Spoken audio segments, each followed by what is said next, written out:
after crossing over to another world, I have to kidnap a girl every once in a while, the wealthier the better, preferably one with fair skin, good looks, and long legs. Others secretly curse me as a perverted creep, but they don't know that I do this to survive. It's because I obtained a system when I crossed over, and if I don't kidnap a wealthy young lady, I will die. What I never expected was that the girls I kidnapped would later come back with their hands tied, saying, "Brother, you can rob me for money, but you can also rob me for pleasure." At this moment, in an abandoned factory, a girl trembled as she looked at the person in front of her, asking, "Who are you? Do you know who I am?" However, I did not reply to the girl. I just quietly looked at the system, and when I saw that I had received a reward of 15 days of life, I finally relaxed my tense heart. Sigh, why does this kind of thing have to happen to me? If I don't kidnap a wealthy young lady, the system will erase me. Isn't this system perverted? The girl, not receiving a reply from me, couldn't help but shout, "Hey, say something." Her shout broke my train of thought,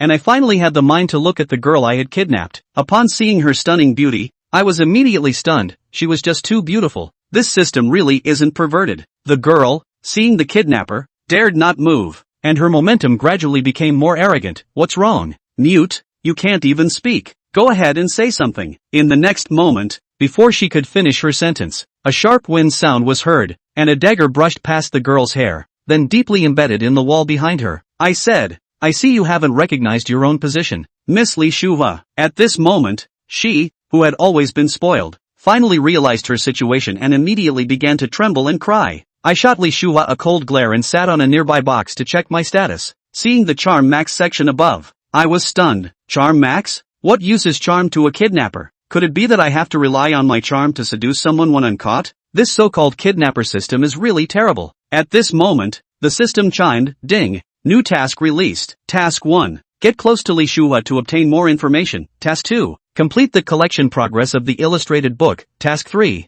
Kidnap the target Yusen." I glanced over it lightly and summarized that this system is simply not human, but it seems it was never human to begin with. At this point, I looked at her reaction and suddenly became interested. From what I know, Li Shuhua is a person who is indifferent to everything, as if she were a block of ice. What a pity, such a beautiful girl turns out to be a deadpan. TSK. Thinking of this, my playful heart began to rise. Then I stepped out of the shadows, pinching her chin, and said, "I didn't notice it before, but now I see that Miss Li, your appearance is quite good. No wonder you are called a cold-faced beauty." Li Shuhua looked at the man in front of her wearing a half-fox mask, her eyes filled with terror. What do you want to do?" Hearing this, I grinned and said, "Does this still need to be asked? A discerning person would know." Just then, a sharp voice came from the factory gate.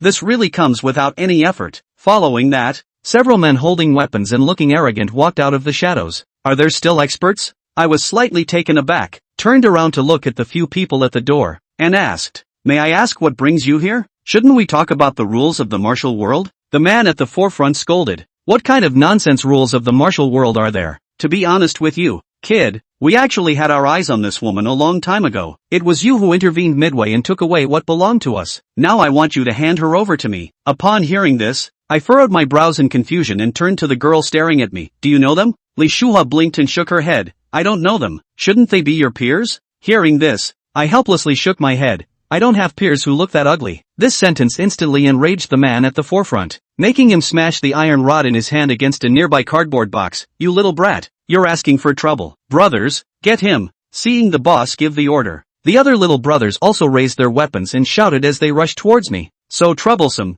I glanced back at Li Shuhua, took out the dagger from under my feet, and untied the ropes on her hands, saying, "Find a safe place to hide later, and don't ask so many questions." Seeing this, she asked in surprise, "Hey, aren't you going to tie me up?" "I already have." "Ha?" Li Shuhua was even more confused. Then I pushed her aside and said, "Go play somewhere else." Before the words were out of my mouth, I kicked down the thug charging at the front, then grabbed the dagger in my hand to block another thug's iron rod, and punched him in the stomach. With a muffled groan, in the blink of an eye, 2 thugs were on the ground. Seeing this, a little brother trembled and said, "Boss, this guy is not simple. We are no match for him." The leading man looked at me, who was leisurely whistling, gritted his teeth and shouted, "This guy is tough. Retreat." I watched the figures retreating and shrugged. What a waste of time. Suddenly, I seemed to sense something, leaned my body to one side, then reached out to knock away the dagger that Li Shuhua had thrust at me, and then looked at her with a teasing expression. "Miss Li, girls shouldn't be using knives and guns. It's very impolite. Li Shua stepped back in fear and angrily said, "So the robber who kidnapped me in broad daylight is polite?" I helplessly shrugged and stepped towards her.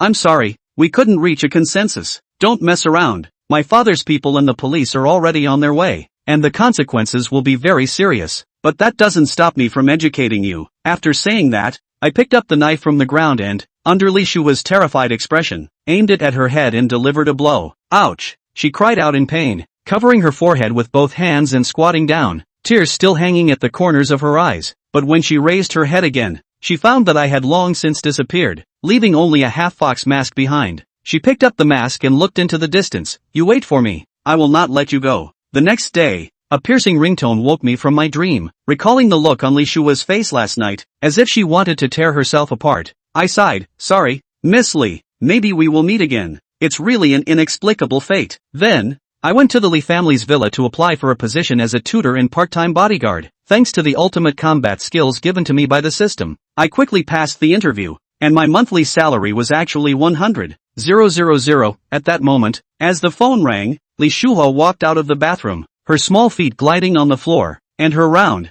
plump toes looked extremely cute. "Hey, Shu He, how are you? You weren't hurt, were you?" A sweet voice came from the other end of the phone. Hearing this voice, Li Shua's expressionless face actually broke into a smile. "Yusen, I'm fine, but don't worry, I haven't suffered any abuse." Upon hearing this, Yusen felt relieved, chatted with her best friend for a bit, and then went to her music class. After hanging up the phone, Li Shua took out a fox mask from under the pillow and lightly punched it. "Who exactly are you? Why did you kidnap me? Is it just for fun, you weird person?" Early the next morning, I arrived at the Su family villa, guided by the bodyguard Afu, and came before Li Shuhi. In the morning, Li Shuhi was quite unhappy to hear that her father had arranged for her a private tutor, especially since her father had not treated her and her mother well. He didn't even visit her mother when she passed away, and she felt that this was definitely someone sent to monitor her. So at that moment, she looked at me with disdain. "You are the private tutor my father sent?" As she spoke, she scrutinized me from head to toe.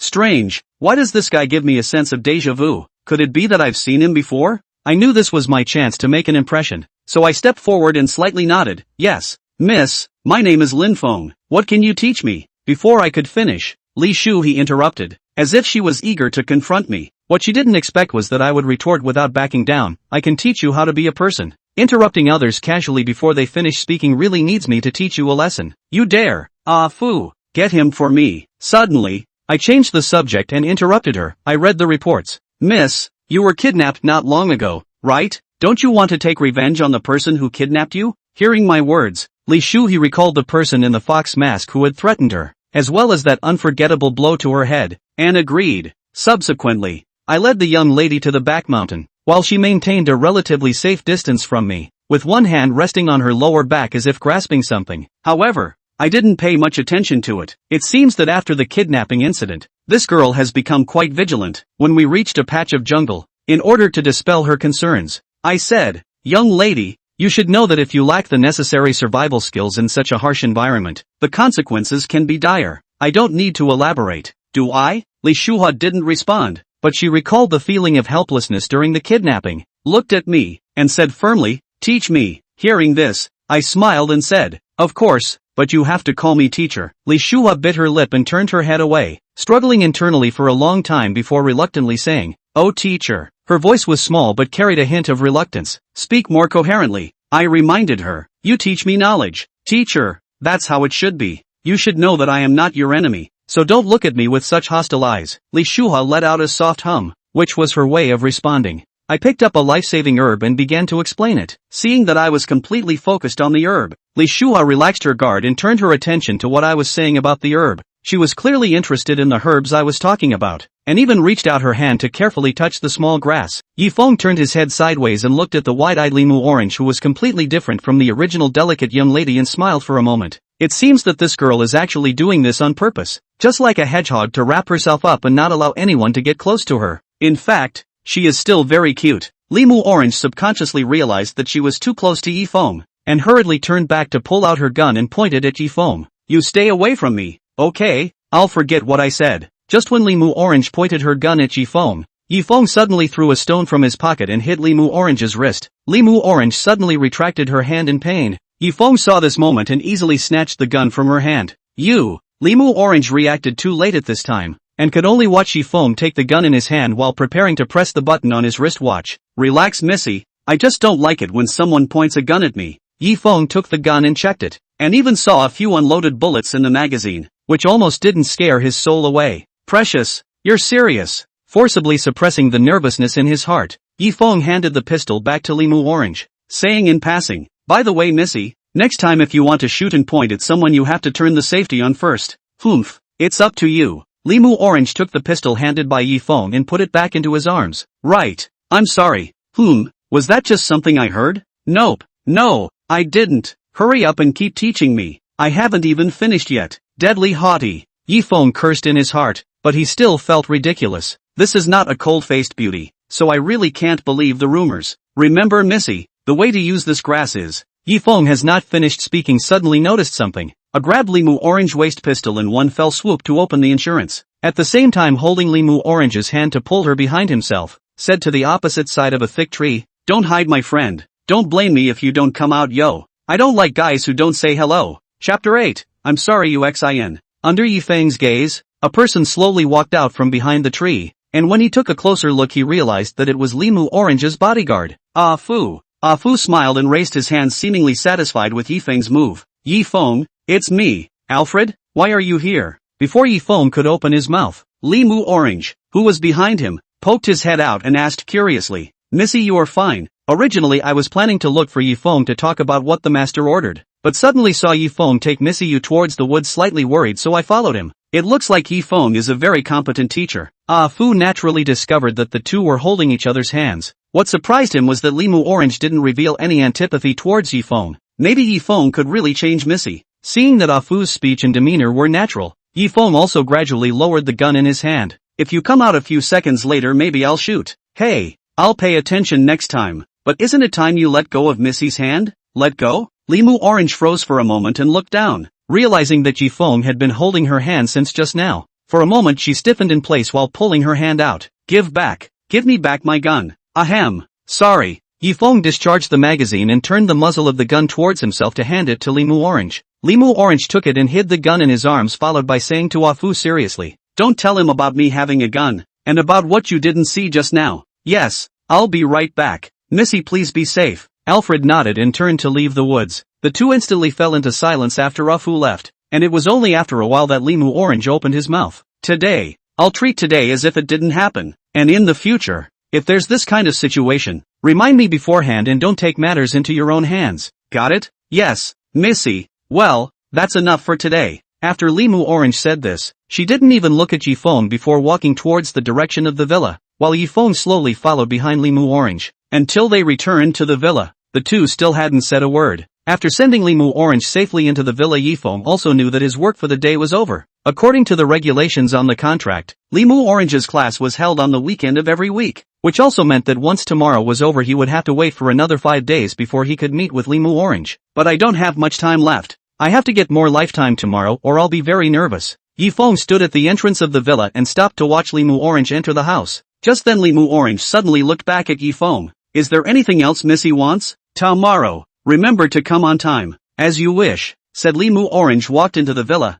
At the same time Yifeng's brain heard a system tone. Yifeng, who was eager to open the system, left the villa in a hurry and got into a car with the help of Ah Fu to send him back home. Sasha. A slight writing sound resounded in Limu Orange's room, only to see that she was holding a pen that seemed to be drawing something on the book. A closer look revealed that it was actually the life-saving herb that Yifeng had brought her to know today, followed by the herb's efficacy. Just as Limu Orange was writing the method abuse, all of a sudden paused and threw the pen on the table. He doesn't appear to be finished. Limu Orange recalled the scene of Yifeng shielding himself behind her came back to her mind. Then she raised her right palm to look at it with her eyes. Why do you always feel so relieved when you have him with you? Drip, drip, drip. A sharp ringtone rang. Limu Orange instantly reacted to the fact that it was her good best friend Yusen calling. The sudden phone call made her little face swish red, and she hastily reached out her hand and patted her face to try to calm her restless heart down, and only after a while did she pick up the phone. Hello? Muchan, are you busy? In the past, you used to answer my calls in seconds. Yusen seemed to have a hint of blame in her tone, but her adorably soft tone sounded as if she was being pampered. I'm sorry Yuxin. I was just talking to Fu about things. Well, then I forgive you. Yuxin is still the best to me. Who called us best friends? That's right, Moo Orange. Didn't you say that uncle had arranged a new tutor for you? How's the situation?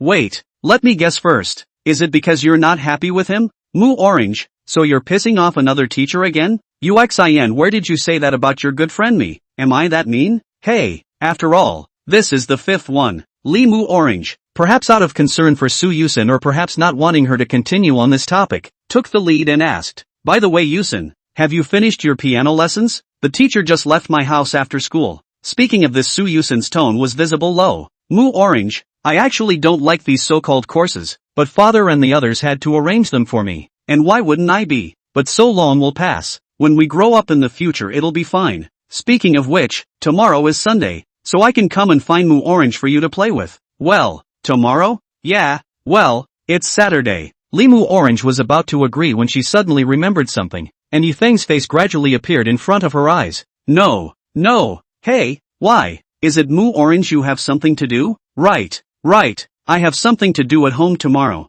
Something very important. Apparently it was the first time Moo Orange had lied, and even her tone was not very firm. Yusen didn't even suspect if there was any falsehood in Moo Orange's words, because Moo Orange was indeed forced to go to dinner parties sometimes just like herself, and she also met Moo Orange at a party. In that case, that's fine. It's just a shame I won't be able to see you Moo Orange this week. I'm sorry Yuxin. I'll definitely come next time. It's fine. Who asked us to be good girlfriends nah? Moo Orange, I'm not going to chat with you for now. I'm going to have dinner with my father. Okay, bye Hugin. Moo Orange hung up the phone and clenched it tightly in her hand, and her breathing also seemed rather rapid. It could be seen that the first time she lied she was still very uncomfortable. I'm sorry Yuxin. Moo Orange closed the notebook and then lay back on the bed. The image of Yifeng protecting himself came back to her mind. It seemed that this small action of Yifeng had long been imprinted on the young girl's heart. Chapter 9, Like a Fish in Water. Yifeng, your family lives here? After parking at the destination Yifeng spoke of, Fu looked at Yifeng with a surprised face. He didn't think that someone as talented and capable as Yifeng would actually live in this kind of old house. Hey, it can't be helped. That's why I took a chance on a job that pays well. You guys. Alfred didn't know what to say, but just took a wad of cash out of the car box. Fu, what are you? Take it to improve your life. Consider it a loan from me. Your paycheck may not come for a few more days. Take it if you consider me a friend. Don't make me flip out. Then thank you Fu. I'll pay you back when I have the money. Yifeng didn't expect Fu to be so generous to himself. He had only just become Moo Orange's tutor today. Okay, I'll leave then. I'll see you tomorrow. See you tomorrow. Boom. Only a roar of the car's engine was seen, and only Yifeng was left alone on the road. Phew. Finally a busy day. Thankfully I didn't leave a bad impression on Moo Orange. Yifeng collected the cash that Fu had given him into his arms as he walked home. Illustrated progress updated. Moo Orange's progress has reached 20%. Progress reward has been issued. Gain bonus 15 days of lifetime. Skill firearms mastery, intermediate. Driving mastery, intermediate. Charisma authority has unlocked words. Aha, so much. Yifeng thought at first that the system would casually give a little something to show that, but I didn't expect to be dazzled by looking down. After a generalized look over, Yifeng focused his attention on the charisma authority. Initially he remembered that the charisma phrase in his ability had always been a question mark, and now there was a possibility that it would change, which also made him impatient to check it out. Name, Yifeng. Age, 20. Skills, cold weapon mastery, driving mastery, firearms mastery, charisma max. Article, illustrations. As expected of Yifeng, a string of charisma parsing was unlocked underneath the charisma skill, with a small line written on it. Your charisma will make you a fish out of water in person, and will have an extra effect when interacting with the opposite sex. What does that mean? Why do I feel like a male chimera in a movie? Why do I have special effects on the opposite sex? Yifeng felt speechless. For some reason he always felt that this skill that seemed useful on the surface would be a trouble. Hopefully it was an illusion. Now almost a month Yifeng was finally at ease. Just as he was planning to cook a sumptuous meal to reward himself, he heard a fierce quarrel coming from the corridor outside the door. Who is it that's still making noise this late? Can you still let people rest properly? Yifeng immediately pushed the door out. Just as he looked at the source of the sound he realized that it was his landlord and one of the tenants having an argument. Charters, why is there no water? You have the nerve to talk. You're already 2 months behind on your rent and you still want water. You're lucky I didn't stop the electricity for you, and you still want to ask me for water. You have 3 days to pay me the rent or get out. Yifeng met his first tricky opponent, just as he wanted to go back to his room silently but was seen by the chartered lady. Hey, don't even think about running. You kid, you also haven't paid rent for a month. If you Before the landlady finished speaking, Yifeng took out the cash and counted it before handing it to the landlady. Is that enough? The landlady froze for a moment, then took Yifeng's money and counted it. Then after verifying the quantity completely lost her temper just now, and said with a smile, enough is enough. Child, you have a good rest. Just now it was my fault. I'll go this way. Looking at the departing back of the chartered lady, Yifeng sighed, picking up the money in his hand and shaking it off. I'm sure it's still good for this. Morning, Alfred. Good morning. Miss is already waiting inside, so I'll leave you to your lessons. Okay. Yifeng agreed and rubbed his eyes and walked into the house. As soon as he entered the house, Yifeng saw Limu Orange wearing a white dress sitting on the dining table quietly looking at himself. Is Missy ready? We're going to start. Yifeng was interrupted by Limu Orange in the middle of his sentence. Don't you even have the most basic of manners? What? Etiquette? Yifeng didn't know why he was disliked by Limu Orange just after he entered the house, and he reacted only after recalling the conversation he had just had with Afu. Ah, good morning, Oni-chan. Limu Orange nodded slightly only after hearing Yifeng's words, picking up the napkin on the table and wiping her mouth as she faintly said back, good morning, teacher. So let's get to class now, shall we, teacher? Wow, good. After a familiar journey, Yifeng brought Limu Orange to the location of yesterday's class. Just as he was about to open his mouth to talk about another plant, who expected Limu Orange to take the lead. Sensei, yesterday you left before you finished talking about how to use herbs. Usage? Wow, right. The method of use for the life-saving herb is actually quite simple. Just chew it up and place it on the wound. Won't there be side effects? There's no other effect other than a bit of numbness in the mouth after chewing the herb. Well, the next thing I'm going to talk about is this herb. After Yifeng's patient explanation, Limu Orange, who was initially reticent, gradually asked one or two questions from time to time, as if she had also participated in Yifeng's lessons.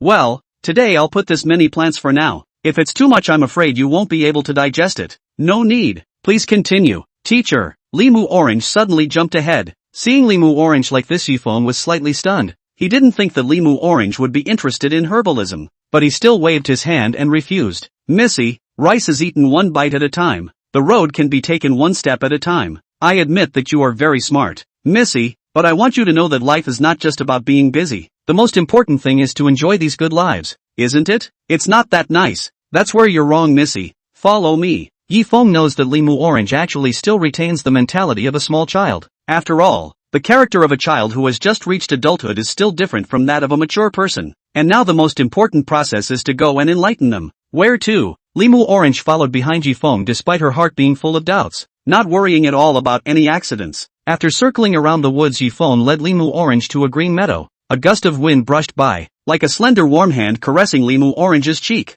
Yifeng took off his jacket and spread it under the shade of the tree. Missy, please sit down if you don't mind. After all, it won't be beautiful if this clean white dress of yours gets dirty. Well, Limu Orange wanted to say something but still stopped her mouth and obediently sat up, completely lacking that initial cold look. Chapter 10, Props Rewards. Warm sunlight shines through the leaf gap in the shade of the tree. Yifeng, his hands on the back of the head with his back against the tree, leisurely looking at the distant grass blown down by the wind. Limu Orange is holding his hands on his legs, quietly looking at all this. Missy, feel it all. You'll find nature's charm. Limu Orange followed Yifeng's example and closed her eyes. And sure enough, in this instant it was as if everything was quiet, which made her mind feel an unprecedented sublimation. Away from the hustle and bustle of the city's irritable heart also faded away. Well, serene. Yes, if you're not in a good mood any day, Missy, you can come here and sit for a while and naturally your mood will improve. Aha. Limu Orange quietly opened her eyes, looking back at Yifeng, who was still enjoying himself. For some reason her heart was always warm, as if a warm hand was melting ice. Yifeng, why don't you come and teach me tomorrow too?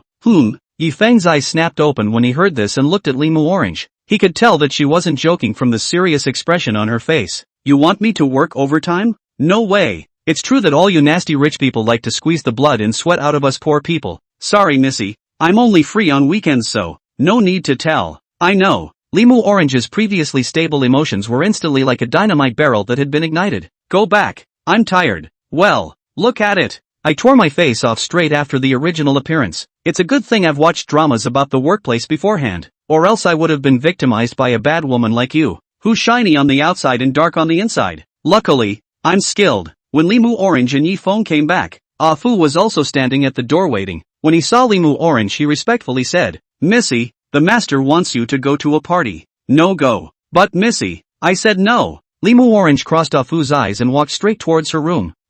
Yifeng immediately cleared the relationship with himself when he saw the situation and immediately shrugged his shoulders and shook his head. Kids these days are so stubborn that they get angry at the slightest attention. What? Did you make Missy mad? She wanted me to work overtime. So of course I didn't do it. Ah Fu helplessly pursed his lips, to know that everyone else broke their heads wanting to be Limu Orange's teacher. Yifeng, this guy is good. But instead, he is unwilling to do so. Fu, Limu Orange, does she have a lot of classes other than weekends? Yes, this is all requested by the master. After all, Missy is going to inherit the master's group in the future. Well, of course we have to prioritize training a qualified heir. No wonder that girl is having such a depressing time. In my place I would have probably broken down a long time ago. You can't say that. After all, someone has to inherit the family business. That's true. In fact, the master has always been very indebted to the young lady. He wasn't even able to see one side of the lady when she was leaving, which has led to the young lady. Her relationship with the master has always been like this. Well, why am I telling you so much?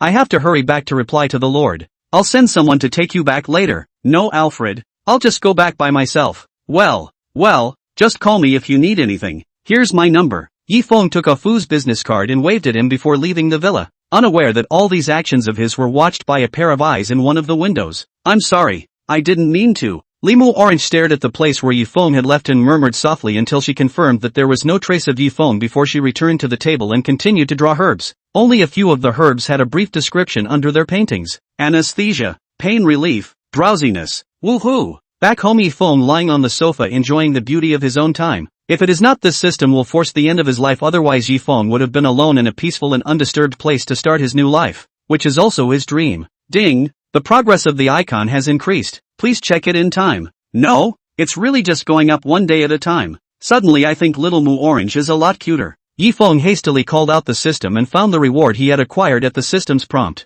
Progress of Limu Orange's information, 30%. Obtained props master key, consumable. Scapegoat doll, consumable. Oh, I can't believe there are props. Yifeng had thought that the system would randomly give himself a few days of lifetime hastily, but I did not expect that this time is to give themselves never touched the thing, which he can take a good look at. Just from the name of the two props, feel is very powerful. Look. Sure enough, Yifeng found the two props that Feng had obtained in the first selection of his backpack, and there was a detailed description of the props written underneath them. Master key, can unlock any lock, but only in the line of sight. Pick a lock? Too bad. If this thing was a permanent prop I could be a locksmith. Scapegoat doll, when the holder is mortally wounded, he or she will avoid it in time, but only once. This is a good thing. It is equivalent to an additional life. It seems that this system is not useless. Yifeng was happy when he suddenly realized something, and his original happy expression gradually solidified. No, why do I feel a premonition of a boss battle when I'm given these props? It's like a movie where someone has to make a flag before a big battle. It's just a matter of perhaps overthinking it.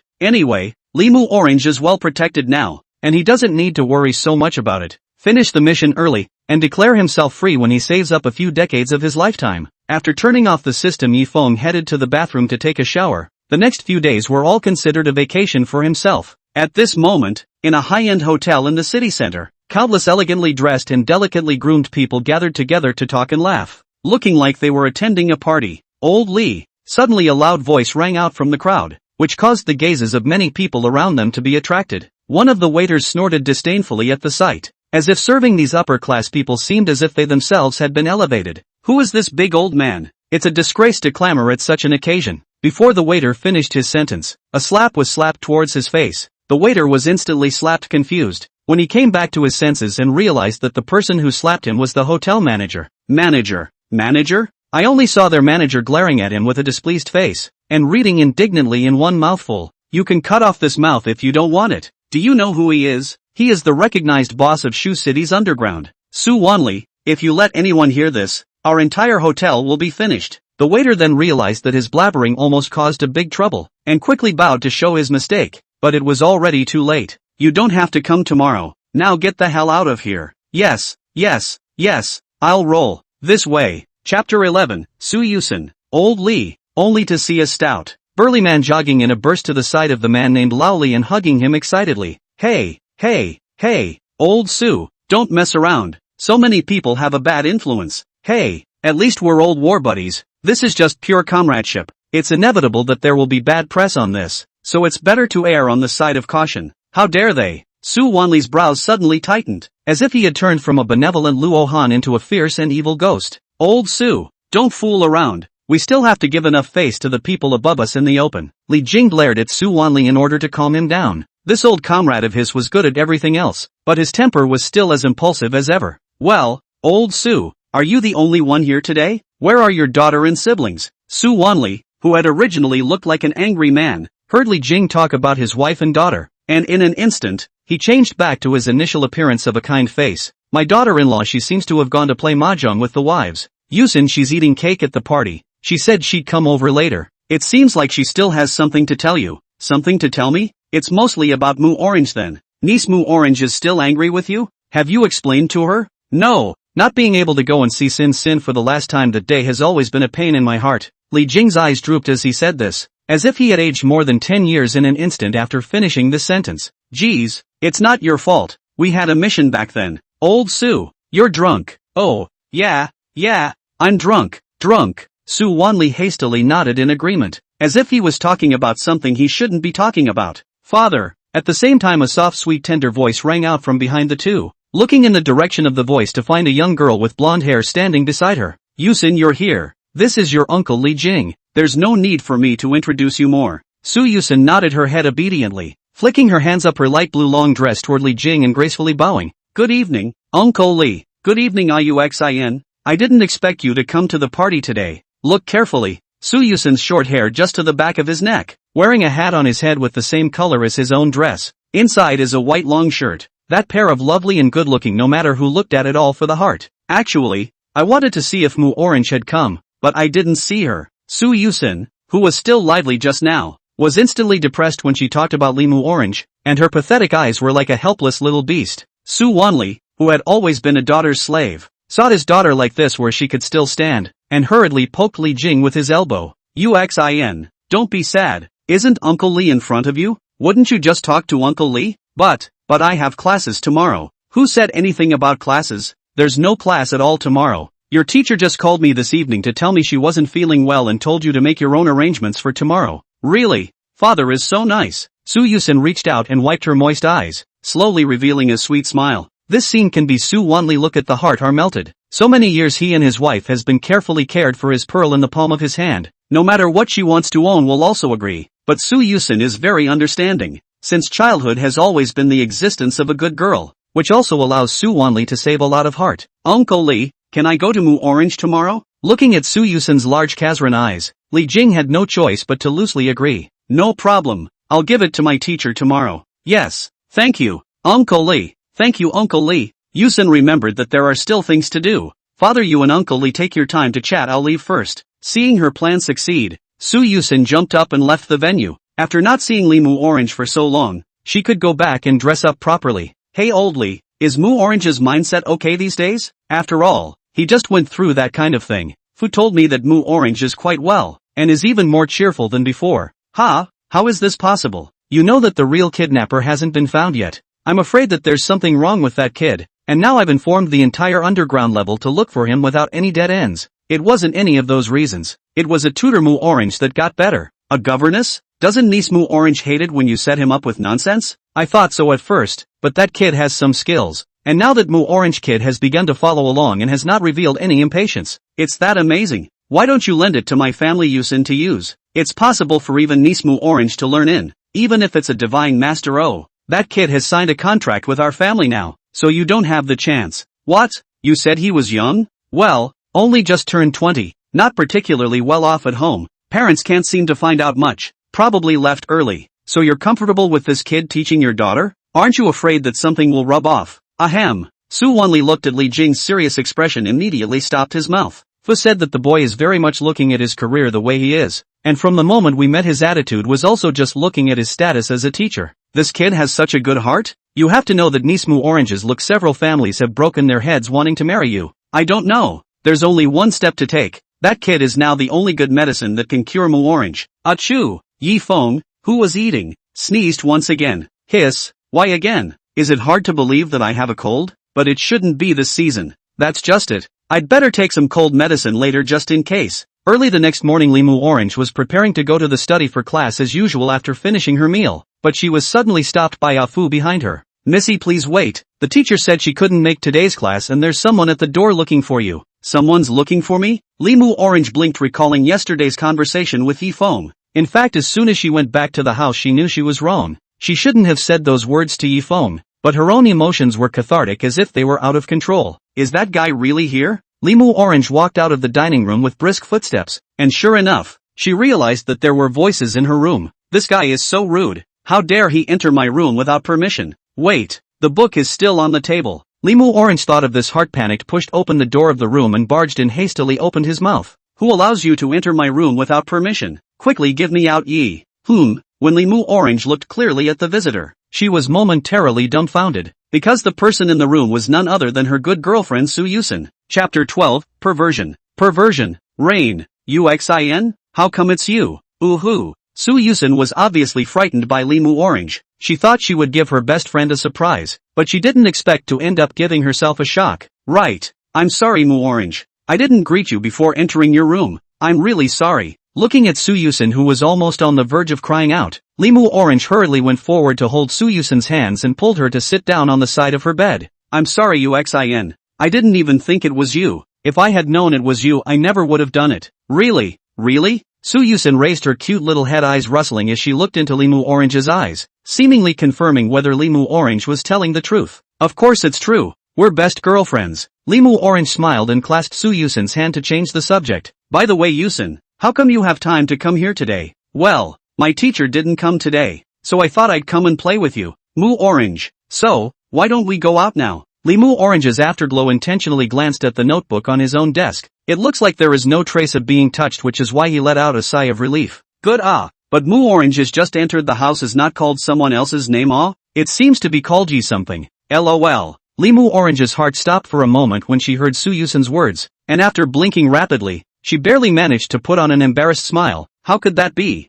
I just thought there were servants entering the house. I clearly ordered them not to clean my room. That's why I yelled. That Yi is one of my maids surnamed Ji-la. So it is. Su Yusen certainly didn't suspect that her good best friend would hide anything from her, so she went out with Limu Orange. Good morning, Missy. Good morning, teacher. It was the weekend again, in the middle of the day, and as always, Yifeng was the first to greet Limu Orange. Just as Yifeng was about to open his mouth, he didn't expect Limu Orange to grab in front of him and say, I wonder what Herb's teacher is going to identify again today. Let's not go to the woods today. Let's talk about something else. Not going? Why? Limu Orange said with dissatisfaction, realizing that she had been waiting for a week. Missy, today we will learn other things that are in my teaching program. Okay then, what do we learn? Learning to hide. Concealment? Yifeng brought Limu Orange to the outdoor garden and said to Limu Orange, Missy, concealment is also a part of survival among others. If you master the skill of concealment, you won't be easily discovered in a moment of crisis, which will also greatly increase your chances of surviving. Isn't it just a place to hide? What's there to learn? Of course not. That is at most a hide and seek. Concealment is actually lurking in the environment. As the environment changes, concealment will be different. Can't understand. If you don't understand, don't you dare to bet with me, Missy? What's the bet? Let's just bet on whether or not you'll be able to stay out of my sight in this garden later. Missy, what's the bet? Limu Orange pursued.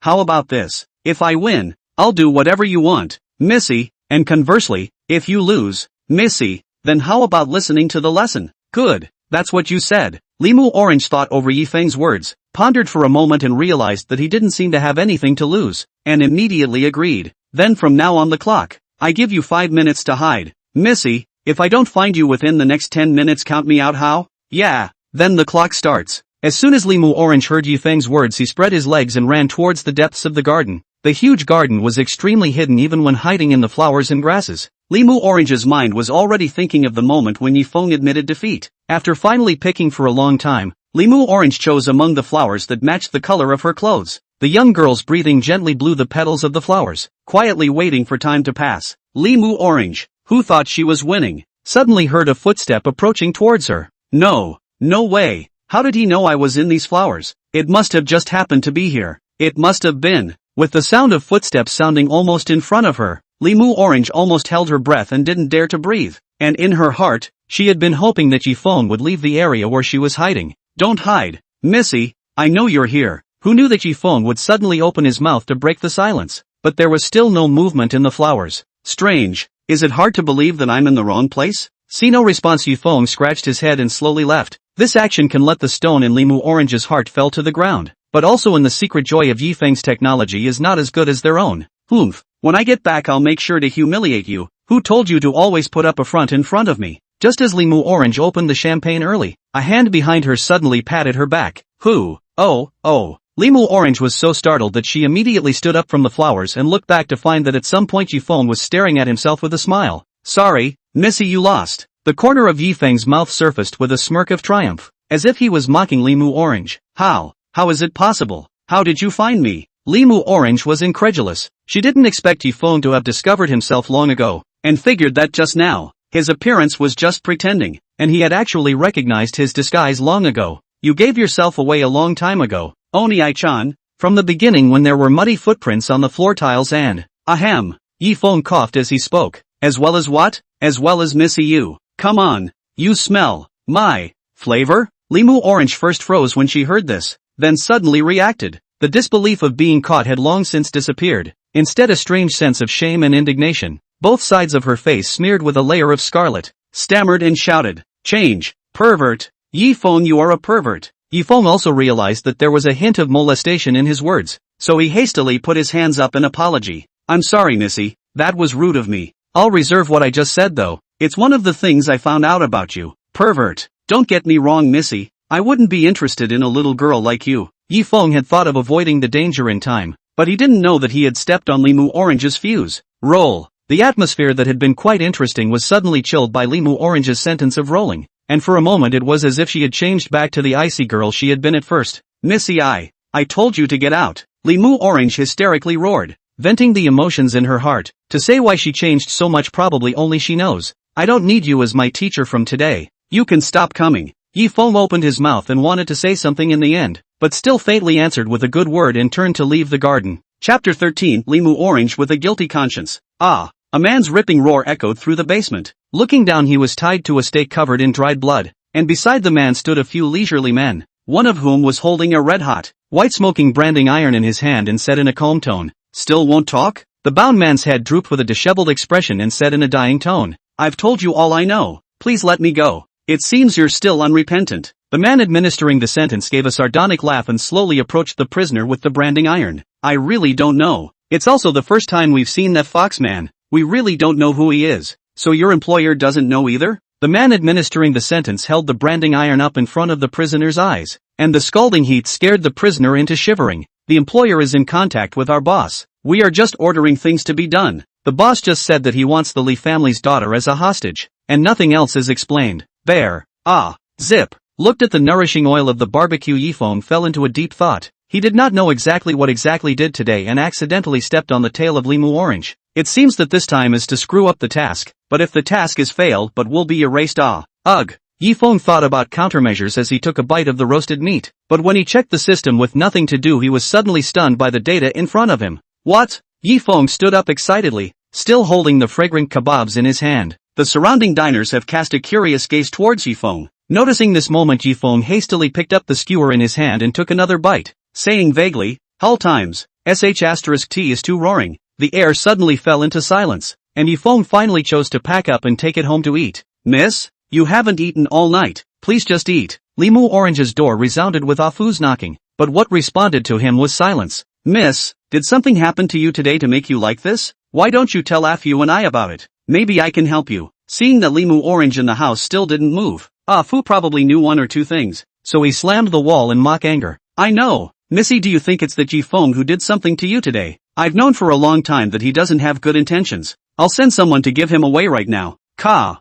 Fu had just said this when the door to Limu Orange's room opened in response, followed by a red-eyed Limu Orange glaring at him with a deadly glare. Send him to what? Are you going to break the law again? Hey, Missy, I didn't mean that. Seeing Limu Orange come out, Fu was then relieved. His attitude softened all of a sudden. It seems like that Yifeng kid must have made Missy angry. This is the first time I've seen her so attached to someone since I've been Missy's bodyguard for so long. You are not allowed to do anything without my permission, okay? Or I will tell father. Yes, Missy, leave me alone. I don't feel like eating today. Yes. Looking at Limu Orange walking into the room with a bereft face, Fu still couldn't help but pull out his cell phone. On ringing the bell, Limu Orange closed the door and staggered down to his bed. In the darkness through the moonlight outside the window can vaguely see in Limu Orange's pillow next to her own laptop, while the laptop shell is wet. I'm sorry, old master. I'm sorry. Limu Orange curled up into a ball, her hands cold together. Her mind floated back to this afternoon when she was incredibly remorseful for her anger towards Yifeng. Limu Orange always felt as if she had been abandoned after listening to Yifeng's words that he was not interested in her. A kind of anger came out from her heart. Not only did she have an idea of wanting to keep Yifeng by her side, but she also had an emotion of deception. But only after completely calming down did she realize that she was overly emotional. And when she wanted to apologize to Yifeng, he had long left the villa. Teacher, don't go away. Okay, I was wrong. Will you come back? Limu Orange may not even know that at some point he had developed a different kind of feeling for this teacher who accompanied him. Buzz. Yifeng, who had just returned home with the pack skewers, was ready to call up the system when the cell phone in his pocket actually rang, and a familiar voice came in after he answered the call. Yifeng, can you explain what happened between you and Missy today? Alfred, why are you asking all of a sudden? Missy hasn't eaten all night. She's been shutting herself up in her room ever since she said goodbye to you, and she won't talk about it no matter how much I ask her. What's wrong with you guys? Missy fired me. It's that simple. Why then? I don't know. All of a sudden I was told I didn't have to be called to work. Sparingly.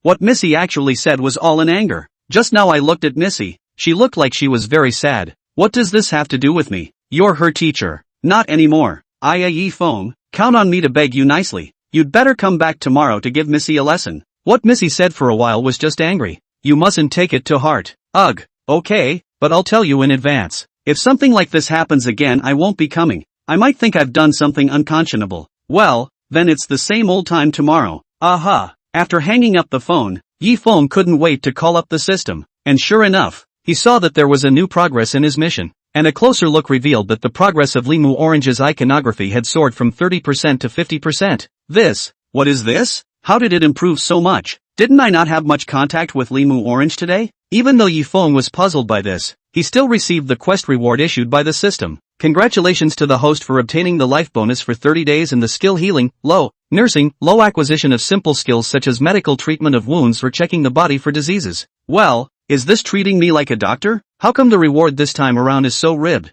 I don't feel like I can use it too much. Although Yifeng was not very satisfied with the system's rewards for this mission, the extra 30 days was a real satisfaction. One is one step closer to a happy life again. Chapter 14. Miss, it's time for breakfast. Early in the morning, the villa maid came to the door of Limu Orange, gently knocked on the door. According to the past Limu Orange's daily routine, this point has gotten up, but the room in the house is still no movement. Miss? Without getting a response from Limu Orange, the maid didn't know what to do, so she quickly walked in the direction of the parlor. Yifeng, Missy, she's actually just a bit eccentric, but she doesn't really hate you. You mustn't be angry with Missy. At this time, Yifeng was invited to the parlor by Afu early in the morning. Afu was worried that Yifeng would be affected by the unhappiness that happened yesterday, so as soon as Yifeng came in, he explained without stopping. I know all of this. Don't worry about it, Alfred. The two of them had just been talking for a few sentences when an anxious-looking maid walked into the parlor, and when she saw Afu she hurriedly told what had just happened. What?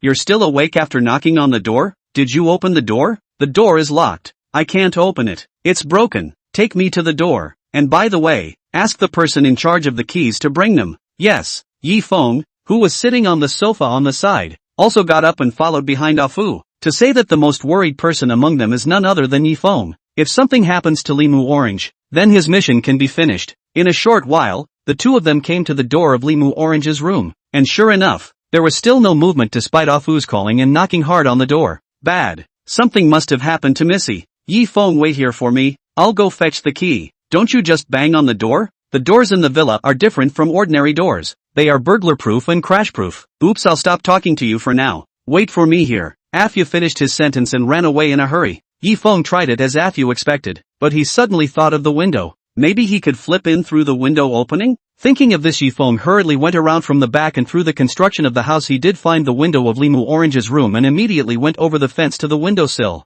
But when Yifeng wanted to pull open the window only to find that the inside had been unlocked, then the only situation that could be taken now was only one. Bang! Bang! Bang! Yifeng clenched his fists and riveted his strength to punch a fist toward the window. I have to say that the glass material is really resistant to impact. Yifeng swung a number of punches, or not the slightest bit of movement. Instead of his fists are also worn through the skin, oozing out a little bit of blood. Hey! There! Just then he suddenly remembered that the universal key prop he had acquired earlier could unlock all locks in sight. Thinking of this, Yifeng immediately called up the system and will props column of the universal key out of thin air ideas out. And indeed a silver white key floating in the air flashing light. Yifeng eyes staring at the window was locked. At the same time the heart silently read the use. And really only heard click, the window lock actually opened itself. Yifeng saw the situation, hurriedly lifted the window, jumped into the house. As soon as he entered the house, Yifeng smelled a nice fragrance, which smelled exactly the same as the smell of Limu Orange's body yesterday, which was like a magic spell trying to manipulate Yifeng's nature of mind. But fortunately Yifeng's determination was full, and shook out the distractions in his mind before arriving at Limu Orange's bed. When he looked clearly and found that at this time Limu Orange is wearing a black thin pajamas curled up together, the girl's hair cloaked on her pillow, delicate features like a fairy tale sleeping beauty, the surplus waist and slender white legs is embellished. That scene is like a painting of things as beautiful. But Yifeng carefully discovered that Limu Orange's quilt was not covered, and that her nostrils were exhaling boiling hot air, and both sides of her face were red. Bad. This ninny can't be getting a bad cold. Yifeng, who had gained the healing skill, immediately saw what Limu Orange's problem was, and gently put the back of his hand on her forehead. Was really hot. Not good. Looks like it has been burning for a long time. Must go to the hospital quickly to rely on medication. Yifeng seriously frowned and carefully swept over Limu Orange's neck and calves while muttering in a low voice, "Missy, much obliged." After saying that, Yifeng intercepted Limu Orange and picked her up. At the same time, he took a blanket and covered Limu Orange's body. So hard. Who knew that just at this moment, Limu Orange opened her eyes in a daze as if she felt something, and the two of them just stared at each other. Maru Spice. Yifeng secretly said bad luck in his heart, and was just about to explain when Limu Orange moved at this time. "Senior, teacher?" Limu Orange blinked with misty eyes. Perhaps because of the fever she had no strength, even her speech was muttering. "Why is the teacher here? I must have dreamed that he wouldn't come back, and I'd still be alone. But it's a good dream. At least you can apologize to his face." "Right. I'm sorry, teacher. I'm sorry." Limu Orange used her only remaining strength to wrap her hands around Yifeng's neck to rest her head on his shoulder, gently biting her lips, and said in Yifeng's ear, "No, it's fine. I didn't even take it to heart. Missy, don't move. I'm taking you to the hospital now." Even Yifeng, who was more determined, could not block Limu Orange's set of unexplained moves, and the original thoughts in his head were completely disrupted by Limu Orange. It's better to be in a dream so I can keep hugging you, sensei." Limu Orange finished the sentence, somehow suddenly went forward and kissed Yifeng's cheeks, which could scare Yifeng, could not care about the other holding Limu Orange on unscrewing the lock of the door, and ran out of the room. Chirp! It's broken. Something's wrong. The girl's brain is fried. At this time, Fu also happened to take the key and the villa ran over. When he saw clearly Yifeng holding Limu Orange, was first shocked, and was about to ask how to know that Yifeng ran while saying, "Don't ink, quickly prepare the car to the hospital." "Okay, I'll get the car." Of course Fu realized that his Missy's health condition was not right, and without saying anything he went to the garage to drive, and in no time the two of them drove towards the nearest hospital. "Doctor, luckily you got it here in time and the patient has stabilized." After checking all of Limu Orange's physical indicators, the doctor said with the report in his hand, "No one else is in any serious trouble right now. A few days in the hospital and they'll be healed." "Thank you, doctor. It's been hard work. It's what I'm supposed to do." After the doctor left, Fu then let go of his heart and sat on the floor on his butt, while Yifeng was sweating profusely and panting in place. From the beginning Yifeng had been running around holding Limu Orange the entire time, and now he could finally rest. Chapter 15, Cutting and Cutting and Cutting. Didn't either of you realize she was sick? It's been burning all night. After Yifeng rested for a moment, he turned his head to look at Fu, who had his hands against his head. "No, yesterday since you left, Miss didn't even eat for some reason and locked herself in the house, which is what Miss used to do when she gambled with Master." Fu said and turned his head to look at Yifeng. "Yifeng, Miss, she sometimes does actions you don't mind. The previous Miss was actually very gentle, but since something happened she has become more and more reluctant to get in touch with people." "It's okay, I didn't take it to heart. Thank you." Toodaloo. Suddenly Fu's cell phone rang, and when he answered it, a dignified voice came from inside. "How's it going, Master?" "Miss, she has stabilized now. The cause of the illness was a fever caused by a cold. It's good that it's okay. There's still things going on at the company that you're more on top of." "Okay." A few short sentences of conversation phone so hung up. Because of the private wards of the Reason Hospital corridor is also particularly quiet. Even the nurse's trolley is also almost no sound. Yifeng naturally clearly heard the Fu and the phone that the man in the middle of the conversation. "Yifeng, can I ask you for something?" "What is it?" "Can you take care of Missy for me for a while? I have to do the hospital paperwork." "It's okay, go ahead." "Thanks." After Ah Fu left, Yifeng wanted to be bored and take out his cell phone to play, but he heard a subtle coughing sound coming from the ward,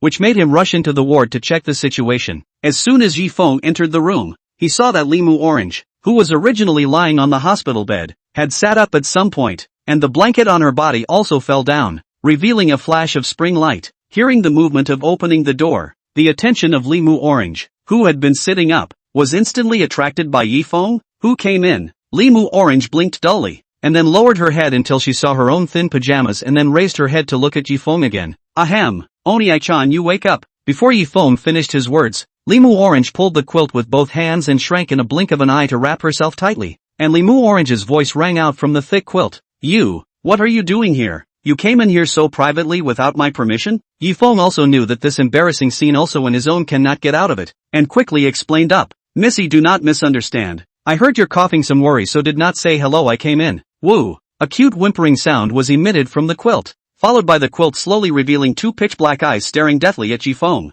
Worried? He said he was worried about me? What's happening to me? Why am I here? Limu Orange muttered. That, would have to start this morning. Yifeng told what happened today one by one, but of course he covered up what Limu Orange did to himself. He could only take it as Limu Orange burnt out and therefore acted in a chaotic manner. Sick? Am I sick? Limu Orange thought back. It seemed like she did have such a memory, but she thought it was a dream at that time. After all, she was, and so on. No, not a dream. Limu Orange was fortunate to have covered her face with the quilt, otherwise Yifeng would have seen her already right face. Of course, the doctor said that you have a bad cold, Missy, and that's why you have a fever. Who knows that Limu Orange's mind at this time was not at all in Yifeng's place, and had long drifted back to the memory of the morning when Yifeng hugged himself and he stole a kiss from Yifeng. Are you listening, Missy? I'm listening. Limu Orange looked back at Yifeng's cheeks quietly, as if she had already left her mark on him. Missy, you can't be such a fool in the future. When you sleep at night you should at least cover yourself with a quilt. Teacher. What's wrong? About yesterday. I'm sorry. You say that. It's nothing really, except that you have to promise me something if you want my forgiveness. What is it? Don't go to bed without a blanket in the future. Being sick can be a pain in the ass. Good, I promise. Limu Orange's good-looking eyebrows arched slightly, and under the quilt, she actually revealed a smile. But no one just noticed all this. Teacher, what's wrong? Yifeng did not know why. There is always a feeling that Limu Orange's attitude towards himself seems to be better than a star from the initial meeting, and there is also an indescribable feeling. Tomorrow. Will classes continue tomorrow? Limu Orange cautiously sent out a question. After saying this, her small hand tightly clutched the edge of the quilt, holding her breath as she waited for Yifeng's answer. Well, I'm afraid not.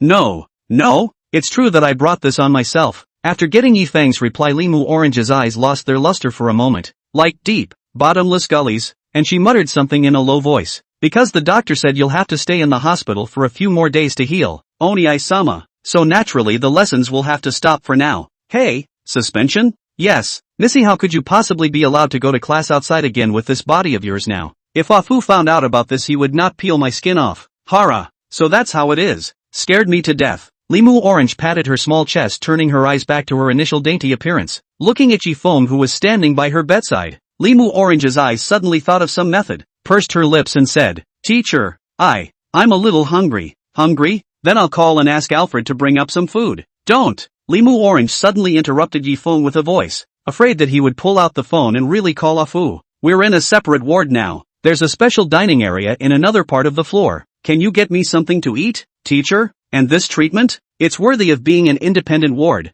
Even the service is VIP level. Hearing Limu Orange's words, Yifeng couldn't help but be staggered, so he immediately agreed. I'll go now then. What would you like to eat, Missy? Anything, as long as it's something you bring. Then, well, Missy, wait for me to come back. I'll go and come back. Thank you, sensei. Only after Yifeng walked out of the hospital room did Limu Orange lift the covers to reveal her reddened and burning face, but this time it wasn't caused by a fever. Limu Orange brushed her own finger gently against her lips, as if she was reminiscing about something, but that was unknown. Chapter 16 Karma. Not a moment's effort, Yifeng called a bowl of vegetable thin rice from the cafeteria. According to the doctor's statement, is currently Limu Orange can only eat some light food. Missy, the doctor said you can only eat thin rice. Do you think you can make do? Yifeng held the bowl and prepared to hand it to Limu Orange, but he didn't realize that Limu Orange was looking at him with a beeping face of expectation. Missy, it's time to eat. Thank you, sensei. With a weak face, Limu Orange leaned on her hands to try to support herself to sit up, but despite all her strength she fell back on the bed.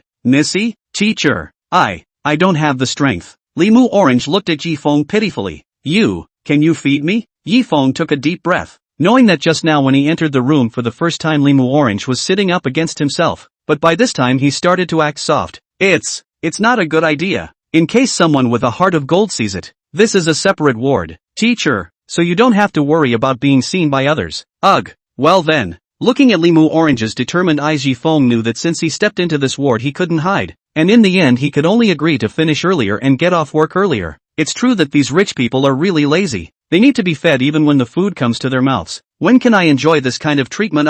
Yifeng found a chair and sat beside Limu Orange's bed, and after adjusting the position of the head of the bed he gently scooped up the diluted rice with a small spoon and carefully sent it towards Limu Orange's mouth.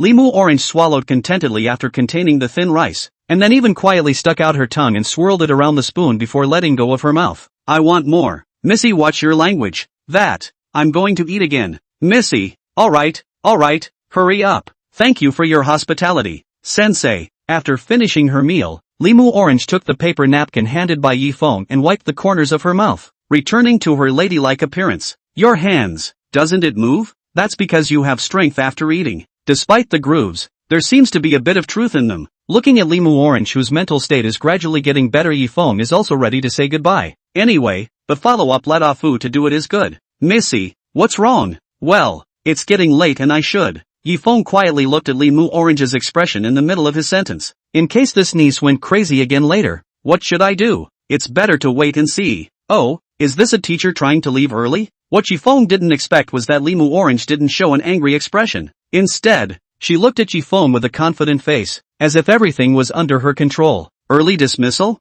I thought there were no classes today? There was no lesson, but teacher, think about this lesson. Isn't it logical to make it up? As if it is. So to make it up, wouldn't you have to find a day from Monday through Friday to make it up? Exactly. So does that make it an extra day of classes and therefore tiring? Yes, that's right, Limu Orange said with his hands together. Instead of that, teacher, you might as well stay until the end of the day. When I'll talk to Fu about counting your lessons for the day, teacher, and it'll be solved. Hiss. Listen to the advice of Limu Orange. Yifeng carefully thought about seems to be such a thing. I have to say also have to be the daughter of the plutocrat. Sensible. How about it, teacher? Does it seem like there's no problem with what I said? Limu Orange squinted her eyes and quietly waited for Yifeng's reply, but she already knew the final result. No problem. It's still Missy who's stroking it out. Of course, that's why the teacher has to stay with me until class time.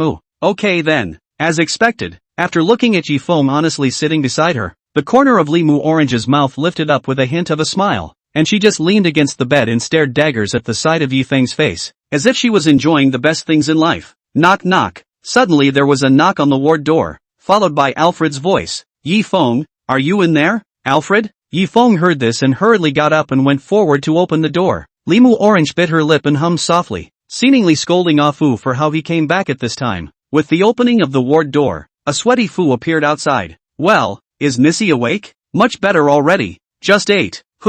That's good. Just now I went back and asked someone to bring over Missy's coat. With that said, Alfred motioned for the maid with the clothes behind him to walk in. Let's go, Yifeng. Let's take shelter. Good. Afu leaned against the edge of the window by the windowsill and looked gratefully at Yifeng. Yifeng really thanked you today. If I had been one step later I wouldn't have known how to explain to the master. No, it's not. It's what I'm supposed to do. You're not at all like you should be at your age. I was arrogant when I was your age. Can that be the same? You play the long road of life. I play the fast and the furious. And it's all driven. Missy, does the dress still fit? Well, go bring Yifeng here. Yes. Limu Orange looked at the maid taking away her pajamas. Her mind couldn't help but think of this morning's scene again, and all of a sudden she shrunk back under the covers. After a short while the door of the room was knocked again. Limu Orange lifted the quilt and patted her red face with both hands and cleared her throat. Please come in. Is there anything else? Missy? Teacher, you haven't had your lesson yet. Classes? But miss, you're in this physical condition. It's good for the teacher to give me some theoretical knowledge. Otherwise it'll be too boring. Well, I wonder what knowledge the lady would like to hear. Yifeng sat down on the chair with a helpless sigh. I want to hear the hiding technique you mentioned before. Teacher, what should I do if I want to hide well without being noticed? It's very simple. Just like when I found you before, Oni-chan. The first thing is to remove the features of yourself that are easy to detect, such as the smell of your body as well as the color of your clothes. and the second thing is to blend in with your environment so that you won't be detected. I see. So how do I mask the scent I carry on myself? At first glance, Missy, you didn't listen to the lesson carefully. One of the herbs I taught you is a herb that can mask the odor of your own body. Just crush it and apply it to your clothes. In that case, I understand. The first time as a teacher, Yifeng apparently forgot a saying called teach the disciple to starve the master. He planted the cause will eventually become the fruit in the subtle. Chapter 17, First Meeting in the Elevator. Teacher, can I ask you a question? Limu Orange saw that it was almost time for class to end, hesitated for a moment or couldn't help but say it. What's wrong? What do you usually like? Teacher, this is very broad, but my favorite is to buy a small house of my own when I have money, and grow some vegetables and fruits when I usually have nothing to do, and spend my days carefree. Looking at Limu Orange, who didn't say anything, Yifeng muttered to himself. This one sounds like it should be pretty unmotivated. After all, who in a big bustling city would want to live that idyllic life? Not at all. Limu Orange shook her head in denial. Teacher's idea, I think it's good. It sounds like happiness, nah. Apparently Limu Orange seemed to have substituted herself into Yifeng's life, filling her eyes with Yifeng's figure. Yeah, looks like we're seeing things the same way. Hey, well, it's getting late. Missy, have a good rest. I'll take my leave. Bye teacher. This time Limu Orange did not speak out to retain Yifeng, because he could see a hint of fatigue in Yifeng's expression, and did not need to think that this was the trouble he had brought to Yifeng. Bye. After seeing Yifeng leave, Limu Orange's smile at the corner of his mouth disappeared in an instant, looking at the empty chair beside himself and fell into deep thought. Ding dong. As the elevator door opened, the people in the elevator scrambled to get out of the door. Yifeng saw this and hurriedly sidestepped to avoid the situation, in order to prevent unnecessary conflicts. Sure enough, Yifeng noticed a single thin figure amongst the crowd swinging back and forth in the torrent, looking like it was at risk of being trampled at any moment. Oh. Yusen looked around the crowd full of people, simply do not know where to go, and finally even made a stupid standstill move. This action can be out of their own miserable, constantly forward people towards Yusen's shoulders, originally weak body where she can withstand this kind of toss. In the last impact after Yusen's body completely lost balance, straight toward the ground. At this time, Yusen has long been scared out of her wits, and in her heart, she thought why she had to hide from her family to secretly come to visit Limu Orange, and had known that she would have called her bodyguard together after learning the news. Just in the nick of time, a powerful body caught the unsteady Yusen, and Yusen's head was completely buried in that person's chest. Are you okay? A comforting sounding voice rang in Yusen's ears, and an inexplicable sense of security and warmth filled Yusen's entire body. Good, so warm. This young lady? Are you listening? Hey. Yusen only came back to her senses under the reminder of that voice, realizing that she was buried in someone's body at that moment. In an instant Yusen got out of Yifeng's arms, her face redder than a ripe apple. Thanks. Thank you. Really, thank you very much. Yusen lowered her head like a chicken pecking rice and kept bowing to Yifeng, just like a little chicken cub that was wound up. It's good that people are okay. Next time don't stand stupidly in the crowd. It's dangerous. I'll take care of that. Thank you. Only then did Yusen raise his head to see clearly what his savior looked like, and when he got a good look at Yifeng's face, he froze in place for a split second, his mouth open and unable to speak. What's wrong? Do I have something on my face? Looking at Yusen's silly look, Yifeng touched his face. Yusen realized that her actions were impolite and hurriedly waved her small hand. No, I just, don't take it to heart. I'll leave when the elevator comes. Bye. At this time, the people in the elevator were almost finished. Yifeng immediately took advantage of this gap and walked in, completely not noticing that Yusen still had something to tell herself. I just want to know your name. Shy Yusen finally said what was in her heart, but when she raised her head there was no trace of Yifeng. Strange. Where's that big brother just now? Yusen regretfully pouted and dejectedly walked towards the ward where Limu Orange was. Not long after Yuxin came to the ward where Limu Orange was under the guidance of the nurse. Fu, who was guarding the doorway, immediately stood up from his seat when he saw that the visitor was the daughter of his master's good buddy, and went forward to make a bow to Yuxin. Hello Ms. Fu, right? May I ask if Mu Orange is in there now? Yes, Ms. Su, you can just go straight in. Thanks. Impatiently Yusen knocked on the door of the room and walked in. Limu Orange, who happened to be at this time, also noticed the ward door opening. At first she thought it was Fu looking for something for herself, but after realizing that the person at the door was Yusen, she revealed a surprised expression. Yusen, what are you doing here? Mu Orange, are you okay? Yusen's heart in her throat was finally swallowed once she saw her good girlfriend unharmed, and she quickly walked to Limu Orange's bedside and hugged her. Really? You scared me to death. If father hadn't told me you were sick, I wouldn't have known until now. It's Yuxin, how did your father know I was sick? Of course it was Mu Orange, your father told my father on the phone. In fact, Uncle Li he. Yusen said this and suddenly realized that what she said next was a forbidden area for Mu Orange, so she hastily shut her mouth and shifted to other places. I know anyway. What's the matter? Are you hiding this from me? No. I just don't want you to worry about me, Yuxin la. After all, you are my best friend la. All the more reason for you to tell me then, Mu Orange. Don't do that next time. Alright, I know. Mu Orange also showed a rare sincere smile in front of Yusen, knowing that Yusen was her only good friend. Right. Mu Orange, are you free next weekend? Let's go to the amusement park together. Mu Orange apologetically shook her head to reject Yusen's offer. I'm sorry, Hugan. I may not be available on the weekend. Why? It's been a long time since you came to see me. Mu Orange. Suyu is pleased to see that Mu Orange is still reluctant to meet visible down. Since Mu Orange was kidnapped as if it was like a changed person, do not love to get along with themselves. Because I didn't have class before. My teacher, she decided to make up for it this week. That's why I didn't have time. Then, well, Mu Orange, can you call me when you're free? Mu Orange took both of Yusen's hands and solemnly nodded his head in response. Of course, there's no problem. Chapter 18, only he can't. In no time the two to be good to each other and become close good girlfriends, chatting with each other interesting things. The whole ward is full of laughter. Mu-chan, let me tell you one more thing that just happened to me. Yusen said, here her small face playfully red, quietly sat on the side of Mu Orange's bed attached to her ear and said, Yuxin, stop it. My ears are itching. Mu Orange poutingly glanced at Yusen without any goodwill and patted her shoulder. But she found that when Yusen mentioned this topic that she was about to talk about, her face actually reddened, and all of a sudden she came to be interested in squinting her eyes and asked, what is it that makes Miss Su blush? Have you met your true love? Oops. Mu Orange, don't tease me. Yuxin saw that she looked even more shy by Mu Orange poking her heart.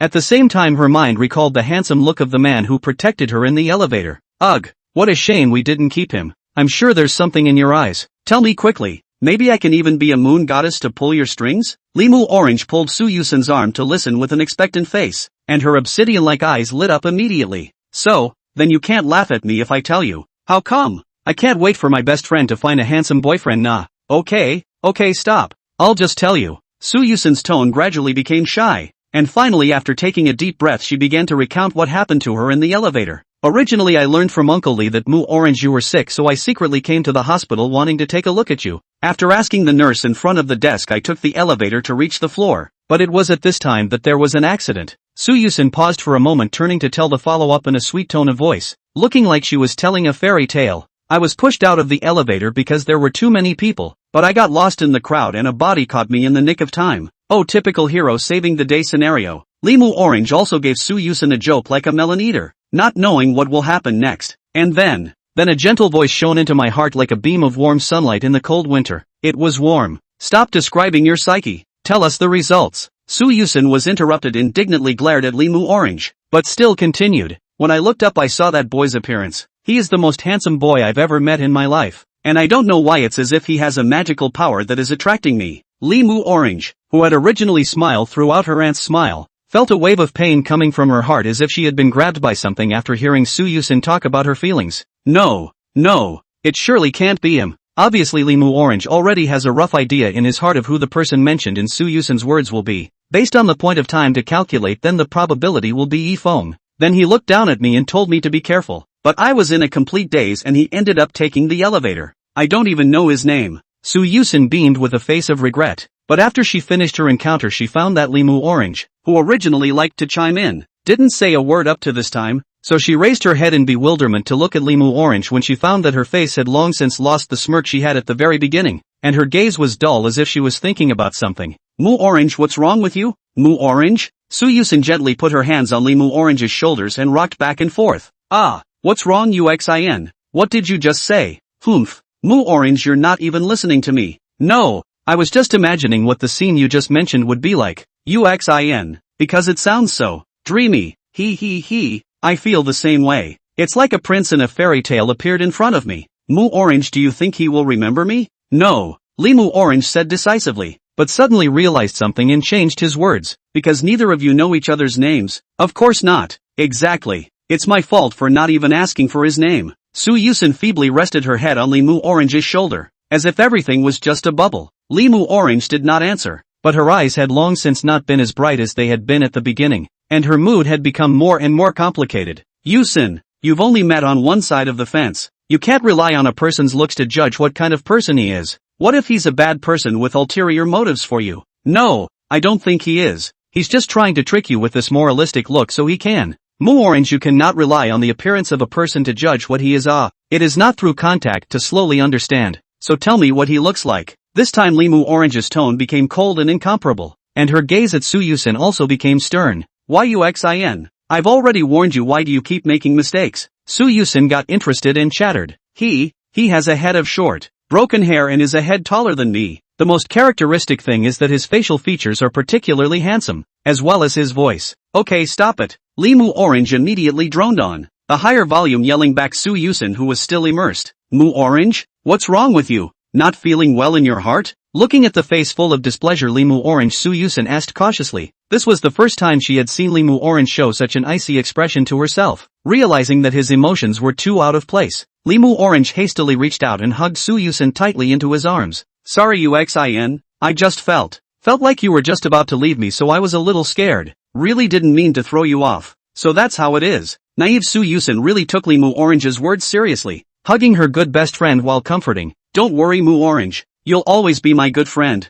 We're not going to separate now. Under the circumstances that Yusen couldn't see, the corners of Orange's mouth rose slightly, and similarly hugged Yusen, happily nodding. Well, good friends forever. Unbeknownst to him, Orange's fists were clenched in death at this moment, and a trace of blood was seeping out from the side of his lips. I'm sorry Yuxin. I can give you anything but him. Chapter 19, Emergency Missions. Back at home with nothing to do, Yifeng took out his cell phone and began to play up. Although his phone is very old, but look at the news to play small games, what is no problem. The first thing that strikes you when you click on the news hit list is a bright red, highly colored headline. Against all odds, rookie actress reveals she's been subpoenaed by company executives. Now she's been shut down and doesn't know where she is. It seems that even strange worlds have cannibalism, but the editor who was able to break this news is pretty good. Yifeng expressed his opinion and then continued to scroll down. After all, in this world he was only surviving as an ordinary person at best. After flipping is some gossip news or people's livelihood. Soon Yifeng is not interested. Immediately turned off the phone, will get up to cook to go, oblivious to the inconspicuous overseas news board written above a message.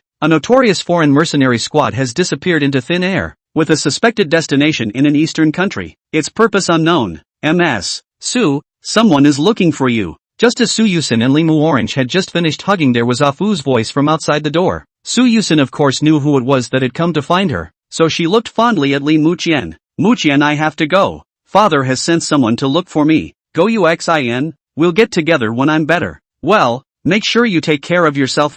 I'll be back sometime. Well, have a safe trip. Bye Muqian. After saying goodbye to her best friend Yusen, the smile on Orange's face dissipated at a speed visible to the naked eye, and she finally looked out the window at the sun that was about to set, as if muttering something in her mouth. Yuxin, it's not too late to turn back. Let's go back to the old days when we were that close, okay? Don't go any further, please. TSK. Why do I always feel like my heart is in turmoil? Yifeng looked out the window with a complicated mood, and even his freshly made noodles became less fragrant. Must be why I haven't slept well in the last few days. Yifeng, who thought carefully, settled on this conclusion and idly opened his system interface. The things displayed on the interface remained unchanged as always, and Orange's icon progress also stayed at 50% unchanged, as if everything was at a standstill. No, always feel like so just do a mission to go down, then how long can be considered truly free? This mission 3 Yusen in the end, where the task can really not give any hints. At least the kidnapping of Orange also revealed that people are the group's big miss. This is good. The more to the back of the difficulty is also more and more big. Just as Yifeng was thinking, suddenly a crisp system tone interrupted his thoughts. Urgent task is issued. Please go to the corresponding place within the specified time to complete the task. Upon hearing this news, Yifeng instantly froze. This so-called urgent task in the system was his first time to meet. Nervous, Yifeng hurriedly opened the system page to observe the details of the task, at the same time ready to go out. Urgent mission, kidnap Xiao Yian, the girl from West Lane. Time limit, 10 minutes. Reward for mission completion, Master Key X1. Firearms proficiency, intermediate. Lifetime 15 days. Enhancement points X1. Penalty for mission failure, 30 days of lifetime. Asterisk.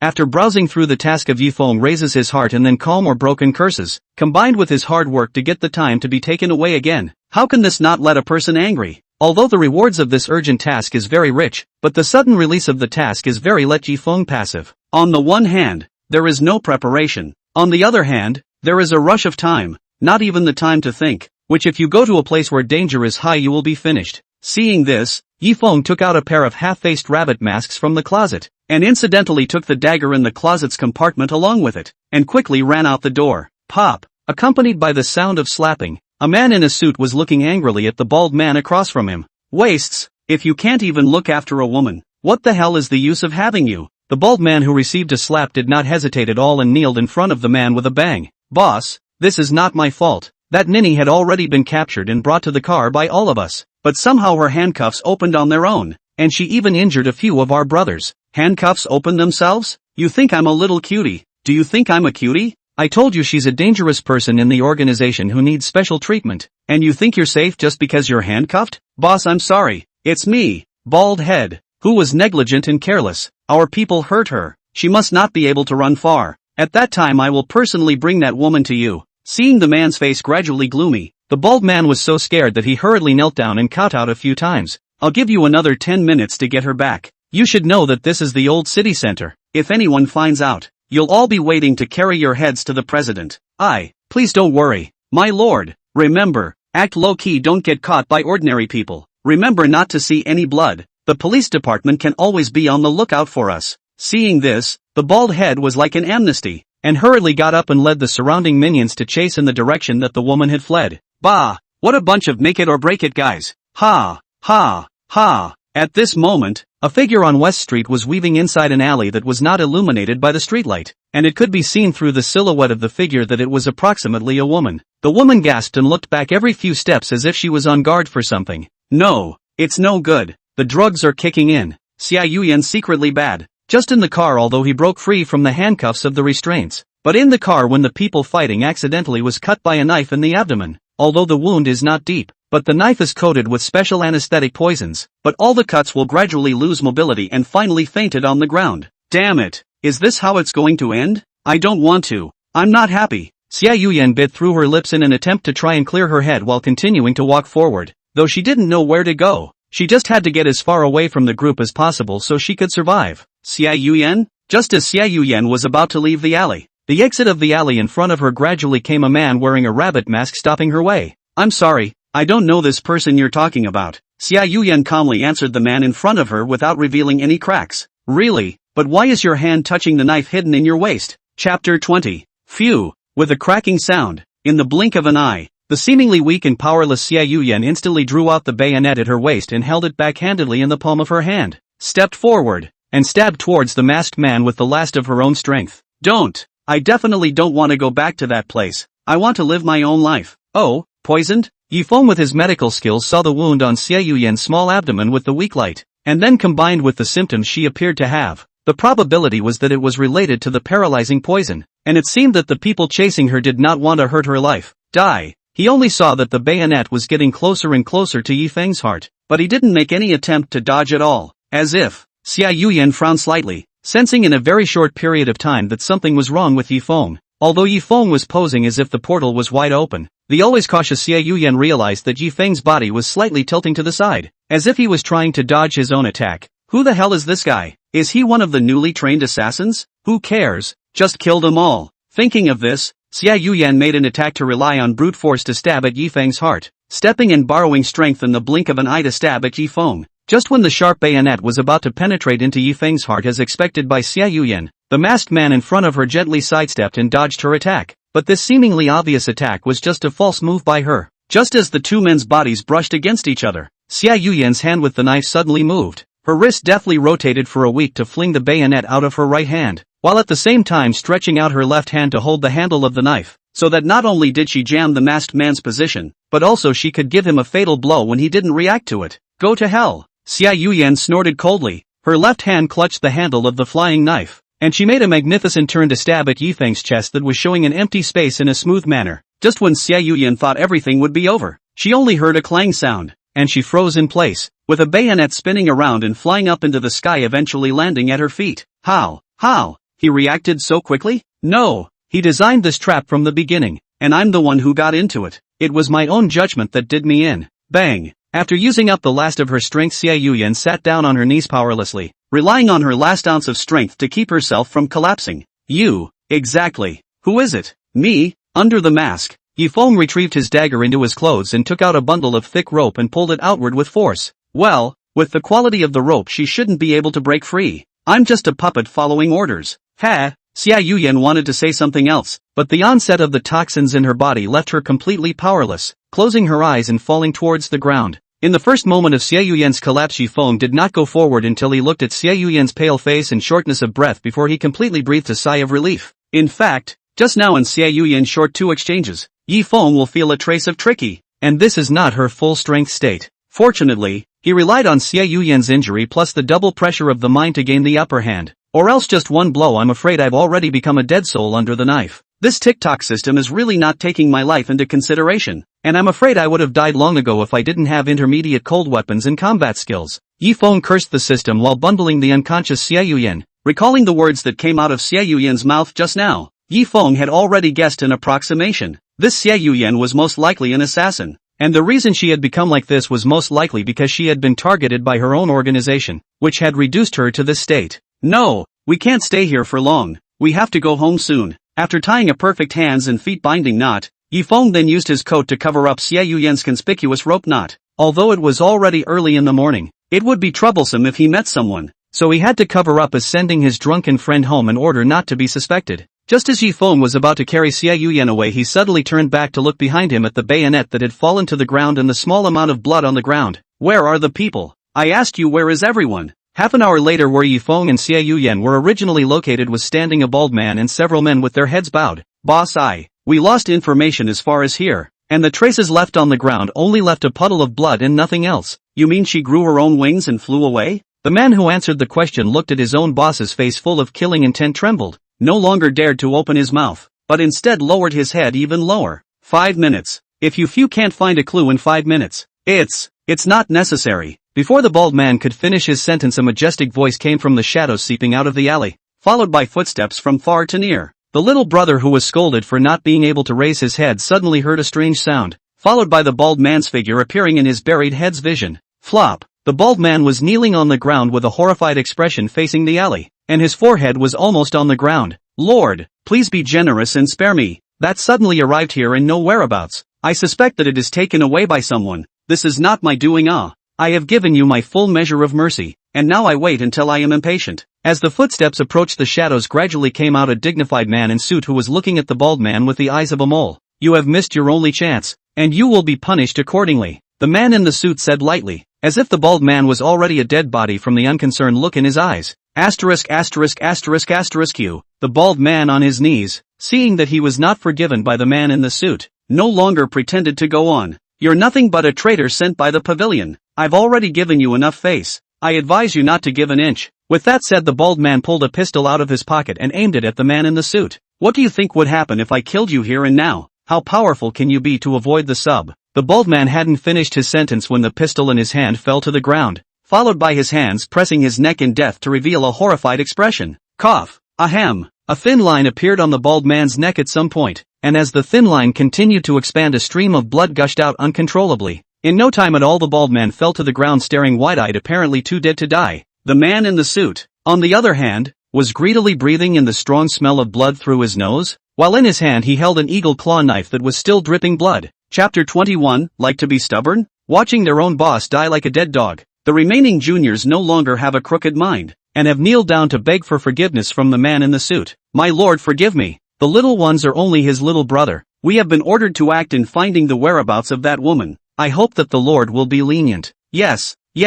my lord. If you're so generous, spare the little brothers. Yeah. The surrounding minions in order to live brushed in unison with a model kneeling and begging for mercy, knowing that the most powerful boss among them was killed by the man in the suit in a single move, which who still dares to rebel. I for one value loyalty very highly, but I don't see it in you guys. The moment your boss dies, someone falls to their knees and begs for forgiveness. What is that if not a 250? It's people like that I hate the most in my life. The man in the suit shook off the bloodstains left on the eagle-clawed knife, not looking squarely at the remaining few at all. Hearing this, the juniors who were still kneeling on the ground just now immediately stood up again. making a grandiose and righteous appearance. My lord, we are actually very loyal to our big brother. No matter how much he beats and scolds us, we will never fight back because we always remember how much he takes care of us. One big brother. One lifetime big brother. In my heart he is as dear as my elder brother. Oh, so you're all loyal to your boss? Yeah, the crowd nodded in response. Then since you're so loyal, you'll be buried with him.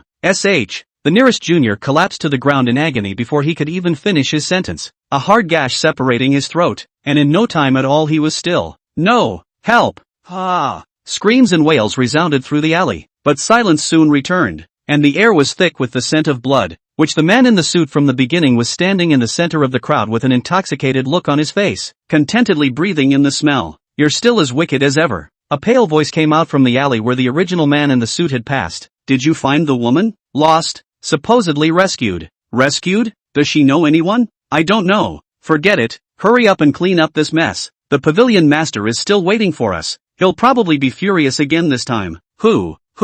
Yifeng threw the tightly bound Xiao Yian on the sofa, followed by taking the medical kit placed in the room and rushed to give Xiao Yian medical treatment. It's a good thing there's no one on the road, or we'd be in trouble. You guys mustn't die. My mission still depends on you. Yifeng took out scissors to cut open Xiao Yian's clothes and then sprinkled with medicinal powder and alcohol. Looking at the pain and frowning tightly, Xiao Yian is still alive. Yifeng then let go of his heart. Luckily, he didn't do it in vain. Sure enough, after Yifeng finished medicating Xiao Yian, the system tone suddenly sounded. However, Yifeng didn't have time to open the system to check it out at this moment, and after letting out a sigh of relief, he prepared to wrap Xiao Yian's wound with gauze. It was at this point with the help of the light that Yifeng got a good look at Xiao Yian's full face. Xiao Yian kept a head of bright red hair showing natural curls just reaching her shoulders. But these are not outstanding. To know that there are many people with different hair colors in this world. The most characteristic or Xiao Yian not devilish figure, like a beautiful artwork generally exquisite. Body proportion control is a masterpiece. If you want to compare Limu Orange and Xiao Yian, it's the difference between a basin and a mountain peak. Even Yifeng couldn't help but be staggered when he saw it. This woman didn't expect to look so good. I didn't even pay much attention to her just now. There are probably many people who are mesmerized by her bewitching figure and looks. What a scary woman. I don't know what this stupid lack of system thinks. Even asked me to come to tie up such a dangerous person. Such a powerful woman was injured. What should I do if I am affected? No, we have to find a way to protect ourselves. Don't wait for the time of life to come before they are killed themselves. Who is this looking for justification? Yifeng felt the dagger at his waist still after a reassuring sigh of relief. Just as he was about to take advantage of this moment to take a shower, he suddenly realized that Xiao Yian's eyelashes gently fluttered. So he helplessly skimmed his mouth. Don't pretend to be asleep. I'm not your enemy. After being exposed by Yifeng, Xiao Yian, whose medicinal properties had disappeared, opened her beautiful eyes, a pair of deep blue eyes staring at him tightly. Who the hell are you? Is that the tone you take with your savior? A lifesaver? Xiao Yian twisted his body to find that he did not know when he was tied up on the bed, struggled hard to see the knot is too tight to move, and only then honestly down. I've never seen anyone's rescuer treat the rescued like that. Then I've never seen a person who was saved who couldn't think of a way to retaliate against the person who saved his life. You, who the hell are you? Seeing Yifeng's eloquence, Xiao Yian no longer argued with him and began to look around the surroundings while questioning Yifeng. I told you I'm just a concerned citizen, so please don't think too badly of me, okay? If I were your enemy, do you think you'd be in such a good position to talk to me? Then where are your intentions? Saving me won't do you any good at all. Apparently Xiao Yian was now like a puppy being blocked in a corner, but anyone who came near her she would pounce up and bite twice. For her only the wall behind her was the safest place for her. Just go with your heart. Maybe it was fate that made me save you. Well, how about I untie you if you promise me a few things? Demand? Xiao Yian inner secretly scolded Yifeng. It is true that this man is on their own purpose to do so. After all, so many years of experience as a killer. Coveting her people can be more to go. Whether it is to play a variety of roles close to the target of the assassination or by the pavilion of those who are the color of the devil on the eyes of all without exception want to get her body. But Xiao Yian by virtue of their own strong martial arts and cautious character to avoid these dangers, but ultimately fell into the hands of their own people. Perhaps that they are only a tool in the organization. A merciless killing machine. Hey, what about it? Are you going to answer or not? Under Yifeng's interference, Xiao Yian indignantly stared at Yifeng. In her eyes Yifeng was nothing more than a colorful devil who coveted her beauty in a vain attempt to possess herself. But she herself would give anything to escape the place that had disgusted her all her life.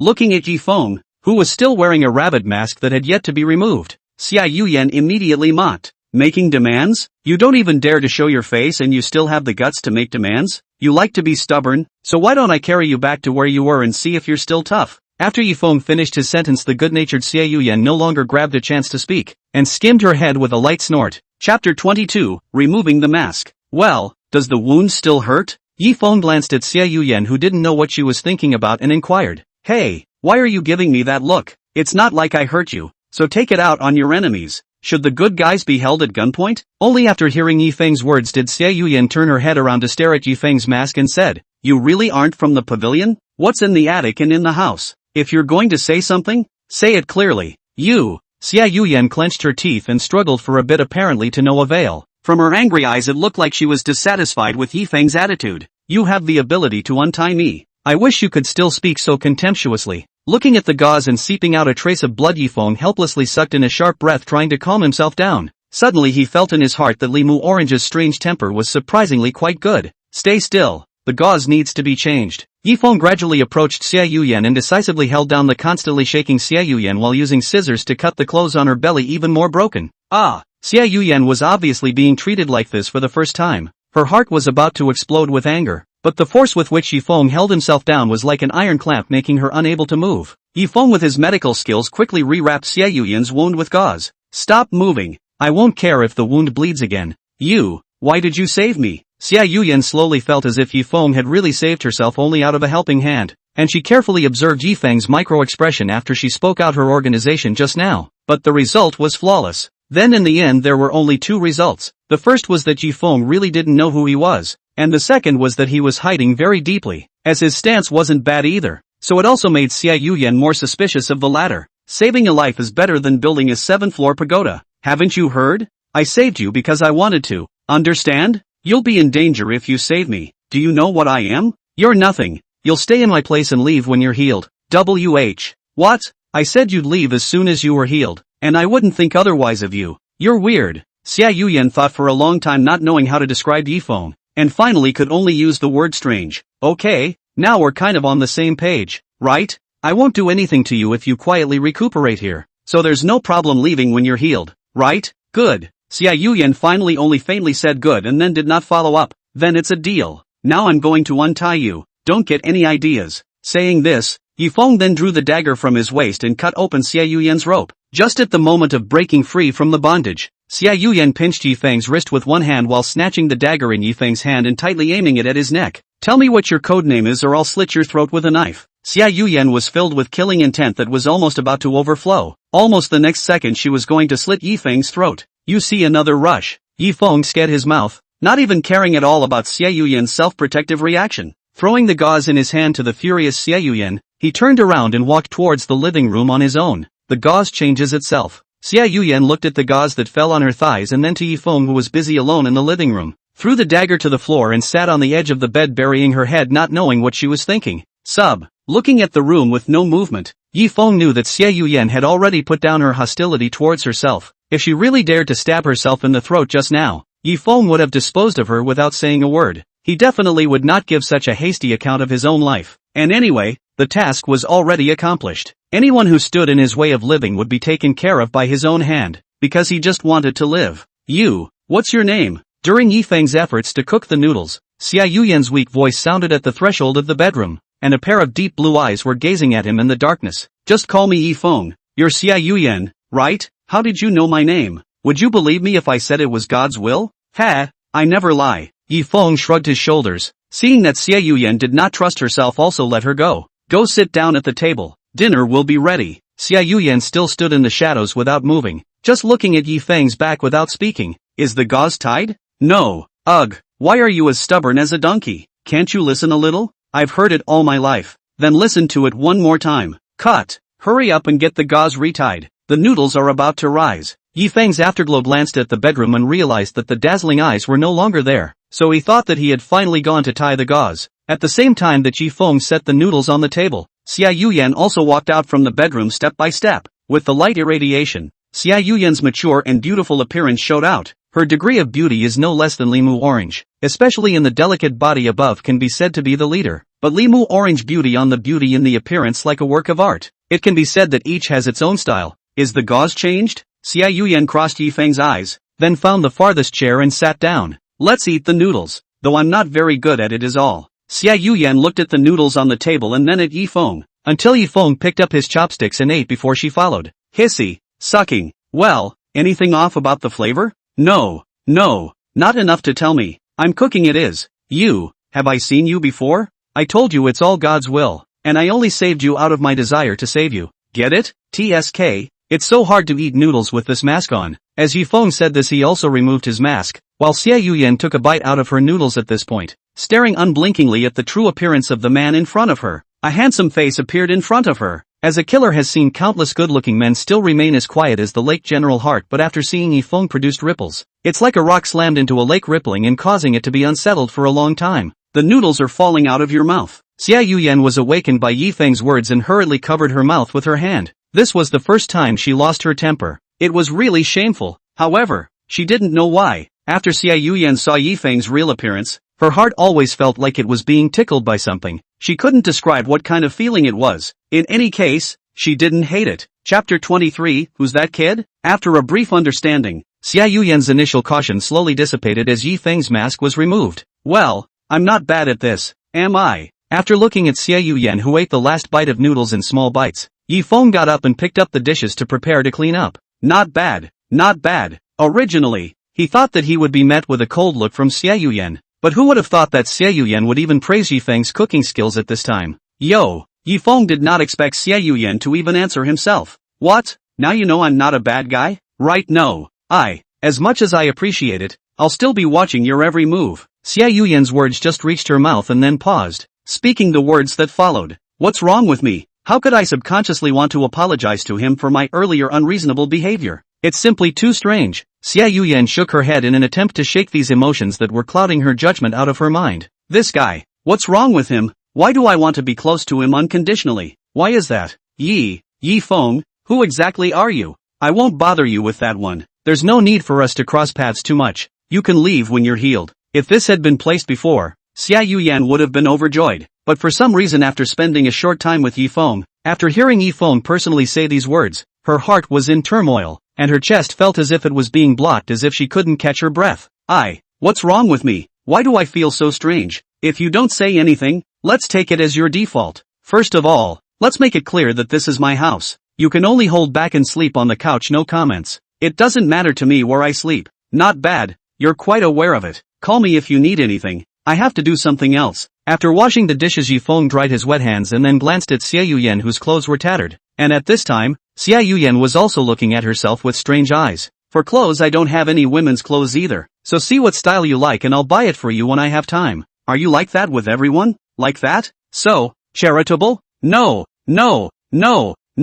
I'm not a saintly mother. I'm just doing it out of my own heart. So saving me was something you volunteered for? Forced? Actually. Xiao Yian rolled her eyes as she sat on the sofa, never imagining that this person Yifeng was just as tough-talking as herself. Saving someone's life is saving someone's life, and you're saying that you were forced to do so. So it's hard to believe that if you don't save me, I'll die. Who would believe that? Remember to keep the wound out of water. The medicine you put on yourself. Put it on the table for you. After everything was ready, Yifeng was ready to go back to his bedroom to check his quest rewards, which he had been holding back for almost a night. Thanks. Phew. Now you know how to say thank you. Seeing Yifeng staring at himself with incredulous eyes, Xiao Yian didn't bother with him and lifted the quilt and got into the sofa with a single bone. Despite the thin quilt, Xiao Yian still felt her body warm. The surrounding sounds also quieted down with the disappearance of Yifeng. Originally the quieter the more cautious Xiao Yian suddenly felt a surge of sleepiness. Strange. No, I can't sleep.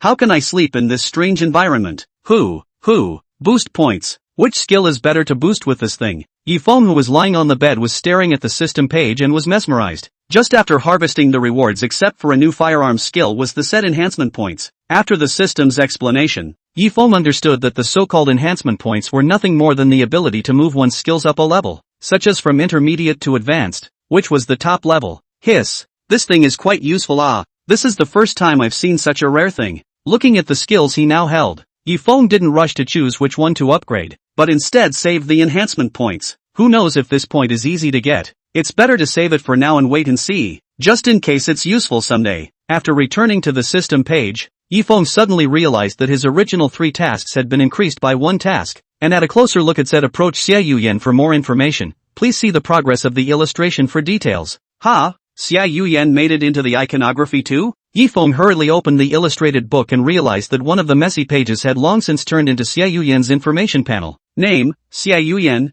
Identity, top assassin of the Dark Court. Age, 20. Progress, 9%. This icon seems to be collecting information on all the people I've already kidnapped. But what's the point? Is there any extra reward for progressing to 100? Thought for a long time. Yifeng also has no clue. And finally simply flipped a bit after they are ready to sleep. Now there is a new task that they also have to glean some rewards from Xiao Yian back to the capital. After seeing her identity, Yifeng has a trace of worry. The Dark Cabinet? Don't get involved with me. I don't want to live every day being assassinated by countless killers. Old Li, you've been socializing quite a bit lately. At this time in another conversation session, Suani came to greet Li Jing where he was. Well, is niece Mu Orange feeling better? It's been much better. Thankfully nothing happened. Li Jing shook the red wine in his hand. Something seemed to be on his mind. You told Yuxin on purpose, didn't you? Well, it's just the 2 of them that have the best relationship. I told you. Why is my usually obedient baby girl so abnormal today? Fortunately, someone behind me said that she came to the hospital. Otherwise it would have scared me. Suani took the red wine handed to him by the waiter and then drank it in one go. By the way, Old Li, do you remember the day Mu Orange's niece was arrested?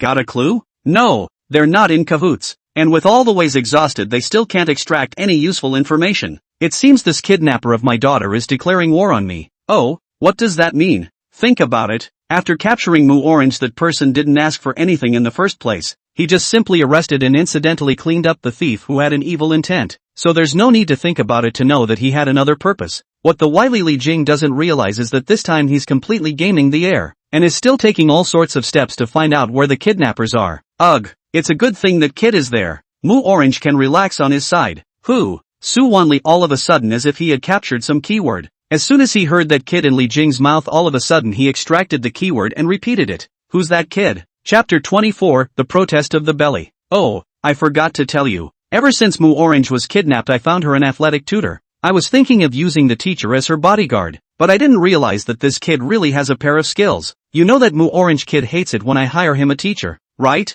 I know. Didn't this mess with you? That's true, but ever since this kid came, Mu Orange looks like a different person, and her original petulant temper is much better. Really? Is this kid really that godly? I don't know. Probably the same age group talking to each other. Anyway, this kid is great. I kind of like him. Aren't you afraid that your precious daughter will be abducted by him? You know, I've hired all the female teachers for my Yusen, just because I'm afraid of meeting someone with ulterior motives. Fear not, for that boy has no extra thoughts at all. I was quite skeptical at first, but after Afu monitored him, I was completely relieved. That kid is simply dedicated to his career, and he can't wait to punch a clock and go home every day. Li Jing said here himself laughed. Such a stable and mature character was seen in a young man who had just reached the age of 20. This unique state of mind is not the same as ordinary people. Is this kid really as godly as you say? Don't believe me. Say in advance that you're not allowed to dig for me. This kid I am very optimistic about. See how you say that? Am I that kind of person? Besides, I definitely won't let a man be my family's UXIN's teacher. Alright, no more nonsense with you. The overseas group is coming to me today to negotiate a contract. I have to go and get ready. Go on. Be safe. Suani watched his best friend leave after looking at the watch. Shows the time is also away from the exit almost. Said secondly he and Li Jing, this status to these parties are only for the people above to support a scene. Well, it's time to go find my good girl and go home.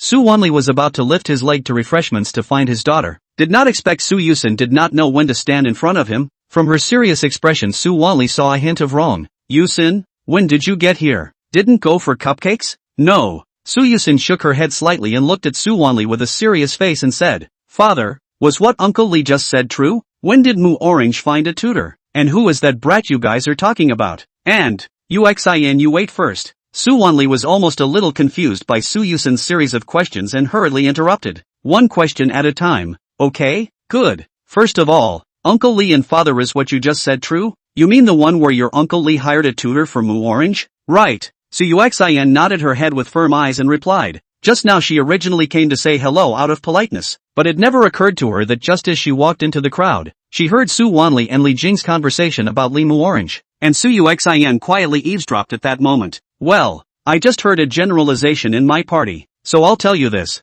Your Uncle Lee hired a bodyguard come tutor kid for Mu Orange, and it worked out pretty well. Why didn't Mu Orange tell me about this? Maybe it's just an insignificant thing. Not at all. Mu Orange she'll always tell me whatever is going on. Obviously I'm her best friend. Yusen suddenly felt betrayed, and her heart felt extremely uncomfortable as if it was blocked. Mu Orange, why didn't you tell me? Are you hiding something? Obviously you weren't like this before. Why are you doing this? Why? No way. I'm going to find Mu Orange and ask him about it. What?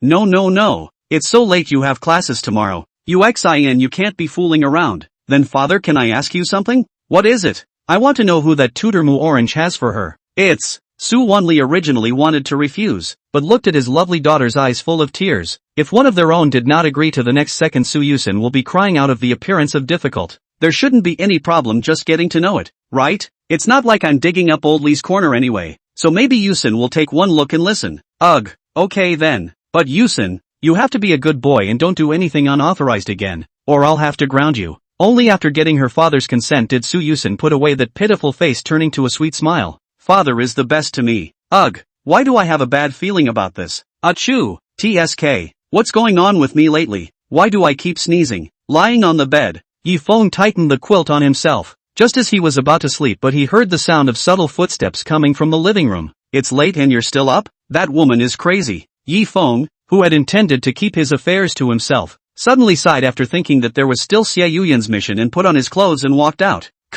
Yifeng just opened the door to his room and looked at a pair of deep blue eyes like the sea in the darkness to his side. Through the location of those eyes, Yifeng knew approximately what Xiao Yian was doing. Good lord, that's not enough food. What are you going to do? Why are you up at this hour? Apparently Xiao Yian was a bit wary in the face of Yifeng's appearance and unconsciously stepped back. That's what I was going to ask you. What are you doing in the kitchen at night when you're not sleeping? Xiao Yian was momentarily speechless, stammering half a day to say a few words. I want to go to the bathroom. Isn't the restroom on the other side? So it's the wrong way. The annoyed Xiao Yian interrupted loudly, causing both of them to focus their attention due to the quiet night suddenly ringing out so loudly. Goo. Just at this time, Xiao Yian's stomach seemed to rebel against her party's words, grunting hard. Hungry. I'm making that noise because I have an upset stomach. Goo. Look at your stomach protesting. That's it, trying to go to the bathroom. Coo. Want to eat something? I'll make it for you. Anything. Thanks. After seeing that Xiao Yian finally compromised with life, Yifeng forced down the act of wanting to laugh and prepared to turn on the lights, but right after he pressed the switch he was stopped by Xiao Yian. Wait, don't open it yet. It's already too late. Chapter 25. Why are you so nice to me? Along with the light, the darkened living room was suddenly brightened, and Xiao Yian's full appearance was illuminated. Quick, turn it off. Just see Xiao Yian bare shoulders, hands covering the chest with that shy and angry eyes glaring at Yifeng. Smooth and tender skin as beautiful as jade. Delicate and graceful body posture is a big killer. Yifeng saw this and hastily closed his eyes and turned his head. Hold. Sorry, I wasn't expecting that. Whoosh. Before Yifeng could finish, a slipper flew towards his ear, accurately hitting the top of the light switch, and for a moment the living room returned to its dark appearance. Yifeng, do you have extra clothes? I'm afraid you're the only one who can wear my own clothes. Can you make do? Aha. Dark blue eyes blinked, and the initially hostile tone turned away, instead adding a hint of flirtation and indescribable shyness. Taking advantage of Yifeng's return to the room, Xiao Yian tiptoed on one foot and hopped up to find the other slipper and immediately burrowed into the sofa, quickly lifting the quilt to cover herself. What the hell? Why are you in such a state? I was just looking for something to eat, and I just threw my torn clothes away. But who knew? At this time Yifeng, who found a clean shirt in the room, also walked out. I put the clothes in front of you, so hurry up and put them on. Thanks. A murmuring voice came from the covers in the couch, followed by a subtle rustling and changing of clothes. You can turn on the lights. The lights turned on only to see that Xiao Yian was wearing Yifeng's wide white shirt, and despite Yifeng's stocky figure, he still looked a little crowded. Isn't there a bigger dress? It has nothing to do with the size of your clothes. It's about you. Poof. Xiao Yian didn't target Yifeng at every turn as she did before, and lightly hummed after glancing down at her own exceptional merits. Is it okay to just deal with a couple bites? It's better not to eat too much at night. It's all good. I'm not picky. Yifeng did not say anything more and walked into the kitchen and started to get busy, leaving behind Xiao Yian, who was dazed on the sofa. Why does this guy look better and better? No. It must be the problem of the accident that just happened. I'm an assassin. There's no way I'd let that affect my state of mind. Obviously Xiao Yian was deceiving herself and just finding an excuse to comfort herself. Need help? Just as Yifeng was about to make the simplest egg fried rice, Xiao Yian's voice suddenly came from behind him. Yifeng turned back to look and found that I do not know when Xiao Yian even their own did not notice that stood at a distance of 2 meters away from himself. Which if you want to report the kidnapping of revenge that he is not finished. No, we have to send the woman away. Stay here is always a hidden danger. Maybe one day to see me not good to give me a stab. I will drink on the spot hate northwest. This to find who to say. Could you please walk a little louder next time? Get used to it. I'll try to change. Are you really okay with having injuries? It's fine. It's a minor injury in my career. Xiao Yian lowered her head as she spoke, seemingly reminiscing about her past. But from the clenched expression on her face most of it was not so good. Then please can you break 2 eggs? I need to crush the overnight meal a bit. Beat the eggs? I know. Xiao Yian picked up the 2 eggs on the cutting board and placed them in front of the bowl. It should be if I remember correctly. Ka! Only a sound of a broken eggshell was heard, and when Yifeng looked at it he was instantly stunned. At this time, Xiao Yian's 2 hands were full of egg liquid and broken eggshells, and she didn't need to look to know that she wasn't beating eggs at all. It was clearly pinching eggs. Is that so? How can it be? Haven't you ever cooked for yourself? We all ate what was readily available and no one would teach us to cook. Ugh, that's not how you beat an egg. You watch. Yifeng had no choice but to mourn for the 2 innocent eggs for 2 seconds, then took another egg out and put it in his hand. Watch this. Cracking an egg is really easy. Just crack a hole first and then this. As Yifeng broke it with both hands, a full egg came out of the shell and fell into the bowl. That's the right way to do it. Look at you, can that work? You're almost tasty with your hands with a little breadcrumb frying. Sorry, what are you apologizing for? I'm not your boss. You don't have to apologize to me. It's just a small thing. Just be more careful next time. Xiao Yian looked down at her slippery hands, and in the end, she actually raised a smile. Can I really have a life like this? It feels pretty good the way it is. Well, go wash your hands and get ready for dinner. It won't be long. Aha! Clang! Yifeng brought the plate filled with egg fried rice to Xiao Yian. How does it taste? Smells good. Xiao Yian looked at the still steaming egg fried rice, pursed her dry lips, picked up a spoon and scooped up a spoonful of fried rice into her mouth. Ham. How was it? Appetizing? Good. Yummy, yay. Really delicious. After saying that, Xiao Yian ate another bite. In the past outside she was eating dry food and bread that can eat a fruitful stomach. As a killer they cannot be distracted in any way. Eating in her mind is only to maintain the body functions. Now that she was free and experiencing such beauty, Xiao Yian couldn't help but be glad that she had escaped, and perhaps a better life awaited her in the future. Yifeng, thank you. I will find a way to repay you. Yifeng, who was eating fried rice, suddenly heard Xiao Yian suddenly say this sentence. He wanted to wave his hand and refuse, but looking at Xiao Yian's firm expression he still nodded his head and agreed. Perhaps finding her a new target might put her anxiety to rest, so that she could be free from worrying about her blending in and causing something to happen. Let's not talk so much and eat.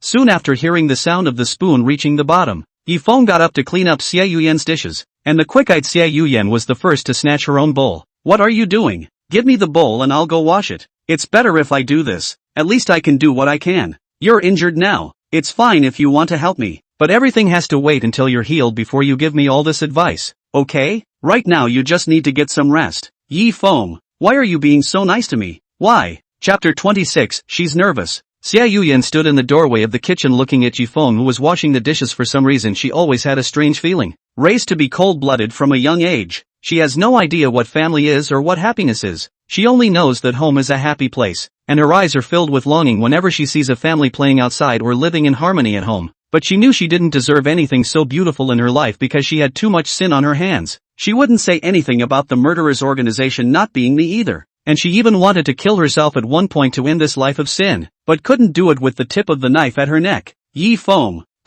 When he heard Xiao Yian calling him, Yifeng happened to have finished washing the bowl and was ready to wipe his hands. Wouldn't you say that a person who commits a heinous crime should be punished accordingly? Yes, sure enough nah. Xiao Yian lowered her head and smiled to herself, but it's going to depend on how she approaches this. Treat? What do you mean? Hearing Yifeng's words, Xiao Yian immediately raised her head as if she had caught the pre-dawn light. Atonement. Only to make amends for mistakes can be considered a true sense of atonement, but the sins committed certainly cannot be washed away, can only be regarded as the comfort of the heart. What's wrong? Why are you asking all of a sudden? In fact, Yifeng had already guessed the meaning of Xiao Yian's words. The person she was talking about was actually herself, but Yifeng would not do anything like being a saintly mother in order to favor her, and he had even less right to forgive the murderer on behalf of those people. No, nothing. I was just asking off the top of my head. Xiao Yian's eyes flickered not to look at Yifeng and hurriedly returned to the sofa and wrapped herself into a ball towards the backrest. Think of something that makes more sense to you. After all, becoming an assassin wasn't a choice you made of your own free will, was it? From Xiao Yian's tone of voice that and confused look, Yifeng judged that Xiao Yian was probably forced to become like this, because she had something different from a real killer. That is conscience. Don't be in a hurry to answer me, you have to answer yourself. Xiao Yian opened her mouth to say something, but ultimately closed it. Yifeng, good night, good night. As the door to the room closed, only then did Xiao Yian turn around to gaze deeply at Yifeng's room. Only having been in contact with this man for just one night, Xiao Yian had never felt so at ease. Leaf maple. Early in the morning woke up Yifeng is getting up ready to wash, but suddenly found in front of their own is receiving a notification from the system. Clicked on a look and found that I do not know when there is an illustration of the rewards waiting for their own. Fixing their eyes on a look, Xiao Yian's progress was from 9% overnight soared to 30%. What the hell happened? Has the woman come to her senses? Just as Yifeng was wondering, inadvertently he realized that Limu Orange's progress was about to reach 60%. Almost every day it was going up by 1 or 2 points. Even though it was all very suspicious, it was ultimately a good thing, and Yifeng did not care about these issues. Under the system's lead, Yifeng received the reward for this mission. Perhaps his face was too dark this time. Except for the reward of 30 days of time, there was nothing more. This system is really getting stingy. You don't have to give it if you don't want to. After a brief time of organizing, Yifeng looked at his personal information and roughly browsed through it. Host, Yifeng, age, 20. Remaining lifetime, March. Skills, firearms mastery, cold weapons mastery, driving mastery, nursing, charisma. Possessed items, illustrations, master key, scapegoat doll. Keep this up and it won't be long until I can have the life I want, and then I won't have to give this damn system a good look anymore. As soon as he thought of this, Yifeng's heart even felt much more comfortable, and after putting on his clothes, he walked out of the room. Just after going out, Yifeng realized that Xiao Yian was still in a deep sleep, seemingly not even a little wary of his opening the door. It was probably because of the injury, so I'd better leave her alone myself. Considering not to disturb the injured Xiao Yian, Yifeng minimized the noise and headed to the bathroom. Just at the moment the bathroom room door was closed, Xiao Yian, who had her eyes closed, opened her deep blue eyes. I can't believe. Slacked off. Xiao Yian had to admit that last night was actually the most peaceful day of sleep in her entire life, to the point that she was somewhat unable to forget it. Is it peace of mind because there is no mission? No, it's not. Is it because of the comfort of sleeping on a soft, fluffy couch? No, maybe it's because of him. Thinking of this, Xiao Yian shifted her gaze to the bathroom. Listening to the subtle sound of water flowing, Xiao Yian couldn't help but raise a smile. Obviously he's not obligated to do that, so why is he so considerate of his feelings? This guy. Missy? Meanwhile in the villa was finishing breakfast Limu Orange, perhaps thinking about something, sitting dumbly on the chair. After a few days of recovery she was soon out of the hospital. There's still 4 more days. Why does time pass so slowly? Missy? What's wrong? Hearing Afu's voice, Limu Orange suddenly raised her head. Obviously she hadn't listened to what Afu had just said. Missy's teacher for today is here. We should go to class. I see. Limu Orange sighed helplessly. Since she took Yifeng's class she couldn't raise a trace of interest in other classes at all. Only she herself knew that only Yifeng's class she would devote herself to, and only Yifeng was her own real teacher in her mind. Teacher, I wonder what you're doing right now. Yo, wake up. When Yifeng just came out of the bathroom he saw Xiao Yian sitting on the sofa looking at himself. Well, good morning.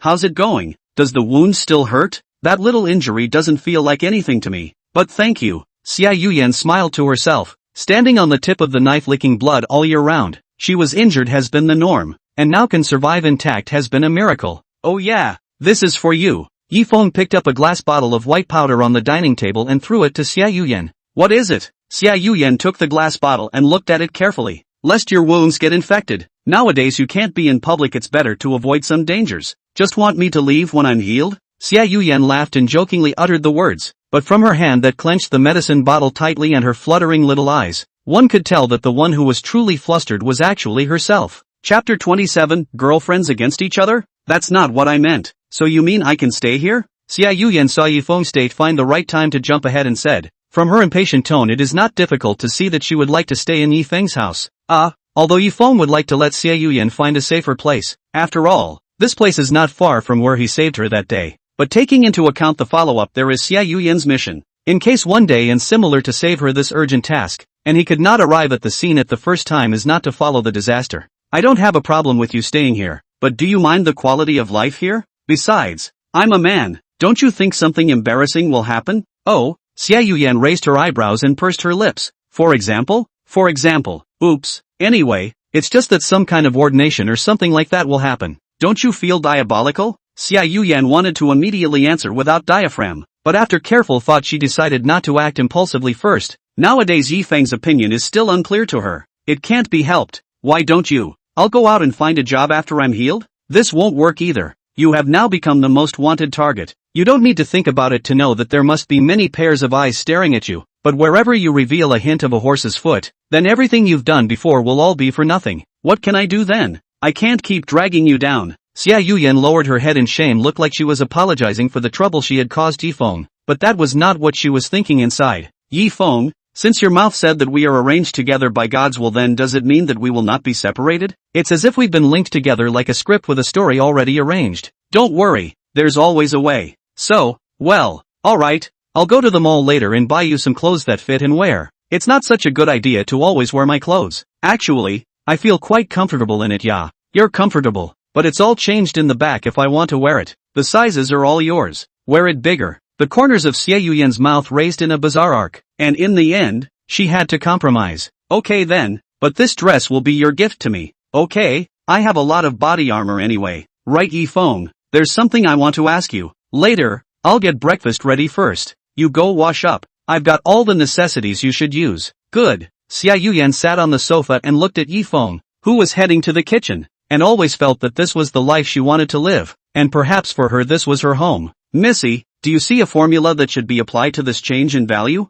Missy? Ah, excuse me teacher. What did you just say? Ugh. A middle-aged woman wearing glasses shook her head helplessly when she saw Limu Orange's distracted appearance, and spoke of Limu Orange's current state. Missy, your mind is pressed against me. I see that it's getting late, so I'd better come back another time. Sorry teacher, I got carried away. Limu Orange blushed and opened her mouth. She didn't know why. Every spare moment she would think of the bits and pieces with Yifeng. These beautiful memories were like a movie that had been playing on a loop, always making her unable to resist recalling those moments. Missy, you're more than just wandering off. Your attention has never been on me from start to finish, and while I admit Missy you're smart, the lesson has to be carried out. Sorry teacher. I'll leave you to it Missy. Next time I hope you don't look like this. After watching her teacher leave, Limu Orange sighed in shame. For some reason when she came back from the hospital, her heart was in turmoil, as if something was blocking her chest and she couldn't get out of it. Why is this happening? Yifeng, what the hell is he doing now? No way. I have to go find him. The heart is getting more and more uncomfortable. Limu Orange cannot care about other. Is about to call on Afu to take himself to find Yifeng but did not expect when she opened her room door so Yuxin is standing outside the door. Rain. Yuxin? Why are you here? Muchan. We're good friends, right? Yeah. What's up you are? What made you think you had time for me today? Limu Orange detected a hint of something wrong from Su Yusen's expression and went forward to take her good girlfriend's arm and said happily, it's a rare day when we have time. Want to go to the mall together? No Mu Orange. There's something I need to talk to you about. Su Yuxin shook off Limu Orange's hand. Limu Orange's smile also stiffened. Brought Su Yuxin into the house and closed the door to sit on the chair and look at Su Yuxin. After a while before faintly opened his mouth, speak up Yuxin. What is it that you want to talk to me about? Mu Orange, why did you lie to me? Su Yusen also said it straight out. She didn't want to beat around the bush. The more she did the less she would get the answer she wanted. Ha, Yuxin, don't get any ideas. When have I ever lied to you? Aren't we best friends?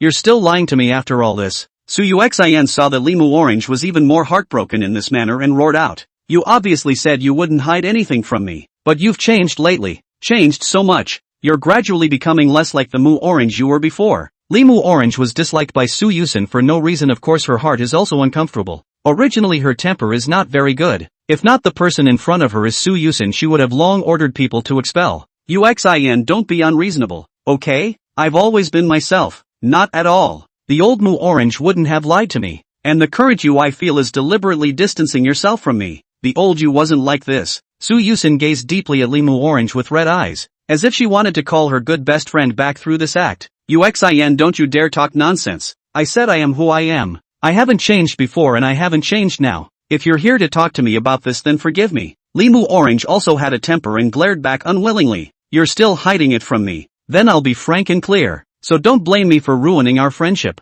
Yusen crossed her small waist wearing a Western-style dress and looked at Limu Orange. Why don't you start by explaining who that tutor is? Why haven't I ever heard you talk about it? Homeschooling? Limu Orange instantly reacted to who the tutor Yusen was talking about, and her eyes instantly became stern. Could this be the reason for the discomfort in one's heart? Who did you hear that from? Chapter 28. Sure enough, there is this matter. Mu Orange, why don't you tell me the truth? Didn't you say you hated that new tutor? Feeling betrayed by her best friend, Yusen's heart is like being stabbed by a needle in general pain. She simply does not believe that Limu Orange will lie to himself, until the truth is revealed that her heart to uphold that part of the trust has also gone up in smoke. Why? Why did you lie to me like that? Aren't we close friends? Yusen, who was facing the reality, cried out in excitement and looked at Limu Orange with more than a hint of resentment in her eyes. Seeing that she could no longer cover up her matter, Limu Orange annoyingly skimmed her head and looked out of the window, saying in a flat tone, I'm sorry Yuxin, I have my own reasons for this matter.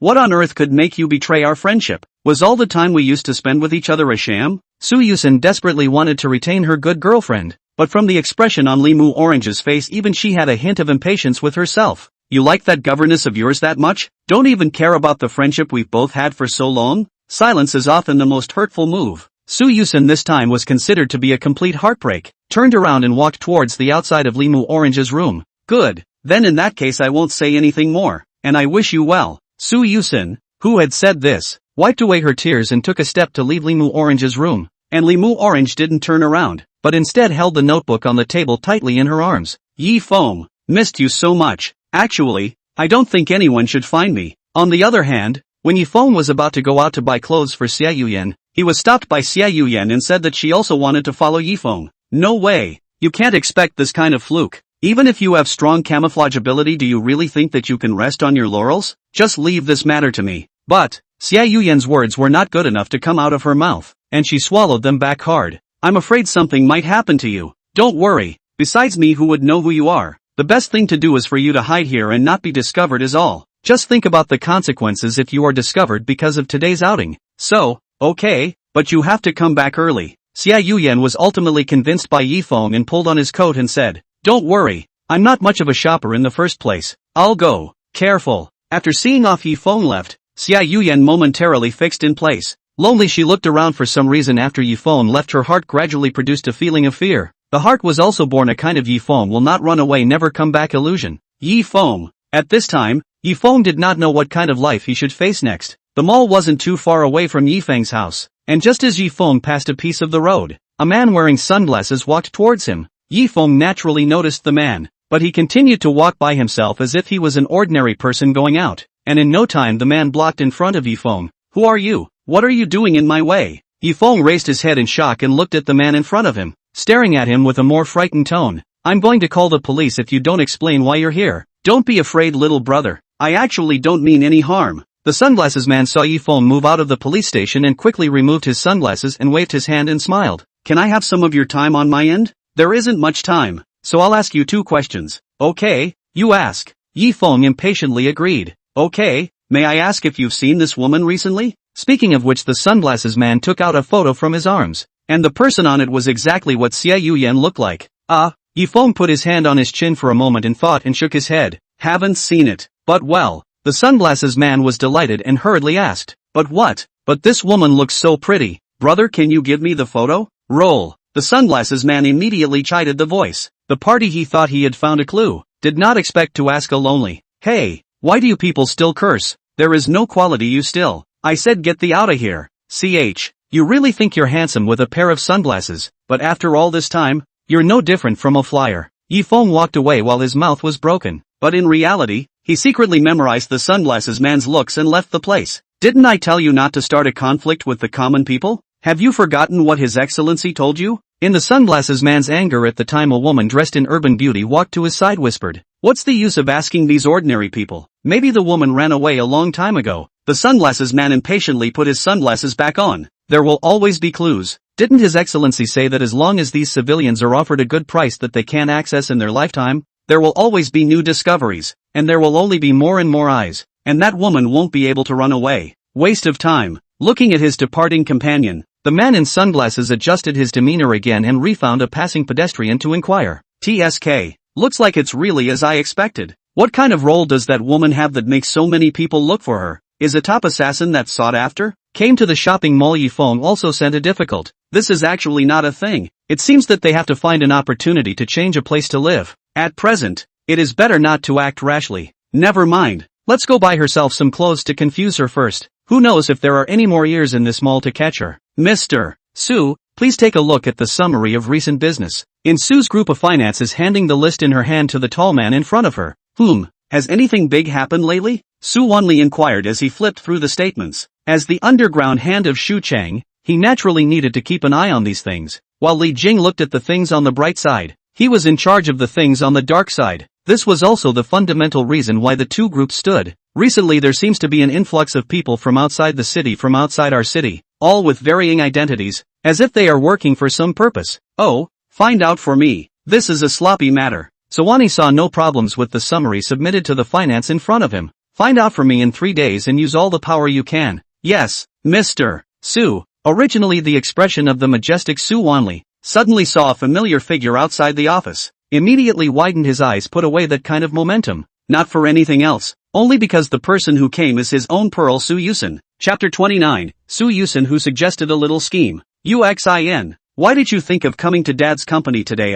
Didn't you say you were going to find Mu Orange to play together? Su Wanli's heart is secretly happy. His daughter has finally grown up, knows to share for herself, not worthy of being Dad's proudest little cotton jacket. Father, can I ask you something? Anything, as long as it's within my power. Su Wanli patted his chest and said, this is the time to show the high image of being a father. I want to see someone. What man? Homeschool. Homeschooling? Isn't this very simple? Yuxin. Just talk to your mom and ask her to call that tutor you want to meet over. I'm not talking about my tutor law. I'm talking about. Su Yusen said here and clenched her small fists. In her eyes it was this so-called tutor that made herself and Limu Orange fall out. As long as she drove this tutor away, maybe Limu Orange would get back together with herself. It's Mu Orange's tutor. What? Su Wanli froze. He didn't know why Su Yusen would suddenly specify that he wanted the young man Li Jing was talking about, but he had about guessed that this was most likely what Limu Orange had told his daughter. Su Wanli had a momentary dilemma, knowing that the young man in Li Jing's mouth was Limu Orange's private and exclusive teacher, as it also involved the duties of a bodyguard. But considering that his own daughter would just want to meet with that young man, it shouldn't be too much of a problem, right? Yusen, can you tell Daddy why you want to see that teacher? Is it something different in the way the teacher I hired for you teaches? I'll forgive Yuxin for not being able to comment on that one. Su Yusen had a strong attitude and placed her hands in front of her chest. This was one of the rare times Su Wanli had seen his daughter so hardened. Su Yusen was obedient in his eyes, but when she acted like this even 8 horses couldn't pull her back. Well, but I'll have to consult your uncle Li Jing before that. Good, then I'll wait to hear from you, father. Su Yusen nodded in response and found a free chair to sit on. See, it's forcing itself to be executed now. Su Wanli smiled helplessly and took out his cell phone locked in the safe, opening the only contact in the phone book of his cell phone and pressing call, which was his private contact with Li Jing. Hello, old Li. Why old Su?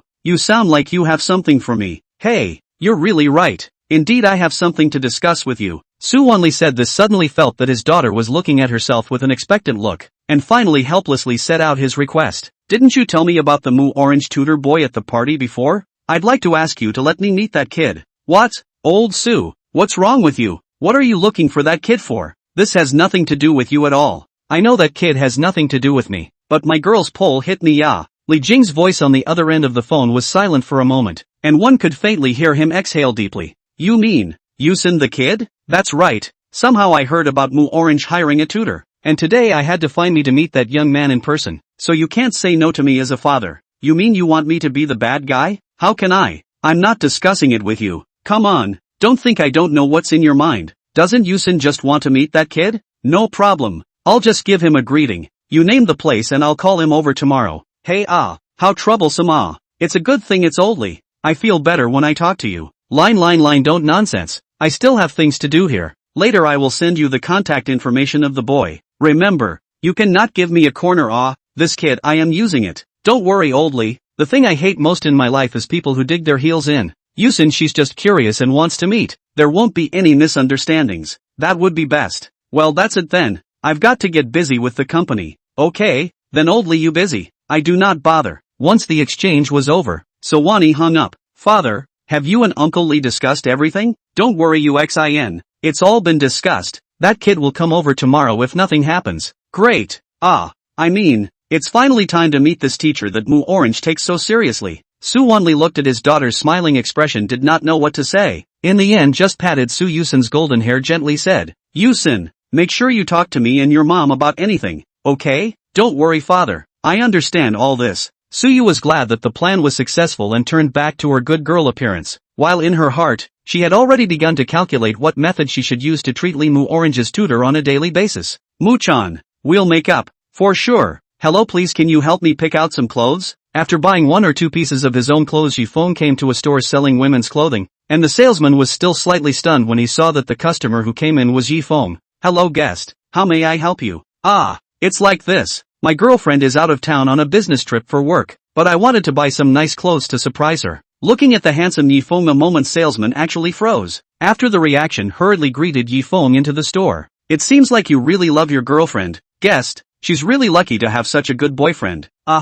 She always buys me clothes too. Guest, what kind of dress style does your girlfriend like to wear? Is it this elegant looking long dress or sexy little short dress? Listening to the sales clerk's introduction on one side as well as the style of the clothes as far as the eye could see, Yifeng's mind actually came up with the scene of Xiao Yian wearing these clothes, and suddenly his old face flushed to take advantage of the fact that the sales clerk didn't pay attention to himself to calm down. After some understanding, Yifeng heart probably have an idea, so to the clerk pointed to 2 sets of clothes, looking at a dark blue dress, in the skirt waist tied with a white ribbon. Solid color collocation appears very monotonous, but if it is worn in the body of Xiao Yian that can be a lot of difference. The other one is relatively much more conservative, wearing a pure white long sleeve inside, and the outside is more inclined to a kind of sports jacket version, with strong elasticity and stretch, and the material is also smooth to the touch and not easy to be lint. Could you please get me a set of each of these 2? For height it's about half a head shorter than me, and the build size bigger is better. The saleswoman will cover her mouth and sneer. Yifeng blushing looks even more heartwarming to her. It's just a pity that he already has a girlfriend. Yes, please wait a moment, guest. I'll go pick the appropriate size now. Chapter 30. Xiao Yian rubbed her drowsy eyes and realized that she had fallen asleep in Yifeng's bed at some point. Hey, how come I'm in Yifeng's bed? I remember. Xiao Yian vaguely remembers that after Yifeng left she has been in a highly nervous mood. Quiet room. She suddenly realized that since Yifeng left it seems that this peace of mind and warmth of the room is not so comfortable. The real reason for her to sleep peacefully and will not be anxious is because of the Yifeng accompanied by her side. Yifeng was like a good medicine, bringing her solace in her lowest and most painful moments. Xiao Yian once wanted to go out to look for Yifeng several times, but when she brought her personal weapon and put her hand on the doorknob she recalled what Yifeng said to her before he left and hesitated again, and finally let go of her hand and sat back on the sofa. But as time passed, Xiao Yian's rapid breathing was like a volcano ready to erupt. Why hasn't Yifeng come back yet? Is it because he was found out by someone in the organization? Or did he think I was a liability and left me? Yifeng, come back soon. No one would have expected that the once cold-blooded and ruthless killer would actually have such a vulnerable side. And this sudden transformation was even in an instant. Xiao Yian's body at this moment stood up from the sofa as if it was out of control and staggered towards Yifeng's room. Just into the house, Xiao Yian will find that Yifeng's room decoration is very simple and neat. In addition to some wallpaper to prevent wallpaper from falling off, there is nothing else, and the quilt is also folded neatly. It looks like no one has ever lived in the appearance. If there is no Yifeng's odor, Xiao Yian almost thought that Yifeng the person is actually non-existent. Xiao Yian high nose sniffed. In the smell of Yifeng's flavor after she seemed as if obsessed with magic climbed on Yifeng's bed. Lying on the leaf maple, Xiao Yian felt the party's anxiety and uneasiness is also at this time to get relief. And there is even a hint of hazy drowsiness came. Good. So good. Xiao Yian couldn't help but close her eyes. And before long she was breathing evenly.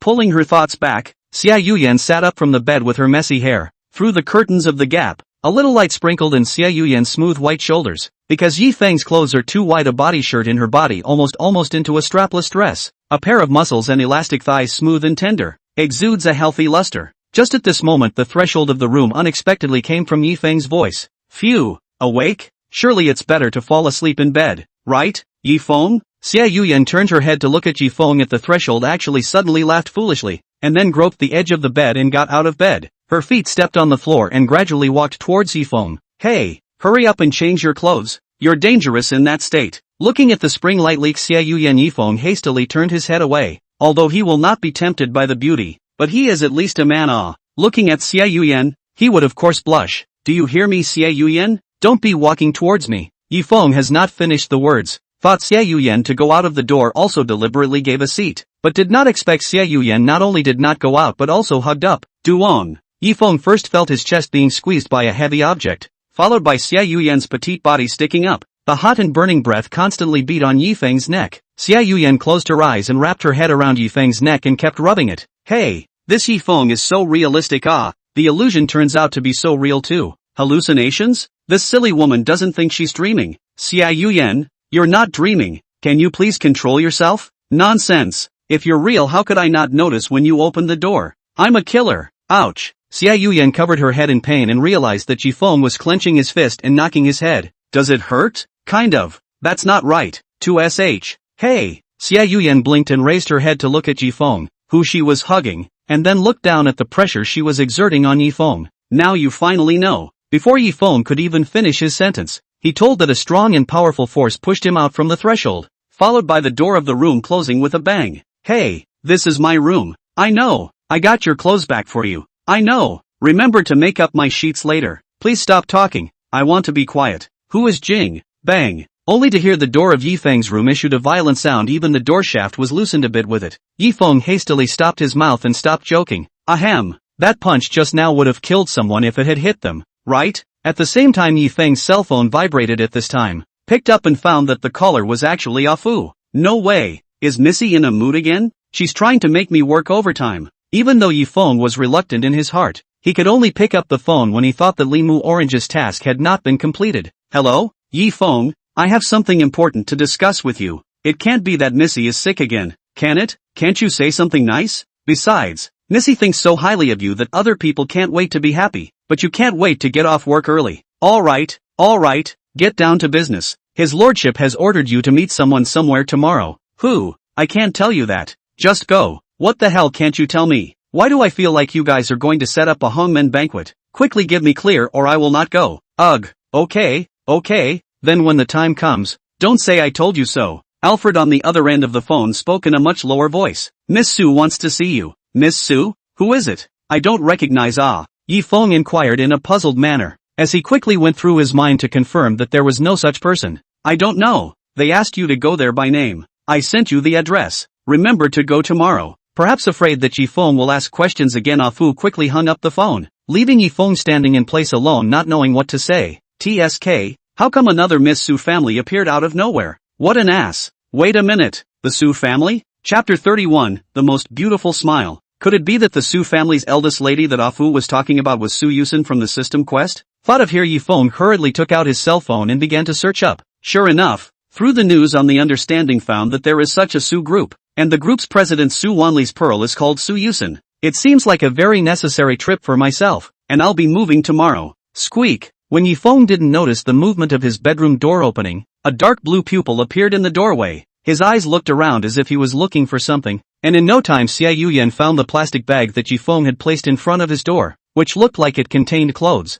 The doorway gradually widened. At the same time, Xiao Yian was always observing Yifeng's every move. A little bit of movement she would close the door as fast as she could, but from her point of view Yifeng looked like he was nodding his head to the air. Even though she was very puzzled, she still took this opportunity to take the plastic bag into the bedroom. After Su Yuxian's matter is figured out, Yifeng is ready to tell Xiao Yian in the room that he met someone with strange words and behavior on the road today, but when he turned around and approached the bedroom, he found that the plastic bag he put on the doorway disappeared, and he didn't need to think about it to know that it was taken away by Xiao Yian. Forget it, let's wait for that woman to come out. She almost scared me to death today. If I didn't know, I would have thought she was drinking fake wine. Bam! Sitting on the sofa, Yifeng did not stay for a while behind the bedroom door should open, followed by Xiao Yian murmured voice. Yifeng, what do you think? Yifeng had wanted to make a few perfunctory sentences, but he froze at once when he saw Xiao Yian wearing that dress. Xiao Yian's fair skin and light-colored skirt with a perfect match. Before wearing a black uniform, Xiao Yian looks very oozing, like the god of death to harvest life. The eyes are also like a rough sea, seems to be swept away all the things she sees, but now with a light blue skirt is like a shimmering phosphorescent lake. Serene and elegant. Really rely on people, rely on clothes, and horses rely on the saddle. This saying. The most special thing was still Xiao Yian's rich figure. This dress was simply like it was tailor-made for her, and only she could emphasize the value of this dress. What's wrong? Say something if it's good. Xiao Yian covered her mouth and let out a petulant laugh. taking the opportunity to sit beside Yifeng in between his swaying. Having been an assassin, she could of course tell some answers from a person's expression, and obviously Yifeng's answer was very satisfying to her. You seem to be a man too. If you keep being so cold I'll almost think you like men. Ah. It wasn't until Xiao Yian sat beside Yifeng that he realized something was wrong. This woman has so much innate advantage. Where have I ever seen such a big battle myself? Sin? Really too sinful. It looks good. This dress suits you. Feeling that Xiao Yian's body was almost about to stick up, Yifeng hurriedly pulled his butt away to empty some gap. Yeah, well, you chose these clothes, Yifeng. It's me who should be thanking you. You're welcome. It fits just fine. Noticing that there was something wrong with the way Xiao Yian was looking at him, Yifeng hurriedly told him about his previous encounter on the road. Sure enough, the organization really looks up to me. Xiao Yian turned into that ice-cold look again, while thinking in her heart that she was lucky to have suppressed her emotions, or else she would have gone out at this time for fear that she would have been discovered. In the twinkling of an eye, Xiao Yian's downcast look was captured by Yifeng. For fear of her doing something stupid followed. Don't worry, you don't have to worry about these. As long as a while longer it's safe. No, you have no idea how long they're going to hold out to find me. There are a lot of killers in the organization. Xiao Yian shook her head mockingly. She thought she had broken free from the cage, did not expect to have to stay in another place to wait for the right time. If this is placed in the previous, her character may not be able to stand to take on the weapons and those organizations of traitors to fight for their lives back. But now she doesn't dare to do it anymore. Originally, she regarded her life as the most useless thing, but now she treasures it immensely. The answer to changing this nature of her mind is simple, the man beside her. Yifeng, it's not good for you to go on like this. Why don't you and I still set aside our relationship? I'll find a chance. What? A little frustration to the pressure you cannot lift up your head? No matter how many hundreds of people will come in the future, it is still the same to do their own. In contrast, I still like the you I met at the beginning, unwilling to open up a new life for yourself. But I don't want to. Losing you. It's like you got your back cut for what your heart wanted. And when I met you your face was all about the promise of a better life. But now how come you're still scared? Not at all. Xiao Yian retorted, looking at Yifeng's side face and hesitating to speak. Then go and face them. Don't be afraid or back down. There's always a way to get through it, isn't there? Can I really do this? Don't worry. You can come to my place anytime you want. Yifeng. Thank you. Alright, but before that I need to discuss something with you. Well, I'll promise you anything. Ahem. You have a big problem with that statement. Yifeng clenched his hand into a fist and coughed twice, signaling that he was going to talk about things. My thought is that since there are so many people chasing you right now, then how about we stay hidden for a while and then we can move places when there are fewer scouts. Moving places?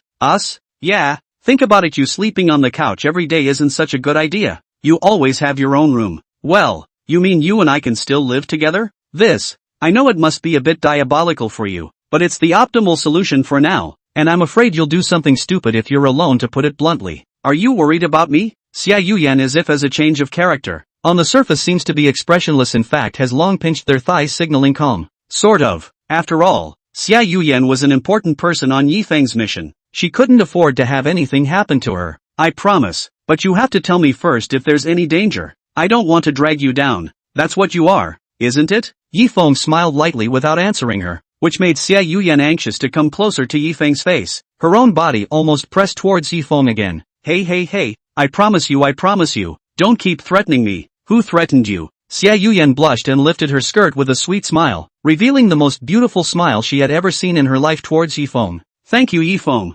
Chapter 32, Su Yusen's Prince Charming. Really? The next morning after having breakfast, Yifeng told Xiao Yian about his going out later. Yeah, my status is now a tutor in bodyguard law. I have to go to the students' classes every weekend. But it's not the weekend either. Xiao Yian, wearing the dress that Yifeng bought for herself yesterday, how can not smile? She had thought that today can still stay with Yifeng all day. There's a special situation today. I was told to meet someone at Su's place last night. Male or female? Xiao Yian didn't know why she even asked this question, but from the way she was gulping she seemed to care about the answer. I think it's a girl. Well, hearing this, Xiao Yian's heart was like a needle sticking. The thought that Yifeng would be with another woman made Xiao Yian uncomfortable. Then roughly how long will it take for you to come back? Yifeng? Xiao Yian of course knows that with the current self want to retain Yifeng is certainly a pie in the sky. He only need and Yifeng gradually improve the relationship is good. Besides, perhaps those students of Yifeng simply as a teacher, they do not need to be so sensitive. I should meet up and come back. I actually don't want to go. Nah, it's part of my job. Yifeng changed his clothes and came all the way to the door while Xiao Yian followed behind him silently watching all this. Be careful on the road. Don't worry. Bang. As the door closed, the house once again returned to silence. Xiao Yian stood in the doorway staring blankly at the place where Yifeng left. The raised smile disappeared. The uneasiness in her heart once again surged up after Yifeng went out. No, don't go, okay. Yifeng. The ticking clock on the wall was like a bell and drum hammer knocking on Xiao Yian's heart. In the past as an assassin she never felt scared and lonely, but now she crouched down with her hands clasped around her chest, trying to make herself less uneasy. Why? Why am I in such a mood? Why? Xiao Yian touched her hot face as if realizing something. She was no longer the cold-blooded killer she once was, and now she was perhaps her true self. It's here, isn't it? After taking a taxi to the downstairs of Su's building, Yifeng looked at the cell phone to send himself the address of Afu compared to find the right after walking in towards the door. Just as Yifeng had just walked to the main entrance, two serious security guards stopped him, although they were dressed in sturdy clothes looking like objects not to be messed with. They did not expect that after stopping Yifeng one of them opened his mouth respectfully. Hello sir, may I ask if you are an employee of the group? You can't enter the company without a work license. Well, I'm not from your company. I was called here to meet someone. See who? See? Just when Yifeng was about to say Su Yusen's name, but he did not expect a lovely voice to come from behind him. Big brother, why are you here? Hey, strange, why do I feel like I've heard this voice somewhere before? While Yifeng had not yet turned his head around, the two security guards standing in front of Yifeng looked startled and were about to salute when they were stopped by Su Yusen behind Yifeng. Su Yusen used her index finger on the side of her mouth to signal the security guards to keep quiet, and just at that moment, Yifeng also turned his body around. When he looked clearly at Su Yusen's appearance, Yifeng opened his mouth to say something but could not remember who this little girl in front of him was. In short, very familiar. Su Yusen saw Yifeng's appearance, obviously did not write herself down, and said with a beeped mouth, "Big brother, can't you remember who I am? We only met a few days ago, yeah. The other day. Who? Oh, you're the girl in the elevator." With Su Yusen's reminder, Yifeng finally remembered who this girl was.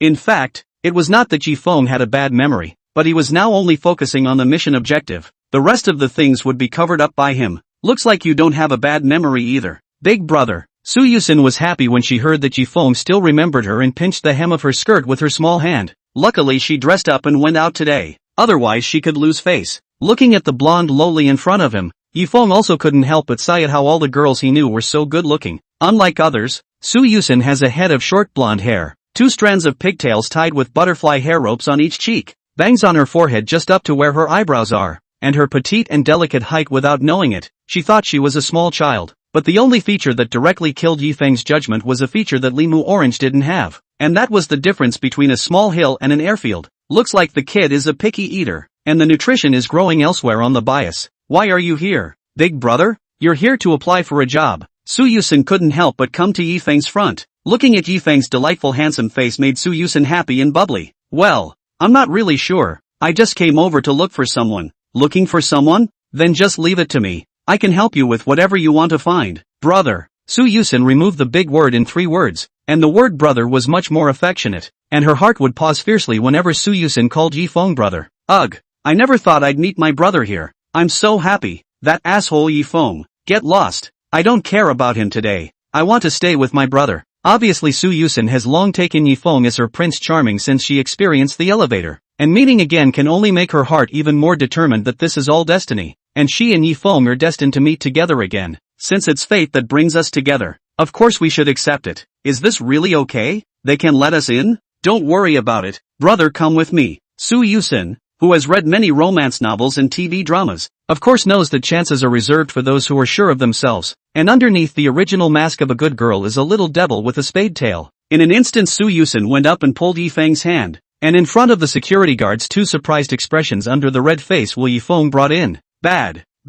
Missy has been abducted by this little white boy. Yes, since the 2 of us have been guarding the gate for so long, it's only Missy's smile that makes me feel the most happy. But now that a brat has agitated Missy like this, it's really disheartening. Right, hurry up and tell the president. The president will definitely be angry when he finds out. Yeah, this is no different from that kid parking a ghost fire in front of our company to take away the lady, and even calling the president Lao Dang. This is simply a naked provocation. Obviously Su Yusen's cute looks are recognized in everyone's heart. Chapter 33, Exchange of Names. In Yifeng was Su Yusen forcefully pulled into the company's internal. Surrounding employees have cast a surprised look, to know that the girl pulling Yifeng but his president's daughter, but privately who all know Su Wanli is a senior daughter slave. Su Yusen in Su Wanli's heart but in the hands of fear of falling, in the mouth for fear of the existence of melting. But the scene in front of them, they were collectively dumbfounded. A strange man was being pulled by Su Yusen to walk around the company. This scene if Su Wanli saw it, Yifeng must be peeled off 2 layers of people's skin.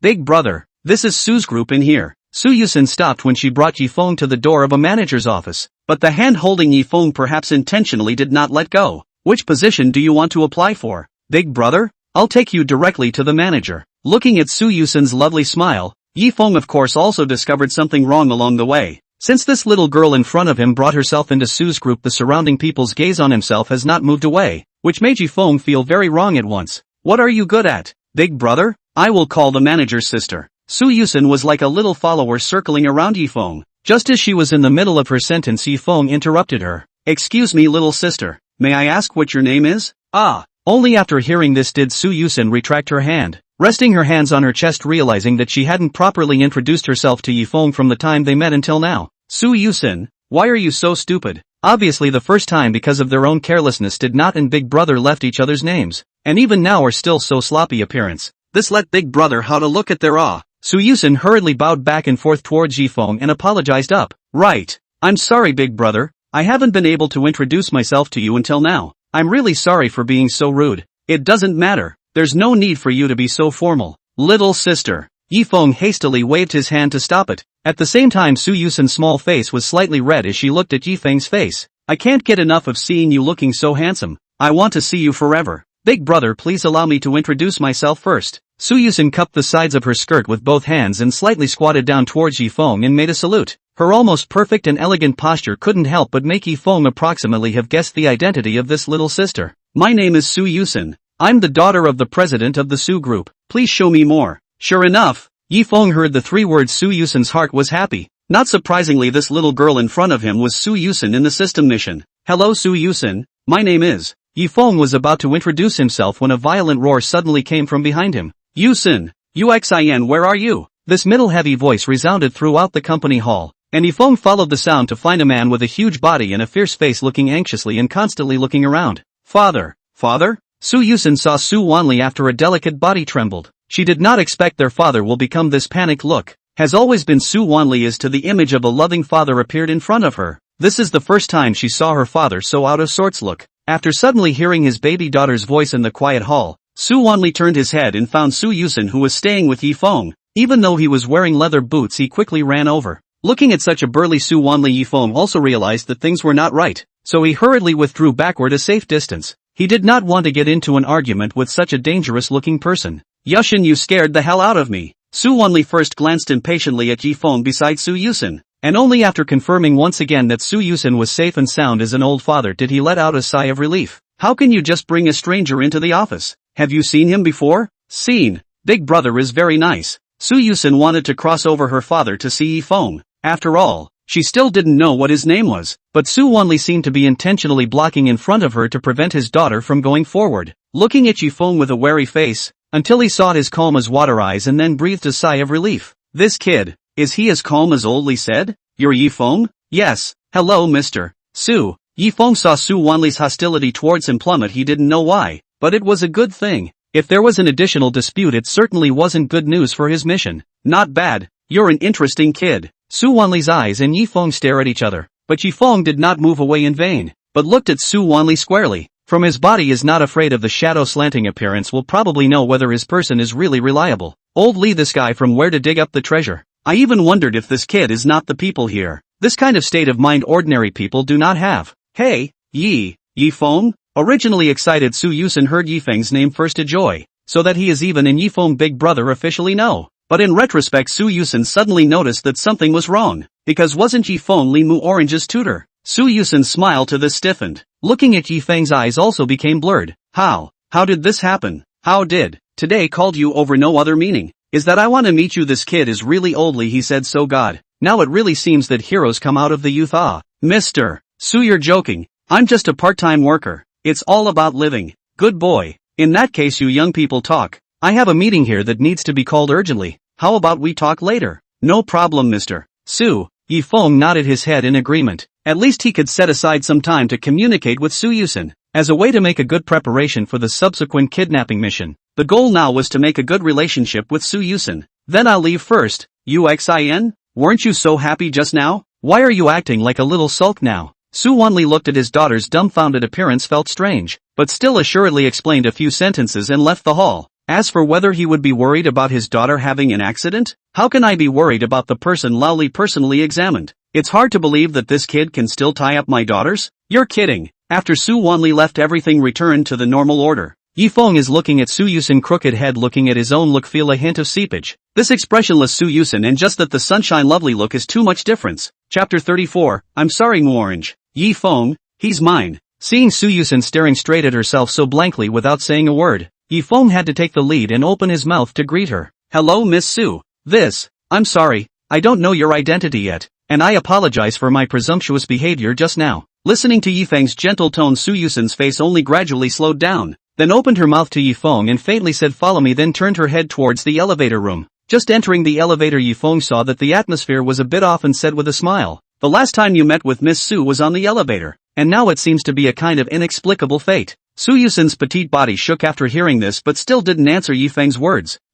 See Su Yusen unwilling to take care of their own. Yifeng also do not know which one of the red line he touched. Su Yusen had to be interested in shutting his mouth. Why are all these young ladies so erratic in their personalities? Ding dong. As the elevator door just opened, Su Yusen took the lead and walked out in a bored manner, but when she just took the first step out of the elevator door, suddenly her foot slipped, and her whole body fell backward uncontrollably. Look out! The quick-eyed Yifeng held Su Yusen, who was about to fall to the ground, from behind, and then pushed her back to right Su Yusen's body. Miss Su, be more careful. It's not good if you fall here. Oh. Su Yusen sobbed a little but still continued to walk towards her own small room. This room is Su Wanli specially taken to Su Yusen as her own lounge use. Usually tired can come here to take a nap. Come in. Su Yusen opened his room after signaling Yifeng to go in, but looked at Su Yusen. That cold tone always feel that he should not go in, but carefully thought about Su Yusen is only a small child like Limu Orange. Can have any bad thoughts? Nodded his head and stepped in. Also, the moment Yifeng walked into the room, Su Yusen closed the door. Miss Su, I think it's better to leave this door open, just in case there's any nonsense to chew on. It's okay, no one knows. Why does that sound so awkward? Yifeng, you sit down first, I have a few questions I want to ask you. Su Yusen sat on a chair and gestured for Yifeng to sit opposite her, and her eyes towards Yifeng were mixed with a hint of hatred and helplessness. Why is it you, big brother, you ask? Missy, are you the tutor of Limu Orange? Yes, sure enough. Su Yusen was hoping in her heart that Yifeng would deny it, but how could that be possible? It was only a figment of her own imagination. Why did you choose Limu Orange as her tutor? In order to make a living. I was casually trying to take my chances, and I didn't think I'd just apply for the job. So, then what do you think of Limu Orange? Su Yusen somehow suddenly changed the topic, and when she asked this she realized that she had said the wrong thing. What am I doing? Why am I suddenly asking about his opinion of Mu Orange? I'm not here to make him leave Mu Orange, so that I can get back together with Mu Chang. Miss Mu Orange, it's good. It's just that sometimes bar personality temperament is a bit odd. Yifeng. Suddenly Su Yusen called out to Yifeng and stood up with her two small hands slapping on the table to look at him. You left Mu, Miss Su? Looking at Su Yusen's mouth stammered for a long time and could not pop up a few words. Yifeng looked at her curiously. What do you usually teach Mu Orange? Su Yusen ultimately failed to say that sentence. Somehow once she looked at Yifeng, hardly Mu Orange's weight was gradually replaced by Yifeng, and want to get back together with Limu Orange's idea is also silently fade. Everything is taught, depending on which one she prefers. Only Miss Li, although her mouth is unforgiving, her heart is still very kind. You're already this close? I was here first. Su Yusen clenched her small fists and gritted her teeth unwillingly. Her best friend was also hiding from her to spend time with the person she desired. This was tantamount to a drastic blow to her. So Mu Orange, the reason you don't get along with me is Yifeng. You didn't even want to tell me about it. I'm really angry. Su Yusen instantly remembered that he went to the hospital to visit Limu Orange met Yifeng is also by no means a coincidence. It is very likely that Yifeng accompanied the sick Limu Orange stayed for a while before he came out to meet his own. His own and Limu Orange get along for so long, then a sudden appearance of Yifeng. The blow was pretty hard on her. Yifeng, Mu Orange, she's pretty, isn't she? Well, Miss Li is very pretty. Sure enough, nah. After all, anyone would like Mu Orange, right? She's so pretty much better looking than me. Su Yusen eyes highlights heard Yifeng finish the sentence instantly turned black. That Vice lovely good girl appearance all of a sudden became horrible. Instead of saying this Vice like a bad doll general, she is the real her. But I still prefer you, Miss Su, Yifeng said with a smile, completely not noticing Su Yusen's subtle changes. Whoa, sorry, I was talking about character. Really? Yifeng was interrupted by Su Yusen before he could modify the incorrectness of what he said in time, and it was not hard to see with her excited eyes that she was very excited right now. Yifeng, he actually said he likes me. Even Mu Orange, who had been with him for so long, hadn't spoken like this. Apparently Su Yusen had already taken Yifeng's words as a confession to herself and covered her mouth shyly. Mu Orange, did you see that? All of this is your retribution. It's all caused by your own fault. If you had confessed to me earlier, I might have understood you, but now don't blame me for being unjust. Su Yusen somehow suddenly took a small step to come in front of Yifeng. Both hands grabbed one of Yifeng's hands in his own hand. Feeling the warmth of Yifeng's palm, Su Yusen was like a boiling kettle, exuding scalding hot air all over her body. Brother Yifeng, it's true that all fairy tales are true. You are the Prince Charming arranged by God for me. Mu Orange is not worthy of her. Only I can be with you. Su Yuxian has long been their own and Li Mu Orange broken friendship behind. Who would not have thought that a pair of good girlfriends will be this end? But this is just the tip of the iceberg. When Su Yuxian determined to choose Yifeng, she and Li Mu Orange has become an enemy. Chapter 35, The Imp. Yifeng somehow, just now also bored face with ice like Su Yusen and lively up, but Yifeng this has been used to. Now he is bent on completing Su Yusen's task. He had thought about it before. When the system releases a kidnapping mission, as long as it is completed, it will unlock the chaos of the iconography. And then the kidnapped person will also appear in the iconography. And the progress in the iconography is most likely that as long as one stays by the side of the kidnapped person, one will grow progress by oneself. It is possible that one needs to be accompanied for a certain number of days. How else could it be that the progress only grows when one spends time with these girls, and one never does anything more than accompany them? I just don't know what the effect will be when the progress reaches 100%. Does it mean I can run away? Together with Su Yusen, who met today, Yifeng will have to deal with 3 people on his own. And if the progress reaches 100, there is something else to do that can be finished. One is no time management guru. 3 people to take care of, then one's life amounts to about the same as pronouncing it over. Brother Yifeng, are you angry with me, ACA? Is it okay if I apologize to you? Just as Yifeng was wondering, Su Yusen had long jumped down from her seat and looked at Yifeng's heroic posture for a long time, and finally couldn't help but wake up Yifeng. Ha? Apologize for what? Yifeng came back to his senses to see Su Yusen standing in front of him staring at himself with a curious face, due to the reason that the two of them were too close to each other, resulting in the fragrance of Su Yusen's body being smelled by Yifeng.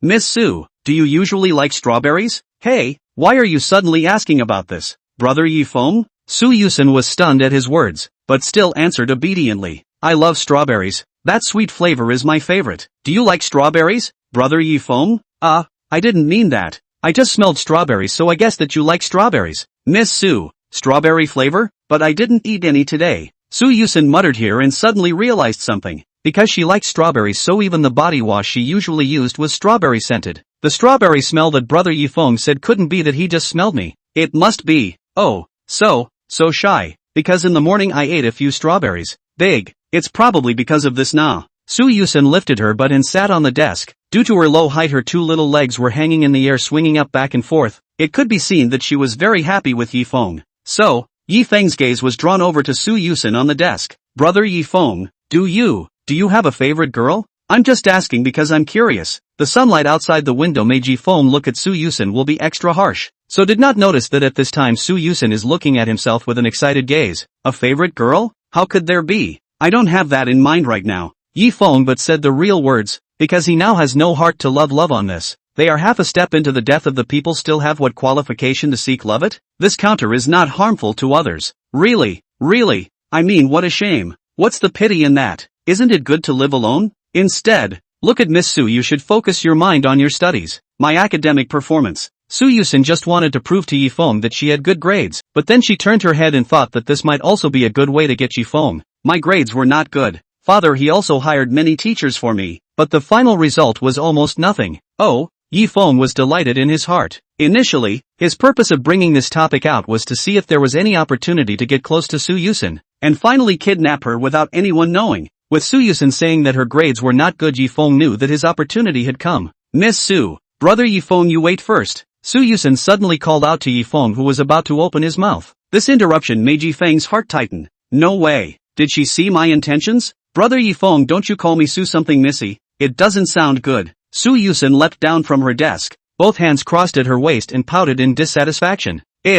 Well, I thought. And what would you like me to call you? Well, After Yifeng finished his sentence, Su Yusen's little heart was like being tickled, and several epithets immediately surfaced in her mind. How about Xin? No, I can't. I'll look like a flirt if I call her that right off the bat. How about sister? But what if brother Yifeng really treats me as his sister? No, no, no. Countless epithets flashed through Su Yusen's mind. Su, baby, darling, wife. No, no, no, no. What was I thinking? Su Yusen desperately shook her little head, trying to get rid of all these distractions. These epithets will have to come later at least. It's too early for that. Just when Su Yusen was at a loss, she couldn't help but think of Limu Orange. Mu Orange, ah. I'm really sorry. I can take brother Yifeng's first call. Yusen. What?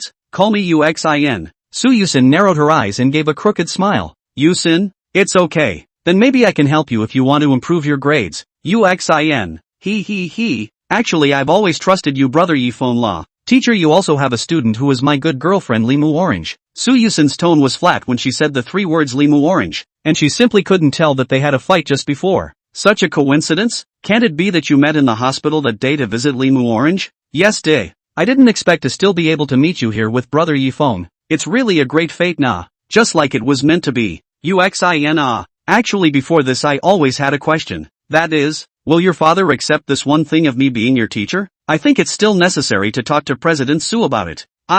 Brother Yifeng, just don't worry about it. Leave everything to Yusen me. Su Yusen patted her own small chest and swore. She only need to slightly trick her father will certainly agree. She actually always knew that her father would unconditionally tolerate everything she did, but she didn't want to use this coddling to fulfill all her selfish desires until she met Yifeng, and the imp's wings gradually revealed themselves. Chapter 36, The Leaky Coat. Right, do you want some milk tea? Brother Yifeng. Su Yusen, who has changed her state of mind, has already put the matter of repairing her relationship with Limu Orange behind her, because she knows that even if she repairs her original relationship with her girlfriends, it won't help, and they are destined to be enemies. Mu Orange, this time just let go for once for the sake of our friendship for so long, okay? Brother Yifeng is destined to be with me, so don't come and mess around. Milk tea? Uxin, do you want some? I'll go down and buy it for you. Yifeng was about to get up but was pressed down by Su Yusen with her hands on his stomach. Yi, brother Feng. Su Yusen trembled, and her tone, which was normal just now, became a whisper again. I don't mean that, nah. I want to say that our company is specially equipped with a drink store. If brother wants to drink it, I'll go to the store and say it on the line. It's not that I'm asking brother to help me do things, nah. Su Yusen's small hand stiffly pressed in front of Yifeng's abdomen. Originally she just wanted to stop Yifeng from getting up, but she didn't expect that by mistake she put her hand on Yifeng's abs. Even though there was the obstruction of the white shirt, but Su Yusen could clearly feel Yifeng's robust and powerful muscles and perfect curves. Ugh. Yifeng's abs are so. I love it. For all. Yusen, what's wrong with you? Is everything okay? Yifeng detected Su Yusen's delicate body trembling and thought that something had happened. He didn't know what he should do for a moment, so he could only speak out in concern. I'm fine. Brother Yifeng, please stay here for a moment. I'll order 2 cups of milk tea now. Su Yusen reluctantly moved her small hand away from Yifeng's chest, and while her face was still red she ran outside in her small leather shoes just as the door to the room closed and then suddenly opened to reveal a small head. Brother Yifeng, wait for me, yo. I'll be right back. Don't worry. Aha! After Su Yusen left, Yifeng could not help but laugh out. He would have thought that Su Yusen, this kind of miss, will be the same as Limu Orange, has its own unique character. Now it seems to be a cute little girl. Well, this time they do not have to worry about being dumped face. Sniffing the strawberry aroma still remaining on his body, Yifeng secretly thought in his heart that Su Yusen would buy milk tea that would also be strawberry flavored. At this time Suani, who finished the meeting, was walking on the way to Su Yusen's lounge. He was still a little worried about his daughter spending so much time with Yifeng. However, he is not worried about Yifeng will produce bad ideas. He is worried about his own daughter will not therefore produce sentiment. This kid's, whether it is words and deeds or looks, are very distinctive. No wonder that the oldly guy is so optimistic about this kid. In exchange for me is also the same. Just as Su Wanli was about to walk to the door of the restroom, he suddenly realized that his own daughter on the corridor was holding 2 cups of milk tea in her hand and walking towards him with an excited look on her face. Who? Su Wanli looked at his daughter, who was walking towards him with relief. My daughter has grown up and knows how to care for her father. She's really her father's sweetest child. Father. Su Yusen looked at the 2 cups of milk tea in her hand with one eye along the way. LOL. I was thinking of getting 2 strawberry milk teas, but the store was out of them, so I had to replace them with vanilla milk teas, said Su Yusen. Looked at his right hand, has inserted a straw of a cup of milk tea, If you look carefully you will find that at the top of the straw there is a faint trace of pink residue on it. Looking at the pink trace, Su Yusen's pretty face was pink and she uncomfortably pursed her lips, not knowing what she was thinking in her heart. But just as she was about to walk to the restroom when she raised her head she discovered Suani who was staring at herself and laughing. Ah, father, why is father here? Why is he smiling at me? Can it be that he saw me sneaking around the stairwell? Yuxin, you've grown up. Father, I'm so relieved. As a tough guy image of Suani also cannot help but be moved by his daughter's behavior. Just as he was ready to take Su Yusen hands of milk tea but did not expect to grab an empty, fixed eyes to find Su Yusen will hold the milk tea hand back. Yusen? Only to see Su Yusen muttering her mouth looking very dissatisfied with Su Wanli's behavior of grabbing her milk tea. She huffed. Father, if you want to drink milk tea at your age, please go buy it yourself. This milk tea is reserved for brother Yifeng. Yifeng? Su Wanli stunned to look at his own daughter, heart like a knife. The original self is the one who is self-involved. And from Su Yusen that shy look at their own guest seems to have become a reality. Their own proud of the little jacket leakage of the wind. No. Father, get out of the way for a moment. I can't reach the door. Su Yusen bypassed Su Wanli who was standing in place like a wooden man, holding the milk tea, and unscrewed the door of the room and walked in.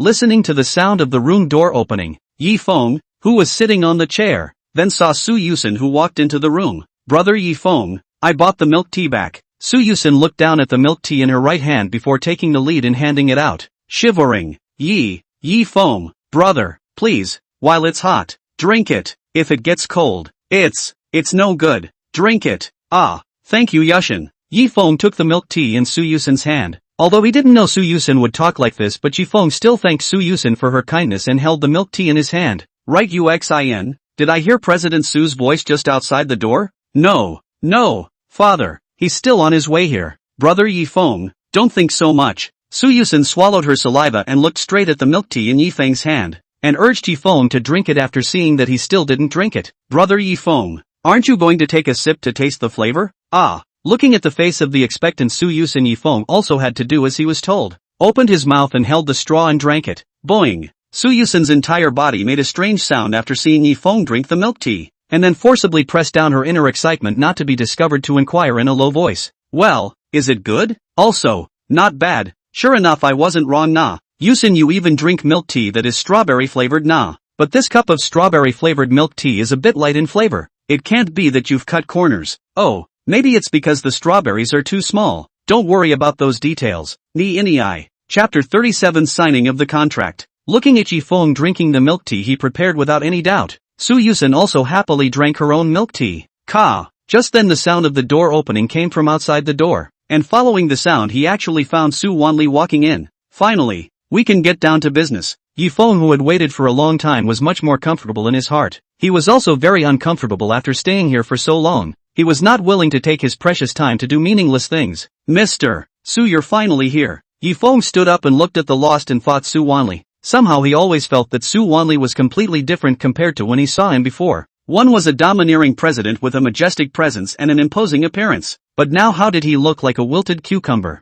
It looks like what kind of shock can make such a successful man look like this? Horrible. It's horrible. Yifeng didn't even know that the culprit who caused Su Wanli's appearance was himself. Su Wanli gave Yifeng an expressionless look, and his eyes went down to look at the milk tea in his hand again. How's it going, kid? How's the milk tea? Not bad. Mr. Su, is it time for us to get down to business? Yifeng felt a cold whoosh at his back and also hurriedly steered the topic to the right track. Business? What business do you want to talk about?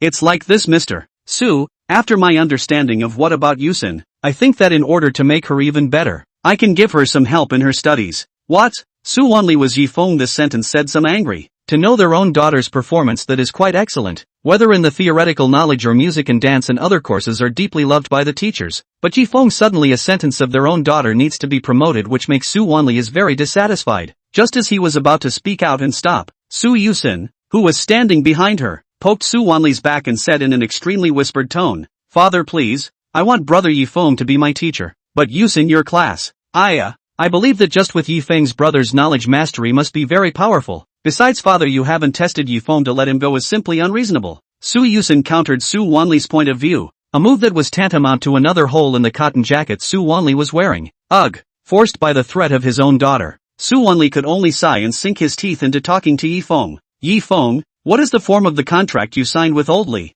serving as Miss Li Mu Orange's personal bodyguard, while teaching her lessons, which will mainly be geared towards self-preservation and survival knowledge. What about class time? Every weekend for 2 days they go to Miss Li Mu Orange's villa for classes. Does that mean you have free time on weekdays? Yes. The contract states that non-class periods are on my own time on my own schedule. That's great. This way brother Yifeng will have time to spend with me. Su Yusen, who was standing at the back, stomped her little feet excitedly and kept slapping Su Wanli's chair in Yifeng's unseen line of sight, as if telling him that she was settling for Yifeng. Otherwise, he would not stop. Ugh. Su Wanli let out a long breath, and for a moment it seemed as if he had aged several years. The girl is not big enough to stay. Seeing that Su Wanli didn't make a statement for a long time, Su Yusen still couldn't help but open her mouth. Father, I don't think what brother Yifeng said is wrong. I believe that under brother Yifeng's teaching I will be even better than before. Look at Mu Orange, hasn't she changed a lot? Alas, but I have to discuss this with your Uncle Li first, knowing that Yifeng is the tutor he hired. Okay. Thanks father. Seeing that her father had agreed to her request, Su Yusen also playfully looked at Yifeng and spat her tongue out at him. Suani pulled his cell phone out of his pocket and called into Li Jing's phone. Hello? Old Li, I need to discuss something with you. Su Wanli smiled slightly awkwardly. He had previously promised Li Jing that he wouldn't dig his corner, but now it was good. His own daughter was the first to wield the shovel. What did he tell himself to do? Old Su, if you want to discuss it, then just discuss it. Why are you so maudlin? Do the two of us still need to be so formal? It's not really a big deal. It's just that I want to borrow this lad Yifeng. Yifeng? What are you borrowing him for? I want Yifeng to be a tutor for Yuxin. But don't worry, it definitely won't interfere with Mu Orange's niece's regular classes. Let Yifeng be a tutor for Yuxin? Didn't you never hire a male tutor, old Su? Yifeng is different. He I met today. This young man is quite reassuring. Hey, after all this talk you've combined to troll me. Li Jing laughed and joked. This is not inevitable. Yuxin you also know is my daughter-in-law and I's heartmeat. You see this matter you can make the decision? Alright, but I'll put it in front. If something happens back there can have nothing to do with me. Don't come back and say that my old Li is not righteous. That's good. I'll buy you dinner next time. Okay.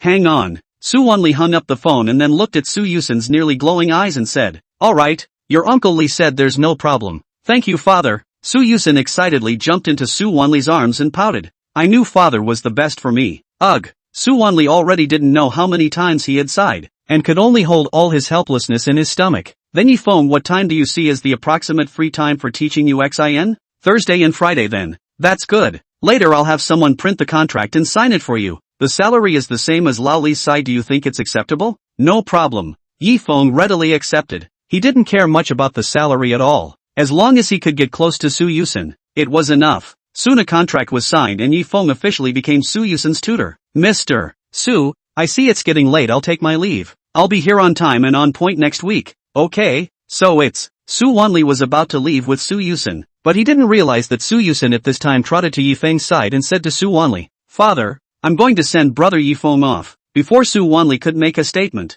Su Yusen quickly pushed Yifeng to leave the room. Why do you think I idly mentioned this tutoring thing to old Li? This is good. My own daughter has fallen into it. Where could Su Wanli not see Su Yusen's real purpose for doing this? But he finally agreed to do it because of Yifeng. He didn't have the slightest bit of excitement the whole way down and looked like he was on a mission. This kid is just weird. Chapter 38, Don't Tell Mu Orange. Then I'll leave first. Yuxin you can send it here. Just out of the Su's group's entrance, Yifeng was ready to take a taxi home. But unexpectedly at this time Su Yusen stretched out her small hand and pulled the corner of his coat, looking up pitifully at Yifeng and said, Brother.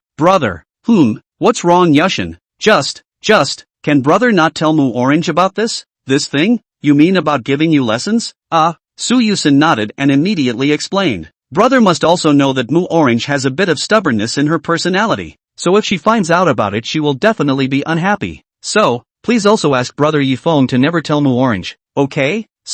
Okay. Yifeng carefully thought about also agreed. More than one thing is better than one thing. With Li Mu Orange's character may really be as Su Yusen said will make a small mood. This point Yifeng is in the eyes of the. Then it's a deal. Goodbye brother Yifeng. I'll be looking forward to our meeting next week. Su Yusen waved her small hand to bid farewell to Yifeng, a smile slowly appearing at the corner of her mouth. Next time, what kind of strawberry-flavored stuff are you going to prepare? Den. Miss. Out of tune. In the music room, a woman watched in amazement as the absent-mindedly Mu Orange played out-of-tune piano music. to know that since she became Limu Orange's piano teacher she had discovered her extremely high talent, no matter what tune was played by her with spirit and pleasant ears. But in today's teaching session, it was the first time she saw Limu Orange playing out of tune. Ms. Mu Orange, do you have something on your mind? The piano teacher did not chastise Limu Orange. On the contrary, she was concerned about Limu Orange. So long in the class she has long known that Limu Orange is a child who is hot inside and cold outside. This child eats softness but not hardness.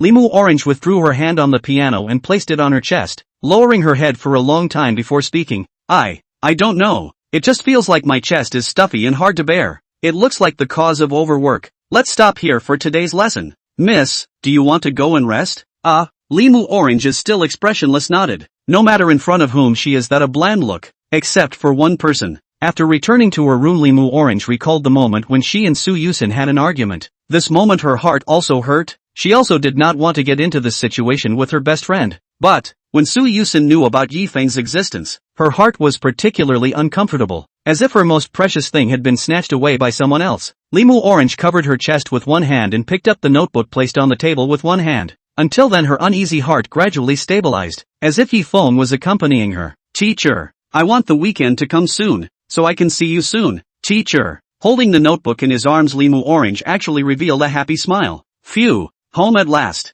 Yifeng, who just got out of the taxi, exhaled a mouthful of turbid air. Finally he could go home and have a good rest. And I don't know if that woman, Xiao Yian, had a good meal. Just in case, Yifeng still bought some cupcakes and yogurt from the bakery downstairs to bring up to Xiao Yian for a taste. Yifeng just entered the apartment door and found a missing person notice posted on the community bulletin board. However, there was no photo of the missing person posted on the notice, but only in the appearance and height and other descriptions are extremely accurate. Manhunt, sex female, height 170, with red hair and beautiful. If you see this, please call me. We'll thank you when we find the missing person. 500,000 coins are enclosed. Yifeng just took a brief glance and left the place with the cake in his hand. Through the description on the notice board, the person they are looking for must be Xiao Yian, but dared to bid 500,000 coins, indicating that Xiao Yian still plays an important role in her organization. If he is not careful again, I'm afraid that the trouble will come up by itself. Of course Yifeng would not be stupid enough to reveal the notice, nor would he stop at the notice board for too long.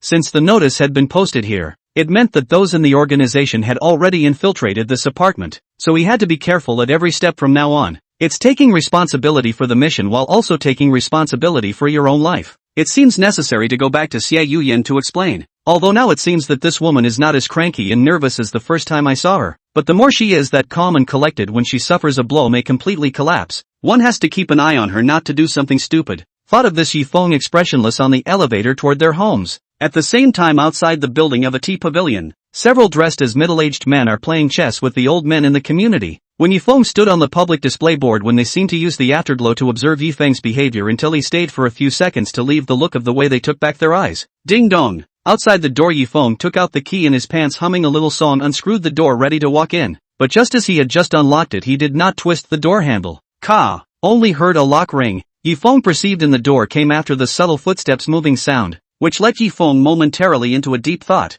According to the cat's eye at the door is able to see their own. If Xiao Yian in the door behind the door that according to reason she is not possible not to leave, they will not hurt her. But until now the door behind the door is still not quiet, which makes Yifeng cannot help but worry about the situation in the house. What's going on here? Something happened to Xiao Yian, didn't it? No. If something had happened to her, it wouldn't have been posted. So what's going on? Yifeng will gradually touch his hand to the small dagger in his arms. In order to avoid accidents cautious Yifeng has long been in the body hidden with a weapon of defense. Ka. Standing outside the door Yifeng once again twisted the doorknob, slowly revealing a gap. Until he realized that the living room was not illuminated by lights Yifeng stopped opening the door in a flash. The whole corridor is quiet. Even the sound of a needle falling on the ground can be heard. But in this stalemate, Yifeng violently pushed open the door and pulled out the dagger in his hand and stepped into the room to make a defensive stance. But when Yifeng looked clearly at the situation behind the door dumbfounded, because behind the door where there is someone, in addition to a hanging clothes hanger there and then nothing else. What's going on? Obviously the footsteps have. Yifeng is thinking of this suddenly in his heart he said that it is not good. He was fooled. Chapter 39 You smell like her strawberries. The moment Yifeng reacted, he knew that he was being soundly attacked. Due to his passive situation and not knowing what was happening in the house, Yifeng could only go and rely on where he felt out. But this was a bait that someone else had deliberately made, and he was hooked. Bang! Only a sound of the door closing, followed by a figure flashing over from behind Yifeng. In an instant a sharp eagle claw knife against Yifeng's neck, followed by a cold and piercing voice in his ears. Get out before I kill you. If you dare to step foot in this place I will kill you back to the organization even if I have to fight for my life. Xiao Yian almost finished the sentence through clenched teeth, and from her hateful tone one could hear the killing intent that filled her. Organization? What's wrong with you, Xiao Yian? I'm Yifeng. Yifeng heard from Xiao Yian's words that she was mistaking herself for someone from their organization and immediately explained. Yifeng, how can that be? He doesn't want me anymore. Everything is just false.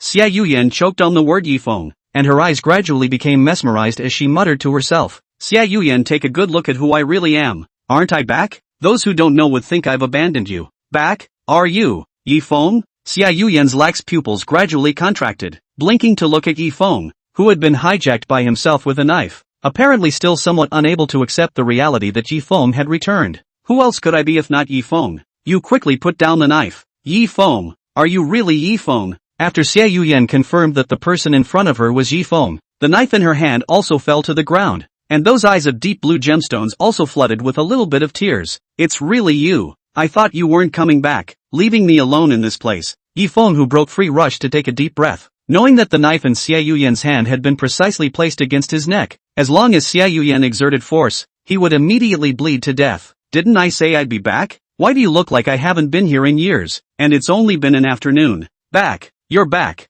Yifeng was about to teach Xiao Yian a lesson but realized that she didn't even listen to what she said and even jumped up and hugged herself as she spoke. Humph. Now that you know you're wrong you want to beg for my forgiveness? It's too late. Just when Yifeng wanted to press Xiao Yian's shoulder to push her away to criticize a moment, but felt his shoulder wet, looked down and saw Xiao Yian even cried out in front of him. Woo! Yifeng, you! Where the hell have you been? Didn't you say you'd be back early? How long has it been since then? I thought you. Xiao Yian's heart and is happy and sad. Since she woke up in Yifeng's bed, Yifeng still did not come back. Heart also become more and more anxious. In the middle of the journey, she wanted to go out several times to look for Yifeng but still controlled it. Not because she was afraid that the organization's people would find her. She was just afraid that she wouldn't be able to come back after she went out. As long as this place has traces of you I'll always be here for you. For the day you come back for me. Accompanied by the passage of time minute by minute, Xiao Yian's sanity is also gradually being eaten up. Her eyes that initially hopeful eyes finally lax into a deep blue pitch black. And finally the scene of the party.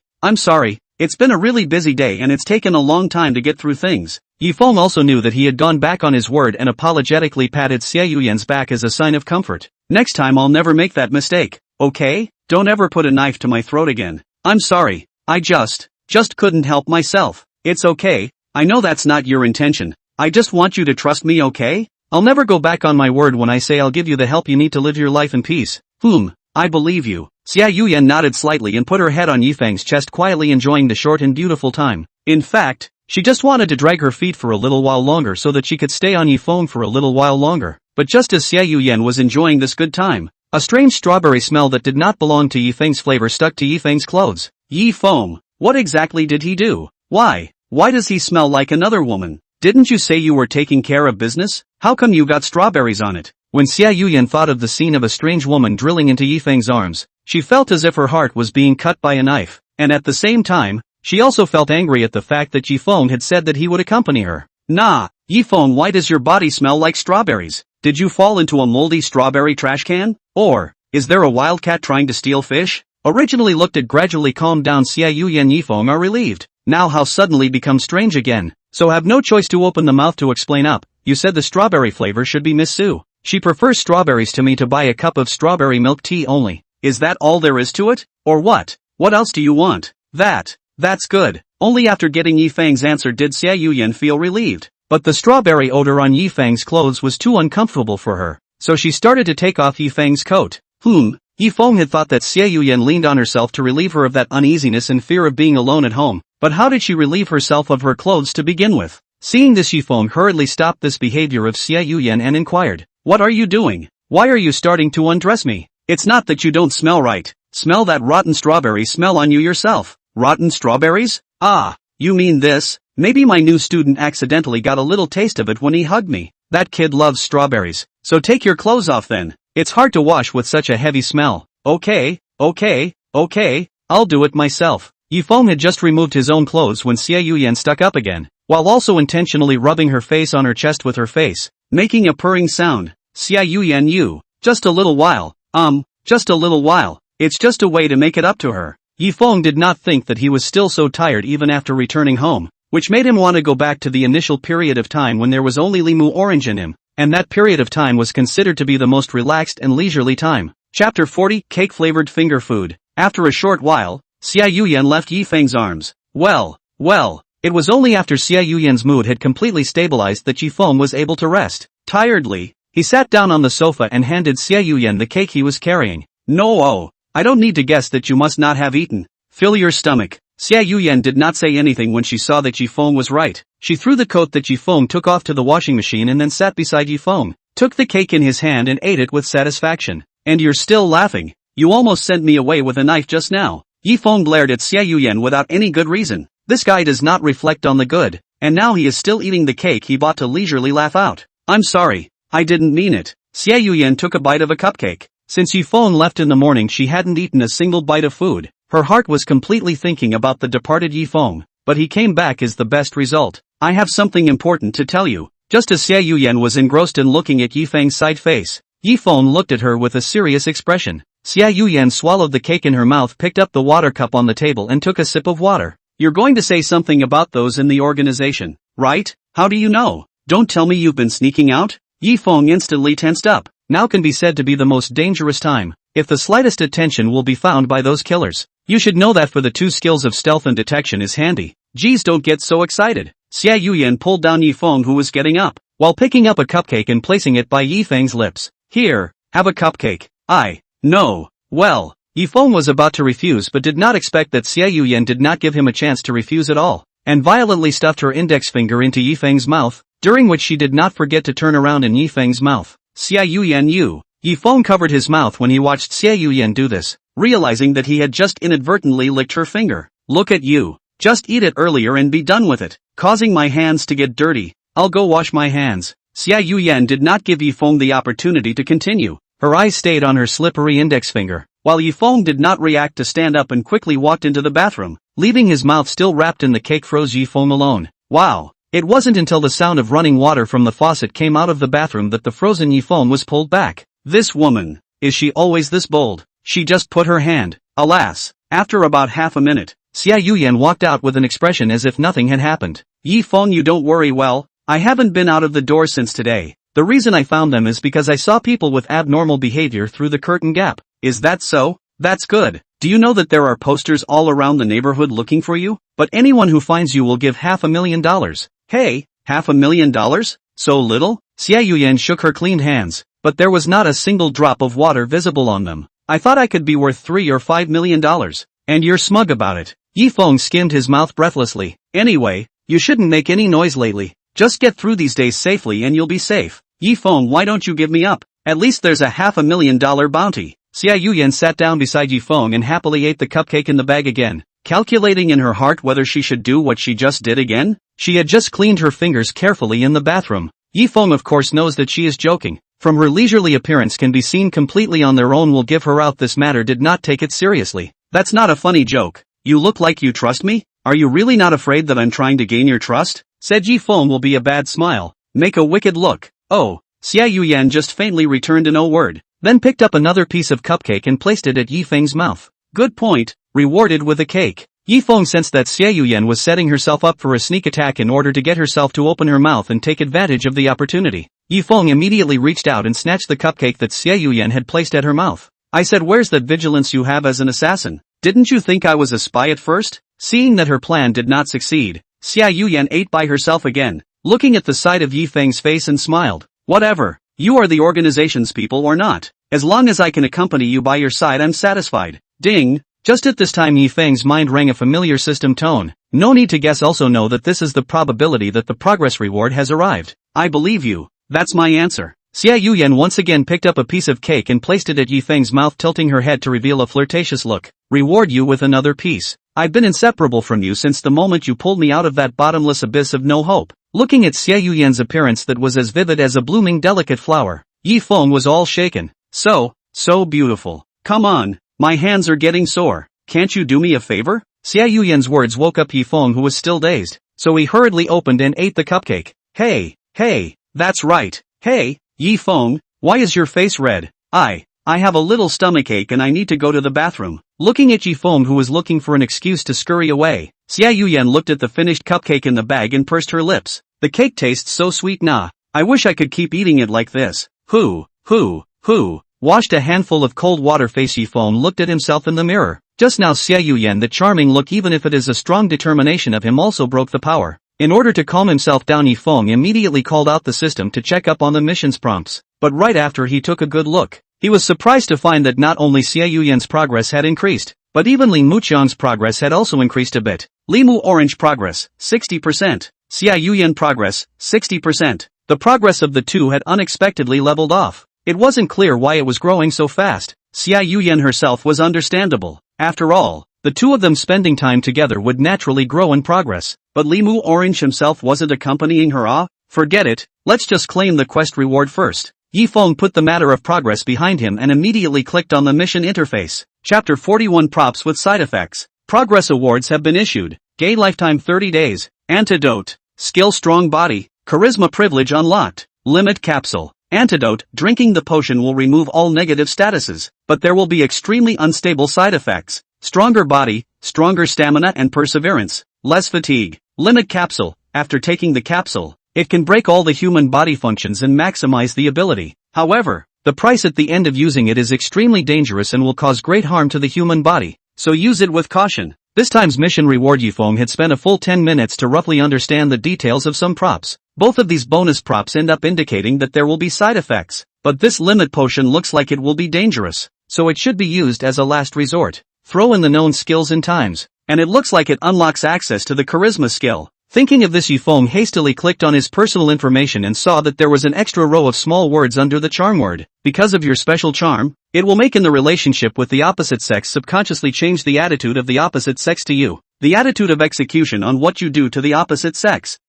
Yi Feng read it over and over again several times, still didn't understand the meaning of the phrase. So let's just take it as more effective socializing. Just then a light knock suddenly sounded outside the door, followed by Xiao Yian's voice. Yi Feng, are you okay? It's okay, I just washed my face. That's good. I thought you weren't feeling well. Outside the door, Xiao Yian patted her chest and let out a relieved sigh. The party she sat on the sofa to see Yi Feng did not come out for a long time, thought he was angry with himself. When Xiao Yian just sat back on the sofa, Yi Feng came out from the bathroom. Xiao Yian stared at Yi Feng's face, trying to want to judge from his expression whether Yi Feng had experienced what he just did nasty or not. But it failed because Yi Feng did not show any expression. Just walked over and sat on the sofa. Xiao Yian, can you tell me the specifics of your organization? How come there are so many eyes and ears even in our district? People should count for a lot. I actually haven't cared much about those aspects. The way I dispatch missions is different from ordinary assassins. They go for missions sent down by the organization, and upon completion, they receive rewards based on mission reports. What about you? I am in charge of completing the highest level missions sent down from the headquarters. These missions tend to be much more difficult than normal assassinations and other series of missions. Whenever we complete a mission, we don't get paid accordingly either. We are like their dead soldiers, at their mercy, and ultimately end up being disposed of after being useless. Is that one of the reasons you escaped the organization? Maybe, but the most important reason is still because I don't want to be controlled anymore. I've committed too many sins. Mentioning the past, Xiao Yian said with emotion. Thank you, Yi Feng. If it wasn't for you, I'm afraid I would have been caught by now. I owe you my life. Harm. Don't get all life or not life. Your own life is your own, and no one can shake it in this case. So don't keep thinking about exchanging your life for anything. I didn't think to ask you to have to do anything for me in return for saving you. You really are a very gentle person, nah. Looking at Yi Feng's mesmerizing side face, Xiao Yian somehow felt that Yi Feng had become much more attractive since he came out of the bathroom. So much so that she would have some unspeakable thoughts after looking at Yi Feng's side face for a long time. Alright, remember what I told you today? Remember not to expose yourself, and when the time is right you won't have to hide any longer. Okay, I promise. Xiao Yian of course agreed to Yi Feng without any hesitation. She knew that Yi Feng was looking out for himself. But Yi Feng, I also want to make a condition. Conditions? What conditions? You say. It's that when you come back, can you not come back so late like today? I thought something had happened to you. Well, I promise you, I actually didn't expect to be back so late today. That's why. Say yes yo. If you come home late next time, Yi Feng, I will definitely kill you. Xiao Yian narrowed her eyes and made a scissor hand movement. using the most melodious tone to say the most horrible words, but Yifeng just took Xiao Yian's words as a joke. In his opinion, the relationship between himself and Xiao Yian now is not to say that it is too bad. At least she won't treat herself as an enemy to look at anymore. And what she said in her mouth about killing herself must also be talking for fun. Well, it's getting late, so get a couple days of rest tomorrow and I'll have to go to work on the weekend. Well then, good night Yifeng. Good night. Yifeng got up and headed to his room to quasi-rest after saying that. Time flies, once again to the weekend. Rested for a few days Yifeng essence full of energy to the villa. He just walked into the villa outside the big iron door. We'll see standing outside the door Limu Orange is wearing a set of black long skirt eyeballing his own. Good morning, teacher. Good morning. Yifeng realized that it was only a few days since he had seen her. The tone of Limu Orange's speech to herself gradually took on a life of its own, which would definitely have been thrown off by her if it had been placed in her own time when she had just begun teaching. Has the teacher had breakfast yet? Had some bread to pad my stomach to make ends meet. What? This can't be done. This is too unbalanced in the teacher's nutritional intake, and her body will develop a condition if she continues like this, Limu Orange retorted, while leading Yifeng towards the house. It just so happens that I haven't used breakfast either. Would you like to dine with me, teacher? Limu Orange, who had her back to Yifeng, was slightly nervous after saying this sentence, knowing that the purpose of her waiting for Yifeng so early was to have breakfast with him once, for which she hadn't eaten anything until now. It's not very good, is it? Doesn't that bother the chef too much? It doesn't matter teacher. In fact, the chef will make an extra serving in the morning, so don't worry about that. Okay then. Yifeng actually wanted to refuse, but he saw that Afu, who was following Limu Orange, had started to wink at him from the moment he came in, and this action also made Yifeng realize that he was forced to agree to Limu Orange's proposal. Really? Limu Orange's heart was delighted, and a smile spread out at the corner of her mouth. Sensei, please follow me. The dining area is just up ahead. Chapter 42, You Really Ate It. When following Limu Orange to a corridor, Yifeng curiously asked, Missy, I remember that this is not the place where you eat. Where are we going? Seeing Yifeng's question, Limu Orange did not stop and just answered Yifeng's question. I usually eat in my own living room, but since the teacher is here, he should be treated according to the treatment of an honored guest, so naturally he has to go to a private room to dine. A private room? There's no need to go through so much trouble, right? I have no problem being casual. That won't do. My teacher is the person I respect the most. I'll look like I have no tutelage if I entertain him so casually. Limu Orange finished stopping and opened the door in front of her. Alright teacher, we're here. Standing in the doorway towards the room inside look. Yifeng will see that the layout of the room is very exquisite. Leaving aside the lighting dim dress-up luxury decorations do not talk about. Just look at a round table made of mahogany standing in which, and then turn around Limu Orange has already been seated. Teacher hurry up and sit down to eat. We have class later nah. Yifeng was a little uncomfortable looking at Limu Orange's unblinking stare at himself, as if her deep eyes could see through him. Heck, it shouldn't be a problem to have dinner together. Yifeng hesitated for a moment and walked in. Just the moment he stepped into the private room, the door behind him was closed. At this moment only he and Limu Orange were left in the whole private room. Gulp! Yifeng swallowed a mouthful of saliva back to look at his own chair as being close to Limu Orange. But there is no need for such a large table to be so close. Seeing this Yifeng walked up and was putting his hand on the base of the chair in preparation to move it farther away, but was interrupted by Limu Orange's realization. Sensei, what are you trying to do here? Well, I was thinking of sitting farther away. Sit farther away? Limu Orange's expression went from anticipation to loss visible to the naked eye, and she lowered her head in a pitiful manner. Sure enough, teacher hates me that much? What? Nasty? I didn't say that either. Then why are you so far away from me? Teacher? Can't I just have dinner with you, teacher? Limu Orange always kept her head lowered and her black hair covered her face, which made Yifeng unable to see her expression. That's not what I meant. Missy, you misinterpreted me. Yifeng sat Farpoint had no choice but to sit down with a hard head after no way, and opened his mouth to comfort. I just think it's too close for me to dine, and I definitely don't mean to stay away from you. Really? Really? Limu Orange raised her head to stare into Yifeng's eyes, and only wiped her reddened eyes when she saw Yifeng nod at her again.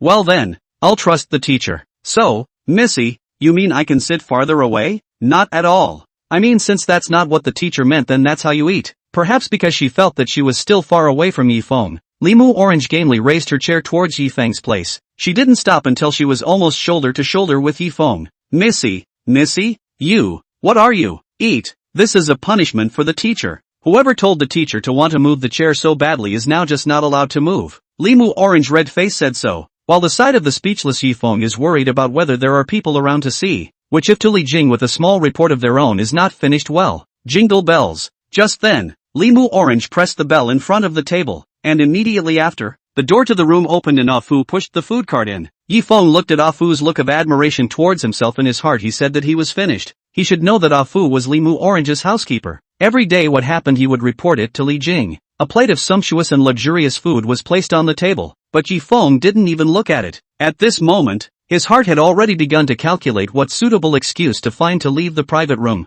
The food is served. Enjoy your meal, miss. Afu looked at Yifeng's dark face holding back his laughter and left the private room, the gloating eyes as if saying, knock yourself out, kid. Sensei, I didn't know what flavors you like, so I prepared a copy of all of them. Yifeng looked at the table full of dishes, suddenly stunned. Where is this breakfast?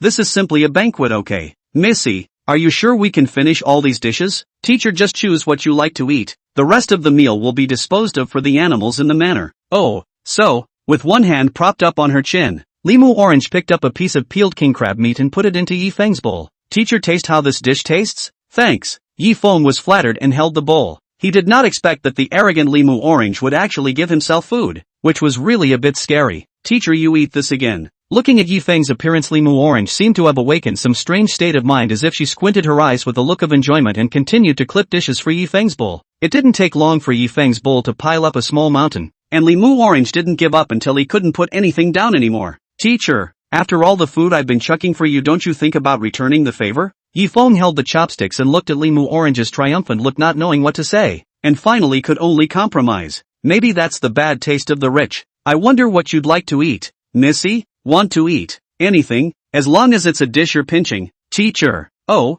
anything really? The corners of Yifeng's mouth rose as a wicked idea came to his mind. Limu Orange looked at Yifeng's evil expression and blinked numbly. Obviously, being in a greenhouse, she was well protected. Then, please also eat this, Missy, said Yifeng from a dish out of the food he picked, fixed his eyes to find that it was a chopstick of mustard. Limu Orange looked at Yifeng holding up the mustard in the air with a black face, which also made Yifeng couldn't hold back his laughter. It was unexpected that such a noble and elegant Limu Orange would also show this expression. What's wrong, Missy? This is a delicacy I prepared especially for you. Yifeng obviously overplayed his hand, deliberately using words to provoke Limu Orange, apparently forgetting that Limu Orange is a soft eater but not a hard eater, only to see Limu Orange pursed her small mouth, stretched out her head and bit Yifeng's chopsticks in one bite. Ham. Woo. The moment she ate the mustard, Limu Orange's tears flowed out uncontrollably. This kind of irritating seasoning she held back and didn't spit it out is already considered good, and Yifeng's side was completely dumbfounded. Not Missy, you're really eating.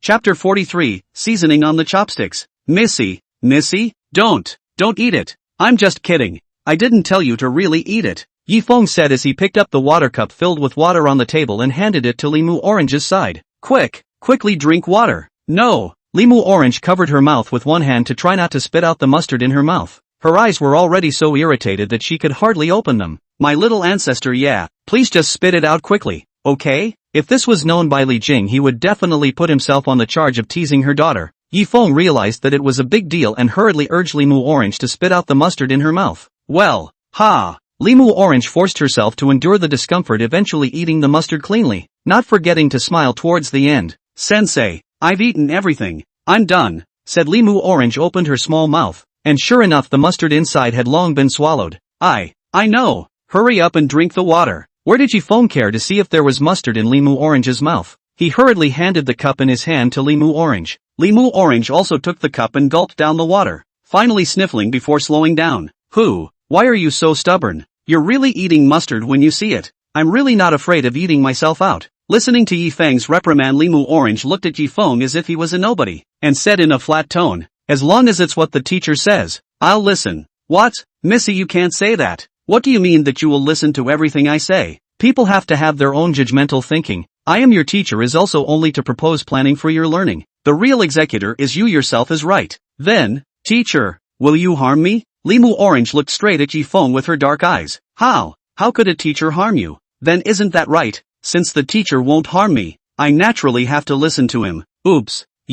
Yifeng's hands trembled as he pointed at Limu Orange, not knowing what to say, and in the end he could only stop there. It's just a matter of you being happy, Missy. Seeing that Yifeng couldn't argue with himself, Limu Orange smiled and pursed her lips, and finally shifted her attention to Yifeng's wet chopstick head, knowing that just now during the process of eating mustard, She could carefully lick the traces of mustard left behind by the chopstick head, leaving only her own flavor. The only reason why she's so stubborn is to make Yifeng focus on herself so that when he eats later he'll be filled with his own flavors. Teacher, I really want to be close to you more and more. Don't try to be anyone else's teacher in your life. You'll always be my teacher. Alright teacher, the food is getting cold, eat quickly. After saying that Limu Orange will eat the dishes on the table by himself, Yifeng no longer say anything more, took up the chopsticks in his hand to eat together. Although Limu Orange appeared to be eating her favorite food, in reality as she took each bite of the dish she would silently focus on Yifeng until Yifeng did not notice the abnormality to put his chopsticks into his mouth. Limu Orange then revealed an excited smile. Teacher, what's wrong? Is the food still to your liking? You don't say. It tastes pretty good. Yifeng, who had not eaten such a luxurious meal, felt delicious the first time he ate it, and at this time he could not care about the mustard incident, and looked at the delicious dishes and stuffed them into his mouth. And Limu Orange watched Yifeng's action as her face flushed peach red and put a piece of beef into her mouth. It's good that teacher thinks it tastes good. This is all as my thanks to teacher Law. It seems that I attached the seasoning. Teacher liked it very much. When will I be able to let the teacher eat the main ingredient that I made with my own hands? I'm really looking forward to it. I'm full. Thanks for the hospitality. Yifeng eventually collapsed on the dining table, looking at the fact that there were still so many expensive delicacies that he hadn't eaten. He only felt full of regret. Is the teacher full? There are still so many dishes left.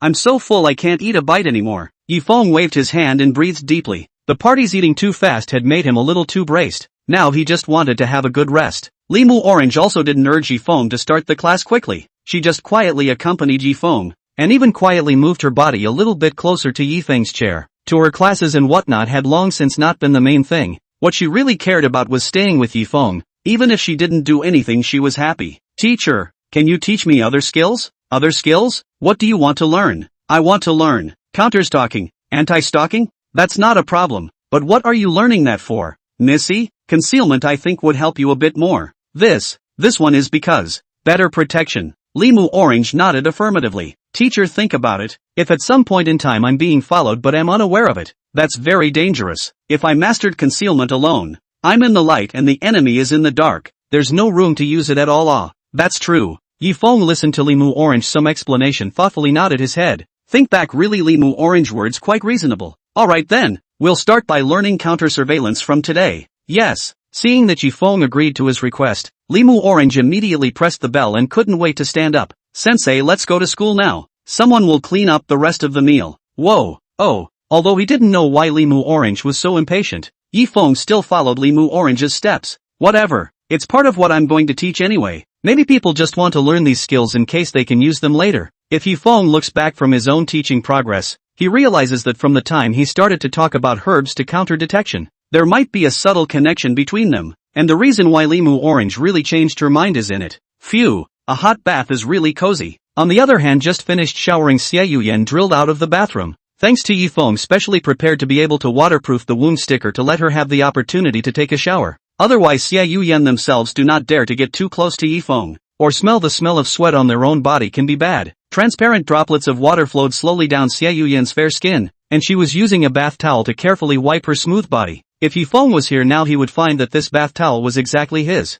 Phew! Xiao Yian clutched Yifeng's bath towel in her hand and placed it in her nose, gently sniffing it as a sound of enjoyment came out of her mouth. Goo hee hee. Yifeng's flavor. Hoo hoo. Chapter 44, Teacher's Drink. Missy, are you sure I can come in? Standing outside Limu Orange's door, Yifeng showed a surprised expression, knowing that he had just walked to Limu Orange's door and she had given herself an expulsion order. But just after the meal, Limu Orange took the initiative to ask Yifeng to come to her room for teaching. This move can make Yifeng puzzled. Even he was wondering if Limu Orange is looking for an excuse to sue himself for trespassing in order to clean up his own meal. I'm just tired, so I want to study in my room so I'm more comfortable, Limu Orange said as she sat on a chair in the room looking at the overwhelmed Yifeng. Oh, really? You've already invited me. You're still like an idiot. You really don't mind, Missy? This is your own room. Yeah. I said I wouldn't mind. Is this a waste of teaching time? Teacher? My time is precious. Okay then. Yifeng saw that Limu Orange's attitude was so resolute in the end, he could only compromise, and immediately stepped into Limu Orange's room. Although it is the second time into her room, but the last time the state of affairs urgent simply cannot wait to watch. And now a house. Yifeng will smell a light fragrance. Do not have to guess, also know that this is Limu Orange itself emitted the flavor. The room items were neatly arranged and the decoration was quite gorgeous, but just as Yifeng looked at Limu Orange's pillow with a mask padded under it, he froze. This mask, isn't it the fox mask he left at the scene when he kidnapped her? Why is it under her pillow? Yifeng hurriedly adjusted his mind, while withdrawing his sight, and sat on the small sofa beside Limu Orange. But all of these subtle expressions were firmly captured in Limu Orange's eyes. Teacher, what's wrong with you? Why did you come in here all spooked? No, it's fine. I was just looking at the layout of your room, Missy. It's quite nice. Okay. Without further ado, let's officially start the lecture. Yifeng changed the topic and started to talk about having knowledge about anti-detection. Missy, first of all, we need to know that the first and foremost thing to pay attention to in counter-surveillance is that you discover the person who is following you in time. Otherwise, even if you learn various ways to cope with it, but in the end, you don't discover that person, still doesn't have any effect. And how about realizing in time that you're being followed? This needs to be told from all sides. Since most of Yifeng's lectures were theoretical knowledge, it didn't take him long to speak before his mouth got dry. And after finishing a point, Limu Orange interrupted Yifeng. Do you want some water, teacher? You must be tired after speaking for so long. See, although Missy is usually a bit bratty, but her heart is kind and gentle, worthy of being a student taught by me. Yifeng, such a student will definitely make me proud in the future. Thanks for your kindness, Missy. I'll just go outside and find someone. Wait, Limu Orange called out to stop Yifeng, who was about to stand up, took the lead to walk to the door with a step, looked back at Yifeng and said with some small expectations in her heart,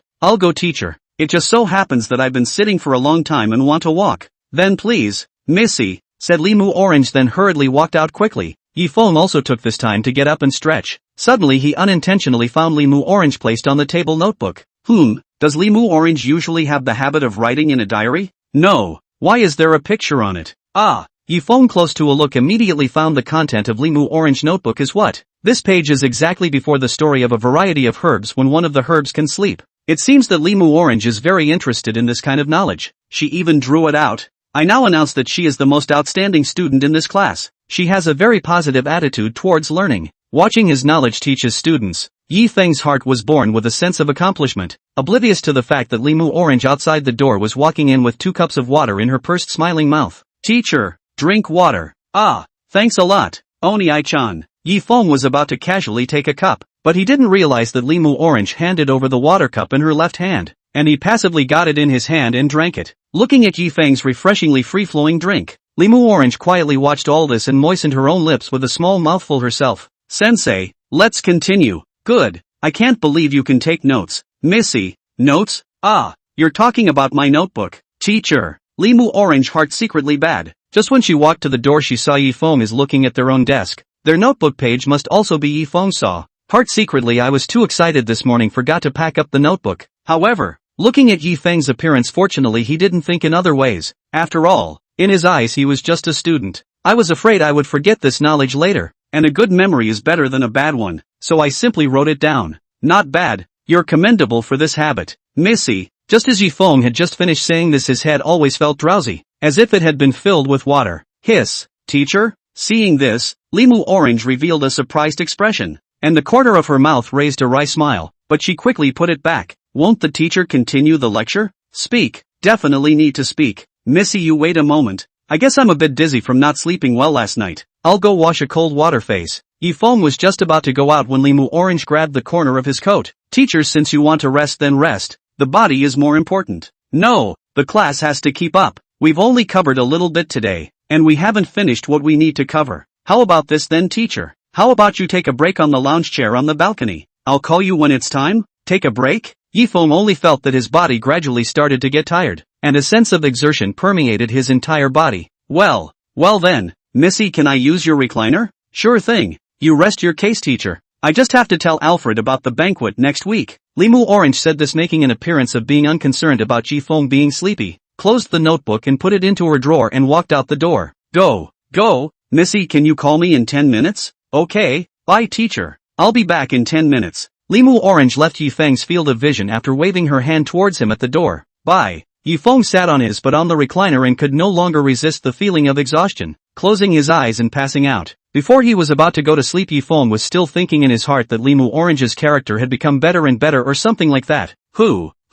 Just as Yifeng's chest was rising and falling, Limu Orange, who had originally disappeared from the doorframe, suddenly poked his head out and quietly watched it all. Chapter 45, Limu Orange who couldn't control herself. Old. Teacher. Limu Orange ran into the room with a panicked look and stood in the doorway calling out Yifeng's name. I forgot to take something to Alfred. Teacher? Limu Orange approached a few steps to look at the closed eyes of the sleeping Yifeng, once again whispered inquiring. See, Yifeng is still no movement. Limu Orange turned around to close the door tightly, while also clicked on the lock. Teacher, don't pretend. I know you're awake. Limu Orange said flatly. Eyes have been staring at Yifeng lying on the recliner. See, for a long time still no attempt to move. This time Mu Orange was assured. Not to hide, the sound of footsteps went up. At this time, Yifeng was lying senselessly on the recliner and huffing and puffing. No matter how Limu Orange called him, he did not respond. Looks like it worked. Limu Orange looked at Yifeng's reaction with great joy in her heart and quietly walked to his front and carefully tapped Yifeng's cheek with her slender fingers.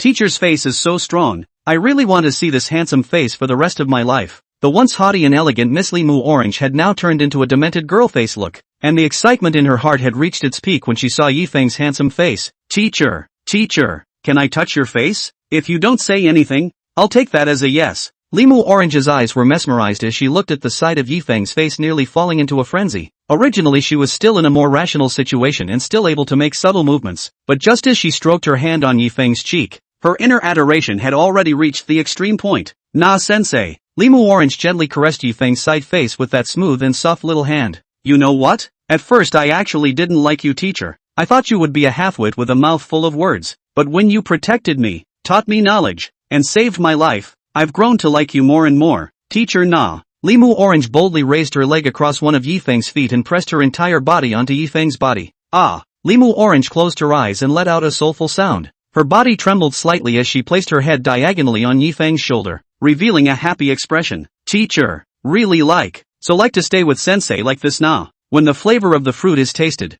then it will never be forgotten. And this is the case with Limu Orange. Limu Orange's face kept rubbing against Yifeng's chest in an attempt to bring down the hot temperature of her face. Teacher's flavor. Limu Orange's agitated nose kept sniffing the odor of Yifeng's body, and her pupils gradually became lax. Just at this moment, the original lying motionless Yifeng suddenly tightly frowned and moved a little, which made Limu Orange, who was still on Yifeng's lap, instantly stiffen in place, and the surrounding air also seemed to freeze, quiet without a sound. However, it was good that Yifeng simply moved and showed no signs of wanting to wake up, so Limu Orange was relieved. With the sudden interruption, Limu Orange was able to have some sense. She looked at the alarm clock on the wall and felt that the time was almost up, so she tried not to make a sound and slid down from Yifeng's body. Until she successfully landed on the ground, she breathed a sigh of relief. Phew, almost couldn't come back. It's all because you're too tempting. Teacher, Limu Orange pouted as if she was pouting to Yifeng. The sunlight outside the window sprinkled on Yifeng's cheeks will be the teenager's handsome and dashing appearance to the fullest. Looking dumbfounded Limu Orange after a long time before realizing that he should secretly take a picture as a souvenir. So Limu Orange grabbed the smartphone that was placed by her bedside and pressed the photo button while Yifeng was still awake. Sensei is really getting more and more mesmerizing. I really want to keep letting him sleep like this AC. Looking at the cell phone to shoot their own masterpiece, Limu Orange only dropped the temperature to rise again, but at the same time sitting on the chaise long, Yifeng's eyebrows slightly trembling, as if to wake up signs. How long have I been sleeping? Why is my head so up? Yifeng gradually opened his eyes and sat up straight with one hand resting on his forehead, forcing himself to endure the discomfort. But sleeping under the warmth of the sun is also a real treat now. It feels like all the exhaustion from the previous days has been swept away. Yifeng stretched his waist as he spoke, but just as he sat up straight and looked around, he saw Limu Orange, who was sitting on the edge of the bed looking at her cell phone. Right, I'm in the middle of a class. I didn't sleep for long, did I? I'll be damned if I'll get my paycheck docked. Oni-chan, how long have I been asleep? 10 minutes, teacher. Isn't that the time you said? Limu Orange pretended that she had played with her cell phone enough and threw it aside. Standing up and walking to Yifeng's side. How's it going, teacher? Does it feel okay? It was pretty good. I even got sleepy and disoriented. There is no relationship.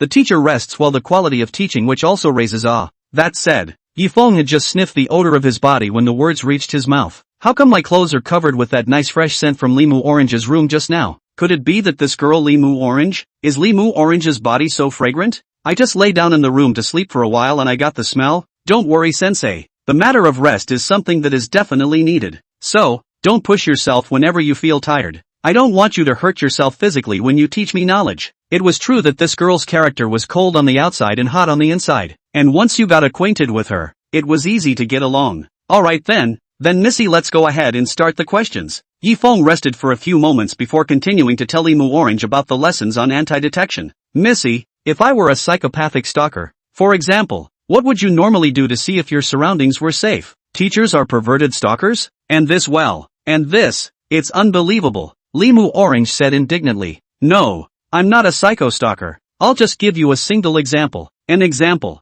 Oh, so, Limu Orange pursed her lips regretfully, and her mind thought of the exciting scene of Yifeng quietly following her. Really, if you want to follow me, do you need to give me an example? I could have just thrown myself into the arms of a good boy. I don't need you to follow me personally. Limu Orange's mind presented these kinds of thoughts, thinking that tonight's dream had a new topic. Chapter 46, Teacher, I like you. After Yifeng woke up from his nap, the lessons went on as usual, and soon it was time to get out of class. Missy, let's stop here today. It's getting late, I should get going. Yifeng glanced at the clock on the wall, then got up and prepared to leave. Well, teacher, I'll give you a ride. Limu Orange surprisingly did not speak out to retain Yifeng as usual, and there was even a hint of urging in her tone. Okay. Just as the two were walking side by side on the path outside the villa, Limu Orange chatted with Yifeng. Teacher, who taught you all that you learned?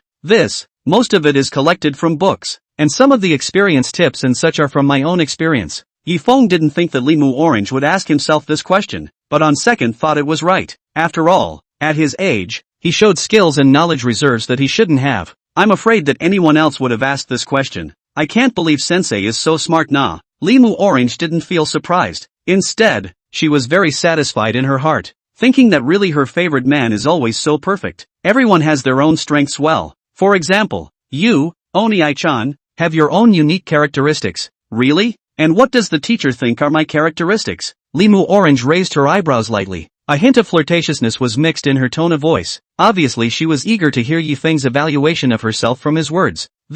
I'm afraid it's not good to say it. Yifeng smiled awkwardly. He did not expect that Limu Orange would really break the sandpot and ask to the end. This kind of obstinate stubbornness is also one of her characteristics.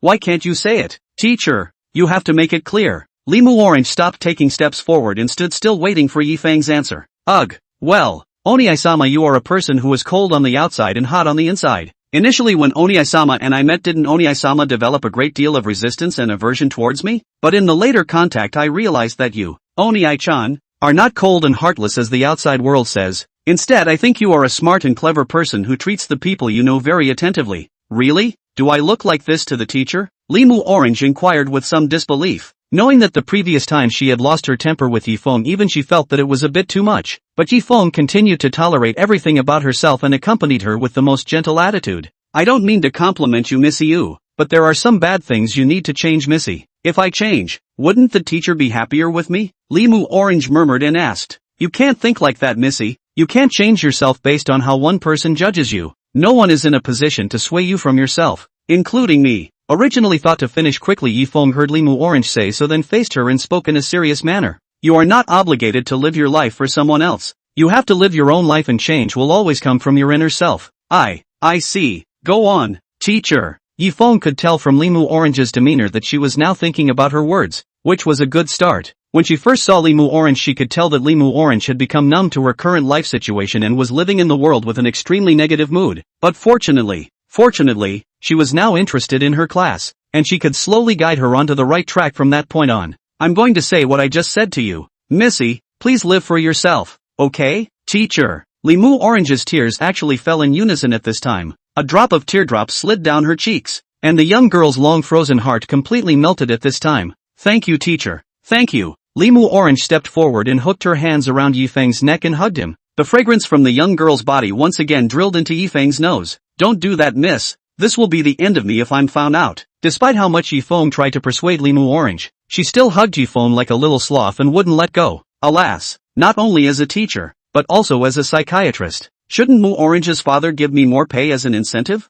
Only after a long time did Limu Orange reluctantly let go of her hold on Yifeng, and after wiping the corners of her moist eyes, she looked at Yifeng with more than a touch of love in her eyes, except that Yifeng mistook it for gratitude. Teacher, I'm sorry for taking up your time after class. It doesn't matter. Just stay back, Missy. I'll be gone soon for the rest of the journey. Okay. Limu Orange this time had no more cowardice as well as confusion from before, and suddenly called out loudly to Yifeng when he walked to a distance away from himself. Sensei, what's wrong? Yifeng turned to look at Limu Orange. only to see the young girl standing in the leafy forest path with her hands resting on her chest looking at herself. Her rosy little mouth opened seemingly to say a word, and finally tilted her head towards herself to reveal a sweet smile. "Sorry Missy, your voice is too low for me to hear," Yi Feng said at the top of his voice. "I said, goodbye teacher." "Wow, bye." The two of them waved goodbye, and Limu Orange silently watched Yi Feng's departing back until he could no longer be seen before turning to leave. The originally densely packed trail came to life after a ray of sunlight shone in after the leaves fell off the trees, and the dead trail came to life after all. Just as Limu Orange walked on her way back to her room, she suddenly stopped in place and said into the air behind her, "Fu,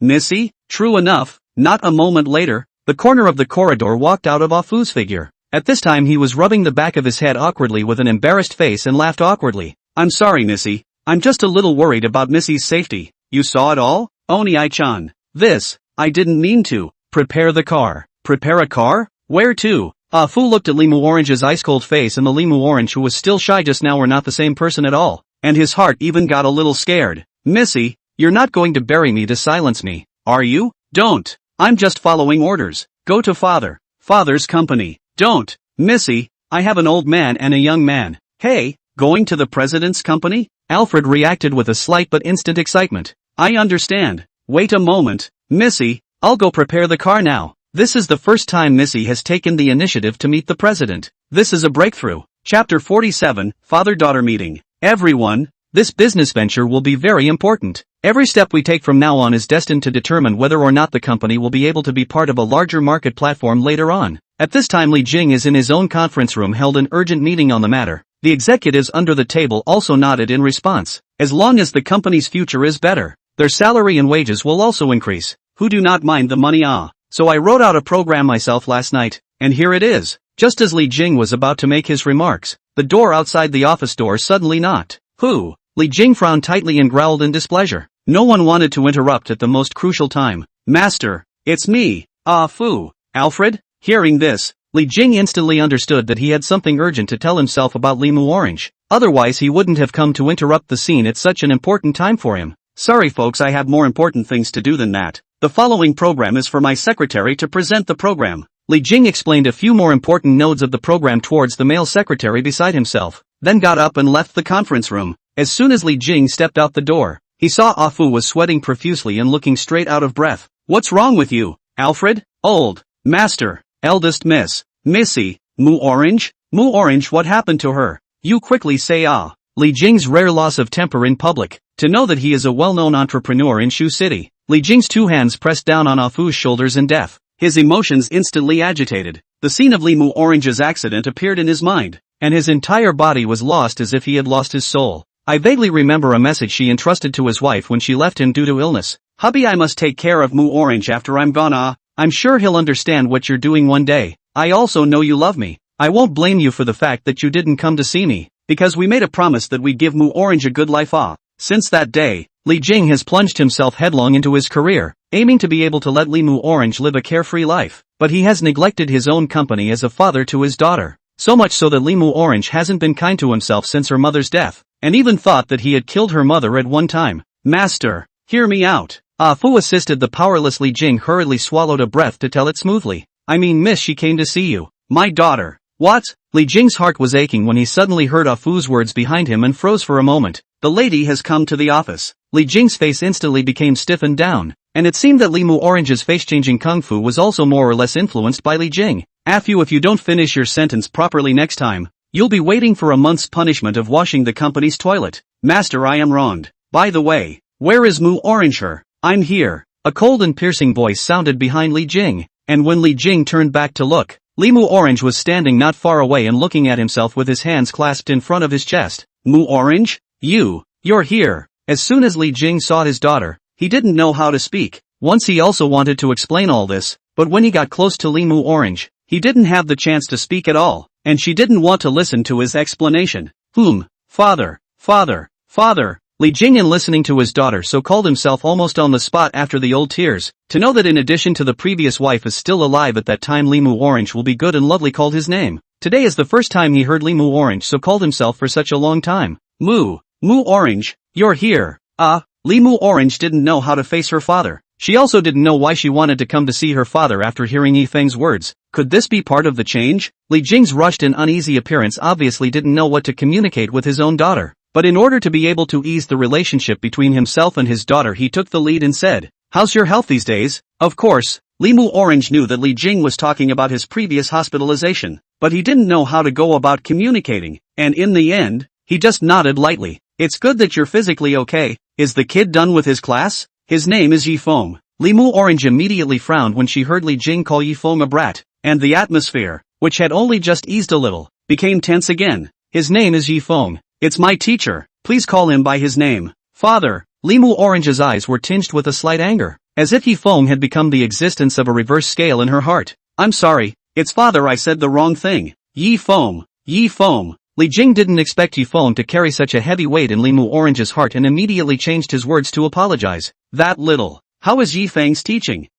Limu Orange seemed to be remembering something, and the upturned corners of her mouth nodded slightly. This action could make Li Jing, who was watching, so happy that his daughter actually smiled in front of him. This was definitely a breakthrough. It looks like that Yifeng himself did not look away, only how to feel the daughter of Yifeng's attitude a little too good pointed. Later, a few rounds of conversation down, Li Jing found that as long as it is involved in the topic of Yifeng, Limu Orange will show a happy and talkative look. To the other family topics, basically sort of a word. This Yifeng seems to be really his own hope of repairing the father-daughter relationship, but his daughter seems to be trapped. "Father, I'll take my leave. I have to prepare for my teacher's class tomorrow." Good. Finally, after a goodbye from Limu Orange, he left the company. Li Jing looked at Limu Orange's back as she left with a rare smile. Finally, and daughter progress. If this continues, he will eventually have to apologize to her and explain the truth of the day. But this process he must be less than a bridge builder. That is, Yifeng. "President Li, may I ask if we're still going back to convene the meeting now?" "There's no rush. I have more important things to do." Li Jing waved his hand and headed towards his office, already having a new plan in mind. "Alfred, come in." "Yes, master." Outside the door, Fu walked in, and considering that he had to report to Li Jing about what happened today, it was Li Jing's personal bodyguard who went to send Limu Orange home. "Tell me about that little." "Today, Yifeng and Mu Orange happened." "Yes." Alfred eventually chose to tell what happened today. Chapter 48, The Black and Xiao Yian. "Are you saying that Mu Orange's changes because Yifeng enlightened her?" "Yes, master. Since Yifeng became Missy's tutor teacher, Missy's character has been gradually changing for the better. But through these days of observation I feel..."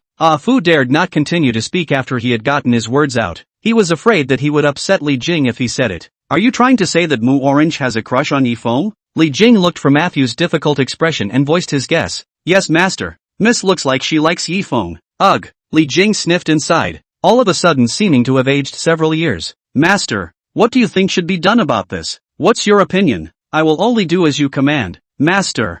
Fu wouldn't dare to step on Li Jing's red line right now. As a bodyguard, he only needed to fulfill the tasks his boss gave him. "Tell us how you really feel about yourself." "That's an order." "Yes." Alfred said this almost through clenched teeth. "I think the reason why Miss is able to become like this is all because of Yifeng. If we let Yifeng and Miss leave, I think Miss might be very angry, thus doing something extreme. Mu Orange is indeed very likely to do such a thing." Li Jing laughed helplessly and bitterly, then looked at the photo of his former family on his desk and gazed at his departed wife's appearance and laughed. "Let Mu Orange do what she likes, and at the same time keep an eye on this Yifeng. If he does anything bad to Mu Orange, directly put him under control." "Yes." Yifeng walked into the house after unscrewing the front door. Fong was downstairs and he still looked at the apartment building near the suspicious behavior of the personnel. It looks like the organization chasing Xiao Yian is very reluctant. "Yifeng, you're back." Yifeng had just turned around and closed the door behind him when he felt a huge pressure behind him. Xiao Yian hugged Yifeng from behind and the uneasiness in her heart dissipated. She was very happy today because Yifeng kept the promise that he would come back on time. "Xiao Yian, you didn't sleep?" "No yet." Xiao Yian released her hold on Yifeng and happily sat back on the sofa, stretching out her small hand and kept patting the edge of the sofa to signal Yifeng to sit down. "It's been a hard day's work. Come take a break. Why does it feel like you're extraordinarily out of sorts today?" Yifeng sat on the sofa looking at Xiao Yian in disbelief. "When did she become so lively?" That's because you kept our promise, so I'm happy." Xiao Yian said here, intentionally or unintentionally glanced at the bedsheets drying on the windowsill. Yifeng keenly perceived this and followed her eyes to the window. "Hey, isn't this my sheet? Why is it hanging on the windowsill?" Yifeng stood up and curiously walked up, touched and found that the top of the bed sheet was wet and there was a smell of laundry detergent. Obviously this was washed. Seeing that the matter was revealed, Xiao Yian stammered with her hands behind her back, not knowing what to say. Xiao Yian, did you wash my sheets? Seeing that she was discovered by Yifeng, Xiao Yian had to nod her head and admit that it was her own doing. Yes. Why? I remember I just washed it once last week. Because I've been staying at home always feeling guilty for not doing anything to you, Yifeng. So I took it upon myself to wash your bedsheets. That's all. Xiao Yian pushed up her high chest and nodded with an affirmative look, her words carrying a hint of undertones. I've told you that you don't have to feel too much psychological burden. You always feel that if you owe me something you'll embarrass me instead, so don't ever think like that, okay? Why are you always so gentle? Xiao Yian heard Yifeng's gentle tone, looked at Yifeng's eyes instantly changed. Like a kitten eager to be petted by the master cannot help but bury her head to Yifeng step by step closer. What did you say? Speak up. Hey, you. Yifeng was about to bring his ear closer when Xiao Yian crashed headlong into his arms. Xiao Yian, Yifeng, do you think this is the will of heaven? Don't be all heavenly or not. Just get out of my arms for a second, okay? Let's have a nice talk. Yifeng more and more feel that Xiao Yian, this woman, is more and more bold. To know that he is a man of blood. This side action is like in the tiger's mouth. This woman is not initially so vigilant? Now how to become so? Just talk about it. Xiao Yian buried her nose into Yifeng's clothes and inhaled his scent deeply. Her mind was gradually filled with Yifeng's scent and permeated her whole body. Then she murmured, Yifeng, I can't hold it in any longer. Do you know why I want to wash the bedsheets today? I want to. Just as Xiao Yian's deep blue pupils were gradually about to turn peachy, suddenly a nice fresh scent stopped her from wanting to continue exploring Yifeng's journey. Another one? Xiao Yian froze dumbfounded in place, her eyes wide, and the refreshing scent was as if it had slapped her hard in the ears. Why? Xiao Yian pushed Yifeng's chest away and tilted her head like a puppet on strings that had lost its soul. Everything was still except for her mouth moving. Why, Yifeng? Why? Aren't you my destiny? I'm clearly the one who should have left the scent on your clothes. Who is this woman? Another one of your students? Then how come they all managed to leave their scent on your clothes? Do you teach with hugs when you're a tutor? Why?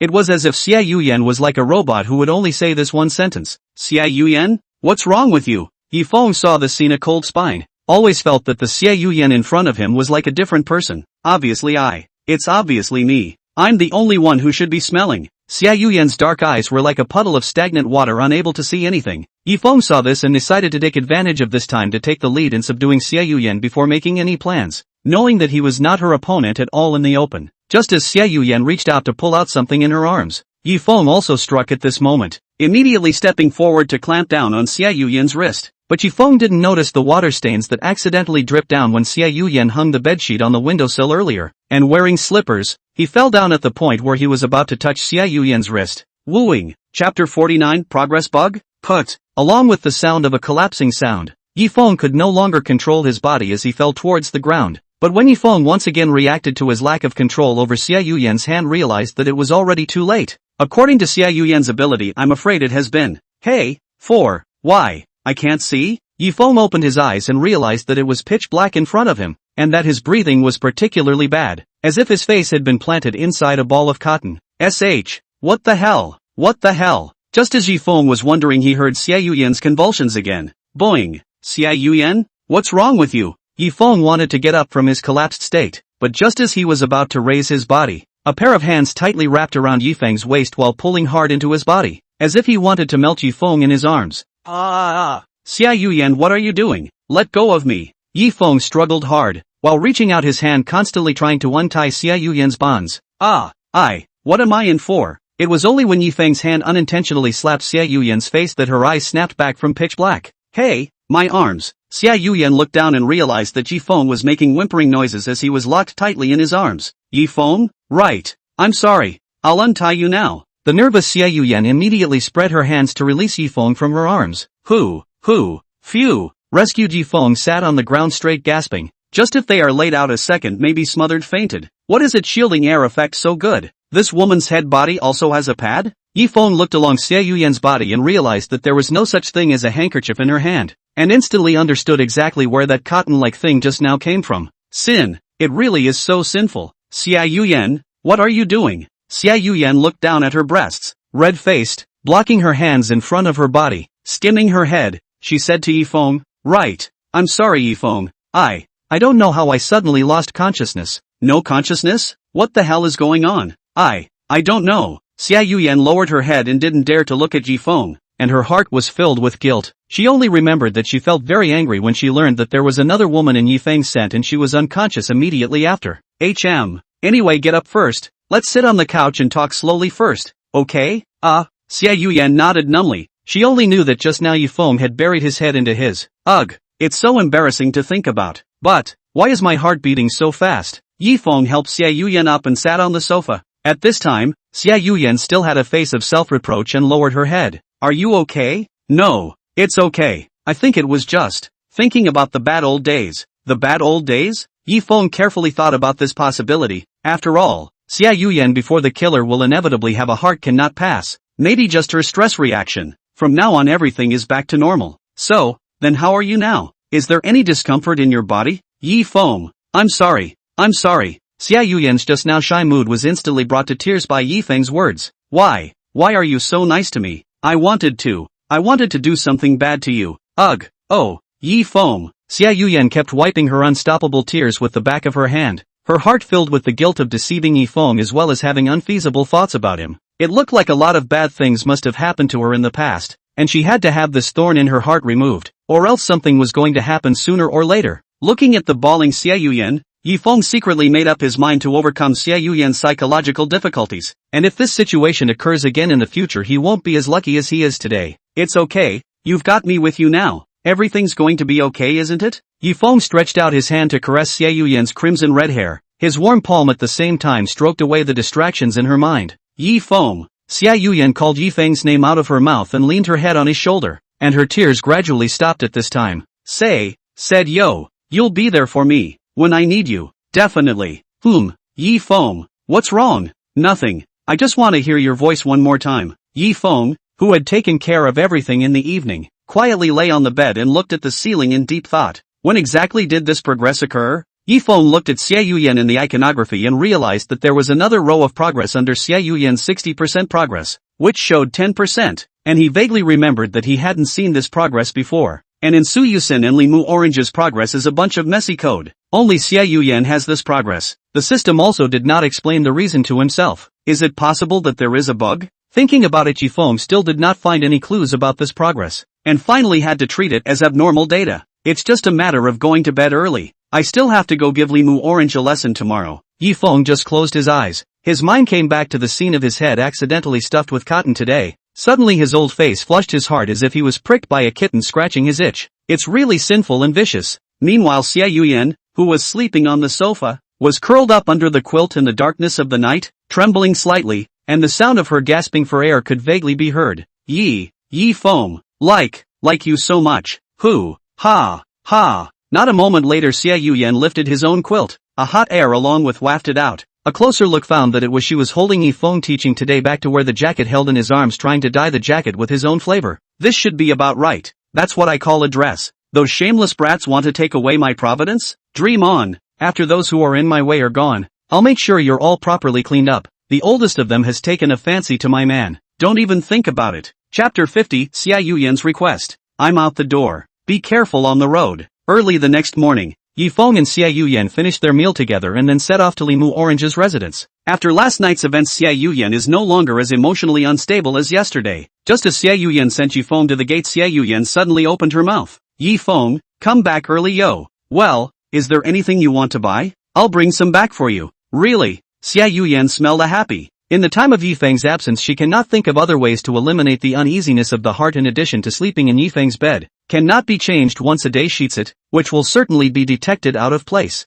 Besides, Yifeng has to prepare food for himself every time he comes back from work. Obviously he's already tired enough, and he can't do anything for Yifeng. No way. I have to do something for Yifeng, even if it's just a little bit. I want a cookbook. Recipes? Well, I want to learn to cook. Xiao Yian just said this instantly recalled the scene of beating the eggs before and hurriedly waved her hand. I definitely won't be as clumsy as last time. I'll follow the steps of the recipe. Yifeng smiled heartily at his words, did not reject Xiao Yian's request. Is there anything else you need besides recipes? Nope, no more. So I'll get the recipe at the end of the day. Then I'll go out? Well, thank you Yifeng. Sending Yifeng away, Xiao Yian went back to Yifeng's bedroom. Thinking that the jacket Yifeng wore on his body today was full of his own scent, she excitedly tossed and turned on the bed. Now those vixens should know better. The only one who's with Yifeng is me. Sensei. When Yifeng just got out of the car ready to enter the periphery of the iron fence door, he heard Limu Orange's voice, turned his eyes and found that Limu Orange did not know when actually stood in the gate of the fence, waved his little hand towards himself, and even a bodyguard is not even around. What are you, Missy? Why are you here? Yifeng rushed forward to protect Limu Orange's body. To know that when he initially kidnapped Limu Orange there was already a group of thugs appeared, which means that Limu Orange has been targeted. If he is not able to protect her, will not only be accused by Li Jing, most importantly, it will also make the mission fail. Don't stand here yet. Let's go in first. Good. Looking at the small action of Yifeng surrounding and protecting himself, Limu Orange was extraordinarily happy. She loved the time when she was in close contact with Yifeng, and it was true that this one thing of secretly coming to the door and waiting for the teacher by herself was worth it. Just as Limu Orange wanted to stick on Yifeng's body in preparation for replenishing the supplementary teacher energy, a smell that did not belong to Yifeng was dispersed from his coat. This flavor. Originally was happy Limu Orange, and the smell of Yifeng clothes on the smell of two eyes instantly godless, standing in place motionless. Hands clutched Yifeng's clothes, muttered something in his mouth. Why? Why does the teacher smell like another woman? Why? Who the hell is she? Who the hell is this woman? Yifeng was about to lead Limu Orange towards the house when Limu Orange, who was standing still, tugged at the corner of his coat. What's wrong with you, Missy? It's time for us to go to class. Classes? Limu Orange raised her head to look at Yifeng, who was smiling. At her heart was very bad. Teacher, why did you betray me? Now you're still acting as if nothing happened. Is that woman the one you really like? Can't. Limu Orange clutched Yifeng's clothes more and more tightly, and even Yifeng noticed a hint of something wrong. How does it feel like this look of Limu Orange is transforming back to that icy look from before? Did I do something out of the ordinary? Is my nose hair showing? Missy? Nah, sensei. Can you explain where the smell on your clothes is coming from? Limu Orange revealed an oozing smile, always gazing into Yifeng's eyes, as if but one word he said wrong would result in a bad outcome. The smell of clothes? Yifeng suspiciously lifted up the clothes and sniffed, and sure enough, he smelled a body odor from Xiao Yian. This is because I collided with a girl when I was out this morning, and I wrapped my arms around her in fear of her falling. Of course Yifeng couldn't tell Limu Orange about Xiao Yian's matter. The best outcome of Xiao Yian's situation right now was that only he himself knew about it, so that it would be safe to go on. Cradle? Based on Yifeng's statement, Limu Orange's mind conjured up the image of Yifeng's embrace of a woman after that woman coveted Yifeng's looks rubbing back and forth on him, and she immediately flamed up. And then what? What else did she do to you? Teacher. Yifeng did not expect Limu Orange's reaction to be so intense. In order to not let his own cracks reveal the cloven foot, hastily explained. There is no more behind. After helping her up I left. During Yifeng's speech Limu Orange had been watching Yifeng's eyes, and finally could not see any problems, chose to believe Yifeng. Is that so? That's good. Limu Orange's unhappy expression only slightly eased, so she walked over to Yifeng and unbuttoned his tunic as if she was gambling. Hey, Missy, you. Wait, what are you doing? Missy. Yifeng pressed down on Limu Orange's two uneasy little hands in a panic. So Honorable Missy looks just like a female pervert. Why do you still go at it at the drop of a hat? Teacher, your clothes are dirty. I'm telling the underlings to wash it. Get your hands off me. Limu Orange reluctantly pinched the buttons on Yifeng's coat with both hands and refused to let go. Obviously the fact that another woman had left a taste on Yifeng's body was like a nail in the flesh that made her feel uncomfortable. Fine. I'll do it myself always. Missy, you loosen your hand first. So, okay. Limu Orange beamed and reluctantly released her hands. She was still calculating in her heart to sneakily touch Yifeng's body, but now it seemed that she couldn't do it. Either. Give the teacher another glass of water? No.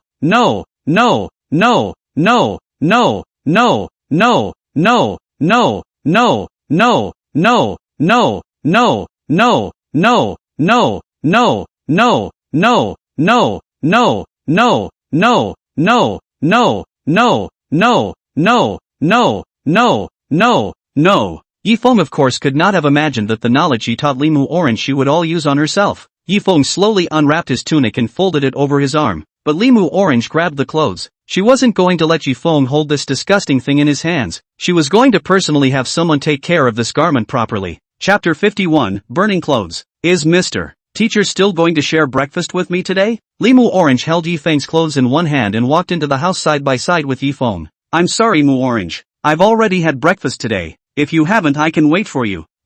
This way. Limu Orange sniffed and lowered her head in loss. Originally thought that she would be intimate with Yifeng like yesterday, now it seems to be out of the question. So, will teacher be able to accompany me to dinner? I have some questions I didn't understand in yesterday's class that I want to ask sensei. That's not a problem. Are we still having breakfast in the hall like before? No, it's in the booth, Limu Orange said with a firm attitude. So, okay, but in advance I really can't eat anything anymore. Ooh. Well, you go ahead, teacher, and I'll get someone to wash your teacher's clothes. Ah, good. Limu Orange walked on a path to the woodshed after briefly leaving Yifeng, and stopped just as she was about to reach the door. Fu, I have a favor to ask of you. Oni-chan, how come you found me again? After Limu Orange finished the sentence, a silhouette sidled out from beside the stone pillar behind Limu Orange. It was none other than Ah Fu, who was secretly following Limu Orange. Humph, just your stalking skills could be discovered by anyone else, right? Of course, it was all taught to me by my teacher. Limu Orange snorted disdainfully, while raising her head triumphantly when talking about Yifeng, as if the fact that she was Yifeng's student made her feel very excited. Like a girl showing off her beloved boyfriend to her best friends. Ahem. Fu, get rid of this dress and buy a new one for the teacher to come. Limu Orange stuffed the jacket stained with Xiao Yian's flavor into Ah Fu's hand, then turned around and walked towards the private room. She couldn't keep Yifeng waiting for long. Miss, what you said about handling, burned. Yes. Ah Fu sighed helplessly as he took Yifeng's clothes. Sorry Yifeng, I'm just following orders. Don't blame me. At this time, sitting in the private room, Yifeng is blissfully unaware of what is happening in the outside world, but looking at the table with the same rich but not heavy dishes as yesterday cannot help but be staggered. The life of a rich man is truly something to long for.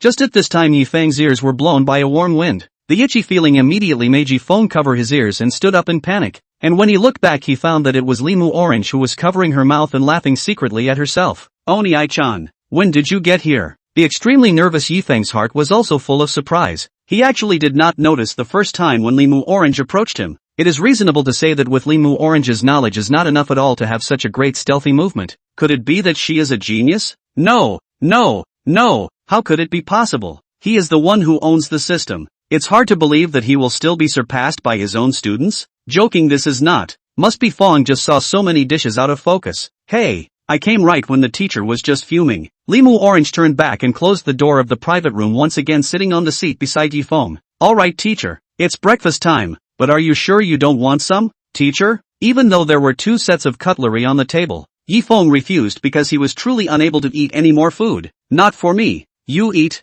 missy. So, well. Limu Orange picked up chopsticks and began to eat breakfast slowly. This time, although she brought horseradish, visible Yifeng does not do anything inside, inevitably some annoyance. Just as Limu Orange was about to pinch the slightly distant chicken soup with bamboo fungus, she realized that her hand couldn't reach it at all due to being too short, and instantly had a new method. Sensei, are you done eating? Let's go to class then. When Yifeng saw Limu Orange calling him, he was about to get up but realized that she was looking at him with a beak of dissatisfaction. Senior, teacher, you're not concentrating at all. I've obviously just started eating for a while. Hold, I'm sorry, I was just thinking about what point to go down in my lesson plan later. Well, in that case then punish the teacher for pinching my food for me. Limu Orange's foxtail was also revealed at this time, squinting her eyes as she waited for Yifeng's answer. Hey, clip the vegetables? Don't you get to clip it yourself, missy? It's just not pinching. Look, teacher, said Limu Orange, demonstrating how she couldn't reach the vegetables in the soup when she tried to pick them up. See sensei, I've already tried my hardest not to be able to pinch the dish I want to eat.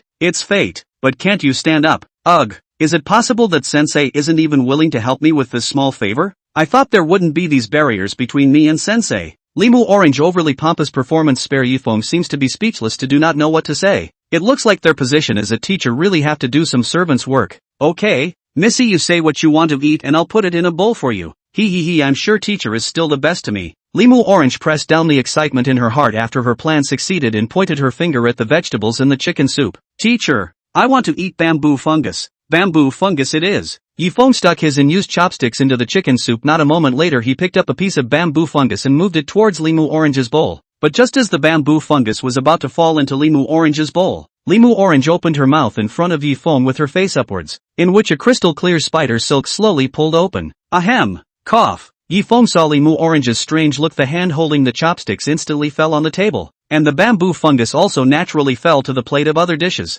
Limu Orange pursed her lips in displeasure as she watched the bamboo fungus not enter her mouth. Teacher, can't you be more serious? It's obviously almost done. No, missy, why don't you pass the bowl over? What are you doing with your mouth open? Feed me. Naturally. What's the problem? There are problems, and it's a big problem. Yifeng picked up his chopsticks and spoke out while wiping them with a sterilized towel. Where does anyone need to be fed to eat? Missy, can't you just bring the bowl a little closer for me to put it in? But I have other condiments in my bowl, and the bamboo fungus will go bad in it. Then use my bowl. Bam! Only to hear a sound of broken porcelain. Yifeng looked down and realized that he did not know when the bowl in front of him was actually broken by Limu Orange holding it in his hand. Oops, I missed it. Chapter 52, I'm happy to be with my teacher. On purpose? This girl must have done it on purpose. Looking at the ceramic bowl in pieces, Yifeng helplessly got up and walked towards the door. This action can be Limu Orange shocked. He thought that Yifeng is tired of his own irrationality, reached out his hand to grab Yifeng's hand but grabbed a blank. When she opened her mouth to apologize to Yifeng,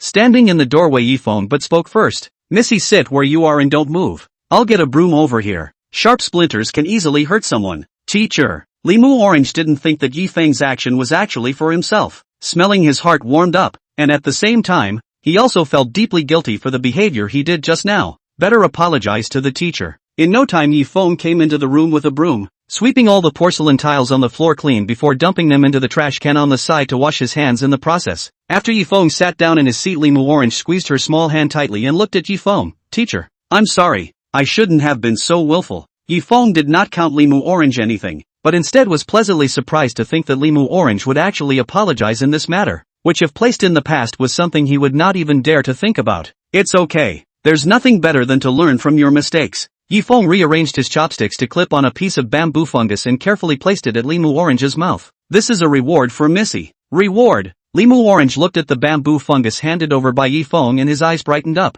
immediately opened his mouth and bit the chopsticks.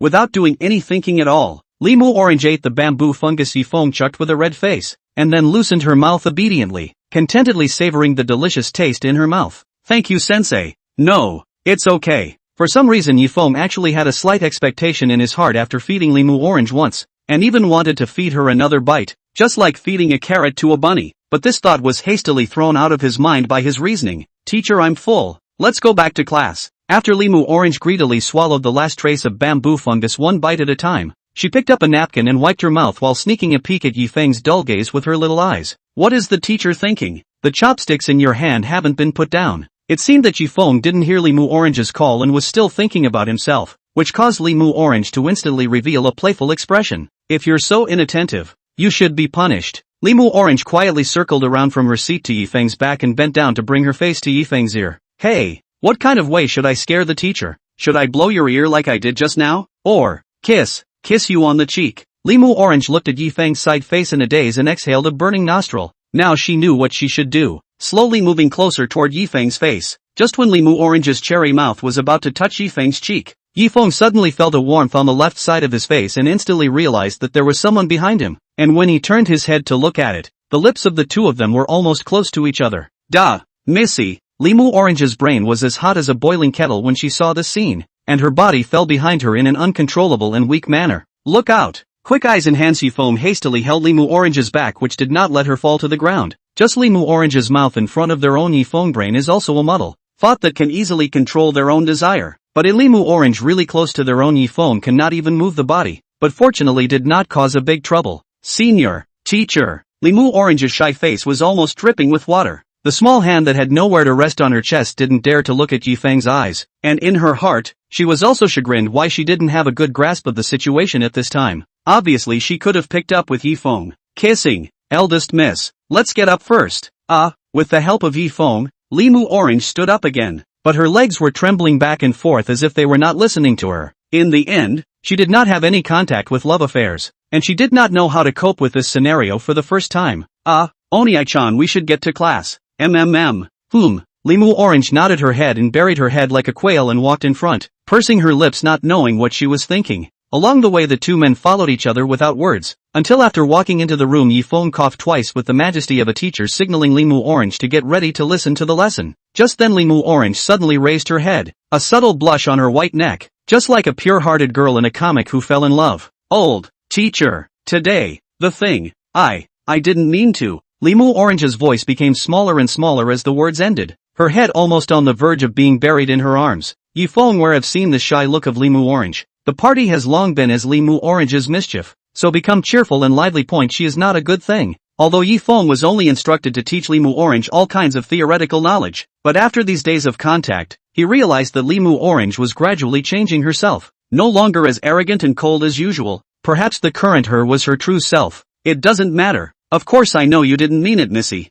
Really? Really? Teacher, you won't hate me for this? Why? I had a great time teaching with Oni-sama, too. Teacher. Limu Orange stood up from the chair in a flash, clenched her fists as if she had made up her mind, and turned to look at Yifeng. Missy? On the side. Yifeng was in the middle of puzzlement. Limu Orange walked up and sat on Yifeng's lap with her butt, her back turned to Yifeng with a faint smile at the corner of her mouth. Big miss. Feeling the young girl's soft and delicate body, Yifeng didn't know what to do. He didn't expect Limu Orange to suddenly sit on his lap. Teacher, can we have a day off today? Limu Orange rested her two nowhere hands on her legs, feeling Yifeng's thick and powerful thighs as she stared at the floor and opened her mouth. I want to be in my teacher's arms. Sleep. Hey, Missy, aren't you going to bed? It's different. It's the teacher who brings me warmth and who teaches me what I like. So I feel that the teacher is in my heart. It's very reliable. As long as I stay by sensei's side, I'm happy. Very happy. Chapter 53. Teacher, you don't want to.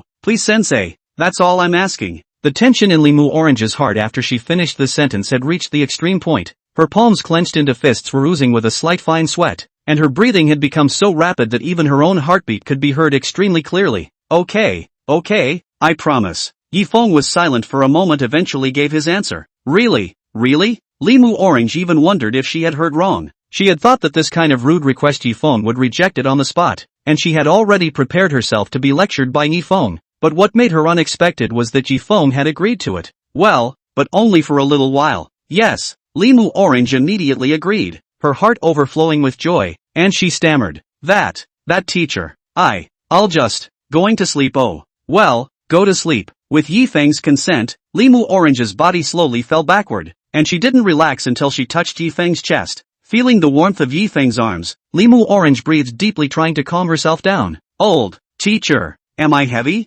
Not heavy. So, well, do I have the odor of the meal I just had on me? No. Well, Missy, hurry up and get some rest. I didn't feel anything.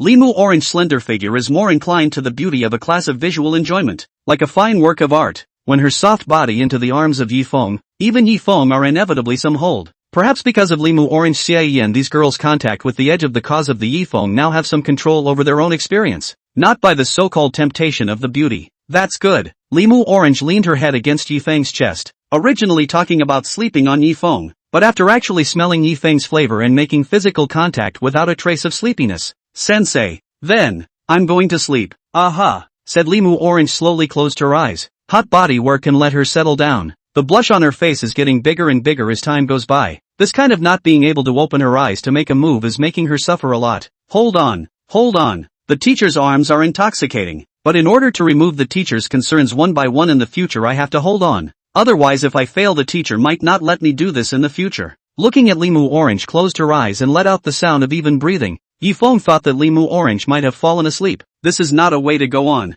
It is better to carry Limu Orange back to the bed from herself. After all, sitting and sleeping is definitely not as comfortable as lying down. But in order not to wake up Limu Orange, who was still sleeping, Yifeng had to stretch out his hands towards Limu Orange's waist so that he could carry Limu Orange to the bed through the princess carry. But just when Yifeng's hands were just holding on Limu Orange's waist, Limu Orange, who was still sleeping, trembled as if her whole body was leapt by an electric current. Old teacher, he touching my waist.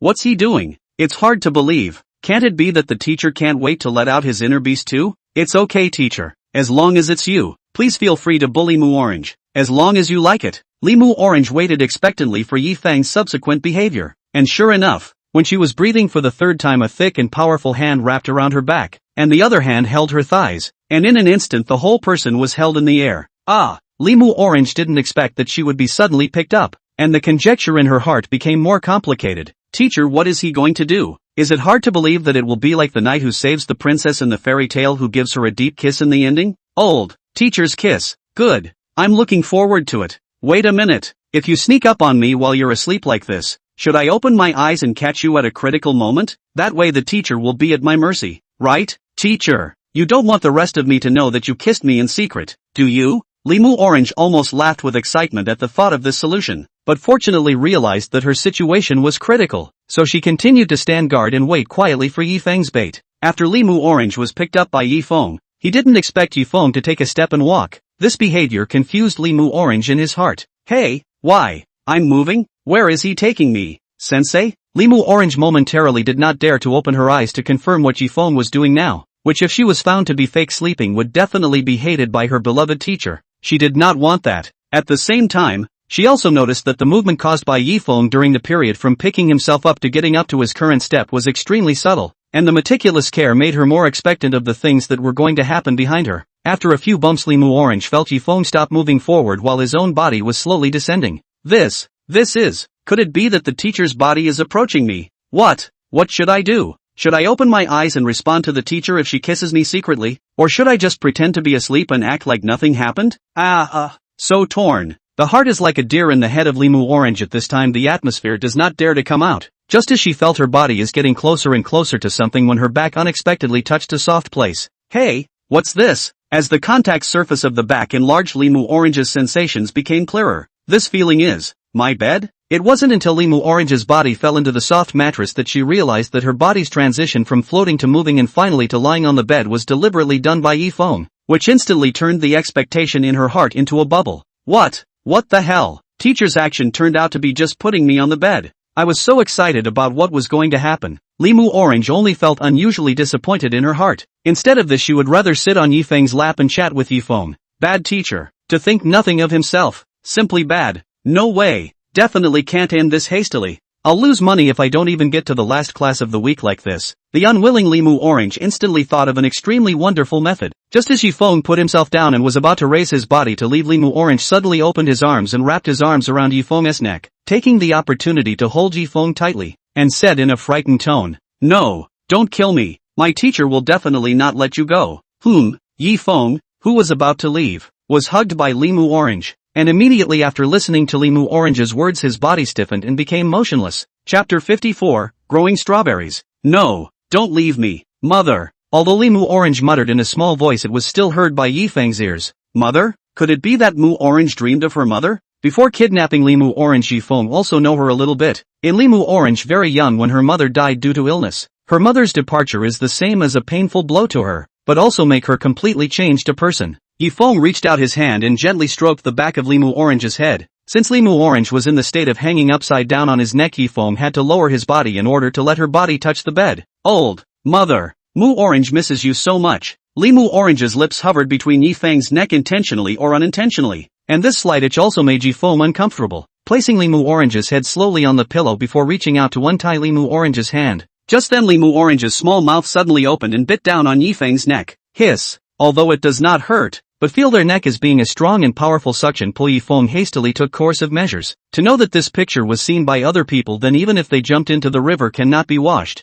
Zip. Boo. It was good that Yifeng took the opportunity to reach out and pinch Limu Orange's nose, and with the passage of time Limu Orange, who was not breathing well, finally loosened her mouth, and Yifeng was able to pull out. See Limu Orange open small mouth, calm breathing. Yifeng also dispelled the idea that she deliberately turned around and walked out of the room. Just a short while after Yifeng had just left, a flash of scarlet quickly appeared on the face of Limu Orange, who was lying on the bed in deep sleep, and immediately after that, she opened those deep black eyes. So rich. Teacher's breath. Limu Orange licked her lips, seemed to be reminiscing about something delicious. Bad. At this time is in the bathroom taking a look at the mirror. Yifeng looked at his neck, a smear of stained red. The mood is instantly like falling into the trough. If the servants in the other estate saw this and reported it to Li Jing, then wouldn't he be dead tonight? No way. Never let anyone see it. Yifeng thought about it and didn't know how to erase this mark, and in the end, he had to fasten the top button of his shirt, praying in his heart that he wouldn't be noticed by anyone.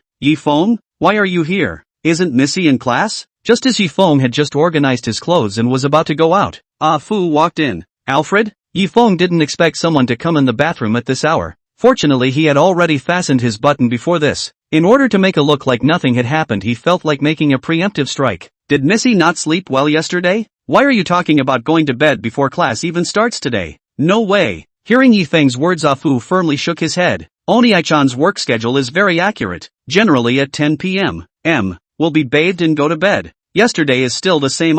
This morning when the maid went to call Oni-chan did not appear to linger on the bed behavior. So does Missy usually take a lunch break on the weekends before she takes my class? this would be true. In the past, Missy would either go to play with Miss Sue or stay home alone for her lunch break. That could be the reason then. I'll go back if there's nothing else. Oni-chan might have woken up by this time. Okay. Just as Yifeng was saying goodbye to Afu, suddenly Afu came up with this sentence. Right, Yifeng. Yifeng thought that Afu had noticed the buttons tied on his collar and hurriedly returned. I'm not hot. Who asked you if you were hot? I mean your jacket. Missy re-switched it for you. The original one accidentally broke. Broken? Anyway, it's just a new dress for you, so just come straight to me to get it later. Okay. Now Yifeng didn't care about clothes or no clothes or anything. As long as he got through today's lesson steadily, he had succeeded. Yifeng just returned to the door of Limu Orange's room but found that Limu Orange was already sitting on the seat quietly looking at the notes in her hand. After noticing Yifeng coming, Limu Orange smiled and looked towards Yifeng. Teacher,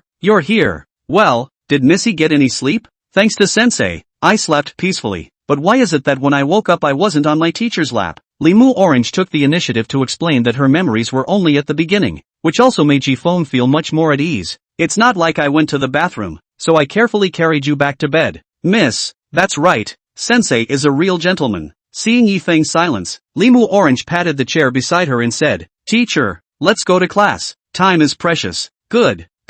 Yifeng lifted his collar and sat next to Limu Orange, so he opened his mouth to talk about the anti-tracking points. After speaking for a long time, Yifeng always had a special feeling. He always felt that Limu Orange's sight was not on his face but on his neck. Missy, what's wrong, teacher? Where was I just talking about? The teacher just talked about how you can head into a crowd when you meet someone you're following, so you'll have a better chance of getting away from the stalker. Well, it seems I was overthinking it. What's wrong, teacher? Did I answer incorrectly? No, you answered well. I was just checking to see if you were paying attention to my lecture. But why are you buttoning up your collar? Teacher, aren't you hot? No, it's not hot. How can it be hot when you see I don't even have my jacket on? Well, okay, don't get distracted. Yifeng stretched out his finger and tapped Limu Orange's forehead, signaling her to stop interrupting, and continued with the lesson. I'd like to see what I've done to my teacher again. If I keep this up, I'm going to. I can't help it. Limu Orange listened to Yifeng's lesson expressionlessly on the surface, but inwardly she had already been in waves thinking of various ways to uncover Yifeng's collar.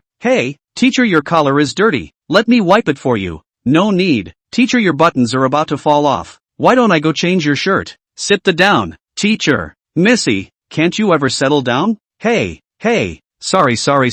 Chapter 55, Cold Snake. In the end, Limu Orange managed to find a way to still not see the mark she had left on Yifeng. Oni-chan, you remember to solidify what I taught you. I'll leave if there's nothing else. Well, does the teacher's new clothes still fit? Is there any discomfort in wearing it? Everything is fine. Thanks for your concern, Missy. I'll see you next week. Bye, teacher. Limu Orange beckoned her hand to say goodbye to Yifeng. In fact, she was very reluctant to leave Yifeng in her heart, but the progress of the course in the past 2 days was very satisfactory to her, and when she saw the blush and excitement of Yifeng at the sight of herself, she knew that according to this way she would surely increase her feelings with Yifeng slowly, and finally live happily ever after as in the love story. But as her love for Yifeng grew stronger and stronger, Limu Orange already felt that just 2 days of classes couldn't satisfy her anymore, and she wanted to spend all the more time with Yifeng all the time. Alfred, looking at the place where Yifeng left, Limu Orange suddenly spoke. It's Miss. Isn't there a division under my father's umbrella that specializes in developing technological products?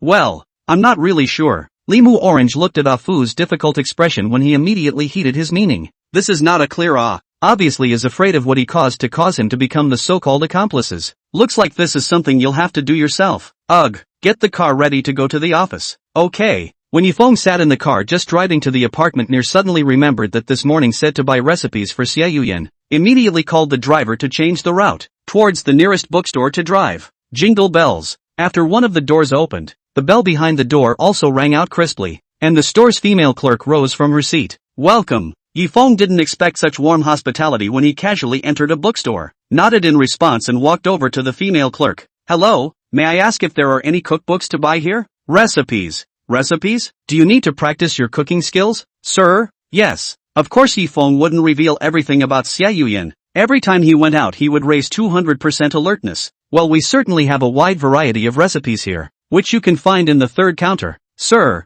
the cute talking shopgirl held out her hand and pointed towards the third counter she was talking about. Okay, thanks a lot. You're welcome, just call me if you need me again. The shopgirl narrowed her eyes and sized up Yifeng's appearance. A faint pink color bubbled up on both sides of her face, and she stuck out her tongue and licked the corners of her own mouth where Yifeng couldn't see it. Just as the female sales clerk was infatuated by Yifeng's appearance, a man in a suit walked out from the room behind the counter. The man in the suit first straightened his tie, then looked at Yifeng who was selecting books, and turned his head to the female sales clerk who never moved her gaze away from Yifeng. Having fun? There's nothing to do anyway. The shopgirl shrugged impatiently. I thought this poor place would be boring, but now it looks like there's fun to be had. Aren't you afraid I'll tell that lord about your slack work? The man in the suit smiled teasingly. If you don't mind me digging a hole in your chest. Ha, you haven't changed as usual. Night cat, don't give me any close relationships. I wouldn't have come all the way back from overseas if it weren't for the fact that I was able to kill Cold Snake myself. The female sales clerk glared at the man in the suit with a slightly impatient tone.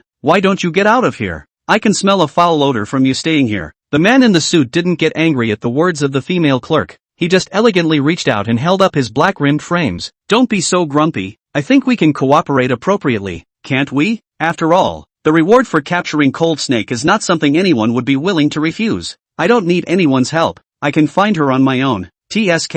After so many years of being stepped on by Cold Snake you still look very unconvinced. This kind of mood actually I can also understand you. 10,000 years old. Just as the man in the suit was in the middle of his sentence, the female sales clerk's smile slowly faded and her gaze moved away from Yifeng's handsome face. If you say one more word I swear I'll sew your stinking mouth shut, then you'll be a dead dog as a bad wolf. That's just it. Since you won't agree to it, let's call it quits. And when the time comes, don't say I didn't warn you. The man in the suit smiled faintly and walked out of the bookstore with his chest puffed out as he took a book from the shelf titled Dead End. Just this one book. Yifeng picked a teaching book that was most suitable for first-time cooks, handing it to the clerk. Hello, I want this book. Please help me put it together. Yes, sir. The shopgirl winked at Yifeng, her originally cute appearance instantly becoming flirtatious. It seems that Mr. is interested in cooking for a moment. I wonder if Mr. would like to discuss cooking with me. Looking at the pretty face of the female sales clerk, this would be a normal person would not be able to hold. But Yifeng shook his head without changing his face. Sorry, I'm still busy. Can I have the book?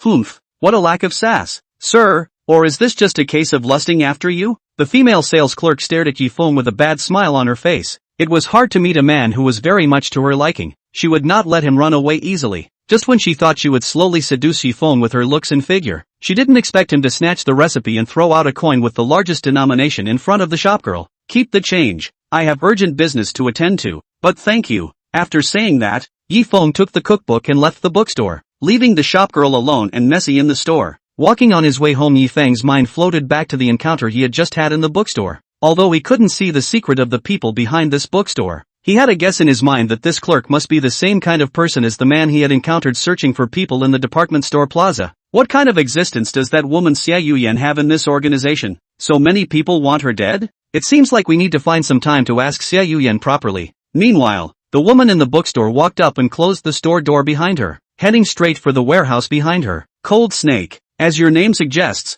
you're as cold-blooded as you are ruthless. Let's see how long you can hide. And don't show your 7 inches, because I won't hesitate to plunge the knife in my hand into your heart. The number one in the organization should belong to me. Chewy. Staying at home. Xiao Yian suddenly sneezed, and after stretching out her hand and rubbing her nose, her shapely body was as flexible as a snake, hugging Yifeng's pillows and entwining them together, her mouth confusedly reciting some words. Yifeng's scent. I really can never quit it. Chapter 56. Won't leave you. Yifeng, why did you change your clothes? When Yifeng punctual home, Xiao Yian has long been waiting at the door, looking at Yifeng hand holding the bag of books. Originally full of joy, Xiao Yian in the discovery of Yifeng's coat did not know when to change a face slightly stiff.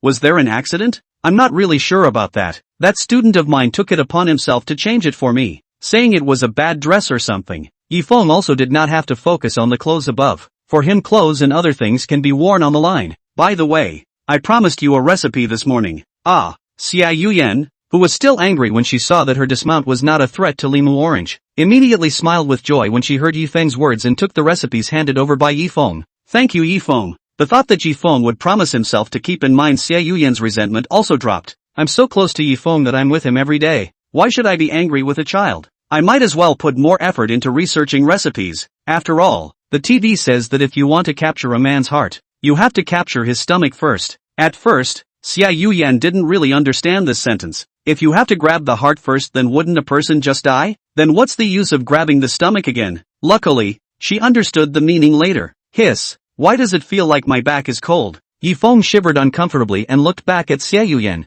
who was flipping through the recipe's input. Xiao Yian, did you not eat? Eat?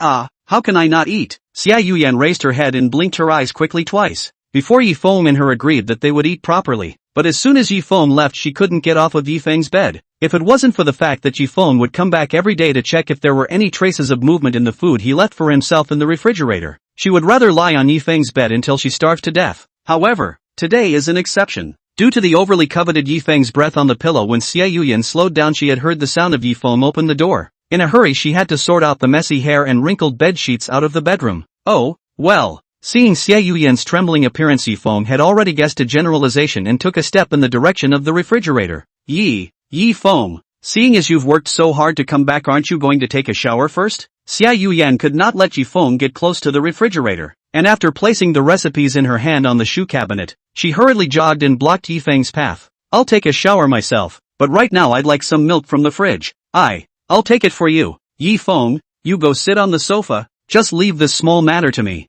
Xiao Yian stood still and did not allow Yifeng to advance half a step at all. She did not want to take a beating from Yifeng. No, I'll just do it myself. Yifeng put one hand on Xiao Yian's shoulder to push her aside, but found that Xiao Yian was not moved at all, and stood in place with a pitiful look at herself, which was obviously apologizing to Yifeng. What?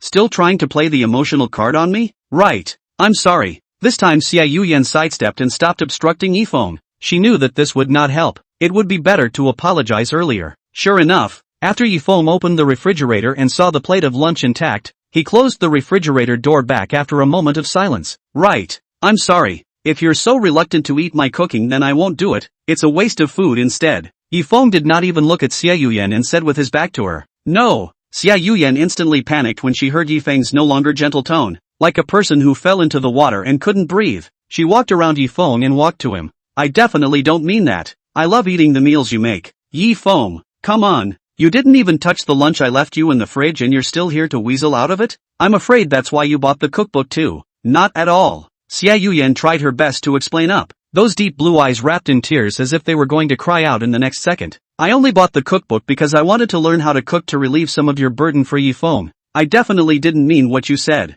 You don't have to explain. Next time I won't make you lunch. Yifeng once again turned around, leaving behind Xiao Yian, who froze in place with her head lowered, and without hesitation walked towards his room. Oh, just as Yifeng reached the door, she heard a whimper from Xiao Yian, and her heart said that it was not good. Bad. Is Xiao Yian crying? I was just trying to teach her a lesson. If she doesn't eat properly, her body can get sick. How can she, as a killer, cry over such a trivial matter? Yifeng had thought of relying on this incident to let Xiao Yian learn a lesson. Of course he would not blame Xiao Yian on this kind of small matter, but he had not thought that he had only casually said a few words. Xiao Yian even cried out. Hug. Sorry. Xiao Yian. Yifeng was turning around and suddenly realized that Xiao Yian did not know when she stood in front of the refrigerator door and ate something in a big mouthful without thinking about it. Oh, well, Xiao Yian, what are you doing? Yifeng was startled by Xiao Yian's behavior and approached to find that Xiao Yian was shedding tears while holding the cold lunch and eating it into her stomach regardless. What? Don't eat it.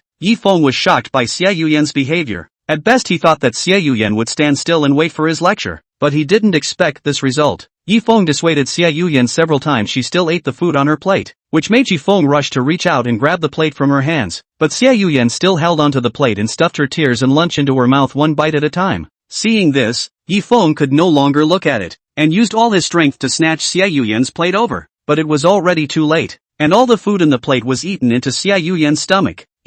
Finished eating. Xiao Yian dropped a single tear onto the floor, and the wooden floor quickly appeared as a small wet dot. Yifeng, I've finished eating. Don't leave me, okay? Xiao Yian. Looking at Xiao Yian's dull eyes, Yifeng was chagrined in his heart. At the same time, he was also blaming himself for coming up with such a method to teach Xiao Yian a lesson. Even though the cold food would not have any effect on her body if she ate it, but looking at the side of her mouth full of rice particles and her dull gaze, Yifeng's heart felt as if it was being cut by a knife. Yifeng did not care whether there were still food residues or grease stains on Xiao Yian's body, and went forward to hug the trance-like Xiao Yian, whispering soothingly in her ear. Won't leave you. Chapter 57, Heartbeat. Clunk. The plate in Xiao Yian's hand suddenly fell off, followed by a shattering sound. Hug. Sorry, I broke the plate again. Am I useless? And keep causing trouble for you? Yifeng. Stop talking about it. It's fine. None of it matters. Yifeng gently stroked Xiao Yian's hair at the same time reaching out his hand to wipe away the tears beside her face. His gentle tone resounded in Xiao Yian's ears. I don't mean to scold you. Replenish energy to the body. This is something that must be done. Otherwise it will affect the health of the body. Looking at you not eating every other day, I'm sure I'll be very worried. I also just want to take today to preach and teach you. Everything is my fault. I'm sorry. Don't. Yifeng, don't apologize. Xiao Yian's stagnant gaze has long changed back to normal when Yifeng came forward to hold himself. Seeing Yifeng running towards himself despite everything, Xiao Yian, where there are any other thoughts, now she just wants to stay by Yifeng's side for the rest of her life. Xiao Yian interrupted what Yifeng was about to say and rested her head on Yifeng's chest, listening to Yifeng's heartbeat. I know all about it. Yifeng did everything for my good. Obviously from the beginning you saved me without asking for anything in return, and even let me live here to take care of me every day. The one who should really apologize is me. I've been spoiled by your gentleness, Yifeng na. You know, in those days of being an assassin, my mission was either to spy on the target day and night or to assassinate the target of the mission given in the organization, where we don't have our own mind. We are just a robot with a bare shell. If the organization hadn't planned to kill me, maybe I wouldn't have seen you. Yifeng. Xiao Yian said she couldn't help but stretch out her smooth hand to caress Yifeng's cheek. You are the one who made me who I am, and you gave me this happy life. Xiao Yian, but I realized that the so-called good life was all for naught, and in the absence of your presence I seem to have gone back to the same horrible place I was before. That's why at that moment I realized that for me, despite the absence of the organization's pursuit and the worries about not having enough to eat and wear, the world is still bleak and colorless. But since I met you, Yifeng, I just fell in love with a world full of happiness. I'm afraid that's the most heartfelt confession of all. Yifeng is also not a little cute. He also heard from Xiao Yian's words that she liked him, and he admitted that his heart produced a slight flutter. But what was the use of it? As long as the system still existed, there was no way he would focus on these things in his life. On the one hand, it was for the sake of living. On the other hand, he wouldn't want to let a girl like Xiao Yian live under his hypocritical facade. Did he really start out with saving Xiao Yian in mind? He just wanted to live. Only Xiao Yian and himself were grasshoppers on the same rope.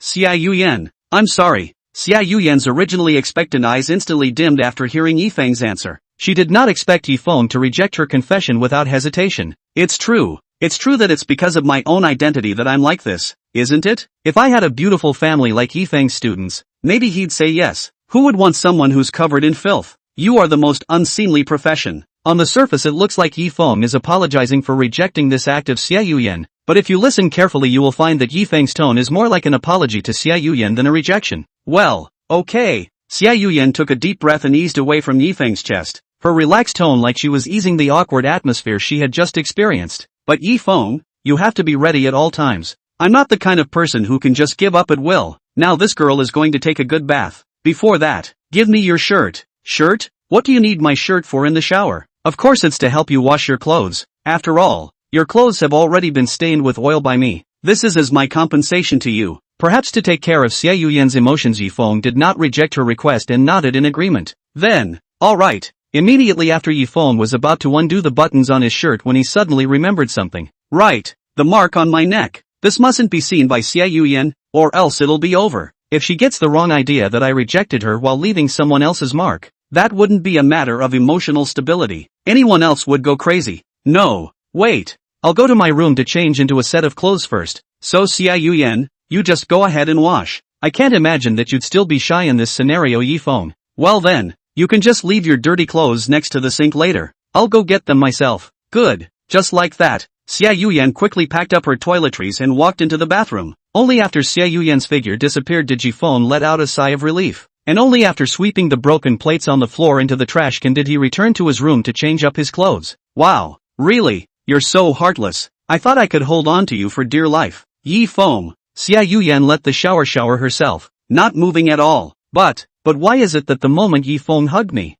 I could clearly feel that the regularity of his heartbeat suddenly became very fast, albeit briefly? Could it be that everything was an accident? Although Xiao Yian's very subtle initial confession to Yifeng was not successful, she is not someone who gives up on this. She will never admit defeat before completing the task. Xiao Yian therefore didn't feel much panic. In her heart the answer had already been finalized. Either Yifeng was happy with herself or she was happy with Yifeng. Other than that there was no other result. Upon touching the gentleness from Yifeng, she could no longer endure those lonely, cold days before. Bang, bang, bang. Just then the door outside the bathroom also rang. and this movement immediately pulled back Xiao Yian, who was still thinking. Yifeng, is that you? Yes, I left my shirt on the sink, and I made some vegetable soup. You'll have some to warm up your stomach later when you get out of the shower, okay? Got it. Thank you, Yifeng. Seeing a hint of concern in Yifeng's words, Xiao Yian's eyes blinked soulfully before she bit her lip and thought of something. I'm in the shower. Don't waste it. A few moments later, the bathroom room door slowly opened.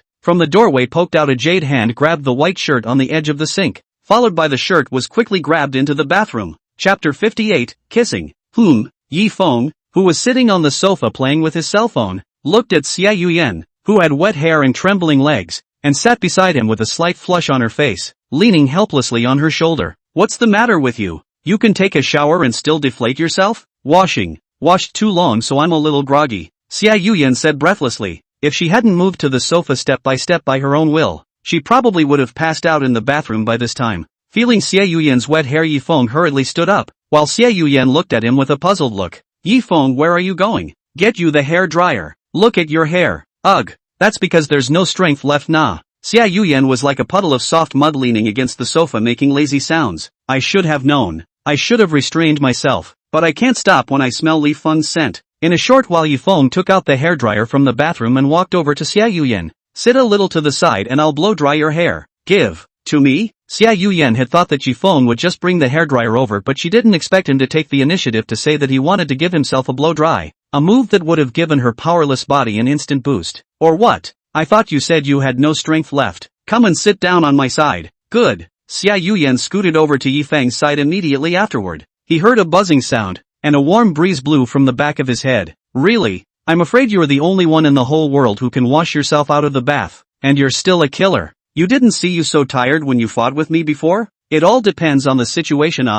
This is the internal body caused by the weakness. It's not all your fault. Blame me? How is this even connected to me? Yifeng kept stroking the moisture of Xiao Yian's hair, and in his heart, he said that it was good that she had short hair, so that her hair could be blown dry soon. I wouldn't be in this state if I hadn't lost track of time and enjoyed myself while smelling you. Ka. The sound of the hairdryer was also turned off at this time, and Yifeng inquired while packing up the wires. What did you just say? The sound was too small for me to hear. I said thank you. Now that's always audible. Yifeng didn't know why Xiao Yian suddenly blushed, but still patted her soft hair. Go and drink the soup on the stove later when you have the strength. Don't spoil yourself. You knew? When did you see it? Hearing Yifeng's words, Xiao Yian suddenly tensed her nerves and frantically began to recall whether she had closed the door properly after taking Yifeng's shirt. Nonsense. I can't be blind to the cold food you ate in front of me. Later I'll go downstairs and buy you some more stomach medicine back. Got it. Have you always been like this? What? Are you this nice to everyone? Yifeng didn't know why Xiao Yian suddenly came with such a sentence. And suddenly the atmosphere in the room had some subtle changes. How can that be? Do you think I'm a great benefactor? I have nothing to do every day to spread love and justice. And I don't know that you're in over your head. Yifeng picked up the jacket on the cabinet and put on his clothes while talking. Just as he turned back and was about to admonish Xiao Yian for a few moments before he realized that she had stood behind him at some point. Yifeng was startled by Xiao Yian's silent appearance and his body fell backward against the door. Xiao Yian was wearing a leaf maple bought relatively thin pajamas. Due to the heat of the just showered, her chest buttons did not fasten. A strong sense of impact hastened to make Yifeng turn his head. So, Yifeng, you mean I'm the only one? Or what? You're the first woman in my house. Fu. Xiao Yian jumped into Yifeng's arms with a mesmerized face. Yifeng's words were tantamount to telling himself that his first living girl was himself. Obviously Yifeng's words were very flattering to Xiao Yian, but her body began to tremble along with them. Yifeng, what's the matter? Are you not feeling well? Yifeng also noticed that Xiao Yian's body was trembling at a strange frequency. Just as he wanted to push Xiao Yian's shoulders away for further observation, Xiao Yian suddenly closed her eyes and raised her head sideways to kiss at her neck. Yifeng was stunned by Xiao Yian's sudden kiss and at the same time immediately realized that the place where Xiao Yian kissed his neck was exactly the place where Limu Orange had left her mark on him, which made him hurriedly push Xiao Yian's body away. Ooh! Xiao Yian looked straight at Yifeng with a red face as if she was drunk, stretching out her slender fingers to touch her wet lips. He. Kissed it. Ouch! Xiao Yian was still giggling when suddenly her head was gently knocked by Yifeng, immediately after covering her head and blinking at Yifeng. Is this woman crazy? Why does she look like a different person? Wasn't she normal just now? Just as Yifeng was looking at Xiao Yian with a blush hanging all over her face in wonder, he suddenly thought that just now, when Xiao Yian was kissing his neck, her face slightly brushed against his chin, and then a rolling heat came with it. Wait, is it possible that? Yifeng pulled Xiao Yian closer as soon as he pulled her over. Apparently Xiao Yian didn't expect Yifeng to do this either, opening her hands to make a gesture of wanting to hug her. Kiss your ass. Yifeng hurriedly stretched out the back of his hand and put it on Xiao Yian's forehead, and sure enough a hot sensation spread. Oh no. Fever. Is it really the food that's to blame? Of course Yifeng didn't know what Xiao Yian had done in the bathroom, so he blamed everything on top of the frozen food. And in his heart he blamed himself more and more for not taking care of Xiao Yian. But now in such an emergency she didn't dare to easily send Xiao Yian to the hospital, so she had to go downstairs to the drugstore to buy some anti-fever medication back. Xiao Yian, you wait for me at home obediently, you know. You need to rest now that you have a fever. Xiao Yian cocked her head like a child as if she didn't understand the meaning of what Yifeng was saying, but her two hands held onto Yifeng's clothes to prevent him from leaving. Don't abandon me. Don't leave me alone. I'm not leaving. I'm just going downstairs to get you some medicine, okay? You have a fever. Yifeng stroked Xiao Yian's forehead. The rolling temperature still hadn't changed at all. If he didn't buy the medicine back quickly, this woman would burn her brain out. Chapter 59, The Exhausted Yifeng. Be a good girl and wait for me at home, okay? Yifeng, where are you going? Are you leaving me? The woman hadn't been given a fever to the head. Yifeng reached out his hand and gently stroked Xiao Yian's hair warmly. I'm not going to leave. I'm just going down to buy you some medicine. You have a fever. Xiao Yian shook her head with one hand pulling Yifeng's clothes, unwilling to let him go. Don't. I won't let you leave me. Ugh. Sorry about that. Yifeng sighed slightly and picked up Xiao Yian in a hug. Good lord. Yifeng, do you want to go into the bridal chamber with me? But we haven't gotten married yet, nah. What the hell is in your head? After walking into the room, Yifeng threw Xiao Yian on the bed as soon as he could, followed by turning around and locking the door and quickly leaving, not listening to Xiao Yian's cries in the room at all. At this hour, the pharmacy should still be open. After taking the elevator out of the cell door, there was no other sound except the crickets chirping in the grass, but Yifeng could still feel that there were several lines of sight watching him in the darkness around him. Cough cough. Yifeng coughed violently a few times, then made a weak appearance walking towards the direction of the pharmacy. Going to follow? Not many seconds after Yifeng disappeared, a small speaking voice came from inside the grass pile. Follow it. The bad wolf has already killed a lot of his own people in anger in the past few days. It's better to be cautious in what you do. Without walking for a few minutes, Yifeng walked to the drugstore below the apartment, and judging from the fact that the lights were still on in the store, it was not closed yet. Hello. As soon as Yifeng stepped into the store, he saw the female clerk of the pharmacy watching a TV series on her cell phone. She was still startled after hearing Yifeng's voice. You, hello. The fire in the heart of the clerk, who was about to get angry after seeing Yifeng's appearance, had long been doused by a pot of cold water, and ignoring the TV series that was playing on the cell phone on the counter, he stood up from the seat in a flash. Hello customer, how may I help you? I'd like to buy a little fever reducer. I'm a little sick. I'll get it for you now. Just a moment. Seeing Yifeng's weak tone, the clerk rushed around the cabinet to the shelves and started to pick up fever-reducing medicines, and in a short while came over with 2 boxes of medicines and handed them to Yifeng. Customers, both boxes are the most effective fever reducers. Then I'll take it all. After quickly settling the bill, Yifeng said a thank you and hurriedly left the pharmacy, while the clerk smiled and waved his hand at Yifeng. What luck to meet such a handsome guest. Just after the clerk hadn't been happy for long at all, skinny man came through the door, and as soon as he did, he began to survey the clerk and all the corners of the drugstore. Guest, are you here to buy medicine too? Let me see. The tall and thin man glanced at the place where Yifeng had disappeared before turning around and walking into the pharmacy. Wow. The shopgirl sat back down on the counter to watch her TV show in a bored manner, having just arrived in a good mood at this moment again. The tall, thin man scrutinized the medicines on the shelves, and finally found an obvious vacancy in the column of antipyretics, and immediately after that, he walked to the counter and looked at the female clerk and asked, how long did it take to organize today's shelves? What's the problem, guest? The shopgirl glanced breathlessly at the tall, thin man impatiently. I want to buy the newly manufactured medicine. Guest, please don't pick a fight if you're fine, okay? Our medicine here is properly organized every night, and the medicine on is the latest in stock. Hello, why are you leaving? Looking at the tall thin man inexplicably leave, simply do not listen to their own words. The female shopkeeper is even more angry,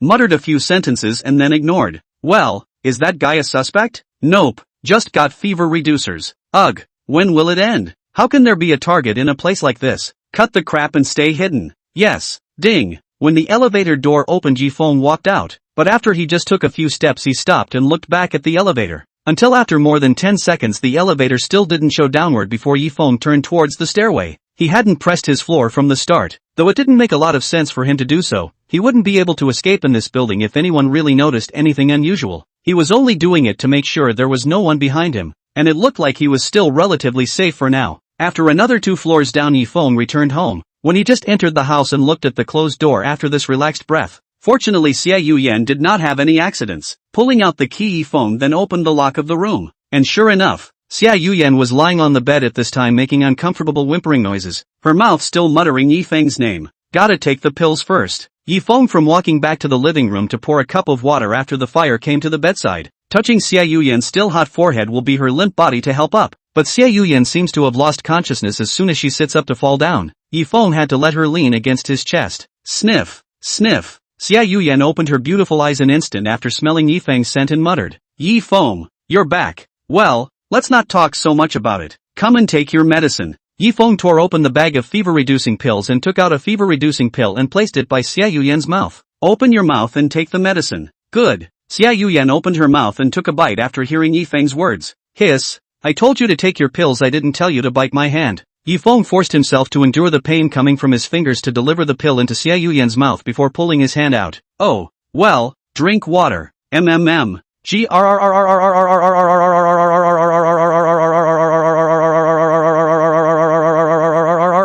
During the period Xiao Yian was quite obedient, just following the orders given by Yifeng. After finishing the fever-reducing medicine, Yifeng carefully placed Xiao Yian on the bed, while he himself closed the door of the room and walked to the living room. Phew! Sitting on the sofa, Yifeng breathed a sigh of relief. Serving Limu orange in the morning and Xiao Yian at night, and the system's mission is intended to treat himself as a servant of these women to cultivate at least he is a kidnapper Now, where is the link between everything he does and being a kidnapper? Never mind, I'll sleep on the couch today, take a shower and get ready to rest. Yifeng got up and walked towards the bathroom after drinking a cup of water, while Xiao Yian's difficult expression in the room eased slightly, her mouth still calling Yifeng's name. Chapter 60, Xiao Yian after the fever subsided. Boing. Late at night, after the fever had subsided, Xiao Yian gradually awoke from her coma. A strong sense of thirst as well as the soreness of her limbs pervaded her entire body. "It hurts. What's happening to me?" Xiao Yian narrowed her eyes slightly and sat up slowly with her hands on the mattress. Even though the fever had subsided, her body was still in discomfort.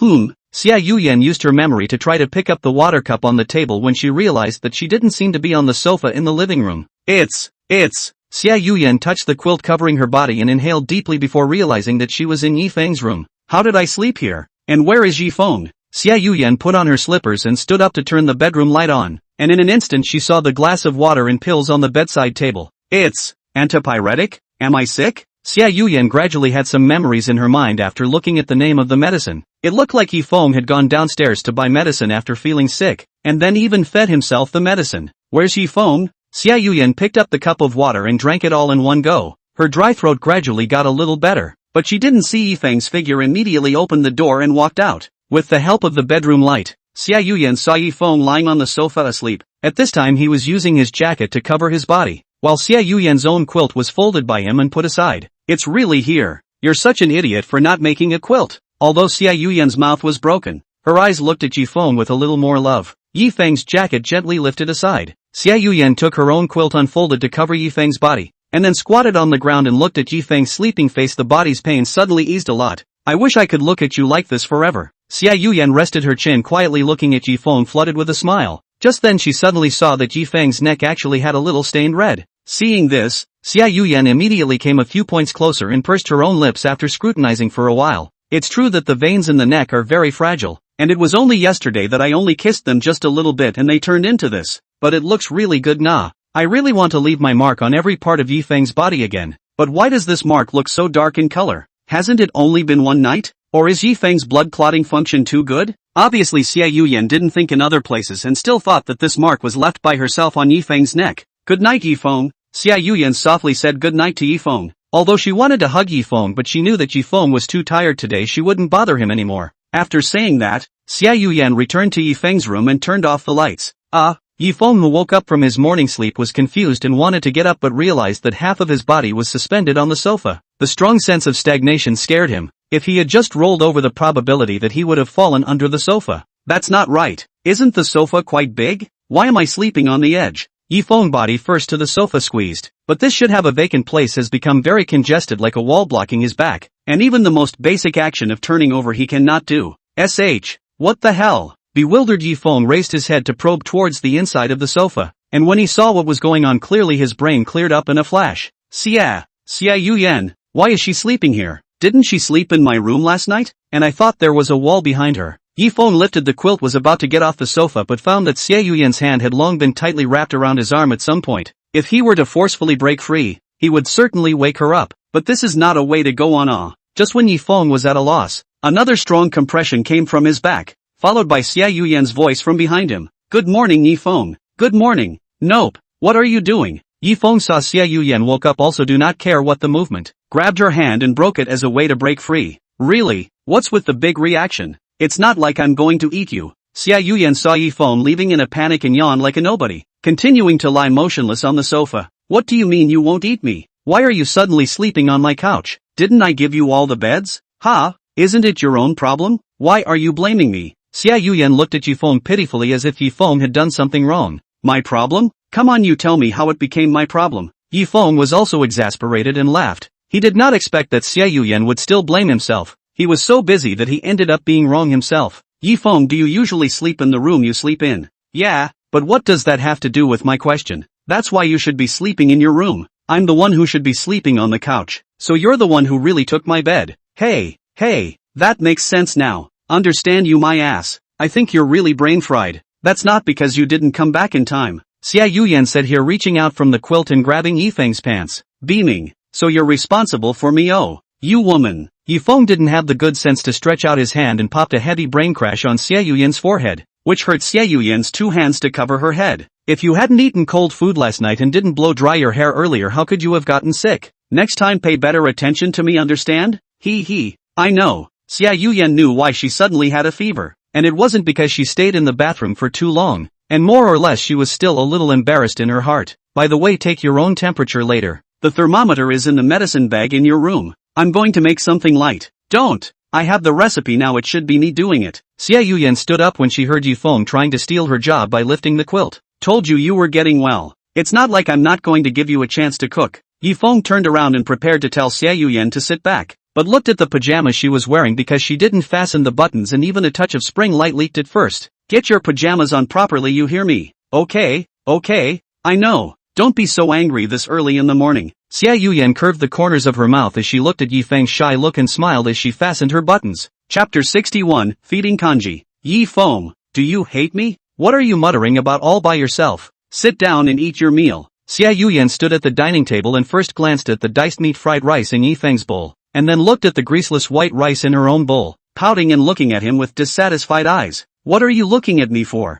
Come on, sit down and eat now. Yifeng put a plate of fried green vegetables next to Xiao Yian's bowl, and he himself picked up the spoon ready to eat a bite of diced meat fried rice, but looked at Xiao Yian motionless, staring at his own appearance, also put down the spoon in his hand to explain. Your body has only just recovered. You can't eat greasy and smoky food. It's useless for you to hate me. You'll just make do with white porridge and vegetables for this period of time. I'm not going to. Who's going to eat this? Xiao Yian desperately shook her head, and it was clear from her expression that she was resisting. I think Yifeng, you just hate the new. You used to make me delicious food, but now you only serve me simple food. It's true that love disappears. Yifeng looked at his bowl of fried rice, suddenly felt unscented. Especially Xiao Yian with that pitiful look made it seem as if he really abused her. No matter what you say, it's always no. If you want to eat meat, then you have to wait until you're completely healed. Protest. Yifeng, you're clearly taking personal revenge. Come on. Whatever you say. What would it take for you to eat your meal properly? Not unless you feed me. Xiao Yian uttered these words without any pause at all, as if these words were something she had long been prepared to get out of her mouth at any time. Stare. Ugh. Why do you still have to be fed like a child? I don't care. This is all punishment for not giving me meat. Okay. Just be a good boy and sit back in your seat, okay? When Xiao Yian saw Yifeng agree to her request, she was all smiles. In her heart, eating anything was acceptable. She just simply wanted Yifeng to feed himself. Don't bother leaving your position. I'll just come here myself. Xiao Yian picked up the white kanji on her seat and made a half circle around the table to Yifeng's side.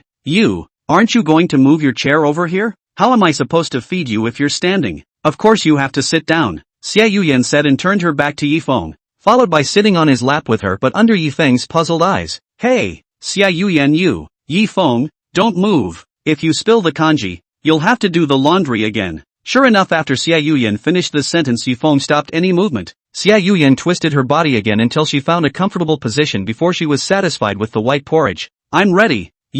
Ugh, give me the bowl. I'll just carry the bowl myself. Here's the spoon. Yifeng took the spoon and stretched out his right hand to scoop up a spoonful of white porridge and raised it in the air. That's always good. Miss Shay. Hey, I'm satisfied with that. You did a good job, Sayaka. Xiao Yian briskly opened her small mouth to eat the white porridge in the spoon, making a gesture of tasting a top-notch delicacy after swallowing. Good times. It's worthy of being Yifeng brand white porridge. It's all good when you eat it. Come on, auntie. Hurry up and eat your porridge. See Xiao Yian's behavior. Yifeng can no longer watch. According to this bowl of rice shall not be eaten to the monkey years and months to go. Do not wait for Xiao Yian ready to quickly scoop up the next spoon. Rush towards her mouth to send. Little leaf. Can't you be a little more gentlemanly? There's no place for a hasty nature like yours. Yifeng didn't give Xiao Yian a chance to speak, and kept speeding up the speed of the porridge in order to finish the feeding task quickly. Wait, I haven't finished eating yet. I'm sorry, Yifeng. I was wrong. I have to say that Yifeng's efficiency is really fast. Not after a while the bowl of kanji has seen the bottom. Just when he will put the spoon into the bowl but found that Xiao Yian is drumming a cheek face hard to look at their own. Alright, you've eaten your meal too, hurry up and get down there. Now it's my turn to eat. Ooh-hoo. Xiao Yian covered her mouth after a long time before she ate all of the diluted rice piled up in her mouth, and bared her teeth as she looked ferociously at Yifeng. Yifeng, where have you been so rude? I almost choked to death on you. It's not because you talk all the time and don't pay attention to your food. I'm correcting your bad habits. Bad Yifeng. You'll get what's coming to you. Come on, get down and get out of my way to eat. Hey.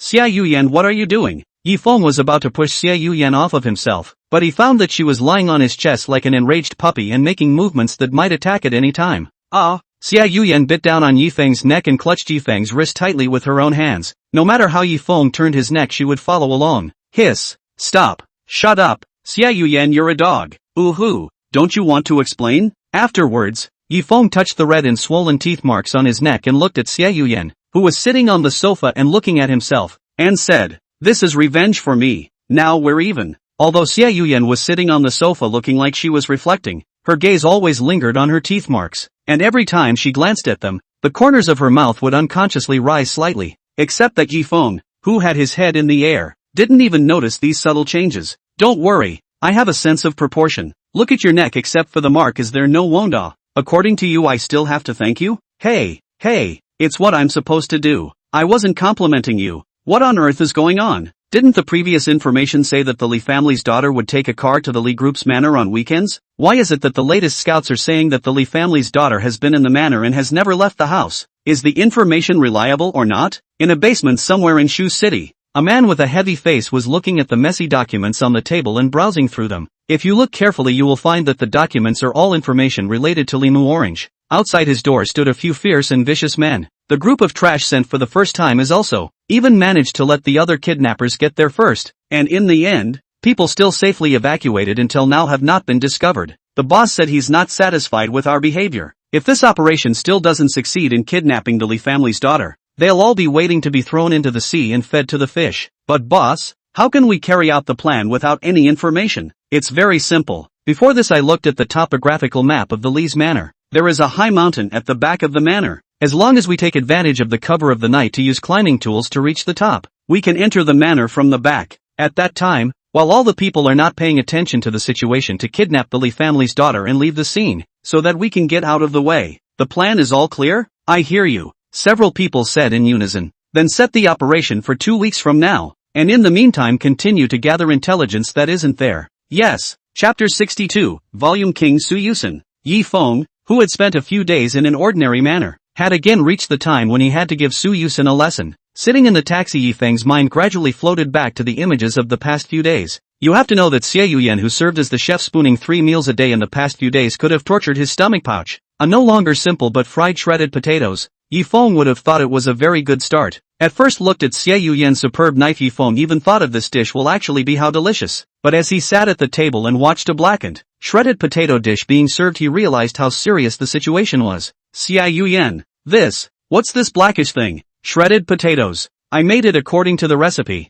Isn't it appetizing? Are you sure this is still edible? Why can't we eat? Xiao Yian had an apron tied around her waist and a discolored spatula in one hand. Yifeng, who felt enveloped by an aura of death, swallowed hard. It's gonna kill you, right? It's going to die. Ahem. Actually, I don't think I'm very hungry right now. Why don't we eat later? No line. This is a delicacy that took me a lot of effort to cook, so you have to eat it while it's hot. It seems to be an unavoidable calamity. Well, I'll just take a shallow taste. No problem. Yifeng sat stiffly on the chair and made a look of death. Even he was wondering if he would trigger the effect of the scapegoat doll in his props if he ate this mouthful of shredded potatoes. Looking at Xiao Yian's expectant gaze, Yifeng hesitated for a moment and picked up the bowl and chopsticks in his hands. His slightly trembling hands picked up a pitch-black shredded potato and finally closed his eyes and sent it into his mouth in one breath. How's it going? Xiao Yian cautiously inquired about Yifeng, who was frozen in place, seeing a glimmer of hope in his unchanged expression. I'm just saying that even though it doesn't look like much,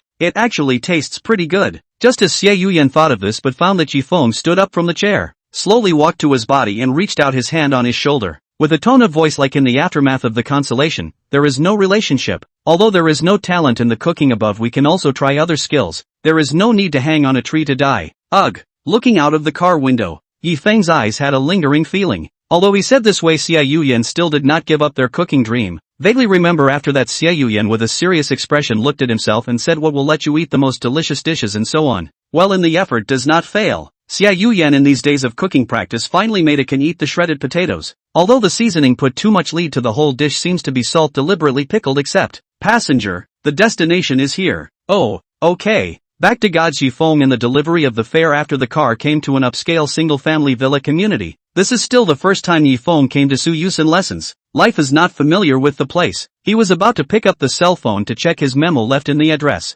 Suddenly he noticed something behind the back of the quietly approaching their own. Sensing that the silhouette was getting closer to him, Yifeng also turned around in this instant, and only after he saw the visitor clearly did he withdraw the vigilance in his heart. Yusen, why are you here? Only to see Yusen wearing a small beige dress. Her face was dressed with a slight light makeup. Her golden hair was tied with two pigtails. She looked like a fairy tale-like princess. Brother Yifeng. Yusen obviously did not expect Yifeng to turn back at this time. Originally prepared to take the opportunity to jump into Yifeng's arms to scare him, the plan also declared a failure, and finally had to be good-naturedly nodded toward Yifeng. Right.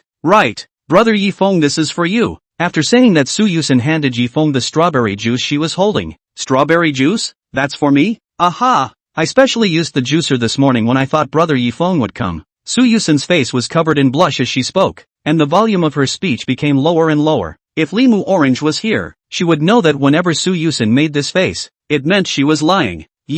Brother Yifeng, drink it quickly. It won't taste good after a long time. Well, then I'll thank you in advance. Yuxin. Yifeng nodded his head and smiled towards Yusen. This cute and understanding girl was like a cute and naive little sister in the neighborhood. There was always a sweet and honeyed feeling when he got along with her. It just so happens that recently suffered from Xiao Yian's food persecution. Now there is a good juice. Yifeng of course will not be too much. Lifted the lid and tilted his head to gulp and drank. On the other hand, Yusen, who had watched all the images from the side, blocked her mouth with both hands, staring at the strawberry juice in Yifeng's hand without looking away, her small mouth occasionally emitting a hee-hee-hee sound. After Yifeng drank all the strawberry juice in the cup, Yusen stretched out her small hand and patted her flushed little face before she happily walked up. Brother Yifeng, give me the cup. Well, thanks to Yuxin for her hospitality. No matter, I'm happy to be able to work for Brother Yifeng. I'm sorry, Hugen, your voice is really low. What did you just say? No, nothing. Brother Yifeng, please follow me. I'll take you to my home. While following Yusen on the way to her home, Yusen deliberately slowed down her pace to walk side by side with Yifeng while chatting about other topics. Brother Yifeng, last week Mu Orange's class. Brother, what knowledge did you give Mu Orange? Lecturing? Actually, nothing was taught last week, and one day in the middle of it Mu Orange was still sleeping. What? Sleep. The smile on Yusen's face disappeared when she heard this. Just now she was complacent about preparing her special strawberry juice for Yifeng once again, but now she only felt that the sky was about to collapse. Yeah, Limu Orange should have slept in her own room because she hasn't had a good rest recently, but that's good. I can at least relax and unwind. So that's it, I thought. Yusen patted her chest reassuringly, secretly saying that it was fortunate that she hadn't been shortchanged by Limu Orange. By the way, Brother Yifeng, you didn't tell Mu Orange the secret between the two of us, right? You mean about the tutoring sessions I'm giving you? That's not true. After all, I promised you. That's good. Yifeng couldn't help but sigh as he looked at Su Yusen's relieved face. Yuxin, this child seems to be the character that secretly works hard and then amazes everyone yet. I guess the reason she doesn't want Limu Orange to know that she's also giving her lessons is because she wants to sneak away. I would like to crown her with the title of King of the Rolls. In fact, Su Yusen's purpose was really to sneak away, but the direction she was sneaking away in was just not grades. Chapter 63, Suani's Test. Yusen, your environment here is quite good. Every family's home is such a large private space? Yifeng, who was walking on the road, curiously watched the exterior of the detached villa. In addition to the unique decorations, there were also private parking rooms, private pools, gardens, and even homes where vegetables were grown. Yes, every home is designed. My mother and I even grow some fruits and vegetables in our spare time. Su Yusen spoke and secretly closed the distance between her and Yifeng again. While Yifeng looked at the surroundings, she looked at Yifeng. That's nice. Does brother Yifeng like this life too? This kind of life must be liked by anyone. Carefree and leisurely. Actually, brother Yifeng can live with me if he wants to. Su Yusen almost said these words in a voice that only she could hear. What did you say, Yuxin? I'm sorry, your voice is really low. Nope, it's nothing. I'm just saying that we've arrived. Brother, look at the house in front of us. It's my home. Su Yusen walked up and stretched out her fingers on the fingerprint unlocking screen at the gate, followed by the screen, and then popped up a camera window scanning her appearance, only to hear a crisp click. The gate will be unlocked. Brother Yifeng, please come in. This is my home. Thank you, Yuxin. Under Su Yusen's lead, Yifeng walked through the door. Right at the entrance foyer, he stood on the doormat and cautiously asked, Hugen, do I need to change my shoe covers? I think I ran out of shoe covers. Su Yusen revealed a pair of white silk short stockings after taking off her own small black leather boots, and vaguely could still see her small round and rosy feet from the short stockings. After putting on her slippers, Su Yusen glanced at the shoe cabinet and suddenly kicked a plastic bag in the back of the cabinet and turned around to see that Yifeng hadn't noticed before she let out a sigh of relief. It seems like there really isn't. Yay. Then brother Yifeng, you can wear these new slippers. I gave a pair to my mother when we were shopping at the mall earlier. It's not good. Why is it bad? It's just a pair of slippers, so please don't be shy, brother. Well, I'll be rude then. Yifeng took off his boots and placed them neatly at the door, then put on his slippers and followed Su Yusen in. Brother Yifeng, you sit on the sofa for a while. I'll go make you a cup of tea. Su Yusen, as the little master, greeted Yifeng as soon as he entered the house and sat down. Not waiting for Yifeng to be polite, she ran towards the kitchen with her short legs. Yusen. Yifeng was embarrassed to stand in place and surveyed the surrounding. Although Su Yusen's home is a luxury villa, but the interior looks extremely simple and plain. In addition to some good-looking porcelain, wood carvings, looks and ordinary people's interiors are not much different. This is also very consistent with Suani's unassuming character. The more status and position people instead still so low-key, really puzzling. Just as Yifeng gradually walked to the sofa in the living room, he suddenly noticed a strong line of sight with a hint of hatred inexplicably coming towards him. Who? Is there someone else in this house? Yifeng followed his senses and looked to the side of the sofa, and he saw a man who was crossing his legs and looking at himself viciously. Su, President Su? Boy, you can. This person was none other than Su Yusen's father, Suani. Suani's lanky figure sat on the sofa looking a little crowded, looking at Yifeng's surprised but not panicked look, hatred reduced by a few points. I said why Yuxin yelled to go shopping with her mother yesterday. After all, it was specially to buy slippers for you. Buy slippers on purpose? That's not true. I snuck the shoe covers off the counter early this morning and threw them inside the cracks. So who do you think it's for? Brother Yifeng. I've brewed the tea my father treasured for you. Why don't you move, brother? Are you looking at? At this time Su Yusen walked over with a cup of tea in her hand, and when she followed Yifeng's line of sight she actually found her father sitting on the sofa. Ha. Father, didn't you go to the office? Why are you here? Su Yusen, in the sight of Suani's excited heart, almost did not put the hands of the teacup knocked over, suddenly stammered up, so that the words from entering the house at the beginning of their own and Yifeng's conversation were heard in the ears of their father. Yuxin, you haven't made tea for my father in your long life. It seems that this morning you have been urging your mother and I to go out all because of this.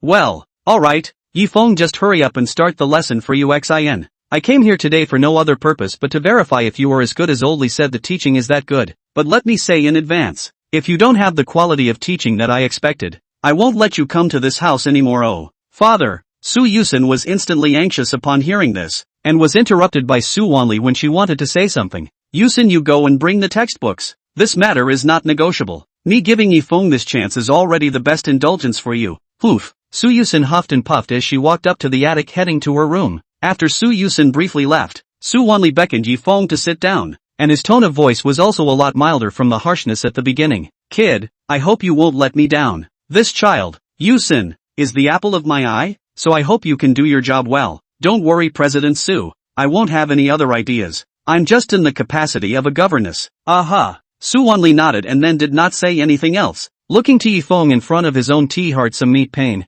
After a while Su Yusen came down with her textbook and beamed, just as she wanted to sit beside Yifeng but was stopped by Suani. She had no choice but to sit on the opposite side of Yifeng. So, Miss Su, we're ready to begin? Yusen. Okay Yuxin. The next time Yifeng with their own knowledge and skills and use as a teacher's experience to talk about the knowledge in the textbook. Su Yusen also obviously into it. After 2 hours of explanation Suani heart the last trace of concern is also completely eliminated. I have to admit that this kid is really a genius. Not only is the knowledge base or teaching methods are far better than the previous tutor I hired for Yuxin's tutor, more than a few times better. The oldly honestly do not deceive me. Just as Yifeng had just finished speaking about a knowledge point and was about to take a sip of tea, Suani spoke at this time. Alright, let's stop here today. Chapter 64, Success at Last. Father, clearly the class is not over. Su Yusen looked at Suani fiercely like a fried kitten after hearing her father talk about the end of the course. I'm sorry Hugen, the main reason I'm home today is because I'm taking you to a very important meeting with your mother later. Suani did not expect that the momentarily well-behaved and obedient Su Yusen would show this kind of brutal appearance in front of Yifeng, but still said in a serious tone, Yifeng, I'm very satisfied with today's lesson, and I apologize to you for my rudeness earlier, but we do have a family matter today. The lesson has to stop now as well. It's okay Su, I can understand you. Yifeng waved his hand to indicate that it was fine, and he certainly raised his hands in favor of being able to leave work early. Thank you, the cost of the course will remain at the standard rate, so let's call it a day. Suani nodded towards Yifeng. Now that he was completely assured of Yifeng's character, it seemed that tomorrow he would not need to stand by like today. Yuxin, quickly go and change your clothes. You have to wear a dress for today's banquet. Su Yusen, who was standing on the side with her head lowered in place, did not move at all, and then a tear was seen sliding across her cheeks to fall to the ground. Yusen? Suani saw the situation is not right, slowly approached only to find that his own baby daughter actually cried. This time can make him anxious. To know that he is most afraid of is his own daughter crying. Why take up my own time? Shouldn't my father have to discuss things with me first? You can do whatever you want with this kind of imposition. I'm sorry Yuxin. I actually didn't want this. Su Yusen suddenly raised her head, her two small hands gripping the hem of her skirt in a death grip, her eyes revealing a hint of anger as she roared loudly facing Suani. I hate my father the most. Suani heard Su Yusen after this sentence is like a bolt from the blue. To know their own daughter from childhood to adulthood have not said this sentence to themselves. But when he really heard after this sentence in the mouth of their most beloved daughter after this only realized the seriousness of the situation. Suani knew that if he didn't speak out to save himself he would probably cause a big trouble. So he had to cast a look of help to Yifeng who was on the side. Yifeng naturally wasn't good at getting involved in Su Yusen's family affairs, but still walked over to Su Yusen's side and picked up the tissue on the table and handed it to her. Don't cry Yusen, look at your makeup is all cried out. Ugh, I didn't want this either, obviously. I wanted to show my best side to you, but it seems like I messed up everything. Yifeng exported a really fast effect. Su Yusen's temper is like a needle pierced the ball like an instant leakage. The mood is also slightly improved. Not at all. Hugen has done a great job. Seeing that Su Yusen was still thinking about herself, Yifeng's heart inevitably grew a little more fond of this cute little girl. I'm the one who should be happy to be tutoring a cute girl like Yuxin. Lovely? Am I cute? Of course. Oh, after getting Yifeng's appeasement in just a few words Su Yusen stopped her tears. Suani will see this all in the eyes without saying a word. The depression in his heart is getting heavier and heavier. Yusen, get back to dressing. There's not much time. Brother Yifeng, let me walk you to the gate. There are still some things I don't understand from today's knowledge. Su Yusen suddenly interrupted Suani with a voice, and she didn't even look at him. That's not good. Yuxin, aren't you going to the banquet? I'm not going with a father who disrespects me. Suani sighed helplessly and finally looked at Yifeng and said, Yifeng, can I trouble you to come 3 hours earlier when you come to class tomorrow? It's okay, but is it really okay? This is what I owe Yuxin. It should be on for as long as it takes. As a father I can't go back on my word. Since you said so, Mr. Su, then I have no problem with it. Really? Su Yusen rubbed the tear stains at the corner of her eyes, and her eyes and tone of voice when she looked at Suani were no longer as dissatisfied and indignant as they were just now. Only until Suani nodded his head did Su Yusen reveal a happy smile and pounced into Suani's arms in a burst of trotting, as if she had become his good daughter again at this moment. I knew father was the best for me. Thank you, father. That's not what you just said. So, Yuxin, will you always promise me to go upstairs and get ready to leave now? Okay, but I want to see brother Yifeng off, just to the door of the house. Okay then, is 5 minutes enough? Enough, Su Yusen said and pulled the corner of Yifeng's coat to raise her head to look at Yifeng. Brother, let's go. Wow. Speaking of which, brother Yifeng is giving me lessons for the first time today nah. Have I behaved badly ah? I will listen to your brother's advice and correct it in time. Yifeng thought back to the process of teaching Su Yusen today, looked at Su Yusen and shook his head. Yusen's learning performance is not a problem, but there are still some deficiencies above the theoretical knowledge. Overall it's still good. Not bad. Then compared to Mu Orange, who would you think is better? Brother? Does this still need to be asked? Of course it's Yuxin. You are unaware of how resistantly Mu Orange was initially. If it wasn't for me using other methods maybe at this point I would have said I was fired. Thanks for the compliment, sensei. Obviously Yifeng's sentence was very flattering to Su Yusen. Even her cheeks reddened quite a bit. After agreeing on the time for the meeting on the second day, Yifeng bid farewell under Su Yusen's watchful eyes. And it was only after Yifeng's figure completely disappeared that Su Yusen turned towards the house with a fondness. Mu Orange, did you see that? The person that brother Yifeng likes more is me. You're nothing but an evil person who relies on your power to keep brother Yifeng on a leash. Brother Yifeng wouldn't like you. I'm the best student. Hey, it finally worked. Xiao Yian looked at the plate of brightly colored and fragrant shredded potatoes. Her tired eyes revealed a slight delight. After her continuous attempts finally succeeded in making a dish that satisfied her and lived up to her hard work these days, looking forward to Yifeng's return, when she could show him her true strength. Chapter 65, Xiao Yian, God of Cookery. Well, since I managed to make the first dish in the cookbook then it's time to reward myself. Xiao Yian muttered here. Her demeanor gradually became strange, and her originally normal tone revealed a hint of desire. So are we picking Yifeng's shirt or tunic today? It's a pity that this guy has secretly hidden his pants. There's really no trust at all, Xiao Yian said angrily. Before he had when Yifeng was not at home to look for more masculine objects, but with her some search down surprisingly in Yifeng's room could not find a trace. In the end, she also had to give up. While waiting for Yifeng to reveal the traces of the time, tap. Just as Xiao Yian was about to have a full-blown adventure in her own treasure hunting place, she heard a light footstep coming from the corridor on her level. As an experienced killer, Xiao Yian probably heard the footsteps for male. After this period of time Xiao Yian collected the residents of this floor, in which the male residents simply will not come back at this point in time. And from this footsteps issued by the sound she can tell that this person in the full of gas, and even a little bit familiar. That's not true. Yifeng is still in class at this time. It can't be him. Could it be? Just when Xiao Yian was ready to go to the cat's eye to find out what was going on, the footsteps suddenly stopped at the door of the house, and Xiao Yian immediately froze in place and did not dare to come out of the atmosphere. Is it really those guys? How did they find me? Or did I inadvertently reveal a break that I didn't even notice myself? No way. Definitely can't be discovered. Yifeng hasn't even tasted my good cooking yet. We obviously still have so much time to live on. Definitely don't get caught. Xiao Yian's nerves that had been leisurely down once again tightened up, which made her immediately move towards the direction of the sofa one step at a time. In order to be prepared for emergencies, Xiao Yian purposely hid a dagger under the sofa, and it just so happened that today it seemed to be going to come in handy. Well, both of Xiao Yian's eyes lingered on the still open door, reaching out to remove the dagger under the sofa and clutching it tightly in her arms. What should I do? If it's true that the organization sent someone, what should I do to hold out until Yifeng returns? No way. I have to kill my way out before Yifeng comes back. I can't drag him down. But I really want to see him one last time. After Xiao Yian met Yifeng, her whole life has undergone a sea change. Even she herself did not realize. Since and Yifeng stay together she more sentimental. On the contrary, as a killer she is gradually changing that once cold-blooded and heartless self. Jingle bells. Just when Xiao Yian was at the end of her rope she suddenly heard a series of crisp metallic clashes. Hey, this is the key? Is it any wonder that? It's hard to believe that they gave Yifeng. Unforgivable. Absolutely unforgivable. How dare you put Yifeng. Death. You all have to die. Xiao Yian's bright eyes suddenly lost their luster. At this time she gripped the dagger in her hand exudes an icy cold aura, just like the god of death to descend generally terrible. Ka. After only hearing an unlocking sound resounding from the key inserted into the door lock, Xiao Yian staggered to the door, and just as the door opened her eyes snapped open, drawing the dagger in her hand and stabbing towards the door.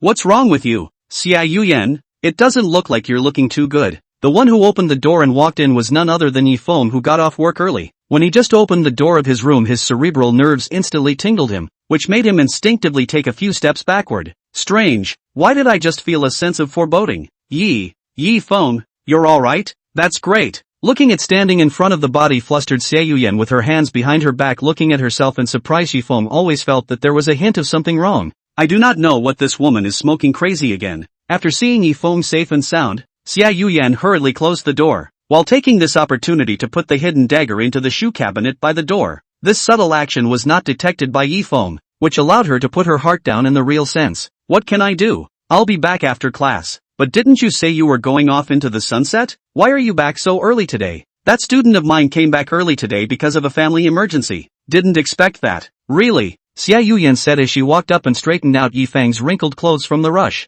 At least you told me when you came back early nah. Otherwise it could be dangerous. Fair enough. Well, actually, I'm just going to say it la. What I want to tell you is actually something else. Xiao Yian said here, even her tone raised quite a bit. Two pairs of glowing eyes seemed to be waiting for Yi-Feng's inquiry. Two small hands that had nowhere to rest finally chose to rest on her chest towards Yi-Feng with a sweet smile, and turned her gaze towards the shredded potatoes on the table. I did it. Success? You mean? Yi-Feng followed Xiao Yian's gaze, and the moment he saw the shredded potatoes a cold shiver ran through his body, and even produced some regurgitation. Yes I become completely proficient at frying up a delicious plate of shredded potatoes. Xiao Yian excitedly pushed Yi-Feng's back to the dining table and took out a pair of bowls and chopsticks and handed them to Yi-Feng. This time will definitely satisfy you. Yi-Feng. Yi-Feng hesitated for a moment and then took the bowl and chopsticks handed by Xiao Yian, looking down at the shredded potatoes that Xiao Yian had fried and gulped. Just based on the appearance of this plate of shredded potato, fire control is very stable.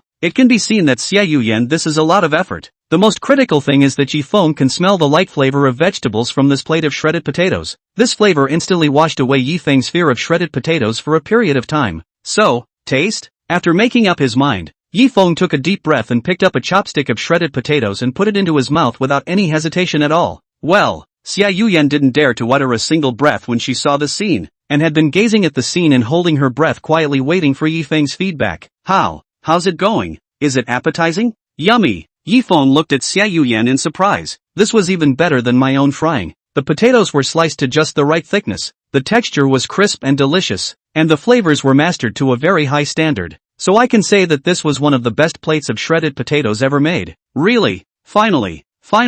Chapter 66, Buying a Cell Phone. It seems like I underestimated your strength. Xiao Yian, I even thought you would give up. Yi-Feng said so on his lips, but from the bottom of his heart, he was also happy for Xiao Yian. As long as she had a favorite hobby, no matter what it was a good start. This kind of hobby can not only divert her attention from her usual boredom but also slowly recultivate her heart, which will let her create an invisible shield against her former self, which is what he wants to see. As long as she took an interest in these hobbies, then she would have the motivation to live. And what would it matter if she herself ate more of the shredded potatoes from before? Not at all. Xiao Yian said proudly, as if she was proving herself to Yi-Feng. I'm going to make lots and lots of good food, and then you'll be able to eat my cooking every day. Well then, I can always look forward to it. Xiao Yian folded her hands and crossed them together. Looking at Yi-Feng continued to taste his own cooking after the more and more happy. This feeling is she has never had. At the same time secretly vowed in her heart must be well guarded this beautiful life. Yi-Feng simply fried some dishes afterward, and the two of them quickly finished their meal. On the sofa, Yi-Feng called Xiao Yian over and talked to her about some of his ideas. Xiao Yian, I think it's very necessary to buy you a smartphone. Smartphone? What do I need that for? You can read ebooks when you're bored, or play games, watch TV or whatever. And there are cooking videos in there too. Well, let's just forget about it. Even if I had it, I shouldn't be able to use it. Really don't? I also said we can contact each other on our cell phones when the time comes. What? Right. There's something I can communicate with you. Yi-Feng. Yeah, like today I came home 2 hours early so you'd be prepared. The smartphone that was still of little use in Xiao Yian's mind changed its attitude in a flash at the thought of being able to contact Yi-Feng when he wasn't at home. Reaching out and pulling Yi-Feng's sleeve to wink at him. Yi-Feng also saw what Xiao Yian wanted to express from her longing eyes, smiled and said, then it's a deal. Tomorrow I'll go to the department store to take a look after my classes. I might come back a little late. Don't worry too much about me Although Xiao Yian agreed, it was evident from her tone that she was unavoidably a little worried about what Yi-Feng had said. Get some rest then. I've got classes tomorrow. I'm going to take a shower first. Yi-Feng was standing up when suddenly his wrist was tugged by Xiao Yian on the sofa. Xiao Yian? Yi-Feng, I want to go with you. Buy a cell phone? No. Yifeng categorically refused Xiao Yian's request. When he finished the sentence he always felt that his tone was too forceful, and Xiao Yian, a person who was particularly sensitive. Then his tone was instantly softened, and he sat down next to her to explain. Of course I'd love to take you to buy a cell phone, but as you can see your organization's people still haven't given up looking for you, and it wouldn't be worth it if everything we've been working on was undone for the sake of a cell phone tomorrow. Just hold back for the betterment of the future, okay? Xiao Yian hurriedly wanted to say something, but she all knew that the facts were in front of her, ultimately lost her head and nodded. I know, hang in there, the sun will come up eventually. Yifeng also knew that Xiao Yian was in an extremely bad mood at this time, and he didn't bother her too much, leaving the sofa and walking towards the bathroom. And after Yifeng left, Xiao Yian clenched her fists and punched the soft sofa, eventually collapsing. Why after all this time you guys still won't let me go? I'm just trying to get on with my life. For a moment, Xiao Yian wanted to take the dagger in her own hand and kill her way back to the organization, but she knew that it was simply a pipe dream on her own. At the same time, a huge conference hall was filled with noble people from various parties, talking about the information of their own business together. This so-called banquet was more like a cooperation meeting. President Su, thank you for signing the treaty with our company. We will not let you down. President, in the future. You're welcome. Then I'll take my leave, Mr. Su, and wish you a good time at the banquet. A man in a suit left the crowd with his briefcase after shaking hands with each other towards Suani. Apparently a project was successfully negotiated. Honey, just as Suani picked up the red wine from the tray of the waiter at the side and prepared to taste it, a sensual voice rang out, followed by a blonde noblewoman with a ponytail walking over. Wife, what are you doing here? Not playing cards with the other wives? This person was none other than Suani's wife, Tang Kurson. Only to see the blonde-haired noblewoman glared at Suani without any good reason. Her pretty figure was revealed to the fullest. Although there were some slight creases on her face, her features were extremely similar to Su Yusen. Only one looked noble and the other looked lovely. It was like two kinds of painting styles. And what a card game! Don't you even know that your daughter is moping in the restroom all by herself? Didn't even eat her usual favorite cupcake, said the noblewoman. Walked to Suani's body and stretched out her hand to grab Suani's ear, despite the huge gap between her size in front of Suani. But the momentum can be said to be full. Did you make your daughter angry today? Even when I went to talk to her she didn't pay much attention to me. Honey, don't. There are so many people around watching. Let's talk slowly about what's going on. It took Suani a good deal of talking to convince his wife to let go of his hand, and said with an innocent look on his face, it's true that I had something to do with Yuxin being in a bad mood, but I've spoken to her nicely. This shouldn't be. Don't give me any should or shouldn't. Hurry up and go coax your daughter to me. If you can't coax your daughter today you won't be able to get into my bed. Tang Kurson angrily threw a blank stare at Suani and stepped on her high heels to leave the banquet hall. Suani heard this where he dared to be slow, and hurriedly walked in the direction of the restroom. It didn't take long for Suani to walk to a room with a closed door, gently knocked on the door and walked in. Yuxin, I heard mom say you have no appetite. Is it because of something? Su Yusen sat on a chair quietly looking out the window at the night scene, only to pout when she realized her father had come in. Good evening father. Chapter 67, at least go home. Good evening Hugin. Suani closed the door and carefully sat on the chair opposite Su Yusen. For his own daughter he could say that he was absolutely attached. I heard from mom that you don't have an appetite, so how come you don't even go for your usual favorite cupcakes? Su Yusen just gave a light grunt towards Suani, immediately skimming her head. No need to think to know that she was still angry over today's incident. What happened to Yusen today was indeed father, I didn't do a good job. I apologize to you for that, but it was also because I was afraid that something would happen to you that I had no choice but to do such a thing. Brother Yifeng, he is not such a person. It's father that you think too badly of, brother him. Su Yusen muttered and fought for Yifeng, but she also knew that Suani was looking out for himself. Eventually she sighed out. Isn't she a good example? Li Mu Orange? A girl as good looking as her would have been kicked out by Uncle Li a long time ago if brother Yifeng really had a problem. It's different. Everyone has different interests. Just like my daughter I think is the best looking girl in the whole world for one thing. Father, despite what you say I will never forgive you. Although Su Yusen said this on her lips, her tone gradually became a few points gentler. It's also true that this one was fathered to me, but I promise you there won't be a next time something like this comes out of the blue, and I'll tell you about it beforehand. Okay? That's more like it. Obviously Su Yusen's anger had already dissipated long ago. Only the reason why she did this was only for the purpose of making Suani more accepting of Yifeng, or else as things went on today, Su Yusen wouldn't be able to sneak in and do something more meaningful. Then Yuxin means that she forgives father me? I never blamed my father. I just wanted some private time to myself. Okay, Yuxin, don't worry about it. Father promises that it won't be like today. okay? Su Yusen didn't have a faint smile on her face until then. Father, I'm craving cupcakes. Of course there's no problem. Go, father will take you there. Brother Yifeng. The next day's morning, Yifeng came to the gate of the villa area 2 hours early as promised, and was thinking of going to Su Yusen's door alone by virtue of his own memory, but did not expect that Su Yusen's voice had already sounded behind him when he had just walked to the door of the card swiping verification. Where did this kid Yuxin come from? Why from the direction in which she came? It feels like she has been waiting for me for a long time.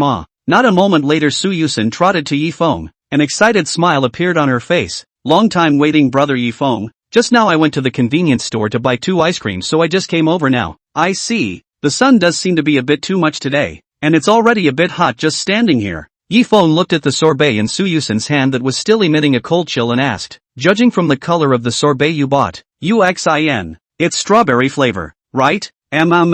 It's strawberry flavor yo. Su Yusen handed one of the popsicles in her hand to Yifeng. Ni, this is for you de.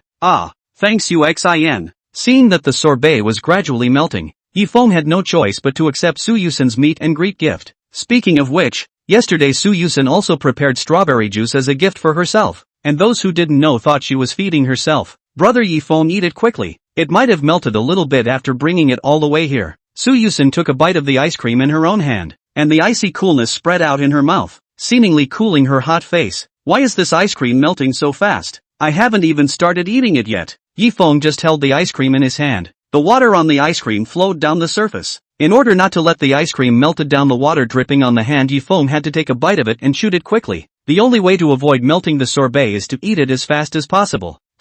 It's still that rich strawberry flavor. Hissy.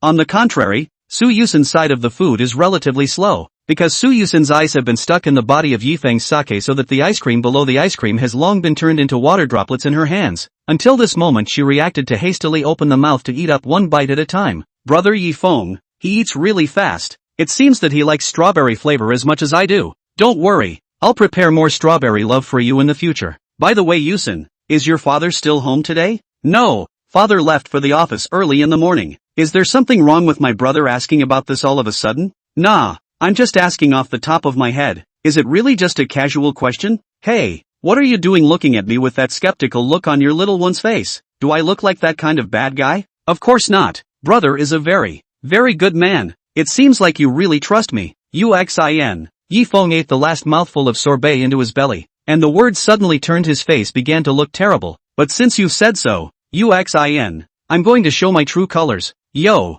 hey, what exactly is the face? Su Yusen heard Yifeng's words actually did not show a look of fear, but instead with a curious baby like the opposite to Yifeng held up the joke. It seems like you haven't realized the seriousness of the situation. Yuxin. Seeing Su Yusen is still like a silly duckling, Yifeng decided to take this opportunity to scare her. Want Su Yusen so pure girl or let her taste the world's sinister? Suddenly Yifeng shot out and grabbed Su Yusen's wrist. Su Yusen trembled but continued to eat the sorbet in her hand. What's wrong with you, brother? What's the matter? Could it be that Yuxin, haven't seen the current situation clearly? A pure and flawless little flower like you deserves a good education yet. Yifeng made an expression that he thought was scary and smiled evilly towards Su Yusen. What are you doing, brother? Hey, Yuxin, you're just now reacting to the situation? But it's already too late. Who told you to be so vigilant? No one can save you now. You'll be immediately educated by me. Oh, no. Go ahead and scream. No one will come to save you even if you scream your throat out. Just when Yifeng thought that this education of his was successful and was ready to call it quits, who would have thought that Su Yusen would have grabbed Yifeng's hand instead and pulled it towards his house? Hey, what is she doing? Yuxin? Why is she still holding my hand? Just when Yifeng was puzzled, who would have expected Su Yusen to suddenly and shyly open her mouth? Don't be outside. At least go back to the room. Chapter 68. Even though I've only been an adult for a short while, I'm already prepared for it. But it's my first time. Brother Yifeng, can you be more gentle? No? Yusen, do you know what you're saying? I mean, you can't bare your heart to someone you've just gotten acquainted with for a few days. You have to keep a careful eye on everything. Just like I could be a bad person too. Yifeng is really to Su Yuxin speechless. How also to this other dangerous aspects to think about. This if Suani saw just that scene, he will be silenced it. No way. Brother Yifeng is not a bad person. Su Yusen immediately retorted. Even Yifeng himself smeared himself, she would not allow it. Well, enough about that, let's get to class quickly. Yifeng changed the topic. From his micro-expression after hearing Su Yusen's words, his heart was a little complicated. As soon as she entered the house, Su Yusen quickly closed the door. And just as Yifeng was changing his shoes, Su Yusen turned around and closed the door. Brother Yifeng, there's only the two of us in the house today. This I know. Mr. Su already told me yesterday. Don't worry Yuxin, I will protect you. Well, I didn't mean it like that. I'm just relieved to have Niini around though, Su Yusen said and walked towards the house. Yifeng was about to follow the previous to the living room to prepare for the teaching but was stopped by Su Yusen. Yusen, why do I feel like you're acting weird today? Is there something you want to tell me? That. Su Yusen lowered her head with her hands restlessly behind her back and inquired in a glutinous manner. Brother Yifeng, can I ask you where you were lecturing Mu Orange? There's outdoors and there's in the room. So what's up? I'd like to lecture in my room, too, Lord. The main thing is that you can sit in your own comfortable chair. And you don't have to bury your head too low if you have a desk. It's fine, as long as you don't mind. Yuxin. After all, it's not good for me to enter your room as a man. Wouldn't mind. Okay then, need to go upstairs, yes? Brother, please follow me. After going up to the attic, Su Yusen opened her room looking slightly worriedly at Yifeng. Brother, come in. Yifeng didn't hesitate too much. When he stepped into the room, he began to survey the layout of Su Yusen's room. Unlike the more bland and minimalist Mu Orange, Su Yusen's room can be described as cute, with the Muppet dolls placed in front of the table, as well as the pastel-colored outfit and strawberry-scented aroma revealing Su Yusen's personal characteristics. How about Brother Yifeng? It's adorable, just like Hugen. Hearing Yifeng's praise, Su Yusen's originally nervous heart eased a lot. Cute. My brother says I'm cute. Wavy dash. Okay Yusen, we've wasted some time already. So hurry up and sit down and get ready for class to start. Yifeng from their own brought over the bag took out the course materials we'll give Yuxin class. After yesterday's explanation, Yifeng always feels Yuxin is not so clumsy as she said in her own mouth. But he only told once, so Yuxin will be all remembered. Okay. Su Yusen sat down on her chair with her little legs, flipped open the textbook and listened to the lesson. Yusen, did you memorize the types of questions I talked about yesterday? Remembered. I don't have a good memory. And my teachers used to say that I couldn't memorize the formulas. Really? Then how about I give you two relatively easy questions? It's okay, but don't dislike me, brother. Why yes, it's because you can't that you learn, isn't it? Yifeng said and took out a piece of white paper from his bag and wrote two questions under Su Yusen's gaze and placed them on her table. Begin. Su Yusen sneaked a glance at Yifeng, and then looked at the questions Yifeng had prepared for himself. The question type is not very difficult. But Yifeng deliberately designed a need to rely on another formula in order to solve the problem. And this other formula Yifeng did not speak. He deliberately set up this trap as a way to determine whether Su Yusen pretends to look like a will not. The question. Looking at Su Yusen frowning with a difficult look, Yifeng interfered on the side. Yusen, if you get this question right I can give you some mystery rewards. What? Reward? Su Yusen's little head swished up and her two eyes gazed deeply at Yifeng. What exactly is the reward? Can brother reveal it in advance? Of course not. Why else would you call it a mystery reward? Bad brother. Oh, is Yuxin yours to admit defeat? How? Su Yusen clenched her small hand unwillingly. Whatever the mystery prize is, but I think it's going to take it. Ho ho ho. It looks like it's a must. So let's see what you're made of. How about it, brother? Did you do the math right? Looking at the completely wrong answer, Yifeng put down the test paper, did not have too much emotion. Am I just being paranoid? Is it that Yusen is highly gifted? But it's logical that a different teacher who teaches other knowledge would work just as well. It's hard to believe she's faking it. But I used agitation. It doesn't look like an act from the way she's acting. Brother Yifeng? Yuxin, I just looked at it. Although you wrote the formula at the very beginning correctly, the formula at the back was not applied in such a way. In short, you didn't even get it right. None of it's done right? Ugh. I'm sorry. It's my fault for being so stupid. Su Yusen, who was still proud of herself in the last second, hung her head like a flower that had given up after learning that all the questions she had done were wrong, and every now and then she would also let out one or two sobbing sounds. Seeing this, Yifeng also panicked. He simply did not expect Su Yusen to suddenly cry out. It is only two questions. Who could have expected the end to be like this? Yuxin, don't be sad. This question is actually beyond the syllabus. It's not within our teaching schedule at all. In fact, Yuxin, you're already smart if you can memorize the formulas from yesterday's lecture. Yes, is it? Brother wouldn't have just found a random excuse to try and cheer me up, would he? Not at all. I actually wrote out what I was going to learn today ahead of time when I came up with the questions. I'm so sorry, I'm just thinking about it now. So, what about the reward? Su Yusen wiped the corners of her eyes and looked at Yifeng with a look of icy pity. There is. Of course there still is. In the end, Yifeng had to lift a stone and hit his own foot. Chapter 69, Mysterious Reward. In order to promptly appease the sad Su Yusen, Yifeng replied without hesitation. First of all, the main responsibility for writing a superb topic still lies with me as the one who wrote the question, which has nothing to do with our lovely Su Yusen. Really? You're not saying that just to comfort me, are you, brother? Ha, how could that be? That's why I felt like giving you the mystery reward in order to make it up to Yashinti. So what is it? Su Yusen's cunning gaze flashed, and the demonic little tale that had been hidden for a long time was revealed at that moment. In fact, when Su Yusen heard that there is a reward for this thought of the fastest speed to finish writing to hand in the paper, but in her mind on the topic, the smart she immediately realized that the formula of this problem is not in the scope of Yifeng's lectures. But Yifeng is still out of this question in the end of the significance of what? Thinking about it in the end, he could only come up with one conclusion, and that was that Yifeng was setting himself up. I can't imagine that my brother has such a dark side. It's getting more and more interesting. The result was predictable. Yifeng ended in failure. The gift is a 15-minute break. How's that? Isn't it a good deal? Su Yusen lost her smile in front of Yifeng for the first time, and only after a long time did she narrow her eyes and emerge with a terrifying smile. Looks like brother wants to go to work and touch the fish. This is the excuse you made, right? How? Then this so-called reward is not substantial at all. I won't accept it, but I don't have anything that I can hold. Who says there isn't? My brother has a lot of advantages. You just haven't realized them yet. Then how about this? Brother, you hug me as a reward for this. A hug? That's it? Aha! This isn't too good. Yuxin, you are at least a big lady. It's inevitable that there will be something bad if you are intimate like this. Brother, that's what's wrong with you, Su Yusen said as she stood up from her seat, gradually approaching Yifeng. First of all, although I'm the eldest miss of the Su family, but I'm also a person.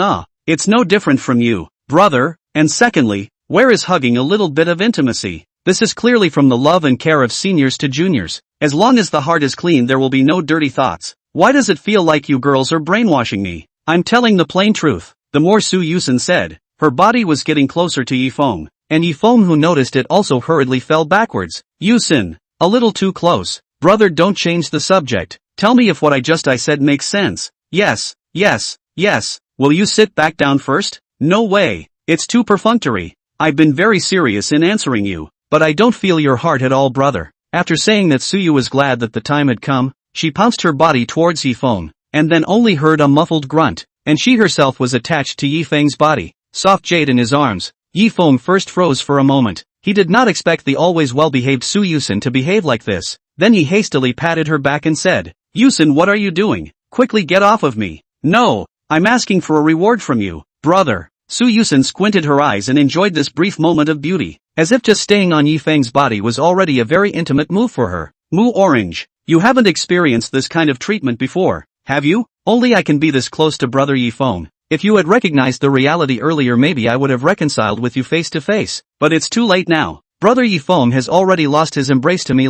Su Yusen enjoyed a while in Yifeng's arms and finally left reluctantly. If she stayed too long, she would be suspected by Yifeng. Alright, I'm happy with my brother's reward. What's wrong, brother Yifeng? There's something wrong with your expression. No, nothing. Get ready to continue the lesson. Yifeng does not know whether Su Yusen harbors a deliberate idea. Just when she left from her own arm, small hand unintentionally wandered in his belly. But looking at Su Yusen's pure and naive expression, Yifeng also had to take it as an accident. I've touched it. I've touched Yifeng's abs again. It's still as strong as last time. Su Yusen's small hand scratched in the air, as if some unimaginable scene had surfaced in her mind. But it was good that she came back to her senses in time early, or else sooner or later, Yifeng would be able to see some clues. Phew, it's finally over. After closing the last page of the prepared textbook, Yifeng stretched his back. He was also slightly sleepy due to the extra 2 hours of school causing him to be slightly sleepy.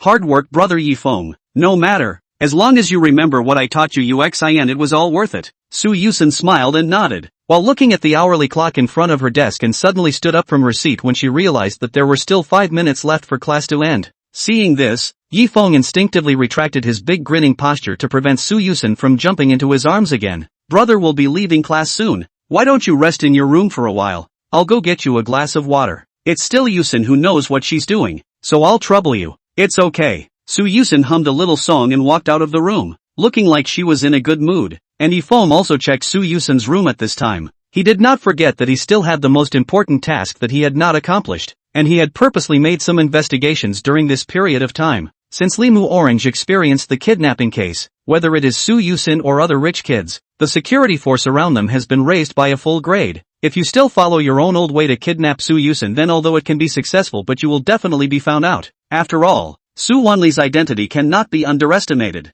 LOL. This task can get harder and harder. Knock, knock, knock. A sound of going up the stairs interrupted Yifeng's thinking movements, and after a moment Su Yusen handed a cup of water to Yifeng. Brother, please drink. Yifeng asked curiously after receiving Su Yusen's cup of water. Yusen, aren't you going to drink? Me? Su Yusen shook her head after pursing her moist lips. I just drank it when I came downstairs. So, Yifeng nodded the cup of water in one drink. Has been lecturing, he also felt dry mouth. Also on the cup of water, without doubt dry drink. It's just a glass of water. Is it hard to believe that one's own students would harm oneself? It's ridiculous. Chapter 70, Fruit Brand Cell Phone. Strange. Why is there a faint strawberry flavor in the white water? Yifeng lifted up the empty cup and checked back and forth. Reasonably speaking, should not is not clean? Su Yusen watched Yifeng's action, also comprehended Yifeng's meaning, and stood on her tiptoes to snatch the empty cup in Yifeng's hand. Her white face quickly covered with a touch of scarlet. Brother Yifeng, since he's finished drinking, then give it to me.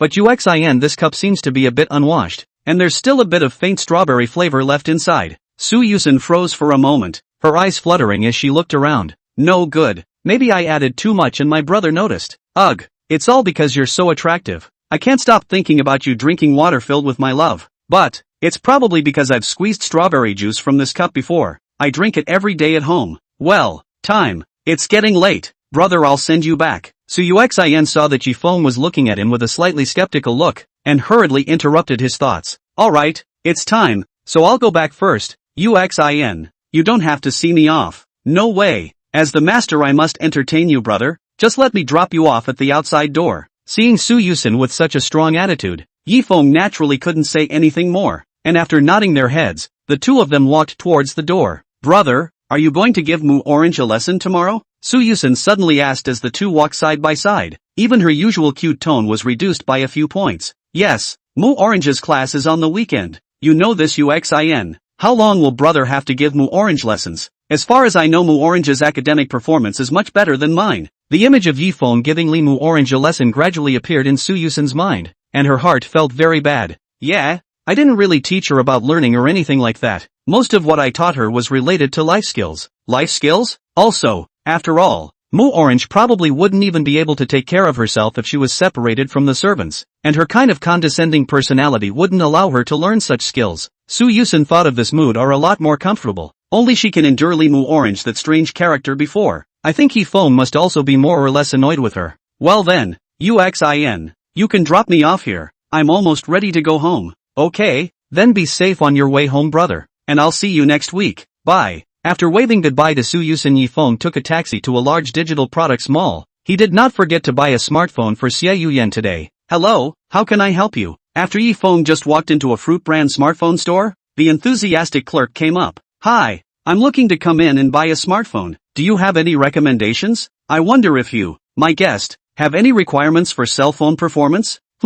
That's not much of a concern. So let's go with something a little more practical. Yifeng recalled that he had previously talked to Xiao Yian about whether he was interested in the use of the cell phone's functions, but Xiao Yian's answer was that he was satisfied with being able to contact Yifeng. A little more practical. Then use this one, the clerk said, and pulled out an exquisite-looking cell phone from the booth. This cell phone is specially designed for practicality. Not only has the flashlight function, which is brighter than ordinary cell phones, as well as the function of special positioning, and in terms of endurance as well as making phone calls, it is also long-lasting and smooth, and receives signals quite a bit faster than other cell phones. And most importantly, the clerk said, suddenly picked up the back of the phone and slapped it against a nail on the counter, only to see the nail embedded dead center into the boards of the counter, while in contrast the phone was intact. The most important thing is that the cell phone is very resistant to falling and smashing, and can also be used to open walnuts. I'll take it. Without any hesitation at all, Yifeng took out the card he had on him and handed it to the clerk in front of him. Come on, a cell phone that can open walnuts is really super cool. Okay,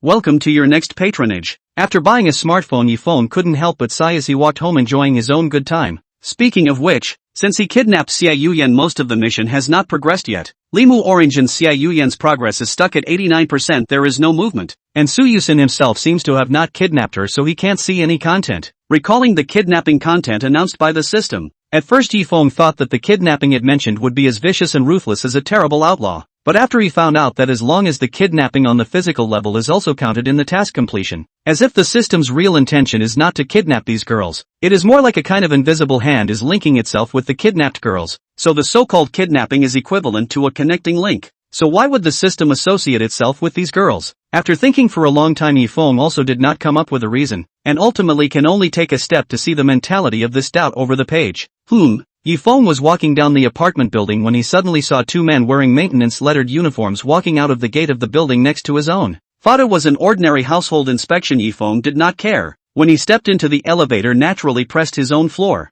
In the elevator gradually rose when Yifeng suddenly remembered that he seemed to have seen the two maintenance personnel. Nope, they're not maintenance men. These two are the same scouts who were squatting under the apartment building to observe earlier. Has the organization that captured Xiao Yian started going door to door? No way. We have to return home quickly. After watching the elevator rise to his own floor, ringing beeps, Yifeng also finally exhaled a breath, waiting for the elevator door to open.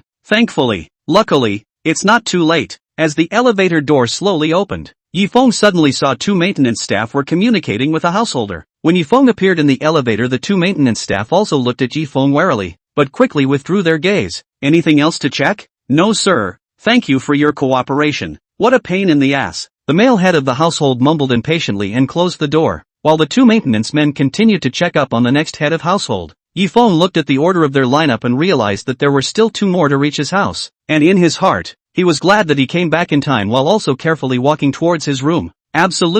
Definitely can't be exposed. Chapter 71, Elimination of the Crisis. Yifeng took out the key in his pocket and walked to his door with a natural face, and the two maintenance staff had also discovered Yifeng's presence a long time ago. What are brothers doing? Yifeng made a self-conscious appearance to take the lead in greeting the two. One of the maintenance staff looked Yifeng up and down and said with a smile, "Hello, head of household. We are from the property in the apartment. The purpose of today's visit is mainly to check if there is any pipeline aging in the room, and this side we will record it all." Really? Do I need to pay extra for the property then? The rent for this house is high enough. I can't afford it. Yifeng spoke at a much higher volume while inserting the key into the door lock. TSK. Even though the voice was small, Yifeng still heard the maintenance man's disdainful voice. After a while he still said in a gentle tone, "No sir, all of these so-called repair costs will be borne on the property side, and please don't worry." So, Yifeng looked at the tenant next door to him who had also completed his repairs, and the next one was about to arrive, and took a deep breath in preparation for unscrewing the gate. After delaying for so long,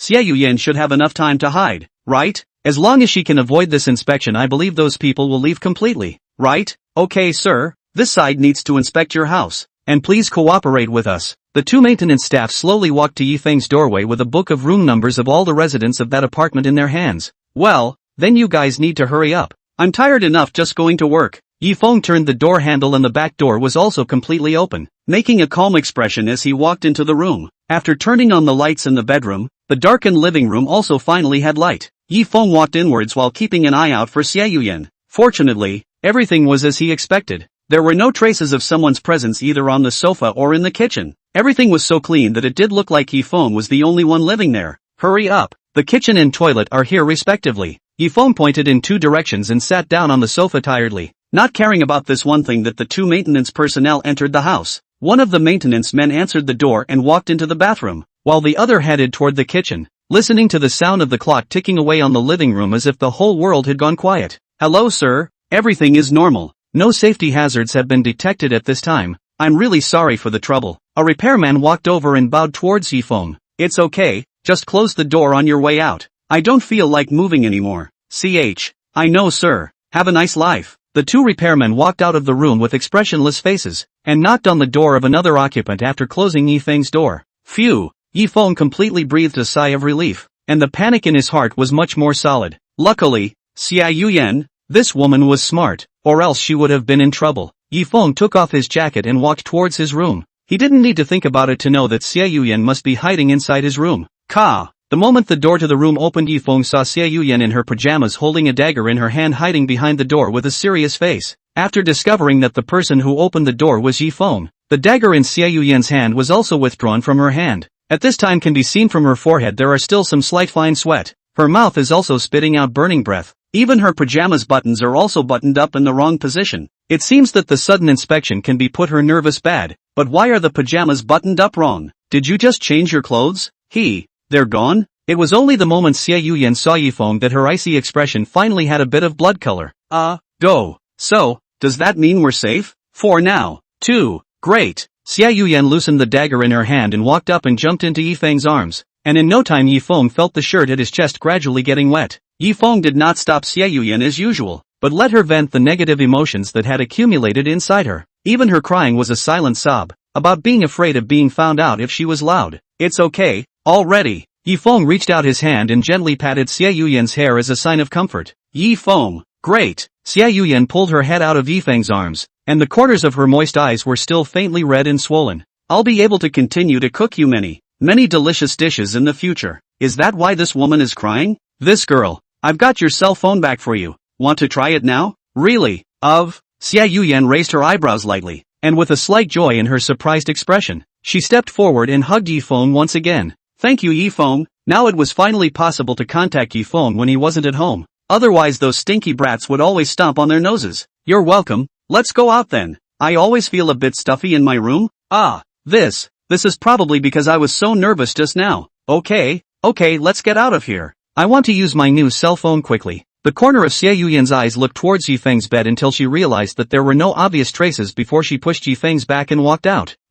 Just as the two of them had just reached the sofa, Yifeng was covered by Xiao Yian before he could open his mouth. A faint fragrance drifted into Yifeng's mouth from Xiao Yian's hand. Strange, this smell wasn't the scent of shower gel either. Could it be that Xiao Yian had bought hand cream? But she didn't leave the room at all. At the time when Yifeng was wondering, Xiao Yian looked at her own hand and suddenly stared at her eyes, hurriedly put her hand back, and at the time when Yifeng didn't have time to ask questions, she came to Yifeng's ear and muttered in a small voice, Yifeng, don't talk first. Can you tell me just now that those two people are going to wear some places? I'm afraid that they have a listening device or something like that hidden in the room. Yifeng nodded after hearing this and reached out his hand to point in the direction of the kitchen and bathroom, and Xiao Yian nodded and walked toward the kitchen. Phew, the check is done. Everything is normal. Xiao Yian walked out of the bathroom not a moment later, and only then did she speak in her usual tone. That's good. I just heard two people in the corridor who have left. No surprise they should be going to the next floor.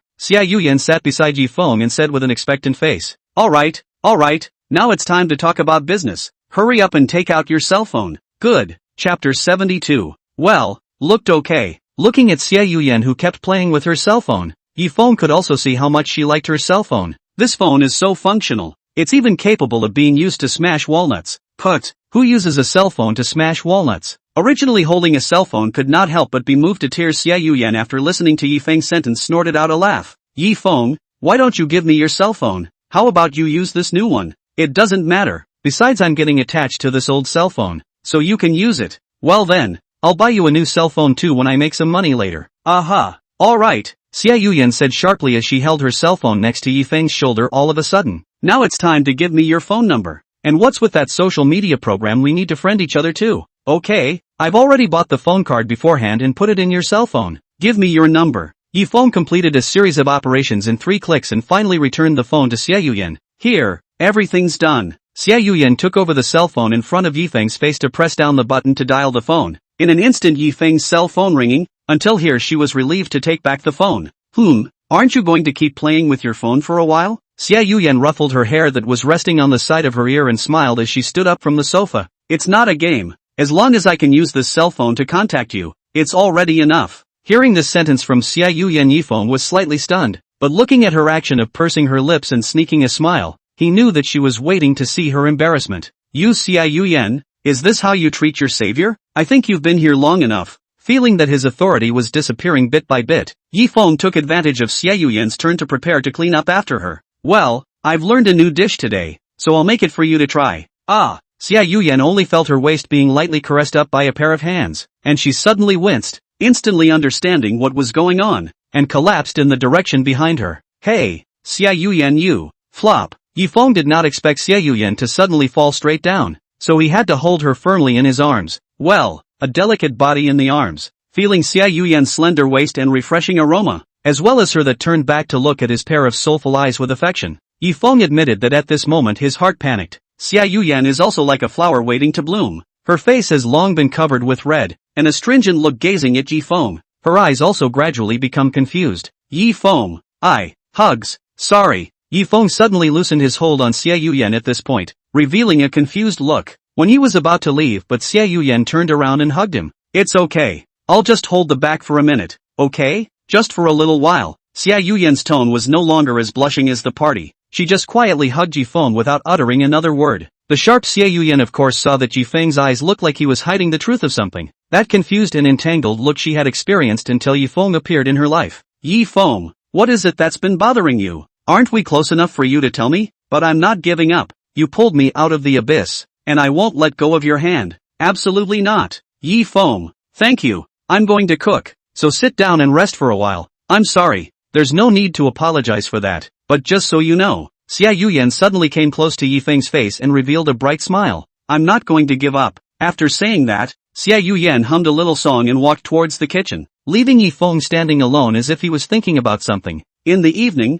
Yi Feng looked at the night scene outside the window as if the whole person had lost his soul. Although after that he and Xiao Yian still chatted normally, but he knew that he had established an invisible barrier in his heart. Is there any freedom for a man in his present condition? I'm just a machine that carries out orders. What room is there to talk about anything else? If you act on your emotions, you'll only hurt yourself. Horror. And is it really because of fate that one meets up with Xiao Yian and the others? These are just for their own survival. If not the system's forced request, they really will risk dying to save a mutually unrelated person? Ugh. Yi Feng closed his eyes after letting out a heavy sigh. Perhaps in this sigh he had found the answer. After hearing a sigh from the room, Xiao Yian withdrew her ears from the door, her deep eyes blinking before returning to the sofa. Is it because of my identity? Or does Yi Feng have something to hide? No way. If this goes on, I'll be farther and farther away from him. Don't. Absolutely not. As Xiao Yian thought of this, her eyes gradually began to become hollow. Isn't it true that Yi Feng will accept me once all threats related to me are removed? That means we can be together forever. Xiao Yian clenched her hand and turned her head to look at Yi Feng's room, seemingly hesitating about something. Late at night, inside a store on a darkened street, several figures were talking about something in one of the warehouses. One of the masked men knelt on the ground and shivered.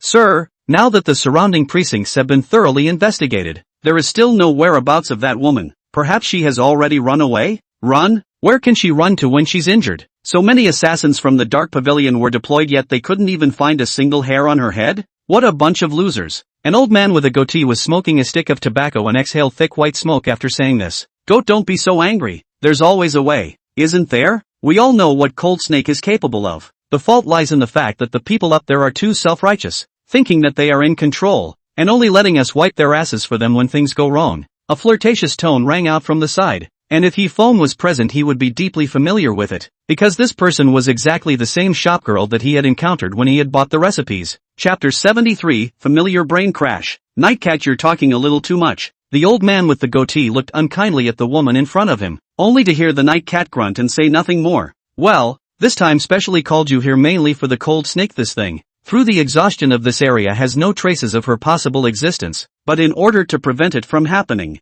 still need a part of the people to stay here to be a dark line. The rest of the people need to go to other places to collect intelligence. After saying that, the old man with the goatee took another deep drag from his smoking gun. Nightcat, you and Bad Wolf will be in charge of the Dark Line mission, and the rest of you will be ready to move tomorrow. What?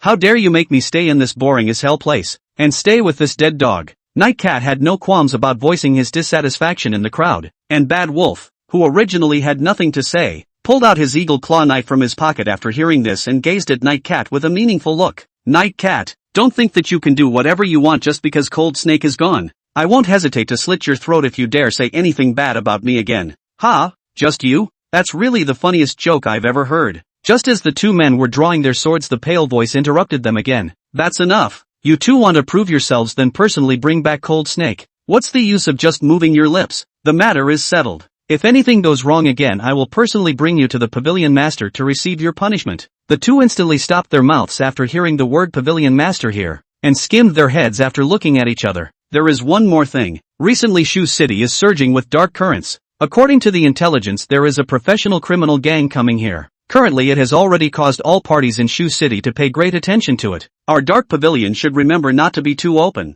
It would not be good to be caught by other organizations. Yes. The crowd nodded in response. Then it's decided. And that's the end of today's meeting. Good morning Yifeng. The next morning came to the living room of Yifeng, saw Xiao Yian his good breakfast on the table. Looking at the color of the golden crispy fried eggs, Yifeng heart cannot help but sigh. Xiao Yian on cooking this skill is really more and more skilled. Good morning. Hey, breakfast is already done. Yifeng, you hurry up and go wash up. Okay. Although Xiao Yian's tone was just as light as yesterday, Yifeng could feel as if she was struggling to hold on, trying her best to put her best foot forward. Today has come to the day to give Limu orange lessons. Yifeng naturally do not dare to delay, quickly finishing their attire and then came to the dining table. At this time Xiao Yian has sat on the dining table, propped up his chin and smiled at himself. Eat up. It's not that hearty, but it doesn't taste bad. Thanks. Don't say the word thank you or I'll get mad. Okay. Hard work. Well, you're welcome nah. Soon Yifeng finished his breakfast and walked to the door ready to go out, and just at this time behind him, Xiao Yian suddenly called out to him.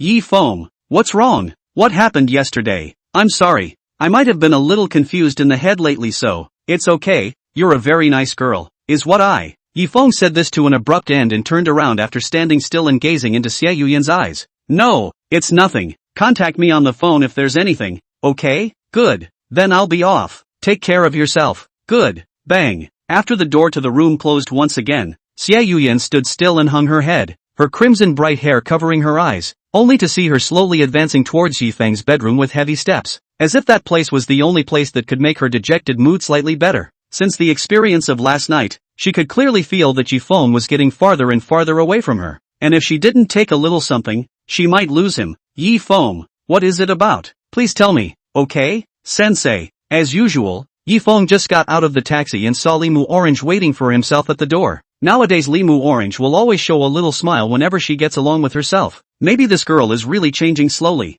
Mu Orange, why are you waiting for me at the door again? I told you next time I'll just come straight in to find you. I still want to see you soon. Teacher. Limu Orange reached out her hand and pulled Yifeng's sleeve in front of the surrounding servants. Originally she wanted to hold Yifeng's arm, but there was nothing she could do about it. Whenever she got close to Yifeng, he would automatically keep a fixed distance away from herself. After several attempts she gave up. Well, sleeves are sleeves, there will always be time to slowly correct. After all, and teacher contact with the woman only IA. I still have a lot of time and teacher in the future life to leave good memories it. Thinking of this, Limu Orange seems to be thinking of something happy, and from time to time also issued a few sounds of hee and so on. The side of the leaf maple saw could not help but stay away from the farther. Aha! This is me. Yikes. Teacher, you finally woke up nah. Yifeng opened his eyes in a daze. He only felt as if his brain was as if it was down, completely without any previous memories. Looking at Limu Orange sitting in front of the desk and writing furiously, Yifeng curiously opened his mouth just as he wanted to speak. A mouthful of water in his mouth almost didn't choke himself.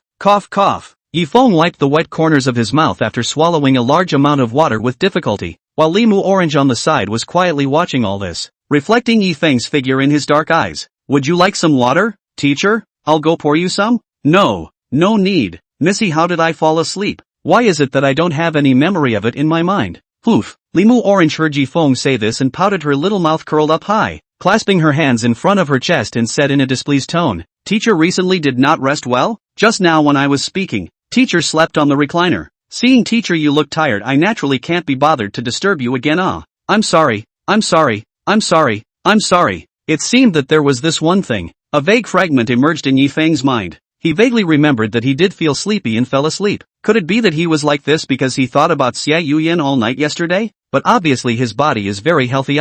Teacher, you're not trying to waste teaching time by sleeping. Watching Yifeng seem to be searching for memories, Limu Orange hurriedly disrupted his thoughts, so that Yifeng was forced to talk to himself. How is it possible? Am I such a person? Your teacher? This girl is talking nonsense again. It seems impossible not to knock her around. Thinking of this, Yifeng reached out his hand and popped a brain crash against Limu Orange's forehead. Chapter 74. Which one is the real you? Well, Limu Orange covered her head and froze for a moment, looking straight at Yifeng as if she had associated something. Seeing Limu Orange's eyes were a bit off, as if she was scrutinizing herself. Seeing this, Yifeng coughed twice and walked towards the door while still saying to Limu Orange, Missy, I'm going to take a break. I'll be right back. Saying that, Yifeng left the room and headed towards the bathroom. Teacher. Limu Orange put down the laptop in her hands after Yifeng left and stood up from the seat, slowly walked to her bed, reached out her hand and lifted the pillow after a fox mask appeared in front of her eyes. Could it be you? Sensei. Phew. Yifeng, who had woken up from his sleep, only woke up much more after washing his face with a handful of cold water. How did I fall asleep again? I wasn't sleepy when I was lecturing to Limu Orange before. Could it be that having Su Yusen's lessons caused me to be stressed? Just at this time Yifeng's pants pocket phone buzzed, when he curiously took out his phone and found that it was a message from a friend in the social software. All that was seen was a message from a small snake whose avatar was a cute version of a snake. Yifeng, is work still going well? Before Yifeng could reply, the cell phone once again sent out a vibration. Yifeng, are you watching? Yifeng had just typed a word, another message was sent over. Yifeng, will you return my messages? Or is the cell phone not on your person? Does this woman type that fast? Yifeng skimmed his mouth, although his typing speed was considered ordinary. But nowadays, this cell phone in his hand was too old and pressing buttons would sometimes lag, so it greatly reduced Yifeng's typing speed. I'm in the middle of a class. You're now. Yifeng was about to send a quick paragraph of message back. Suddenly the cell phone interface jumped to the call interface. Coincidentally, he accidentally pressed the reject button. Oops. What? Denial. Xiao Yian looked at his just call over the phone, instantly was hung up in the heart as if falling into the valley. Thought to tell Yifeng today they have a good meal, but the result is this. It seems that after that incident Yifeng has changed his opinion of himself. In his eyes I must be a trouble.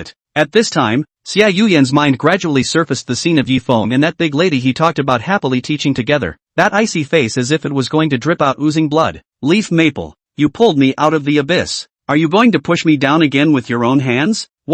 Why don't you want to give me some hope? Just a little bit. Xiao Yian's pupils gradually laxed as if they had lost their luster, and those good-looking eyes were now like a motionless Dead Sea. Ding, ding, 11%, 12%, 13%, 20%, ding, ding. Just then the cell phone that Xiao Yian was holding tightly in her hand suddenly rang, and at the same time brought her back to consciousness. It's.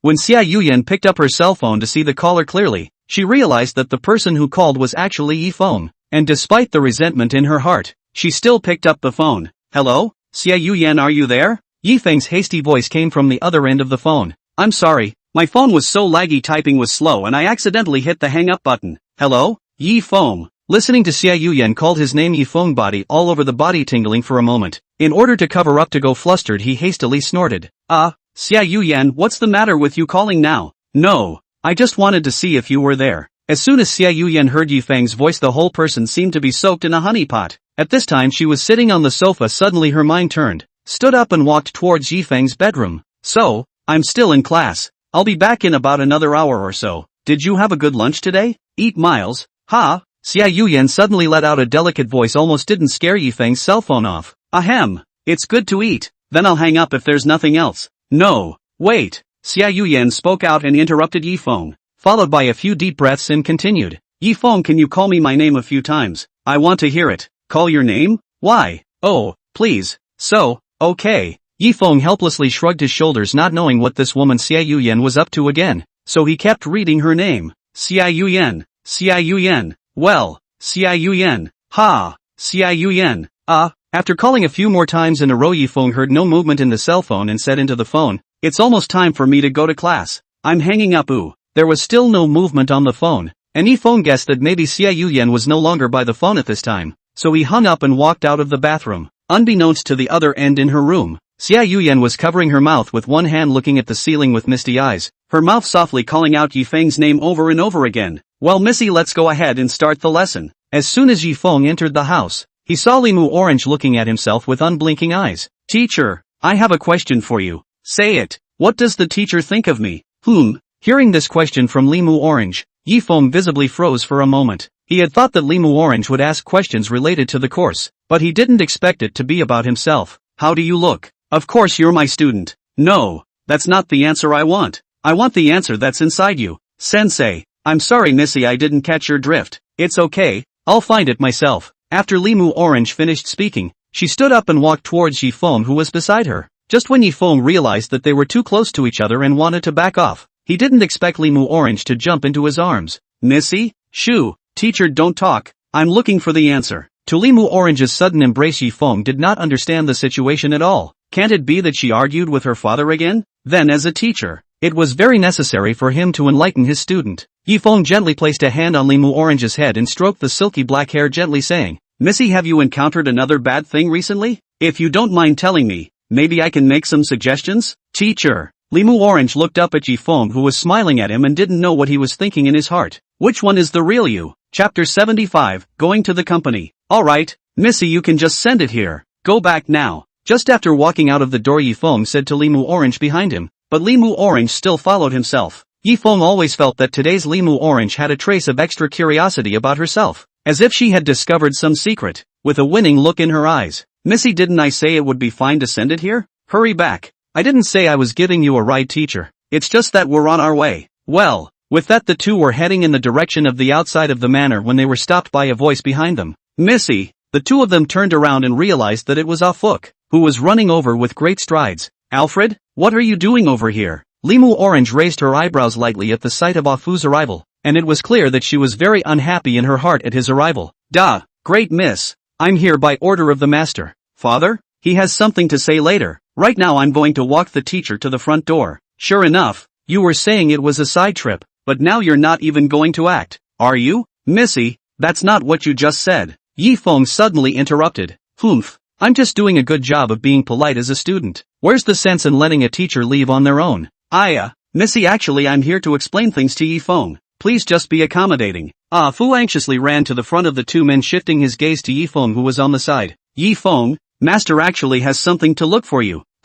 Looking for me? Yes, his lordship would like you to come to his office tomorrow before cancelling your class sessions. Ah Fu, who was about to finish his sentence, was suddenly interrupted by Limu Orange's voice from the side. No way, no cancelling the teacher's class tomorrow, but Miss Master has something important to discuss with Yifeng. No matter what it is, there's no way. Not on this one. Although Limu Orange's usual petulant appearance was similar to the present, this time her attitude was much tougher than her previous ones, and her stern eyes were filled with determination. If there is something to tell father, he can say it himself or find another time to say it, but this matter is not negotiable. Teacher, let's go. After saying that, Limu Orange took Yifeng's arm and walked in the direction of the door. Hey, Missy, you wait. There's nothing to wait for, and you're not allowed to promise Alfred, teacher, or else I won't let you go. Although Limu Orange's tone towards Yifeng was obviously a little less intimidating, it was clear from her powerful movements that she didn't want Yifeng to retort. After being held up for a few steps, Yifeng stopped in place while pulling Limu Orange, who was walking forward. Missy, will you wait? Don't get excited first. I am not going to turn in tomorrow's class. Limu Orange stopped only after hearing Yifeng's assurance, but the hand holding Yifeng's arm was not retracted, and she didn't know whether she forgot or did it on purpose. Then, alright then, but don't take the opportunity to slip away. Teacher, Yifeng moved his arm, which was firmly clasped by Limu Orange, and said helplessly, do you think I have this chance? Well, I just can't. Say, Alfred, what did President Li want to see me about? His lordship wants to talk to you alone, because of Missy's safety concerns, so he can only tell you when we meet at the office. Missy's safe? At first Yifeng thought that Li Jing was looking for him to ask him to improve his relationship with Limu Orange, but then he said something about Limu Orange's relationship, so it seemed that there was something urgent happening for him to say that. As Limu Orange's teacher and having to protect her for the sake of the mission, Yifeng can only go to Li Jing's company to find out what's going on. So are you free now? Why don't we go over there now? That way it won't conflict with tomorrow's classes. Just a moment.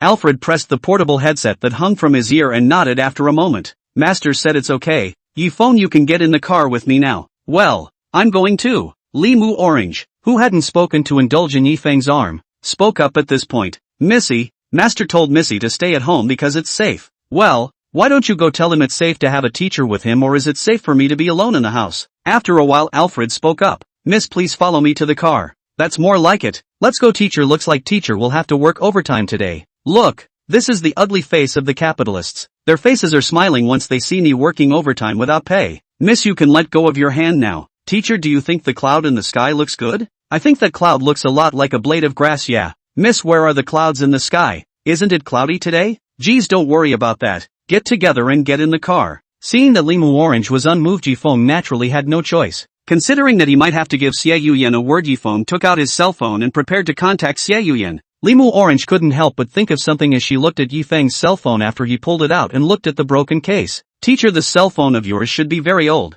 right? Not surprisingly, the market has long since phased this phone out by now. Yeah, this cell phone is old. Then why not get a better one? There's no money, and money has to be spent. And it's not like this phone can't be used, so let's just make do until it breaks. So, Limu Orange seemed to have thought of something, so she stopped talking and quietly stood beside Yifeng. Just as she raised her head to look at Yifeng's hand kept tapping something on the screen, then she curiously poked her head over. But just at this instant Yifeng just closed the cell phone.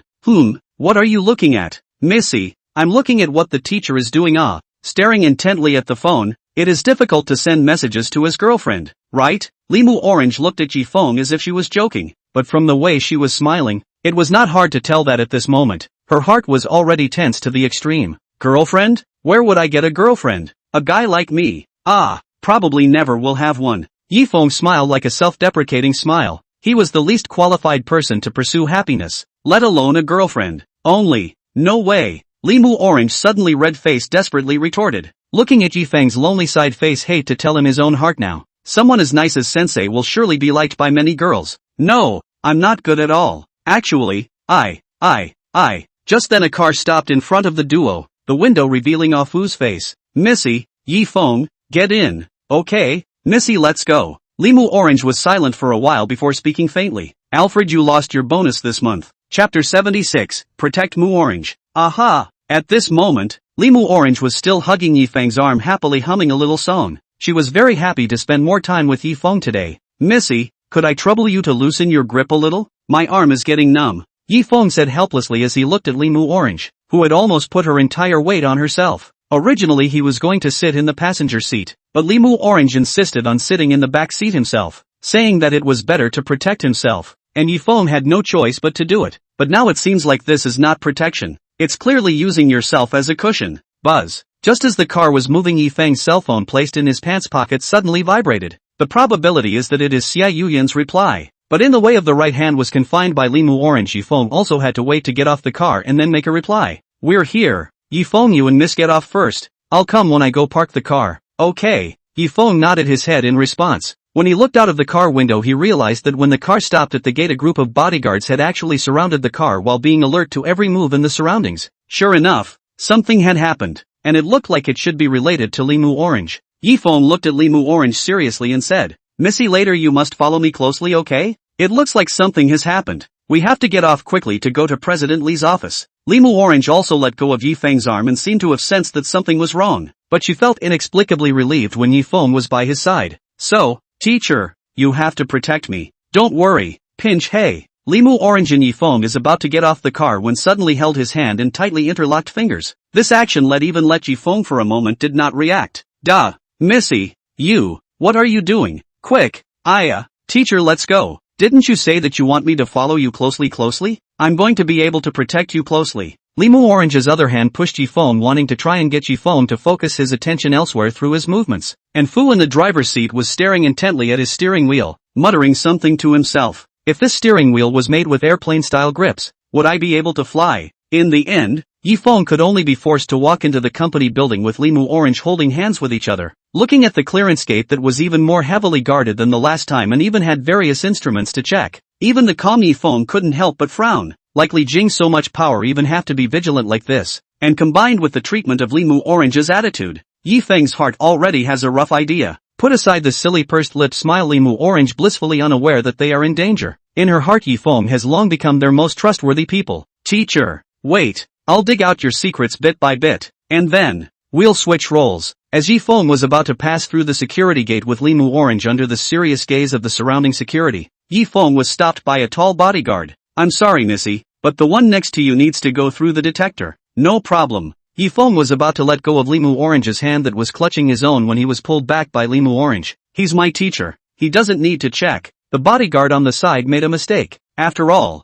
the order issued by Li Jing was that everyone who came to the company should be carefully examined. But Missy Master has stipulated. I said no means no. I'll be responsible for any mistakes. Teacher, let's go, said Limu Orange, then pulled Yifeng into the safe passage. Yifeng is not good to say anything more. Let this Limu Orange so. This girl, I also said that her recent attitude is slowly changing. How is it still the same as before? By taking the elevator, it didn't take long to reach the floor where Li Jing was located. And under the surveillance of several bodyguards, once again the two of them walked to the door of Li Jing's office. Missy, it should be safe now. See if your hand can. Father, teacher and I are coming in. Limu Orange didn't pay the slightest attention to Yifeng's whispers, knocked twice on the door and then quickly stepped inside. Missy, wait. Before Yifeng could finish his sentence, Limu Orange led Yifeng into Li Jing's office. Yeah, you guys come. Sitting in the office at a loss, Li Jing finally smiled a little on his sad expression after hearing his daughter's voice. But just as he raised his head and saw that Limu Orange was clenching Yifeng's hand with a death grip, his eyebrows twitched,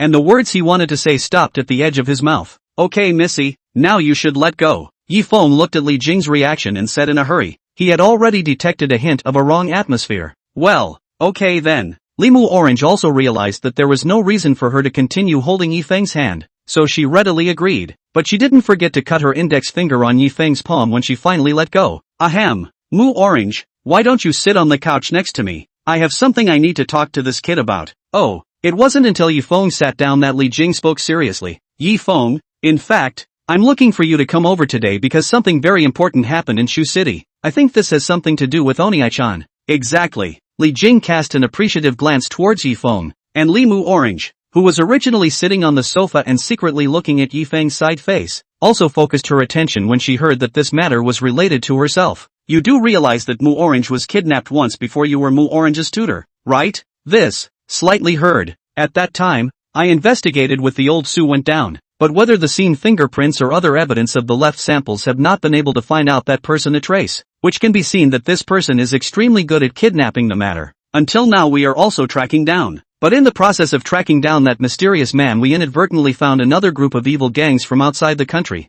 Their mission was also aimed at kidnapping Mu Orange, only to be intercepted by that mysterious man halfway through. Li Jing became more and more serious as he spoke, and an aura of superiority radiated out. This gang's target is also the Li group. In the recent past I learned that a small group of fierce and professional people have arrived in the territory of Shu City, but their ability to hide is just too professional. So much so that my people can't even find out where they are currently located. And their target I'm also sure is Mu Orange. With that said, Li Jing turned his gaze to Limu Orange who was at the side. They know it's useless to catch me alone, so I'd like to ask you to protect Mu Orange during this dangerous time. Is that okay? Yifeng was momentarily in trouble. He had never thought that it would come to this point. Chapter 77. Once he thought that there was still Xiao Yian's business to deal with at home, Yifeng didn't dare to focus all his time on Limu Orange. Besides, there was also Su Yusen's class, which couldn't help but make his free time much less again. But according to the current situation Xiao Yian was relatively safe, as long as she didn't mess around. Weighing his options,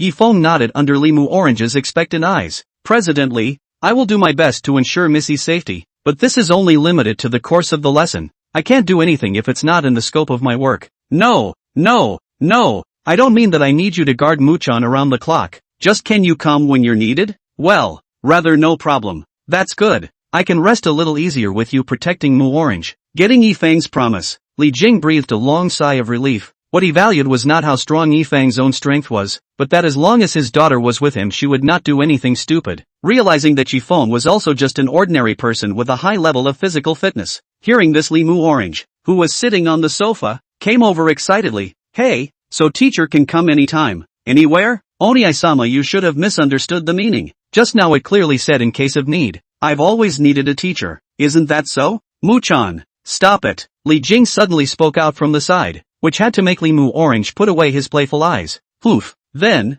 this period of time is on you. Yifeng, don't worry about the salary. I'll definitely give you a generous reward after the deed is done. President Li, you misunderstood. My purpose is not money. Not money? Is it coming from my daughter? Li Jing froze slightly upon hearing this, then immediately reacted. Suddenly Li Jing's eyes became abnormally fierce. Yifeng realized that what he said just now was misunderstood by Li Jing, and hurriedly waved his hand to explain. What I mean is that protecting Missy is what I should do. The extra payment is actually unnecessary. I'm just doing my job. I see. Yifeng, you are too modest. Li Jing smiled in embarrassment. He knew that Yifeng was a good-hearted kid. So that's how it is. The side of Limu Orange is not the same. Originally thought it would happen for the love of two people to break through all the obstacles of the touching story. Who knows Yifeng said this meaning. Damn it. Why is Mr. Teacher so attractive but just like a wooden head? Doesn't he have any emotions? That's it for today. Yifeng, if you want to go back the car I've already sent someone to prepare it for you. Thank you,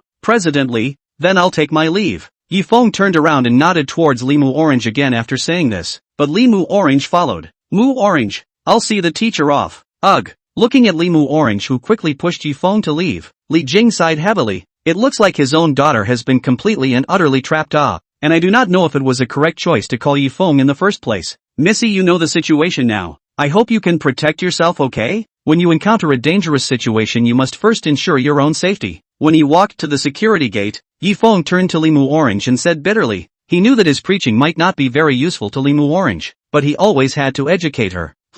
Are you worried about me, teacher? Limu Orange blinked her eyes slightly surprised and looked at Yifeng. It's that time of the day, Missy, and you're still imagining things. Remember what I told you? Okay, I know. But can you promise me one thing, teacher? Limu Orange said this looking at Yifeng's eyes. The corners of his mouth outlined a good-looking arc. But in Yifeng's eyes the smile was a bit oozing. What is it? Then I'll take that as a yes. Teacher. Limu Orange pulled Yifeng's arm and quietly whispered in his ear. Remember what the teacher convinced me to ask for at the time? What's the request? Yifeng vaguely remembered that it seemed like he did promise Limu Orange something when he went to be her tutor for the first time. Didn't Sensei promise to help me find the man who kidnapped me? Ah, it's something like that. What's wrong? Yifeng did not expect Limu Orange to suddenly talk about this aspect. He thought that Limu Orange had long put this matter behind him. My request is really simple. I want Sensei to work with me to find out where this person is. What's wrong, teacher? You don't want to? Of course it's no problem. But let's take our time to discuss all this afterward. Shall we? Alright then. But teacher, don't you dare lie to me when the time comes. Or else I'll show teacher what I'm capable of. Okay, I know. If there's nothing else, I'll leave now. Bye, Missy. Yifeng obviously did not take Limu Orange's words seriously, casually perfunctory a few sentences and then hastily left. While Limu Orange did not get angry because of Yifeng's perfunctory, but rather a little happier. Bye, teacher. Take care on the road. With the transportation of Li Jing's special car, Yifeng quickly arrived at his apartment building. As expected, when he observed whether there were still people watching nearby, he realized that those people before had long disappeared, and it looked like they were turning their attention elsewhere, which was nothing but a good thing for him. I'm back. When Yifeng opened the door and stepped into the living room, he looked over and found Xiao Yian lying on the sofa curled up in a ball as if she had fallen asleep. To the side of the dining table looked. Also saw a dish or two is still smoking hot. Dishes have long been placed neatly. Looking at this scene, Yifeng heart also do not know how. Always feel warm. Just then a pair of hands hugged himself from behind him. Yifeng, you're back. The dishes are all still hot. Eat quickly. Well, you haven't eaten either, have you? Come join us. Hey, I'm not really hungry right now. I'll just watch you eat.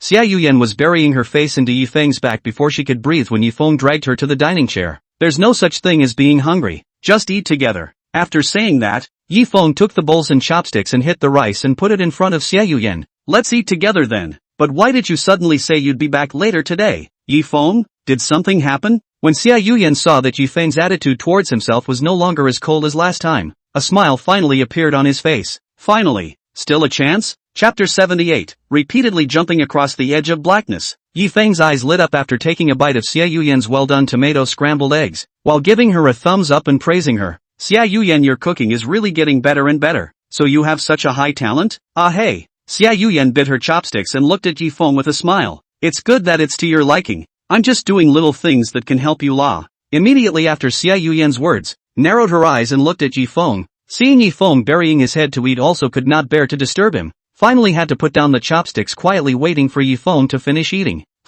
What's wrong, Xiao Yian? Why do you keep looking at me? Yifeng looked at Xiao Yian, who was staring at him after swallowing a mouthful of rice, and asked in a puzzled manner. Yifeng, is there something you haven't finished saying? Ah, you mean this thing about me coming home late? Or what? Xiao Yian's sexy voice is like a flirtatious note. If a person who is not strong in determination will surely be intoxicated by this voice and will not be able to extricate themselves. Ahem. Actually, the reason why I'll be back so late today is because something happened on my student's side. Something happened? The perceptive Xiao Yian of course knew that Yifeng's words had a deeper meaning. Through her previous understanding of Yifeng's stalking, Yifeng was currently giving lessons to a total of 2 students. One was Limu Orange, the daughter of the president of the Li group, and the other was Su Yusen, the daughter of the president of the Su group. Judging from the time of the class, this matter today must be related to Limu Orange. Even though she searched through her smartphone for recent news about what happened to Li's group when Yifeng was not at home, she did not find out anything about it. So that meant that this one thing that happened today was very serious. It had reached the point that it needed to be met in private. If it's just something that's gone wrong, it shouldn't be to the point of making you work overtime. Yifeng, right? Xiao Yian's face looked slightly angry, probably resenting Yifeng for not telling her the truth. Well, actually, it shouldn't be a big deal. It's just that I got the news that recently a group of criminal gangs should be targeting Li's group, and President Li's intention is to ask me to protect Limu Orange only. Just hearing this, Xiao Yian couldn't help herself, frowning tightly and looking at Yifeng unhappily. Yifeng, do you know how dangerous the criminal gangs are to you? In order to achieve their goal, they won't consider their lives or again be reasonable or anything. Any obstacles that stand in their way will be removed. This point is the same as the Dark Cabinet organization. Both are extremely dangerous existences. said Xiao Yian came to Yifeng's side and put her hand on the back of Yifeng's hand. Her tone was also slightly eased, and her eyes were full of concern for Yifeng. Yifeng, I don't want to see any accidents happen to you. Promise me to disassociate yourself from that what's-her-name Lee's group now, okay? You'll get hurt if this continues. Yifeng also knew that Xiao Yian was concerned about himself with this appearance, but he had a reason why he had to back off, and said expressionlessly, I'm sorry Xiao Yian, I'm afraid I can't promise you this matter. Can't promise me? Xiao Yian for a moment her own body as if by a wave of inexplicable energy emptied itself, holding on to Yifeng's chair shakily even stood almost unsteady. Why can't you even promise me this? I'm trying. I've been trying my best. Why can't you even give me a chance? Why the hell is that? Is it because that little brat is better looking than me? Or is she more pleasing to you than me? Even if you could just take a look at me, I'll even take a look at you. Listening to Xiao Yian's words with a little tremor, Yifeng also do not know how to go to explain to Xiao Yian, but his heart at this time is also not a taste, just that he turned his head to try to pacify the emotionally unstable Xiao Yian, but found that Xiao Yian is looking at himself with a bizarre smile. Xiao Yian? Yifeng, is she important? Before Yifeng could finish his sentence Xiao Yian sat her but on his body, at the same time coming closer her face was almost on Yifeng's face. Does she mean that much to you? Xiao Yian, have you misunderstood something? Answer me yes, or not. Yifeng hesitated for a moment and sighed deeply, looking straight into Xiao Yian's eyes and said, it's important, but you're more important. Since she's more important then, Xiao Yian's other hand was quietly touching to her back, but when she repeated what Yifeng had said she froze all of a sudden, her brain replaying over and over again the words that Yifeng had just said, and she seemed to think that she had misheard them. It was only after Yifeng looked at her once more and said the words that she was more important that Xiao Yian's thoughts were pulled back. Hey! Only to see Xiao Yian's face covered with scarlet red at a speed visible to the naked eye. The ferocity of the party had long since disappeared, replaced by the same panicked and overwhelmed performance of an adolescent girl. What did you say? I'm more important. How? I obviously. Stammering and unable to say the words of Xiao Yian, Yifeng was also amused by her appearance, and after a sigh of relief, said to her, what? Do you think I don't value you? No, not really, alas. Xiao Yian, your words really give me chills. Yifeng turned his head to the side as he made an appearance of being broken-hearted, dripping with acting skills that looked extremely professional. After saying that, Yifeng pushed Xiao Yian's waist with his hand to push her down, but just when Xiao Yian's body was about to be pushed away from Yifeng's lap, Xiao Yian wrapped her arms around Yifeng's neck, and her body couldn't help but squeeze towards Yifeng's arms, and apologized in an anxious tone. Right. I'm sorry Yifeng. I didn't expect the real situation to be like this. I'm sorry I said those words to you that chilled your heart. Please can you forgive me for being unreasonable? I'm really sorry. Xiao Yian's anxious tone was almost on the verge of crying out, but Yifeng continued to push Xiao Yian's body in order to let Xiao Yian learn a long lesson in emotional control and stop being so aggressive. Yifeng, please just ignore me, okay? I apologize for what I just did. I was just scared at the thought of you leaving. Speaking Xiao Yian's tone gradually with a sobbing tone, seems to be chagrined for his own behavior just now. Yifeng saw this and then put away his indifferent attitude. Yifeng is unaware that his actions can be described as repeatedly jumping sideways in the edge of Xiao Yian's blackening. Chapter 79, I promise you. Alas, I don't mean to blame you either. I just hope you don't think too much about it. Since I promised you before, how could I abandon you? Xiao Yian couldn't be bothered to reply. She just hung on Yifeng's body like a little sloth and refused to come down. Yifeng, will you forgive me? Well, if you want me to forgive you, you can, on one small condition. What conditions? I'll agree to whatever the conditions are. As if she had made up her mind, Xiao Yian looked at Yifeng with firm eyes, while a trace of anticipatory joy was still mixed inside. Well, I could say that. Aha! I'll listen carefully. Yifeng glanced at his uneaten rice bowl on the dining table and took a deep breath to speak out his conditions. My conditions are, Xiao Yian, can you get off my lap? I still want to eat the rest of the meal. After Yifeng finished his sentence, Xiao Yian's smile that had only been revealed was hardened back by Yifeng's sentence. The two looked at each other for a while before Xiao Yian said in a flat tone, Just this? Or what? I just want to eat. No way. Yifeng, you must add another condition. How about adding another one where you wash my dishes? How about that? Now Xiao Yian was completely out of temper, glaring at Yifeng as if with resentment before reluctantly coming down from his lap, just as Yifeng was about to take over his own dishes. Who would have thought that Xiao Yian would grab them first? What are you doing? Xiao Yian? Isn't your bowl on the opposite side? What are you doing with my bowl? Who expected Xiao Yian holding the bowl in front of Yifeng's face, huffing and puffing, gulping the rice in Yifeng's bowl all ate Annette. and finally did not forget to proudly cast a cocky look towards Yifeng. What are you women doing? Where else can you grab food from someone else's hand? If you're hungry, go get your own bowl of rice. It wasn't until Xiao Yian huffed after swallowing the last mouthful of rice. Now that I'm done eating, I'm going to go wash the dishes. I've fulfilled all of your conditions, said without waiting for Yifeng to call her to stop. She rushed straight toward the sink, leaving Yifeng sitting at the dining table alone and silent. In the end, Yifeng was able to get Xiao Yian to return the chopsticks back to him, but the price was having Xiao Yian personally feed herself. Thinking of this, Yifeng cannot help but recall the other day Limu Orange is also so. Is it good-looking girls have this kind of like feeding people's bad taste? Yifeng, don't stare. Open your mouth. The fragrant white rice is coming. Xiao Yian, should we still count? Well, Yifeng is opening his mouth to speak but never thought that Xiao Yian actually did not hesitate to send the rice into their mouths. This moment Yifeng realized that this is completely Xiao Yian naked revenge. Her mouth, the so-called feeding, is only to play a role in covering up. Her real purpose is to make themselves embarrassed. Okay, stop. Wait, you. Although Yifeng wanted to resist, when he looked at Xiao Yian's obviously intoxicated and unable to extricate herself, he knew that he had to finish this bowl of rice, or else she would not give up. After everything returned to calm, Xiao Yian called out to Yifeng as he was sitting on the sofa after his bath. Yifeng, there's something I want to talk to you about. Don't worry, I'll take care of myself. That's not what I was going to say. Xiao Yian beeped and always felt that Yifeng was not very attentive to his own safety. Just now she was in the time of Yifeng's bath, also learned some of the ins and outs of some recent events. After her speculation,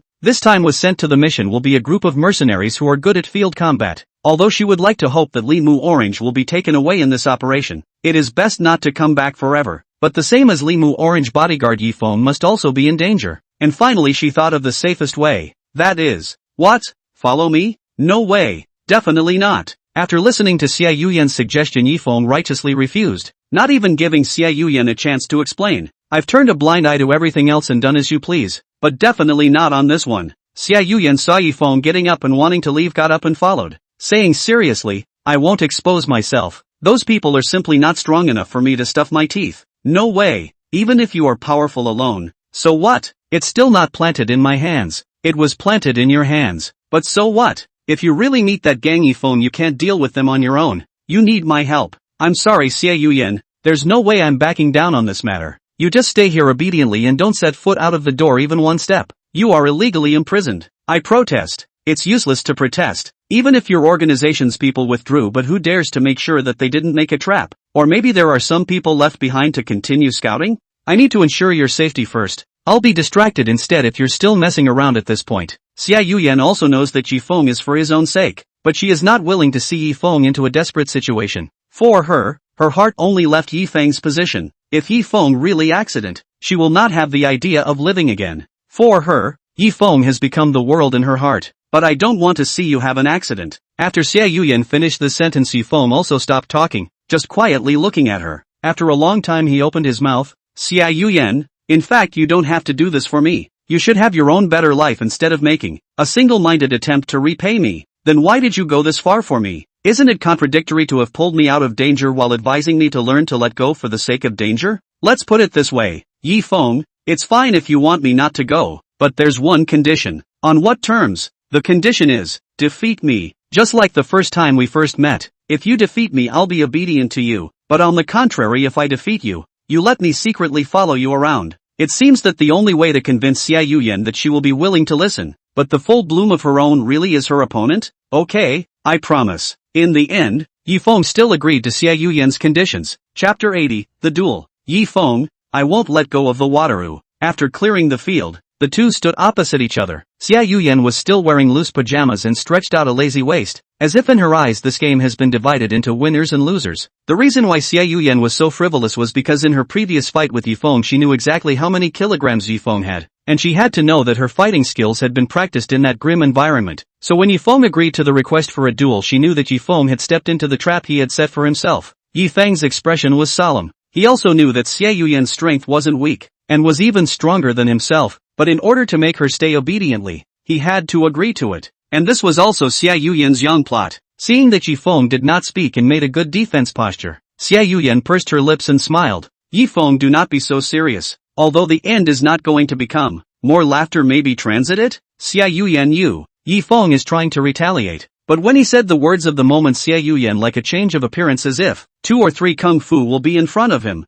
Obviously Xiao Yian took out all her strength to deal with Yifeng. Just that the light looked just to let Yifeng lower the defense just see Xiao Yian punch quickly toward Yifeng's hand joints to hit. But fortunately Yifeng has a fighting skill to add its dissolution. But a wave has not yet leveled a wave again. Xiao Yian a hand clamped down on Yifeng's arm, single foot stomping hard to jump up in the air. And in the air with the other leg kicked to Yifeng's shoulder. Bang! Due to the fact that Xiao Yian was unable to avoid the pincers, Yifeng's shoulder was kicked by Xiao Yian. And while Yifeng wanted to take advantage of Xiao Yian's stagnation to find the right time to return the favor, but Xiao Yian pulled back in time to pull away from the distance. Looking at the slight reddening of Yifeng's neck, Xiao Yian also loosened her tightly furrowed brows, biting her lower lip as if she couldn't bear to see this scene. Yifeng, give up. You'll get hurt if you keep fighting like this. There's no such thing as surrender in a duel. Either you beat me down or I'll still be standing here. Well then, I'll apologize again when it's over. Seeing that Yifeng did not die at all, Xiao Yian no longer dissuaded her. Now all she needed to do was to defeat Yifeng as fast as possible. Therefore she definitely would not leave any backhanded moves. Yifeng also from the process of fighting with Xiao Yian know that he is not defeated. Just a few rounds to see Xiao Yian will be able to subdue himself. And then continue this way he will lose.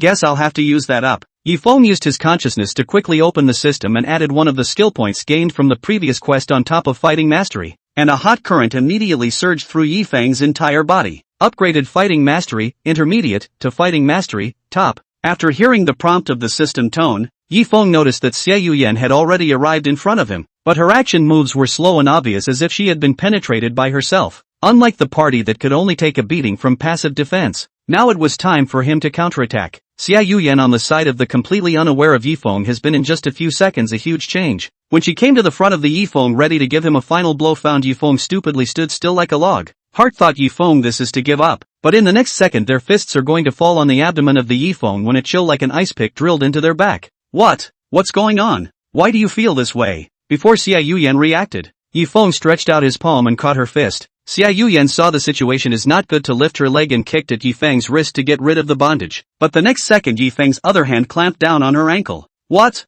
This can't be. Xiao Yian pupils shrunk. She did not expect Yifeng will catch his 2 attacks in a row, which if any other person has long been lying on the ground unconscious. But she knows that now she looks like this broken must get rid of the bondage. Drink! Only heard a cry. Xiao Yian stirred up her other leg to try to make Yifeng lose his center of gravity balance. At the same time her palms beat the ground to shift her body to Yifeng's back, wanting to sit on this around Yifeng's shoulders. But Yifeng, as if he had already recognized her tricks, and in the process swept over her waist and heavily dropped Xiao Yian on the soft sofa. Oh! Only heard Xiao Yian a dull grunt. Not waiting for her to come over, a fist wind and arrived. In waiting for her to open her eyes when Yifeng's fist appeared in front of her eyes, Yifeng smiled gently, unclenched his fist and bounced it on Xiao Yian's head. You lose. No. I'm not convinced. Just now I was being gullible. The enemy won't give you a second chance for being gullible. Well, okay. Willing to bet. Be a good boy and stay home, okay? Now let me see if you've fallen anywhere and are you in any pain? Why?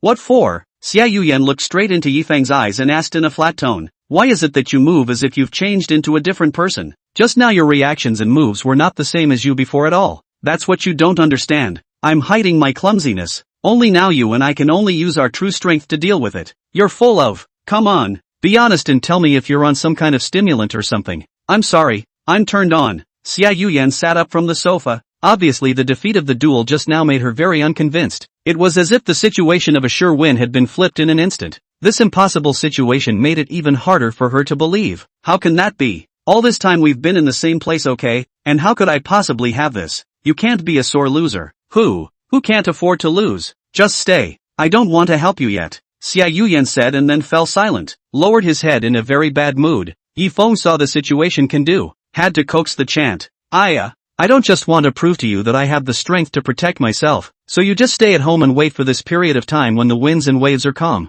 Will not it be safe? When you want to go out, I'll accompany you. I wasn't trying to go out. I was just worried about you. Listening to Xiao Yian's glutinous tone, Yifeng's heart is also not at taste. He knows that Xiao Yian the girl is good for himself, but now the situation is different. He cannot be in the Limu Orange has been in danger again to bring her into danger. Regardless of whether there is a system that this is said that he will not allow it. Chapter 81, Cell phone from Limu Orange. Here, have some water. Yifeng received a cup of hot water and sat on the edge of the sofa. saying to Xiao Yian, who was playing with her cell phone alone. Xiao Yian sneakily glanced at Yifeng and turned back with a cold snort. For Yifeng's chit-chat, she was ignoring it in the slightest. Come on, it's neither winning nor losing. And now I've offended this aunt, how can it be so hard? At this time, Yifeng's heart was already frantic, but he also had to coax the Xiao Yian in front of him. But on the bright side, at least she promised that she wouldn't mess around. What's going on here? Didn't we all agree not to get upset? Xiao Yian muttered in a small voice with her beeping mouth.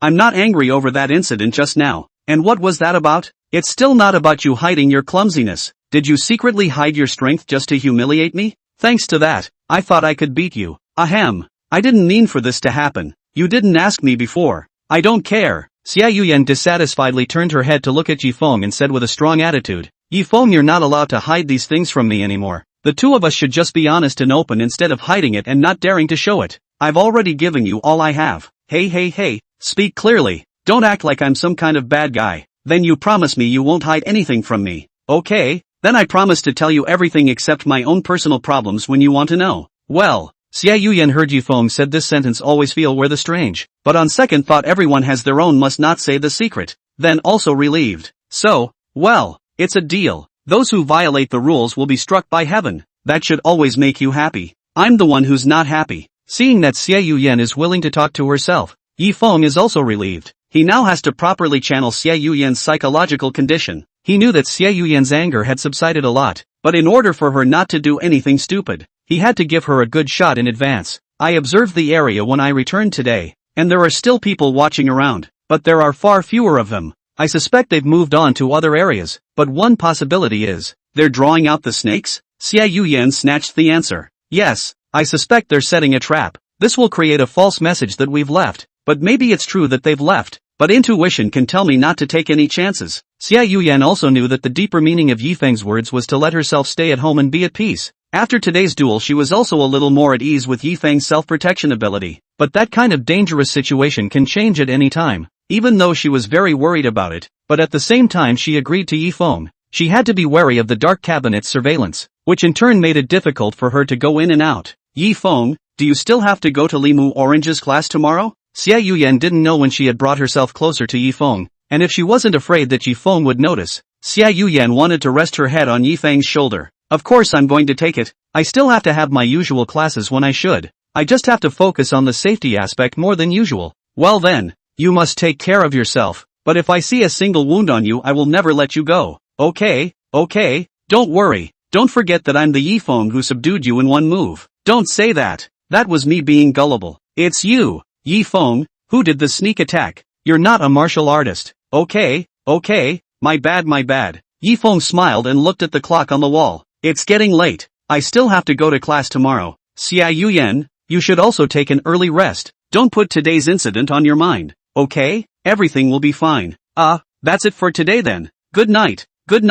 After watching Yifeng disappear into the living room, Xiao Yian also returned to her couch after saying goodbye. Her mind filled with images of the changes before and after today when Yifeng fought with herself. Just what was it that made Yifeng so powerful? If he really hid his clumsiness, all his basic skills would have been exposed, as if he had learned the moves all at once, which is simply impossible. Forget it, as long as he is powerful enough to be able to protect himself. But I didn't realize that this is also the bottom card in Yifeng's hand? I thought I knew him well enough, but I didn't realize that he still had cards hidden in his hand. But that's a good thing. It's a good thing that I didn't rush it. I thought I could be able to forcefully control him through brute force at some point in the future when he's going to leave me. But now it looks like the whole plan is going to have to be a long shot. So that's good news too, isn't it? Good morning, teacher. Early in the morning Yifeng came to Limu Orange's manor. Due to the recent special circumstances, Yifeng temporarily cancelled all the activities with Limu Orange in the outdoors. Although Limu Orange wanted to go out several times, was also rejected by Yifeng. She had no choice but to stay in the room with Yifeng and obediently took up the class. During the break between classes, Limu Orange sat on the edge of her bed reaching under her pillow for something, and under Yifeng's notice she pulled out a brand new pair of smartphones.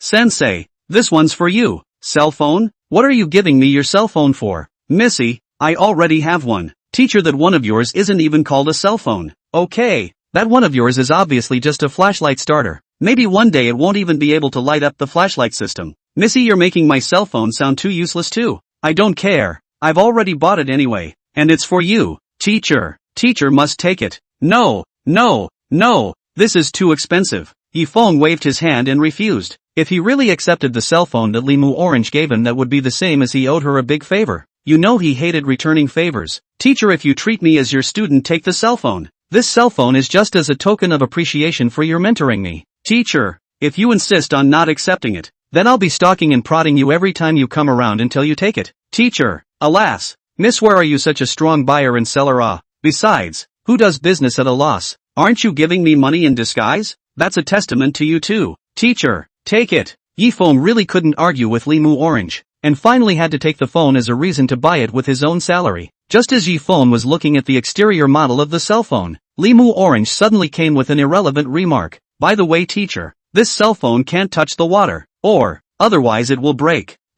Aren't cell phones all off limits to water? So yeah. Chapter 82, How to Win a Man's Heart. Missy, I'm going to have to give you a different course due to the recent special circumstances. Hey, then what are you going to prepare to talk about? Teacher, I haven't finished studying anti-tracking yet. Nah, this is put on the back burner. From now on I'll have to show you how to tell if your surroundings are going to be dangerous by the slightest movement. It's kind of an observation. Whoa, I'm going to learn this one. Originally there was not much interest in Limu Orange after hearing the new course that Yifeng said in his mouth. Both eyes lit up. Although she learned the knowledge of anti-tracking, but she had no concept of observation. If the target she was looking for in the future to hide want to find it is also difficult. But Missy, this is something I can only teach you the theory of. It's not safe to be around right now. Just in case, what we'll teach indoors. Good. Limu Orange hid her inner excitement while pushing the cup of water she had placed on the table outward in the direction outside of Yifeng. Just a moment, Missy. I'll take a sip of water to wet my throat. Yifeng cleared his throat and reached out to pick up a cup of water to send it to his mouth. Limu Orange instantly panicked and grabbed it in front of Yifeng.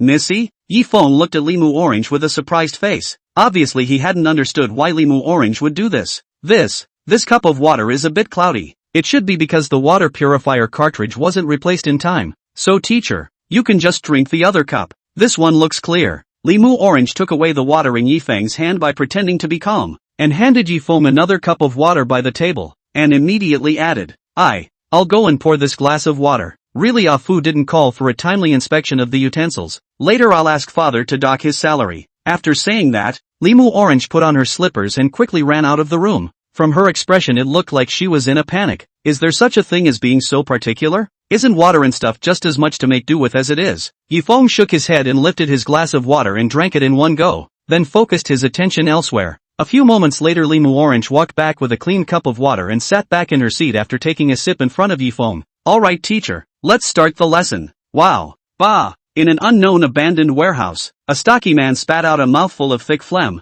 followed by exhaling white smoke with a face of enjoyment after taking a deep drag on the cigar in his hand. Boss, it's not a good idea to go on like this. At least we're a professional team. Kidnapping a little girl isn't easy. Just then, a dangling tall and thin man behind the man kept slashing his arm with the knife in his hand, only to see his blood-covered arm covered with a scar that had not yet dried. This kind of easy and simple task, usually we have completed it in less than a day. Why are we still staying in this hole now? Gecko, you settle down. The chief must have his own reasons for not going out. Besides, didn't Mayor do an analysis before? Did you not even take a look? Just in the shadows of the light, an old white-haired man was wiping the gun he was holding with a white cloth, while an assortment of weapons and explosives lay beside him. Who expected? The gecko heard the words of the old man. Attitude is even more arrogant. A big grin-pulling voice roared, there is a need to analyze? Is it just a big boss with power and influence? This is not as difficult as our last assassination of a gangster in Europe. If I say it is just a direct raid into the end. Simple and trouble-free. Quiet. After the gecko said this,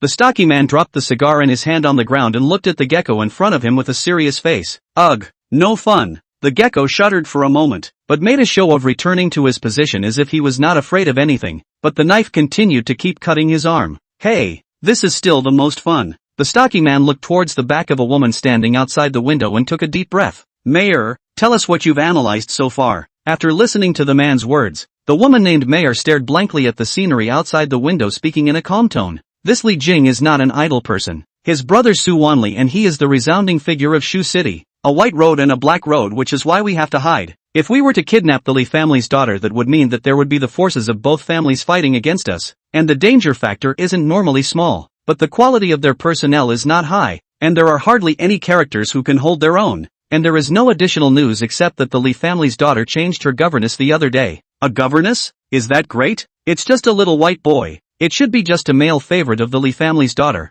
It doesn't pose any threat to us. Mayor turned around after she finished speaking. Her appearance was also charming and attractive, and she was considered to be a level in the beauty column. Probably that was why she was called Mayor. But these two families have spread their news net far enough. When we came here it was already known by them beforehand. Both the Li group and the Li family manor are tightly protected. As long as we slightly reveal a hint of movement, in less than half an hour there will be their reinforcements arriving. And is there a better way? There is. Just like what I said before, the back of the mountain is a better choice. As long as we grab the Li family's daughter the moment we take her, then the initiative is in our hands. May added as the corners of her mouth turned up at this point. As far as I know the people from the Dark Cabinet are here as well. Perhaps we can work with them to secure this mission, and their request is simple enough. A 2% share of the mission's remuneration will do. They're just doing business along the way, and the purpose seems to be to look for a female assassin from some renegade organization, then promise them 20% for 20%. Good, then I'll contact them later. No surprises, the mission execution date is this week. I'll let you know when it's time.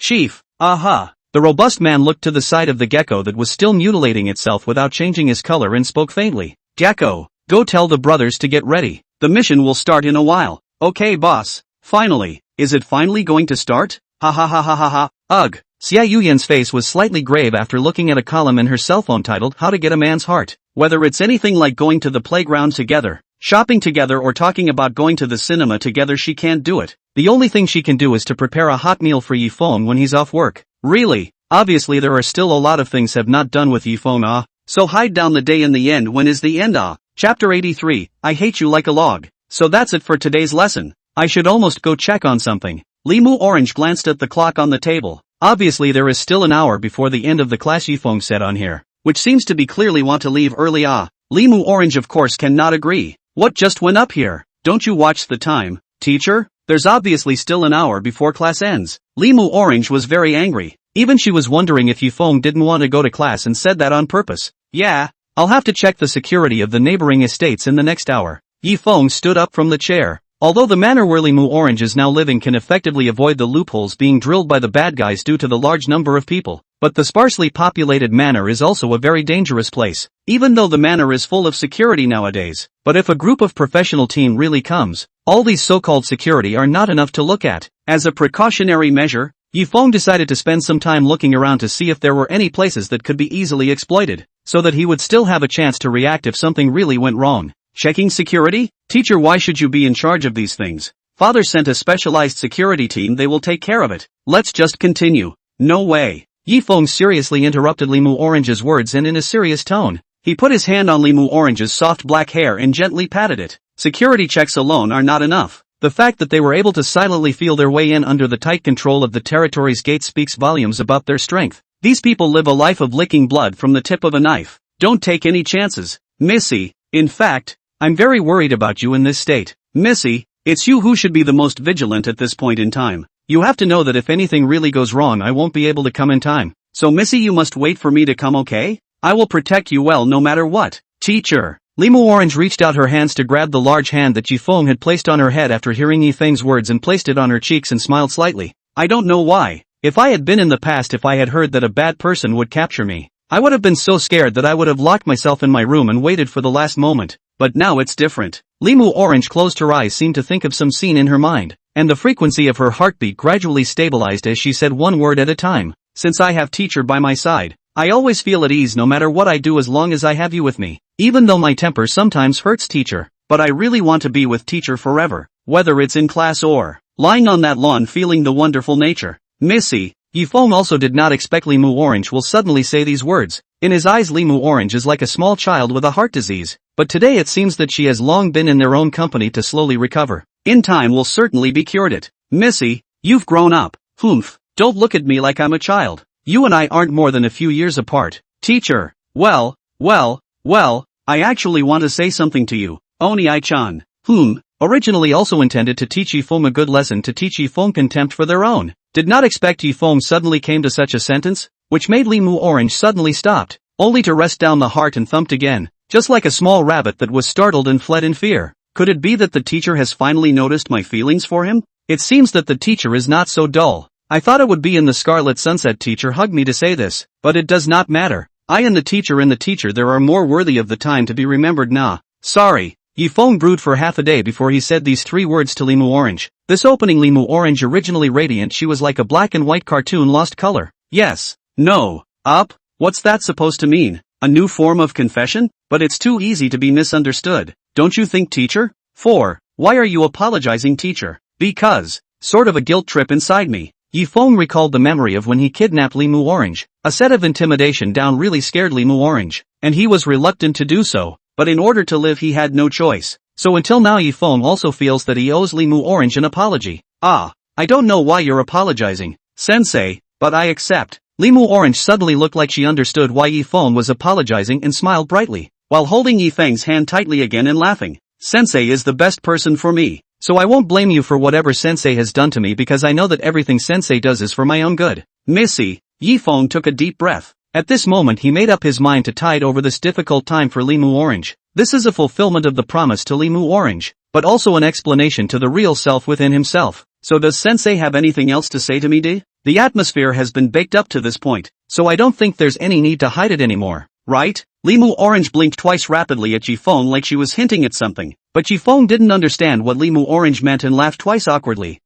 No more. The corners of Limu Orange's mouth twitched slightly before she finally threw a blank stare at Yifeng and muttered to herself, I hate you like a log. Yifeng saw that Limu Orange didn't want to tell himself and didn't force himself, walking towards the outside of the bedroom while explaining to Limu Orange, Missy, I'm going to go check the security situation first, so just be good and stay in your room and try to avoid being alone without security, okay? I'll go get Afu to come over now. Don't! Limu Orange quickly stepped forward to stop Yifeng who was about to leave, and spoke his thoughts under Yifeng's puzzled eyes. I want to go with the teacher. No can do. It's already so dangerous now. I definitely won't let you, Missy, travel to a dangerous place. Or what if something happens? But I think it's very necessary to go with you, teacher, to check it out. Think about it, teacher. If you can tell me where there are hidden dangers while you're checking out the neighborhood, so that I also have a rough idea of the situation on the ground, so that if I really encounter something, isn't it also the same as giving myself one more way to survive? Yifeng thought carefully. Limu Orange really said in the right. If you do not go to contact those who have not gone to the critical moment will be dizzy not know where to escape to, and ultimately agreed to Limu Orange's request. Okay, but Missy you'll have to change into something that can't be easily seen. Good. Chapter 84, The Locator in the Cell Phone. Teacher, look at this body. How is it? Hearing that Limu Orange was going to change, Yifeng waited for her outside the door. Just as Yifeng froze he suddenly heard Limu Orange's blushing voice from behind the door. Missy, you want me to look? At least open the door to in fact, casually wear some casual clothes can, as long as the color is not too bright. Yifeng saw Limu Orange's room door slowly open in the middle of his sentence, and as the doorway gradually widened, Yifeng finally saw Limu Orange's clothing. Just see Limu Orange wearing a black and white maid outfit, head also wearing a white hairband, with white knee-high stockings and a pair of black leather boots. Pure and lovely appearance also mixed with a hint of flattery. Yifeng also finally know why Limu Orange just tone will be a little shy. This look who looked not confused. How about it, teacher? This outfit shouldn't attract attention, right? Limu Orange raised her head and stared at Yifeng with her big watery eyes, and laughed quietly after realizing Yifeng's surprised look. I knew it. It's a good thing I prepared this outfit in advance. It's funny to see that look on your face. Senior, teacher?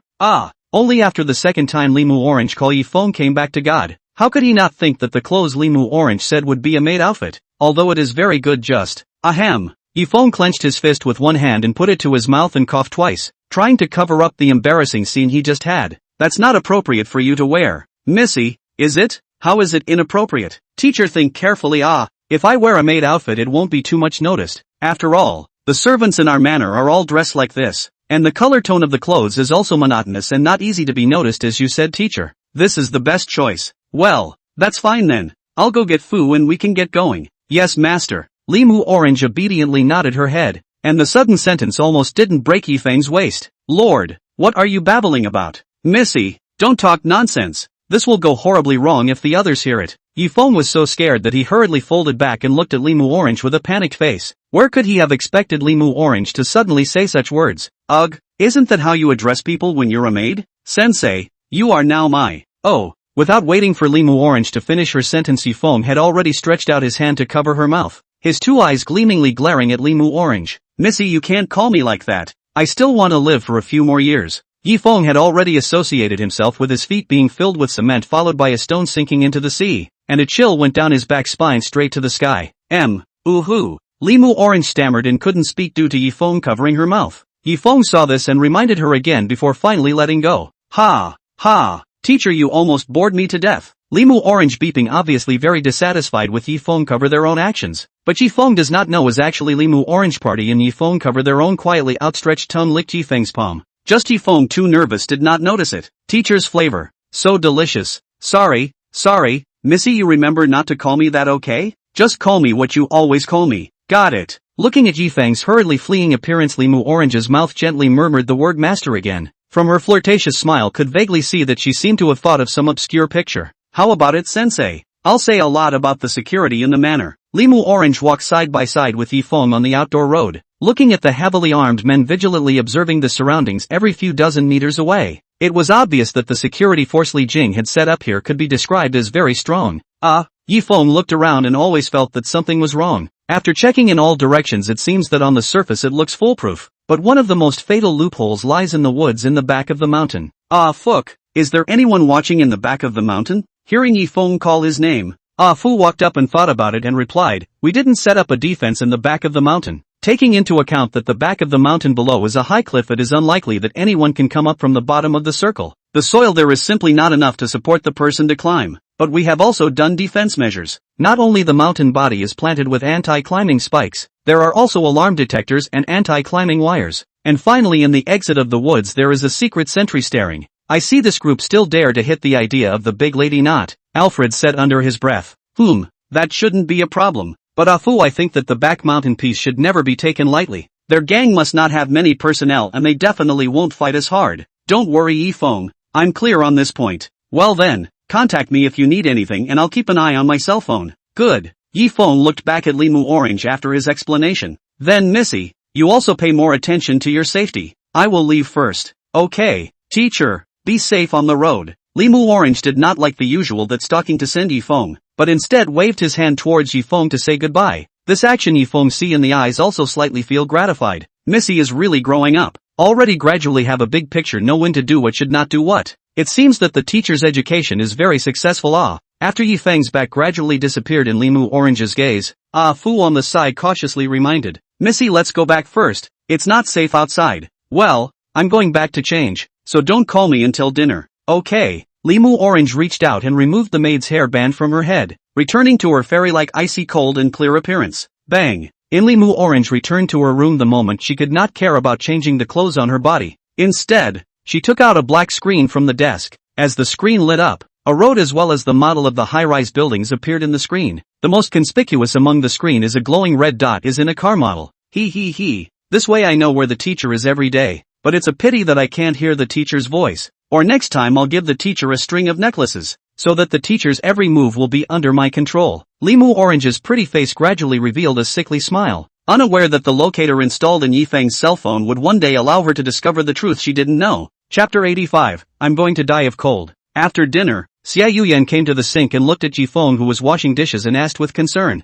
how is it? Is everything alright? Well, it's not bad. At least the security sent by Li Jing is considered more professional and responsible, but there are still loopholes. Security is a joke. It's good for scaring ordinary people on a regular basis, but it's useless when you're dealing with professional gangs. Xiao Yian spoke of this matter in a very frivolous manner, as if everything was a breeze for her. Looks like our assassin lady has a lot of experience. What would you do if it was you? Yifeng suddenly remembered that Xiao Yian could be considered an expert in this area, and his own knowledge could only be considered one hair of 9 oxen in someone else's place. Come on, I've never even been there, how am I supposed to know? I told you to follow you before and you wouldn't let me, and now you're coming to me for advice. Late. Hey, you girl. Looking at Xiao Yian, who left with a haughty inclination, Yifeng also knew that he had sort of offended her yesterday, and after washing the last bowl, he put his wet hands on a towel and scraped them, and came to the sofa and sat beside Xiao Yian. After Yifeng sat down, Xiao Yian didn't get up and leave or act like she didn't see it, but first used her afterglow to sneak a glance at Yifeng,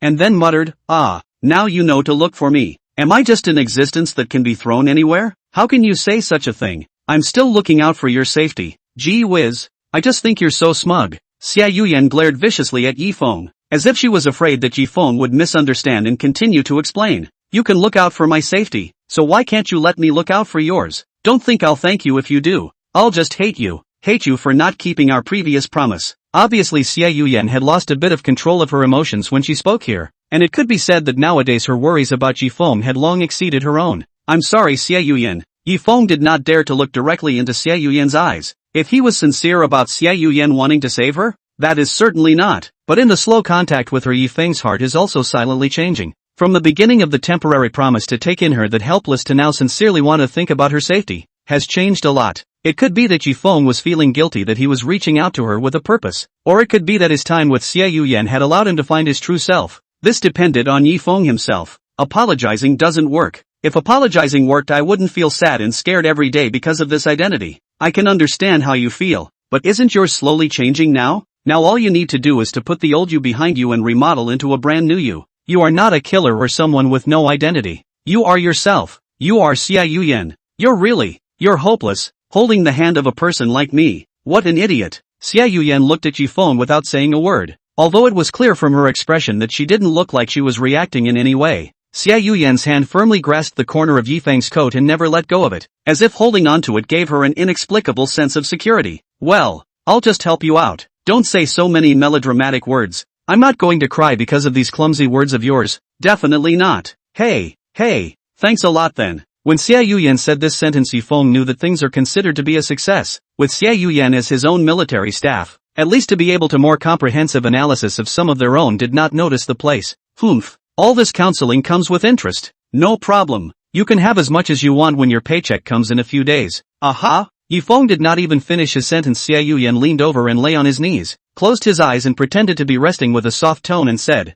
just punish your thighs as my pillow. Now you can ask questions. What kind of punishment is this? Ahem. So may I ask, if it were you, how would you choose the most efficient and fastest way to get to the target point with numerous security guards watching? Well, Xiao Yian tilted her head and looked straight at Yifeng's chin, and from his stiff and tense thigh muscles, she could feel that Yifeng was now very tense, but only made a look of forced composure. First of all, I'll observe the security forces and the positions of the guards as well as their shift order, followed by the use of machines and equipment that can interfere with electronic devices. Without the alarm cameras, those people are the best to deal with. If it were up to me, I should be able to eliminate them all. Ouch. Only hearing a bang, Xiao Yian's forehead was popped out a red mark by Yifeng, and the innocent Xiao Yian covered her forehead with both hands and looked at Yifeng aggrieved. Stinky Yifeng, why are you hitting me? And you have the nerve to talk about it. There's no need for you to say that last sentence. Now you have to cut loose from who you used to be. Stop thinking about how you used to be able to be. Now you're living for a new you. I'm just saying it for fun. Really? Xiao Yian suddenly thought of something and rolled over to turn her head towards the inside of the sofa. This action startled Yifeng and hurriedly retracted his thighs while Xiao Yian's head lost its support and fell on the sofa. Xiao Yian, what are you doing? Didn't I say you wouldn't move around? Well, Xiao Yian rubbed her dizzy head unhappily and looked at Yifeng, looking as if she had been wronged in some big way. It's not because of Yifeng that you flicked my head. I turned my head in pain. All factors are because of you. Okay, I'll admit I'm wrong. Okay? Just in the few moments that the two were conversing, a thunderclap sounded outside the window. Yifeng couldn't help but look himself out the window while Xiao Yian suddenly jumped up from the sofa, put on her slippers and snapped them towards the balcony. No good. The clothes I just washed today. Don't let them get wet by the rain. About a while later, the sky has turned into a touch of black. Looks extremely depressing, and at this time the sky has already started to drizzle. A cold wind blew over while still froze. Yifeng blew awake. Hiss. It's about to change? Yifeng. At this time, the balcony came Xiao Yian's weak voice. Heard here. Yifeng thought Xiao Yian is out of something, is about to get up to find her when she found Xiao Yian has come to their own front. The same in her hand is still holding a wet bed sheet. Xiao Yian revealed a look of icy pity, her demeanor displaying a dainty charm to the fullest. Oh, I'm going to die of cold tonight. Chapter 86, Sleeping Together. In advance, today is just a special case. Just in case, I'll put up a pillow in the middle of the bed so there won't be some misunderstanding, Yifeng said as he sat on the edge of the bed and looked at Xiao Yian, who had already laid down on the other side and turned her back to himself. I know. Go to bed soon. I'm sleepy. A faint voice came from Xiao Yian's end. Ugh. Yifeng let out a long sigh. He did not think that it would turn out to be like this now. Everything had to start from before. What should I do, Yifeng? Am I going to be alone and worried today? Lying on this temperatureless sofa waiting for the countdown of my life? Xiao Yian revealed a look of hopelessness, and the bedsheet clutched tightly in her hand fell to the ground, saying in that dejected tone, Indeed, even the weather can't tolerate me. What place in the greatness of heaven and earth is where I belong?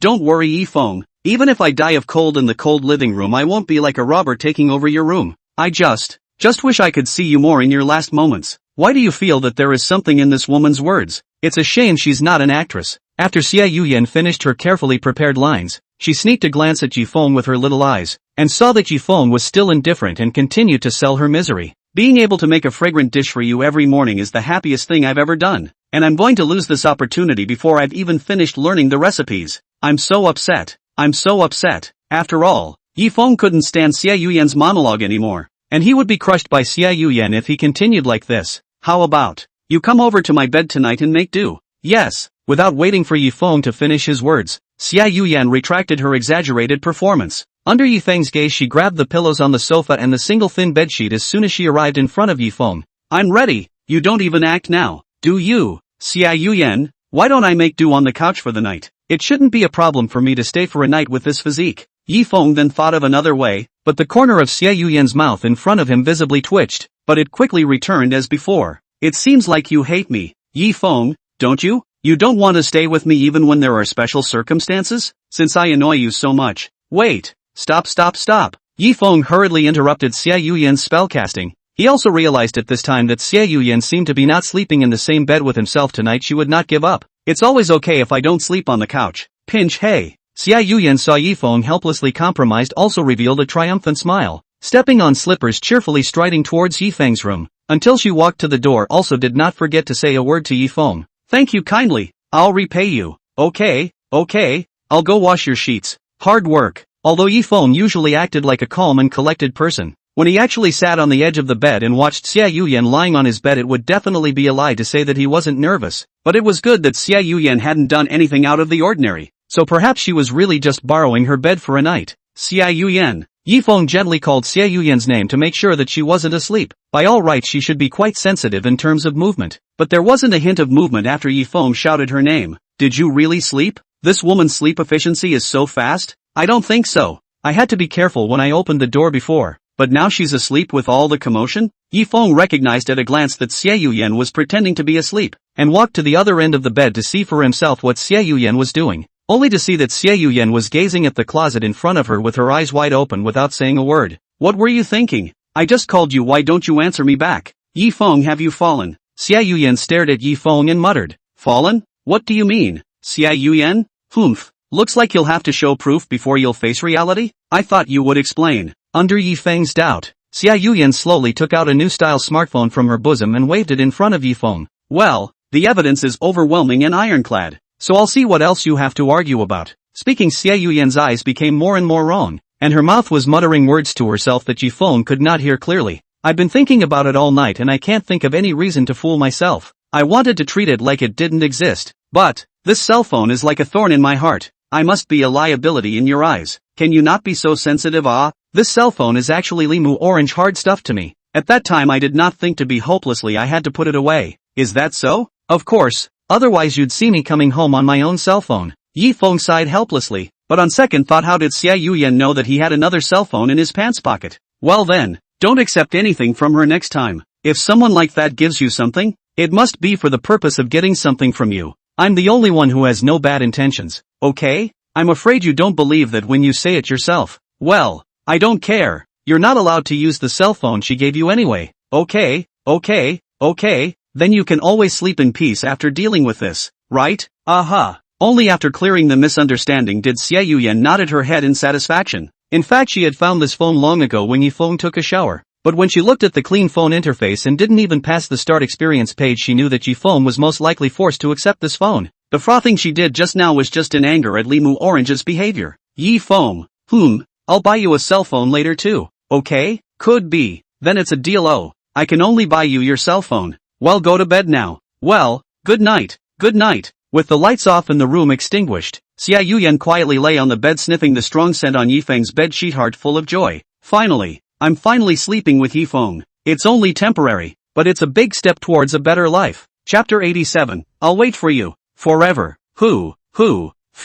Yifeng, who was sleeping on the bed, opened his eyes as if he had received some kind of shock, and when he woke up he was breathing in the air in a big gulp. What's going on? Why is my chest so tight? It's as if something is blocking it. Is it possible that I slept on my stomach and pressed on my chest, causing me to lose my breath? To be Yifeng a little rest to slow down, the god finally found the culprit that led to his breathlessness. Is lying on his chest sleeping Xiao Yian, and lead to their chest blockages because Xiao Yian chose to die with himself. What the hell is going on here? And when did this woman get on my chest? Xiao Yian. Yifeng originally wanted to quietly slip away from the bed, but when he wanted to move up, when he found that Xiao Yian not only pressed on his own body but also with both hands tightly embraced his waist, like an impermeable cover, like his own firmly trapped in the bed cannot move. For this reason Yifeng had to use the awakening method as a way to get Xiao Yian off his chest. Xiao Yian. Only after Yifeng called out Xiao Yian's name for the second time did she move, only to see Xiao Yian brow slightly stretch, as if this sleep for her is very enjoyable, followed by intentionally or unintentionally with the facing Yifeng's neck cut rubbing, mouth slurred to say Yifeng cannot understand the words. Finally,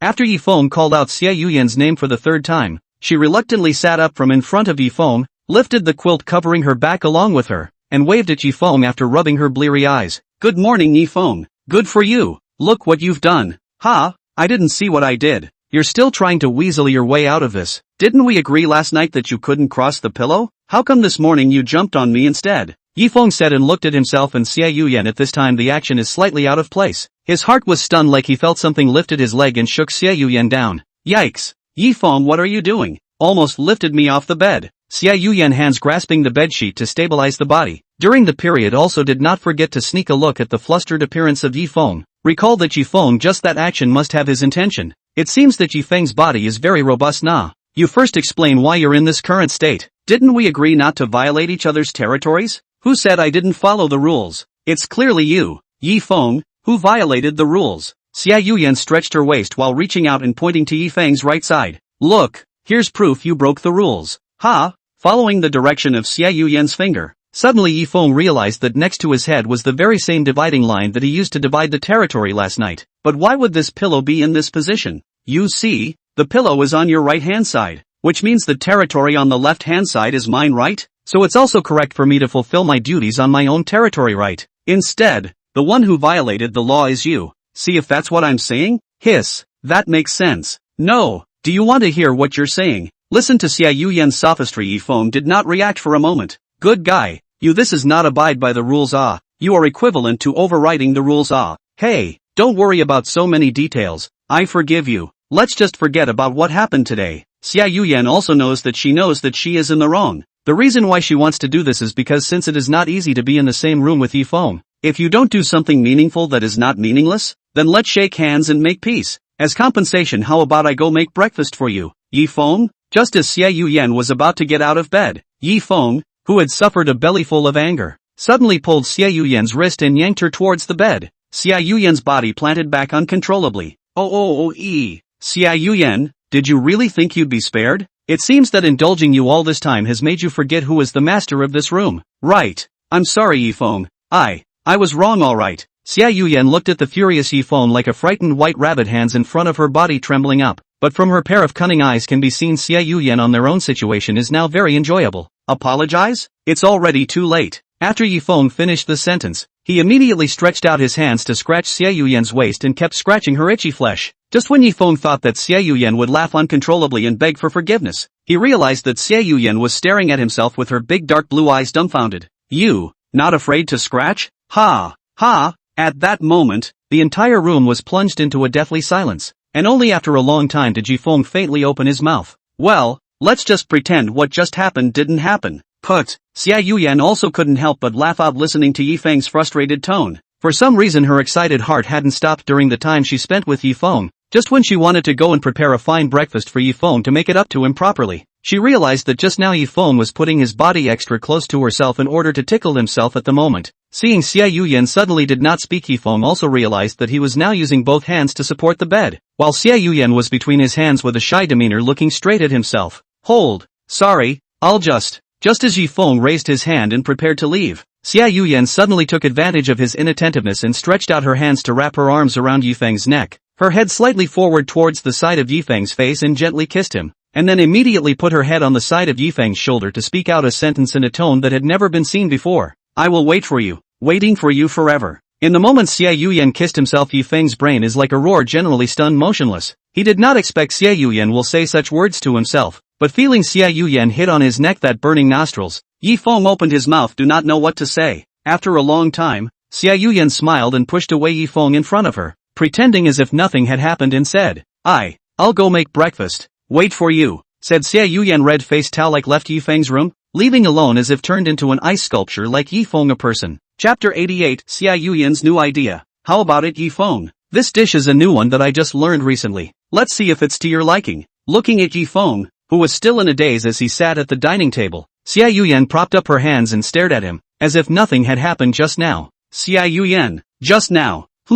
No, nothing. Yifeng moved heavy long sigh of relief. He also knows that Xiao Yian to his own heart is a little bit different, but he has implicitly told her, he is impossible to touch the matter of love. I know what you're worried about. Xiao Yian reached out a hand to gently pull her hair over her ear and closed her eyes to speak her heart. It's your right to refuse, that I can't interfere with, but it's also my right to pursue what I want. I'm not going to change my mind just because of your words. I'm going to keep going until you agree anyway. So, please be ready to realize that in the future. Xiao Yian opened her eyes, and those firm eyes revealed a confident glow, as if telling Yifeng that one day she would succeed. Yifeng finally only sighed and said nothing more. Just as Xiao Yian herself said, although he could reject Xiao Yian, it doesn't mean she can't pursue what she chooses. Hey, so how did the food taste today? Give a rating? Very nice. That's good. Carrot. Xiao Yian narrowed her eyes and smiled slightly, the path in her heart becoming clearer.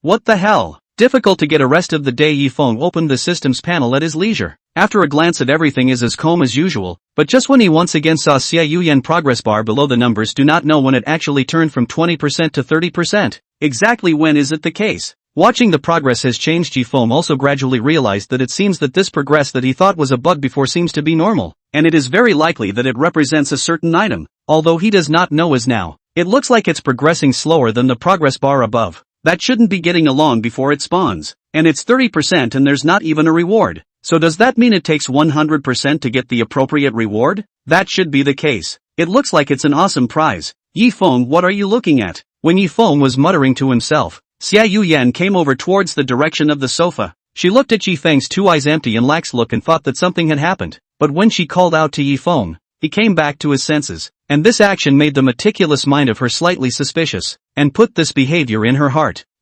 It's okay, I was just thinking about something. It's nothing. Well, Xiao Yian saw that Yifeng did not want to tell himself, so he did not say anything more, took out his cell phone and sat on the sofa and played with himself. By the way, Xiao Yian, I might have to go out later. Go for it. Might be back later. Oh, is there anything you want that I can get for you? No. Looking at Xiao Yian's appearance, Yifeng did not have to think to know that she was in a mood. What's wrong with this? I didn't say anything else. Xiao Yian put down the black screen of the cell phone and gave Yifeng a blank look. It is obvious that from the beginning she held the phone to now she has not played at all. The attention has been placed on Yifeng's body, never moved away.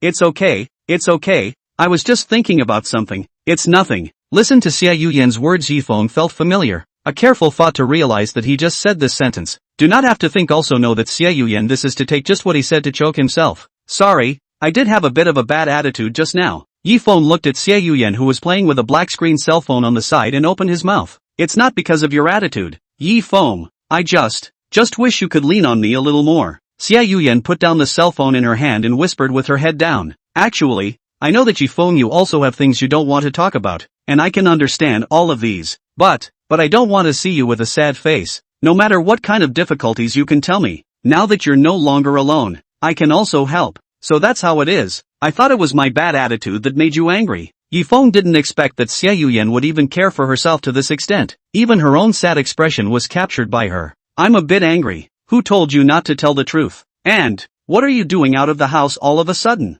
It's not that we're running out of food at home, so I'm going to the mall to buy some food. I want to. No way. Yifeng firmly shook his head and rejected Xiao Yian without even waiting for her to finish her sentence. How special the situation is now, I'm sure you know. I can't possibly do something dangerous for your safety. Let's wait for this matter of the gang of thugs to pass first and then we'll talk about it. Okay? Well, you be safe on the road then. Don't worry. It's just a grocery run, it won't be anything. Bang. After the door closed tightly, Xiao Yian raised her legs on the sofa and placed her head on her knees with her hands on her thighs and closed her eyes. What on earth could make Yifeng show that kind of expression? Can it be that those brats did something out of the ordinary to Yifeng? No way. Something must be done. Just as Xiao Yian was thinking about it, she suddenly had a flash of insight and mischievously whitened her eyes, as if she had thought of some good idea. Right. I used to at least take a course in eavesdropping. All I need to do is place a subtle listening device on Yifeng's body without him noticing. Won't everything be known? Hey, it's exciting to think about doing something on Yifeng.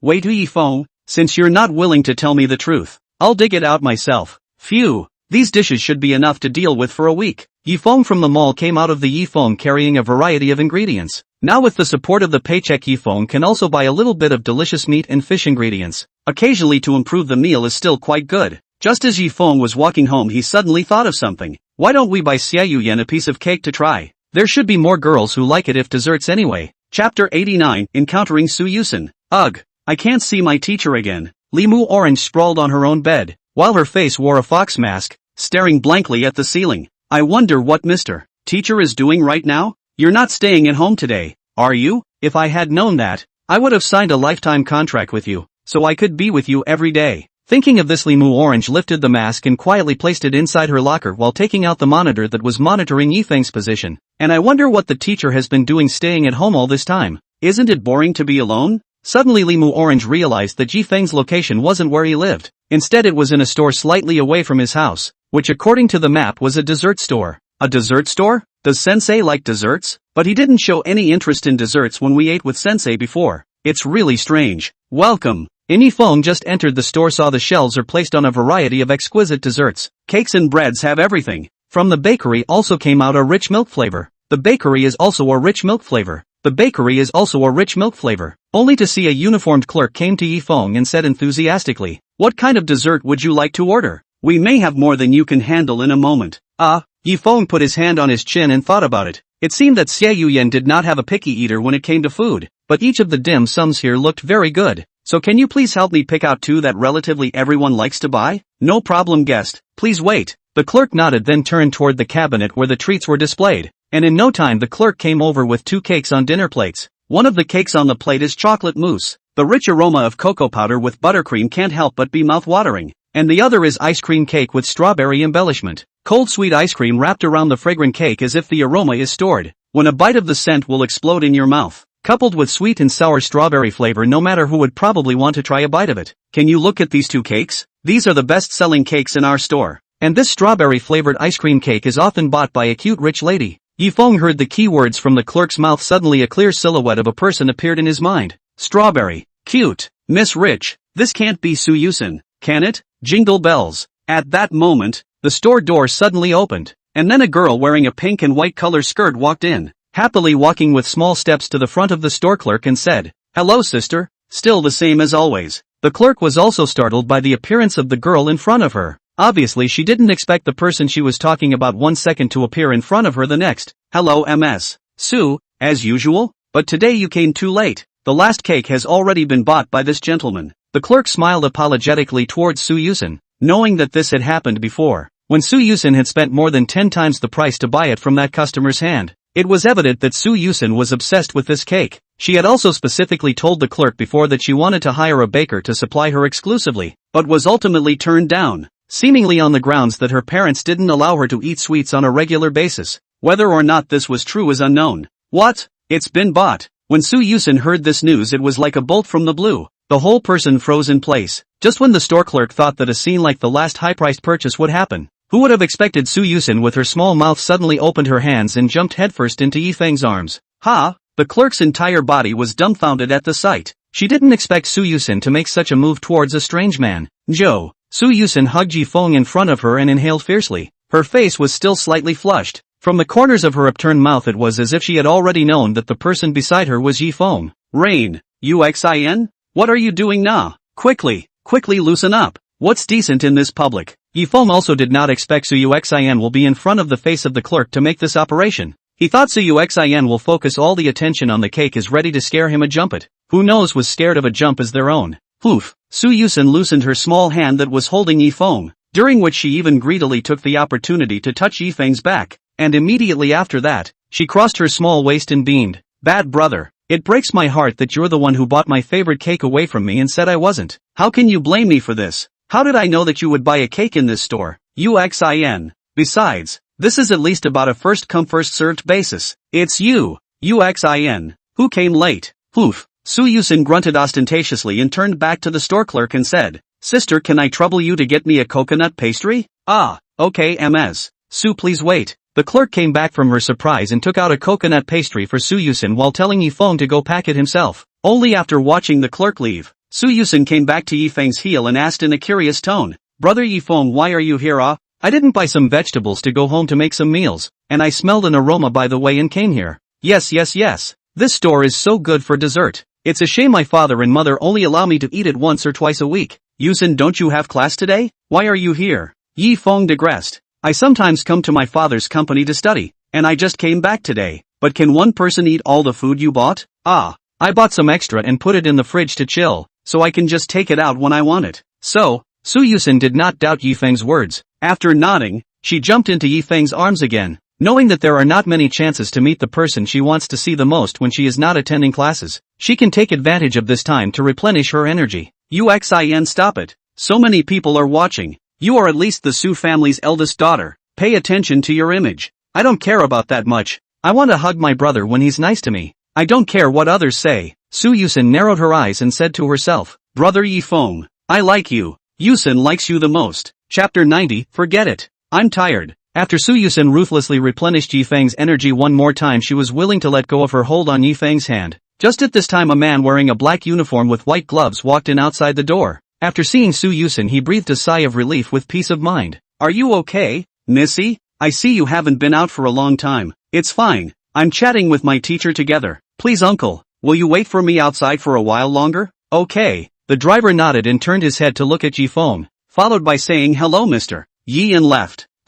How do they know my name? At the sight of the driver's greetings to himself, Yifeng were astonished. He did not expect that he as a small home teacher can be known by so many people. This is too strange. Oops. This uncle is also my dad's personal driver-law. It's normal to know the teacher. Well, what Yifeng doesn't know is that since he left the Su's group building last time, the whole building's employees have spread the news. Even the cleaning staff know Yifeng, this one person, and said, Yifeng? I know that person. Isn't it the handsome guy who abducted Missy? I've known about this for a long time. Alright, teacher, don't worry about so many little things. What did you learn with Mu Orange these days? Hey, Yuxin, you don't know? No what? Listening to Yusen's curious eyes, Yifeng realized that perhaps Suani didn't tell her about Mu Orange being targeted. I'm afraid that she was afraid that Yusen would want to be with her best friend after learning about it. Seeing this, Yifeng's brain turned, and quickly said with a harumph, it's just that Mu Orange, she has been distracted by her studies lately, so she didn't attend many classes, and she certainly didn't learn anything. So, Yusen believed Yifeng's words and didn't doubt for it, and even gently pursed her lips and boasted, if I were me, I would have listened to the teacher's lectures properly. I wouldn't have acted like Mu Orange. Ah ha ha. Yusen really is the most obedient. Yifeng also had no choice but to cope on the sidelines. Hey. After the end of the conversation, the clerk also happened to package desserts to bring out. Just at this time, Yifeng, through the transparent plastic paper in the bag, quietly found that he purchased 2 cakes in the clerk's left-hand side. Yusen purchased on the right side. So while the clerk and Yusen did not pay attention to the situation, he went forward and took the bag in the clerk's hands and exchanged it behind him as fast as he could and handed it to Yusen immediately after. I'm sorry, I have to hurry home. The meat I bought on hand still needs to be put in the fridge in time. Well, then goodbye brother Yifeng. I'll be waiting for you. Yusen took the bag handed over by Yifeng. Looking at the back of Yifeng leaving, she was suddenly unhappy again. It is true that happiness is short-lived. After Yifeng left, Yusen also did not stay down the significance of, but for today to be able to meet Yifeng, this thing she has been very happy. Thought of here, she sat in the car while calculating in the heart of, since Yifeng's in the vicinity of, to not in some days more to create a few chance encounters event it? Okay uncle, let's go back. Yes, Missy. With a roar of the car, it disappeared into the street in the blink of an eye. What's wrong Missy? Is something wrong? This concentrate on driving. The driver in the backseat, after hearing Yusen came doubtful voice, he immediately asked with concern. To know their own, this Missy is not only understanding, but also lovely full. Even in the group are people's hearts group pet, but did not think that one day the group recognized by the group pet will be an unfamiliar man abducted. No matter how let a person pain. No, nothing's wrong, uncle. You keep driving. Yusen's tone gradually calmed down, vaguely carrying a small hint of happiness. Okay, good. Looking at the strawberry ice cream cake in her bag that still gave off a hint of coolness, Yusen revealed a happy smile. Brother Yifeng, you're still so nice to me. I love it. I like it. Brother, ding. Standing outside the door, Yifeng was taking the keychain out of his pocket. Suddenly the door opened, followed by Xiao Yian standing in front of the door, stretching out her hand towards herself. Give it to me. Yifeng hastened to carry the things in his pocket, squeezed in and brought the door with him, put down the things in his hands and then said towards Xiao Yian, I think you are floating. Not to say to be careful. Careful. This kind of easy to be found things to remember not to do. I know. It's not that you have so many things in your hands and want to share them for you. Don't be so excited. In short, you should not do anything that dangerous in the future. Do you want all the efforts we made before to be undone? I'm sorry. Looking at Xiao Yian's fleshly lowered look, Yifeng also knew that he had perhaps said too much and hurriedly handed her the bag in his hand. Nah, got you a treat. See if you like it. Bought it for me? Xiao Yian hesitated for a moment after a hand took the bag handed by Yifeng. Low mood instantly swept away. Smelled the bag and the strong smell of cake. Mood is also a lot better. Thank you, Yifeng. Well, you go on and eat. It won't be good if it sits for too long. I'll go and organize the dishes and come over later. Hard work. When Yifeng finished packing up the dishes he bought from the mall, he sat on the soft sofa and then let out an exclamation. Ah, it's true that a soft sofa is still the best. Xiao Yian, who was biting a plastic spoon on the side, nodded thoughtfully, and immediately afterward would lower her head and place her gaze on her expansive bosom. How's it going, Xiao Yian? It tastes pretty good, doesn't it?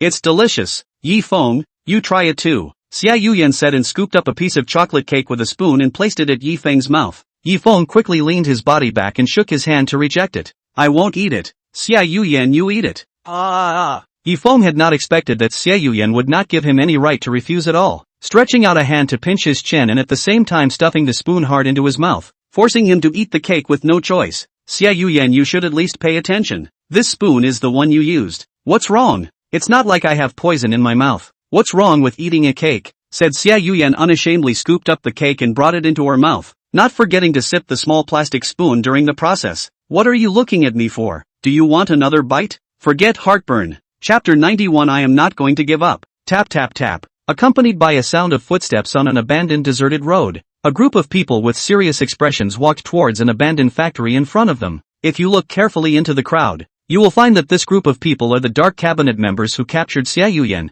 and the person at the head is the old man with the goatee who discussed the meeting on that day. Just as the old man and his party had just reached the gate but stopped in their tracks, the old man with the goatee looked down and had a fixation, looking into the warehouse and shouting, "Come out everyone, aren't we going to discuss cooperation? How even face are not willing to show." After a few moments a beam of infrared laser shone on the old man's forehead. The surrounding Dark Cabinet members saw this and pulled out the weapons in their hands to look around vigilantly. Protect Lord Goat. But the goat-haired old man still didn't change his color and spoke stoically. Is this your way of hospitality? With that, only a gruff voice rang out from the warehouse. Gecko, put down your gun. This is our guest. The lasers on the goat suddenly disappeared before the words left his mouth. The door to the factory opened in response, and the gruff voice rang out again. And invite the guests of the Dark Court to come in for a moment. Looking at the factory's dark and unaware appearance, the goat side of the cronies spoke up. Lord Goat, should we go in first to explore the reality? No need. The goatee waved his hand. The reason why they do this is just to determine whether we are really a Dark Cabinet.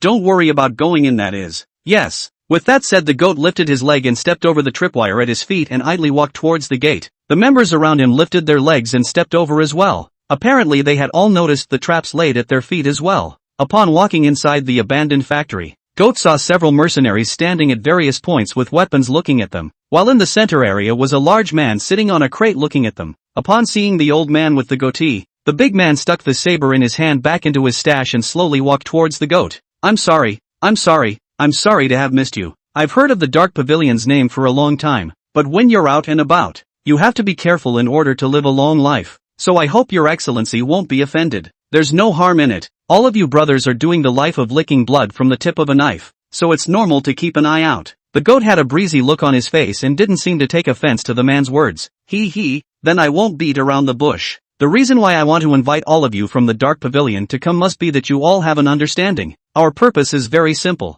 It's to snatch Limu Orange, the president of Lee's group's daughter. So I hope that all of you from the Dark Pavilion will be able to give us a hand. The organization has also explained this matter to us. We can help, but there is one request. Go ahead, old man. Since we have a special mission to perform in Shu City, the only thing we can do is to carry out infiltration missions, and we won't be involved in the main battlefield. No problem. We certainly have some idea of what the Dark Court is capable of, which is why we need your help. Secondly, If the operation fails, you may not give up any information about the dark cabinet. If someone leaks, then the dark cabinet will take special action. Of course, the man knew what the special operation was that the goat was talking about. Nothing more than removing leakers. Of course. Does the old man have any other requests? No more. The man smiled and nodded, extending a hand towards the goat. Well then, I wish us good luck in our endeavors. Happy cooperation. After saying that, the two groups of people will go towards the deeper part of the factory. The open door of the factory is also slowly closed, as if nothing has happened here.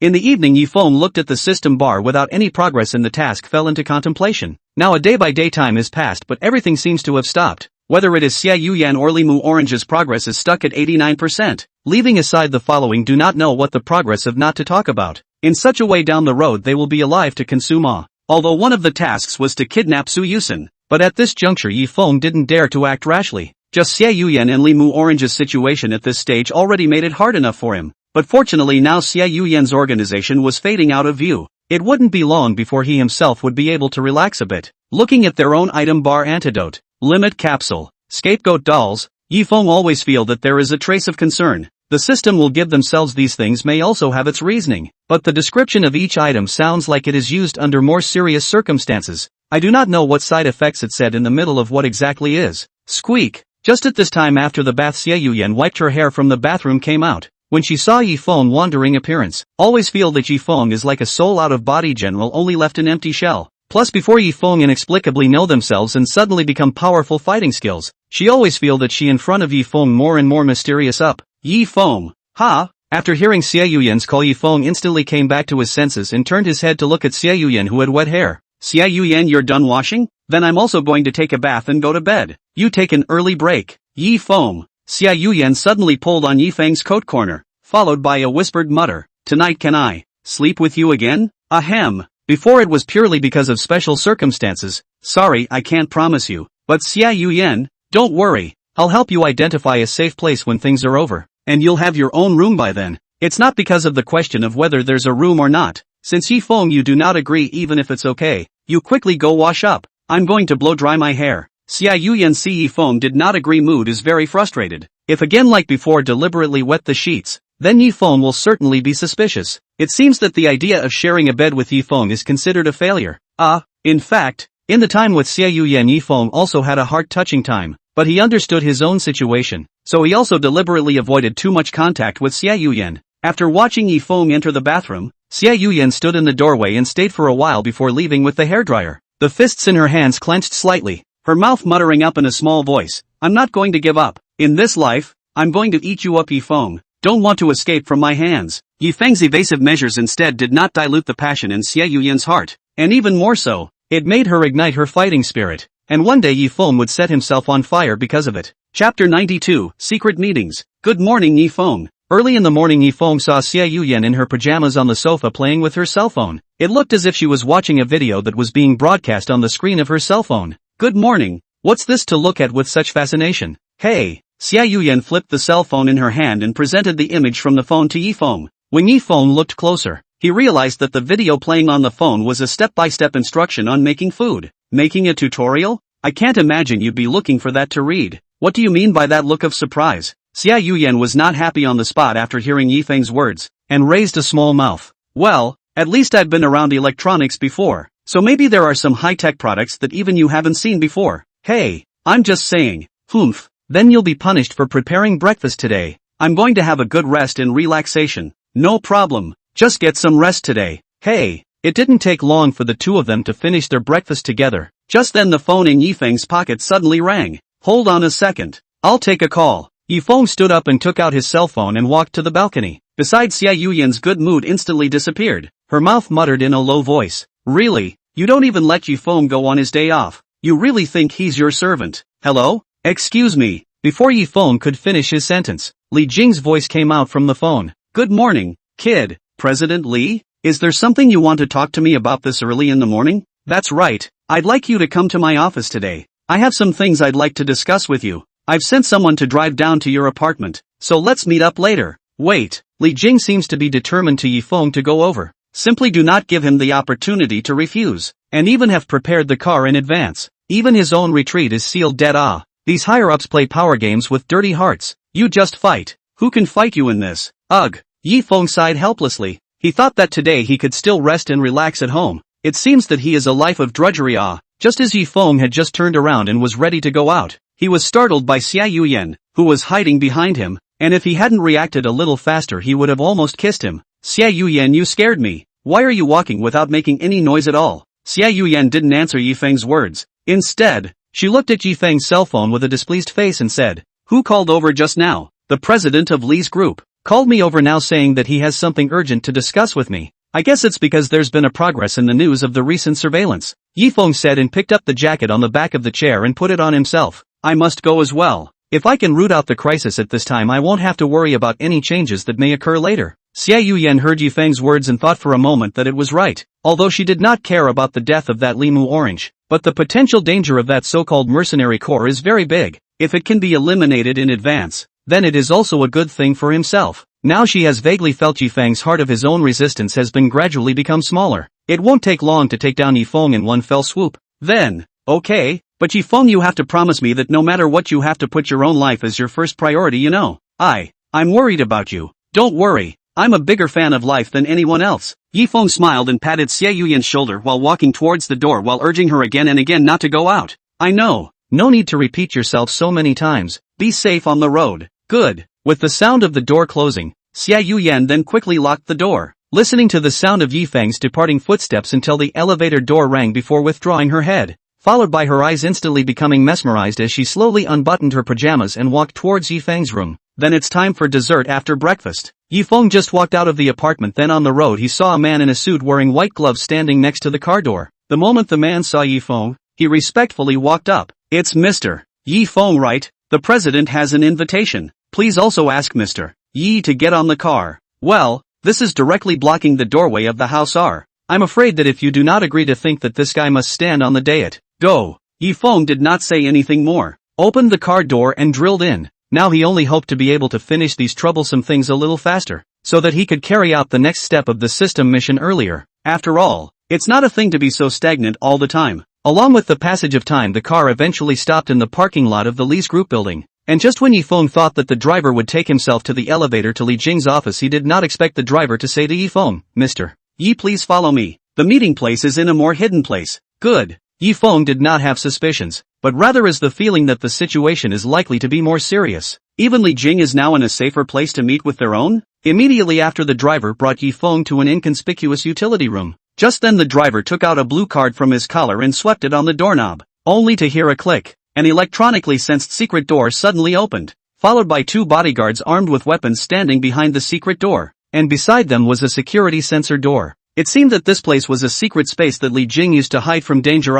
Whether it was from the security strength or checking the machinery to see, the security level had obviously risen by more than 1.5 stars. "Mr. Yi, then I'll bring you here. Someone else will lead the rest of the way." After the driver behind Yi Feng said this sentence, the dark door also slowly closed. After a series of strict inspection, Yi Feng finally came to a secret room. After the door opened, Yi Feng saw Li Jing, who was sitting on the sofa looking at the newspaper, as well as Suani, who had his hands clasped in his arms with his eyes closed. "Mr. Su, I didn't think you'd be there." After hearing Yi Feng's voice, like an angry Suani slowly opened his eyes. Looking at Yi Feng's eyes are also slightly unkind, but this is also explained. After all, Suani has been well cared for many years. His daughter, just a photo heart, was stolen by Yi Feng. Can calmly sit here is already very restrained. Chapter 93 Emergency Mission, Rescue Limu Orange. Of course I'm coming to something this big. Suani put down his arm. For some reason he always felt that whenever he wanted to pick out some faults from Yi Feng, but found that he had nowhere to pick out, whether it was his looks or his personality and his ability, he had seen the best of the young generation. "Yi Feng, take a seat. I'll give you the information I've gotten recently." "Okay." When Yi Feng took his seat, Suani took out a remote control in his hand, followed by a topographical map of Shu City displayed on the whiteboard in front of the three. "Look, this is the latest topographical map collected.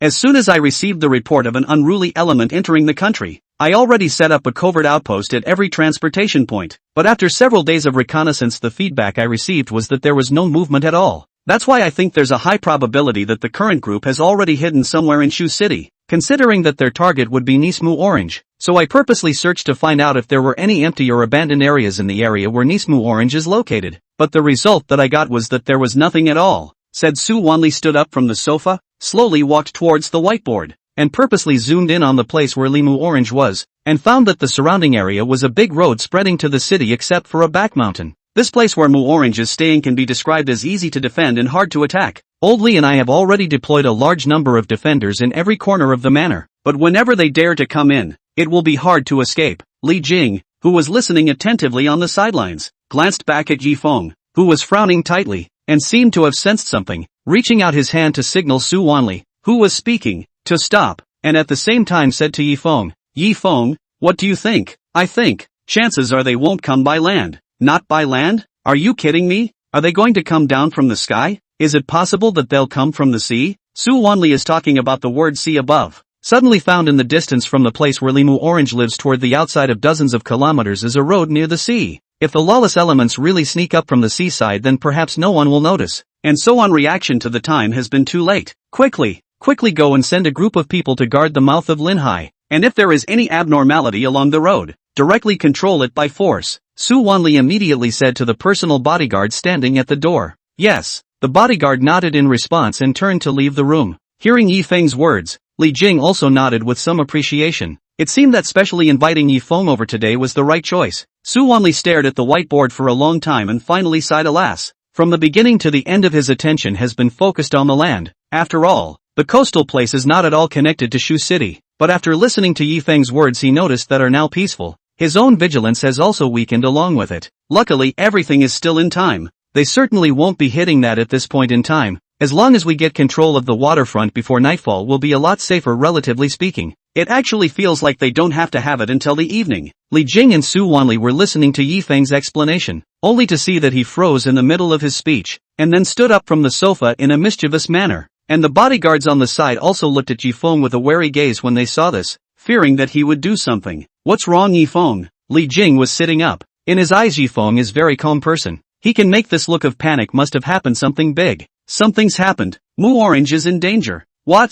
Before Li Jing could react, Yi Feng rushed to the front of the bodyguard and snatched the pistol on his waist, so fast that he didn't even let the bodyguard react, at the same time yelling, "Prepare the car!" The bodyguard who had intended to catch up with Yi Feng called out to him from behind Su Wanli the moment he took a step. "Don't chase, quickly prepare the car. Old Li, stay here and contact the people on Mu Orange's niece's side. This kid must have found something." Good. As an important person, Li Jing naturally could not show his face, and while he called for more reinforcements, he anxiously read Li Mu Orange's name in his heart. Mu Orange, don't let anything happen to you. Yi Feng, who went out, just happened to find the driver who had transported him before. Quick, take me to Mu Orange Manor there. But, Mr. Yi, without the president's order. There's no order. If we don't go any further, Mu Orange will be in danger. Hearing the word Mu Orange, the driver gritted his teeth. From the look of Yi Feng must be out of something big. Regardless of everything, opened the door to start the car. Mr. Yi, get in. With a roar of a car, it disappeared into the parking lot. Emergency mission, rescue Li Mu Orange. Penalty for failure, erasure of host. Mission reward, unknown.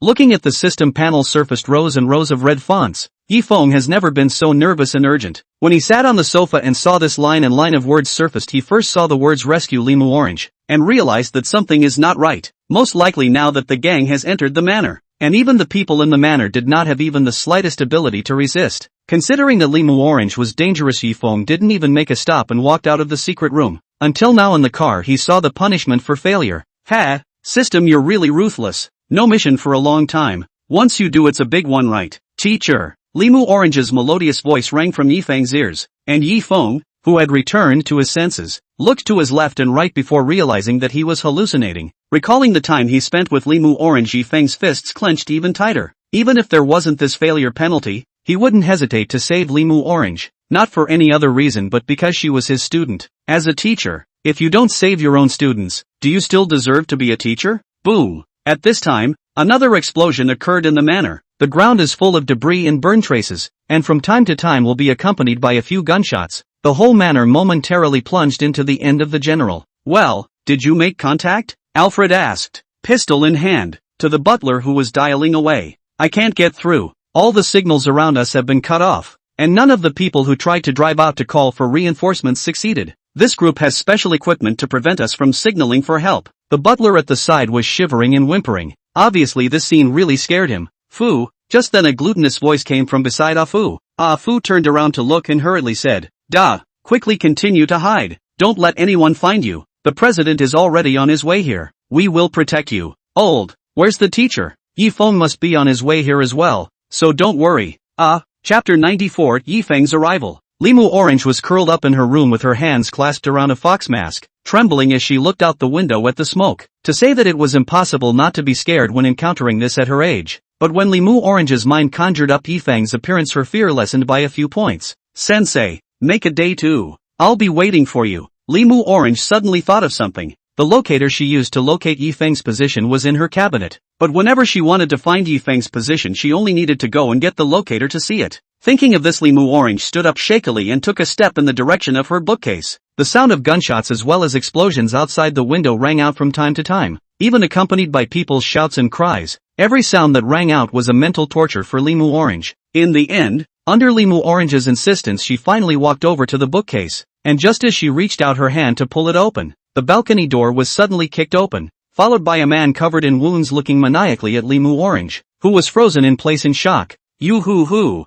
Big surprise! The visitor was none other than the gecko of the mercenaries, and at the sight of Limu Orange, who was like a frightened rabbit, he raised a hideous smile. Don't be afraid, little sister. All you need to do is follow me obediently and everything will be over. Limu Orange was scared by the gecko's voice and backed away. Just as Afu, who heard the commotion outside the door, also walked in with a gun in his hand, and the moment he saw the gecko he realized that something bad had happened, and that these guys had already hit the door. The lady must be protected. Afu made a glance towards the butler on the side. The butler understood Afu's meaning, immediately helped Limu Orange to run towards other places. Hey, yeah, that's fun. It seemed that Limu Orange's escape had triggered the gecko's amusement, and that hideous smile looked more and more terrifying, and at that very moment, the weapon-wielding Afu pressed the trigger. With the bang sound of the gun, Afu held his breath and stared at the smoke in front of him slowly dispersed, thought that this shot he accurately hit the crazy man, but the room did not have any figure. Afu secretly bad, and hastily prepared to shift position. It is very likely that the man crossed their own in the direction of Limu Orange to go after the man.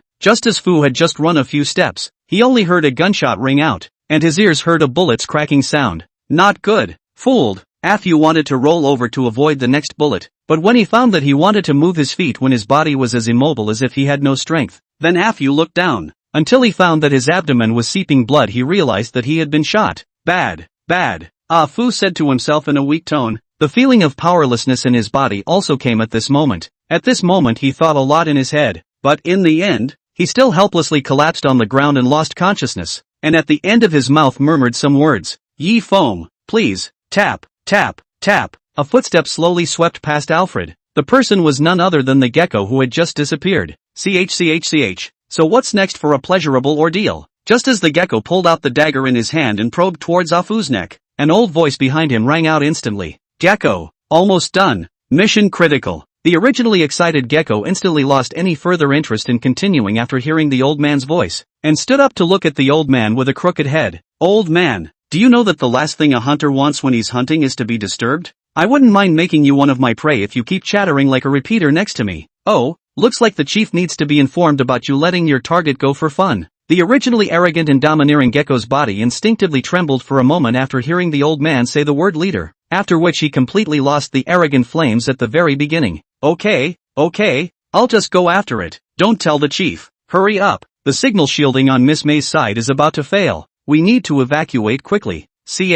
In the blink of an eye the gecko was gone, leaving the old man standing alone. The old man looked back at the room where Limu Orange was, confirming that there was nothing unusual, and then also left the place. What? Hasn't anyone contacted headquarters? A security officer wearing a bulletproof helmet looked at the direction of the still resounding gunfire inside the manor and shouted to the communication officer at the side with a worried face. Captain, I'm not sure. Now any electronic equipment cannot be used properly. We did not expect this group of people will come around the mountainside from the sea road. Now the road to the city has been blocked, the enemy and snipers. Our people cannot break out. The expression of the correspondent also looks very scared. After all, like them so conditioned literacy excellent people did not even last a few rounds. People's hearts have been broken. The original team that led the team in to protect Limu Orange has long been no news. It can be said that this is a complete and utter massacre. Boom! At this time a car in the mountains was driving towards the direction of the manor at the fastest speed. Yifeng, who was sitting in the back seat, also heard the explosions from the mountains, already gunshots. It seems that the status quo is already very treacherous. No good. The driver, who had been keeping fast, suddenly slammed on the brakes, and with a sharp tire braking sound, the car stopped on the road. What happened, Mr. Yi? The road in front of us seems to be blocked, and falling rocks from the mountains are rolling down to block the way. It looks like it was man-made on purpose. Mr. Driver, please back the car up. I'll just get off here. Is there really no problem, Mr. Yi? Why don't we wait for Mr. Su's people to come? Never again. No, it'll be even more too late if we put it off any longer. Yi Feng immediately opened the car door and walked towards the road of the manor without looking back. Mr. Yi must be careful. The driver started the car's engine and prepared to head back in search of more help. Just a few minutes after the car drove down the hill, just as he looked into the side view mirror of the car, he stumbled upon a black figure flashing across the hill. From his viewpoint, the figure appeared to be heading up the hill. By the shape of the black figure, it appeared to be a woman, but when the driver blinked, it disappeared again. Strange. Is it just my eyes? Chapter 95, Rescuing Afuk. Quick! This way! The butler in the manor was running towards the direction of the backyard with Limu Orange. Wanting to go through the front door, that was impossible. The best thing to do now was to hide towards a place that was not easy to be found. It didn't take long for the two to run to the backyard not far from the woods in a utility room. The housekeeper, after locking the room, signaled Limu Orange not to make a sound. Followed by an extremely low voice beside Limu Orange said, "Miss, there is a back door behind the utility room that can lead to the back of the Hills Grove. If it really comes to a crisis, miss, you'll sneak out." So, what about you, Uncle Steward? The housekeeper took a deep breath as if he had made some sort of determination, and seriously looked at Limu Orange and said, "I will try my best to stall these bad guys. If it really comes to an emergency, missy, you can quietly run out. But, time is running out, missy. It's been an honor to serve you all these years. I hope you thrive, missy." The butler smiled faintly at Limu Orange and opened the utility room to take advantage of the opportunity to rush out, followed by a deliberately loud roar. "Big miss, this way." With that, he ran in the opposite direction. Fu, Uncle Butler, Father, Teacher. Limu Orange was still holding that fox mask in her arms and didn't let go, as if as long as this mask was by her side it meant that Yifeng was by her side. Damn, reinforcements haven't been contacted yet? The security captain outside the estate practically gritted his teeth together as he yelled again at the communications officer behind him. "Pass, it's through. I've got a signal." The communication officer wearing the headset eyed the normalized communication instrument in his hand and immediately began to contact the relevant departments of Shu City and initiated a call for help.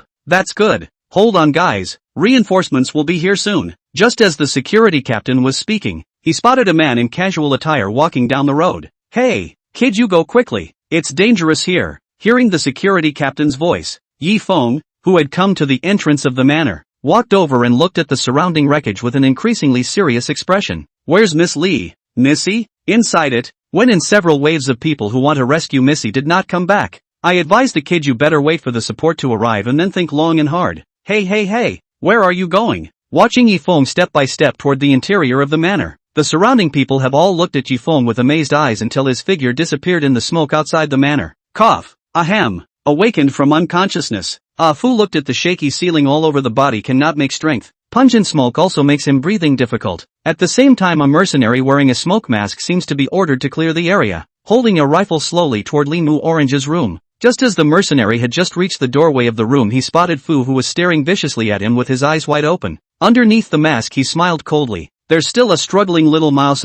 Don't worry, I'll send you on your way." After saying that, the mercenary raised the gun in his hand and aimed it at Fu. Just as his finger was about to pull the trigger, a silhouette suddenly appeared behind him, followed by a powerful leg sweeping towards him. Flop! The mercenary only felt a lightness of his body, and then in the blink of an eye, he fell to the ground. He reacted quickly and realized that he had been attacked, and hurriedly rolled over and raised the gun in his hand, wanting to shoot the one who had knocked him down. But in the next second, his arm was clamped down by Yifeng, and then with a forceful arm wrestle, only to hear a fracture sound ringing out, and the mercenary screamed out in pain. I'll kill you. I'll kill you." The rifle in the hand of the mercenary fell to the ground. See the situation. He hastily stretched out his other hand to reach the pistol in front of his chest, but the loss of a hand's ability to act, he was not too late. Yifeng took the opportunity to pull out the pistol in front of his chest. Because of firearms mastery skills, in his grip on the pistol will have mastered the use of its skills. Open the insurance, check the bullets whether the loaded. A set of running down the operation of a set of clouds and flow will be the muzzle pointing to the mercenary's other arm, and then he will be able to use it to help the mercenary.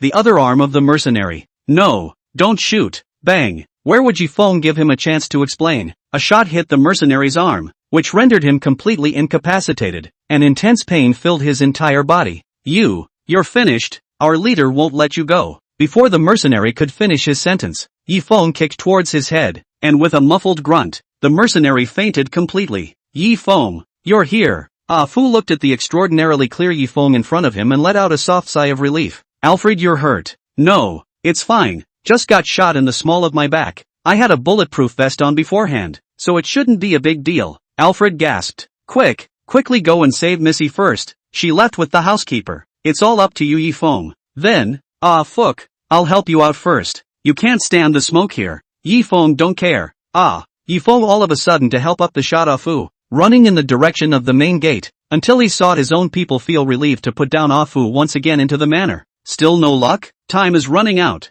the tall man said to the mercenary beside him as he stood at the back of the manor. It seemed that time was now almost running out. Gecko, what the hell are they doing? Can't find a little girl after all this time? Chief, the shield is not working. The reinforcements from the entire Shu City are now closing in on this place, and the official forces outside of Shu City are also moving. If we don't leave it will be too late. Looking at the instrument showing abnormalities, Mayor's demeanor was becoming increasingly panicked. Since this is the case, our Dark Pavilion will also withdraw first. We are only in a cooperative relationship. What should be done has also been done. I also hope that all of you will abide by the agreement. The goat leisurely stroked his beard and smiled, then led the members of the Dark Pavilion towards the back of the mountain. This time, the Dark Cabinet sneaked up from the back of the mountain, destroying the entire manor's scouting eyes without any of them realizing it, which allowed the mercenary group at the main gate to take advantage of the situation, and cleared most of the manor's defenses in just dozens of minutes. Limu Orange recalled in her mind the bits and pieces of knowledge that Yifeng had taught her, and the original sense of fear was gradually being replaced by courage. Just at this moment she vaguely heard a clicking sound of stepping on a broken tree branch coming from outside the utility room, and immediately tensed her nerves and didn't even dare to breathe out loud. Bang! As the door to the utility room was kicked open, a twisted face poked in, the very same gecko that had found Limu Orange earlier. Hey, I found you. Chapter 96, he's like a god of killing. As the door to the utility room was kicked open, Gecko realized where there was still a shadow of Limu Orange inside, and there was nothing at all except a pile of miscellaneous things. Hiss, it can't be. That girl's odor. Curious, Gecko walked into the utility room and realized where the problem lay after noticing that one of the boards in the utility room was left with an irregular gap. What a cunning little girl, but I love the thrill of the chase. Uncle, said Gecko, slowly opened the hidden door of the utility room and chased after Limu Orange in the direction he left. Yo-ho, worthy of being a resounding tycoon in Shu City. Even the small objects in the house are expensive things of value. As they cleared the battlefield, a few greedy mercenary members wandered around the manor. Anyway, the mission they received was to scout the surrounding area for any other dangerous hidden dangers, and they couldn't go back until they found their target. One of the mercenaries picked up a watch on the ground. According to the brand of the watch there can be a considerable price. See here, he immediately put into his pocket. The teammate on the side was disgruntled and poked the mercenary with the butt of his gun. Hey, Lao-san, you're not being generous. A few of my brothers are on a mission and you're doing fine. You're here to pick up the pieces. Lao-san threw a blank stare at the person who spoke, and stood up with one hand opening the butt of his gun. What? You're jealous of the money I've picked up? If you don't like it, you can also pick it up. Anyway, these things will not be confiscated. We are doing is the tip of the knife-licking blood work, in order to earn a little more money. Anyway, the group of bodyguards were Gecko and Old Man to clean up almost. Now must be very safe. Hiss, hearing you say that is also true. Then I'm not a guest. The man had not even finished speaking when a gunshot came from somewhere, and in the blink of an eye a bullet hit the man's head, and he fell to the ground lifeless in a moment. Enemy attack. Lao-san looked at the teammate who was still talking to him in the last second and fell in front of him in the next second even before he reacted. But as a mercenary he also had some kind of combat experience, and hurriedly looked for a good cover to hide with his other teammates as well as took out his gun towards the direction of the source of the sound to return fire directly. Bang! Bang! Bang! Bang! Bang! Bang! The dusty wall was instantly shot with several bullet holes as the sound of bullets tilted. Cease fire! Cease fire! A mercenary roared loudly. With the sound of his voice, the surroundings also became quiet. Everyone's eyes vigilantly looked in the direction of their shooting. Seeing that there was no more resistance movement at that end, looked at each other. Obviously no one wanted to go to be the so-called unlucky one. A bunch of cowards. The man in the middle of it, who had called a loud ceasefire, spat out the cigarette he was holding in his mouth and took the gun in stride toward the front. No one in his mind could withstand the tilt of so many bullets, not to mention the fact that the wall was almost through. As the crowd watched, The man made his way to the wall unhindered, and as the crowd breathed a long sigh of relief when they thought all was well, even a few came out of the bunker. Ha! People! Bang! Before the man in front of him could finish his sentence, another round rang out from the other side, and he fell in a pool of blood immediately afterward. The few people who withdrew from the bunker hastily retreated back, fearing that they would be the next to fall. Quickly call Zen. Bang! The man who spoke on the probe, like the man before him, was shot by a bullet and drank his hate northwest before he could even finish his sentence. The surrounding people saw the situation even hastily buried their heads lower. Now they can count on knowing that is considered kick to the iron plate. Before they are not in fighting. Strong people have played, often have come and gone back, but now this is completely one-sided hunting. Even the silhouette did not see the side of the teammates. One after another fell. This take what to fight off. Bang! Bang! With a miserable scream accompanying Lao San's ears. He was considered to have completely lost his fighting spirit. To him the place he was now in was a complete hell. Well, reinforcements. The oldest, who had originally picked up the watch and was grinning, was now no longer grinning, and rushed to pull out the radio contact he had at his chest, and as he was pressing the talk button, a black muzzle of a gun was pressed against the side of his head. Bear. The radio contact emitted a noisy current, followed by the voice of someone from the regiment. Wang Laosan, what are you doing? Hold down the radio and don't talk. Report on the situation at your place. Wang Laosan raised his head and looked at the handsome man in front of him who was not very old but looked like a god of killing. The pair of deep eyes under the cold face was like a bottomless abyss, but wherever he glanced at him it was a powerful spiritual pressure. Wang Laosan trembled and shivered and raised his hands. Hello? Wang Laosan received a reply. Bang! Bear! Hello? Wang Laosan? Hello? What happened? The mercenary leader walked over with a serious face, and he could tell something was wrong from the contact's reaction. Chief, something seems to have happened on Wang Laosan's side. The entire previous squad is silent, and the last piece of audio is gunfire. I just heard it. It's from the manor. Looks like we have a guest. Hurry up and tell Gecko to bring the target back. The old man will take the second team and go up first to say hello to that guest. Yes. The old man playing with the grenade in his hand stood up with an expressionless face, and with a wink toward the squad members on the side, he took a step toward the manor. Who?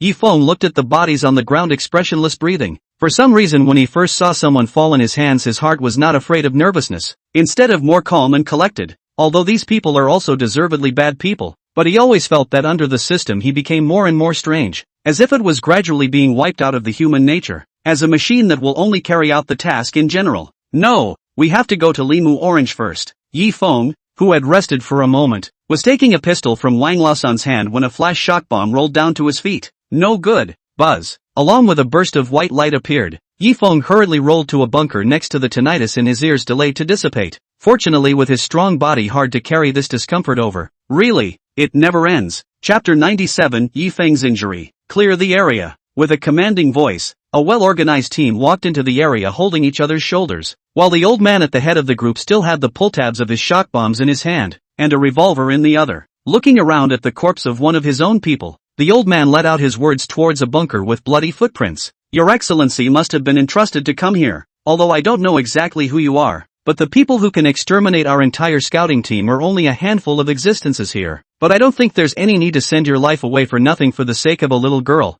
I hope that your Excellency will think twice about it. Think about it. Although the old man said so on his lips, in reality, he had already flung his eyes to signal the team to surround towards the sides of the bunker, bound to outflank Yifeng. After a long time without getting a response, the old man also sensed a hint of something wrong and once again roared loudly, hoping to get Yifeng's exact location. Your Excellency knows that our mercenary troop has never missed a beat, and every mission has been without mercy. If your Excellency is sparing your life, please also come out. We guarantee that we will let you go. Got still a silence, which makes the old man also slightly angry. Followed the team toward the front, but just as he inadvertently glanced at the back of the bunker of the broken wall through a grenade when he immediately realized that something is not right, immediately called loudly to the team, retreat, evacuation, quickly withdraw. Some of the team members who stayed in the back were considered to have reacted quickly and immediately retreated backward with their guns, but the mercenaries in front of them who couldn't retreat in time could be considered miserable, only to see that the round grenade rolled under the feet of one of the mercenaries,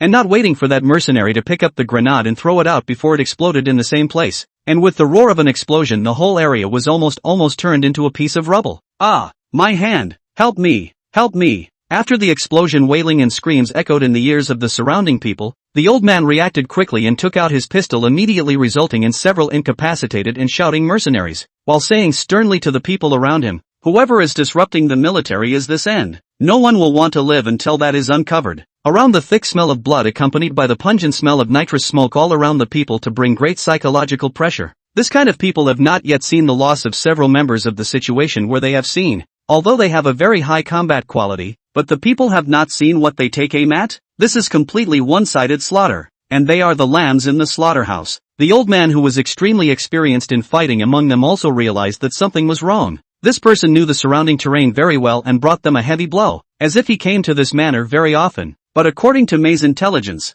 there was no information about everyone in the manor that could match up with this monster. Is it possible that it is Li Jing's killer weapon? Anyway, now the enemy is in the dark. He is impossible to smother his head to find this so-called monster, so he immediately ordered to lead the team to retreat. But if this person dares to chase upwards, he has a way to make him into trouble. Retreat! Retreat to the lair! The old man to the surrounding team members immediately gave the order to retreat. The rest of the team members heard this, also breathed a sigh of relief, cautiously step by step back towards the exit behind them. Just as the last person was about to walk out, another gunshot rang out in his flank. A bullet hit his shoulder. The man stifled a grunt of pain and hurriedly covered his shoulder and retreated. Who?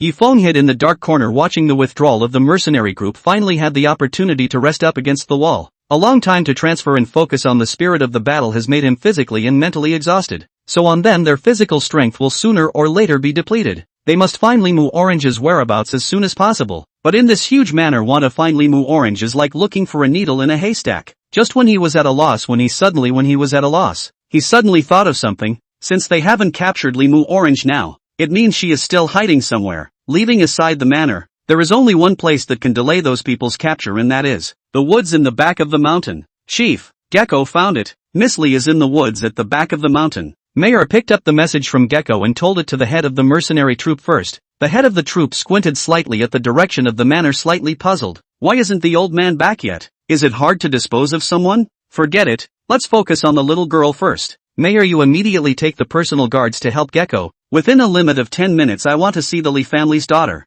Yes. Taking off her headphones, Mayor shook her long flowing hair, picked up a submachine gun and led the way towards the woods. Yifeng just put a foot out of the manor gate, suddenly hung in the air, followed by a slow retraction, because he saw a tripwire wrapped with a grenade under his feet. If he took that step out, now I'm afraid that he has already been killed. Just as Yifeng was about to find another way, a sound of a bullet being loaded came from behind him, followed by an old voice. Your Excellency, how do you do at first sight? Yifeng stood still and calmly replied, I don't like this kind of greeting very much. Oh, did I like the fact that Your Excellency nearly wiped out my entire squad at once? The old man pressed the muzzle of his gun against the back of Yifeng's head, for him to enjoy his current situation. You know what? My favorite thing is to step on all of you self-righteous guys. So what if you're more powerful? It's just a removal of some trash, and I'm the truly powerful one. The old man smiled contemptuously. It was obvious that he had killed not a few capable people like Yifeng. It was estimated that his pleasure was to kill capable people like Yifeng, so that he could prove that he wanted to kill these people simply easily.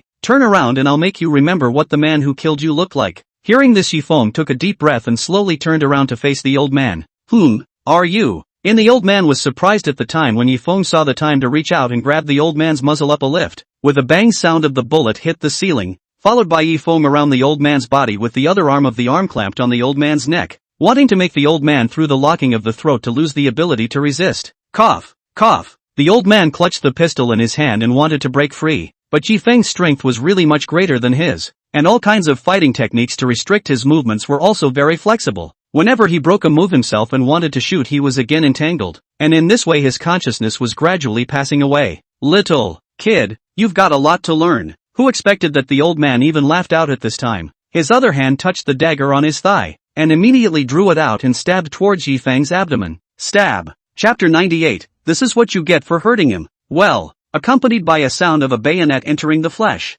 Yifeng let out a muffled cry. Looking down at the bayonet that stabbed into himself, all of a sudden lost his strength, but the arm that locked around the old man's neck stood like a pine tree rooted in the soil. Kid, you're pretty tough? Then I'll see if it's your life or my knife that's tough. The old man was obviously strangled by Yifeng, a bit out of breath. Even his face turned dark red. In order to make Yifeng completely incapacitated, the hand he was holding the bayonet tightly pulled out the bayonet that was inserted in the small abdomen of Yifeng, and crimson blood flowed straight down Yifeng's wound. Well, No, can't fall down yet. The pain in his abdomen almost made Yifeng gasp for breath, but he understood that he couldn't let go of his hand. Once he let go of his hand he would be declared a complete failure, and he wouldn't be so lucky to wake up from the new world again. Just as the old man's drawn bayonet was about to stab into Yifeng's waist once more, a silver-white blade light flashed in a dark corner, and a pair of stern eyes shot from the direction of the corner. Ah! With Yifeng's cry, his arm once again tightly force strangled the old man's neck. At the same time the other clamped the old man's pistol of that hand pressed the top of his head, make the last force toward the side of a break, only to hear a click of a crisp bone-breaking sound. The old man that the arrogance of the flames of the flame also came to an abrupt end. Flop! Yifeng loosened his grip on the old man's hand, and the two fell straight to the ground. Looking sideways at the old man's dead eyes seemed to be laughing at the fact that he would be buried with him. Yifeng could only feel that his bodily functions were slowly passing away, and everything in front of him became blurry. For some reason he always felt like he saw a pair of deep blue eyes when he just laid down. It should be an illusion. She's still waiting for me. I can't rest yet. For her, for them, for myself. Yifeng slowly tapped out the system with his own consciousness and dragged out the one-limit capsule in his backpack. In this instant Yifeng's hand really appeared out of thin air, a white capsule. Looking at this featureless capsule, Yifeng also do not know what exactly will happen if he eats it, but now he has no choice at the critical moment. Immediately picked up the capsule and ate it.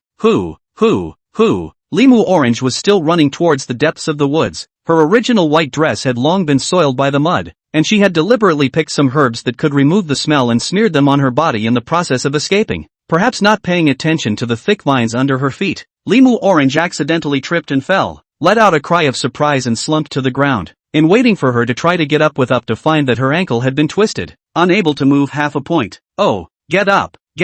Even though Limu Orange used her full strength she still couldn't stand up. At this moment she was completely desperate. Why is it like this? I just want to live happily with my teacher. Why are they all trying to get in my way? Why do all the dangers come to me? Why?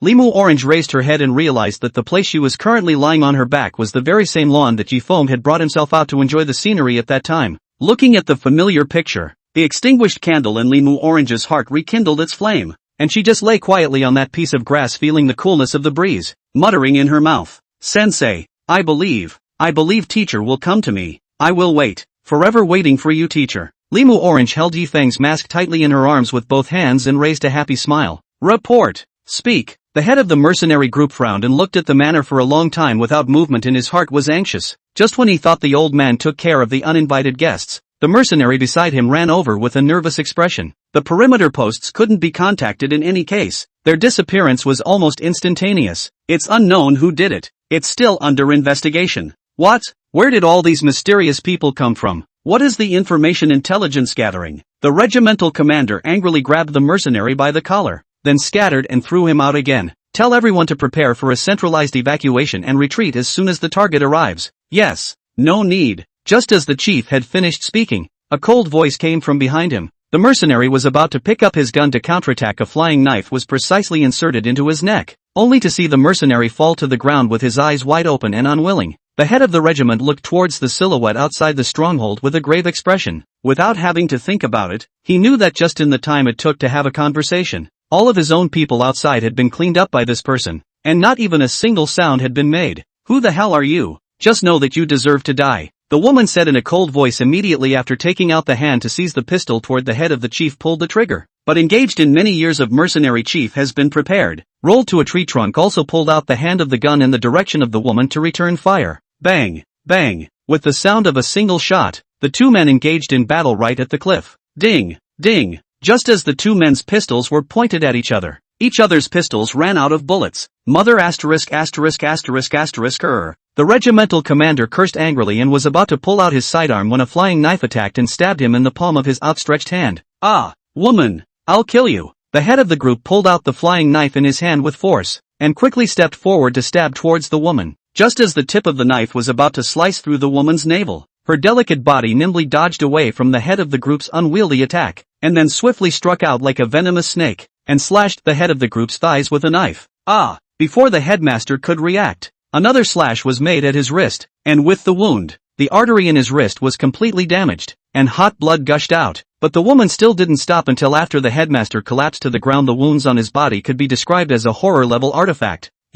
Why are you helping? To help them. The woman coldly wiped the blood from her bayonet on his shirt, the shuddering tone echoing in the chief's ears. I didn't mean to bother you guys, but you got him hurt. So, you all have to die. The woman's light tone was as relaxed as if she had stepped on an ant. Drink, drink. The regimental commander tried to say something but his eyes widened and went completely silent due to the amount of blood lost. This is what you get for hurting him. Chapter 99 Yifeng's Secret. Phew, it's almost time to go to Yifeng's place. Xiao Yian put her weapon back, but there was a hint of surprise in her eyes, and she couldn't help but murmur in a low voice. Yifeng, is he really normal? Xiao Yian clearly remembers that at that time Yifeng was obviously very fatally wounded. The reason why she did not take action when Yifeng was in danger or because Xiao Yian hid her selfishness. Looking at Yifeng in front of himself injured is the same as that knife is in the hurt himself. But considering that even if he took action Yifeng will certainly continue to save Limu Orange, rather than this she might as well let Yifeng first injured, so that he also has a reason to take him away. As for that Limu Orange, who cares about her? On the contrary, she can also use the knife to kill people. Why not? Can make Xiao Yian puzzled. One thing happened? Looking at the blood loss to almost fall into a coma Yifeng, Xiao Yian is wanting to go forward to rescue quietly while Yifeng away. Suddenly found that Yifeng's palm unexpectedly appeared out of thin air. A white pill, which let just move the leg of the Xiao Yian immediately will retreat back.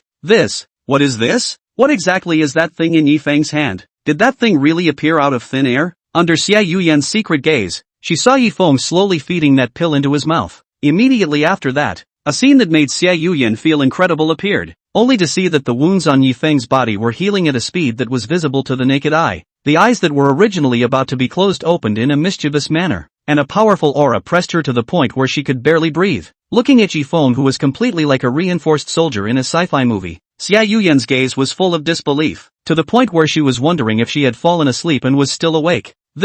What's going on here? Why did Yifeng suddenly become so terrifying? Not waiting for Xiao Yian to sort out the status quo, Yifeng slowly stood up from the ground, looking down at his own hand's open grip before picking up a saber to leave the scene. Each step out of the step is like a heavy weight on the ground to show a massive indentations in the general. Yifeng, he really is unusual. Seeing today's scene that will never be forgotten, Xiao Yian recalled Yifeng's first meeting with himself, and then recalled himself asking Yifeng why he wanted to save himself when Yifeng's answer was the will of heaven. At that time, Xiao Yian was still full of disbelief, and now it seems that, is all this really God's will? Yifeng, he really didn't lie to me. This is kind of Yifeng's secret, isn't it? No wonder his fighting ability suddenly seemed like a different person. No wonder his reaction was so dull when I expressed my feelings for him. There was a reason for all of this, wasn't there? It all makes sense. The corners of Xiao Yian's mouth slowly rose as if she had grasped something unimaginable, narrowing her eyes slightly as she began to calculate in her heart. Since Yifeng has an undisclosed secret, then I can also use this so-called secret to enter his heart.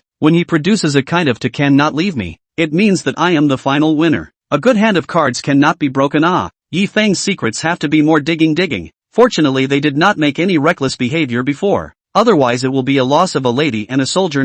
Yifeng, I'll get you, both your body and your heart. I'll get them all. Xiao Yian's first reaction upon discovering Yifeng's strange phenomenon wasn't to want to stay away from these unknown dangers. Instead, she also took a keen interest in Yifeng, it was as if no matter what Yifeng would end up being like, she wouldn't mind, and the desire to take Yifeng for herself would never go away. Just as Xiao Yian was about to continue observing in the direction Yifeng had left, a dart stabbed towards her chest. Reacting quickly, she immediately drew her saber and blocked it. Clang! What? Reinforcements? But why am I just now realizing it? That's not true. This dart is It's so hard to find where you're going to get what you're looking for. An old man in a white coat squinted his eyes and walked out from behind a tree, while behind him followed several masked men in black who were eyeing Xiao Yian intently. Not good. Xiao Yian secretly said something bad in her heart and hurriedly clenched the saber in her hand, looking expressionlessly at the old man in front of her. Cold snake, you're finally willing to show up. I wanted to see how stupid these guys could be, but I didn't expect to run into you, who I've been searching for so hard. Or did you figure out that you want to return to Lord Pavilion's embrace? The goat stroked his beard unhurriedly, and the surrounding members of the dark cabinet surrounded Xiao Yian. It seemed that Xiao Yian would have no way of escaping today. Screw the organization. I'm long gone from there. When you entered the dark cabinet you still think you can get out of it? The pavilion master has so much respect for you, but all he got was your betrayal. I think you really can't see the situation. Why can't you just go against the grain? Prick is to be weeded out. The goat shook his head with a regretful expression, and his eyes became stern as he looked at Xiao Yian. But it's not bad. At least I can see the kung fu of the Dark Pavilion's #1 assassin. Then, the credit for killing you will be taken by the old man. With the goat's command, the members of the Dark Pavilion, including him, attacked her, and Xiao Yian clenched her teeth in a defensive stance. Don't, never die here. A happy life awaits me in the future. I'm not a dark cabinet assassin. I'm just a person saved by my providence. Found it. Gecko and his group followed Limu Orange's footprints to a lawn, and looking at Limu Orange, who was leaning against a large tree and looking at himself with a pair of deep eyes, Gecko laughed out loud. Shit. You're giving up already? I thought there would be a better game. What a shame. Okay Gecko, almost bring her back quickly, guessing that by this time the blasted rocks are already being cleared by someone, and armed planes from all over are coming towards us. Time is running out. The condescending mayor chided the Gecko, then continued to contact the head of the lair, but there was no response at all except for the cacophonous sound of electricity. Really? Why can't the headquarters be contacted all of a sudden? Did something happen to the regimental commander and the others? How can that be? What could happen with the old man in the regiment? Those minions can't even get their teeth into it, let alone the others. But I always felt something was wrong, like I was missing something. It must be mayor that you haven't rested well. By the time I finish this job I'll take you to slaughter a few unlucky people and you'll be happy. Asterisk.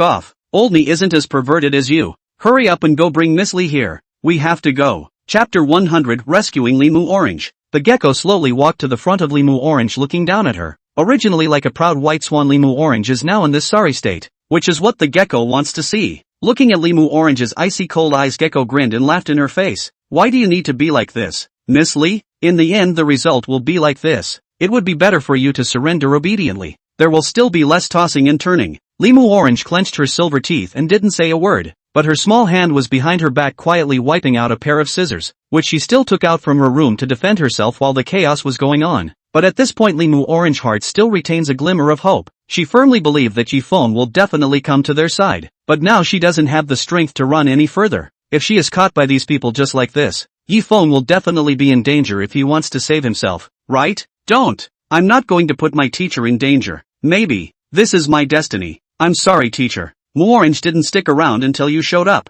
I'm sorry. I really want to. I want to see you again. In your next life, teacher. Will you still be with me? Just like in the beginning, enjoying the beauty of nature together on the lawn. Limu Orange closed her eyes, as if she had seen something wonderful, and surprisingly raised a happy smile, while stabbing the scissors behind her back hard into her neck. No good. She's going to kill herself. Gecko didn't think that Limu Orange would still have scissors hidden in her hand, but it was too late for him to stop it, and at this critical moment Limu Orange's hand holding the scissors was suddenly hit by a stone, and feeling the pain she couldn't help but drop the scissors in her hand on the ground. Limu Orange exclaimed in pain, and the people around were also attracted by this one stone. Did people who reached this realm really exist? But when everyone moved their attention to the rear they found it empty. Nothing more than a breeze blowing across the lawn. Oops, that stone is. Gecko first reacted to the wrongness of the matter and took the lead in picking up the bayonet in his hand and stabbing it in the direction of Limu Orange without looking back. But the feel of the bayonet hitting the target was not at all what he expected. The rest of the people heard the Gecko's movement also have quickly turned back to the back, but the people found that the original leaning in front of the tree Limu Orange has long disappeared, and in its place is a man with a serious expression and eyes full of murderous spirit. Ha! The Gecko's head stretched forward and looked at Yifeng with an extremely arrogant look, not needing to think to know that these tricks must be Yifeng's work. Kid, are you that much of a fan of heroes saving the day? You know this isn't a fairy tale. Once you're a little inattentive you'll. Without even finishing his words, Gecko clutched his bayonet and slashed at Yifeng's neck, and at the same time, he pulled out the gun on his waist and was about to shoot at Yifeng. Gecko has always been abusive for fun, at the same time is also a cautious person. He knew that the stone was thrown by Yifeng, but to be able to achieve this effect at such a distance, this person must be an expert. That's why the Gecko used the means of sneak attack. This is one of his life-saving skills. You'll be dead. But the crowd surprised the scene appeared. Before the Gecko pulled the trigger, Yifeng just stretched out his fist and slammed his fist to the Gecko's face. The speed of the Gecko even reacted to the speed of the Gecko, only to see the body of the Gecko as a deflated ball like flying backwards, alive and flying a few meters away until smashed into a tree before no movement. Quick! Fire! Mayor, who was standing behind the Gecko, panicked for a moment and hurriedly stepped back and ordered the mercenaries around her to open fire towards Yifeng. As the rain of gunfire tilted, Yifeng's original figure standing on the lawn suddenly disappeared, only to appear on the flank of a mercenary in the next second. A Accompanied by a scream, the rest of the people looked towards the source of the sound, only to see that the mercenary fell to the ground with a look of shock. Even the gun in his hand could not be fired in time before he was lifeless. Monster! Monster! This person is a monster! I don't know which voice rang out in the crowd. The people around are more or less shaken inwardly. Mayor saw this and hurriedly shouted to stop. Don't be alarmed. Take down this person's commission, additional increase of 1 million. Hearing that there was a bounty, some people who weren't afraid of death continued to fire with their guns in Yifeng's direction. After all, there will be a brave man who fights for money when there is a heavy reward. I hit it. One of the mercenaries with a rifle saw the bullet hit Yifeng's shoulder with his own eyes, but a scene that made him collapse appeared, only to see that the bullets that entered Yifeng's body couldn't cause a bit of damage to Yifeng at all, and were even bounced out by a pressure. How can? The man was in the middle of his sentence when he heard a click. His head turned to the side and fell straight to the ground. Can't beat it. Can't fight at all. Everyone run. Monster. This man is a monster. Asterisk asterisk asterisk asterisk me where? Is this still reality? Lying in the haystack listening to the scattered gunshots and wails outside, Limu Orange couldn't help but shiver. As for why she was lying in the haystack, she didn't even react for a moment, and vaguely remembered that her body suddenly became lighter, and a familiar face appeared in front of her. Senior, teacher, get some rest and I'll take you away later. Looking at Yifeng's somewhat raw expression, Limu Orange naturally did not say much. Listening to the sound of Yifeng's heart like an engine beating, she always felt that today's Yifeng was a little bit wrong with the previous one, but the words that had just come to her mouth still did not come out. In the blink of an eye, he or she was lying on the lawn. Limu Orange was curious to know what was happening outside right now, and at the same time, she was also worried about Yifeng's sudden arrival, and at this time, she preferred to be caught herself rather than letting Yifeng suffer half a bit of harm. Sensei, you must be safe. Limu Orange hugged the fox mask in her arms. Her originally ripple-free heart rippled because of Yifeng's arrival. Looking around at the fallen people all over the place, Mayor's gun in her hand was also thrown to the ground. This was a completely one-sided massacre. You're that Limu Orange's tutor. Oh, I can't imagine that you guys have investigated quite clearly. Yifeng walked faintly to Mayor. No expression could be seen on his face. Clear?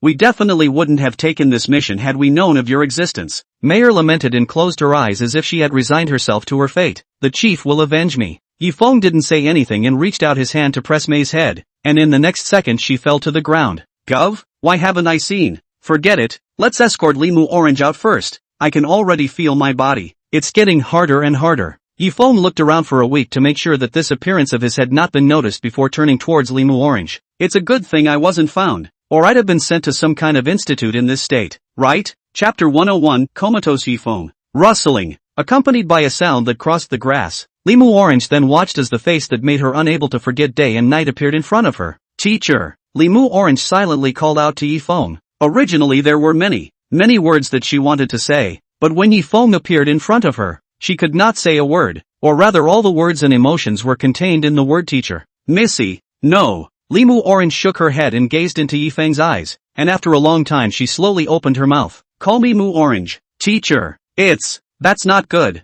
I'd better get you somewhere safe first. Yifeng felt that Limu Orange's voice shifted a bit strangely, and those deep eyes carried a blazing sight, but whenever he met Limu Orange's eyes he would be charmed in by her attractive pupil color. So in order to avoid Limu Orange's line of sight, Yifeng buried his head and wanted to help Limu Orange up, but when his hand just framed Limu Orange's arm, who would have thought that Limu Orange let out a cry of surprise and pain. Ah, how? Missy, you're hurt? Call me Mu Orange. Limu Orange first deliberately glared at Yifeng, then her attitude softened again. Just now, I accidentally sprained my ankle when I was just running away, so I'm afraid it'll hurt if you try to help me up. Teacher, what about? So, Limu Orange suddenly opened her hands and pursed her small lips as she nudged towards Yifeng. Please carry me out. Teacher, it's okay D. After all, this is a special case. I'm sure the teacher understands things. Without waiting for Yifeng to open his mouth, Limu Orange blocked his retreat. Flop, flop, flop. Yifeng's brain suddenly fainted, followed by nearly kneeling on the ground,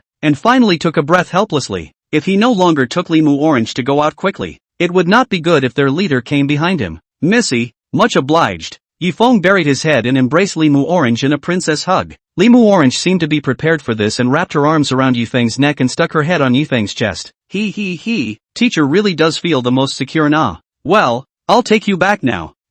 But teacher, your heartbeat is really fast. Isn't there something wrong with this frequency? Limu Orange first thought that it was Yifeng's blushing that caused his heart rate to speed up, but when she felt her heart beating violently as if it was about to pop out, this phenomenon even made her worry for Yifeng. It's fine, don't worry Missy, it's going to be fine. Well, Limu Orange also put away her mischievous mind and quietly stuck in Yifeng's arms, looking at Yifeng's face overflowing with a happy smile. Just as Yifeng was walking towards the main door, a black mass enveloped his face. Looking down he realized that it was Limu Orange who had pulled out a fox mask from her arms and covered her face. Wait a minute, fox mask? Sure enough nah. As she watched the mask match Yifeng's face, Limu Orange's tone changed to something quirky, and even Yifeng couldn't grasp her mind. Should I call you teacher? Or should I call you Mr. Fox? Don't be ridiculous Missy, I don't know any Mr. Fox. Yifeng responded without blushing. Hey, don't worry teacher, it's a secret between the two of us. I'm not going to tell anyone else nah.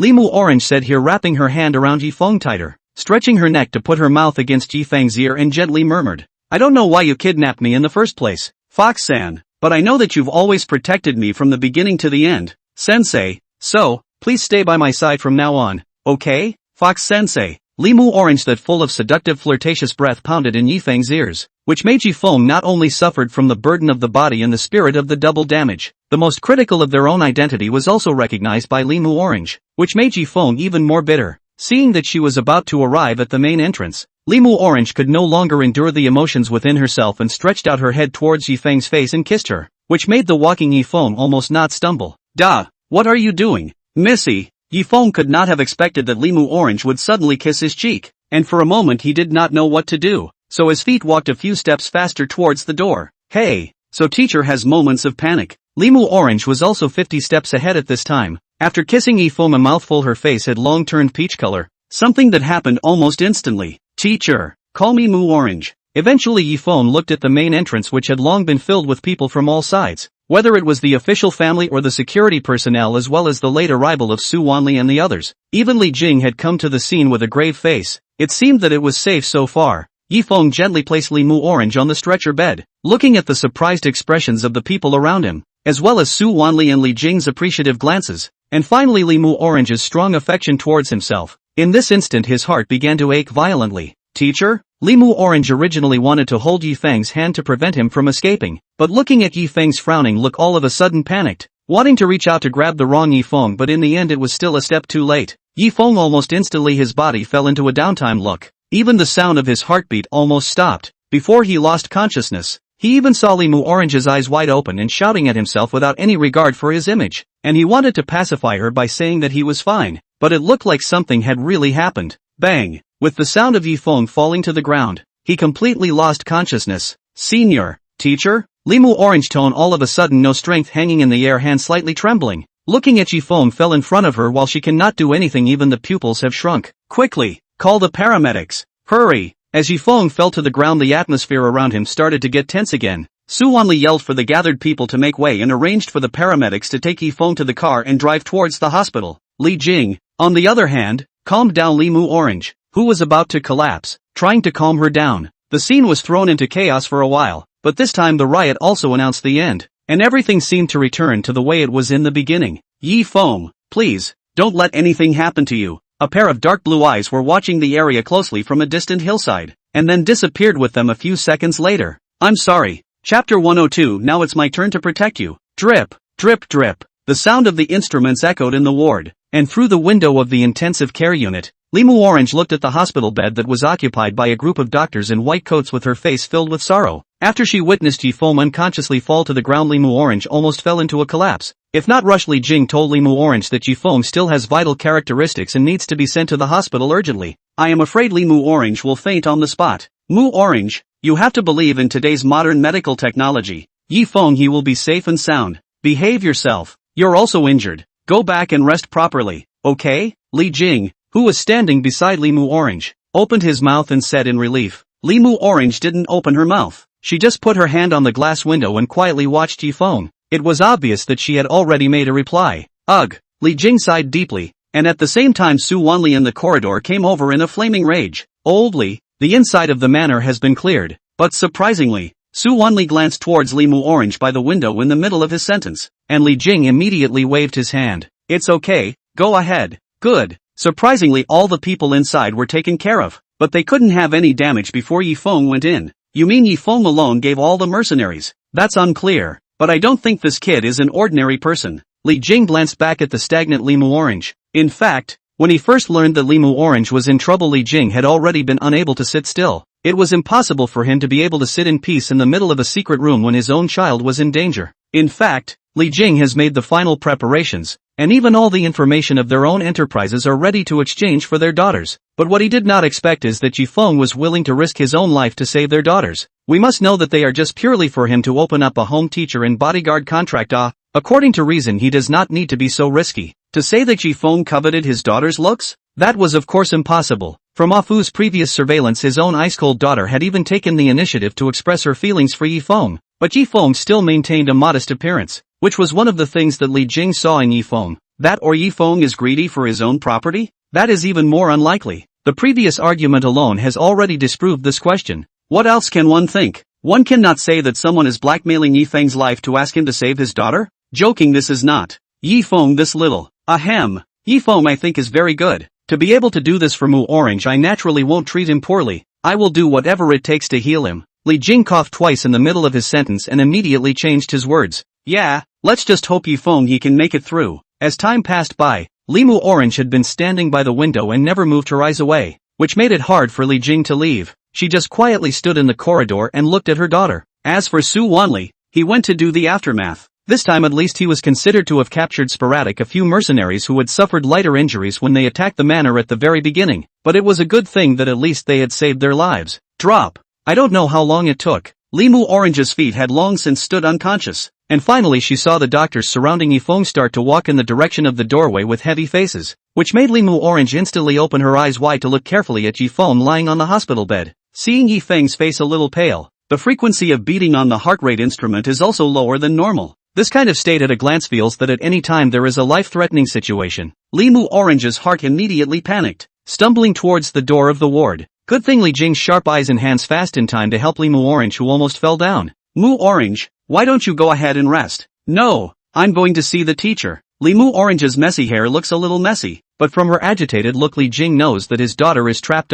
But he will not make a block Limu Orange in such behavior, so he helped the limping Limu Orange walk to the door of the ward. The moment the door to the ward opened, a white-haired doctor at the head of the room took the lead and walked out, his dignified and solemn appearance instantly becoming a bit more kind and approachable after seeing Li Jing. Hello President Li, I apologize for keeping you and your daughter waiting for so long. For that I deeply hug. Dr. Grandpa, please can you tell me teacher how is he now? Is the situation serious? The flustered Limu Orange simply couldn't wait for the old doctor to say so many polite words, and spoke directly to the key point. This move made the old doctor, who had originally prepared some generous speeches, instantly speechless, but due to Limu Orange's status he naturally didn't dare to show some dissatisfaction, even though he was the best internal medicine doctor in the city. The patient's situation is a bit complicated. After our examination we found that his heart rate is simply too low. Without the help of the instruments we couldn't even feel the patient's vital signs. His body doesn't have any wounds or anything like that present, but it's as if his heart was overused. It simply doesn't function as well as it needs to for normal life.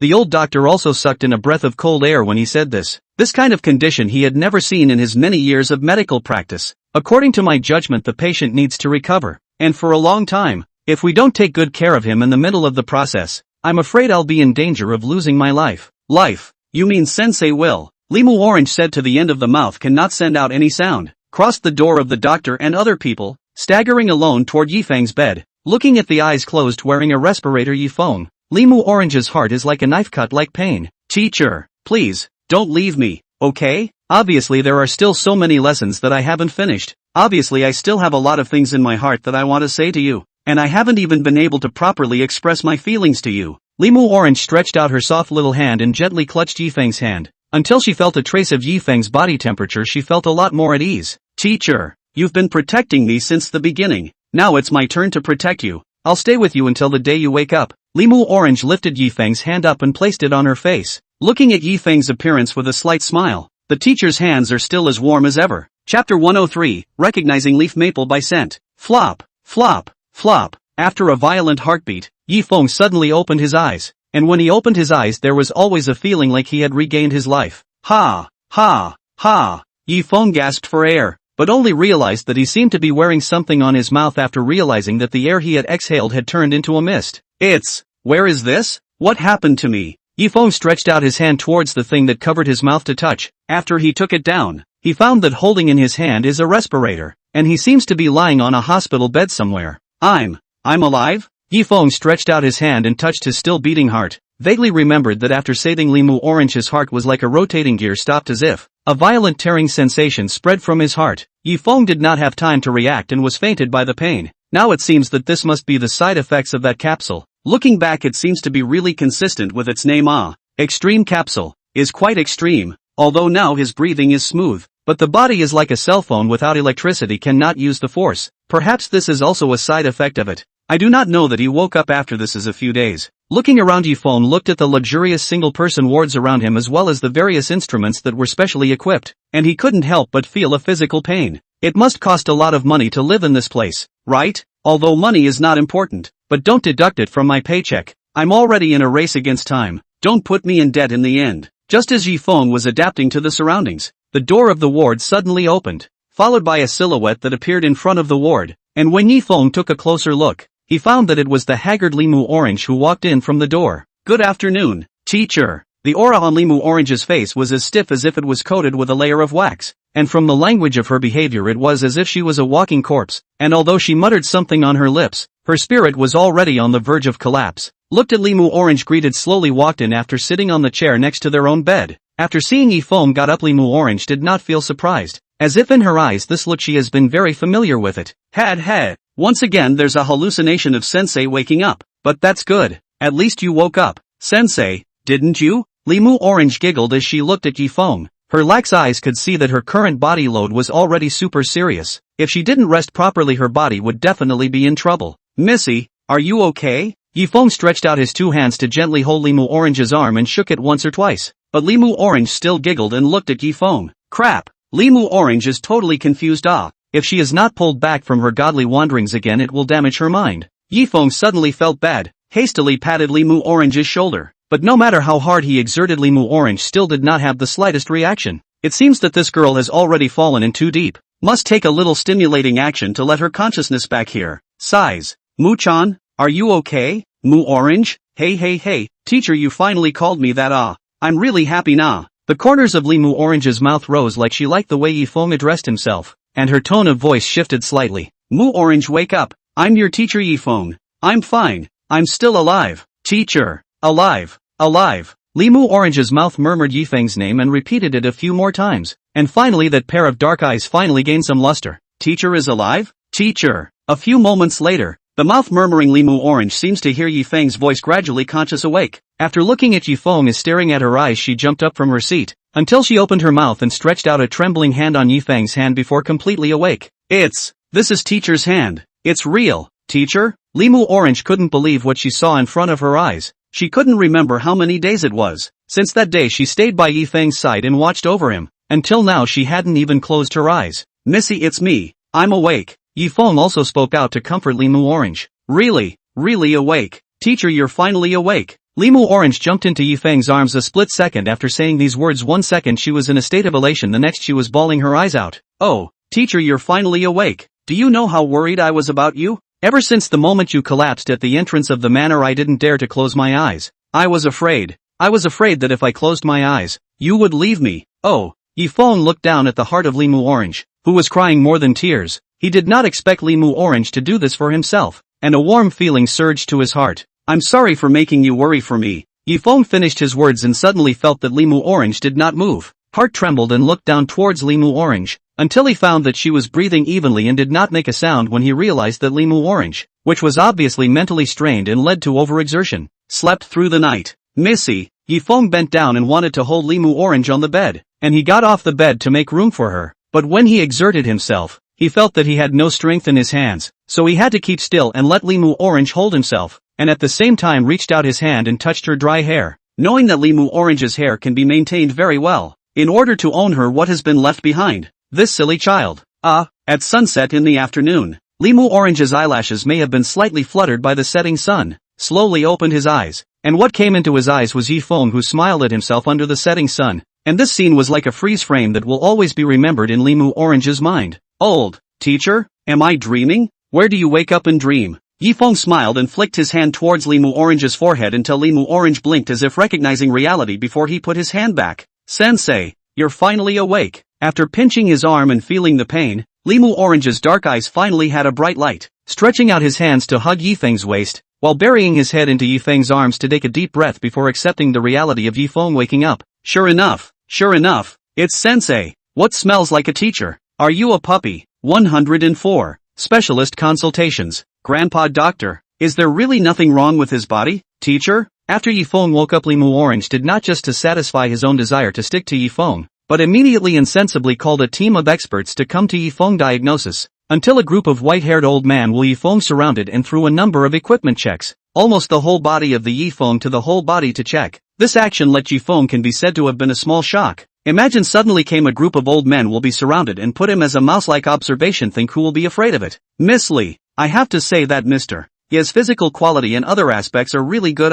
After the examination of various data, the results show that Mr. Ye's body in addition to some detachment from the weak other than the rest are normal. Only need to be hospitalized to recover for a period of time can be recovered from the hospital. Really? Thank you, Dr. Grandpa. You're too polite, Miss Lee. If there's nothing else we'll leave first. I still hope that Miss Lee can say a few more good words for our section in front of President Lia. After sending off the experts, Limu Orange's sadness on her face had completely dissipated. To her, as long as nothing happened to Yifeng was the best result. Limu Orange bounced over to Yifeng's bedside and sat down, saying happily, Teacher, did you hear that? The doctor said that you're not in any serious trouble, teacher, which is really great. It's still up to you, Missy. Only after watching Limu Orange's smile gradually solidify, Yifeng was forced to change his words. It's also thanks to you, Mu Orange. Hey, that's all I should do, Limu Orange said and picked up the side of Yifeng's inspection report. Eyes back and forth and the report sheet back and forth scanning seems to be trying to access some specifics about Yifeng's body. Until in the sight of an item written above the normal function of the report in the hands of a small red face put down the report and sneak a hee smile.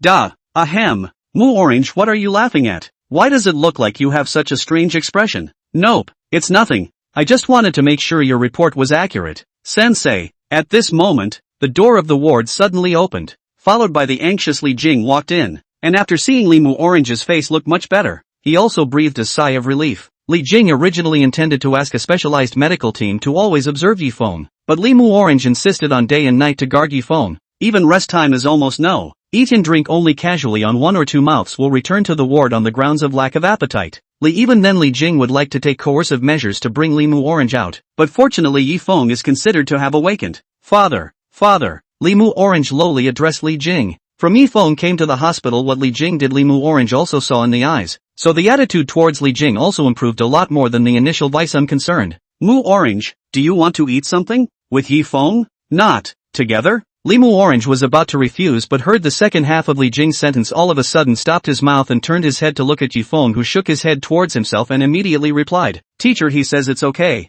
Put. Mu Orange you. Yifeng saw Limu Orange blindly expressing his meaning, even wanted to change his mouth, but his mouth was covered by Limu Orange's hand. Then I'll trouble you, father, to prepare 2 lighter meals for Sensei and me. Well, I know. Li Jing nodded his head stiffly. For a moment it seemed as if he had aged a lot, because he had just heard Yifeng calling his daughter's name Mu Orange, and he didn't need to guess to know that it was most likely Limu Orange who had forced him to ask for this, right? Li Jing happened to see Suani, who was walking towards the place, as he was walking out of the room after ordering someone to bring the meal. Old Li, you're out so soon? I just got the news that Yifeng woke up. How's it going? It's pretty good. Doesn't look like it's anything serious. It's good that you're fine. Then why do you have a sad look on your face? Aren't we done? Ugh, what are you sighing for? Why don't you just? Suani spoke and saw something in Li Jing's sigh, a familiar tone that had appeared in Yuxin herself. It's niece Mu Orange's affair with Yifeng, isn't it? Li Jing did not say anything more, just nodded lightly. Sure enough. So what do you think, old Li? What do I think? As long as Mu Orange is willing, I won't get involved in what happens to her, as long as she doesn't get hurt.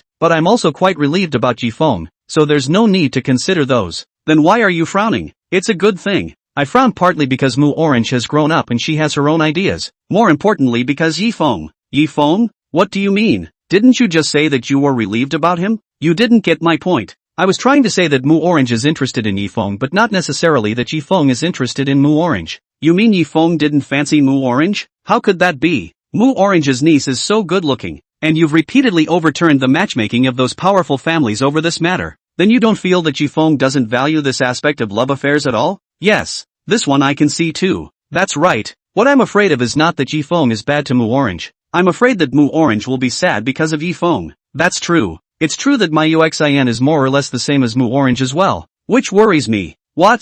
You mean Yusen she? Not well. This is not Yifeng, 3 days well. To Yifeng to this child class time. Then I gave her that Yifeng something cannot come. The original good behavior of her can cry and cry a day it. Until I said the next time to make up for the back of her only to be willing to give up. Suani said this also sighed deeply. The two old fathers in order to their daughter's happiness can be said to be tightened heart. Ha ha, it seems that I am not the only one who has a hard time. My heart is much more comfortable. Okay, old Sue. But words I can say in advance. The children's own matters to deal with their own. We as parents do not need to blindly involved in the right. Don't worry. I'm not a person full of heart. Why do you listen to you and feel that you're getting more and more satisfied with this Yifeng kid? Okay, then you can ask Yusen to let go if you're not satisfied.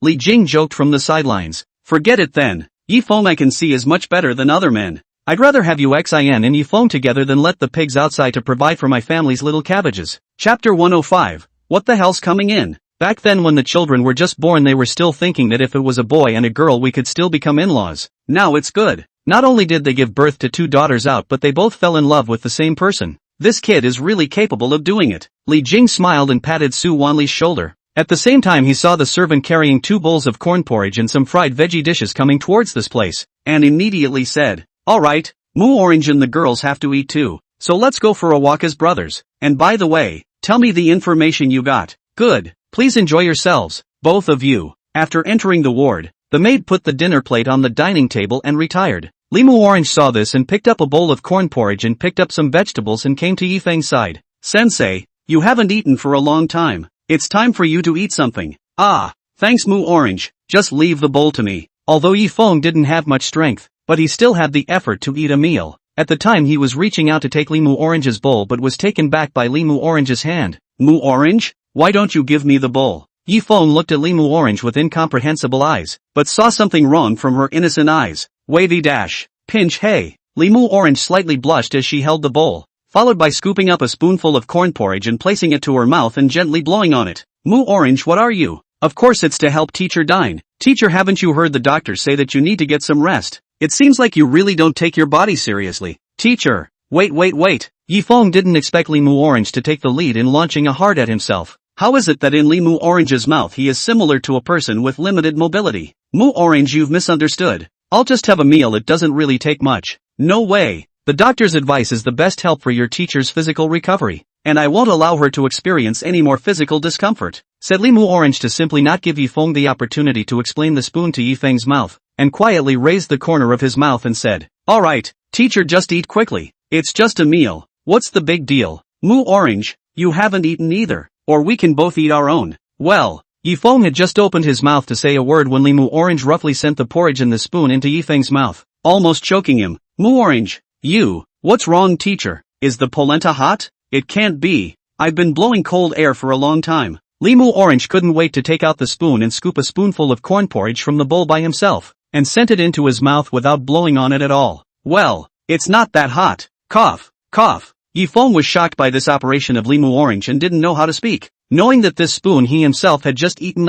It's impossible for a big lady to not even notice this. "Mu Orange, this spoon I have touched. What's wrong with that? That's how selfless you should be when taking care of a patient. Did you take the word devotion the wrong way?" It was only after Yifeng's repeated emphasis that he agreed to let Mu Orange feed himself kanji, but the prerequisite had to be a new spoon. "How's it going, teacher? Had enough?" Enough. Can't eat anymore." Yifeng hurriedly waved his hand and refused, fearing that what awaited him a second later would be Mu Orange's little flying spoon again. "Ah, you're full so soon, ah. Well then." Mu Orange didn't seem to be enjoying herself yet and looked a little disappointed. "I'm really full." "Mu Orange, you eat quickly yourself. You must not have rested well these days either." "Okay then." Mu Orange then see the situation can only eat up their own rice. But Yifeng does not know is that Mu Orange and eating their own bowl of corn porridge with a spoon cannot be changed. "Do you like kanji a lot, Mu Orange? Why does it look like you're eating it with such relish?" "Ha? No." Mu Orange licked the remaining rice grains on the spoon after swallowing a mouthful of porridge and looked at Yifeng with a subtle look. "That's because I haven't eaten for too long like Sensei La, so I'm a little hungry too." "That's right. Yifeng was not overly skeptical, and suddenly remembered something while Limu Orange was drinking kanji, and immediately asked Limu Orange, "Mu-chan, how many days have I been in a coma?" 3 days? Didn't I tell you before, teacher? 3 days?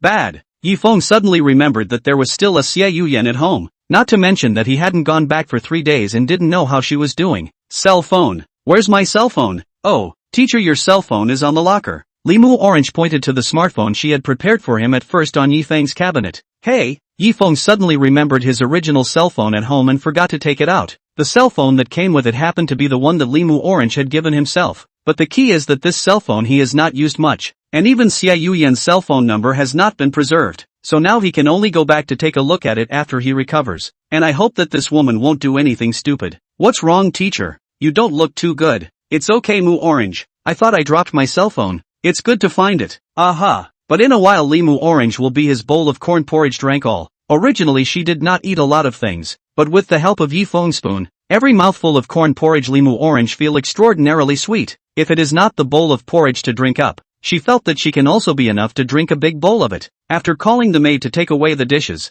Limu Orange elegantly washed and returned. Suddenly Yifeng realized that Limu Orange was wearing the same good hospital gown as himself, recalling that when he saved Limu Orange she had nothing but wounds, but it seemed to have broken her foot. So he asked with concern, "Mu Orange, do your feet still hurt?" "Foot? It's fine. I put some ointment on it and it was fine the next day," Limu Orange said and walked to Yifeng's bedside. Yifeng was thinking that Limu Orange was going to say goodbye to him and go back to his hospital room, but who would have thought that Limu Orange and him were gazing at each other? Stare. _ring in equal to. Mu Orange? Just as Yifeng opened his mouth to ask Limu Orange, who didn't know what she was doing, Limu Orange gently put her hand on the edge of Yifeng's bedsheet, and just in an instant, she lifted Yifeng's sheet and drilled into Yifeng's quilt in a swift manner. Hey, what the hell is coming in? Chapter 106, Question from Suani. Yifeng was originally very calm, and thought that Limu Orange would return to her own ward, but he didn't expect Limu Orange to burrow into the quilt in front of his face. Mu Orange, what are you doing? Yifeng could feel Limu Orange squirming back and forth under the quilt and immediately lifted the quilt, only to see that Limu Orange was pressing down on his own body, placing his head on his chest, making an expression of enjoyment. Pinch, hee. Teacher's arms are so warm. Yifeng saw Limu Orange sticking to his body like a plaster. The aroma of the young girl's body drilled into Yifeng's nostrils, together with Limu Orange's ice-cold and jade-clear face, was destroying Yifeng's willpower all the time. No. How is it that now my fixation is getting worse and worse? Mu Orange, get down there. No, I want to rest with my teacher. Limu Orange shook her head and hugged Yifeng's hand even harder, as if to prevent Yifeng from throwing himself off the bed. Mu Orange, you know what the doctor ordered. Don't you want to be considerate? Well, after hearing Yifeng say these words, Limu Orange stopped speaking. She also knew that she was having some effect on Yifeng by playing around like this, so she mumbled in a low voice. Right. I'm sorry, teacher. Please don't hate me. I was just too happy at the thought that teacher was fine. I'm just too happy. That's why I acted like that. I'm sorry. I'll be right down. Looking at Limu Orange as if she was about to cry, Yifeng instantly panicked and hurriedly spoke. Mu Orange, don't be sad. I didn't say that because I hate you, and I understand Mu Orange's mood that you're happy. So don't blame yourself, okay? Teacher really didn't blame me? No. How? Alright then. Thank you, teacher. Limu Orange smiled and stretched her neck to give a light nod with her mouth on Yifeng's cheek. While Yifeng was still in a state of bewilderment, she hurriedly slipped out of the bed, put on her boots and then walked towards the outside of the ward without looking back, leaving behind Yifeng, who was alone and in a daze. This girl is getting bolder and bolder. Why is she still talking? I'll have to teach her a lesson next time, or she'll fly off the handle. Phew. Yifeng, who finally laid back on the bed at ease, picked up the cell phone on the cabinet and made a call over to Xiao Yian at home. Although in this new cell phone Yifeng did not save Xiao Yian's cell phone number, but in fact he has long been remembered. After all, Xiao Yian's cell phone is their own to do well. Do.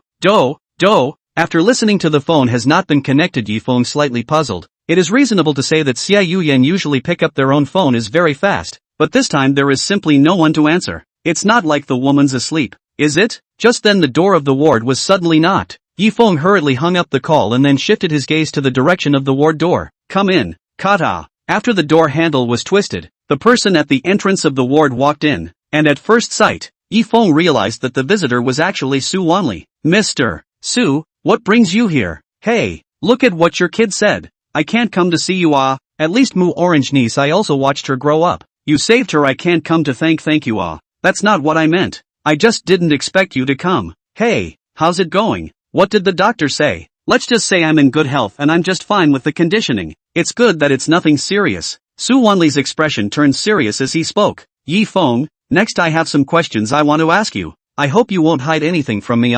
Yi Feng gently raised his eyebrows and slowly sat up from the hospital bed. General Manager Su, you say, am I not a liar? I would like to ask you what your purpose is in approaching Mu Orange? Since you have such superior fighting skills and combat abilities, why don't you choose a better platform than this and come to take up the position of a tutor instead? A lot of people want to find a gold like you. President Su, you are really looking down on me. I admit that my skills are going to be a bit different from the norm, but the reason why I chose to be a tutor is because the job is safe and the income is quite optimistic, Yi Feng said without being humble, as if these words came from the heart. Actually, I don't like that kind of high-risk occupation. A well-paid tutor is already enough to make my life good. As for why I want to save Mu Orange despite everything, this depends on whether you want to hear good words or true words. President Su. Oh, you boys have 2 more sets of wording? Tell me all about it. Let me start with the good news then. I am a governess, and since I have been given this sacred and august position, then I have to uphold the duties that come with it. Okay, stop it. Change your heart. Su Wanli hurriedly interrupted Yi Feng. Obviously he was impatient with these polite words. The truth is that Mu Orange is a very good child and should not be victimized by these bad people. Although when I first came here Mu Orange's behavior was a bit unsatisfactory, but through later contact Mu Orange also opened up to me. I realized that this child treats the people or things she likes very seriously. She also cares about the people she cares about at all times, but just doesn't show it much usually. So when I heard that Mu Orange was kidnapped I came defiantly. That's all.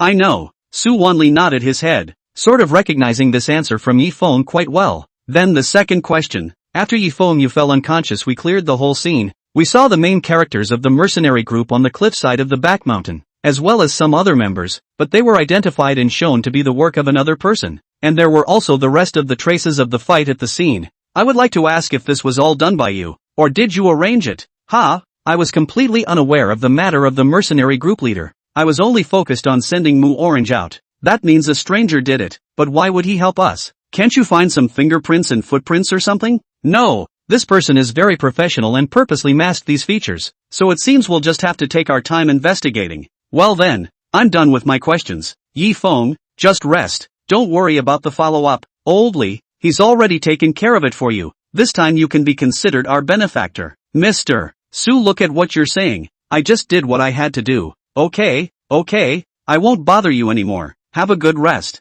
Suani waved his hand and left the hospital room. Chapter 107, Xiao Yian who fled for her life. No one came after Su Wanli left, and Yi Feng's heart began to rush after looking at the several missed calls on his cell phone. It is reasonable to say that even if Xiao Yian is sleeping at this time should also wake up. How until now there is no movement?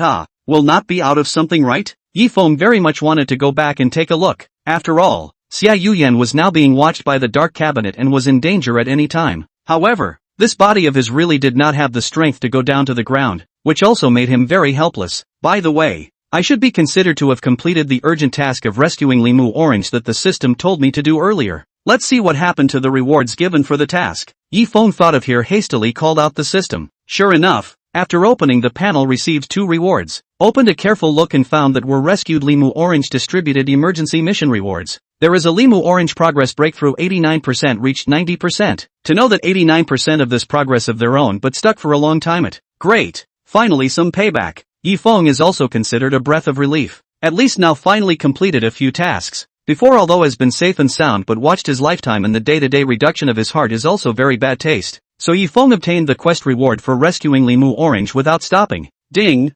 Congratulations to the host for completing the urgent mission. The following mission rewards are issued. Congratulations to the host for gaining 1 month of lifetime, unlocking the icon's hidden privileges, and the radar detector. Aha! Another new thing? Yi Feng looked at a month of lifetime as quite satisfied, but saw the back of the 2 things that they have not seen at all for a moment does not understand. Never mind. Let's just take all the rewards before checking them out one by one. Thinking of this, Yi Feng skipped the detailed description of the props and instead obtained a quest reward of 90% of Mu Orange's progress. 90% progress completed. Rewards are being distributed. Congratulations to the host for gaining half a month of lifetime, universal key, and skill recuperation. Is that all? It's still pretty good. Looking at almost 2 more months of lifetime at once, Yi Feng was sort of relieved. But the rest of the rewards himself not only gained new skills, but also new props, so he hastily tapped on his status to check out the new items he had gained. Radar detector shows the exact structure of the surrounding terrain, facilitating the understanding of one's surroundings, but does not detect the presence of living creatures. Range area 100 meters. Just a terrain detection thing is gone? What's more, it's still a disposable prop, which really feels a bit ribbed. And besides, I can't use this thing myself, but at least it is a prop given by the system, and Yifeng had no choice but to put it back. Maybe it will come in handy at some point. By the way, it looks like you've unlocked the iconography or something, permissions or something like that yourself. Thinking of this, Yifeng hastily jumped to the interface in the illustrations, and indeed found an independent one for the exploration panel of the illustrations. According to the illustrations, to see like the need to explore something extraordinary, but for some reason Yifeng always felt that this exploration illustrations look so a hint of oozing feeling, and also do not know the system said that the exploration of what exactly is a meaning.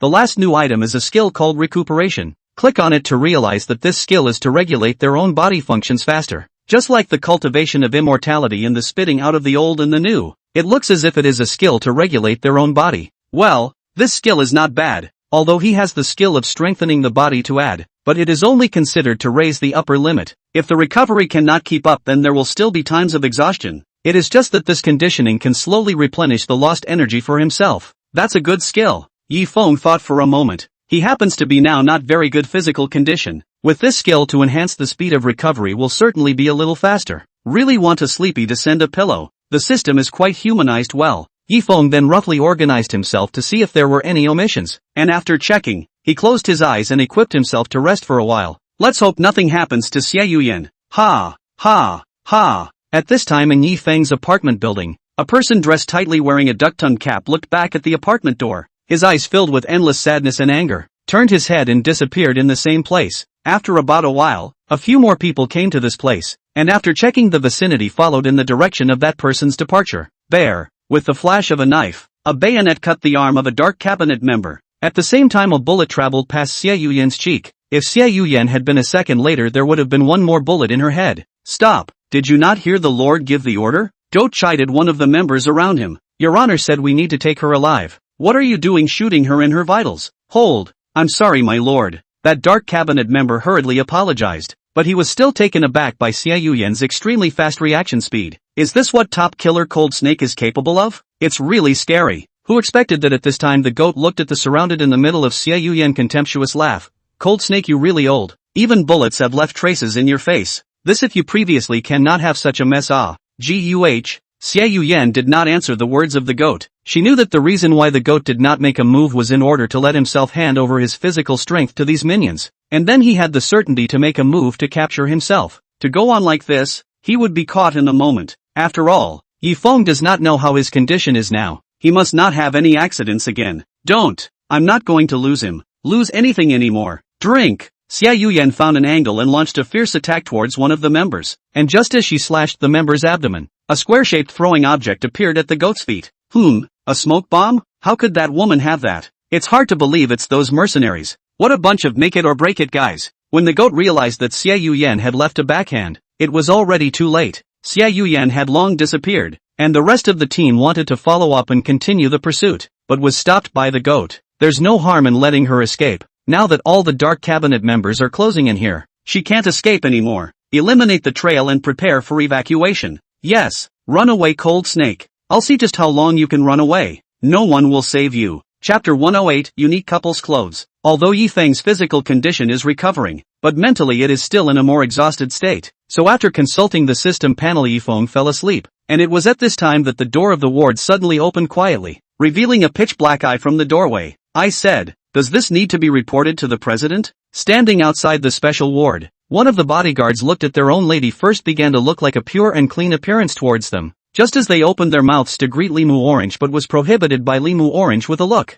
followed by their eyes looked at their own lady completely lost the appearance of the lady before, but a face. The look of obscenity quietly opened Yifeng's hospital room quietly peeped up. The most amazing thing was that in their eyes Limu Orange showed an evil smile and finally blended into the ward. The other bodyguard didn't even look at his own Missy, as if he hadn't seen her. If you want to offend Missy you can go ahead and say so. Anyway, next time maybe you'll be transferred to the north to plant potatoes. I'd better pretend I didn't see it. Then, count your blessings. Yifeng in his sleep only felt that his body was hot and dry. as if he was being roasted on the fire, as if it was unbearable. In order to figure out the source of this, Yifeng also woke up because of this, but when he opened his eyes and realized that he was lying flat on the hospital bed, there is nothing special. Today's weather is also a moderate temperature. It will not be so hot at all. Strange? Then why do I feel so parched? Forget it, let's just lift the covers and rest. Thinking of this, Yifeng reached out his hand to pull the quilt in front of his chest high and lifted it. Suddenly a mass of black hair appeared in front of his eyes, which scared Yifeng. Cupped the quilt's small hand trembled, and the quilt was recovered back again.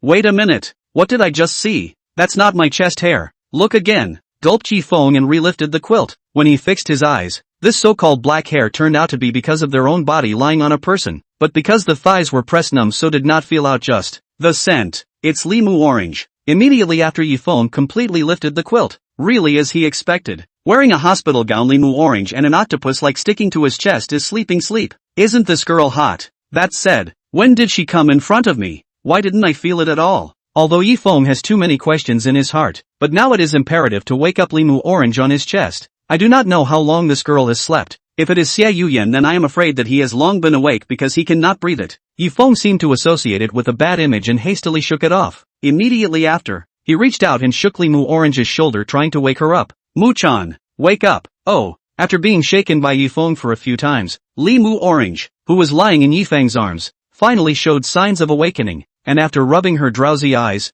Limu orange sat up with her hands propped up on Yifeng's stomach. Ha, teacher, you're awake. Good afternoon. Bang. Yifeng stretched out his fingers and knocked Limu orange's head and said, good, you big head.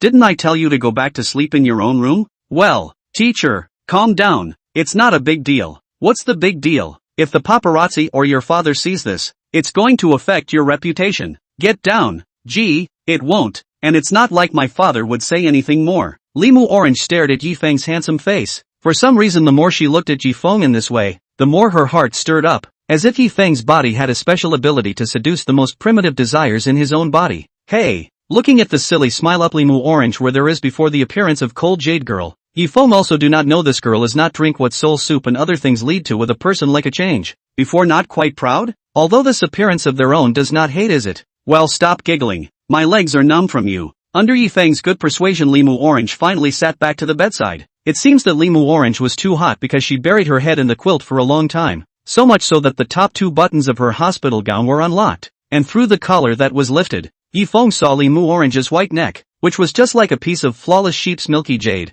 stunning and revealing a luster at the same time. Mu orange, can you tell me how you got in here? Yifeng withdrew his gaze so that Limu orange wouldn't make any more inappropriate remarks and changed the subject. How did you get in? Limu orange's afterglow naturally secretly saw Yifeng's flustered movements, but of course she also knows to stop. If the hunter's desire to attack is too strong and never reveals the cloven foot, the prey will escape. You have to step by step to let the prey fall into the trap without realizing it, and by that time the prey won't be able to escape even if it reacts to the situation. You taught me all of this, teacher. You see, Mu Orange is a good student who works hard. Just walked in, huh? What's the problem, teacher? Limu Orange tilted her head in a puzzled gesture, and it didn't seem like there was anything wrong with it, which made Yifeng even begin to doubt himself. Strange, other than Xiao Yian, I'm afraid there aren't many people who can be this close to me. I was able to detect Mu Orange in the past, but why is it that I didn't feel a single movement this time when even she was in bed? It's probably because my body is weak. Thinking of this, Yifeng also shook his head. It's fine, maybe I'm overthinking it. Okay. Limu Orange stood up after putting on her boots and stretched, looking back at Yifeng with her hands behind her back and smiling. It's getting late then, teacher. Go have dinner with me. Dinner? That's not a problem. But Mu Orange, don't you want to change your clothes? Hey, changing clothes? Limu Orange first looked down at her own hospital gown, then looked at Yifeng's clothes, and the corner of her mouth raised in a smile. We're not changing. We're patients. We need to wear hospital gowns. That's what we call doing as the Romans do. It's a couple's costume for me and my teacher. I'm not going to change it. Aren't you using that word a little wrong? Teacher, don't worry about so many details. Come on, let's go eat. As soon as Limu Orange grabbed Yifeng's hand, he tried to bring him outside. Wait, Mu Orange, my shoes are still on. Chapter 109, those who can't catch a chance are the losers. Is it really a cafeteria? When Yifeng and Limu Orange came to an exquisitely decorated and luxurious hall, looking at the dishes in the insulated cover that were comparable to those in a high-class restaurant, Yifeng couldn't help but be stunned. And those who didn't know thought that they were having a big meal in a restaurant. Hey, teacher, just pick what you like to eat. These dishes are all food made by a senior chef. Limu Orange skillfully picked up the rice plate and handed it to Yifeng, who was still dumbfounded. Looking at Yifeng's surprised reaction, in his heart he was satisfied. As long as the leaf maple will be pulled into their own comfort circle habit after he cannot stay in the original circle, this is also considered to be one of their own means to be able to retain the leaf maple. Thanks Mu Orange. I'll just have some light food. After Yifeng picked a few home-cooked dishes, then he looked at Limu Orange, who was staring at himself with an empty plate. What's wrong Mu Orange? Why haven't you gone to choose your food? Limu Orange secretly noted down the dishes on Yifeng's plate before making a look of returning to her senses and said, Nothing teacher. Just now I thought of something. Then teacher, you can go ahead and choose a seat. I'll be right over. Good. Yifeng had just sat down when he saw Limu Orange walking over with a bowl of seafood wontons.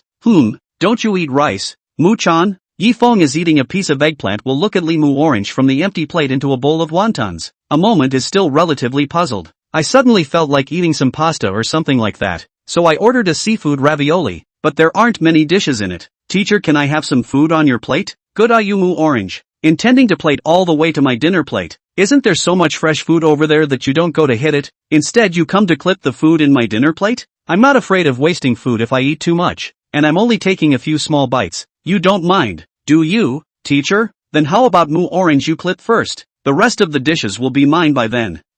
Limu Orange saw that his calculations were recognized and had to declare defeat with a soft grunt, burying his head alone and eating the bowl of wontons. You girl don't know what you think about all day long. Yifeng stretched out his index finger and gently tapped Limu Orange's forehead, just as he picked up a piece of roast beef and was about to send it to his mouth. Limu Orange, who was originally burying his head in his hands, suddenly stood up from his seat and stretched out his head and bit Yifeng's chopsticks. Looking at Limu Orange, who was biting her chopsticks, Yifeng didn't know what to say. Why did he catch a fish while eating a meal for good reason? Limu Orange chewed with all her teeth in front of Yifeng after biting down the beef on the head of the chopsticks, seeming to express her dissatisfaction with Yifeng's words just now. But naturally Yifeng couldn't say much. But just as he was about to wipe the head of the chopsticks, he was called back by Limu Orange. Sensei, Limu Orange muttered. Obviously in her eyes this action of Yifeng was a blow to her. Do you dislike me that much? No. Mu Orange, you misunderstood me. That's not what I meant. Then why are you like this? Teacher, I'm not taking into account that you're a girl.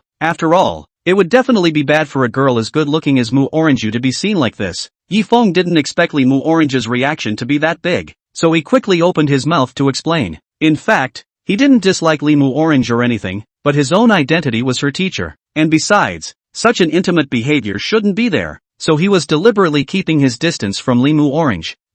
Don't think I'll close my eyes to this matter just because you complimented me. Sensei. Hearing Yifeng's compliments, Limu Orange's anger in her heart instantly subsided by a large part. After all, who can endure their beloved to praise their own beauty? Then everything seems to make sense. The teacher should be embarrassed. Really, it's not like I'm going to say anything, or even use me as chopsticks or anything. It's not impossible. Looking at Limu Orange, who covered her face and lowered her head, Yifeng also didn't know what exactly she was thinking in her heart. Taking advantage of this time, he hurriedly drew out a piece of paper and wiped the chopstick's head and then ate the meal in the dinner plate on his own. After finishing the meal, Limu Orange said goodbye to Yifeng and went back to his room. Seeing this, Yifeng was also relieved. I don't know why, since he saved Limu Orange from the hands of that group of mercenaries. The original Limu Orange, who still had some respect for himself, suddenly changed his temperament, and he always felt that she wanted to be close to him on purpose. Could it be that it was because he had saved Limu Orange from the mercenaries himself, like in the story where the hero saves the beauty, that he had caused her to develop a false sense of favor towards him?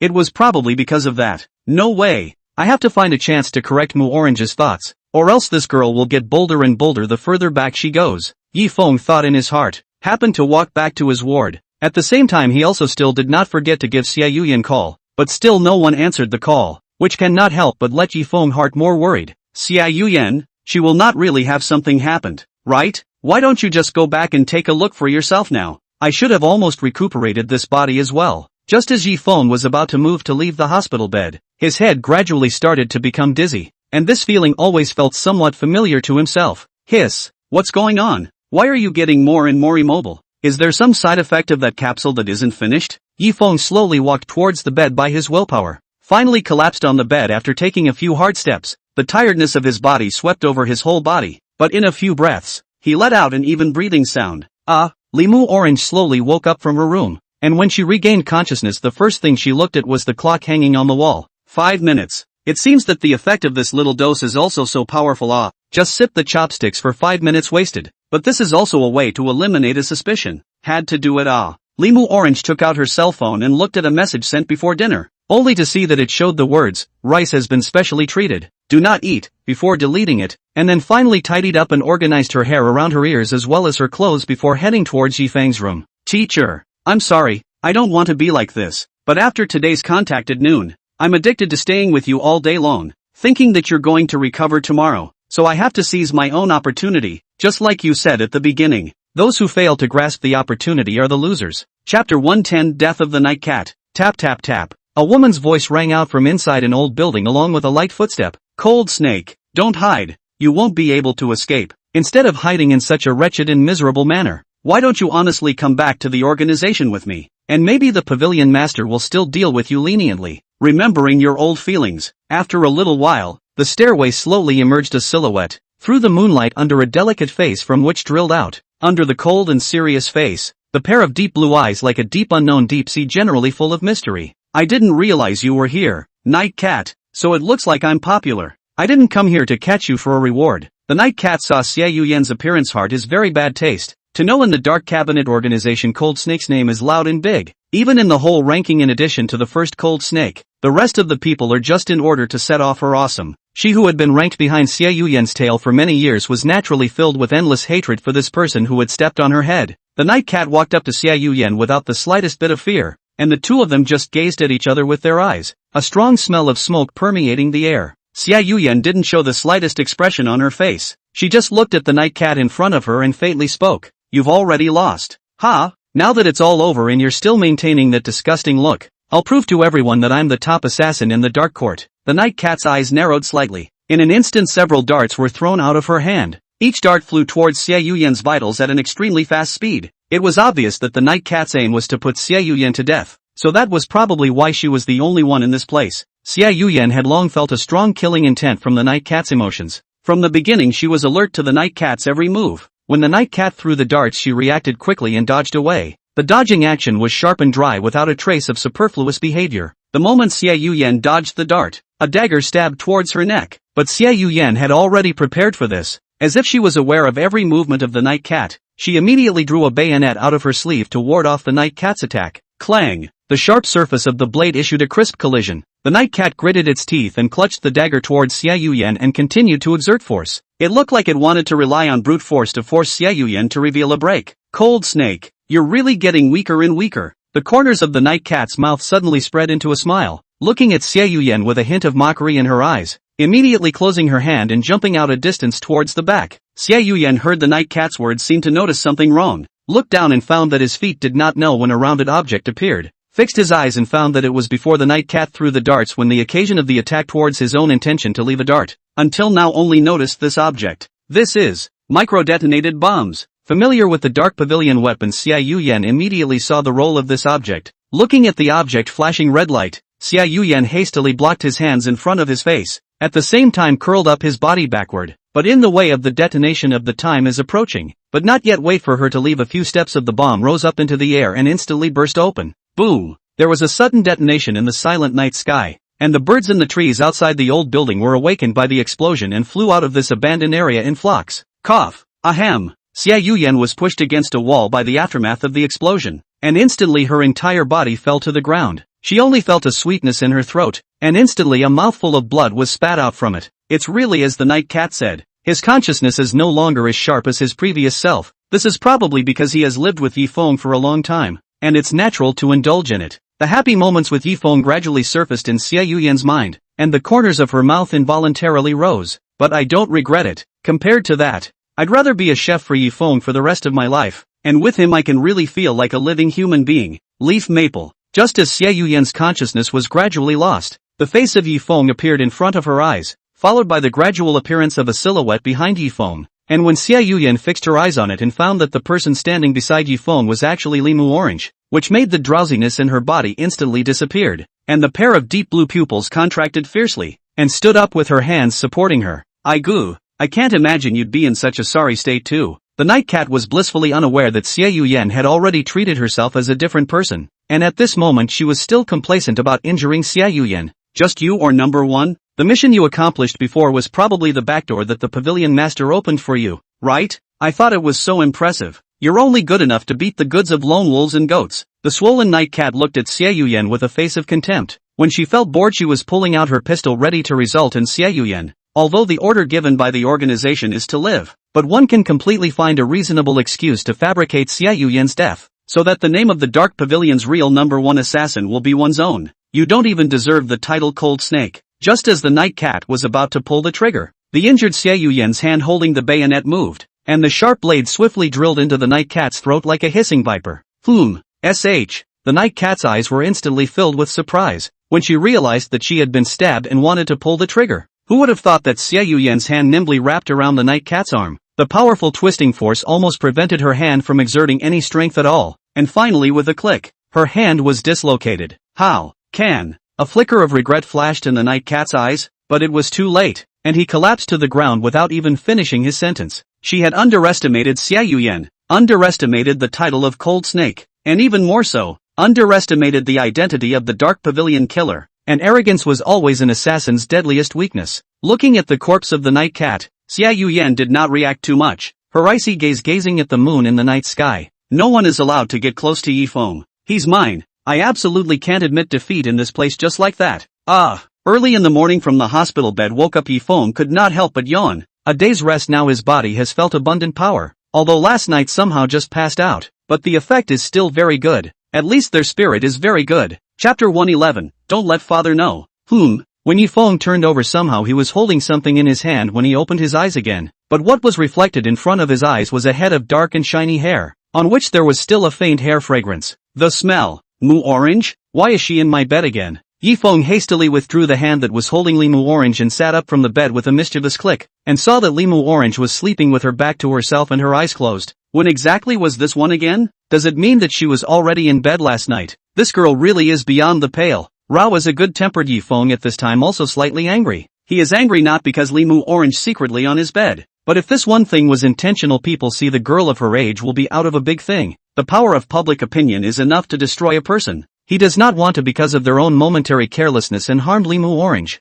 Moo Orange! Yifeng reached out and shook Moo Orange's shoulder trying to wake her up. Oh, teacher, don't. Who knew that Moo Orange's mouth suddenly came with such a sentence, which made Yifeng's body instantly stiffen and fixed in place. What on earth did this girl dream about? Teacher, don't leave me. I'll do as I'm told. My aunt, you can at least finish what you're saying. Luckily it's just a misunderstanding. Seeing that Moo Orange was showing signs of waking up, Yifeng shook her shoulder once again, and sure enough after this time Yifeng's touch Moo Orange gradually woke up. After Moo Orange opened her eyes and looked at Yifeng, who was looking at her with a serious face, she blinked dully. Hey, teacher, why are you in my bed? Yifeng was about to open his mouth to teach Moo Orange a lesson when he was suddenly blocked by her words. After looking around and seeing his cell phone on the cabinet, Yifeng was sure that he didn't sleep in the wrong place. Mu-chan, is there a possibility that you're in my bed? What? How is that possible? Moo Orange made an unbelieving appearance and took the lead towards Yifeng. Teacher, you really broke my heart too much. I didn't think you'd lie to this extent to be able to sleep with me. Teacher, I clearly fell asleep in my own bed when I went to sleep yesterday, except for halfway through when I went down the hall to get a towel from the nurse's sister and then returned to my own bed. I never went into your room during that time. Teacher. Teacher, don't play dumb. This time you've been forgiven because you're a teacher, but don't let it happen again. Moo Orange yawned and prepared to put on her boots and leave, when she was suddenly yanked back by Yifeng picking up the back collar. Good for you, Moo Orange. You're still evil, aren't you? Do you want to look at the sign outside the hospital bed to see which room number it is? And I've been in my room since I ate last night and never went out. Why don't you tell me how I came to be in your hospital bed? Teacher, you really hurt me too much. Moo Orange made a heartbroken look and inclined her head to not look at Yifeng. Only after a long time did she firmly say, well then, since you're still going to be like that, teacher, then please take a look at what this is. Moo Orange stretched out her hand and pointed towards the information bar behind the hospital bed, which showed the patient's detailed file, only to see two big words written on the patient's information, Yifeng. What's wrong? Yifeng looked at the hand raised in the air like a statue like Moo Orange. A moment also have a bottom. Just now also put himself said how ill-intentioned people, but also make a look of sadness, now was snapped in the face, right? Why has our Miss Lee suddenly stopped talking? Did she leave her mouth in her own hospital room? Oh, Moo Orange, who was still arrogant in her attitude just now, instantly weakened her tone,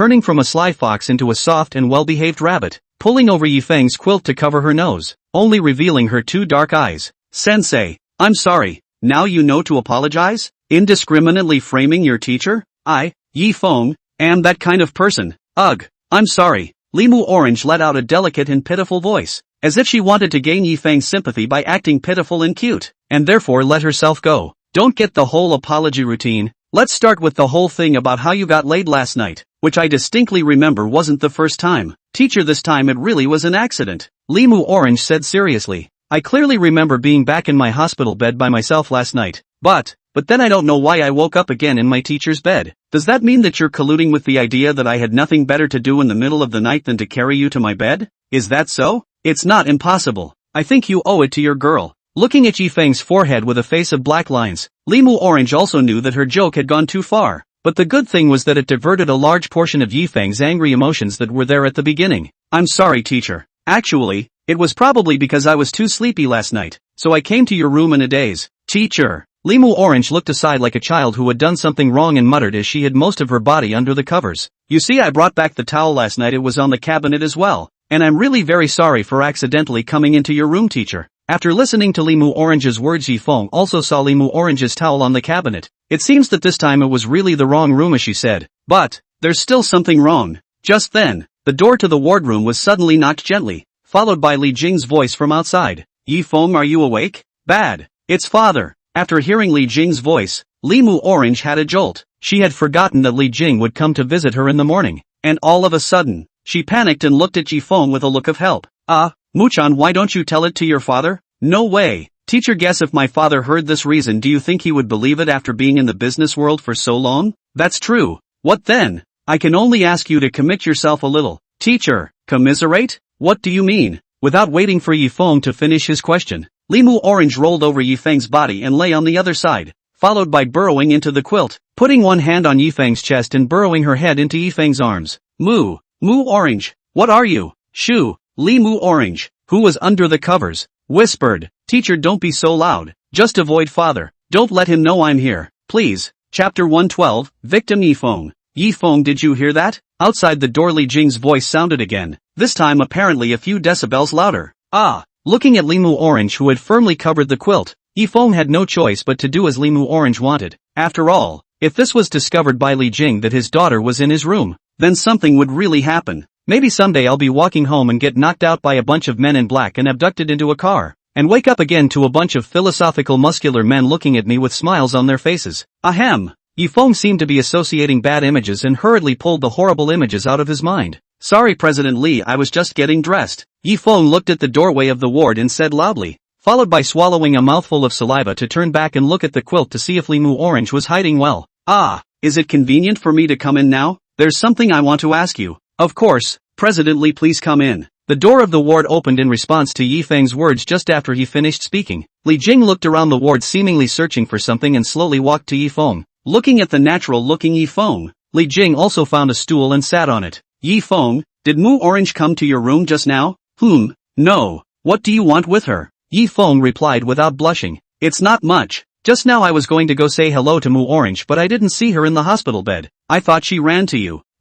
It's possible she went somewhere else. Maybe. Aha! Just as Li Jing was about to open his mouth seemingly wanting to say something, suddenly he heard Yifeng let out a grunt and his brows furrowed. Yifeng, are you alright? Why do I see that your expression is not right? Is there something wrong with your body? Li Jing asked caringly. Nothing. It's nothing. I just accidentally choked when I swallowed my saliva. President Li, you continue. Yifeng barely revealed a smile. Just now he only felt a pair of small hands slowly stroked on his belly, like a small snake, like a circle in his own arms. No need to think, also know that it is Limu Orange. This girl did bad things. But of course he didn't dare to act rashly in this situation now, knowing that the person in front of him was none other than Limu Orange's father. If he was found out, I'm afraid he'll be sent to silence him. Well, then, I'll go on. Yifeng trembled a little, and Li Jing's expression became a little impatient. Isn't this kid usually very calm? Why is he like this today? Hold. Sorry, go ahead. Yifeng clearly felt that Limu Orange's hand was actually unbuttoning her own hospital gown one by one,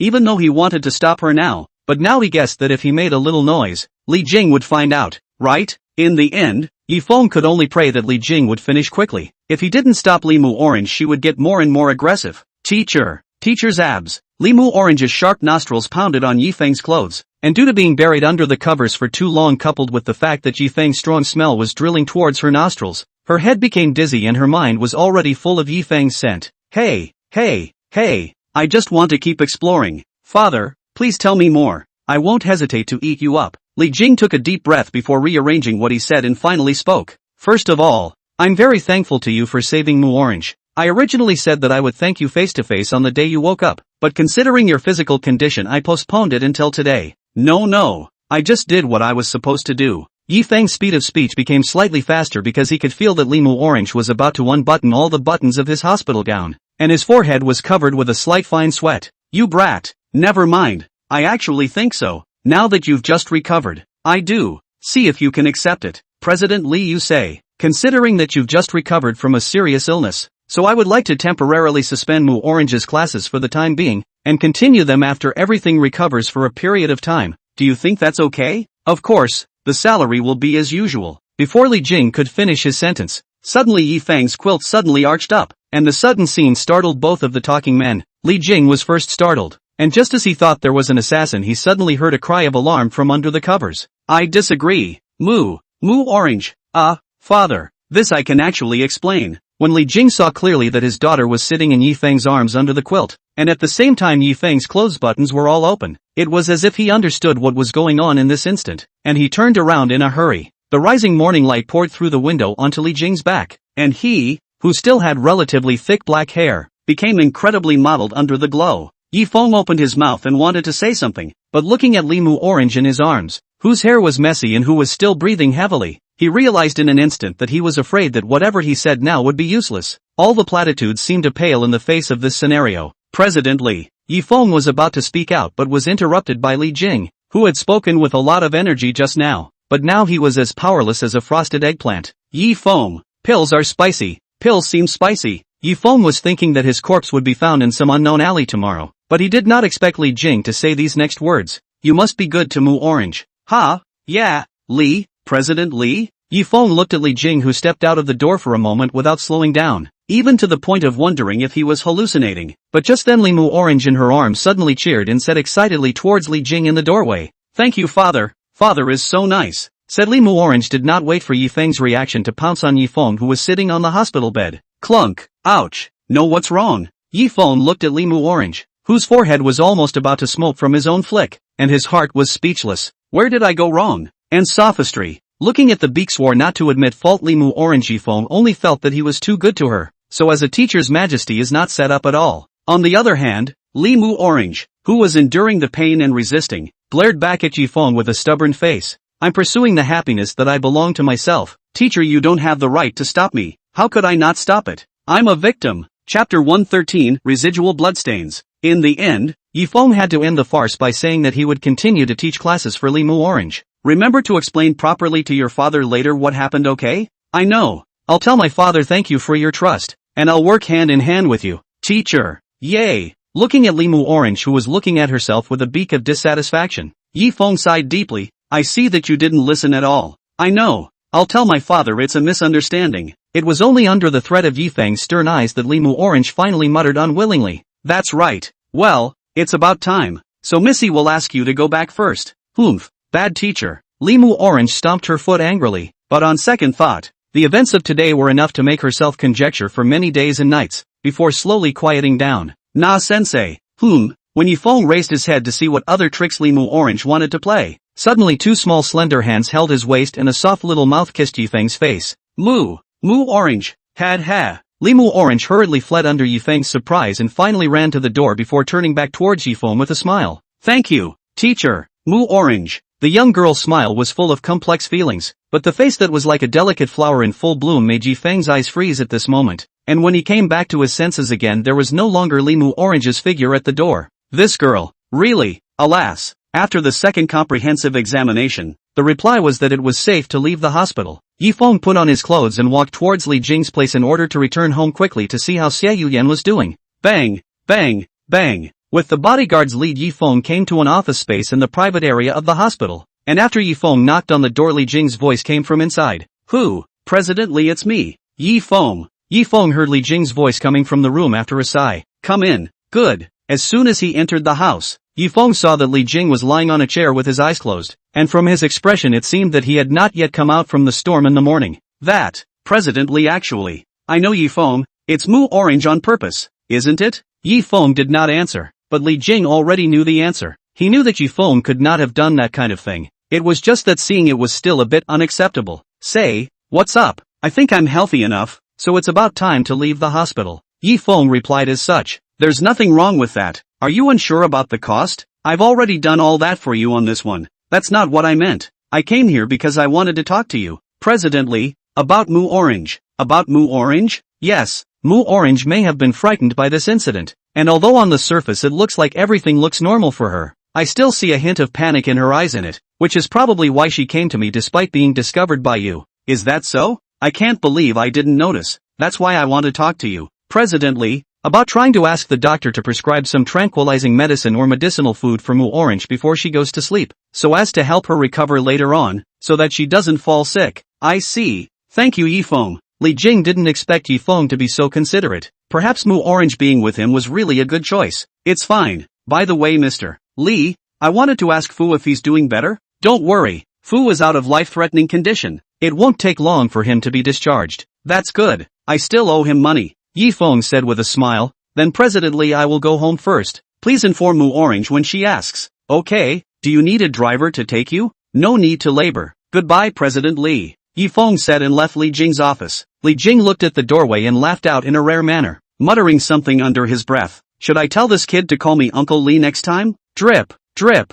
Yi Feng stood downstairs in the apartment and watched the call, and the cell phone remained motionless after his expression gradually became serious. Something must have happened. Thinking of this, Yi Feng pressed the elevator button without making any stops at all, and as the elevator slowly rose eventually reached the floor where his home was located. With an uneasy heart, Yi Feng came to the door of his house with the key, and opened the door without making any stop at all. Looking at the living room in the dark, Yi Feng also became gradually vigilant. After closing the door, his footsteps quietly check up the security situation everywhere, but as he checked all over, whether it is organized sheets, or folded clothes, or in the refrigerator that day also left their own dinner, looks like everything is so normal, but the only abnormal place is that Xiao Yian is not there. Finally, Yi Feng only in the living room table saw Xiao Yian placed a pair of cell phones. This phone is also exactly their own to her when she bought, but she put it here as is to give back to their own. Could it be that she still chose to leave quietly? Maybe she has a life she's seeking to live? Looking at the several missed calls he dialed from his cell phone, as well as the missed text messages, Yi Feng already knew in his heart that Xiao Yian had left for at least 3 days or more. Really gone.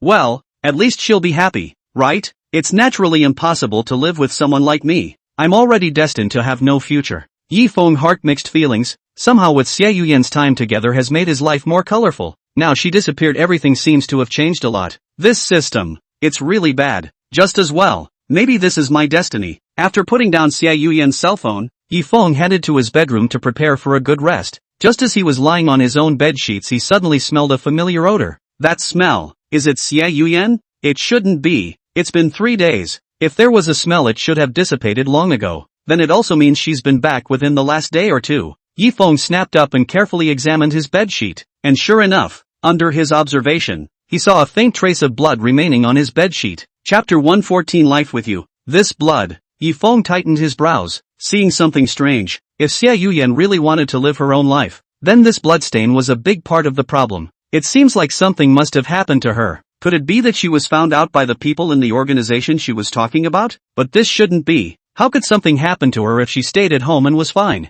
Whatever. We have to at least find her first. Ask all the questions then. Thought of this, Yi Feng immediately out of the room. But when he wanted to go to find Xiao Yian, realized that he simply do not have any clues to find her. In this huge city, want to find Xiao Yian that is like a needle in a haystack. One can't run around like a headless fly. Just how do we find Xiao Yian's trail? Just as Yi Feng was thinking hard, he suddenly thought of something. It seems that before Mu Orange was in danger, the system was distributing tasks to himself, which was disguised as telling himself to go and save Mu Orange in danger as soon as possible. Does that mean that Xiao Yian's situation is still relatively safe now? But what if this so-called urgent mission was just issued out of the blue? What if Xiao Yian was really in trouble? Right at this moment, Yi Feng's consciousness suddenly sounded the system's voice. Ding! When Yi Feng hurriedly opened the system prompts to take a look, sure enough, The system had ordered an urgent task. Urgent mission, rescue Xiao Yian hiding in the dilapidated building in District 7. Mission reward, unknown. Penalty for mission failure, erasure of the host.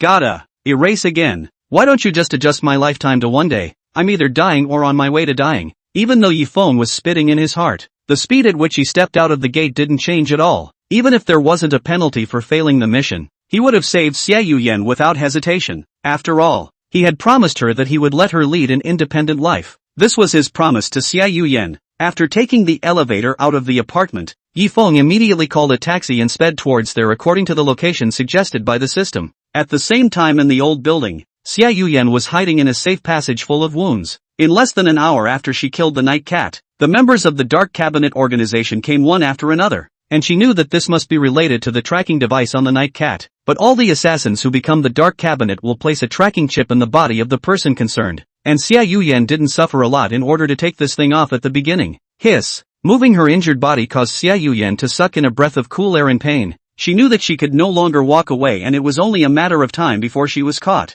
Looking at the bayonet in her hand, she had wanted to commit suicide several times as a way to free herself, and at the same time and let Yifeng be able to live safely. But when the sharp tip of the knife against her own throat, a wave of unwillingness as well as aggrieved feelings suddenly filled her whole body. Why won't they leave me alone after all this? Am I not even allowed to pursue a little peace and quiet? Why was Yifeng willing to let himself get hurt to save that Limu orange, while he was like a lonely stray cat no one cared about? Yifeng, I miss you so much. I'm willing to see you one last time. Cold snake, don't you hide. Eventually you'll be found. Lone Wolf's smug voice came from the old building. Looking at the dead night cat at his feet, a gloating expression appeared on his face. Looking at the blood on the ground from the fight, he also knew that Xiao Yian must have been injured in the fight. Together with the goat who had come and the crowd of organizers, he walked towards the depths of the old building. I would advise you not to struggle unnecessarily. We are not as stupid as the night cats. Don't you want to live? As long as you surrender in peace, I promise I won't let you suffer. Lone Wolf said as he pulled a small, pungent jar out of his suit, opened it and poured the liquid from the jar onto his eagle claw blade. There was no more sound in the entire building except the echo of the Lone Wolf. Seeing that Xiao Yian was still undeterred, the goat standing at the entrance gently stroked his beard, revealing a look of leisure and complacency. In his eyes this operation was already won. Ha! You're so desperate. You've jumped over the wall. Earlier to recognize the reality is not nothing. Now the young people nah. Too impatient. Stab. With the sharp brakes of a car on the road, it stopped at the edge of an intersection. Thank you, master. No need to look for the rest. After Yifeng paid the fare to the driver, he immediately got out of the car, but looking around a deserted building full of abandoned after he momentarily also looked at the eyes. How am I supposed to find Xiao Yian? Isn't it still so big? Suddenly Yifeng remembered that he had previously obtained a radar reward, and wouldn't it come in handy at this time? So Yifeng immediately took out a pair of electronic glasses through the system, seemingly signaling Yifeng to put them on. Sure enough, when Yifeng put on the electronic glasses, every old building around him showed its structure as well as the overall layout. Such a three-dimensional model made Yifeng a little more understandable, compared to the model of radar detection compared to C. In an old building in the center of the area can be seen on the roof of all the old buildings of the general appearance. This will be more effective and fast to assist themselves to find Xiao Yian. After turning off the graphic in front of him through his consciousness, the glasses Yifeng was wearing also turned normal. Relying on the consciousness in his mind, he hurriedly ran towards the building that the radar was detecting. Damn, I don't seem to have anything left that can save my life, except for an antidote which seems to be a scapegoat doll, but I don't know what to do with this thing. Forget it, let's find Xiao Yian first. As long as we can bring her out safely, it would be considered a success. Yifeng, curled up in the safe passage with her consciousness gradually blurring, Xiao Yian was already about to be unable to hold on. The prolonged bleeding as well as the consumption of her spirit was almost about to gradually break her will. But even so, an inexplicable force was supporting her not to fall. I want to go back to him. I want to cook some more dishes for him. I want to go back to him. I want to cook him a few more dishes. I've learned some new dishes and I haven't made them yet, but it seems like it's all coming to an end. I'm sorry, Yifeng. If I had listened to you, I would have stayed home. But I couldn't leave you alone. Please forgive me, okay? I didn't mean to break our agreement. I want to have my own life too. Life with you. Chapter 115 100%. Hoo. Took a lot of effort to run to the top floor of the Yifeng non-stop began to search through the radar on the three-dimensional model of the display of the specific situation of the surrounding buildings. As expected, directly in front of a building outside, the two dressed in a strange way. It looks like they seem to look out. Do not have to think, also know that inside must be what happened. Xiao Yian is probably in there. and I'm afraid these people are from the dark cabinet. But if you call Li Jing or Suanli's help may also cause trouble for Xiao Yian or even yourself. It seems that you can only rely on yourself to get Xiao Yian out. I have to admit that although the side effects of the ultimate capsule are hard to bear, but it is really useful at the critical moment. It seems that nowadays the only way is to rely on their fighting skills to fight those people in close quarters. Even Xiao Yian is not his opponent. These people must not be powerful. Thinking of this, Yifeng immediately set off in the direction of the building where Xiao Yian might be. Phew! A member of the dark cabinet standing in the doorway shot a sigh of relief towards the ground, and a teammate beside him couldn't help but inquire at the sight. What's the matter? 3. Looking at you with an expression like you ate a fly without knowing it, you'd think you were dying. New guy? Ha! I'm celebrating the fact that I get to live another day. What do you know? The member codenamed 3 threw a look at the cutie at his teammate beside him. Look, do you know who is trapped in this building? I know. It's not just a killer in our pavilion. Lord Goat told us about it long ago. An assassin? Ha! You think it's an ordinary assassin? That person is the Cold Snake, who has a 100% mission completion rate since the establishment of the Dark Cabinet. Her various skills are all above all killers, and she is even called the top killer of the Dark Cabinet. Even your immediate adult, Goat, is ranked at the back of the list.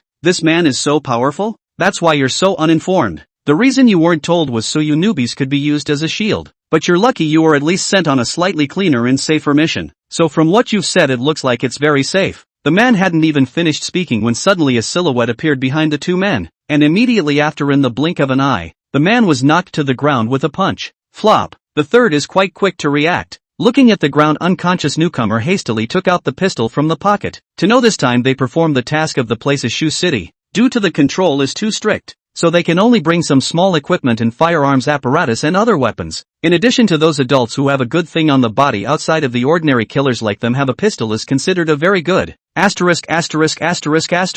Number 3 was aiming his gun at Yifeng and was ready to pull the trigger. But of course Yifeng could not give him the chance to move away from him. After settling the newcomer, he quickly walked to number 3's front, kicked at number 3's heel, clamped down on the hand that was holding the pistol as he couldn't control his balance, and stomped on number 3's neck. Aha! Number 3 gritted his teeth and struggled hard. Looking at Yifeng, who was a stranger in front of him, he probably realized that this person should be the one who helped Xiao Yian to hide, but he couldn't make any sound at all. This person, strong and terrifying. Cough, cough. As the man struggled to move less and less, he was then incapacitated. Looking at the two people lying on the ground not moving at all, Yifeng snatched the pistol in the hands of the third, and did not even wait to stay towards the depths of the old building. Finally found you, Cold Snake. Leaning against the wall, weak Xiao Yian looked at the goat and the evil wolf in front of him. His heart could be said to have fallen to a low point. Sure enough, you guys found it after all. Evil wolf coldly smiled. Seems to see Xiao Yian into this appearance. Heart is very satisfied. Hee.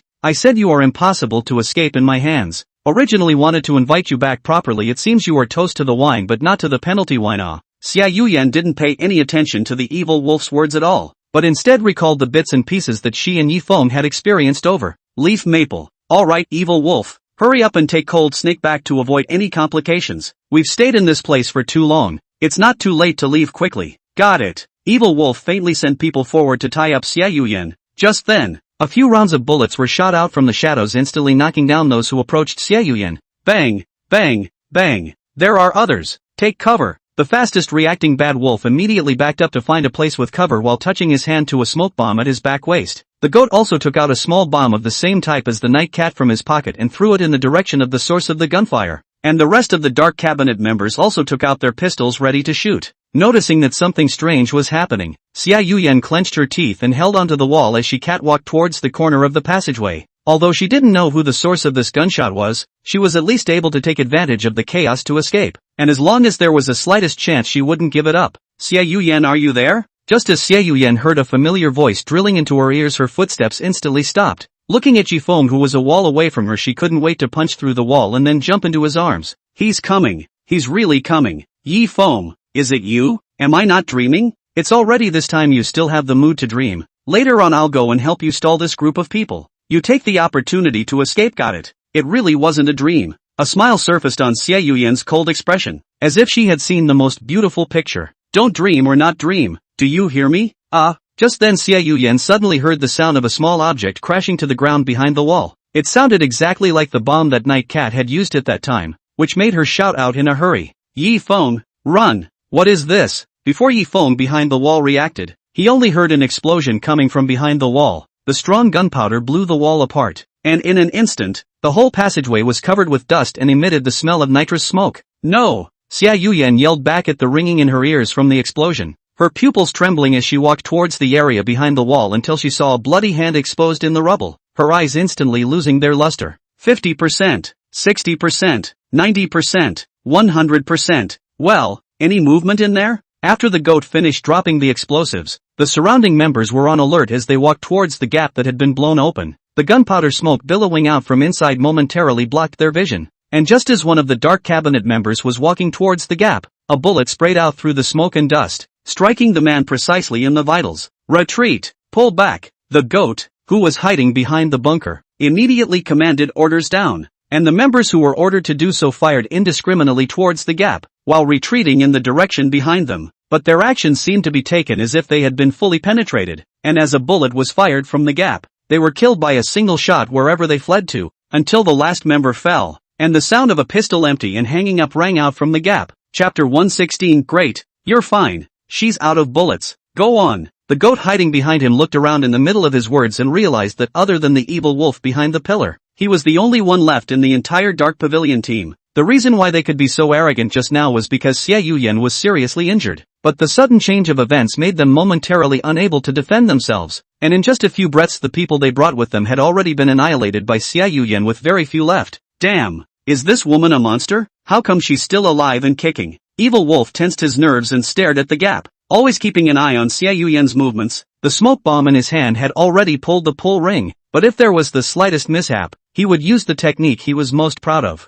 Snap! Tap, tap, with the gap and the flash out of a silhouette, Xiao Yian from which slowly walked out, in her hand holding a bayonet, and towards her eyes will find that a dark blue lax open pupil covered the entire eyeball. Like a dead sea, any fall into the pupil will be 10 deaths without life. Sharp-eyed goat looked at the wounds on Xiao Yian's body is still seeping blood, through the whole day's pursuit think she must have been at the end of the road, immediately took out a pistol from his arms, was about to aim at Xiao Yian to shoot when a flying dagger attacked and plunged straight into the goat's head. How?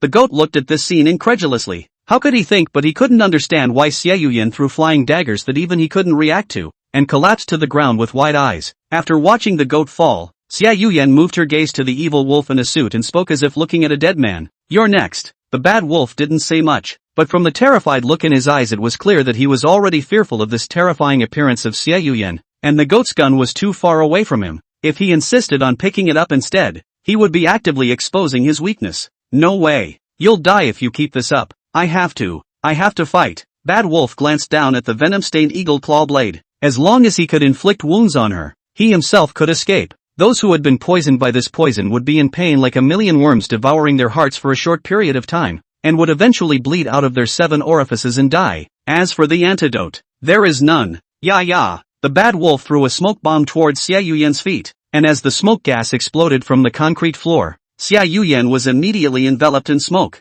Xiao Yian stood motionless and unresponsive, seemingly waiting for the arrival of the vicious wolf, her 2 eyes gazing ahead listlessly. Shoo! Just then the vicious wolf behind Xiao Yian suddenly rushed out from the smoke, slashing towards Xiao Yian's back with the eagle-clawed knife in his hand. Watching the knife in his hand getting closer and closer to Xiao Yian while she did not take any action made the evil wolf's heart rejoice, as if victory was smiling towards him. But just as the tip of the knife was about to pierce into Xiao Yian's back, her body immediately reacted, while adjusting her body's facing direction, and a whip kick struck the vicious wolf's belly. The evil wolf ate the pain and was kicked back into the smoke. The powerful force caused him to spit out a mouthful of blood. Forcing himself to endure the pain, he re-entered the smoke. It's impossible. Facing so many wounds, her strength increased instead of decreasing. It's too unreasonable. What on earth happened? Did she take some kind of stimulant or something? No, this kind of one-sided attack on her back is useless. The only initiative to attack her front. No protection enchantment, she can only use fists and feet, but whereby their own cuts on the knife to take care of everything. Thinking of this, the evil wolf stabbed towards Xiao Yian's direction again, this time straight towards Xiao Yian's belly. Drink! Seeing that he is about to get his hands on her, the bad wolf tried his best to get his hands on her this time. Otherwise it would be even harder for him to kill her when Xiao Yian is on the defensive. Stab! With the sound of a sharp weapon piercing into flesh, the evil wolf watched in surprise as his eagle claw blade slashed Xiao Yian's arm, and as he was preparing to run away, a pitch-black muzzle pointed at him. Guns? At first, the evil wolf was startled by the gun that Xiao Yian pointed at her head, but reacted to the fact that there were no bullets in her gun at this time and then laughed out loud in triumph. Cold Snake, have you lost your mind? You think I didn't hear the sound of no bullets in your gun just now? Xiao Yian didn't say anything, just looked at him coldly. I'll see how much longer you can be stable. The evil wolf laughed maniacally, stretching out a hand to pinch the muzzle of Xiao Yian's pistol and said playfully, do you know what's in my knife? A poison that can kill you in a short period of time. If you want the antidote, I advise you to let me go. Maybe I'll tell you the location of the antidote when I'm in a good mood. So what? Oh, scared. Wait, what did you say? And, you still have to die, said Xiao Yian. Pressed the trigger, only to hear a gunshot. The expression of the frozen evil wolf fell to the ground. Until he died he did not understand why Xiao Yian in the face of poisoning can still be so frank. Is not she before to live and run away? Why is she not even afraid of death now? And where did the bullet in the gun come from? But he doesn't get another chance to figure that out. As the smoke gradually dispersed, Xiao Yian glanced down at the wound on her arm, not caring in the slightest to throw the gun in her hand by the side of an unmoved dark cabinet member, and walked towards the direction of the gap without turning her head back. Just after Xiao Yian stepped into the gap, she looked at the bombed ruins for a moment, froze. The original Yifeng revealed his hand at this time but disappeared. She tilted her head step by step to the ruins and fixed her eyes on the ruins, and found that in the corner of the ruins of a person is gasping for breath, staring blankly at their own. 100%, 80%, 50%, 30%. Xiao Yian's eyes gradually widened. The original eyes were lifeless, her pupils turned back to normal. Her lips slightly trembling seemed to want to say something. I'm sorry, I wasn't able to do anything to help. Yifeng was the first to speak, his tone full of helplessness. Yifeng? It's me. You're okay? It looks like it. But look at the wounds on you. Before Yifeng could finish, Xiao Yian jumped headlong into Yifeng's arms, followed by the sound of a voice full of tearful sobs. Great. You're okay. Chapter 117, Antidote. It's okay. It's okay. Yifeng hugged the stiff body of Xiao Yian. Smelling the smell of blood emanating from her body, he knew that these days Xiao Yian must have had a terrible time, and couldn't help but feel a trace of guilt in his heart. Why didn't you come here earlier? Xiao Yian, you're seriously injured. I'll take you to the hospital now. You must hold on. Just as Yifeng was about to move, he did not expect Xiao Yian to stop her and said with a smile on her face, it's useless. I've been hit by a poison that looks like it has no antidote. Nah. Poison? What poison? I don't know. It looks like a terrible poison. Nah. Then why don't you look scared at all? Xiao Yian lay on Yifeng's shoulder and snorted out a laugh, but due to her injuries she coughed violently a few more times. Fool, don't you understand? Because you're by my side. Xiao Yian lifted her head with difficulty and aimed her lips at Yifeng's ear, her tone becoming weaker and weaker. I thought I would never see you again. Nah. I didn't expect you to be just like that day when we first met, coming to my side when I needed it the most. Now I believe that all of this is God's will. Xiao Yian, but you know what, Yifeng? It seems like I can't accompany you to see the new house. Nah. Xiao Yian's gasps became more and more pronounced. The powerlessness in her body and the pain from the toxins spreading out made her still struggling to try and finish the rest of her words. I actually learned a few new dishes to make for you. Nah. But it seems like I don't have that chance anymore. Xiao Yian, you wait. Yifeng. Xiao Yian interrupted Yifeng and continued. Can you answer me a question? I just want to hear your answer. You said, have you ever liked me? Even just a little bit. Not too much. Just a little? Yifeng didn't say anything, but eventually nodded. Xiao Yian suddenly laughed as if she had gotten her way, muttering under her breath, I'm the one who won it. Just then, Xiao Yian only felt that her heart was just as the evil wolf had said. A piercing pain caused her to close her eyes, but she still clenched her teeth and behaved herself by leaning into Yifeng's arms. At least, let me die quietly in the arms of my favorite person. Right at this moment, Xiao Yian only felt a pain in her shoulder, and when she opened her eyes, she realized that Yifeng was holding a potion in his hand and injecting something towards her shoulder. Hey,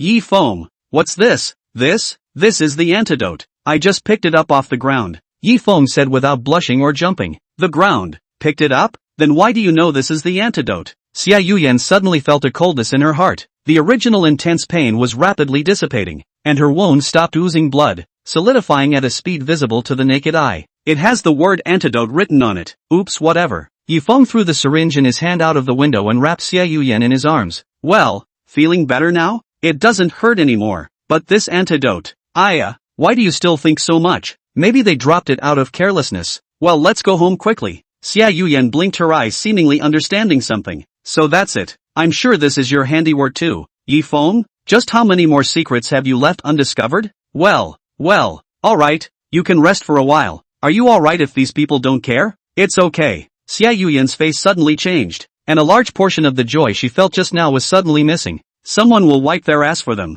Home. Back home Yifeng will Xiao Yian back to the sofa, all the way since he is holding Xiao Yian. Thought of going upstairs to help her up, but was Xiao Yian refused. Phew, I'm exhausted. Yifeng wiped the sweat from his forehead leaning back on the sofa breathing heavily. Yifeng, are you really okay? Xiao Yian took the opportunity to lean her head on Yifeng's shoulder and suddenly opened her mouth to ask. It's fine, don't you see that my body is fine? I was only shocked by the aftershocks of the previous explosion. There's nothing serious. Yifeng snorted and casually explained. In fact, he vaguely remembered that the grenade had landed precisely at his feet, and just as he thought that it would end there, the system's voice came out in his head. Ding, the host has been fatally wounded. Automatically use the item prop scapegoat mannequin. That's why you survived yourself, right? Yes. Well, alright, now that the threat has been cleared, Xiao Yian, you can just rest and relax. No, I'm not done talking yet nah. Xiao Yian couldn't help but unbutton the buttons on her collar as she spoke. Strange, why did my body suddenly become so hot? Is it because of the inflammation of the wound? Is there anything else? Aren't we already safe? Actually, I wanted to apologize to you. Apologize? For what? Because I was there that day when Yifeng you went to the manor to save Limu Orange. What? You went too? When? It was after you entered the manor. I didn't want you to get hurt, so I secretly took out the base of that group of mercenaries, and just as I was about to leave I was discovered by someone in the organization by mistake. So that's why. I said why are you being hunted? Didn't I say not to let you mess around? You are really not listening to any advice at all. Yifeng's tone was obviously serious for a few minutes, but Xiao Yian sounded extraordinarily comfortable. She knew that Yifeng was actually worried about himself. I'm sorry, I just didn't want you to get hurt. Alas, never mind, let bygones be bygones. You did it out of the goodness of your heart too, but it's all right now. Everything's safe. Xiao Yian did not say anything, but only lowered her eyes with a complex expression on her face. Also, in the future, don't act on your own without telling me without saying anything. I'll get angry if I find out about it. Hey, got it. Get real with me. Yifeng, you're still so gentle. Xiao Yian's eyes gradually became mesmerized. Her chest felt like there was a roaring fire burning itself. Even with her strong determination she was about to lose control. Yifeng, it seems like I've become a bit strange. Chapter 118 Poison in the Antidote. Watching Xiao Yian talking nonsense again Yifeng also took it for granted and calmly stood up from the sofa. Without the support of Yifeng's shoulder, Xiao Yian planted herself in the middle of the sofa with a cry of surprise, and looked at Yifeng's exasperated mouth as he left without reminding himself. Really, Yifeng you don't know how to be compassionate at all. Don't put a hat on me. How come I'm the bad guy in your mouth instead? Yifeng took Xiao Yian's cell phone and handed it over to her. Next time don't get ahead of yourself like that or I'll have to clean you up. Ha. Xiao Yian took the cell phone handed over by Yifeng and put it aside. All of a sudden she opened her arms and jumped into Yifeng's embrace once again. Sniffing Yifeng's scent of a hot heart only slightly improved. How come this woman is the same as Limu Orange? She's become so clingy? Yifeng also did not interfere too much. Let Xiao Yian rubbing on his chest. Now he just want to rest and rest. Thinking back in the old building, if he did not have the effect of a mannequin, I'm afraid that he would have been. Xiao Yian, after this time you stay at home without fear and don't go out again, okay? Yifeng, what's wrong? Am I sick? I always feel so uncomfortable. What? Yifeng listened to Xiao Yian's weak tone of voice all of a sudden became nervous. It is hard to believe that this antidote does not solve the toxin in Xiao Yian's body, but this thing is the system output of the thing according to reason should not appear accident. That's right. This antidote seems to have mentioned before that there will be side effects once injected. Is it possible that the reason why Xiao Yian seems to be in so much pain is because of the side effects? Xiao Yian, where are you sick? Do you have a fever or does it hurt somewhere? I'll go down and buy you medicine. No, it's not the pain. Xiao Yian rolled over in an instant and sat on Yifeng's lap with her buttocks, facing Yifeng towards his face and exhaling burning breath. So hot. Through the contact of their skin, Yifeng instantly felt that Xiao Yian's body temperature was like a boiling kettle, and her ruddy face and mesmerized eyes revealed a strong sense of flirtation. Yifeng, my chest is so tight. Can you help me? Really, it's really hard to bear. Xiao Yian pressed on Yifeng's body making him unable to move, and only now did Yifeng realize the seriousness of the situation. Xiao Yian, will you calm down first? How about you take a cold shower? Maybe it'll be okay to cool down. It's useless. These are useless. Xiao Yian shook her head and interrupted Yifeng's words. Her two deep blue eyes flashed brightly staring straight at Yifeng's lips. Yifeng, it's all your fault. Since you're the cause of my parchness, You're the only one who can put it out. Saying that, Xiao Yian bent her head down towards Yifeng's lips and kissed him. Xiao Yian, wait. Yifeng realized that it was not good, and was trying to find a reason to escape from the scene, but Xiao Yian did not give him any chance to react and leave. Not only did she rely on her weight to prevent Yifeng from getting up, but she also controlled Yifeng's hands so that he could not move. Xiao Yian, wait. Yifeng inclined his head, swallowing a large mouthful of saliva without realizing it, but when he reopened his mouth he was blocked again by Xiao Yian. No matter which place he fled to he would always be surrounded by Xiao Yian's precision. Hissy. Yifeng looked at Xiao Yian's tender eyes with wide open eyes, also gradually stopped resisting, sitting frozen on the sofa at the mercy of Xiao Yian. Well, gar, poo chu, ha, hum, hissy, zip, gore. With the passage of time Yifeng also gradually lost consciousness. When Yifeng slowly opened his eyes but realized that he was already lying on his bed, followed by a soft and flirtatious voice in his ears. Yeah, Yifeng, you're awake. Xiao Yian? Yifeng inclined his head to look at Xiao Yian, who was lying on the same side as himself, was looking at himself with a smile he had never seen before. What's going on with me? And why are you in my bed? Yifeng frowned tightly, trying to recall what happened before, but no matter what he couldn't remember. He only remembered that he lost himself on the sofa and broke off immediately after. What? I can't lay in your bed, Ak? No, that's not what I meant. Pooh hey. Xiao Yian looked at Yifeng, who was only a punch away from her, and stole a laugh covering her mouth. Yifeng, you can't renege on your debt. Rely on the debt? Xiao Yian, what do you mean? Aha! Yifeng still did not understand his current situation when suddenly found Xiao Yian stretched out, a flawless white smooth and tender arm gently stroked his cheek. You didn't. Yifeng stared wide-eyed before he could finish his sentence. Suddenly a warm delicate body stuck up. Shoo, it's not just me. Why is that? You still have the nerve to say nah. Xiao Yian gazed deeply into Yifeng's eyes, as if she wanted to memorize his appearance in her eyes, and spoke happily. I can't imagine that you are such a person. Yifeng, to sneak poison into the antidote. How despicable. Poisoning? No. Xiao Yian, you are mistaken. In fact, this antidote has side effects. But what side effects actually I don't know. Well, I believe you. Xiao Yian diffidently perfunctorily said, not forgetting to gently pinch Yifeng's cheeks. See Xiao Yian, this tone of voice. Yifeng also know that she did not believe in himself at all. But now the embarrassing status quo, so that he did not dare to move. A slight touch, he can feel Xiao Yian's smooth and delicate skin. Xiao Yian. After just a while, Yifeng looked at Xiao Yian, who was blinking continuously at him, and opened his mouth. Do you know what happened to us? I know, Ak. That. What was that? You say nah. Xiao Yian suddenly raised a bad smile, narrowing her eyes and pursing her lips. Of course, what's supposed to happen is happening. Seeing Yifeng fixed in place like a wooden statue,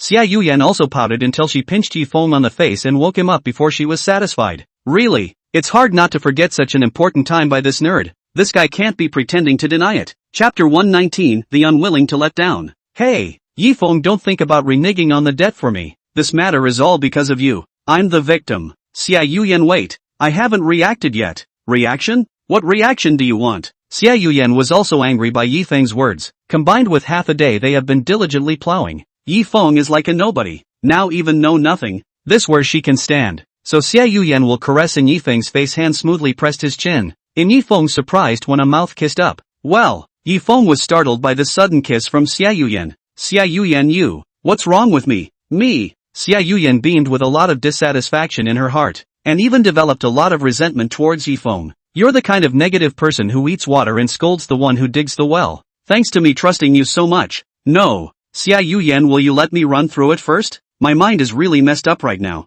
Humph. Run it then. If you dare to say a word I don't like to hear, then. Xiao Yian said and glared fiercely at Yifeng, as if telling him that the consequences would be serious. Yifeng brainstormed for a while. He even thought about all the possible omissions from beginning to end, but seeing that there were no problems, then the side effect mentioned in the system was May. Ugh. Yifeng sighed heavily. Where could he have expected that the side effects of the antidote would be this thing? If he knew that he would not have been able to be on the sofa and still be so close to Xiao Yian. Now it's good. He seems to have really fallen in. Seeing that Yifeng appeared to be accepting the reality, Xiao Yian also smiled happily, lifting her head and kissing gently on Yifeng's face. Good Yifeng, I'm going to take a bath. You rest for a while, just leave the rest to me to clean up. No. Xiao Yian, you wait. Yifeng heard Xiao Yian's words, instantly realized that she was to get up, and quickly stood up, but he ultimately failed to pull her. Looking at the spring light leaked red-faced Xiao Yian turned back towards himself to reveal a shy expression. and finally slowly left the room in the, "It's true. Sure enough, it's all true. I seem to be real. It's over." Yifeng looked at the clothes that fell on the side of his bed, and lifted the quilt to look at a touch of red on the bedsheet. His brain was as if he had been hit by a heavy hammer and knocked on it so hard that he did not dare to accept the reality that he saw in front of him. What the hell to do about this? Ha! Yifeng, you're clean. Xiao Yian tied her apron and looked at Yifeng, who walked out from the bathroom with a bath towel with a dull gaze and skimmed her mouth. Why do you always feel that Yifeng's reaction has suddenly become much slower? Could it be that I accidentally hurt him? Washed up. Yifeng shakily sat on the sofa, still holding a slightly moist towel in his hand. It seems that the impact of this incident on him is not small. Really, it's not a relief at all. Xiao Yian placed the spatula aside, turned down the fire on the stovetop, and slowly walked over to Yifeng's face to take the towel in his hand. How come you were quite smart before and now you look like a dork? You see, you came out without even wiping your hair. Xiao Yian whispered while wiping the water stains on Yifeng's hair with the towel in her hand. I'll have the meal ready in a few minutes, so you can try my newfound skills from a few days ago. Xiao Yian, let's stop this. Xiao Yian's hand suddenly stopped without moving, then continued to wipe Yifeng's hair. Really, you don't scare me. There are some things I hear that I would take seriously. I'm not kidding. I'm serious. Yifeng lowered his head and did not look at Xiao Yian's eyes. His tone was cold and indifferently different from the person he was before. Xiao Yian stopped moving and cupped the towel in her hands. Why? Why did you say that? Yifeng? Because I can't be with you. Can't be together? Hearing Yifeng's words, the smile at the corner of Xiao Yian's mouth gradually solidified, and her light-hearted tone came to an abrupt end, and the entire living room was silent except for the sound of stew on the stove. Why? Why did you say that? Yifeng, didn't you all admit that you have a crush on me? Why did you suddenly change your mind? Obviously also promised to let me live the life I want. Could it all be a lie? Xiao Yian still had some sense, but emotionally she had already collapsed, staring at Yifeng's head after asking several questions in a row and breathing sharply. I can't give you the life you want. Yifeng gritted his teeth and held his tongue for a long time before saying these words. Before he thought for a long time in the bathroom. In fact, he and Xiao Yian together, he was also very happy. And even whenever he went home to look at the scene of a person waiting for his dinner will make him feel that this kind of life may also be his own dream. But all this is really allowed? But where he has this system for one day, he will not be able to live a peaceful life, let alone a happy life. The reason why he had a good feeling towards Xiao Yian was why he was not willing to let her be victimized by himself. People like him did not deserve such a good life. So when Yifeng learned that he and Xiao Yian had experienced something special, what he felt was fear. Fear that he would become intoxicated and harm such a good girl as Xiao Yian. One has to be responsible for everything about her if one really likes her. And if it's just for a quickie, then how is it different from those organizations that persecuted her? I'm sorry, Xiao Yian, I can't be with you. Why? Can you at least give me a reason? Is there something I'm not doing well enough? Or that I'm not as good as the others? I can change all of these. Yifeng, don't be so sure. Okay, just like you said, everything will be fine, won't it? Xiao Yian was desperately trying to change Yifeng's perception, and there was even a plea in her tone. Why? Why is it like this? Is all the time we spent together a bubble? Yifeng, why are you so desperate? Xiao Yian actually. Yifeng raised his head halfway through his words and suddenly saw that Xiao Yian was staring at herself with her head tilted. No expression could be seen on her pretty face, just like a dummy model in a clothes shopping store. Seeing this, Yifeng shivered. A piercing chill penetrated into his back spine. He had never seen Xiao Yian have such a strange look. Chapter 120, Ambiguous Relationship. Xiao Yian, are you listening? Yifeng was startled by Xiao Yian's strange appearance, and his voice gradually grew a few points louder. Xiao Yian didn't open her mouth, but only nodded slightly, looking like she still maintained some sanity. Actually, I don't want to. Yifeng sighed deeply, looking at Xiao Yian's tone of voice. His heart is not good. The reason why he would be so desperate or because of this system, he did not dare to gamble, and even more so, he did not dare to take Xiao Yian's feelings for his own to gamble. I'm sorry. Just when Yifeng felt at a loss as to how to answer Xiao Yian, he did not expect her to take the lead and open her mouth. I'm sorry, Yifeng. It's because I was too emotional. Xiao Yian? Yifeng looked at Xiao Yian sitting beside him for a moment without reacting. He did not expect Xiao Yian to say this sentence. Yifeng, actually you have your own hard feelings, don't you? Xiao Yian suddenly smiled and reached out her hand to hold Yifeng's stiff palm, the calculations in her heart a few points more certain. Sure enough then, it was good to see Yifeng's tangled eyes, or else he might have been overwhelmed by his emotions long ago. Xiao Yian recalled that she was in a hurry to get Yifeng to respond to her feelings, but she had forgotten the mystery of his body. The strange drug taken when one is in danger is one's benefactor on the grounds of providence, and the antidote that suddenly appears after one has been poisoned. I'm afraid that these phenomena that can't be explained are also the reason why Yifeng has been keeping a distance from himself. Although it was as if she was carrying out a feeling similar to a mission, Xiao Yian could feel that Yifeng's feelings for her were real, and thankfully controlled herself. Otherwise the situation would have been much more serious. Where Yifeng did not notice, Xiao Yian withdrew the hand that was touching her waist, and was much more rational after taking a light breath. Looking at Xiao Yian, who turned into a normal-looking person at once, Yifeng blinked sluggishly, and in his heart, he was glad that nothing had happened. But what was the meaning of the unspeakable secret in Xiao Yian's mouth? Hard to say? You know all about it? Maybe. Xiao Yian replied without hesitation, her deep blue eyes blinking quietly as if she had discovered something. Yifeng is saying this because he doesn't have a stable life yet, now fearing that he can't give me happiness, right? Hey! Hearing Xiao Yian's this word, Yifeng were all for a moment. Originally still thinking about how to explain, he couldn't help but nod his head when he heard Xiao Yian's reason. Ah, yes. Oh, so that's how it is. After receiving Yifeng's acknowledgement, Xiao Yian's fox-like cunning eyes narrowed slightly, and the corner of her mouth also sketched out a smile that could not be easily detected. In fact, through Yifeng's initial stammering she understood the reason why Yifeng was so entangled, but he definitely wouldn't tell this secret to himself. So Xiao Yian went along with Yifeng's intention to take the liberty of interpreting a reason. But this reason had a close relationship with herself. Once Yifeng admitted it in person, it would mean that he had already fallen into the trap that he had set. Perhaps Yifeng himself didn't realize that he had fallen into the pit that Xiao Yian had dug beforehand, eager to change the topic but omitting other important places. Okay, so is it okay with you if we just get along now like we did before? Xiao Yian, in order to not let Yifeng rethink the promise he just made, hastily pulled him towards the restaurant place. It's okay. But Xiao Yian, you really won't mind? After all, we've been through this before. Yifeng instantly shut his mouth in the middle of his sentence, as if he was too embarrassed to open his mouth to speak about what came next. Oh, Xiao Yian let go of Yifeng's hand slowly around to behind Yifeng, secretly hugged him, while slowly put his mouth to Yifeng's ear, quietly said, What have we been through? Experienced? Yifeng held his tongue for a long time without speaking, and finally sighed. No, nothing. Yifeng, where's that arrogance you had at the beginning? How come you've turned into a soft and weak look now? Oops, don't talk nonsense. Hurry up and eat. Yifeng is now really dare not put Xiao Yian how, although he is to save her, but the antidote matter has caused a bigger farce, knowing that he can only pretend not to hear. Really, how come you don't say a word now like a mope? Xiao Yian poked Yifeng's face with her beak, and only after the two of them sat down at the table and prepared to eat did they stop the farce. Come on, Yifeng, you try my newly learned potato beef stew. Xiao Yian picked up a pile of beef and put it to Yifeng's mouth. No, Xiao Yian, you can just put it in my bowl. I'll eat it myself. Well, poof. Seeing the beef successfully stuffed into Yifeng's mouth, only then did Xiao Yian take back her chopsticks, muttering, Really, tell you to eat and you eat? Where are all the reasons?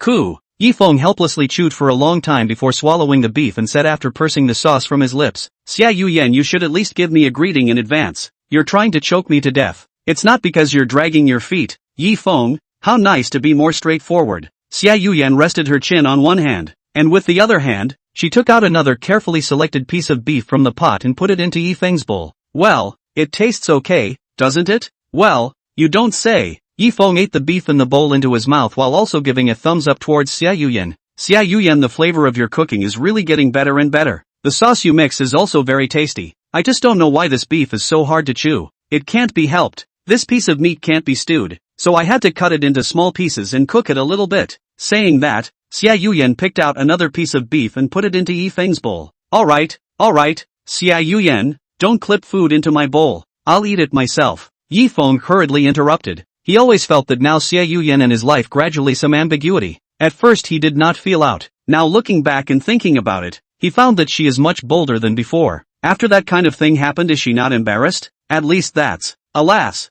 it's just that. Yifeng suddenly realized that Xiao Yian was constantly picking out beef from the pot. But wasn't there beef everywhere in the pot? Why do you have to pick it like this? There is no fat or thin to speak of. Is it hard to believe that there is some other way to eat this beef that most people don't know about? Chapter 121, the cake hasn't been eaten yet. Xiao Yian, eventually feeling curious. Yifeng opened his mouth. What's wrong? What are you doing? I'm picking out the beef. Xiao Yian's relaxed tone appeared to be enjoying herself. Even the rice in her bowl had not moved a single bite until now. Pick beef? Isn't it all beef in the pot? There's nothing to pick. Of course it's necessary to pick it out. Look at the parts one picked out are all the essence. Yifeng, you'll have to eat them all later. What? Finish eating? So much? Looking at the layer of small pieces of beef on the surface of the pot, Yifeng could not help but open his eyes wide. Although his appetite is not small, but so much beef naturally cannot finish. Not much? Just one. What kind of math are you doing? Couldn't it be that you've been screwed by a merchant? Yifeng said with a smile. Everyone else buys meat by the pound. Where do you get it by the? Suddenly Yifeng didn't open his mouth to speak again, but shifted his gaze to the beef in the pot, only to see him wincing as he stretched out his chopsticks to pick up the beef that had not been selected by Xiao Yian. The moment he bit down, that soft and delicious flavor blossomed out, completely different from the taste of the beef he had just eaten. Xiao Yian. Yifeng gulped a mouthful of water before raising his head to look at Xiao Yian with a horrified expression. This beef that you picked up is from that part? Isn't that obvious? Of course it's bull %.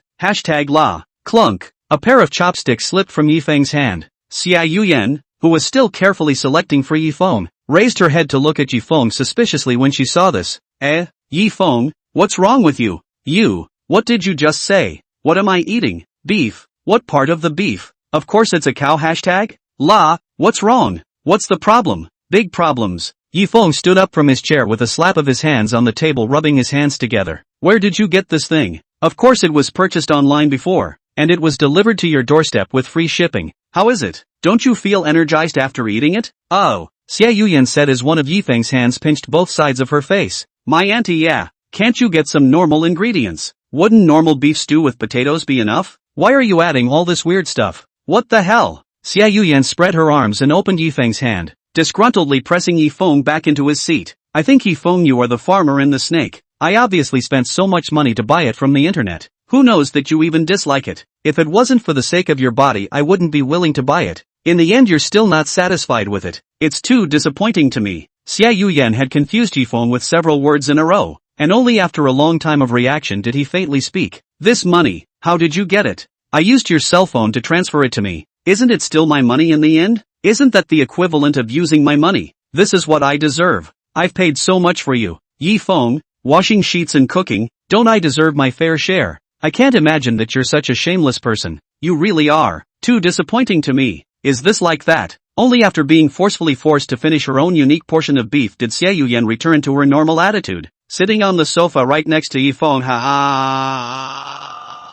Yifeng, have you eaten enough? Yifeng threw a wink at Xiao Yian, then turned back. I'm actually doing this all for your sake. Who told us yesterday? Hey. Stop. I know it's okay, don't go on. Really, what's there to hide about this? How nice to be open and honest like me. Xiao Yian saw that Yifeng did not want to continue to talk about this matter. She also consciously closed her mouth. She knew that Yifeng was thinking for himself. After all, his original intention to do so was also to save himself. Yifeng, actually, there's something I've been wanting to tell you. Xiao Yian suddenly lay down from the sofa and rested her head on Yifeng's thighs before stretching out her hands and touching his face to make Yifeng look at herself. What's going on? Suddenly making the atmosphere so awkward. You don't always ruin the atmosphere. All baked to this point, you can't talk, just shut your mouth. Okay, I won't say anything always. You say your piece and I'll listen. That's more like it. Xiao Yian paused for a moment with haunted glittering eyes gazing closely into Yifeng's eyes. Although I know that you might not accept me for a while, Yifeng, I want to tell you that I'm serious. I've been relying on you since the moment you rescued me. I won't be polite to you if you want to renege on your debt. The corners of Xiao Yian's eyes became moist as she spoke.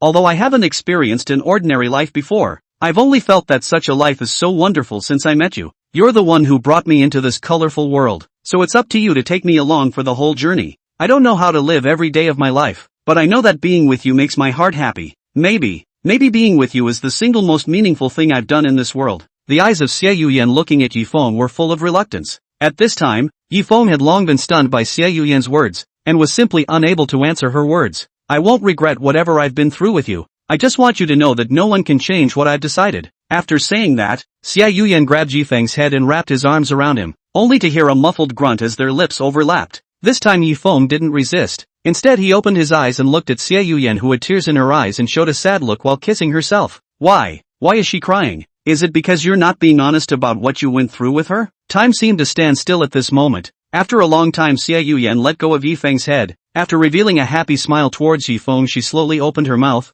Yifeng, I want to eat the cake you bought back from the cake store that day. This time Yifeng did not delay or hesitate. He just answered Xiao Yian immediately. Okay, I'll get it. Well, I'll be waiting for you. You have to wait for me too. Good. Looking at the empty sofa, Yifeng, who was carrying the cake in his hand, froze in place, his mouth murmuring softly, the cake's not even eaten yet. Chapter 122, the word Xiao Yian left behind. Jingle bells. After the doorbell of the cake store rang, Yifeng arrived in the cake store that he had been to before. Just as he bought 2 previously purchased cake styles and was about to go home, a cry of alarm suddenly rang out behind him. Yikes! When Yifeng looked back but realized that the source of the sound was none other than Su Yusen, who he hadn't seen in days. Teacher, Yusen, the two said almost in unison. Yifeng realized that this point happened to also be the last time Su Yusen came to buy a cake and coincidentally met again here. Sensei, Su Yusen in the moment of seeing Yifeng steps into the arms of Yifeng. Many days without Yifeng she can be said to eat would have no appetite,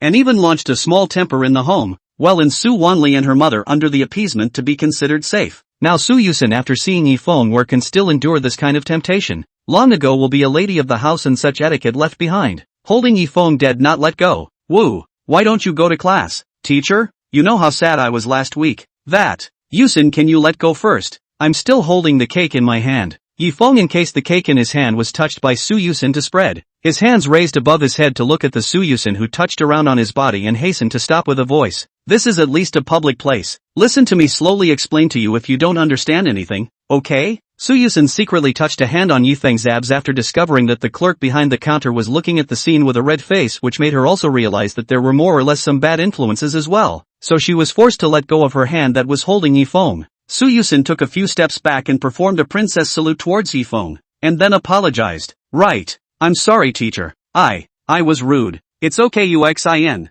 I didn't expect to meet you here today. He. I didn't expect to meet you, teacher. Nah. Come to think of it, the first time I met you by chance before was in this store. Nah. Su Yusen hemmed and hawed and laughed, and in her heart she had long since decided that it was destined by God that she would meet Yifeng here. How's it going, Yuxin? How are you still doing these days? Sure. No good. Su Yusen bit her lip, revealing an expression of dissatisfaction. I've spent the week muddling through without my teacher's class, and if I hadn't met her today, I would have had to eat 3 strawberry ice cream cakes. 3. Yifeng did not expect Su Yusen to take eating a few cakes to restore her good mood as an example to express her dissatisfaction, but then thought that such a cute Su Yusen certainly is also in a cute way is also understandable. By the way, teacher, what were you doing the other day? I asked father and he said you had something important to do. Was it staying with Mu Orange her? Su Yusen's eyes fluttered to the side and spoke out her own little thoughts. The main thing she was unhappy about was still whether Yifeng would squeeze out his time to stay with Limu Orange. Often when she thought like this she would always clench her fists in anger. Well, it's not that, it's just,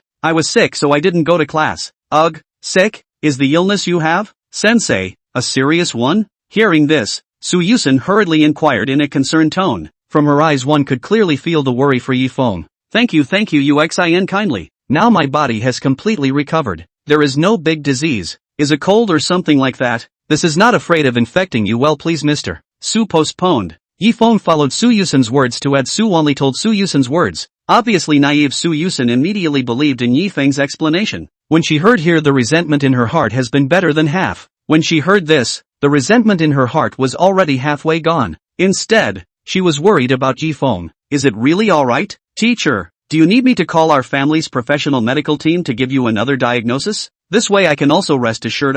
Thank you for your kind words, but don't worry, when I was discharged from the hospital, I had a full body checkup, and the doctor already said that I'm fine. Well then, father is really something. Why didn't you tell me that you were sick, teacher, or else I could have come to visit you. Teacher, Su Yusen huffed and stomped her foot, obviously very angry with Su Wanli for hiding this one thing. After all, this was a great opportunity to enhance the relationship with Yifeng. Well, Yusen, I have to go back. The cake is enough for today, but don't eat too much, or you'll get fat. I won't. Su Yusen immediately retorted after hearing Yifeng's words with a blushing face. I'm just saying that, but I'll actually only eat 2. Okay, I'm just saying it off the top of my head. I'll see you in the next class. Yuxin? Aha, bye teacher. Su Yusen happily waved her little hand towards Yifeng. Seeing Yifeng today she could be considered happy, but when she went back, she would have to look for Su Wanli to settle the score. At the same time in an upscale apartment building,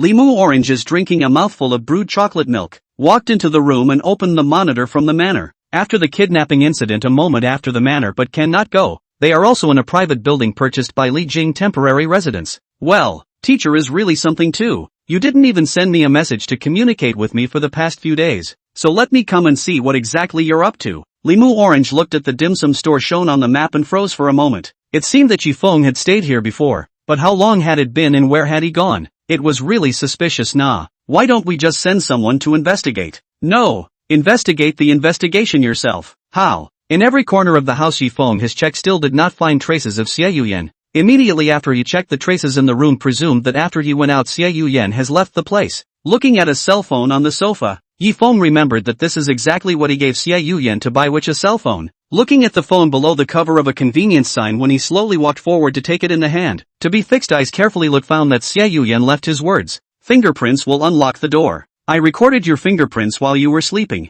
Remember to read the memo I left you. Xiao Yian, what are you doing? Yifeng opened his cell phone and then tapped on the memo in his phone, and immediately found a long string of words that Xiao Yian had left for himself. Chapter 123, False Death Pill. I'm sorry Yifeng. The reason why this time I left without saying goodbye or because I don't want to see you hurt again. It's all my fault. First of all, I apologize to you for my behavior. Not being able to keep our mutual agreement and causing so much trouble that you risked your life for me. I'm really sorry, but you still didn't blame me and even came to my side despite the danger. I was so happy at that time. I was so happy to meet someone like you. In fact, I don't want to leave your side, but as the saying goes, isn't a short separation for the sake of a better meeting in the future? The reason why I left is to deal with my own personal matters. Definitely not because of what you did to me. Don't think of it in a bad way, or else I'll be angry if I find out that you're secretly stalking me. Writing this, Xiao Yian even richly and playfully prepared an emoticon. Oh, carrot, oh, my cell phone is in your possession for the time being. Remember to give it back to me when I come back. You bought it for me. It belongs to me now. And you too. Remember to eat the food in the fridge. Don't forget to cook if I'm not with you. Stupid. Just when Yifeng thought that Xiao Yian wrote here there is no time but found that there is a paragraph at the bottom of the memo. Only that Xiao Yian adjusted the font size smaller just to be Yifeng to see clearly, then pursed his lips and laughed. There's more. Don't forget me, or I'll be angry. And if I find out you've forgotten me, will definitely kill you. I swear. Hey. Yifeng turned off her cell phone after making sure to skim through the last message about Xiao Yian. For some reason he suddenly walked out onto the balcony, feeling the evening breeze slowly brushing against his face, and his expression was slightly despondent. That's good. At least staying by my side is actually the most dangerous option, right? That said, Xiao Yian's last line was a joke, right? In a shadow underneath Yifeng's apartment building, Xiao Yian lifted her head and gazed at Yifeng's blurred appearance. Her mouth murmured softly, Yifeng, wait for me. When I come back next time there won't be anyone interfering with us, so I can have you with confidence. After saying that, Xiao Yian's figure disappeared into the shadows, and a tear dripped down the air onto the tiles of the floor where she had just stood. Early the next morning Yifeng walked out from his room, and according to his usual habit he opened his mouth to greet Xiao Yian in the morning. Look at this memory of mine. It's time to return to the beginning again, and it's time to get used to it again. Yifeng, who had adjusted his thoughts, first sat down on the sofa and contemplated this period of time. The fact that happened in is too much. First from Limu Orange was the criminal gang stared at the beginning, and then to Xiao Yian safe and sound to leave after the midway point is too close, which makes the original tired Yifeng even before they have time to rest properly on the busy again, and their own cards are also in a one-by-one handing over. First of all, using up the limit of the capsule, and then to the antidote and the new acquisition of the radar, which is now their own. He is now broke again. Right, I haven't logged into the system lately, and the quest should be complete, so I might as well see what the rewards are while I'm at it. Thinking of this, Yifeng's mind gradually surfaced the system interface, and sure enough, the very first thing that was displayed was that he had a mission reward that he had yet to receive. The rewards obtained by virtue of the consciousness in his mind also appeared in front of Yifeng. Mission completed. Rewards being distributed. Acquisition of lifetime 30 days. Master key. Just gone? I was waiting to see if there would be any special items or other rewards, but when I looked at my backpack there were no more substantial rewards other than a master key. Just 30 days is 30 days. It's better than nothing. Just when Yifeng thought that everything would be over, suddenly realized that when he finished collecting the rewards of this quest the system informed him that there were still rewards that had not been collected. And when he looked along the location of the rewards he found that it was a change that had occurred in the iconography. Completion of the icon's progress has been averted. The host has successfully avoided the danger, and the progress and survival rewards are being given out. Survival rewards? A risk to your life? What's all this? The sudden system notification made Yifeng confused. The progress rewards he still knew. It was probably related to Xiao Yian and Limu Orange. After all, There were only records of the two of them in the entire iconography. Since it's about the iconographic rewards, then the source must appear among them. Thinking of this, Yifeng hastened to focus on the chart above. But after a series of access down found that in addition to Xiao Yian's progress breakthrough to an unprecedented 99%, everything else seems extremely normal, and even the newest degree of exploration is also not moving. But just to know the system, but said not only progress rewards, there is what survival rewards, seems to be related to the danger. But since it is a danger reward before in the rescue of Limu Orange when she and his own have experienced the danger of the lack of rewards, why this time Xiao Yian's mission but has this reward? Is it hard to relate to that 30% progress? But it's not growing. Yifeng, who thought for a long time, didn't understand the reason why the system distributed this reward. Even when he asked the system, there was no response.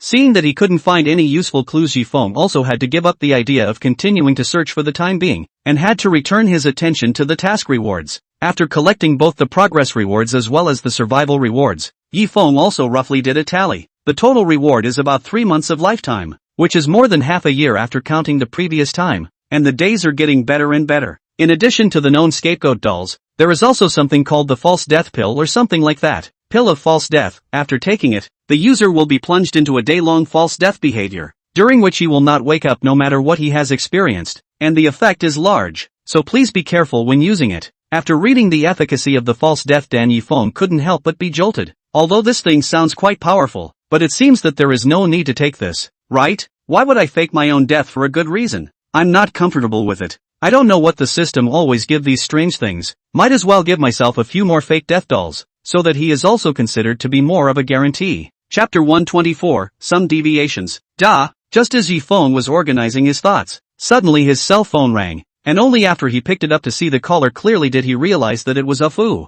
Fu, isn't he recuperating from his injuries at this time? Why did he suddenly think of calling me? After pressing the call button on the phone, Alfred's voice came out of the phone. Yifeng, how's your health these days? Thanks for your concern. It's already fine. On the contrary, it's you. Fu, who needs to take care of your conditioning? It's okay. A hard body like mine can walk off the ground now. Alfred smiled, then continued. This point to find you, it is actually not a big deal. In accordance with Mr. Lee's command, I have already put this month's salary to your account. The overall number of you at that time and the personal point, maybe the amount of money to the account and your anticipation some deviation, but you do not make a big fuss about it. So that's what this is about. I see. That said, that money you lent me earlier. Yifeng was interrupted by Afu on the other end of the phone before he could finish his sentence. Yifeng, you don't hold this set. My Afu's life are you pick up. Money and so on don't mention. What favor need me in the future, please feel free to say. My Afu frown never people. Listening to the exuberant voice on the phone, Yifeng did not know what to say, but he knew that since Afu said so he did not need to twist and turn. It would be better to simply agree.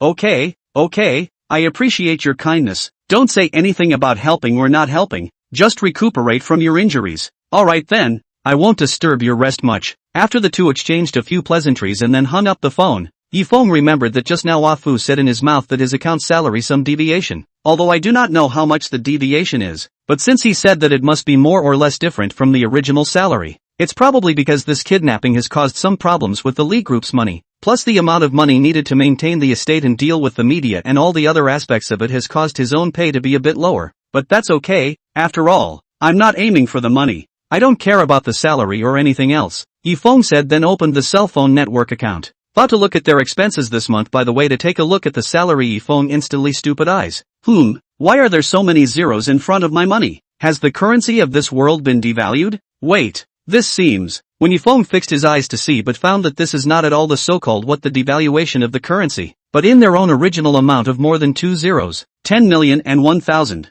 What? How? How much? 10 million. Yifeng refreshed the funds in the account after confirming again and again found that $10 million of funds did appear in his account. This moment Yifeng almost dumbfounded. Alfred, you're telling me you call this a little deviation? This deviation is too far off, isn't it? At this time in the office of Lee's group, Jing was holding a photo frame in his hand and looking at the photo of Limu Orange and another good-looking beauty, when the office door was suddenly knocked. Enter. In Jing's flat tone, a company executive walked in through the door holding a ledger. Mr. Lee, please forgive me for interrupting. Just now the company suddenly missing a bill of 10 million. According to the bill of the transaction of the person to see a private account, the account holder is a man surnamed Ji. Although this amount of money is not important to our company, but just in case I would like to ask whether there has been a new contract or project did not record? This doesn't need to be recorded. It's just the equivalent of my private account. Yes. Immediately after the executive left, he also put the picture frame back on his desk. A rare smile from the always serious man. Wife Moo Orange is now living happily, and her hatred towards me is not as serious as it was in the beginning. Everything is triggered by this kid. If you are still here, you will definitely fall for this kid. This is one of the few good men.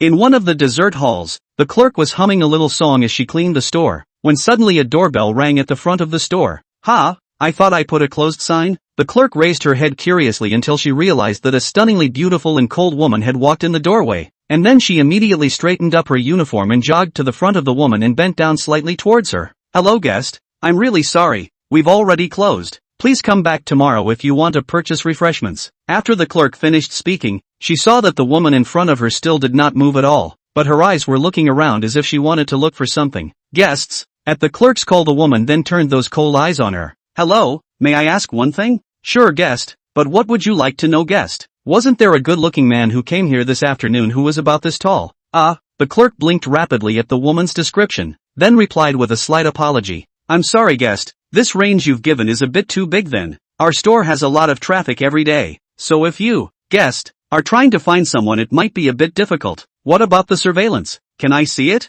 I'm sorry guest, the surveillance words coincidentally our store broke down a while ago. I'm really sorry for giving you a bad influence. The clerk once again bowed towards the woman. It wasn't that she wasn't willing to let the guest in front of her use the surveillance, but that there was indeed something wrong with their surveillance system. It appeared that at noon one day many of the pieces of equipment in many of the districts had briefly malfunctioned, but perhaps it was just the bad luck of their store that it happened to be broken because of this malfunction. Broken? I got it. Thank you. You're welcome guest. Take your time. Looking at the woman who turned around and left gracefully, the clerk didn't pay too much attention, and after walking up to the door and realizing that the closed sign was placed on it, shrugged helplessly and continued to clean up the store. Moo Orange slowly got into the car on the street, and after a deep look at the store from the window, the glass of the car window slowly closed, and with a roar the car sailed away. Why don't we just ask someone to keep an eye on this place? I don't know why I'm always a little concerned. It's an illusion. Chapter 125, White Powder in a Glass Bottle. Went off on another tangent? Yifeng put down the chopsticks in his hands, looking at the empty bowl, fell into a deep thought. Since Xiao Yian just left without saying a word, he will always be dull from time to time. Do not know what is wrong with him. Why can't you remember anything about that day? Yifeng always feel a little strange. Reasonably speaking, he himself is not poisoned. The body did not appear uncomfortable symptoms. But why that night, such an important moment, he has no memory? According to Xiao Yian's statement, he was clearly still conscious at that time. He only vaguely felt a strange sensation coming, followed by the loss of all memories about that night. Is there really something wrong with my body? Just as Yifeng picked up the dishes and walked to the sink, he suddenly realized that there was a small transparent glass bottle in the trash can next to the kitchen cabinet. What's this? First of all, Yifeng ruled out the possibility of this gadget being a condiment, because the capacity of this glass bottle was too small, and by reason it did not meet the principle of being a condiment. Temporarily placing the dishes aside, Yifeng took out the small glass bottle from the garbage bag and carefully scrutinized it, but he did not see anything important from it. It looked no different from an ordinary glass bottle. Looking at the glass bottle wall with some white powder still remaining, Yifeng couldn't help but swallow his saliva. This stuff can't be some weird drug, right? Does Xiao Yian have this in her hand? Yifeng somehow reached out his fingers to the bottle of powder, gently wiped at the fingertips of the curious observation. Found that everything is no obvious characteristics after Yifeng had even produced the idea of wanting to put it into the mouth. How about, taste it? It's not going to be a problem. Looking at the fingertips of the powder, Yifeng hesitated for a long time hesitation, but he thought of Xiao Yian's appearance slowly appeared in front of his eyes when he was ruthless to eat it. After eating it, Yifeng did not feel strange place. In addition to the whole quiet house to hear their heartbeat outside, all the movement did not produce. Ahem. I told you I was scaring myself. How could anything happen? Yifeng smiled and stood up. Just as he was preparing to wash the dishes and chopsticks from his finished meal, a dizzying feeling came to his brain. What? This feeling. Yifeng shook his body and finally backed up to the dining chair until he gripped the armrests of the chair before he sat down smoothly. At the same time, his arms and legs gradually lost their strength, while his consciousness became gradually trance-like. Difficult. It's hard. Yifeng's mouth opened and closed slightly. Just as he was about to say his conjecture, he closed his eyes tightly. I don't know how long it took him to awaken from the table. My head. With a hand pressed against his brain, Yifeng opened his eyes and looked at the wall clock, realizing that time had passed more than 10 minutes since he fell unconscious, and during this period his body was like a downtime as if he couldn't receive any aspect of the reaction, and what happened during this period was not clear to him either. Sure enough, the powder in that glass bottle. Xiao Yian, what she did was all prepared from the start. No wonder it says why I lost this part of my consciousness that day without any warning. This woman was designed from the start. Yifeng originally thought that Xiao Yian poison is their own, but did not think that the real poison is Xiao Yian. This change even let Yifeng did not come back to God. Ugh. Thinking of this, Yifeng also did not say anything more. Just a heavy sigh will pick up the glass bottle properly placed on the display cabinet in the living room. When this ninny comes back I'll have to show her why the flowers are so red. To think that they're counting on my head. Aho. Meanwhile in a dark and unseen underground place, a person clad in a black cloak sneezed, and then raised his white hand to rub his nose. Aya, is little Feng Feng missing me again? You're so impatient. But don't worry, I'll be back as soon as I've cleaned up all the fish that got in the way of our love. Until then, you have to be good and wait for me. As the black cloak was pulled down again, a pair of deep blue eyes disappeared into the roiling darkness. Looking at a huge sum of money that appeared in his account, Yifeng squinted his eyes and did not know how to deal with it. Suddenly Yifeng had a flash of insight, seemingly thought of something and hurriedly put on his clothes and walked out of the room. Hello sir, how may I help you? In a sales office, a salesman looked at Yifeng who walked in through the door and hurriedly went forward to greet him. Hello, I'd like to come and see the house. No problem sir, what are your basic requirements for the house sir? Basic requirements. Yifeng thought about the fact that he had promised Xiao Yian that he would prepare a house for her that belonged to her. Plus the fact that he and she had already gone through that kind of thing, of course he couldn't be indebted to her. I want a 3-bedroom, 1 bathroom, separate kitchen and bath. Do you have a suitable one on your side? The salesman's eyes lit up when he heard this. That's a big client. There is. Of course there is. I don't know if you want an existing home or one under construction. Sir, a current home, preferably one you can just turnkey. Yifeng also do not want to go to special buy a room carefully to decorate it. After all, this is considered Xiao Yian's own house. To decorate what also wait for her to come back to their own decisions. Okay, then sir, add one of my contact details on your side. I can contact you promptly on my phone if there is any news. No problem. When he finished dealing with the problems after the sale, Yifeng had just walked out of the store in front of his feet and was ready to go home, when he did not expect a car to stop in front of him. Yifeng looked at this familiar car at a glance and recognized that it was Li's model. Is it possible that Li Jing found himself something? But Fu did not tell himself this morning. As the windows slowly came down, Yifeng's doubts were solved. Good afternoon teacher. Limu Orange first greeted Yifeng after lowering the car window, followed by opening the car door and stepping out of the car. Looking at Limu Orange wearing a black long skirt in with the chest red ribbon, have to say with her appearance were what kind of clothes have a kind of cold feeling. But this pair of dress looks like carefully prepared like. Mu Orange, why are you here? Well, I moved to the center of the city because of the manor, and I wanted to go to my father's company, but I didn't expect to meet you on the side of the road. So it's really fate. Is it really fate? He just went out and Limu Orange came here. The timing of this fate is also a little too accurate. Chapter 126, The Little Girl Who Stole the Doll. Yes, that's quite a coincidence. Yifeng snorted and rubbed the back of his head, not knowing what to say. Why are you here, teacher? Isn't this the sales office? Do you want to buy a house? Limu Orange also knew that her reason was a bit far-fetched, so she quickly changed the topic. Looking at the sales office behind Yifeng, she asked curiously. I just casually came over to take a look. After all, the location of the house I rented before wasn't very convenient, so I thought I'd see if I could find something more cost-effective. So in fact, you don't have to worry about the house. If you don't mind, you can live in my apartment. If you don't mind, you can live in my apartment nearby, and you don't have to worry about money. I'll ask my father to arrange a place for you. Limu Orange paused in the middle of her sentence, sensing that her intentions were a bit too obvious, and hurriedly changed her words. No. Mu Orange, you mustn't do this. When Yifeng heard this, he hastily shook his hands and rejected Limu Orange's good intentions. Why? Didn't I think of a good idea for the teacher? Why did you reject my suggestion? Limu Orange's face became a little pale, and the smile that she had initially seen Yifeng disappeared. A pair of deep black eyes staring straight at Yifeng. Mu Orange, listen to me first, okay? I appreciate your good intentions, but I prefer to rely on myself to live a good life. I also understand that, Mu Orange, you are looking out for me, but I also have my own insistence. You will understand me, right? Yifeng detected a hint of something wrong from Limu Orange's tone, as if he had found a spark on a fuse, and extinguished it at the first opportunity. Like Limu Orange's relatively unstable character had to answer her in time, otherwise it would be bad if she was misunderstood. Well, I know, After listening to Yifeng's words, Limu Orange didn't force herself to go on. She knew what Yifeng insisted on. That is, a person's dignity. Although her own approach was for Yifeng's sake, but for him this kind of special care will make him fidgety instead, so she had to give up. In fact, Limu Orange's starting point was just wanting to stay with Yifeng, but if she had said so Yifeng would have rejected it even more harshly,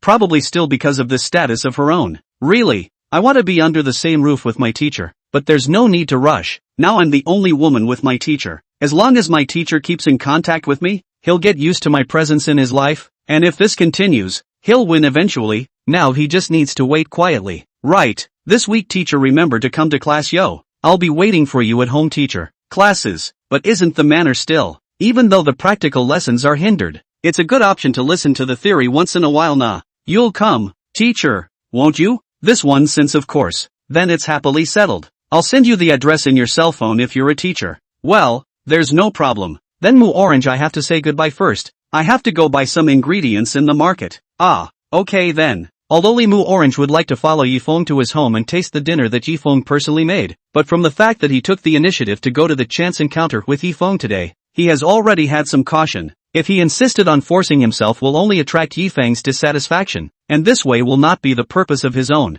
Take care on your journey teacher. See you on the weekend. Well, see you later Mu Orange. Just as Yifeng had just turned around and walked up a few steps suddenly Limu Orange behind him called out to him. Right teacher, I have a question I want to ask you. Problem? What problem? Teacher, do you like sweets? Ah, I'll prepare some when you come to class on the weekend teacher. That won't be necessary. I'm not used to anything too sweet. Wow. So, okay then. After watching Yifeng's figure disappear from his sight Limu Orange returned to the street and opened the car door and sat in. The look on his face appeared to be a bit gloomy. If sensei doesn't like sweet things, then why would he go to a dessert store? Guess we'll have to look into it seriously and carefully. Drive. It's Missy. Walking on the way home, Yifeng received the apartment address from Limu Orange in his cell phone, and then turned off the phone after chatting with each other for a few more sentences. Get her. There's a thief. Just as Yifeng retrieved his cell phone, he suddenly heard a shout of catching thieves coming from the front, and following the sound of the voice, Yifeng looked forward to see a grimy little girl holding a ragdoll doll running in Yifeng's direction. The surrounding passers-by have reported to watch the fun. After all, who wants to care about this dirty mud doll?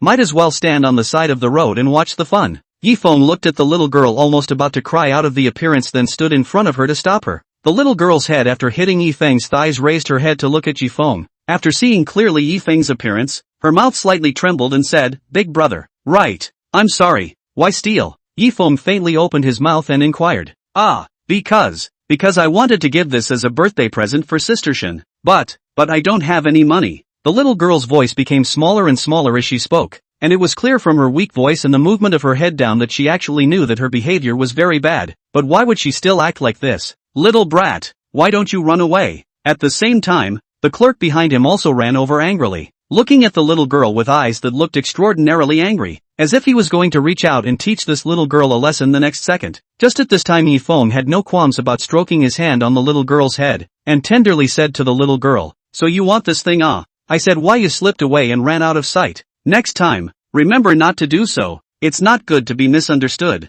Hey, the little girl raised her head in surprise when she heard Yifeng's words. She didn't think that the strange big brother in front of her would help himself. She had thought that she would be viciously scolded. Big brother you, but this matter is still your fault first. Go and apologize to this uncle. Next time you can't fool around like this again. Got it? Yifeng did not care at all about the stains on the little girl's body, gently stroking her dry hair, followed by a tone of voice that deliberately pretended to be somewhat authoritative, which made the clerk, who was still angry, instantly lose a lot of anger. What the hell? I thought it was a thief. Chapter 127 Hope Welfare Center. Right. I'm sorry. The little girl still held the doll in her hand without letting go after she made a deep bow towards the clerk, but the little girl's apology could be heard in that sincere tone. I'm sorry sir, it's me who didn't keep an eye on my little sister. I would like to double the money for this doll and pay you. Do you think this will forgive the child? Seeing that the little girl sincerely apologized Yifeng then stood in front of the little girl and opened his mouth to the shopkeeper in front of him. The matter of double compensation will be exempted. After all, this is a misunderstanding. Well, how much money should be how much money? Okay, I'll give you the money then. After Yifeng handed the cash in his pocket to the clerk turned back and walked back. He only needed to fulfill his duties. He couldn't care about anything else. As for whether this dirty little girl in front of him is Yifeng's sister or not has nothing to do with him. The surrounding onlookers also lost interest when they saw things calm down and left the scene, leaving Yifeng and the little girl behind. Okay, little sister. You can take this doll to your sister, but you have to promise me that you won't do anything that goes against your morals in the future, okay? No, it won't. Don't worry, brother. I'll never do anything like that again. Without the slightest hesitation, the little girl raised her right hand toward the sky and swore. Well, that's good. Where does your family live? Little sister? Let me send you home. Yifeng saw the little girl standing alone on the street. In order to prevent accidents, he decided to help people to help in the end. After all, such a small child walking on the street is also an unsafe thing. Big brother. The little girl seemed to have thought of something when she listened to Yifeng's gentle tone and cried out with a wow.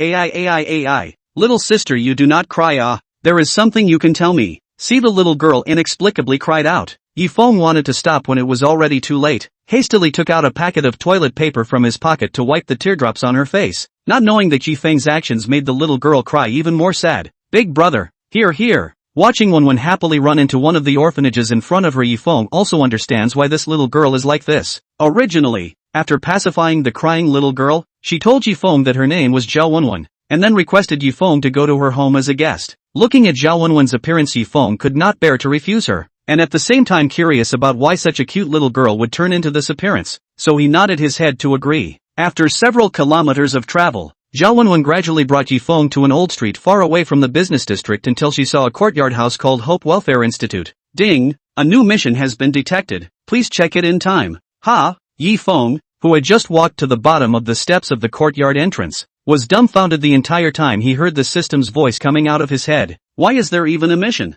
It doesn't look like it's an urgent mission or anything like that, so it's better to take a look beforehand just to be on the safe side. Yifeng, who had opened the system, just stood there dumbfounded, his eyes looking at the new piece of mission displayed on top of the system panel hovering in front of him. Mission, kidnap Shin Mengli. Mission reward, 30 days of lifetime. Mystery reward. Big brother? After hearing Wen shout at the door, Yifeng also pulled his thoughts back.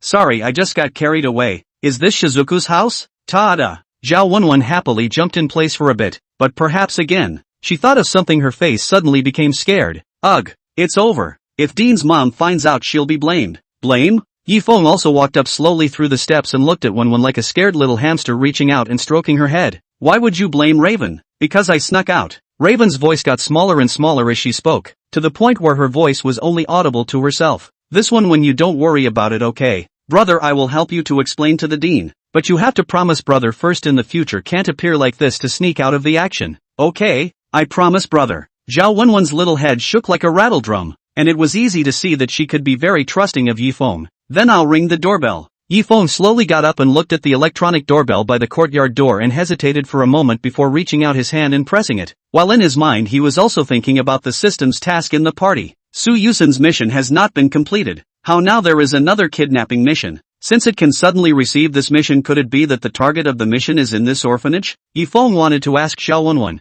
but suddenly thought that he had never been to the orphanage, so it would be troublesome if he triggered some unnecessary speculations. It would be better to investigate slowly, and then make corresponding countermeasures after understanding the situation. Jingle.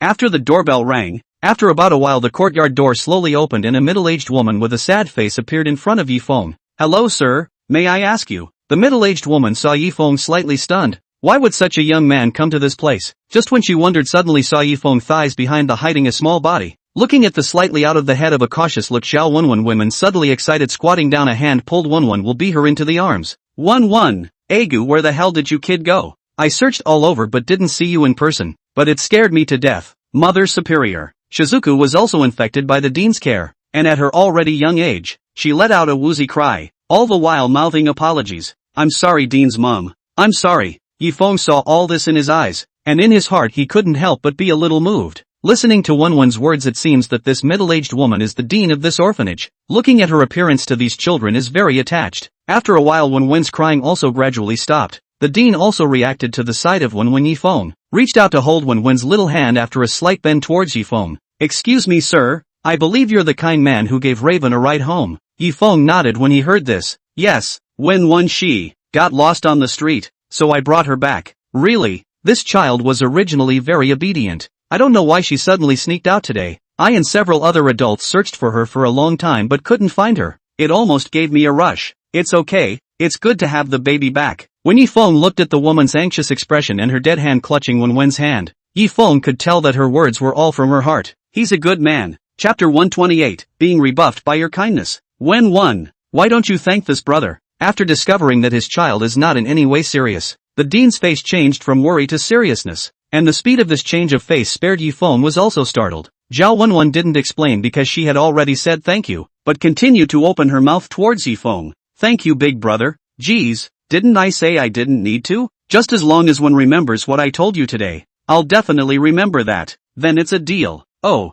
aha. Alright, look at you dirty little cat looking all gray. Go wash up. But big brother, don't worry. I'm not leaving. Raven, you should listen to Dean. I know. Wen nodded her head and hurriedly turned around and ran towards the courtyard aisle with the Muppet in her arms, perhaps afraid that she was moving too slowly causing Yifeng to leave. Her steps never stopped. The kid is adorable. Yifeng looked at Wenwen's back as she left and said with a smile, they're both lovely. Dean followed suit. Sir, would it be convenient for me to get your name? Ah, sorry. Yifeng then realized that he had forgotten to introduce himself and hurriedly said his name. My name is Yifeng. Mr. Yifeng. I understand. The dean smiled and nodded his head indicating that he had written down Yifeng's name. Mr. Yifeng, actually Wenwen made some kind of mistake, right? Make a mistake? How could such a sweet and kind little girl like Wen make a mistake? Dean, you're overthinking it. Hearing Yifeng say this, the smile on the dean's face became more and more kind. From her soft eyes seemed to see through everything.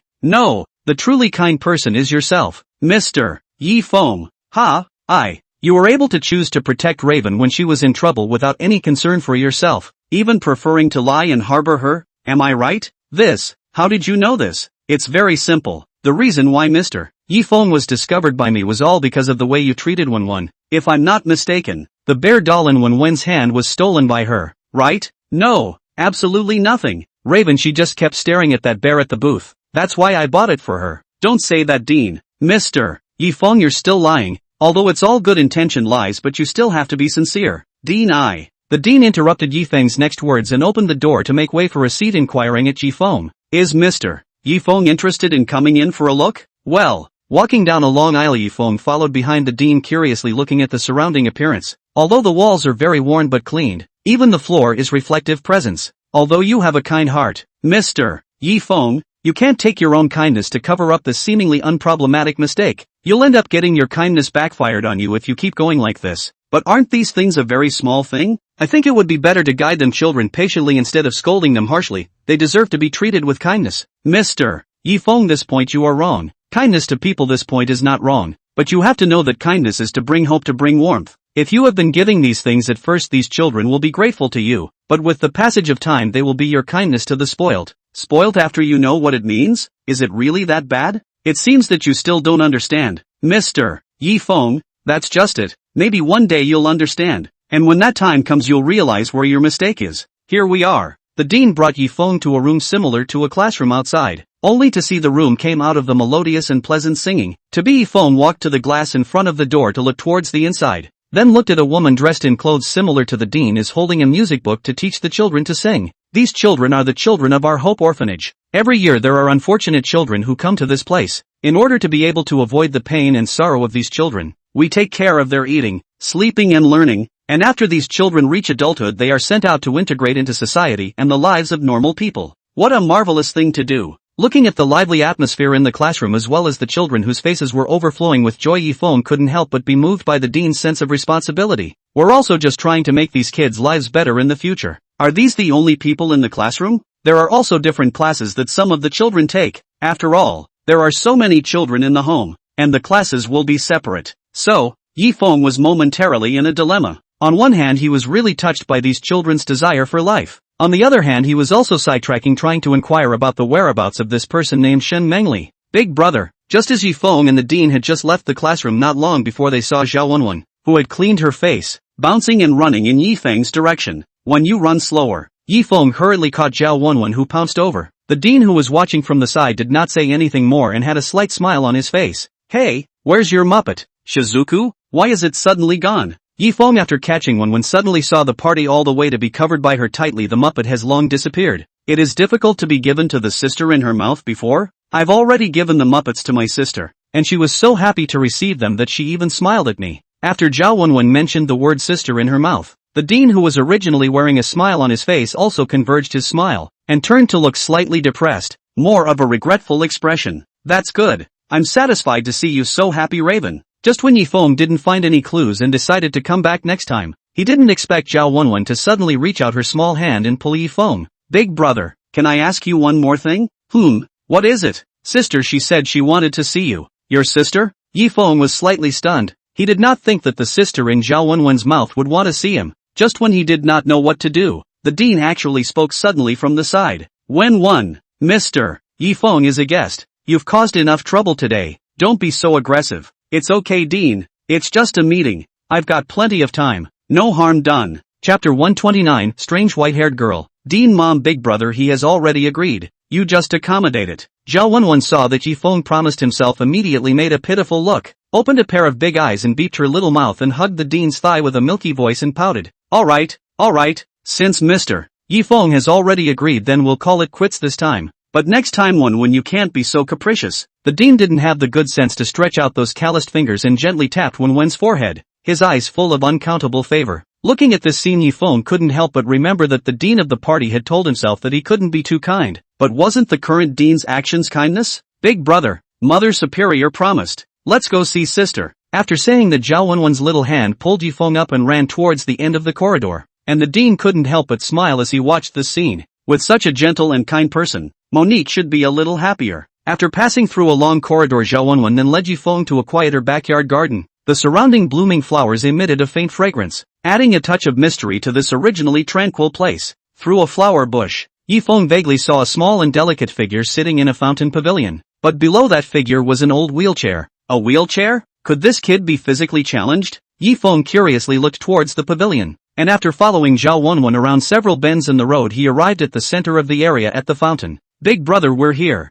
Zhao Wenwen whispered beside Yifeng in a low voice. But let's talk a little quieter, yo. Because sister, she doesn't like noisy environments or crowded places. That's why I bought the little bear Muppets for sister as a friend. So that's it. Shizuku was such a good boy. Hey big brother, let's go. As Yifeng got closer and closer to the fountain, the appearance of the young girl on the pavilion became gradually clearer. Sis, Zhao Wenwen softly called out to the young girl in the pavilion, only to see the young girl shudder at the sound, one hand maneuvering the wheelchair to turn around. The voice that was as melodious as that of a lark came out from her mouth. When you've come to at least say a word to me. Coming so quietly, but it will scare me. As the young girl turned around, it caused Yifeng, who saw this scene, to be startled. The young girl has a long white hair as white as snow, just like the winter snow seems to be pure, silent, exquisite features, although still looks very young, but after growing up must be a beauty embryo. The most eye-catching belongs to her eyes. A pair of scarlet-like blood-colored eyes and her white hair formed a sharp contrast, like a flower on the other side of the vast snow. Plain eyes revealed a trace of yearning for life. Beautiful. Yifeng stood in place for a moment, unexpectedly forgot to walk up the steps, until Zhao Wenwen's voice issued to call back his consciousness. Sister, do you still like the bear? Of course I like it. Thanks Shizuku. The young girl spoke in a calm tone, reaching out a hand to gently stroke Zhao Wenwen's little head, but her expression and actions could not be seen as any joy or sadness at all. I don't know if it was something that she herself deliberately hid or if this was just the way she looked. Seeing Yifeng slowly walking up, Zhao Wenwen stepped forward and led Yifeng to the young girl. Sister, look. This is the big brother I told you about. Big brother is so nice to me. Hello. Yifeng looked at the young girl, who was staring at him with blood-colored eyes, and awkwardly greeted her. The young girl's reaction made Yifeng not know how to communicate with her. Thank you, the young girl said to Yifeng in a waveless tone. Although it didn't sound like she was saying thank you, her intriguing eyes covered a lot more. It's okay, Raven's a good kid yet. Yifeng focused his attention on a small bear ragdoll on the young girl's thighs. At the same time, he drew the topic above the ragdoll. Just now he saw a glimmer of light in the young girl's eyes when she looked at the bear ragdoll. It seemed that she liked this gift given to her by Wenwen. Shizuku, did this brother pay for this Muppet?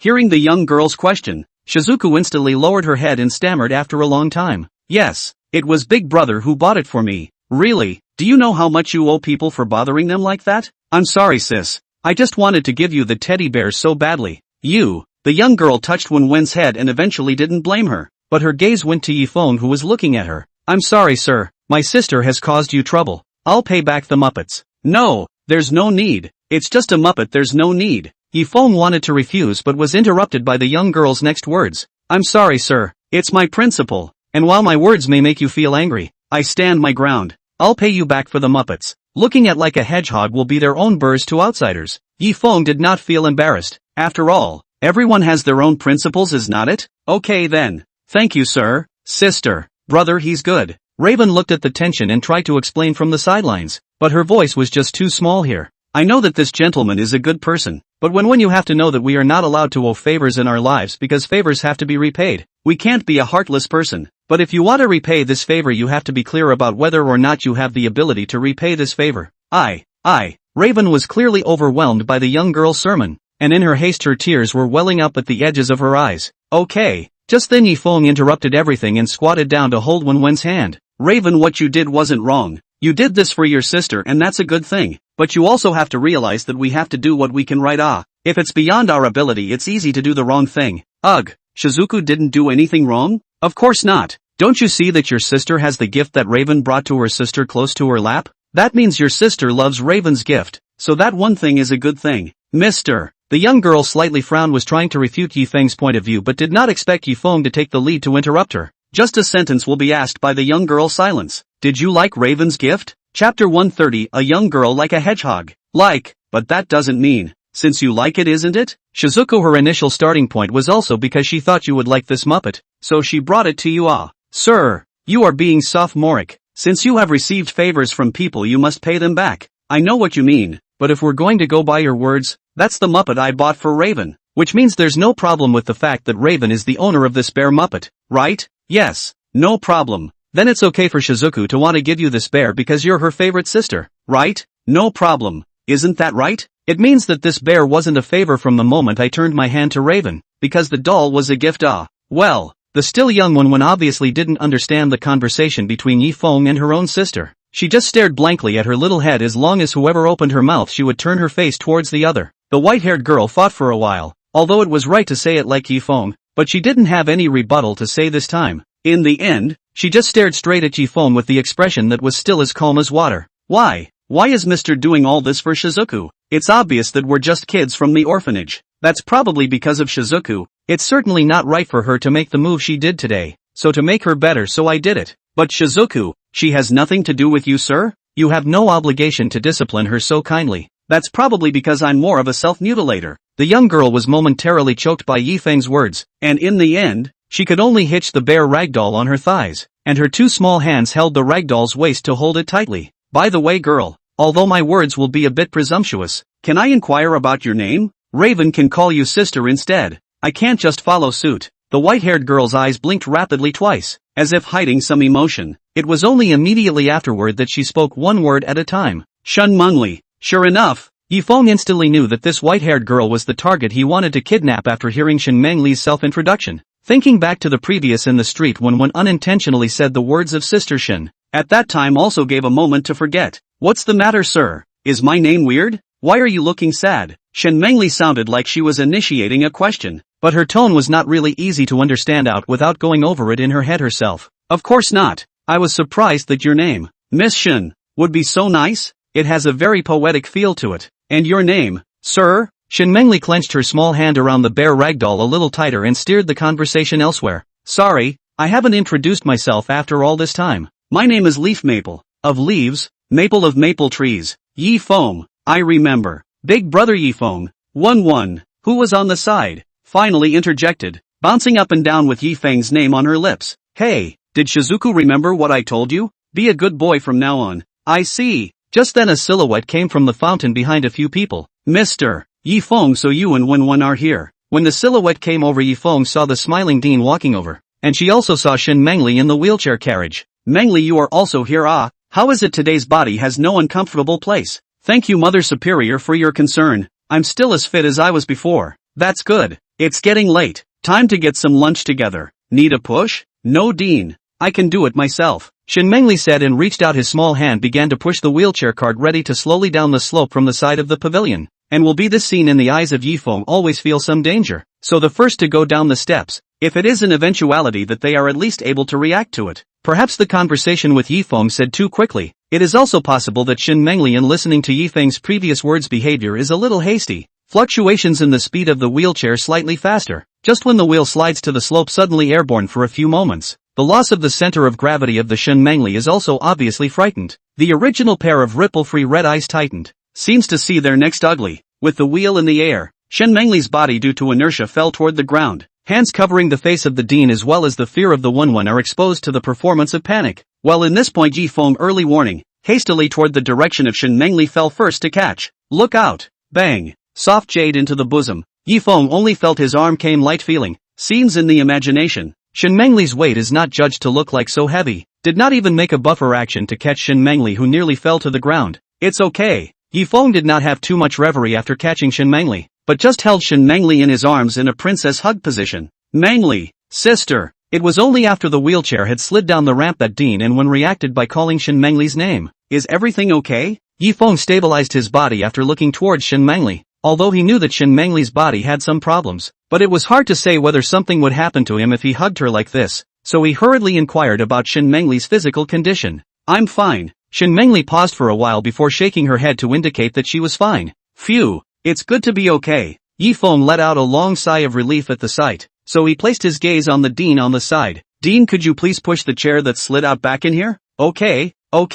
Dean hurriedly pushed the wheelchair back with short steps, during which Raven was pushing the wheelchair trolley with all the strength she could muster. After confirming that there was no mistake, Yifeng gradually lowered Shenmengli's body and finally brought her back to the car safely. Well, it's all right already. The tense atmosphere disappeared after Yifeng finished his words. Just then Shenmengli, who was sitting on the wheelchair, suddenly spoke up. Yifeng, thank you, I will find a way. Again, Yifeng interrupted Shenmengli's follow-up as he spoke. He didn't need to think to know what words this girl wanted to say. I don't need your so-called repayment. I'm only doing this because I don't want you to get hurt or Dean and Shizuku to worry about you. And this isn't a deal or anything like that, so it doesn't need to be seen in terms of a deal at all. Got it? This time Shenmengli didn't open her mouth to defend herself. Chapter 131 Big Sister Shenmengli. Then let's set off together. Mr. Yifeng, would you like to visit with us to see where the children eat? The Dean skillfully walked behind Shenmengli's wheelchair and naturally stretched out his two palms on the armrests at both ends. Well, if Dean doesn't mind. Mr.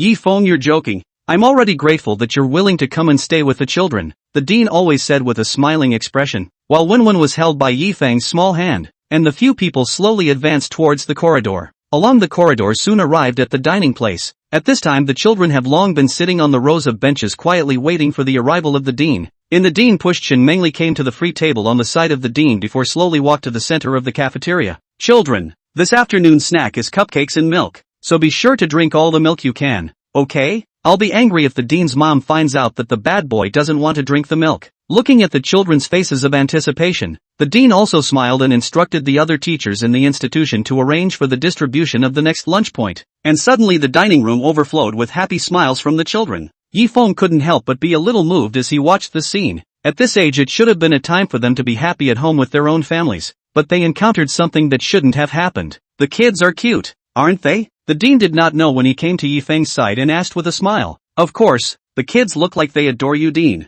You might find it a little confusing that I let the kids call me Dean's mom, right? The reason I still do this is to make these kids feel a sense of belonging to the concept of home. Some of the younger ones were sent here just as soon as they could remember, and whenever I see these kids crying out for their moms my heart aches. The Dean's tone grew weak even as he spoke, perhaps as if he were going to burst into tears the next second. As long as I can move in this body, I'm willing to spend my whole life trying to get these kids to a better future, and that's all I want. Dean, you are a very honorable man then. There's no honor or disrespect. I just did what I could. Yifeng looked at the children at the table squinting their eyes and happily eating the cupcakes seemed to be infected by them as well. The corner of his mouth sketched out a smile. I wonder why these children were sent here. Harm. What other reason is there? It's nothing but those who were born and abandoned, or those whose family members passed away for some reason. Any children who have no one to rely on are sent here. Perhaps for them this is their only home. I see. So what was the reason for Raven and the girls? When she was raised by the orphanage because her grandmother, the only family member at home,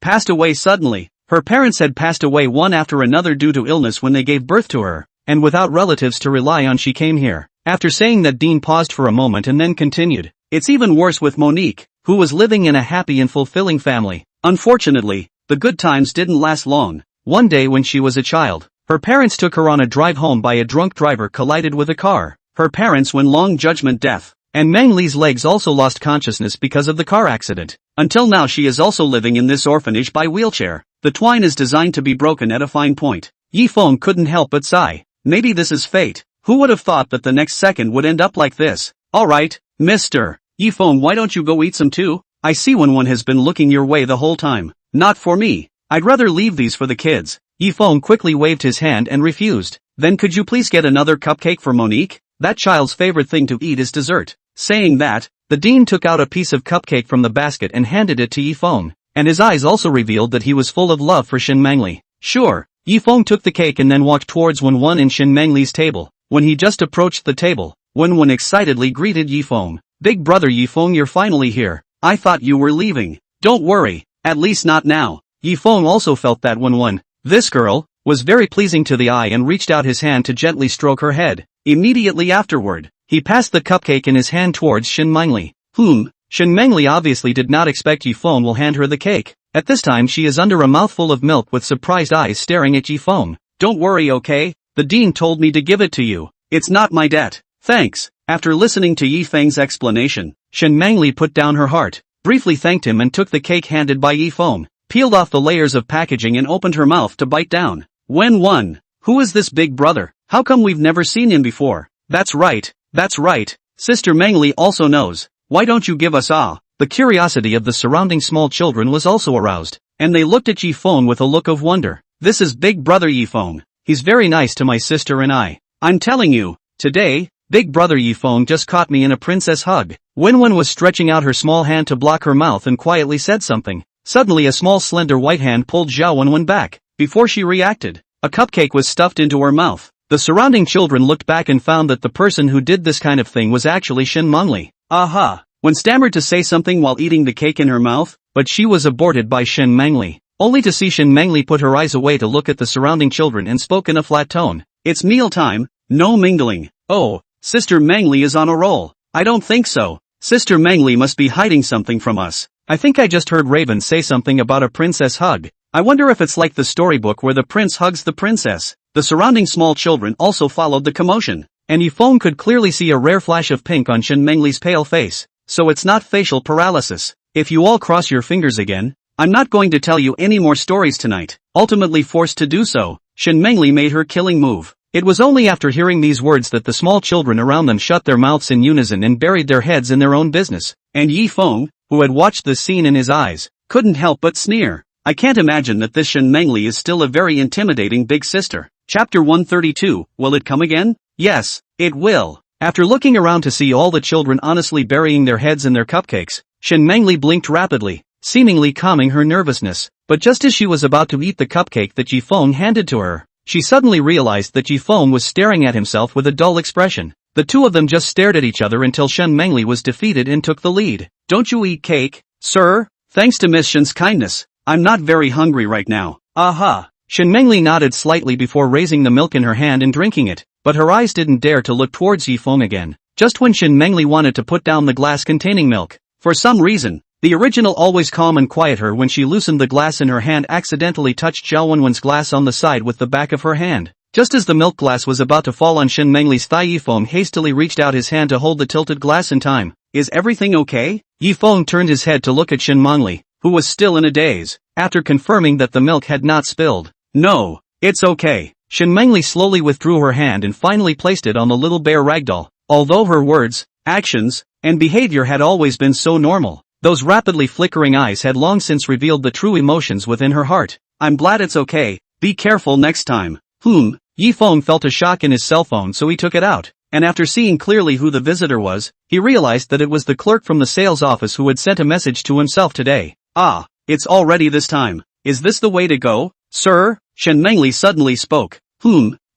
It's time to go. After all, it's not good to stay here all the time and disturb you and Dean. See, Shin Mengli did not speak. Yifeng was about to open his mouth to say goodbye. Although it seems that today there is no progress, but at least he is considered to know who the target is. But for some reason Yifeng did not produce a hint of wanting to kidnap Shin Mengli's idea. People have already become this way. I still want to do this thing? Although I want to live, I won't live so much against my conscience. Zip. Right after Yifeng had the thought of not wanting to go for this mission, his head was in a lot of pain as if he had been hit by an electric shock. His expression instantly tightened into a frown, but fortunately the pain was slowly dissipating. It seemed like the system was warning Yifeng in the dark not to disobey the mission it had set out to do. I thought the mission was already great, but I didn't realize that the system you are the real kidnapping and rescuing again. Did you deliberately send me to torture me? No. Just as Yifeng's frown restretched, suddenly heard Shen Mengli make a sound.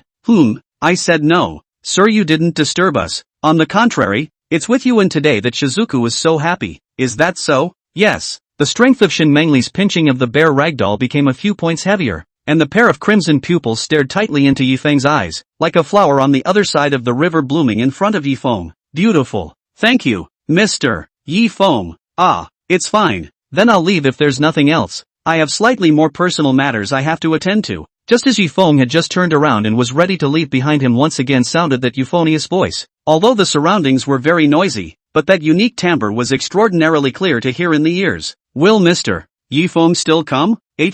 What did you say? Ms. Shen? Nothing. It will come. Goodbye for now then. And don't spill the milk again. Yifeng said and then left in the direction of the corridor, while Shen Mengli lowered her head and did not know what she was thinking in her heart. After a long time her lips opened slightly. Bye.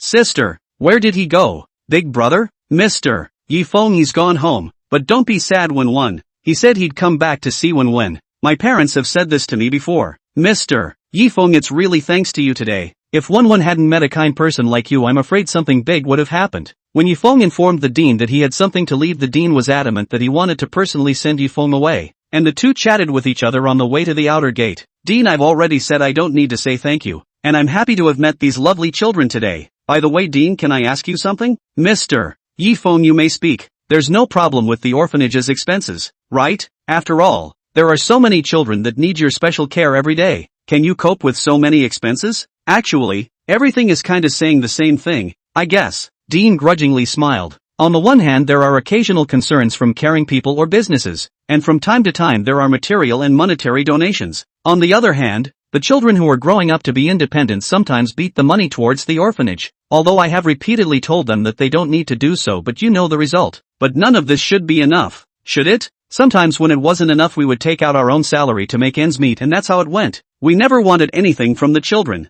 As long as they could grow up healthy, that was enough. I see. Thank you, Dean, for telling me so much. You're too polite, Mr. Yifeng. As long as you're willing to come here, I hope the orphanage's doors will always be open for you. Thank you. Then I'll take my leave. Safe travels. After walking out of the orphanage door, Yifeng looked back at the sunset afterglow reflected in the word hope. Heart also felt a burst of warmth. Hope. Sure enough, it's a place that brings hope to children. Turning around after the dean closed the courtyard door, he suddenly saw Wen and Shen Mengli, who had appeared behind him at some point. Monique? What are you guys doing here? Sis says she wants to. Wen on the side was about to say something but was pressed down on her mouth by one of Shen Mengli's hands while saying in a flat tone, I'm just taking Wen, who has finished eating the cake, for a walk. Yeah? Yes, Shen Mengli said as she controlled the wheelchair and turned it around to face Wen beside her. Okay, Raven, let's go to the garden and look at the flowers too. Oh, then why don't you let me finish my sentence, sister? Because you didn't express yourself clearly enough. Next time you don't talk nonsense, okay? So what does it mean to talk nonsense? Looking at the two people who were far away, the dean also showed a look of relief, but more than anything else it was regret and pain.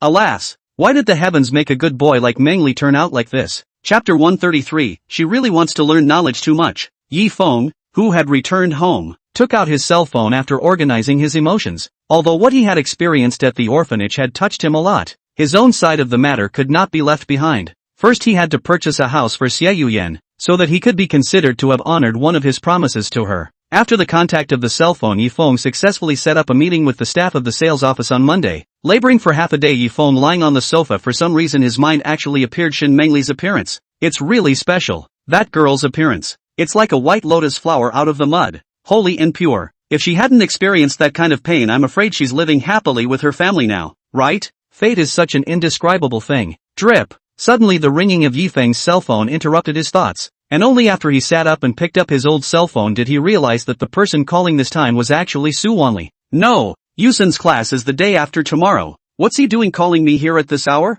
Hello? Mr. Su, what's? Good afternoon, brother Yifeng. Hey, Yusen. When Yifeng took the phone far away for a look, he reacted only after he was sure that the caller showed Suani. Yuxin, did you take your father's cell phone to make this call? Aha! Su Yusen on the other end of the phone looked very happy. After all, Her voice was instantly recognized by Yifeng. Father went to a meeting again, but he forgot his cell phone, so he pulled this little prank. So, I thought it was something important. Yifeng heard this before he lay back on the bed with peace of mind. What's the matter? Can I come to find brother Yifeng to chat with you if there's no urgent matter? Sure. So what does Hugin want to talk about? Just.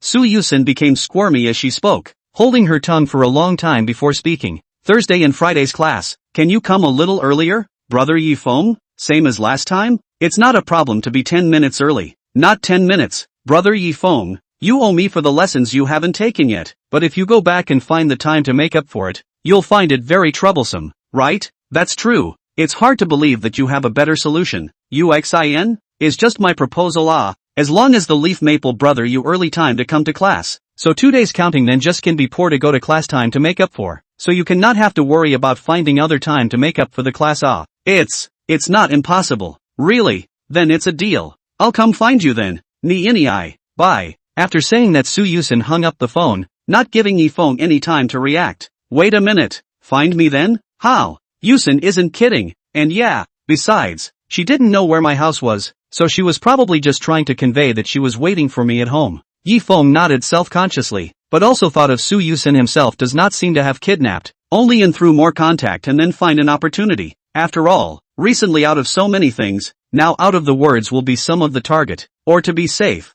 it seems that tomorrow's orphanage is not able to go. They have to take the time out to prepare for the preparation of the lesson. Always feel that they taught you Xian's knowledge she absorbed is really too fast. She really is not good at learning looks like? How do you feel then Mu Orange sometimes also a little smart Joe. At this time is lying on the bed in their own room. Mu Orange is with Yifeng's mask eyes staring blankly at the ceiling, eyes slightly disoriented. Know that her left hand pinched a photo of Yifeng nap after as if describing the scene of the subtle atmosphere. Yikes. I can't afford to catch a cold. The teacher will be coming to class in a few days, so I have to be in the best of spirits to face him. 2 days have passed. Today is the day that Yifeng rests for a week to prepare for the class. Just as he washes up and prepares to go out under the urging of the alarm clock, he receives a cell phone call from Su Yusen. Why is Yusen calling me at this hour? It's not like she's rushing me, is it? But I already came out 3 hours early. Yifeng couldn't help but hate the capitalist a little more in his heart, but he still patiently picked up the phone. Teacher, are you up? I'm up. I'm not walking towards you Xin.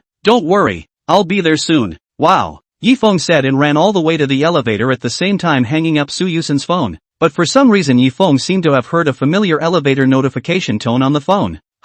Why is this elevator sound so familiar? It sounds like my house. Is it possible that I'm hallucinating? Right at this moment, the elevator downstairs also moved up slowly with the instructions and finally stopped at the floor where Yifeng was. Jingle bells. After the elevator let out a beep, the doors slowly opened to both sides, and just as Yifeng was about to walk in, a petite figure walked out of the elevator. Good morning brother Yifeng. Yusen? Good morning. Wait. Yifeng looked at Su Yusen who walked out of the elevator. His brain went down in a flash. He was still wondering why he always felt wrong. It turned out that Su Yusen didn't know when he even came to the door. Yusen, why are you here? Yifeng, where could have expected Su Yusen, who was on the phone 1 second, appeared in front of him the next second. So it turned out that the elevator beeps he just heard were not wrong at all. I'm not doing this for your sake, brother. When I think of you waking up so early to make up for me, I can't bear to do it. So I come to you for lessons. Am I not being considerate? Su Yusen, who walked out of the elevator door, opened her hands and hugged Yifeng,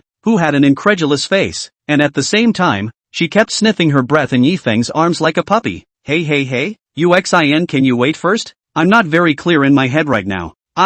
We'll talk about these things when we get into your home. Teacher, it's already class time from now on. We have to save every second of our precious time so that we can memorize the important knowledge. Yuxin, don't push me. Wait for me to ask you a few questions first, okay? Well, then you ask, brother. See Su Yusen finally quiet down after Yifeng recovered from the nervous look. Who could have expected Su Yusen for the sake of the class have found their door to come? She really wanted to learn knowledge so badly. Chapter 134, Su Yusen who came to the door. Yusen, did you sneak in here or did you greet your father beforehand? Yifeng took the lead in asking the most critical point. If Su Wanli did not know the situation Su Yusen sneaked over, then it can be met. If it was found Su Yusen sneaked out of the house, more or less have their own responsibility. Then how to find Su Wanli delivery?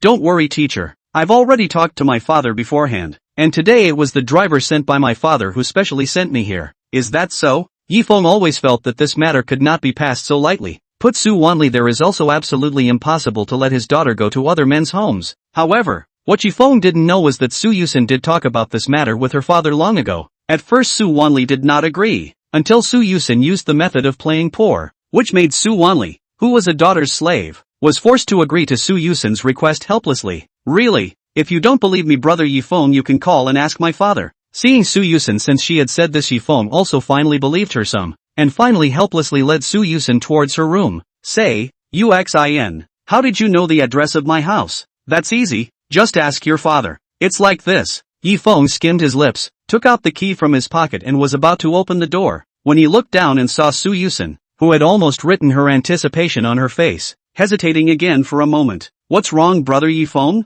Open the door quickly. Seeing that Yifeng stopped moving, Su Yusen hurriedly raised her head to look at Yifeng suspiciously, and her demeanor became a bit anxious. Yusen, should we forget about it? I haven't had time to pack my things at home yet, Yifeng said with some embarrassment. What the heck? I'm a guest visiting my brother's home now. There is no reason for a guest to come and be turned away by the host. But, don't but it, since I'm here, brother Yifeng, just resign yourself to your fate. Seeing the little devil Su Yusen showing an evil smile, Yifeng knew that if this door was not open today, then Su Yusen would definitely spend the whole day with herself like this. It's just a little bit of a mess. Jingle bells. Ka chow. As the door of the room opened, before Yifeng had time to pull out the key in the door lock, Su Yusen took advantage of the gap in the door opening to scurry in from it. Whoosh. Yuxin, you slow down. Yifeng watched Su Yusen's swift movements like a cat seeing a mouse, whooshing out of sight. Only after pulling out the key did Yifeng enter the house and close the door. Yusen? Back at home Yifeng looked at a moment east to see a moment west to see Su Yusen produced a question.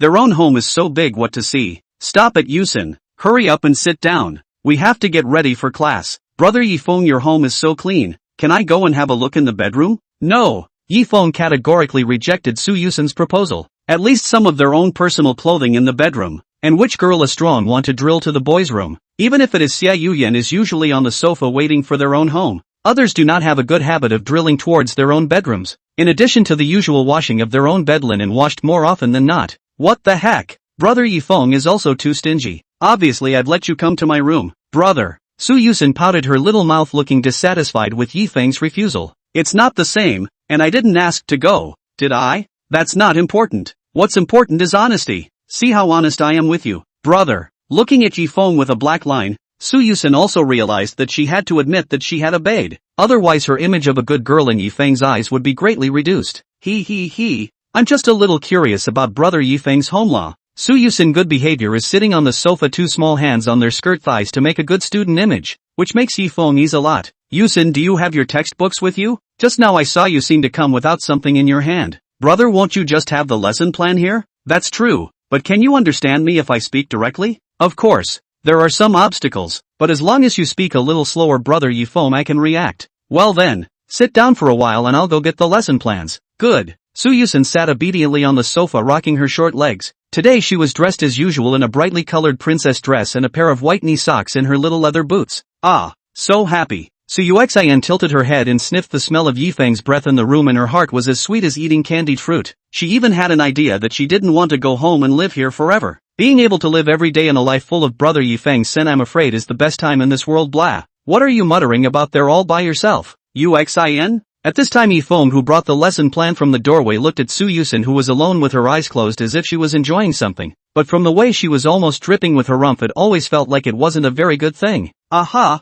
no, nothing teacher, I was just reviewing the last lesson, where you review the course to review the haram. Although he knew that Su Yusen was lying, Yifeng didn't pursue the question and sat opposite Su Yusen with the lesson plan. Ahem, if there's nothing wrong then we'll start the class now. Does brother resent me? Su Yusen suddenly spoke up for some reason. Ha, what are you saying Yuxin? How could I possibly dislike you? Then why is brother sitting so far away from me? Su Yusen pouted her small mouth high. Seems to want to rely on this way to let Yifeng sit over. Visible Yifeng half a long time did not move. She eventually could not sit up. Suddenly sat up pinching the small pink fist from the high down looking at Yifeng. Rain, Yuxin? What are you doing? Yifeng was startled by Su Yusen's sudden rise. He hadn't said anything. Why did she stand up? Oh, since you don't want to move. Brother, I'll do it. Su Yusen said as if she was gambling and walked quickly to Yifeng's side. Before Yifeng could make room for her she sat down on her butt. Hey, Yuxin, you don't lean so close to me.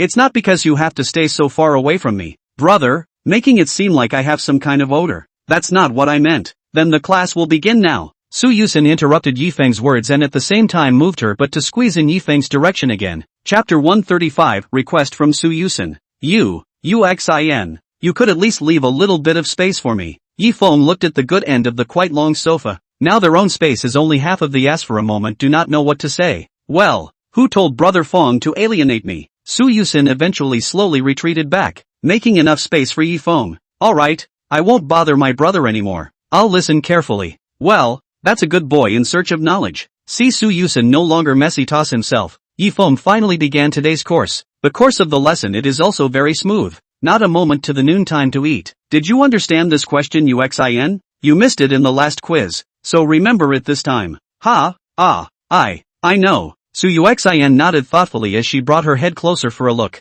It seems like you can't get this type of question wrong on purpose anymore, so let's switch it up for the next exam. Well, it's almost time for dinner at this point. What would you like to eat, Yuxin? Do you want us to go down and find a restaurant or something? Hey, the restaurant? Su Yusen raised her head and blinked to make a very entangled look, but she suddenly saw the kitchen area by Yifeng's living room and instantly realized something. Yes, although I don't know what's more to your liking for you to eat, Yusen, so we'll just have to go downstairs and see before we say anything. Actually, I don't want to go downstairs to eat. Don't want to go downstairs to eat? Why don't I order takeout then? No. Su Yusen shook her head and stretched out two hands to hold Yifeng's big hand. Under Yifeng's puzzled eyes, Su Yusen lifted her head to make a look of pity. The golden hair and that lovely look is no different from selling cute above and added a few points. Although my request might be a bit difficult for my brother, I really want to try the dishes that my brother himself has made. My cooking? Yifeng did not expect Su Yusen actually want to eat his own cooking, although his own cooking skills are not very good, but to his own standards to measure the words is not bad. However, if it is to Su Yusen such a taste of the food of the big lady cooking, I am afraid that will be disliked words. Let's just forget about it. My handiwork. Not at all. Before Yifeng denied himself, Su Yusen was the first to interrupt him, and turned to indignantly pouring chicken soup for the soul into Yifeng's mouth. Everyone has their own areas that they dabble in, just like brother. In terms of teaching is the best teacher I've ever met, so please brother don't belittle yourself. No one is born perfect. What's important to me isn't the delicious food, it's eating the meals made by brother Yifeng's own hands. Alright, I'll do it. Yusen, you're praising me to the heavens. My cooking really isn't that good. Haha. Seeing that Yifeng was moved by his words, Su Yusen also exuded a winning smile. Looking at Yifeng getting up and walking towards the direction of the kitchen, Su Yusen also naturally followed. What kind of food are you going to make, brother? Yifeng rolled up his sleeves and washed his hands before saying to Su Yusen behind him, I can only do home cooking and other dishes at my level. Yusen, do you have anything in particular you want to eat? No, I love anything my brother makes. You're giving me too much credit for that comment, so how about I make a fish-flavored eggplant on top of a shredded pork with green peppers? Wow, that sounds like a great meal. I'm going to eat 2 big bowls of rice later. Looking at the tone of expression very exaggerated Su Yusen, Yifeng also inadvertently laughed out. I cannot imagine Su Yusen, this girl is still a bouquet king it. Then I hope my handiwork won't let you down. Next I have to deal with processing the ingredients first. Yuxin, why don't you go back to the sofa and sit for a while? Later on. The smell of fumes is so strong that I'm afraid it will smoke you. It's okay, sometimes at home when my mom cooks I'll watch from the side once in a while. Yusen's mother? It seems like I haven't met it yet. Hey, mother, she especially likes to get together with her aunts to play cards and such, so she also only comes home at night time. But my mother, she knows you. Teacher, yes? Did President Su tell her? No la, it was me who told mother. Mother even said that you are a very good teacher. Brother Yifeng. Overrated. Between the two conversations, Su Yusen watched as Yifeng washed and cleaned the ingredients and cut up the vegetables. Watching this scene, she also suddenly opened her mouth and said, Brother, do you need me to help you to play a hand? Mother, cooking time I also often in the help. Oh, no need. This little dish doesn't need any favor from Yusen, but I'll accept your kindness. That's good, abracadabra. Su Yu was pleased to see that Yifeng dealt with the orderly and did not bother him, but only on the sidelines from time to time to say a sentence or two as a way to keep the conversation with Yifeng. Is the teacher usually used to living alone at home? Of course I'm used to it. Living alone for a long time isn't just a habit. So, does the teacher like living alone?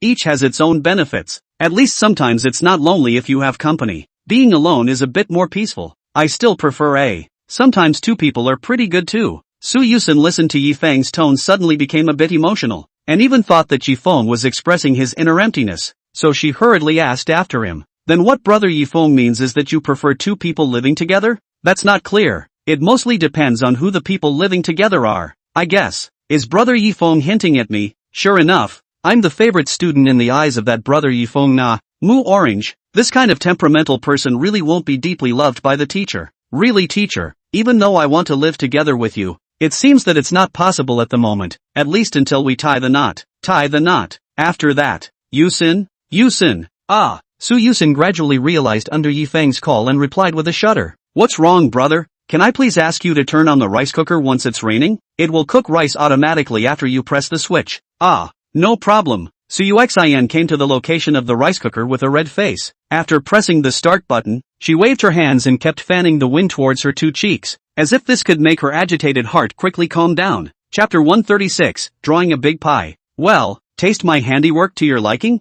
After the last dish came out of the pot, Yifeng carried the plate filled with fish-flavored eggplant and carefully placed it on the dining table. It smells so good. Su Yusen leaned forward, because of her height so much so that she could only prop both her hands on the table to get close enough to smell the plates. Yusen isn't that exaggerated, so sit down and let's get ready to eat. Seeing this, Yifeng hurriedly pushed the dish in Su Yusen's direction so that she could more easily clip on the dishes. Rough tea and hospitality. Brother Yifeng is really modest. Su Yusen was the first to pick up a piece of eggplant and put it into Yifeng's bowl. Brother is the master. The master did not move the chopsticks. How can a guest eat? So this first bite has to be eaten by brother first. In fact, there is no need for these rituals. Yuxin. You can eat whatever you want. Yifeng couldn't help but sigh at Su Yusen's understanding in his heart while eating the eggplant in the bowl.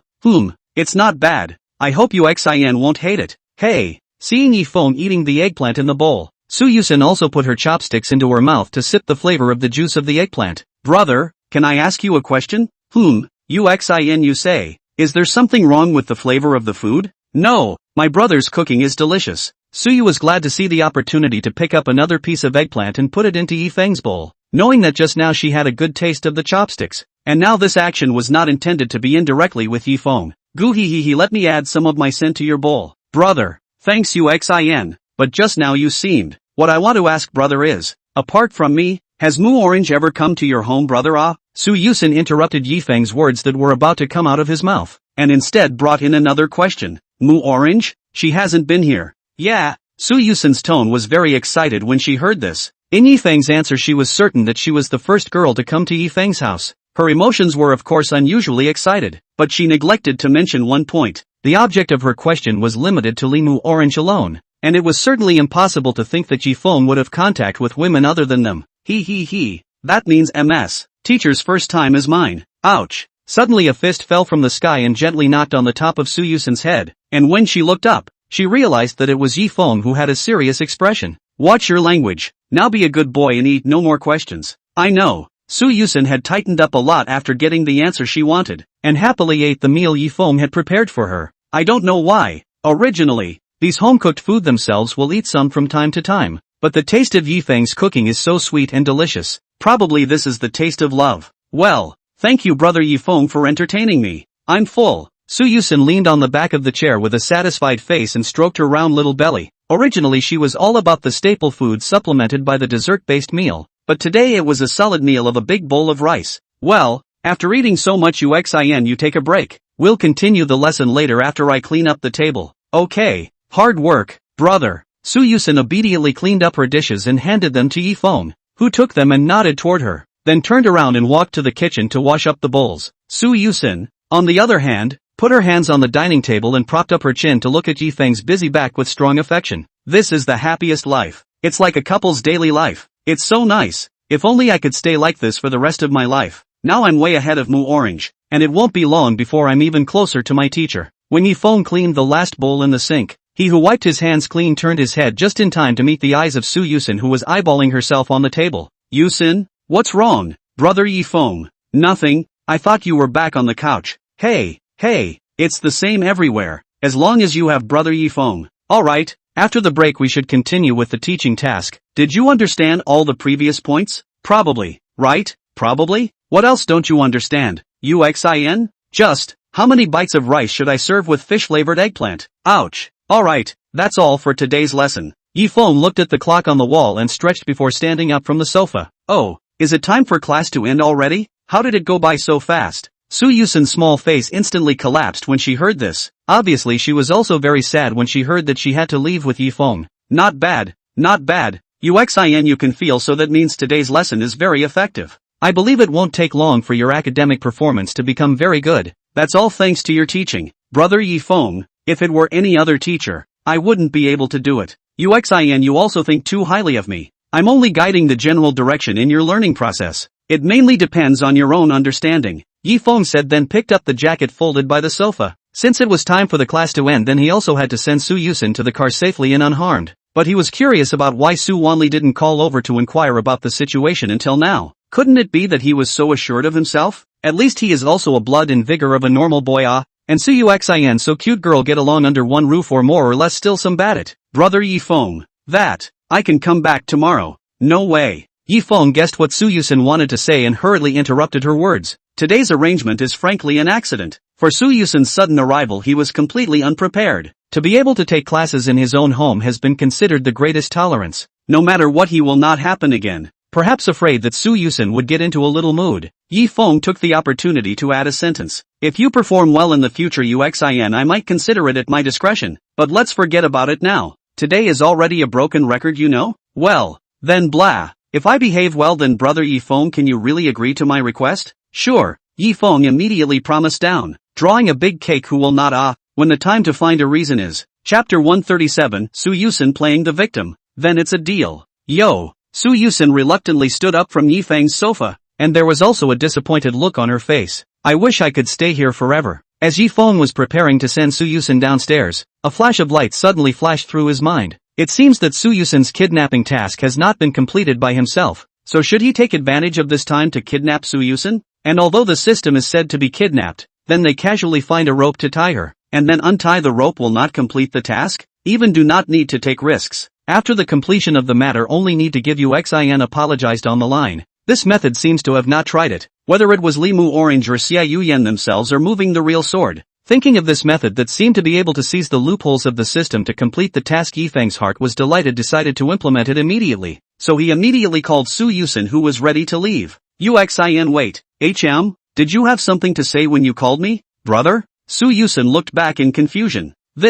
I suddenly thought of a little after-school game. Do you want to play it with me? After-school trivia? Although Su Yusen didn't know why Yifeng would say something like he wanted to play a small game at this time, she still nodded her head and agreed. After all, what's not to like about being able to spend a little more time with your sweetheart? Then how do you play the little game you mentioned, brother Yifeng? Well, it's probably just a script like role-playing or something like that, mainly to expand your thinking skills. Yuxin. Yifeng really couldn't find a reason to make it up. He couldn't just say that he was going to take a rope and tie Su Yusen up, right? This would be taken as a pervert no matter who heard it. Role-playing? Yes, let's enact a script of a criminal and a victim, Yifeng said without blushing or jumping. Next I will use a rope to tie you, Yuxin, who is playing the role of the victim, up securely, and then you, Yuxin, need to act as if you are frightened. Do you understand? Su Yusen blinked dully and looked at Yifeng with an incredulous look. So brother Yifeng is good at this? It's true that all good-looking boys have a little pervert in their hearts,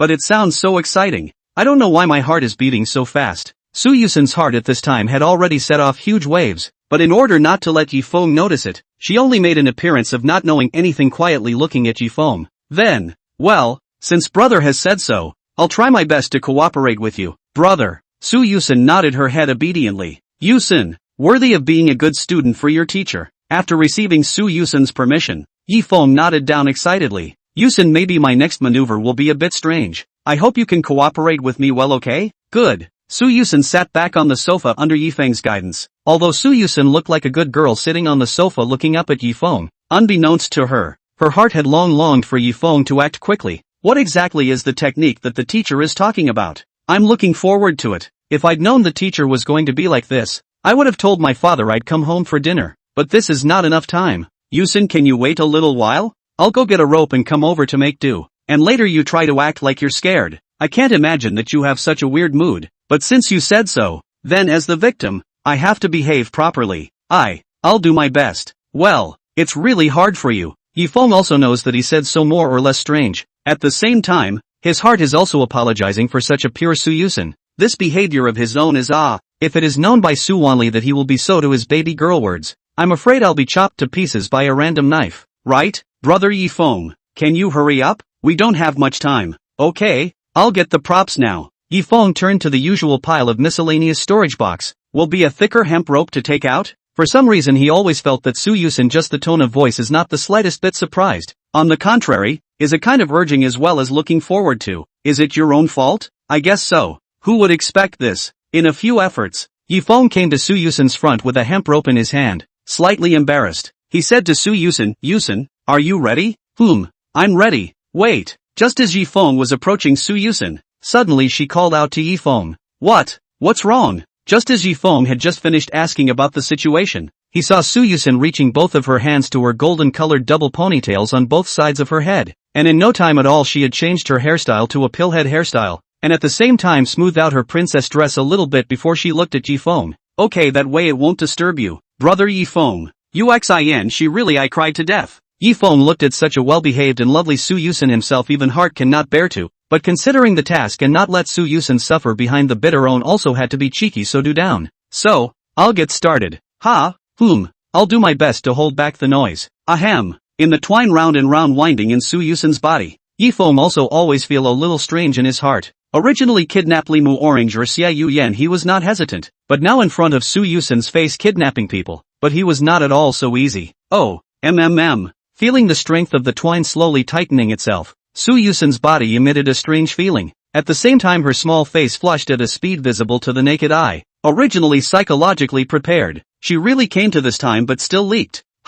Sorry, did I strangle you? Yifeng asked anxiously. No, please be a little more firm, please, this level, it's not a victimization at all. Okay, good. Yifeng swallowed hard. For the first time he felt that kidnapping was so difficult. After listening to Su Yusen's feelings Yifeng slightly used some force, which caused Su Yusen's body to suddenly tremble, followed by a slight trembling of her body that she couldn't help. Boing boing. Rain. Yuxin? Are you okay? Looking at Su Yusen with her head lowered and spitting out scorching breath, Yifeng hurriedly expressed his concern, while also observing the system in his mind, but there was still no progress in the task. Strange. What's going on? Chapter 138 Yifeng who was caught in the act. No. I'm fine. Brother Yifeng please continue blah. Although Su Yusen was prepared to be kidnapped, her mental capacity was still not strong. At the moment her face was like a ripe apple, her head was lowered and she did not dare to look at Yifeng. Then, I'll continue then. Yusen you bear with me a little bit, I'll finish soon. Yifeng was also slightly flustered for a moment, and his movements became a bit stiff, and he became even more flustered when he saw that the system's kidnapping task was delayed. What's going on? I've already reached the system's goal as per my previous request, right? How come it's not moving for a long time now like it's having a stroke? Yifeng while thinking about things in his mind but neglecting his own strength, between accidents did not use his ability reasonably, so much so that it caused Su Yusen not a small impact. Su Yusen's turquoise pupils suddenly widened, and in an instant, she buried her head without any movement like a stuffed gourd, and the whole person didn't have any reaction like her brain was down. Yusen. See Su Yusen into this appearance can be Yifeng scared. In a hurry he cannot care about what the task, and hastily will be knotted twine to unravel, which will be Su Yusen to release. However, Su Yusen even if it is freed but has long been no longer glowing. Dull Eye's body as soft fell into the arms of Yifeng. Yusen. Yuxin. Don't you scare me. Yifeng was completely flustered this time, and put both hands on Su Yusen's shoulders and shook them back and forth. I don't know how long it took before Su Yusen's lax eyes gradually became clear.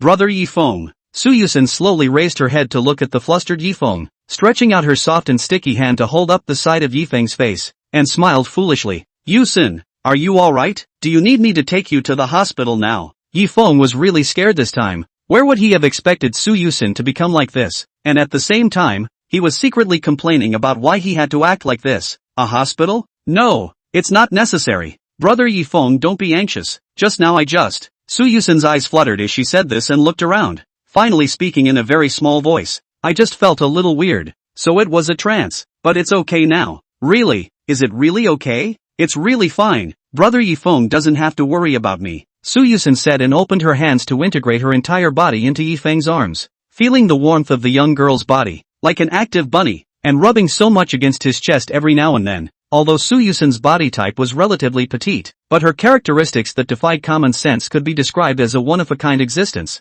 If we were to use seawater as an analogy, then Xiao Yian would be the waves in the storm, Su Yusen would be the gale force winds, and Limu Orange's words, Limu Orange, should be able to use the Dead Sea to describe it. Su Yusen rested her head on Yifeng's shoulder, and a familiar strawberry flavor drilled into Yifeng's nostrils. Yuxin. Okay, it's almost time for me to send you downstairs. Hey, that's it? Brother Yifeng won't continue? No, won't be continuing. I'm just slightly curious for a moment. Yuxin, you mustn't get any strange misunderstandings. What Brother Yifeng means is, this matter today is a secret exclusively between the two of us? Ah, yes, a secret exclusively between the two of us. This way. Su Yusen's sly gaze secretly turned up and down. Then will Brother Yifeng compensate me? Compensation? What compensation? Are you trying to renege on your debt, brother? If what just happened is known by my father. Good.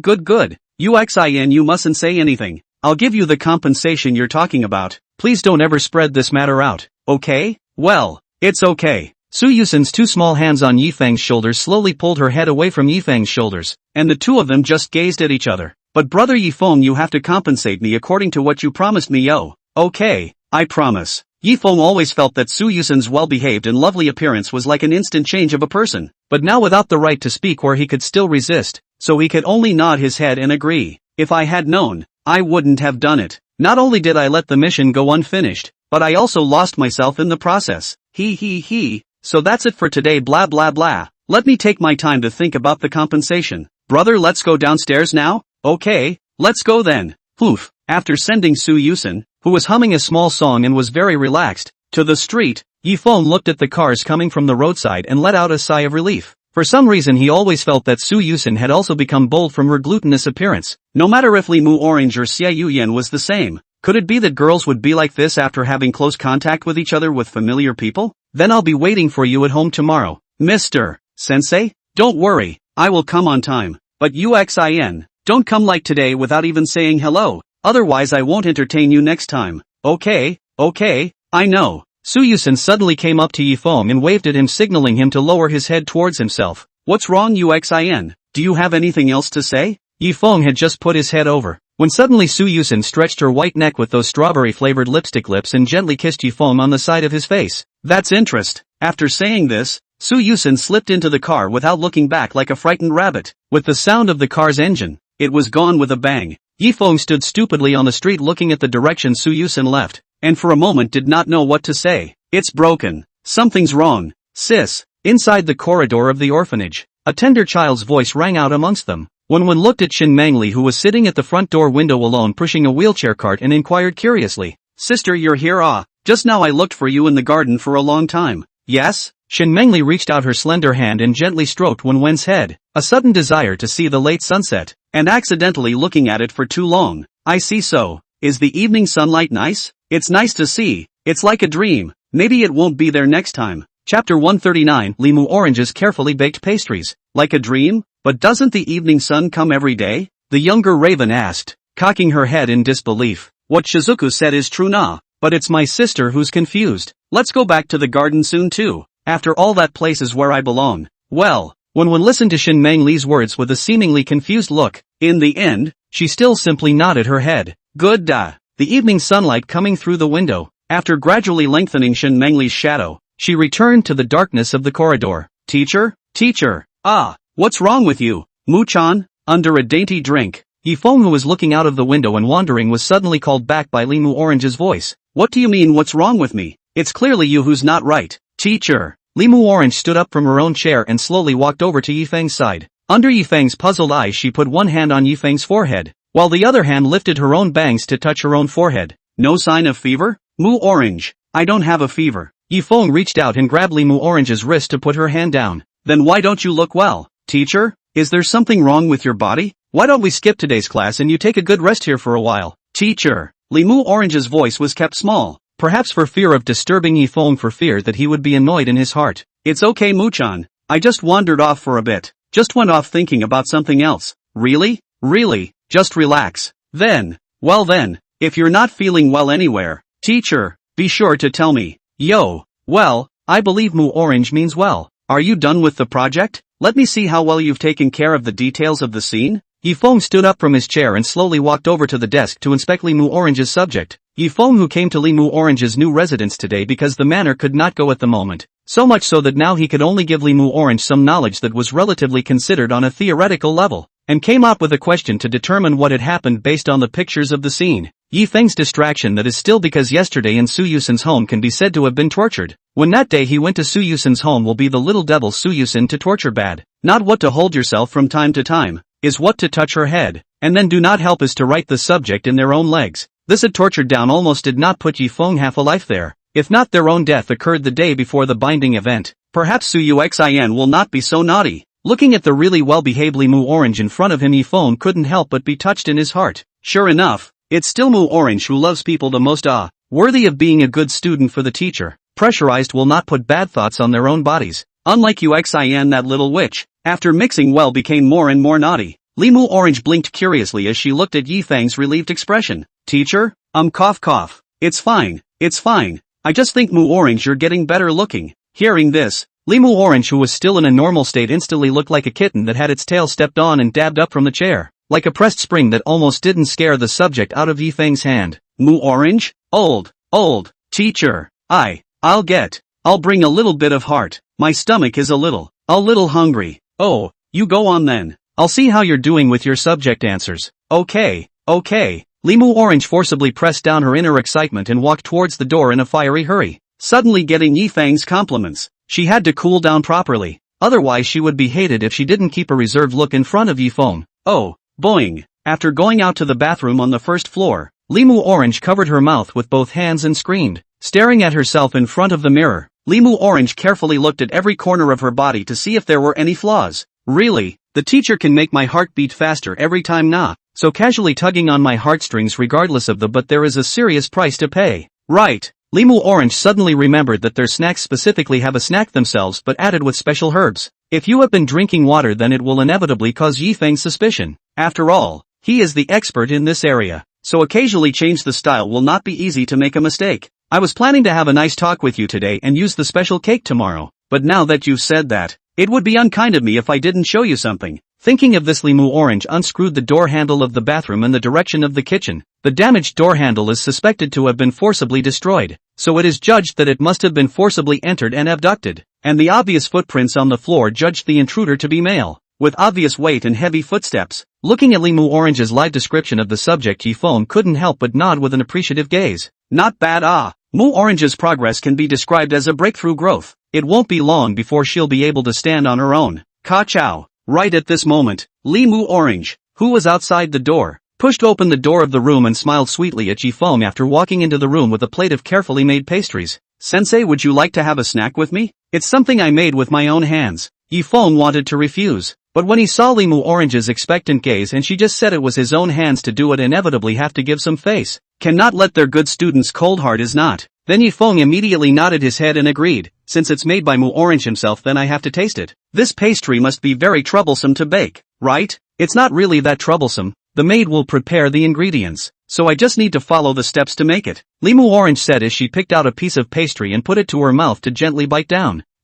Even though it's been a day it still doesn't taste bad. Teacher, can you help me with some advice? Said Limu Orange while plate of pastries raised to the front of Yifeng, perhaps deliberately arranged. Limu Orange took the lead in picking up a piece of pastry after Yifeng naturally followed the gap she took in the order of picking it up, followed by Limu Orange gleaming under the watchful eye into the mouth. Well, it's nice. Yifeng's eyes widened the moment he ate the pastries. Although he didn't really like sweets, he still gave a thumbs up towards Limu Orange after eating the pastry she baked. The pastries don't taste sweet, but rather a refreshing crunch, and this unsweetened texture tastes great. Thanks for the compliment, Sensei. Limu Orange stared at Yifeng after he finished the last bite of the pastry. Those dark eyes instantly flashed a bright light. Chapter 140, next time it won't be so easy. What's the teacher up to these days? As she ate the pastries, Limu Orange found a topic to chat with Yifeng. Yifeng also does not want to keep a serious look. For him to treat their students should be attentive, posing a majestic to whom to see it. The teacher's duty is to impart knowledge. Usually the students to live in harmony when there is no need to pretend.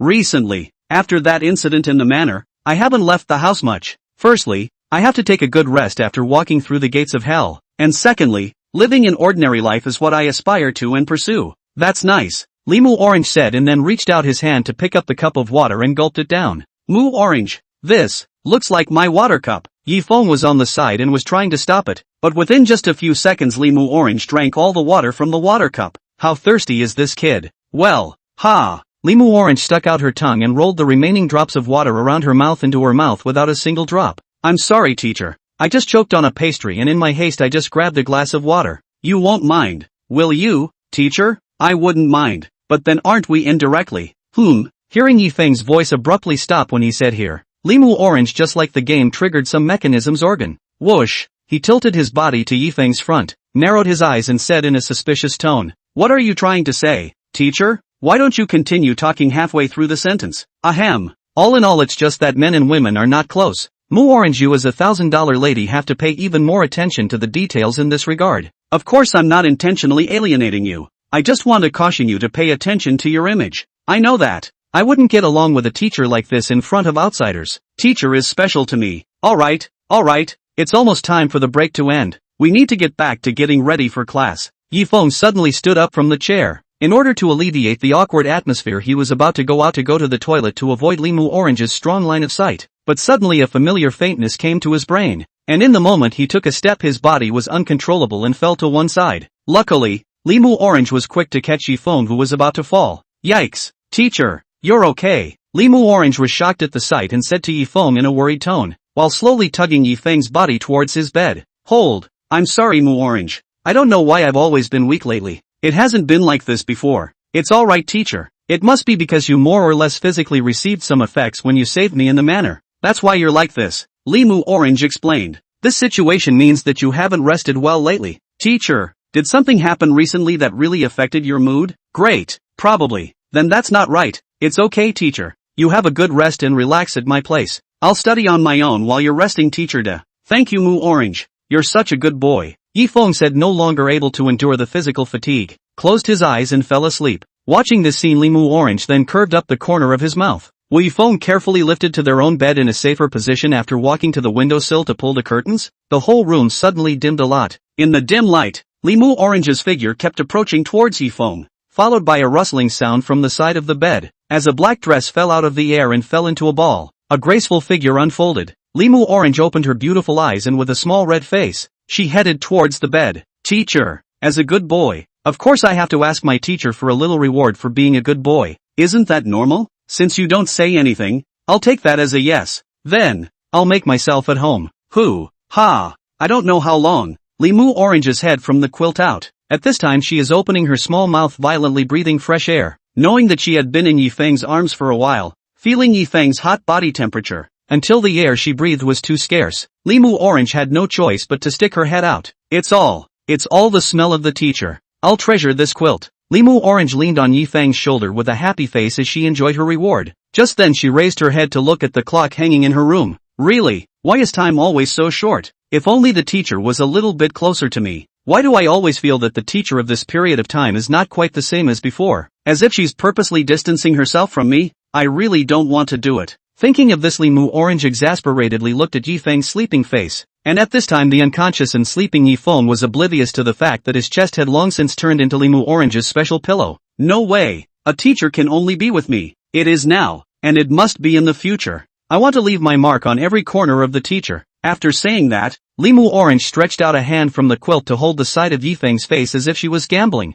while she herself poked out her head and kissed Yifeng's lips hard. Well, the flavor of the teacher. It's even stronger. Limu Orange, who was still able to control her brain, lost her mind the moment she kissed Yifeng. A simple kiss alone could no longer satisfy her desire to explore. Limu Orange was like a small snake constantly exploring the mysterious area. Almost every corner she didn't leave behind, until she left her full footprints on the exploration ground before reluctantly leaving.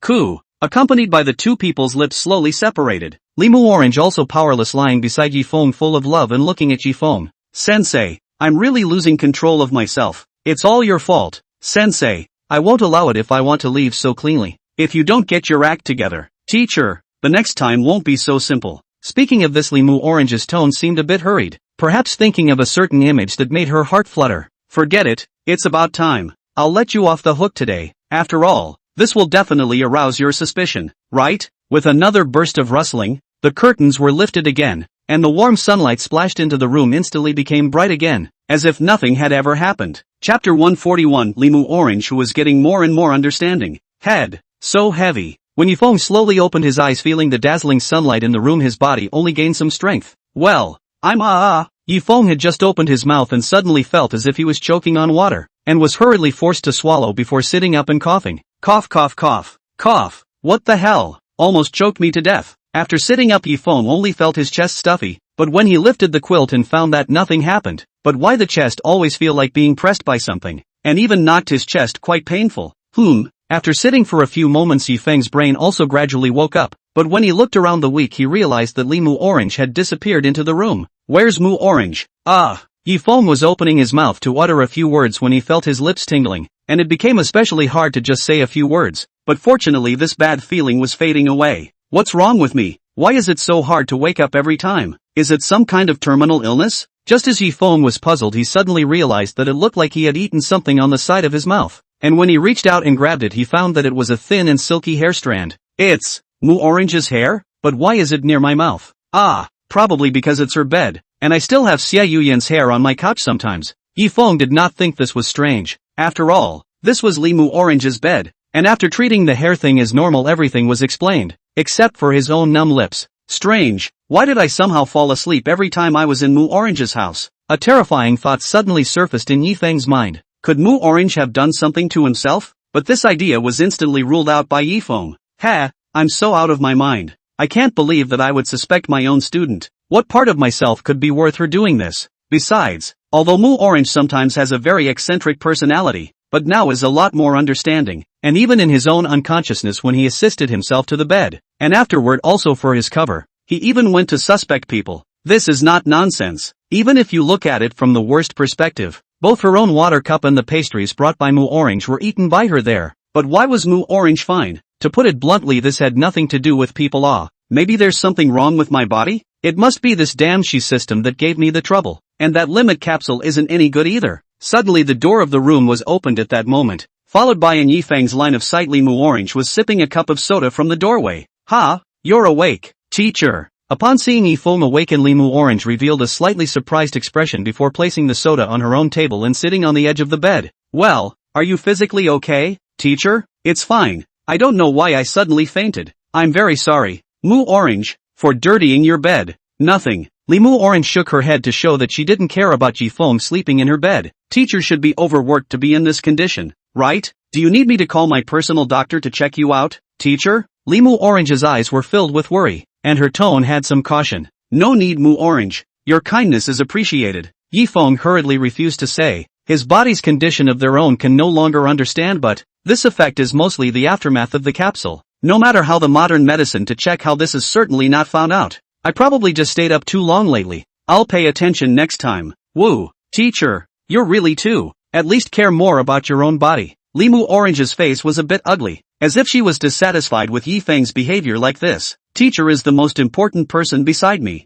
I'll be angry if you spoil your body like that. Sorry for making Mu Orange worry about me. Look, what a sensible child. Shame on you for doubting them. Yifeng was even condemning himself in his heart at this time, completely thinking of Limu Orange as a good boy. Suddenly realizing that he was still lying on Limu Orange's bed, Yifeng hurriedly sat on the edge of the bed while apologizing to Limu Orange. Sorry, Limu Orange. I'm really sorry for using your bed. Why don't I wash it for you now? No. Before Yifeng finished his sentence, Limu Orange suddenly yelled. The sudden words even startled Yifeng. Realizing that she was overly emotional, Limu Orange quickly returned to her normal tone. I mean, you don't have to go through so much trouble. It's just a bed. There's nothing to focus on. I'll just change the set myself. Well then. Instead of saying this, teacher, look, it seems like it's time for class to end. Hey, is it? I've been sleeping for as long as I have. Yifeng followed Limu Orange's gaze towards the clock, and sure enough, it had already reached the point of time when the class was over. Mu Orange is so sorry. Obviously there are too many classes I didn't finish in time.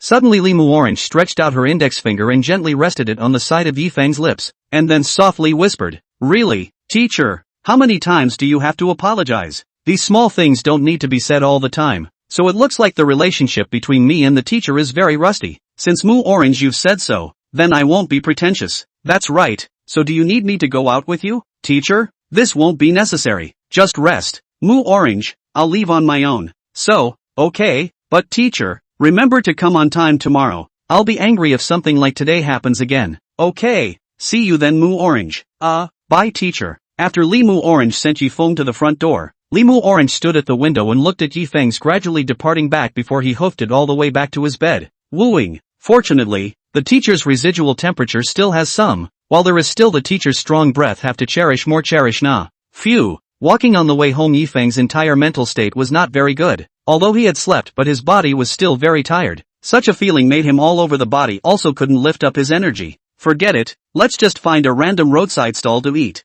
I won't make it at home if it's dinner. Thinking of this Yifeng walked toward a barbecue restaurant under his apartment. Chapter 142, I want to go back to you so fast. Hissa. Somewhere in a remote alley, two plainly dressed men were standing by a smelly trash can chatting away. Man, it's been rough lately. We need to be careful what we do. You mean the traitor in the cabinet? That's not true. She's recently destroyed several strongholds, and even the special ops team that went after her in the first place has been wiped out. I know about this. Now the pavilion master has ordered to kill her on sight. The key is that she is still the top of our entire killer list. Yes, her codename alone is oozing. Cold Snake. You never know when that person will deliver a painful blow, and by the time you react back it's long past time to restart your life. Okay, stop it. I'm scared just listening to this person right now. It's a good thing that our stronghold is newly established and the location is relatively hidden. Otherwise I would have run away a long time ago. Isn't that so? Who wouldn't run for it? I wouldn't take it even if the pavilion offered more pay. The man shivered as he spoke, pulling his gaze back from the cloudy sky. Well, it's almost time to come out and move around. We should get back to. Before the man's words fell his voice suddenly came to an abrupt end. Looking at his teammate whose back was turned his face gradually became grave. Although his level was not as good as those elites in the killer list, but to be able to become a killer of the Dark Pavilion then there was no one who was not capable. Something's wrong. The man's look grew more and more serious as he saw his teammate standing still, and just as he was pulling out the pistol in his own pocket, he hadn't expected his teammate in front of him to turn his head around with a smile on his face. Ha ha, look at you peeing in your pants. You're ing sick. Seeing the mess that had been made, the man indignantly reached out his fist and pounded it at his teammate, with a horrible expression as if he wanted to eat him. Look at you. You're such a wimp. It's a shame you're still a member of the Dark Cabinet. The man's teammate rubbed his shoulder and smiled. Asterisk you. I don't care about you. The man was also very displeased to learn that he had been tricked, and turned around and prepared to return to the stronghold. But at that moment his back was slightly cold,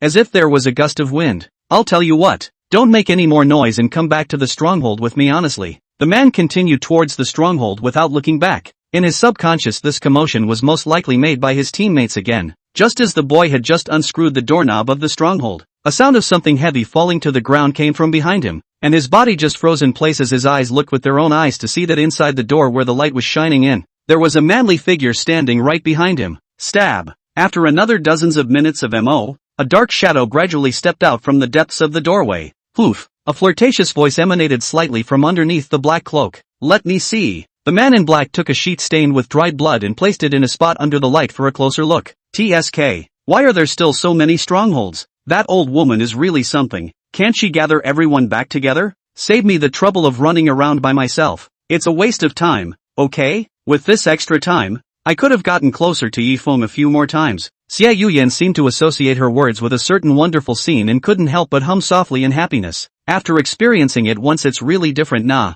The body is like clinging to Yifeng desperately want to get him. This is also an expression of love, right? I want to go back to Yifeng's side as soon as possible. After organizing her emotions, Xiao Yian stretched her back and slowly left the middle of the alley. Guest, you asked for kebabs. After the barbecue store owner placed the plate of meat skewers in front of Yifeng, he busily returned to the store under Yifeng's thanks. Phew! Yifeng picked up a meat skewer in the plate and blew on it. The marinated meat filled with a tantalizing smell under the addition of carbon grilling. Yifeng, who had not finished his meal, could not help but take a big bite off a piece of meat that was nourishing and bubbling with oil at this time, followed by an exclamation of admiration. Ah, it's good to get a little dirty once in a while. At this time Yifeng's cell phone suddenly rang. When he took it out and fixed his eyes on it, he found that it was Li Moo Orange's call. Moo Orange? What are you doing looking for me at this hour? After pressing the answer button, Li Moo Orange's voice came from the other end of the phone. Good evening, Sensei. Good evening Moo Orange. Is there something you're calling about this late? There's nothing, just want to be concerned about whether you've returned home yet. Teacher, Because of what happened today, always feel that teacher your mental state is not very good, so it is very worried about teacher. Hearing Limu Orange's words, Yifeng couldn't help but feel a warmth in his heart. To think that even now his own students were still concerned about him. So that's how it is. Don't worry, Mu Orange. I'm already fine. Really? That's good. As long as teacher is in good health, I'm relieved. But teacher, are you outside right now? I saw you. Heard a very noisy sound outside of teacher's cell phone. Ah, you're talking about this. I'm having a barbecue under my house right now. Eating barbecue? I see. Does the teacher like barbecue or something like that? Then should we ask someone to grill a whole roasted lamb for lunch in advance of tomorrow's class? Then I know. I won't bother you much, teacher. I'll hang up first if there's nothing else. Well, I'll still be on time tomorrow. Okay, I'll be waiting for sensei at home. Do. As the phone hung up, Yifeng also left everything behind and officially ate the meat skewers on his plate, while Limu Orange, who was staying in her own home at this time, loosened her tightly wrinkled brows. It turns out that the teacher is eating downstairs. So long has not moved. I thought something was wrong. The limitations of this locator are also too big. It seems that we have to find a better locator. No, don't leave me alone. In the dormitory late at night, Shenmengli was trembling and saying something as if she had a terrible nightmare. About a while later, a figure walked over to Shenmengli's side and let out a regretful voice after pulling the quilt on her body towards her chest. Oh, poor child. Only after the trembling Shenmengli gradually improved did the old dean who watched the scene head towards his room. Chapter 143, I told you I'd come. How is it, Mr. Yi? The arrangement of this house can be all carefully decorated, and the type of room design is also in accordance with your requirements for comparison. This room is currently the most with your hope house is the most matching. Standing in a well-furnished house, Yifeng nodded slightly after looking around. Well, that's nice. Turned over a week after, Yifeng also in accordance with the agreement with the sales staff down to a better surrounding environment, convenient transportation, moderate prices in the house. In a number of inspections, this house has been considered to be very in line with the expectations of Yifeng's mind. Then Mr. Yi, you see this side if you pay. Check in now. I'm a little pressed for time and I have to be somewhere else later. No problem, Mr. Yi. After hearing that Yifeng wanted to settle the bill in one go, the salesperson hurriedly agreed, and at the same time took out all kinds of formalities from the briefcase, and after tens of minutes of signing, the house became Yifeng's private property. The funds on this side of the account have been received. Then Mr. Yifeng, if you need any more services, feel free to contact me. I'll excuse myself. Aha. After the salesperson left, Yifeng couldn't help but smile even as he looked at the living room that was almost twice as big as his own home. With a house this big, that woman won't have to worry about not having a home anymore. In the purchase of the house, in fact, Yifeng would like to write the name of the owner of the house as Xiao Yian, but in the end found that Xiao Yian in their own here and left nothing that can be used to sign the information documents, and finally had no choice but to take the lead in the house for the time being to buy down. When Xiao Yian comes back, he will give this house to her. As for myself, still live in that small house. Anyway, his goal has not yet been achieved, and when everything is resolved, he will make other plans. Phew. Sitting on a sofa that was several times better than the softness of his own home, Yifeng couldn't help but let out a sigh of relief. Ah, is this the damn luxury life? There's no comparison at all. It's true that once you've enjoyed a quality life, it's hard to go back to a life of misery. Speaking of which, everything was fine yesterday when I was giving Mu Orange a lesson. Yifeng suddenly remembered yesterday when he went to teach Limu Orange from the beginning to the end of the class, during which he had been the phenomenon of a normal mental state, from which it seemed to be his body really out of the reason. I was naive enough to think that something terrible would happen, and in the end it seems that I was overthinking it. Yifeng recalled when he was on to the noon course break, Limu Orange will bring himself to the kitchen. When he saw the table a whole roasted whole sheep, when Yifeng froze for a moment, where he could expect his previous day is not just casually say just, Limu Orange for their own preparation of such a very weighty lunch. In the end, in order to thank Limu Orange for her kindness, Yifeng had to stuff his stomach to the brim before Limu Orange gave up. Until now, when Yifeng recalled the smell of barbecue, he wanted to vomit. Although he was grateful for Limu Orange's concern for himself, this concern was really too heavy. It's that time of day. Almost time to go there. The white-haired, red-pupiled girl that Yifeng had met a few days ago came to mind, and a hint of anticipation even arose in his heart. It's so pretty, that girl. Sister, did you name the Muppet Bear? In the pavilion in the orphanage's garden, Wen brought her little head up to the bear Muppet for a closer look, her two cute little eyes blinking and blinking. Not yet, and I don't know what a good name for it would be. Shenmengli still had a calm look, leaning her back against the chair and looking at the fountain that kept spewing out water, not knowing what was in her mind. Well, Big Brother hasn't been here for a few days. Sister, do you think Big Brother won't come again? Raven was still a child after all, and spoke her mind quite bluntly. Hearing Wen steered the topic to Yifeng, Shen Mengli was silent for a while, reaching out her hand and gently stroking it on Wen's head. It won't be, didn't Mr. Yifeng say that he would come back to see Wen again? It's probably because he's been up to something lately. So yeah, alright, it's getting late. Wen, you should go eat, or else Dean's mom will be angry. Shen Mengli intentionally diverted Wen's attention, as if she wanted to draw Yifeng's matter away on purpose. Okay, what about you sis? Wen, go ahead. Sis isn't very hungry right now. I'll come by myself later. Okay then, bye sis. After saying that, Wen left the garden with one step back, leaving Shen Mengli, who was enjoying the fountain, alone. After Shizuku left, everything around her seemed to go quiet except for the sound of the fountain running. Shen Mengli lifted the bear Muppet in her arms and murmured softly, "You're the only one who will always be with me, right?" Looking at the bear doll that didn't seem to move, Shen Mengli put it back on her lap. Perhaps it was because of her legs. Shen Mengli was wearing a deep black dress underneath her white hair, but from the appearance of the dress it already appeared to be a bit faded. But this did not affect her stunning appearance in the slightest. Perhaps want to go back to the corridor. Shen Mengli, in pushing the wheel, want to fall back when suddenly the wheel slipped to the side of the pavilion slide. Shen Mengli's body suddenly lost balance and fell backwards, but she did not issue a cry of alarm or show fear. As if all this she has been numb as if, but her hand is tightly embraced in his arms, the bear doll dead. Bang! The wheelchair cart rolled down the chute to the side of the garden, but Shen Mengli didn't fall on the ground. Is everything okay? A magnetic voice sounded in Shen Mengli's ears. Listening to this familiar voice, Shen Mengli, who had her eyes closed, suddenly opened the fishy red eyes. The one who caught his eyes was none other than Yifeng, who caught himself with his body.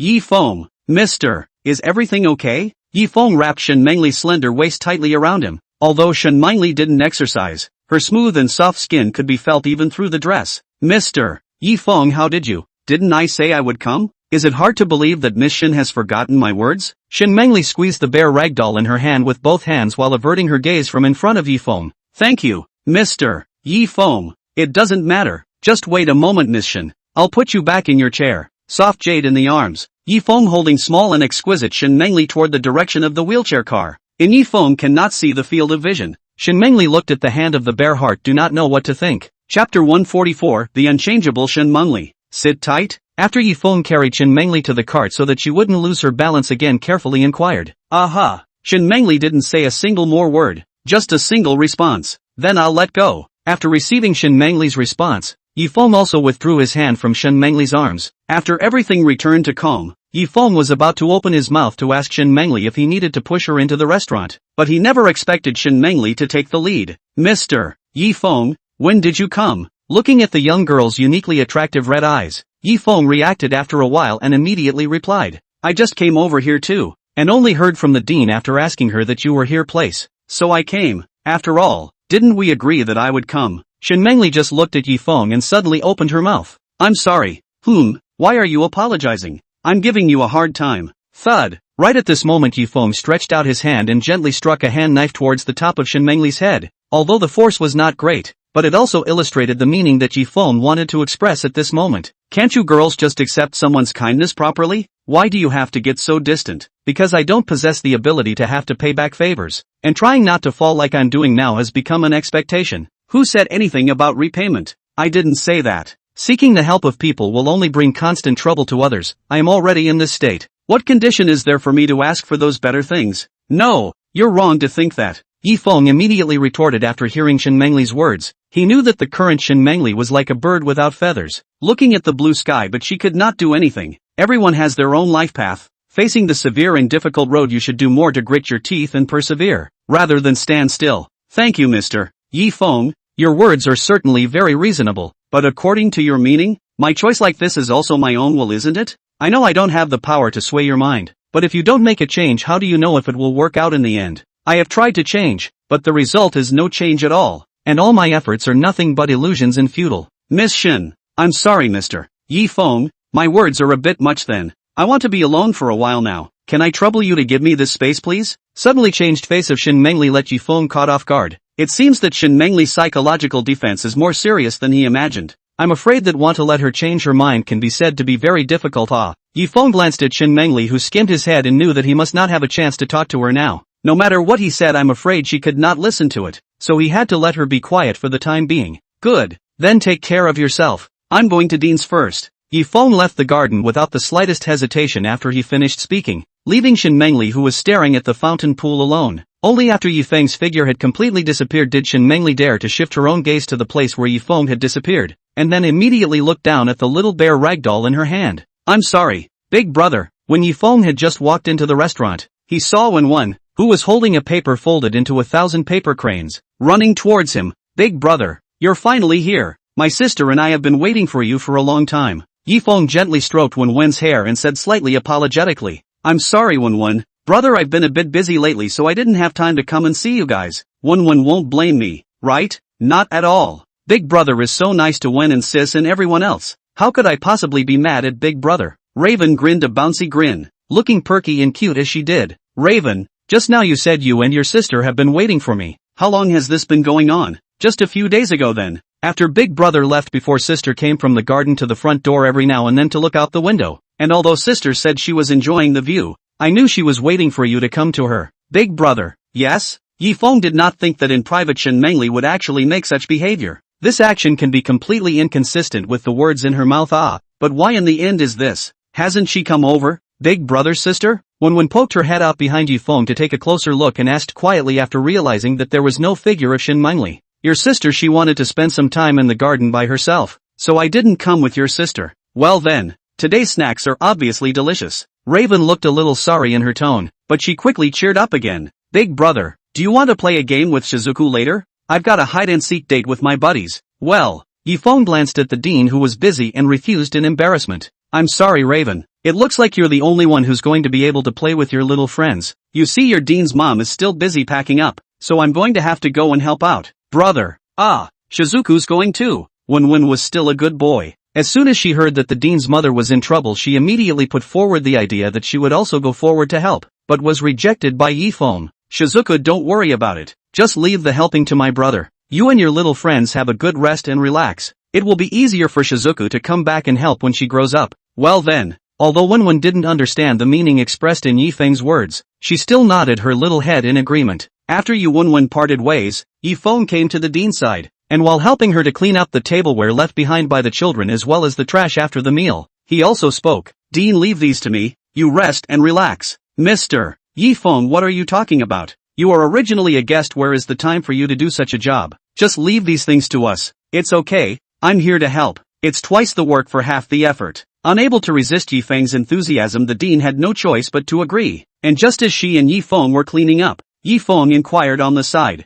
Dean, I would like to inquire from you, will the orphanage still take in the children, Mengli, in the future? As far as I know, the condition of the rules here is that when the children reach adulthood they leave the orphanage to find their own lives. Ugh. Hearing Yifeng say this, the dean sighed deeply, and after she finished picking up the last piece of trash, she opened her mouth to Yifeng. Mr. Yifeng, may I ask if you are free later? Can you come to my office for a moment? I have something I want to tell you. Chapter 145, Request of the President. Mr. Yifeng, please take a seat. After closing the old wooden door, the dean sat down on the creaking chair and looked at Yifeng and said in a serious tone, Mr. Yifeng, you are right. In our place we do have a saying that the children need to leave the orphanage to earn a living after they become adults. And what if it's a child like Shin Mengli? That has to be enforced according to the rules. After a long time Dean uttered the words reluctantly, then whispered, actually, I won't hide it from you. Mr. Yifeng, Mengli, she, has been an adult for almost a year now. What?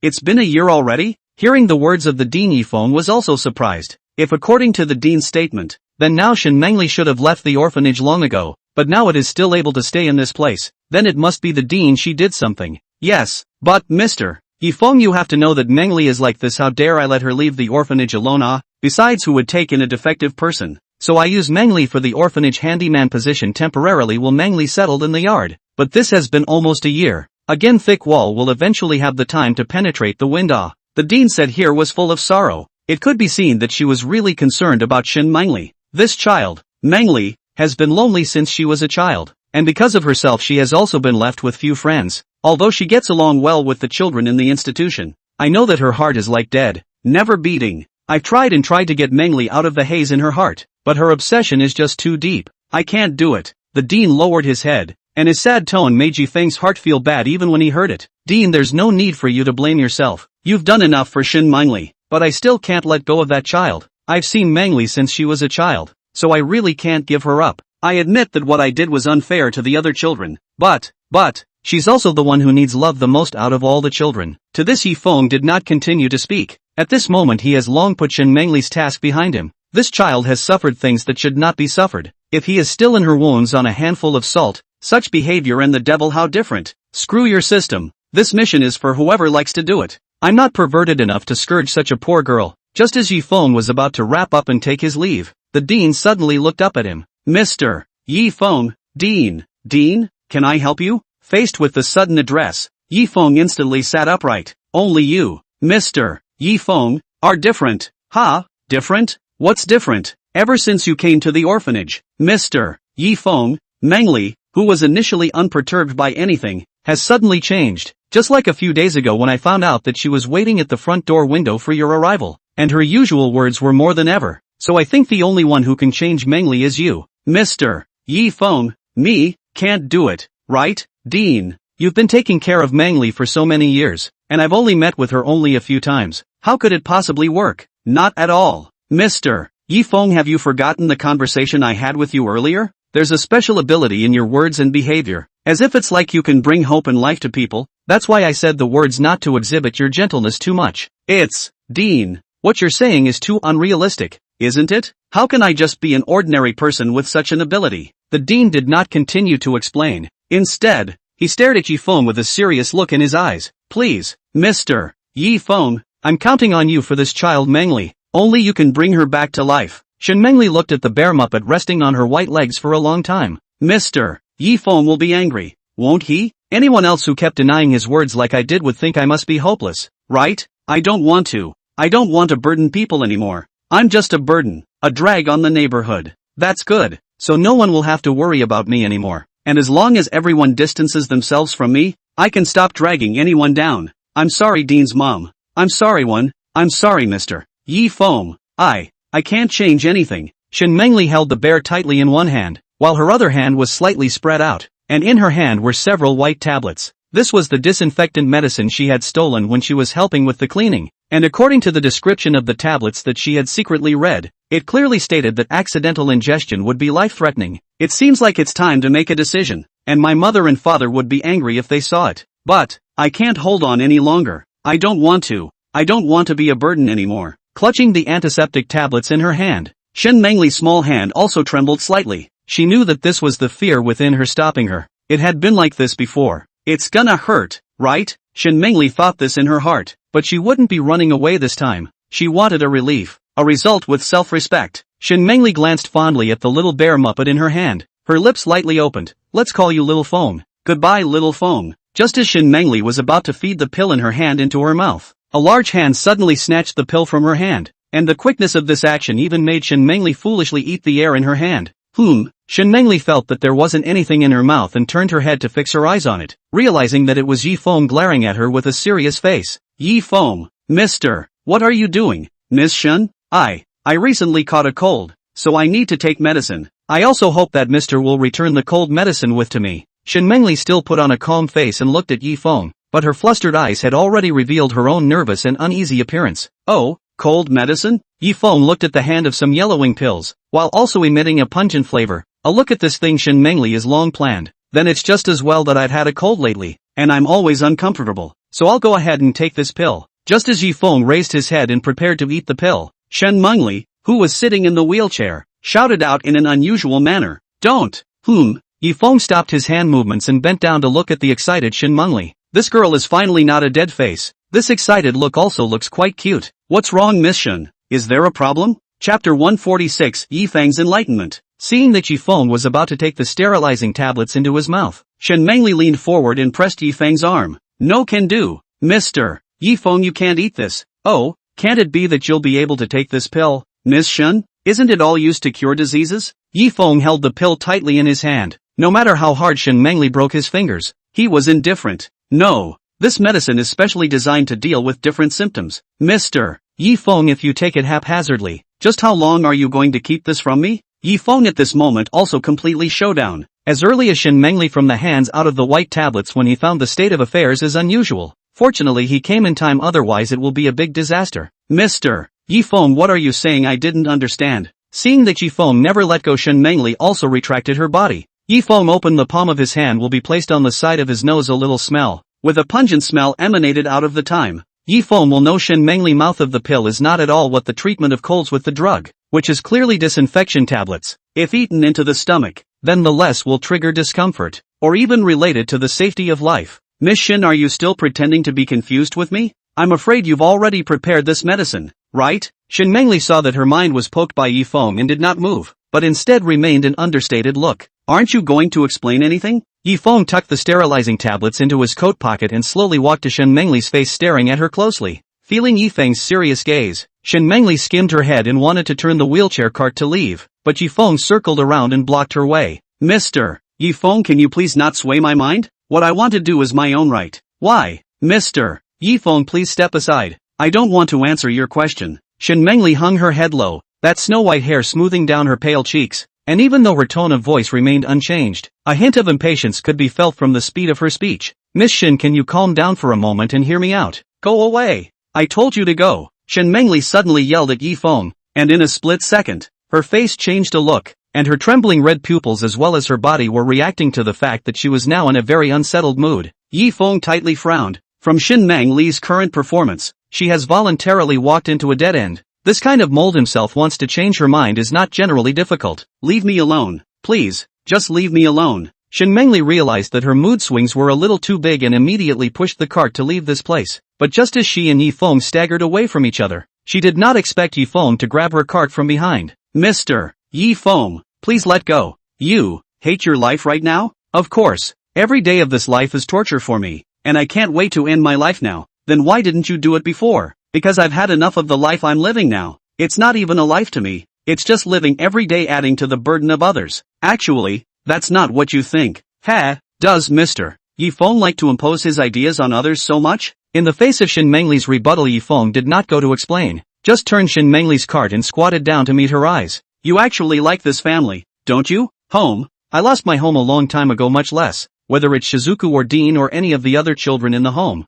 You actually love them, don't you? They're like family to you, right? That's why you've been hesitating, because you don't want to leave them, right? A load of crap. Then why are you still gripping the Muppet Bear in your hand and not letting go? Yifeng's sentence hit the true thoughts in Shen Mengli's heart, which made Shen Mengli no longer have a reason to defend. She couldn't say that she hated the Muppet Bear that Raven had sent her, could she? Seeing that Shen Mengli's resistance was not too strong, Yifeng adopted a more gentle attitude. After spending time with these girls, this had also allowed him to master some skills of knowing how to appease people, only to see Yifeng looking at Shen Mengli with a gentle tone of voice and spoke. Miss Shen, you have to know what would Wen and Dean and the others think if you took such extreme measures? What you're doing is tantamount to transferring your own pain onto them. Do you want them to live with the same pain of losing their loved ones as you? No.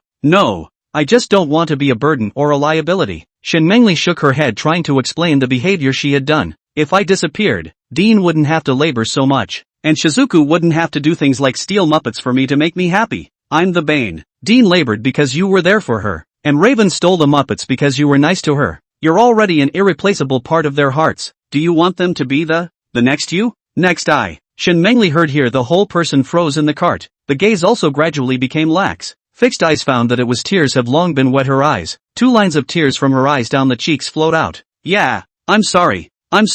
Tear after tear dripped on Shen Mengli's black dress. Her mouth constantly murmured words of sorry. Yifeng also did not stop her, just quietly waiting aside, waiting for the negative emotions within her to gradually dissipate. The kid has been holding it in for far too long, and it's about time she let it out. As Shen Mengli's sobs became smaller and smaller, her emotions finally sort of calmed down. Well, better? Yifeng took out a pack of paper towels from his own pants pocket and pulled out a piece of toilet paper and handed it to Shen Mengli.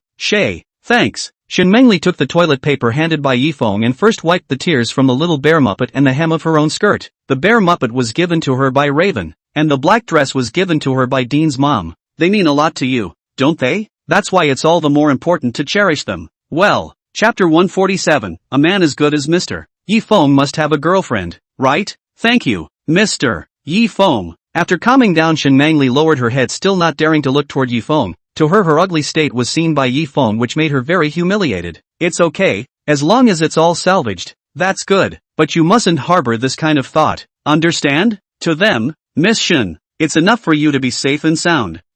Yifeng saw Shen Mengli squirming and thought that she still had some resistance in her heart, so he continued to open his mouth and explained, in fact, I know that Miss Shin you want to do what you can for the courtyard with your own strength. In fact, you have already done it. Just for example, when educating Shizuku, you're like a big sister who knows how to educate her on how to behave. And at mealtimes when you as a big sister took care of the children around you so that Dean could carve out more resting time. Isn't that all helping them? I've figured it out Mr. Yifeng, I understand what you mean. Shen Mengli raised her beautiful eyes and gazed deeply at Yifeng. A look of pearly blossoms and rain caused people to like it very much. I just wanted to apologize to you, Mr. Yifeng. Hey, apologize? Why are you suddenly apologizing to me? Yifeng puzzled to look at Shen Mengli. In his eyes Shen Mengli before was nothing more than venting his negative emotions. How to count on the point of apology? Because I said such excessive words to you, Mr. Yifeng. Excessive words? Yifeng carefully reviewed the conversation between himself and Shen Mengli just now, and did not feel that one sentence had exceeded You mean to tell me to go or something? Hiya, I thought why? What's this little thing? It's just Miss Shen venting her little emotions. I don't really care, although it's like this, but I still have to say this apology to you, Mr. Yifeng, no matter how I also said this, Mr. Yifeng must have been very, alright.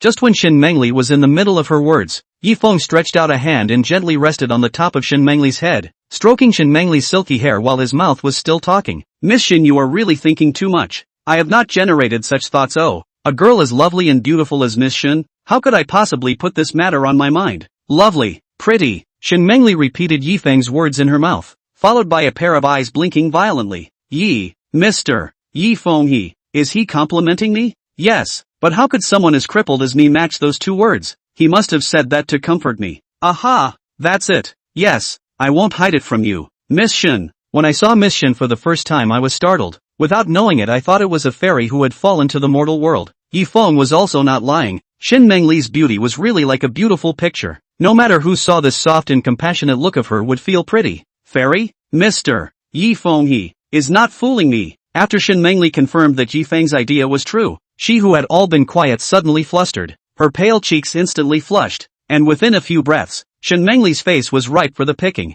Oh, what are you doing, Miss Shen? Woo! Shen Mengli noticed that her face was emitting hot breath, but she couldn't move the retreating cart to hide secretly, so she could only stretch out her hands like an ostrich to cover her face. Don't, Mr. Yifeng, don't look at me, please.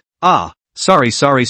Yifeng then realized that Shen Mengli was actually shy. He had not seen her in this manner before, so he quickly stood up from the wheelchair cart and put his hands on the handrail at the back of the cart and asked carefully, would Miss Shen like to go next to the fountain for some quiet time? Bye, please. Phew. Shen Mengli looked at the pool in front of her, and she gradually calmed down after she couldn't see Yifeng's face, but she knew that behind her was Yifeng, so her whole body looked a little stiff. Mr. Yifeng, can I take the liberty of asking you a question?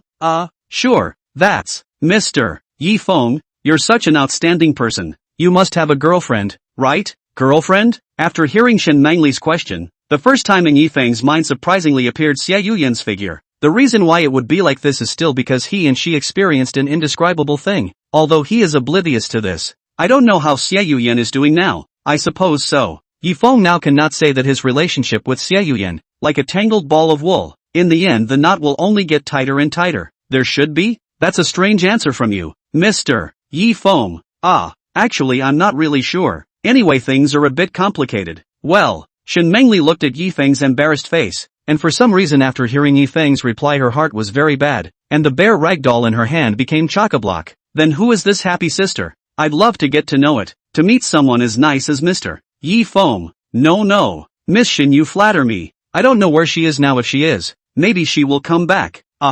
Maybe it'll come back? Does it mean that girl left Mr. Yifeng? How could that be? Who would have the heart to leave someone as gentle as Mr. Yifeng? It's hard to believe that Mr. Yifeng is the kind of ignorant and innocent boy who has been toyed with by a scummy girl. Unbelievable. It's unbelievable. The originally tranquil Shen Mengli could be described as a different person after a violent brainstorming session, and suddenly turned back to gaze deeply at Yifeng, facing a pair of particularly dazzling eyes looking towards him. Yifeng could not help but shiver. What's wrong, Miss Shen? It looks like you have something to say. Mr. Yifeng, sister. Just as Shen Mengli clutched the bear ragdoll in her arms and prepared to open her mouth, a childish voice came from outside the garden. and a closer listen revealed that it was Wen who had rushed in. Shen Mengli instantly stopped what she wanted to say when she saw Wen's voice suddenly appear. At the same time, she turned her head and breathed deeply. Ugh, luckily, I'm glad I didn't tell you. Why do I always panic when I'm facing Mr. Yifeng? What's the reason for that? Chapter 148, A Closer Call. Sis, Wen ran all the way to Shen Mengli's side, and her sudden appearance made Shen Mengli suddenly startled. Shizuku? What brings you here? Did you enjoy your dessert today? Aha! Today's snack tastes delicious, and I brought one for you too, sis. With that, Raven pulled a bag of date cakes out of her dress. Thanks Shizuku. Shen Mengli received the cake in the hands of Wen. The bag still remains a little warm. Feel here cannot help but let Shen Mengli heart even more touched. Luckily Mr. Leaf Maple stopped my stupid behavior. Otherwise, standing aside Yifeng looked at this cozy picture heart also flooded with a slight smile. In this moment he instantly felt that what he had done was meaningful, and even the system tasks that had been on his mind did not even think about it. Just then Wen lying on Shen Mengli's lap with a puzzled look at the little bear Muppet flush with her, looks like seemingly found something, stretched out a finger pointing to the black button eyes of the little bear Muppet said, Sister, why are there drops of water on the puppet bear? Is the bear crying? Is it? It must be Shizuku's mistake. Why would a Muppet bear cry? Shen Mengli seems to be unable to lie. So when she said this sentence somehow reached out a hand tightly clutched the corner of Yifeng's coat, with a pair of deep eyes looking at Yifeng. Perhaps in her subconscious Yifeng has become a person worthy of trust in her heart, but this is all she has not realized just. Feeling that the corner of his coat appeared to have been tugged by something, Yifeng shifted his gaze towards the corridor back and looked down to find Shen Mengli staring at him with a look of help, looking just like a pampered white-furred kitten.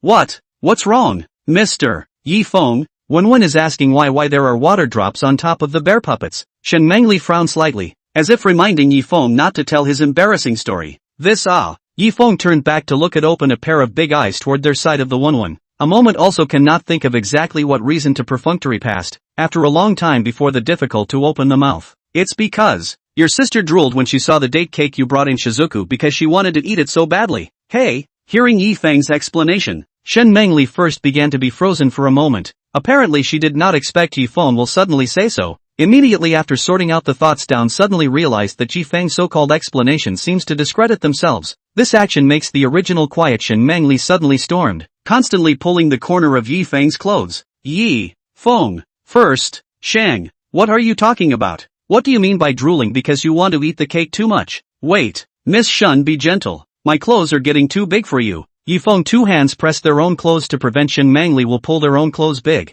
and Shen Mengli has lowered his head dead hold Yifeng's corner of the coat did not let go. This scene looks like a pair of small couples flirting like, goo. I can't imagine that Mr. Yifeng is already so familiar with Mengli already Just then the voice of the dean suddenly came from the distance, and the two men's movements froze in that instant. Dean's mom. And the heart of the larger Wen did not have this aspect of the discovery. In her eyes Shen Mengli is only in and Yifeng playful like so did not pay too much attention. But after the appearance of the dean of the she jumped again towards the dean darted away. Did Shizuku have a good time? Happy. The dean stroked Wen's little head while looking at the two of them, Yifeng and Shen Mengli, with a kind expression, and cast an encouraging look towards the two of them before holding Wen's hand and leaving. Wen, it's time for us to go to class. Come back to play with your sister later after class, okay? Good. As the figures of the dean and Shizuku gradually disappeared into the corridor, the stiffened two men slowly came back to their senses. Shen Mengli slightly raised her head to look at Yifeng's appearance. Coincidentally at this time,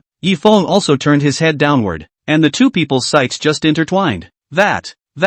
Miss Shen, can you put your hand down? If I continue to grab it like this my clothes will break. Mr. Yifeng is blaming you. Why did you say such strange things? Only then did Shen Mengli release the small hand that clutched the corner of Yifeng's coat. This is good. See the dean's face that you know the look. Even if he explains how to estimate in front of the dean will be more and more black. Right. This I didn't expect the dean to come at this time. Besides it wasn't you, Miss Shen, who asked me to help you out. Although, that's true, but Mr. Yifeng's explanation, Shen Mengli said here suddenly closed her mouth. After shaking her head the corners of her mouth unexpectedly flooded with a subtle smile. Perhaps this action even she herself did not realize. Thank you, Mr. Yifeng. In the end, Shen Mengli's words still ended with a thank you, but this time her tone seemed very relaxed, no longer as unperturbed as before. No relation. Well, after the two had finished talking the surroundings fell silent, and finally it was Yifeng who took the lead and spoke. Miss Shen,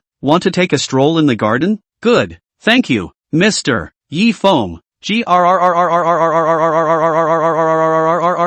Although the garden of the orphanage is not very large, but Yifeng pushed Shin Mengli but enough to stroll around several times. In the end, Shin Mengli seems to be afraid to put Yifeng tired before he opened his mouth to signal to stop. Although the two of them had been speechless in the middle of the circle, Shin Mengli had not let go of her grip on the bear from the beginning to the end. Miss Shin. After Yifeng pushed Shin Mengli onto the pavilion, he sat down on the bench in the pavilion and met Shin Mengli eye to eye. Is there anything else, mister? Yifeng wants to tell me? If you have something on your mind, Miss Shin, you can still pour your heart out to me. We're considered friends now, right? Friends. Shin Mengli looked at Yifeng, who had a serious face. She was able to feel a different kind of care from Yifeng's words. After a short while she gently nodded her head. Good. Since it's as Mr. Yifeng said in his mouth, doesn't it seem rather rusty for us to be addressed like this? It seems so. So what would Miss Shin like me to call you? Monique. Shin Mengli turned her eyes slightly downward while reaching out a hand to lift the hair behind her ear. Call me Monique. Chapter 149, The Confessional Dean. Monique? I know. Looking at Shin Mengli's suddenly evasive eyes, Yifeng for some reason was also a little nervous in his heart and suddenly stood up from the stool. But just at this time, Shin Mengli stretched out a hand to once again clutch Yifeng's corner. Shin Magli? Well, that.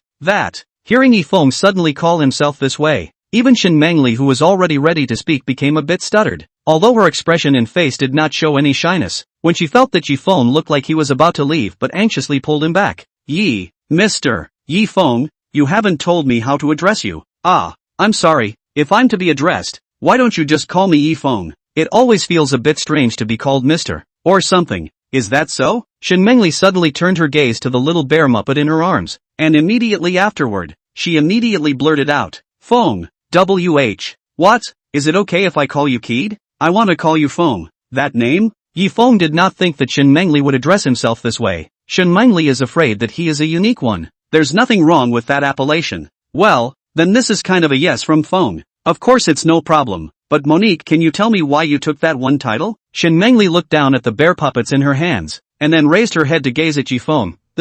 I'm not going to tell you. On the way home, Yifeng's mind still floated with the memories of spending time with Shin Mengli today. Although when he left the orphanage, Shin Mengli's appearance was still so bland, but he was able to clearly feel that there was more than one set of anger on her face. There shouldn't be any more accidents. Yifeng touched the disinfectant tablets in his pocket. Although today seems to have convinced the death-seeking Shin Mengli, but more or less he still has some worries in it. If Shin Mengli is simply coping with himself? If you don't, you should pay attention to it. Thinking of this, Yifeng turned around and once again walked in the direction of the orphanage. He didn't dare to rely on his own feelings to judge a matter. Not to mention that this could be considered a living life.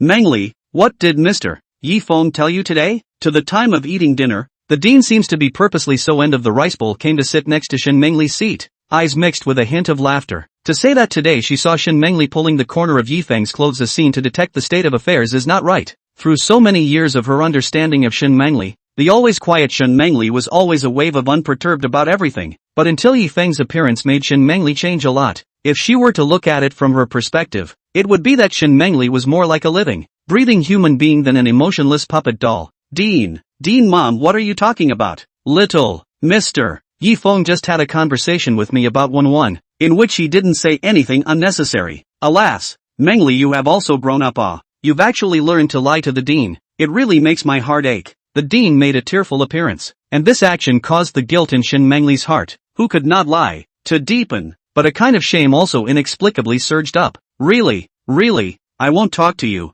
Dean's mom. I'm full. Shin Mengli put down the dishes in her hands and pushed the wheelchair cart and left in the direction of the corridor, and the dean, who watched the scene, actually covered her mouth and secretly laughed. Mengli has finally grown up, and everything seems to be going in the right direction. Phew. Shin Mengli pushed the cart to the familiar garden and stretched out her small hand to pat her cheeks. Her heart flustered like an intricate ball of wool.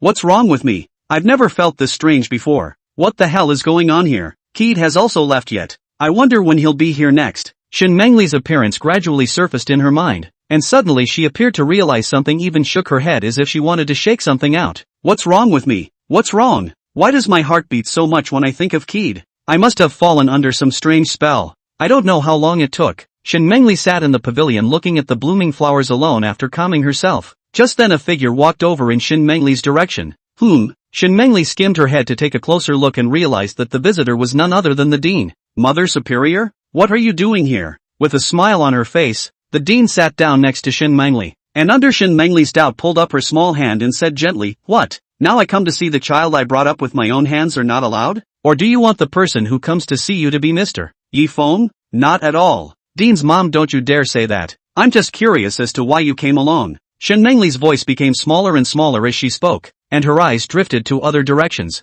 Alright, let's just say I'm overthinking it then. The dean patted Shin Mengli's small hand, but suddenly his words changed to other topics. "Monique, actually, I have something I want to tell you." "What's the word? You should have been an adult for quite some time now if you're counting Monrique, right?" "Ah, yes, ugh." Dean put the words here, squeezed Shin Mengli's small hand tightly. From her face seems to be very reluctant to the next words to be said. "Hugs. I'm sorry, Monique. I have an apology to make before this. Mother Superior, what are you?" Although Shin Mengli didn't know why the dean had said this, she could see from the dean's demeanor that it was full of reluctance and pain. "In fact, I've been keeping one thing from you, and that is that the children in the institution have to go out into society when they become adults, and the orphanage is not in any way qualified to raise you anymore." The dean's voice was even mixed with a hint of crying. She knew what the next words would mean to Shin Mengli, but she had to tell this matter. "Because the dean, I can't let go of Mengli you, and if you are going to be sent away, then the place to go will also be some center for the handicapped. That place is good or bad, I'm not sure at all. In order to be able to let you stay here all the time, I violated the rules of the orphanage, but as it goes on like this, it will still be exposed. And by that time the whole orphanage will be facing a problem that will be enforcement." Chapter 150, She's Lost Her Spirit. "When that happens, even if I wanted to protect you,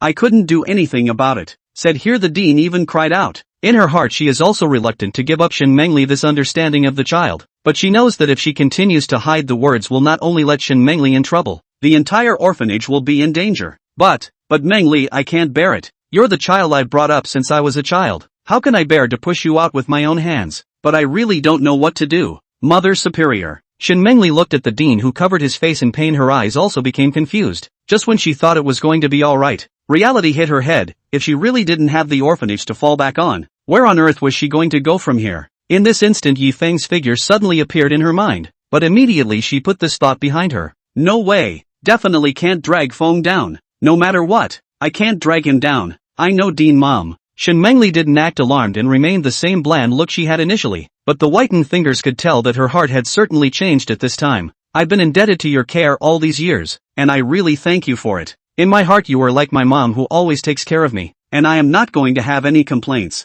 "Monique, ooh-hoo." The dean cried even more when she heard Shin Mengli say this. Once she clenched her teeth and wanted to fight with all her might to keep Shin Mengli, but she knew that if she did so it would be an injustice to the other children in the orphanage. Mother Superior. First Superior and then Mother. Fulfills her own duties as she should. "Don't worry, Mother Superior. I'm sure I'll find a better life. And when I do, I'm going to come back to visit you as often as the other kids who got out of the orphanage." Although Shin Mengli spoke easily, she knew how she could possibly have her own place with just this body, and her eyes followed the tears when she thought that she would not be long before she would be leaving this place where she had stayed for many years. "Hey, strange. I told you not to cry. I'm an adult. I should be strong in front of the dean's mom. But I can't help it."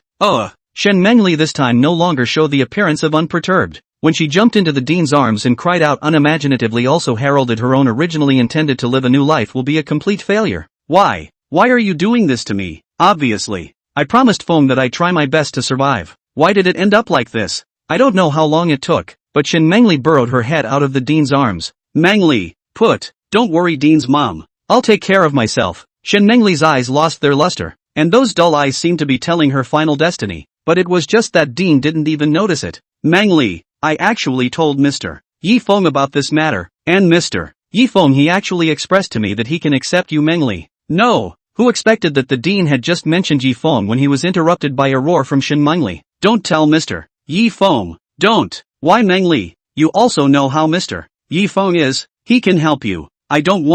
I'm not going to make things difficult for Mr. Yifeng." Shin Mengli raised her head violently, and her tone became more and more intense when she mentioned Yifeng. "Of course I know how good Mr. Yifeng is to me, but I definitely don't want to add any burden to him, nor do I want to be a burden to him. Mother Superior, do you know how much trouble this crippled body of mine right now will bring to Mr. Yifeng? I'd rather not know Mr. Yifeng than drag him down a bit. Absolutely not." "Monique, thank you, Mother Dean. I'm sorry for speaking so loudly to you. May I have permission to be alone for a moment?" Shin Mengli's attitude became even more determined after finishing the topic about Yifeng. It looked as if she wanted to seal up everything about Yifeng, Those fishy red eyes revealed a strong cold aura, different from the previous radiant and glittering eyes. The current eyes were like the pair of button eyes in the Bear Muppets, without the slightest bit of business. Okay, I know. Monique, you must tell me anything, okay? Don't worry, Dean's mom. I'll be able to handle myself. Please don't worry about Mangli. Ugh. Dean's face looked like it had aged a lot all of a sudden.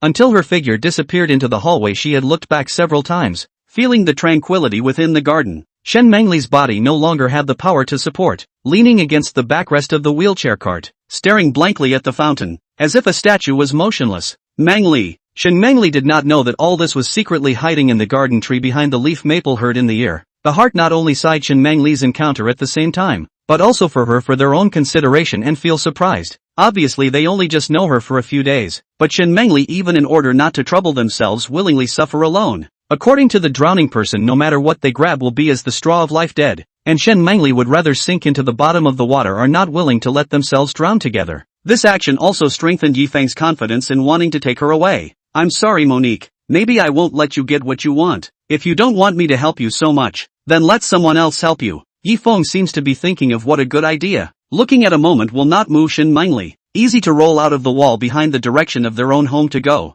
In the evening, Shen Mangli, still wearing a thin black dress, to stay in the garden, looking at the moon overhead covered by dark clouds, do not know what to think in the heart. Sister, why don't you go back to your room this late? Suddenly beside her, a tender child's voice rang out, and when she reacted by quickly turning her head towards the corridor, she found that it was Wen, who was rubbing her eyes and curiously walking towards her. Raven? Why are you still up so late? Shen Mangli asked curiously, not expecting Wen to come out and hide something next to her fart cushion, as if everything was normal. Chapter 151. I can't sleep. Sis. When Wen's milky voice walked to Shen Mangli's side, her two big eyes dazzling under the darkness. Can't sleep? How can you not sleep? Shen Mangli quickly organized herself and gently reached out her hand to place it on top of Wen's head and stroked it, and her tone of voice seemed especially gentle. I couldn't sleep because I was having nightmares, so I wanted to come and sleep with you. Sister. That's right. Shen Mangli narrowed her eyes slightly when she heard this, and suddenly reached out her hands to gather Wen into her arms. Wen, I'm afraid I can't sleep with you tonight. I'm afraid I won't be able to sleep with you tonight. You're a big girl now, and you're the big sister to many of the children in the yard. Aha! I'm Sister Raven. Wen hugged Shen Mangli's arm and laughed innocently. It was obvious that she liked the other children calling her sister. I'm going to be so gentle with my siblings like my sister was with me. Good. Then as Sister Wen, shouldn't you protect your younger siblings when they're in danger? Yes, I'll protect my younger siblings. Raven clenched her two pink fists as if she had made up her mind of some sort. Shizuku is awesome. Shen Mangli's eyes were full of unwillingness to let Wen go, but in the end, she gently patted her little head to push Wen away from her side. Well, since Shizuku has become a responsible big sister, does that mean that Shizuku should be a little more independent if she goes to bed today? It's not possible for your sister to stay with you all the time. Oh, sis was right. Wen listened carefully to Shen Mangli's words and nodded thoughtfully. Since her sister had said so, then she also had to make a good example of being Wen's sister. I know. I'll try to get over the difficulties alone. Thank you, sis. Well, then Raven, go and rest. It's so late, remember to cover up. Shen Mangli raised her small, powerless hand, and if one looked closely one could vaguely watch her hand trembling from the faint light in the corridor. Shizuku, you must become a qualified big sister.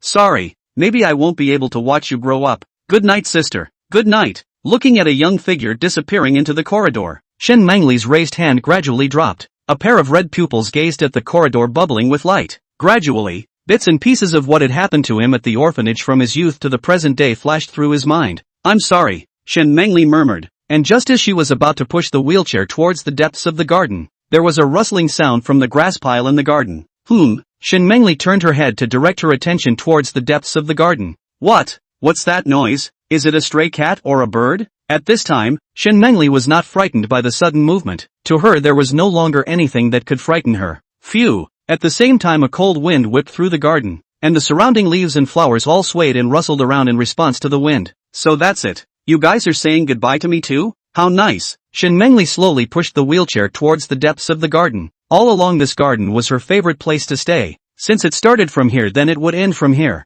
It's like going back to my roots. It's probably a relief for me. After exerting some effort to follow the slope along the side of the pavilion, Shen Mangli moved her buttocks with difficulty towards the pavilion stool while holding the bear muppet in one hand. Hey! Barefoot Shen Mangli sat on a chair in the pavilion and leaned her back against a wooden pillar, and with her other hand, After holding the art knife on the wheelchair trolley in the palm of her hand, she pushed the wheelchair trolley away with a forceful push. Finally I don't have to be bound to you anymore. Shin Mengli looked at the wheelchair cart that was pushed away by herself and then suddenly laughed out. But her smile looked so miserable, so sad. The thinly clothed Shin Mengli just sat on the bench, her own bare and delicate legs drooping down, and from a distance it looked like a flower on the other side of the river blooming in the darkness. Ka! With the sound of the art knife pushing out to reveal the blade, Shin Mengli raised the bear in her hand with her left hand and gazed towards it for a moment. I'm really sorry, Mr. Yi Feng. My promise to you might not be realized. Letting you down, although our time together was very brief. I don't know why I thought you were such a strange gentleman when I first saw you.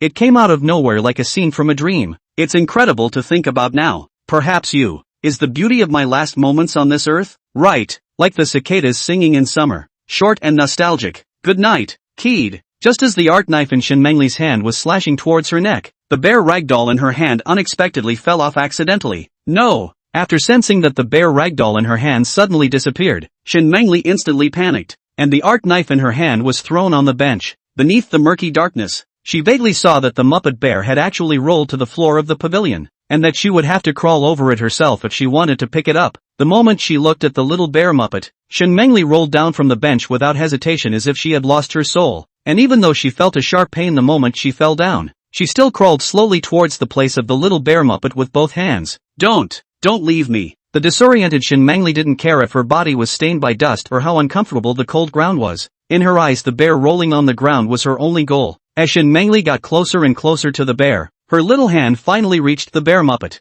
The moment she grabbed the Muppet bear, she held it firmly in her arms, whispering, "Gotcha, got you, I won't lose you, won't." Just then, the moon that was covered by dark clouds was also revealed. The bright white moonlight instantly illuminated the dull pavilion, and Shin Mengli was also completely exposed under the moonlight. As Shin Mengli climbed back to hold the art knife on the bench in her hand, a dark shadow appeared in front of her. Shin Mengli sensed that something had appeared to block the moonlight, and when she raised her head to fix her eyes on it she realized that it was a person wearing a phoenix mask who had appeared in front of her. You're. Chapter 152. Before Shin Mengli could finish her sentence, the masked man snatched the art knife from her hand while stuffing a piece of white cloth into her mouth, followed by a hemp rope that tied her up. Oh, the masked man was obviously very skillful in mastering his specialized techniques, and in 2 or 3 strokes he had bound Shin Mengli. Shin Mengli didn't expect a stranger to appear in the orphanage, and the sudden change made her want to notify everyone in the institution in the first place. Oh, woo. Shin Mengli desperately tried to shout out, but the white cloth in her mouth made the sound she made too small to wake up the big guy who was far away. At this time,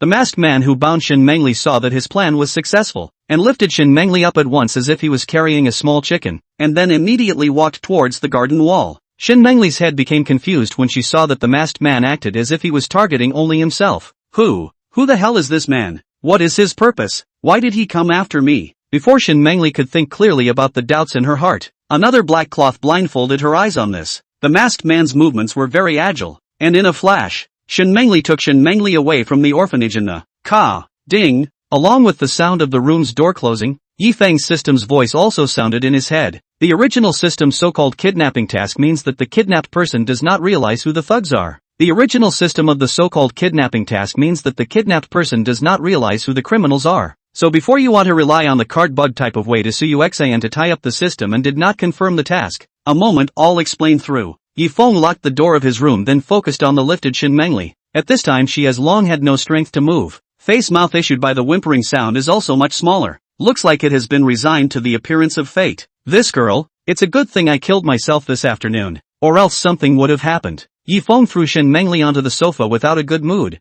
and then immediately reached out his hand to untie the cloth behind Shin Mengli's head. Poof! A bright light shone into Shin Mengli's eyes, and she took the lead in surveying her surroundings after she slowly adjusted to it. Where is this? It looks like the inside of a man's house. What exactly is his purpose? Yi Feng condescendingly looked at Shin Mengli, looking from her still so intriguing red pupils. The more he thought about it, the more angry he became in his heart. So towards the top of Shin Mengli's head he struck a hand knife. Well, the strength of the hand knife was not great, but it hit Shin Mengli's head. She was stunned in place and raised her head to gaze at Yi Feng with an unbelievable look. Aha, kid, looks like you're not stupid. Yi Feng's voice also spoke out afterward, and immediately afterward, he reached out his hand to remove the white cloth that was blocking Shin Mengli. A crystal clear thread slowly lengthened as the white cloth moved away. Shin Mengli coughed twice and then hurriedly opened her mouth. Why? Why is little Feng you? What? Surprised are you? Yi Feng removed the phoenix mask he was wearing, and the handsome and sunny face of the teenager was shown. Sure enough, it's you. Why? Why are you doing this? Shen Mengli looked at Yi Feng incredulously, her little face slightly pale from the tossing and turning along the way. That's something I'd like to ask you nicely. Yi Feng sat down next to Shen Mengli after straightening and arranging his hair on his forehead. Why do you break what you clearly promised me? I didn't. It's just that I won't have the chance to fulfill our pact. Is it just a question of going or staying that's got you down? Aren't we friends with each other? Why didn't you choose to tell me? Because. Shen Mengli's voice became smaller and smaller as she spoke, her head buried low like a small quail. Because I don't want to be a burden to you. Just because you didn't want to be a burden to me, you resolutely chose to leave without regard for your friend's feelings? I know my behavior was bad, but, a bean-sized tear dripped from Shen Mengli's eye on the back of her hand. But it's the only thing I can think of. You. Yi Feng handed the bear ragdoll on the side to Shen Mengli's face. Didn't you say it all yourself? Little Feng will stay with you. Little Feng? Yeah, isn't the bear's name Little Feng? Yi Feng smiled and shook the little bear muppet in his hand. So, Little Feng won't leave you, and you shouldn't leave it. Feng. Shen Mengli received the bear ragdoll handed by Yi Feng with both hands and raised her head to look at Yi Feng. Kid will always be there for me, right? Right. Even if I would be a liability? You're not the one who's a burden. You're Little Feng's friend. Looking at Shen Mengli carefully opening her long closed heart, Yi Feng also replied in a gentle tone. Little Feng. Shen Mengli completely swept away the haze in her heart, and drilled headlong into Yi Feng's arms, bawling like a small child. Ooh, I'm sorry. Is it really okay? No relation. Shizuku's always with me too. The night is deep. Yi Feng looked at Shen Mengli, who pulled himself by the corner of his clothes and died without letting go, was suddenly in a tangle. After unlocking Shen Mengli's heart, Yi Feng carried Shen Mengli to his room, and he who was thinking of going to the sofa himself to make do for the night was suddenly pulled by Shen Mengli, and the request she made was surprisingly to sleep with herself. But, at least I'm a boy. Aren't we friends? Shen Mengli's face in the night cannot be seen clearly, so Yi Feng is not good to deduce Shen Mengli is now holding what kind of mentality in the speech with himself. In case he is a little careless step on her fuse can be finished. Of course they're friends. It's just that. It's true that Kid is disliking me. You must really hate me with this crippled look. Don't be ridiculous. I'll do it, but just wait for me to get cleaned up, okay? I've been waiting all night to keep you from making a big mess. Say yes. Oh. Shen Mengli heard Yi Feng's promise, which loosened her small hand, while not forgetting to threaten. If you dare to fool me, Little Feng, I'll strangle Little Bear, said Shen Mengli. Two hands strangled the neck of the little bear muppet, and was lifted up at once. Okay, I'm telling the truth, believe me. Good. Chapter 153, Shen Mengli, you fool. Phew. Looking at himself in the mirror, Yi Feng's heart could be described as particularly complicated. The main reason why Shen Mengli was brought back to his home was that he couldn't bear to see a person who was obviously full of hope for life just fade away in this world. Obviously, at her age, a good life has just begun. But could he really take good care of this young girl with low self-esteem? A day, a week and a month is no problem. But what about a year, 10 years and 20 years? Can I really stay with her forever? Yi Feng's mind gradually flickered and passed through Shen Mengli's eyes that seemed to hide all of her heart in them. For some reason, when he looked at Shen Mengli's vivid red pupils, it was as if he was attracted by something and wanted to free her from that abyss of 10,000 feet. What am I rambling on about? Yi Feng shook his head to shake out the distractions in his head. Although the system tied him to the young girls he met through the quest, he did not do anything to fulfill the quest. He wanted to make amends, compensate the girls who were implicated because of himself. But the only thing he could do was to treat them gently. There was no other way. Maybe there's a better way to do it later. Just making them feel like the compensation is enough should satisfy them. Yi Feng took a deep breath, instantly confused about the road ahead gradually became much clearer, unscrewed the door of the bathroom and returned to the bedroom. As the bedroom door slowly opened, Shen Mengli's eyes instantly localized to Yi Feng's body as if an automatic tracking system had been installed. Little Feng, you're here. Shen Mengli's glutinous voice sounded. Perhaps because of the depth of the night her voice is very small. Small to Yi Feng, but wherever a little agitation will not be easy to hear. That. Mengli, is there anything you need that I can do for you? I'm not very meticulous, so if there's anything you need, speak to me in time, okay? Well, thank you, Kid. Shen Mengli pulled up the quilt to slowly cover her nose and mouth, as if it was because some kind of strange atmosphere made her feel slightly shy. Ahem. So, I'm turning off the lights. Okay. As the lights in the bedroom went out, the surroundings went dark in an instant. Yi Feng, who was familiar with the environment, pursed his dry lips and sat on the edge of the bed. Because the two of them slept in the same bed, Yifeng specially prepared a new set of quilt and pillow. As for Xiao Yian's daily necessities, they were packed up properly by him. Although Yifeng didn't really like the idea of two people sleeping together, there was no way around it. In comparison, he preferred to sleep alone in a bed, so that he could be carefree and pose in the bed as he felt comfortable. But now, I'm afraid I'll have to restrain myself. Rustling. Feeling the mattress slowly collapsing downward, Yifeng also covered the quilt. In this instant, the room was filled with a tense atmosphere.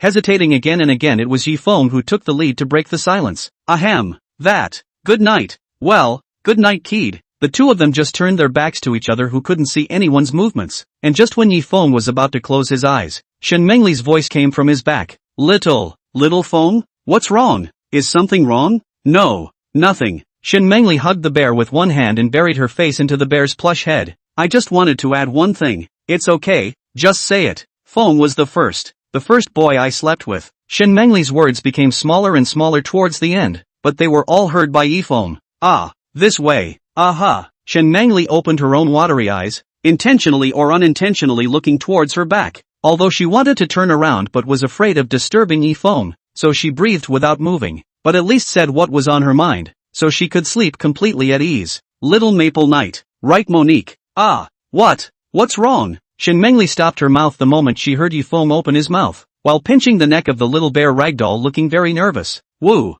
it's my fault. Why are you saying good night all of a sudden? It's obvious that Feng still has something to say, so what's the hurry? Shen Mengli, you idiot. It's just that I wanted to let you know that you don't have to worry too much about the courtyard. I left something in the pavilion. Dean, she'll understand. Okay, so that's all I have to say, and I won't disturb your sleep at this late hour. Good night.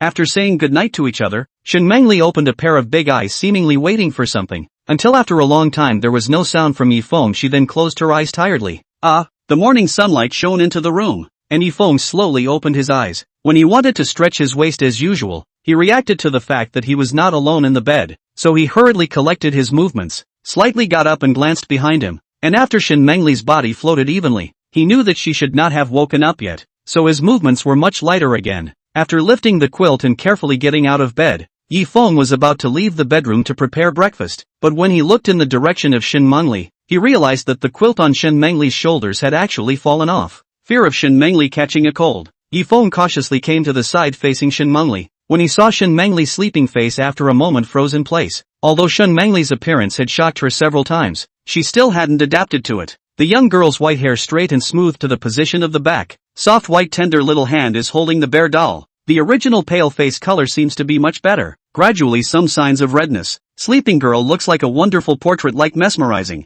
Yifeng hastily shook his head to calm down. I can't. I'll be taken for a pervert if I keep looking like this. Yifeng hastily reached out and put the quilt over Shen Mengli's shoulders to make sure she didn't wake up before tiptoeing out of the room. I don't know how long it took. Shen Mengli's lowered eyes slowly raised, and only after opening them back and forth several times did she gradually become conscious. Strange. Why didn't the morning bell ring today? Aren't the kids up either? Chapter 154, Baby-like Skin. Looking at the white painted ceiling, Shen Mengli blinked her eyes, seemingly realizing that something was wrong, and immediately sat up from the bed with a rub.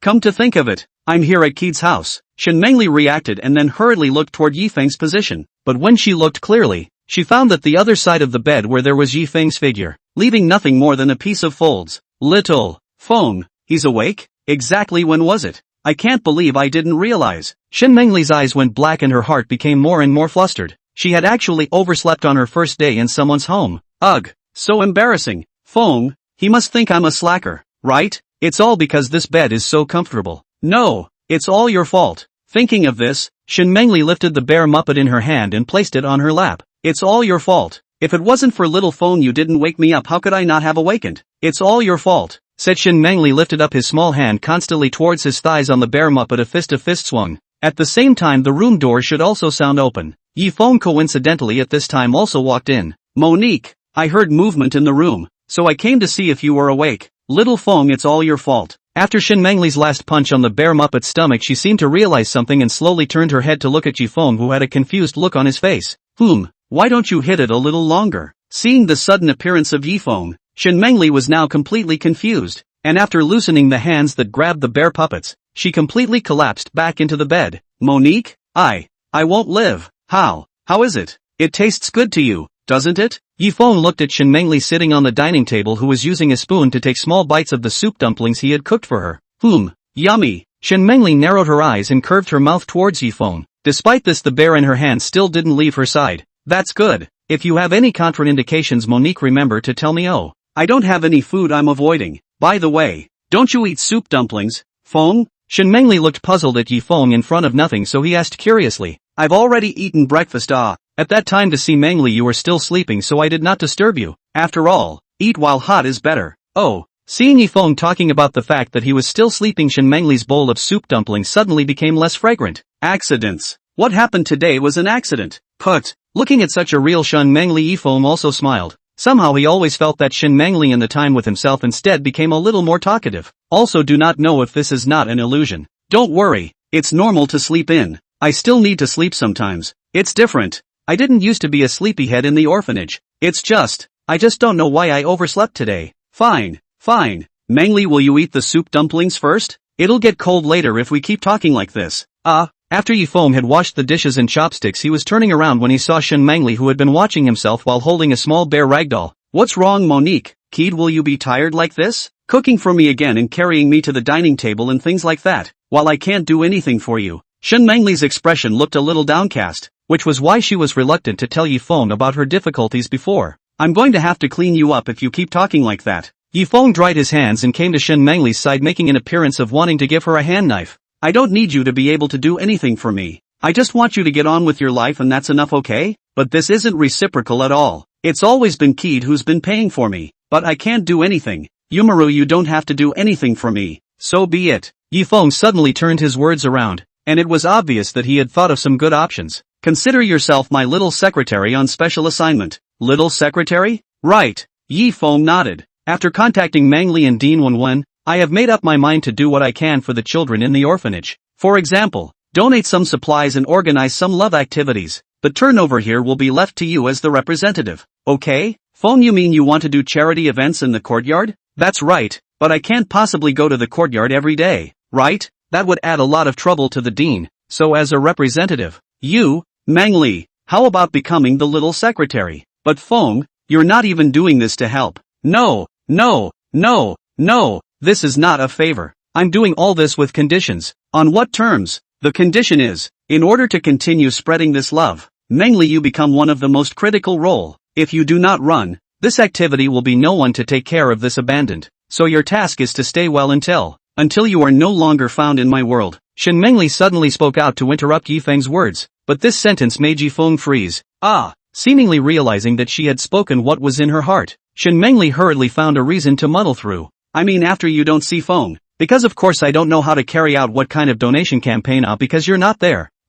Yes, this I really can't disappear. That's why you, Maru, have to join me in witnessing the children of the orphanage thrive all the time. Oh, good, Shen Mengli said and opened her hands to Yifeng. Feng, we should go back to the institution, or else the dean will be worried about me. Thinking back to the party when she was held by Yifeng from the bedroom to the dining room, Shen Mengli's heart even had a trace of impatience that was not easy to detect. For some reason, when Yifeng's hand was on her back, her heart was always warm, and there was even a trace of a kind of strange feeling. Alright, then I'll carry Mengli you to bed first. How about we leave when I clean up? After Shen Mengli agreed, Yifeng continued to pick up Shen Mengli in a princess hug. Because Shen Mengli's black dress downward drooping cause Yifeng, one of the hand accidentally stroked to Shen Mengli calf's smooth skin, realized that the wrong Yifeng hastily apologized. Hugs. Sorry. Why are you apologizing? Kid? Nothing. Yifeng suddenly remembered that Shen Mengli's legs were unconscious. In order to avoid this problem, he chose to keep his mouth shut. But, how come Monique's legs are so soft and smooth? It's like a baby's skin. No way. What was I thinking? Gotta get her into bed soon. Chapter 155, Wearing Socks. It's early in the morning. The director of the Hope Orphanage woke up in his own biological clock. After some dressing, the dean whacked his rear end and headed out toward his room. For the sake of the children's safety, the dean would always walk around the whole yard half an hour before the children woke up, and this became her habit over time. Because Shen Mengli was the child that the dean loved the most, she would take the lead towards Shen Mengli's dormitory every time she made her rounds with slight favoritism. Considering Shen Mengli's mobility, the dean purposely converted a smaller utility room in the former courtyard specifically into a room, so that no one would gossip more. Anyway, it was an abandoned room.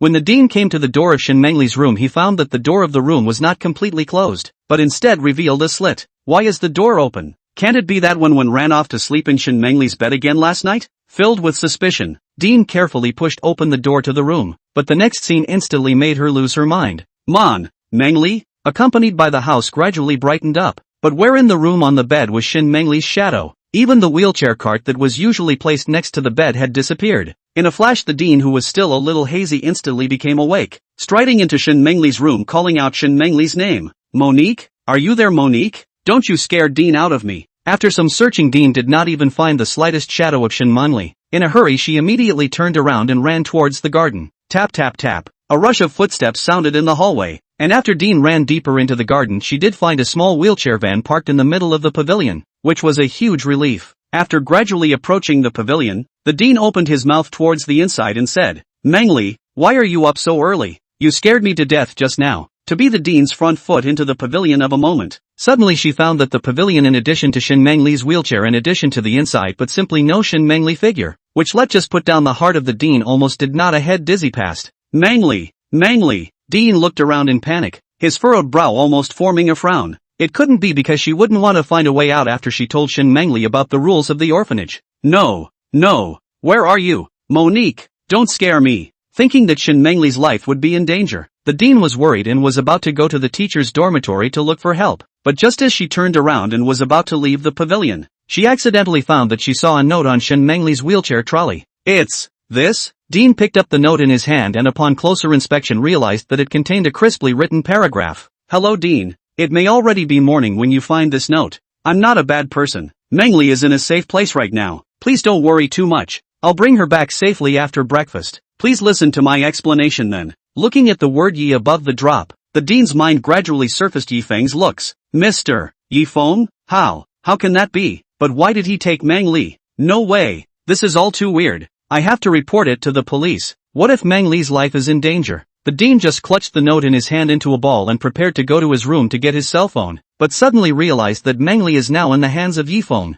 In case he is not happy to tear the ticket, what to do? It seems that he can only believe the words left by Yifeng and wait for breakfast before making plans. Mengli, it's Dean, I'm sorry. Monique, right, I'm sorry. Yifeng felt a trace of warmth coming from the delicate body in front of him, and his tone became a bit awkward. Feng, you don't have to apologize. It's not like you're to blame for this. I'm fine. Shin Mengli hooked her hands around Yifeng's neck and rested her head on Yifeng's shoulder at the same time, and then opened her mouth and whispered, I also accidentally dropped my sandals in the pavilion that night, plus the light was so dim. Of course you wouldn't have noticed it. Little Feng. Shin Mengli didn't seem to have a complaint against Yifeng because she didn't have boots to wear. Instead she obediently stuck to Yifeng's shoulder, squinting her eyes to show a look of enjoyment. Is it really okay? Yifeng seemed to be uneasy and asked again. It's fine. It's not like I can feel my legs anyway, so Feng doesn't have to be overly concerned. Yifeng followed Shin Mengli's calf to her feet, although as Shin Mengli said in her mouth her legs in addition to a snow white and then no features. But when he saw Shin Mengli's round white jade-like feet but froze for a moment. Why don't you just put your socks on? Socks? That doesn't matter. Shin Mengli didn't know why Yifeng wanted to make himself wear socks, however he still agreed. Aha! Yifeng bent down and gently placed Shin Mengli on the soft sofa, then walked towards his room. Before, when he was taking care of Xiao Yian, he also bought some daily necessities as well as clothes and other things for Xiao Yian, and there happened to be a pair of unused women's white socks in the house that he could give to Shin Mengli to put on. Here, these should fit. Feng, my hands are too short to reach my feet, so maybe, only trouble you to put on my socks for me. Shin Mengli said, here slightly inclined her head, although her feet do not have sentience, but the thought of Yifeng to put on socks for himself feels very shy. At the same time, the heart, for some reason there is a want to experience the idea of experiencing this kind of sentience, but that can only think about it. So, okay. Yifeng swallowed his saliva and knelt down on one knee. When he looked at Shin Mengli's feet, he somehow always felt something strange in his heart, and even had a feeling of delight. Phew. Yifeng, who exhaled deeply, slightly expanded one of the socks and aimed it at Shin Mengli's small feet and slipped it in. Although Shin Mengli did not feel it, but her afterglow was closely watching Yifeng's every move. When looking at her feet being held by Yifeng resting on his socks, both sides of her face unexpectedly appeared a faint pink color. If she did not look carefully, she could not find it. White stockings along Shin Mengli's rounded feet slowly upward. In Yifeng's cautious operation, finally put on one of Shin Mengli's feet. Okay, now I'm going to start putting on the other sock.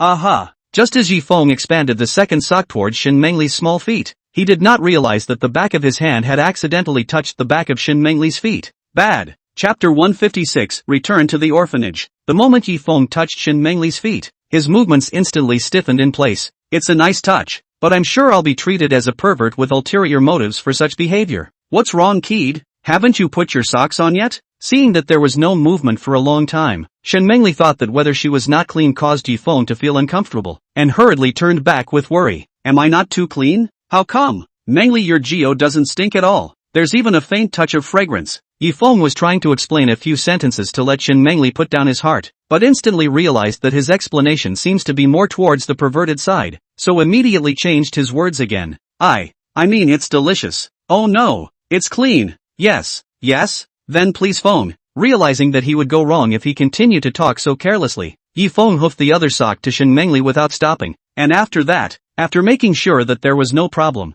he stood up. Alright, the big job is done. We can leave too. Well, then, I'll leave it to Kid. With the first princess hug, Shin Mengli also opened her hands towards Yifeng, and in order to make it more effortless for Yifeng to hold herself, she also leaned her body forward slightly. Yifeng pursed his lips and picked up Shin Mengli from the sofa. The long white hair of the young girl covered Yifeng's arm, although today he simply did some cleaning, but the flavor of Shin Mengli's body still smells good. Could this be the special physique of the legendary beauty girl? Just at the moment when Yifeng was about to leave the room with Shin Mengli in his arms, Shin Mengli suddenly hooked Yifeng's neck and brought her cherry mouth to Yifeng's ear. Feng, thank you. How many times have I told you that you don't need to say thank you? Why are you always so polite? Mengli, all in all I'll repay you, so you must wait until I'm able to do so. Oh, yes, I'll be waiting. Although on the way to the orphanage, the surrounding pedestrians have cast a wary gaze toward Yifeng, in their eyes as if Yifeng is a lewd perverted man, and Shin Mengli in his arms is an ignorant and pure beauty girl who has been deceived by a bad guy. In order to avoid unnecessary misunderstandings, Yifeng chose the road less traveled, or else he will be taken as a pervert and arrested or something will be bad. Although it took a big detour, but fortunately Yifeng arrived at the orphanage's front door in time, just as he wanted to knock on the door but was stopped by Shin Mengli. Little Feng. What's wrong, Monique? Yifeng looked slightly puzzled as his hand was pulled by Shin Mengli. The kids will see us if we go in through the front door. Would you please go to yesterday's yard? No problem, but hold on to my shirt. I'll have to flip over later. I'll leave you to it then. Came to the wall of the backyard. Yifeng sank up and looked to the dead end of the wall, forward slightly running, then stepped on the corner of the wall on one side of a hard pedal. Like a gazelle leaping, General peacefully landed on the lawn in the garden. Hara, so it was you who made the sound yesterday, little Feng? I didn't expect you to be so powerful. Hey, thanks for the compliment. Yifeng smiled smugly, and holding Shin Mengli in his arms, he walked towards the pavilion. As expected, as Yifeng said, Shin Mengli realized that the dean had long been standing in the pavilion with his eyes staring at the corridor. Go tell Dean you're okay, she must be worried sick about you. Yifeng whispered. Aha. Shin Mengli didn't say anything more, just nodded lightly. As Yifeng carried Shin Mengli to the edge of the pavilion, Shin Mengli looked at the dean and spoke in a small voice. Dean Mom. Mengli, the originally confused dean, the moment he heard Shin Mengli's voice, trembled as if struck by an electric current and turned his head to look at Shin Mengli with a panicked face. Yifeng did not say anything more, just put Shin Mengli back on her small wheelchair cart. Just as he was about to open his mouth to apologize to the dean, did not expect the dean suddenly opened his hands to protect Shin Mengli firmly behind him, looking at Yifeng with a look full of vigilance. Why do you want to take away Mengli silently? What have you done to her? Dean, actually this I can solve. I'm not going to listen to your nonsense. I thought you were a nice guy, but I didn't realize you were Dean's mom. Just then Shin Mengli interrupted the dean's words with a voice behind her, and immediately afterward propelled the wheelchair to Yifeng's side, stretching out a hand to hold Yifeng's hand tightly. Little Feng, he's a good person. Mother Superior, you mustn't misunderstand Little Feng. If it wasn't for Little Feng saving me who wanted to commit suicide, maybe I would have long since ceased to exist in this world by now. What? Mengli, you're going to seek death. Why? Because I feel like I've already caused a lot of trouble for Mother Superior and everyone else in the institution, and I don't want to leave everyone. I don't want to go to a strange world, and I'd rather die in this place of laughter than leave it. Monique, but Little Feng suddenly appeared and saved me. So Mother Dean, you mustn't blame Little Feng. The fault is that I was too willful. Now I already know what I did was wrong. Shin Mengli buried her head, looking very much like a small child who had done something wrong, but her grip on Yifeng's hand was even harder.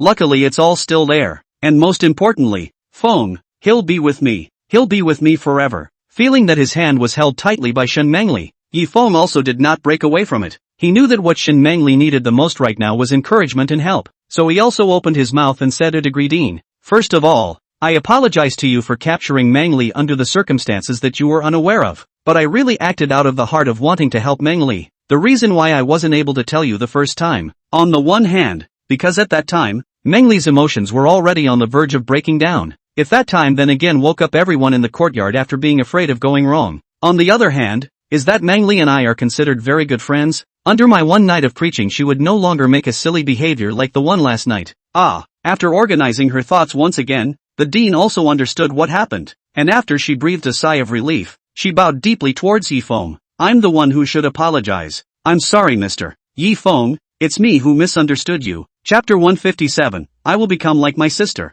Dean, you don't need to apologize to me. I know you're like this because you're worried about something happening to Mengli, and it was also my poor consideration to take Mengli without informing you. Yifeng did not take the dean's action to heart. Of course he knew the dean's concern about Shin Mengli. This would be wary of himself no matter who else he was. Mengli. Dean put his hand on his chest after putting his heart down for several consecutive strokes before his breathing slowly evened out. It's Dean, I'm sorry. If I could have a better way you wouldn't have acted like this. If it wasn't for Mr. Yifeng's help I'm afraid I would have regretted it for the rest of my life. Dean looked at the pavilion side of the art knife. Early this morning she found this tool. No need to think Shin Mengli this is what to do. No. Dean's mom, don't blame yourself. I was the one who went to extremes. Shin Mengli loosened her grip on Yifeng's hand and pushed the cart to the dean and hugged her. Mother Dean has been good to me for a long time. Mengli has seen it in her eyes. It was because my will was not strong that I acted like this. Now I have realized my mistake. The one who should apologize should be me. Shin Mengli spoke with a slight sobbing tone, burying her face into the dean's arms and crying out uncontrollably.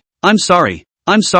Monique, my good boy. Watching the two embracing each other and crying, Yifeng also quietly left the pavilion. He knew that the next dean and Mengli will have a long time to talk. He should instead give them space. Just as Yifeng walked to the corridor and prepared to take a walk, a pair of small hands suddenly reached out behind him and hugged his thighs. And when Yifeng turned his head and looked back, he found that the person who hugged him was actually Wenwen, who ran over from nowhere. Big brother. Wenwen grinned her little mouth, showing her white teeth, smiling sweetly towards Yifeng. I wondered who it was. So it's Shizuku. Yifeng placed his hand on Wenwen's head and gently touched it, then squatted down. Shizuku didn't go to class at this hour? I just came out of the classroom and found you in the corridor. Are you here to find your sister?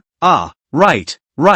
Yifeng, of course, cannot tell Wenwen what happened to Shin Mengli. The good thing is that the naive Wenwen does not understand this at all. Wenwen suddenly stood on her tiptoes when she heard Yifeng say this and waved her hand back and forth to signal Yifeng's head to go down a little bit, as if she had something she wanted to whisper to Yifeng. What's wrong, Raven? Go ahead. Just as Yifeng lowered his head, Wenwen clasped her hands into a circle while placing her mouth against her special trumpet and said quietly, Big brother, can Wenwen ask you for something? Of course I can. What do you want, Raven? Yifeng cannot refuse such a lovely Wenwen. Besides, Wenwen is an important introduction to complete their own mission. No matter what she wants to buy or take her to play is not a problem. I want to ask Big brother, can you come to see sister more often? Shizuku, you're talking about Monri? Tada. Raven nodded dully and continued to explain in a small voice. Because whenever Big brother you come to the courtyard, sister will be very happy. I don't want to see sister her moping every day. Since Big brother came, sister's smile has increased yet. Yifeng did not think that Wenwen's request was actually to let herself accompany Shin Mengli more, and in his heart, he could not help but sigh that Shin Mengli seemed to be really liked by the children in the institution. Raven is such a good kid who knows what she's doing. So Big brother is kind of saying yes to Shizuku's request? Well, maybe what I'm about to tell you is a little different from what you're asking for. A little difference? What do you mean,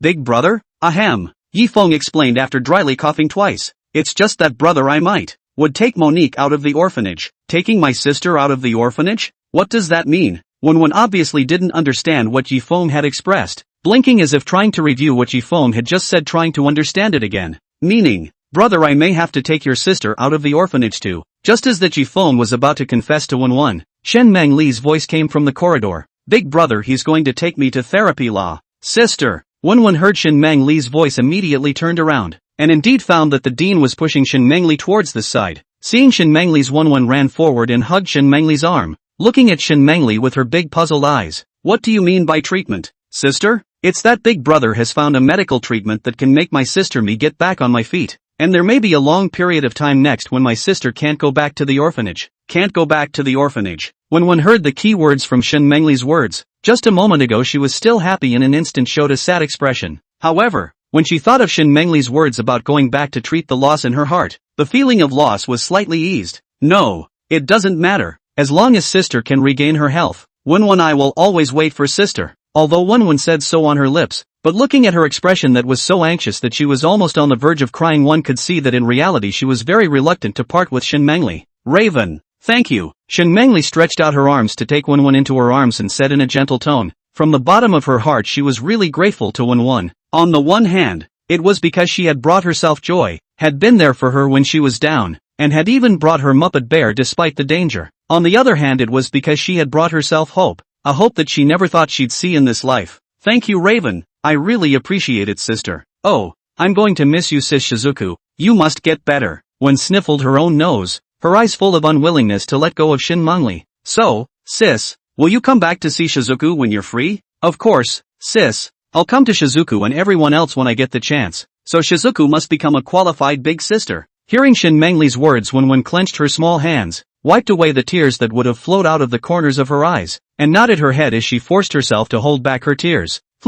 Don't worry about it, sis. Shizuku, I'll become like sis. Chapter 158, Shin Mengli's home. Then, as long as you, Mr. Yi Feng, press the handprint on this document form, it means that you agree to become Shin Mengli's guardian. Looking at the front of the document written with a variety of regulations, Yi Feng roughly browsed which, in addition to the responsibility to guardianship of the personal safety and health of the guardian, in addition to the need for guardianship without a bad record or improper outlook on the three, can be, if the guardianship of the period where any problem, the guardian has the right to prevent the guardianship of signing the document, and the emergence of the guardian's personal interest in jeopardy under will be if any problem occurs during the guardianship period. The guardian has the right to prevent the guardian from signing the document. The rules and regulations of this world don't seem to be the same compared to your native world. Yi Feng stretched out his thumb and dipped it into the red clay, then pressed it against the document of the strip. Feng, here. Shin Mengli's heart warmed as she watched Yi Feng's dry and efficient movements, while she handed Yi Feng the wet wipe she had prepared in her hand. Ah, thank you, Manri. Yi Feng was about to wipe off the red clay mark on his thumb when he didn't realize that the dean had taken another document and placed it on Yi Feng's table. Mr. Yi Feng, this next document is reversed. Do you see that you need to sign it? Reversed? What does that mean? Yi Feng roughly browsed through the contents of the document, and found that the meaning expressed by the dean was that the starting point of the document signed by himself was to protect the ward, but this document was to protect the guardian. The above provisions are more or less the same as those in the previous document, although they contain the opposite provisions, such as that the ward may not injure the guardian and that the ward may not leave the guardianship area without the guardian's knowledge during the period of guardianship. This document has to be signed too? Yi Feng looked at the document in his hand and felt very strange. Although the document protects the guardian's own interests, but is this document really necessary to sign? After all, Mengli's such a lovely good child. There is a significance of signing it? Shen Mengli, while pressing the handprint of the document signed by Yi Feng just now, took a slightly curious look at the document in Yi Feng's hand now, but she didn't say a word and didn't know what exactly was in her mind. The guardian of this document can also choose not to sign it. But, Mr. Yi Feng, I think it's better for you to sign it. After all, it's still meaningful to have a standard set here. Feng, here. Shin Mengli pushed the red clay chapter next to Yi Feng's hand, something that Yi Feng could do with a slight stretch of his hand, but Yi Feng put the document down at this time. Mr. Yi Feng, let's dispense with this document. Monique is a sensible child. I don't see the need to take these regulations as so-called rules. Yi Feng handed the paper towel back to Shin Mengli while drying the red clay marks on his fingers. Since Mengli has trusted me so much, I naturally have to trust Mengli as well. Feng. Shin Mengli looked touched after hearing Yi Feng's words. Even her tone was a little softer. Or, better sign it? It's okay, Monique. That's enough. Yi Feng handed the dean the page of documents at the very beginning. Is that all right with Dean? Alas,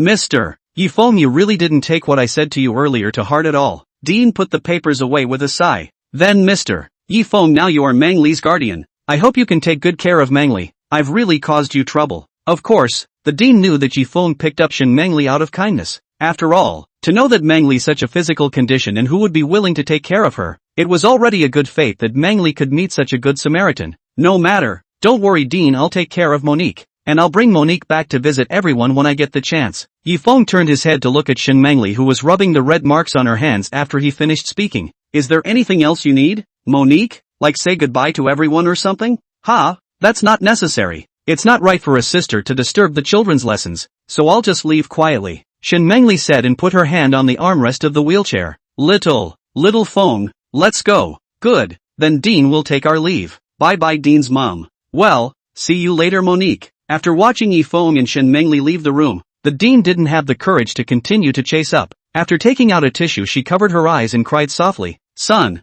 you must be safe. Monique, is there anything in your room that you need to take with you? I'll go get it for you. As he pushed Shen Mengli towards the door of the orphanage, Yifeng suddenly opened his mouth. Taken? There shouldn't be anything left. Shen Mengli said with one hand hugging the bear in her arms and looked up at Yifeng who was also looking at her.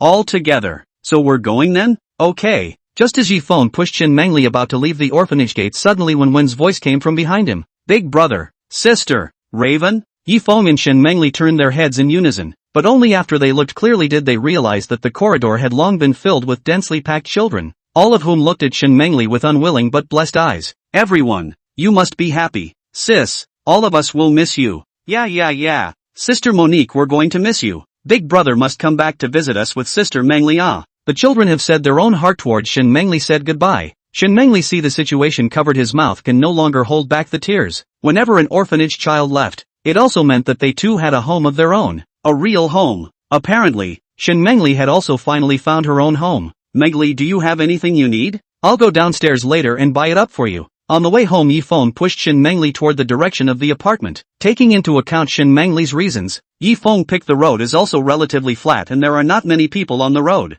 Actually, I don't know what things I need. It always feels like I'm already satisfied as long as little Feng is by my side. Shen Mengli played with the two little hands of the bear, and actually secretly watched Yifeng's every move. Originally she very much did not want the outside world, but for some reason, as long as she stayed with Yifeng, no matter where she was, she felt that nothing mattered. P.S. Thanks to the Yuzu Cook great reward support and other readers great gift support. Gift thank you post sometimes cannot send out. Here a small note. There will be 2 additional chapters tonight, and currently will owe the readers basking in the remaining 3 additional chapters, aiming to pay them off in one go tomorrow. First time I've added so many chapters. Now I don't dare to touch the fish every day. Omega. Chapter 159 Various Flavors. Mengli, I'm sure you have a rough idea of my family's situation. To be honest, my life isn't really that rich. Is this acceptable to you? On the way home, Yifeng pushed Shen Mengli toward the direction of the apartment. During the period Yifeng suddenly remembered that his own house according to the actual situation then the conditions are not even better than the welfare center. The welfare center at least there are gardens and so on can rest and recuperate the spirit of the place. But I am afraid that their own home to stay for a long time will be suffocated out of the problem of it. What are you talking about? Little Feng, I'm not choosing because I'm poor or rich. What I see in you, Little Feng, is your character, and whether life is difficult in the future or not, I will always be by your side. Monique. Yifeng did not think that he and Shen Mengli had only been together for a few short days, and she already trusted himself so much? Thank you Monique, but I'm just saying it off the top of my head. Clothes and food is something I can still do. Feng, I'll do my best to help you. So if you need any help you can always let me know. I'll always stay by your side to provide you with help. Shen Mengli spoke in a small voice, but her tone was full of perseverance and determination. Yifeng could not help but be touched in his heart, as if Shen Mengli was like a little angel from the bottom of the earth bringing a touch of solace in his bad life. Thank you Monique. Little Feng, you're really, I told you not to be so polite, but now it seems like you're the one who's being so polite. Aren't we friends? As friends, we should support each other to the end. We should help each other. Hey, sorry. I'll pay attention in the future. It didn't take long for Yifeng to push Shen Mengli back to the apartment floor, and the surrounding sites also looked towards Shen Mengli's direction. Shen Mengli seemed to be feeling something, grasping the bear in her hand and lowering her head, completely lost the initial talkative look, just like Yifeng just started to meet her with that coldness. Right at this moment, an arm suddenly appeared by Shen Mengli's head, followed by Yifeng's gentle voice. Mengli, you can hold my hand if you need to. Shouldn't friends help each other? Feng. Shen Mengli's eyes instantly lit up. Freeing up a small hand to hold Yifeng's hand, the uneasiness in Feng's heart instantly dissipated a lot. As expected, Keat always cares about me. That's great. Then please. The two just held each other's hands as they walked into the apartment elevator, and it didn't take them long to get home. Monique, why don't you sit by the couch for a while? It's already time for lunch. I'll start cooking as soon as I'm ready. Yifeng closed the door, was about to go to the kitchen, but halfway there, he found that the corner of his coat was grabbed by a white tender hand, and turned around to find that it was Shen Mengli who was looking at himself. Monique? What's wrong? I also want to do what I can for Feng. It's this way. Looking at Shen Mengli's look of pity, Of course Yifeng couldn't bear it and said to Shen Mengli, "Why don't you pack up the clothes by the couch for me and put them in the bedroom?" "Monique? I didn't get a chance to pack them yesterday. Leave it to me." Shen Mengli acted as if she had received an order and immediately took action. Seeing this, Yifeng also did not interfere too much with Shen Mengli, and went to the kitchen to start cooking. Feng's clothes. When Shen Mengli pushed the cart to the sofa, she really saw a short sleeve of Yifeng, and after resting the bear on her thigh, Shen Mengli reached out and took the short sleeve in her hand and folded it up in a decent manner. But just as Shen Mengli had just folded Yifeng's clothes, her gaze quietly looked towards Yifeng in the kitchen. Looking at the busy and flawless Yifeng did not have time to look towards his side at all. Shen Mengli refolded the folded clothes and unfolded them again, and in her hand, she looked at Yifeng's short sleeves and launched into a daze. Kid's clothes. It's been washed, but it must still have Kid's smell on it, right? Thinking of this, Shen Mengli's mind couldn't help but recall the image of Yifeng while holding herself to the orphanage. All the way she was smelling Yifeng's flavor. Somehow Yifeng's flavor she did not hate, and even produced a trace of covetousness. Whenever she had the opportunity to be able to smell Yifeng's flavor she had a feeling that she could not control herself. Little Maple. Shen Mengli couldn't help but hold up Yifeng's short sleeve and put her high nose up to smell it. Sniff. Sniff. Ha! Smelling Yifeng's short sleeves in addition to a flavor of laundry detergent really has Yifeng's breath. Shen Mengli could not help but small mouth spit out a mouthful of hot air. Although the laundry detergent smell is the majority, Kid's smell is still so obvious nah. But why is there another scent besides Kid's smell? No. There's also a strawberry flavor. No, no, no, no, no, no, no, no, no, no, no, no, no, no, no, no, no, no, no. What's going on here? Shen Mengli is obviously brain overload. Hands dumbly holding Yifeng's short sleeve brain has long been wandering to an unknown place. Monique, did you find the clothes? It so happened that at this time Yifeng also walked out of the kitchen free,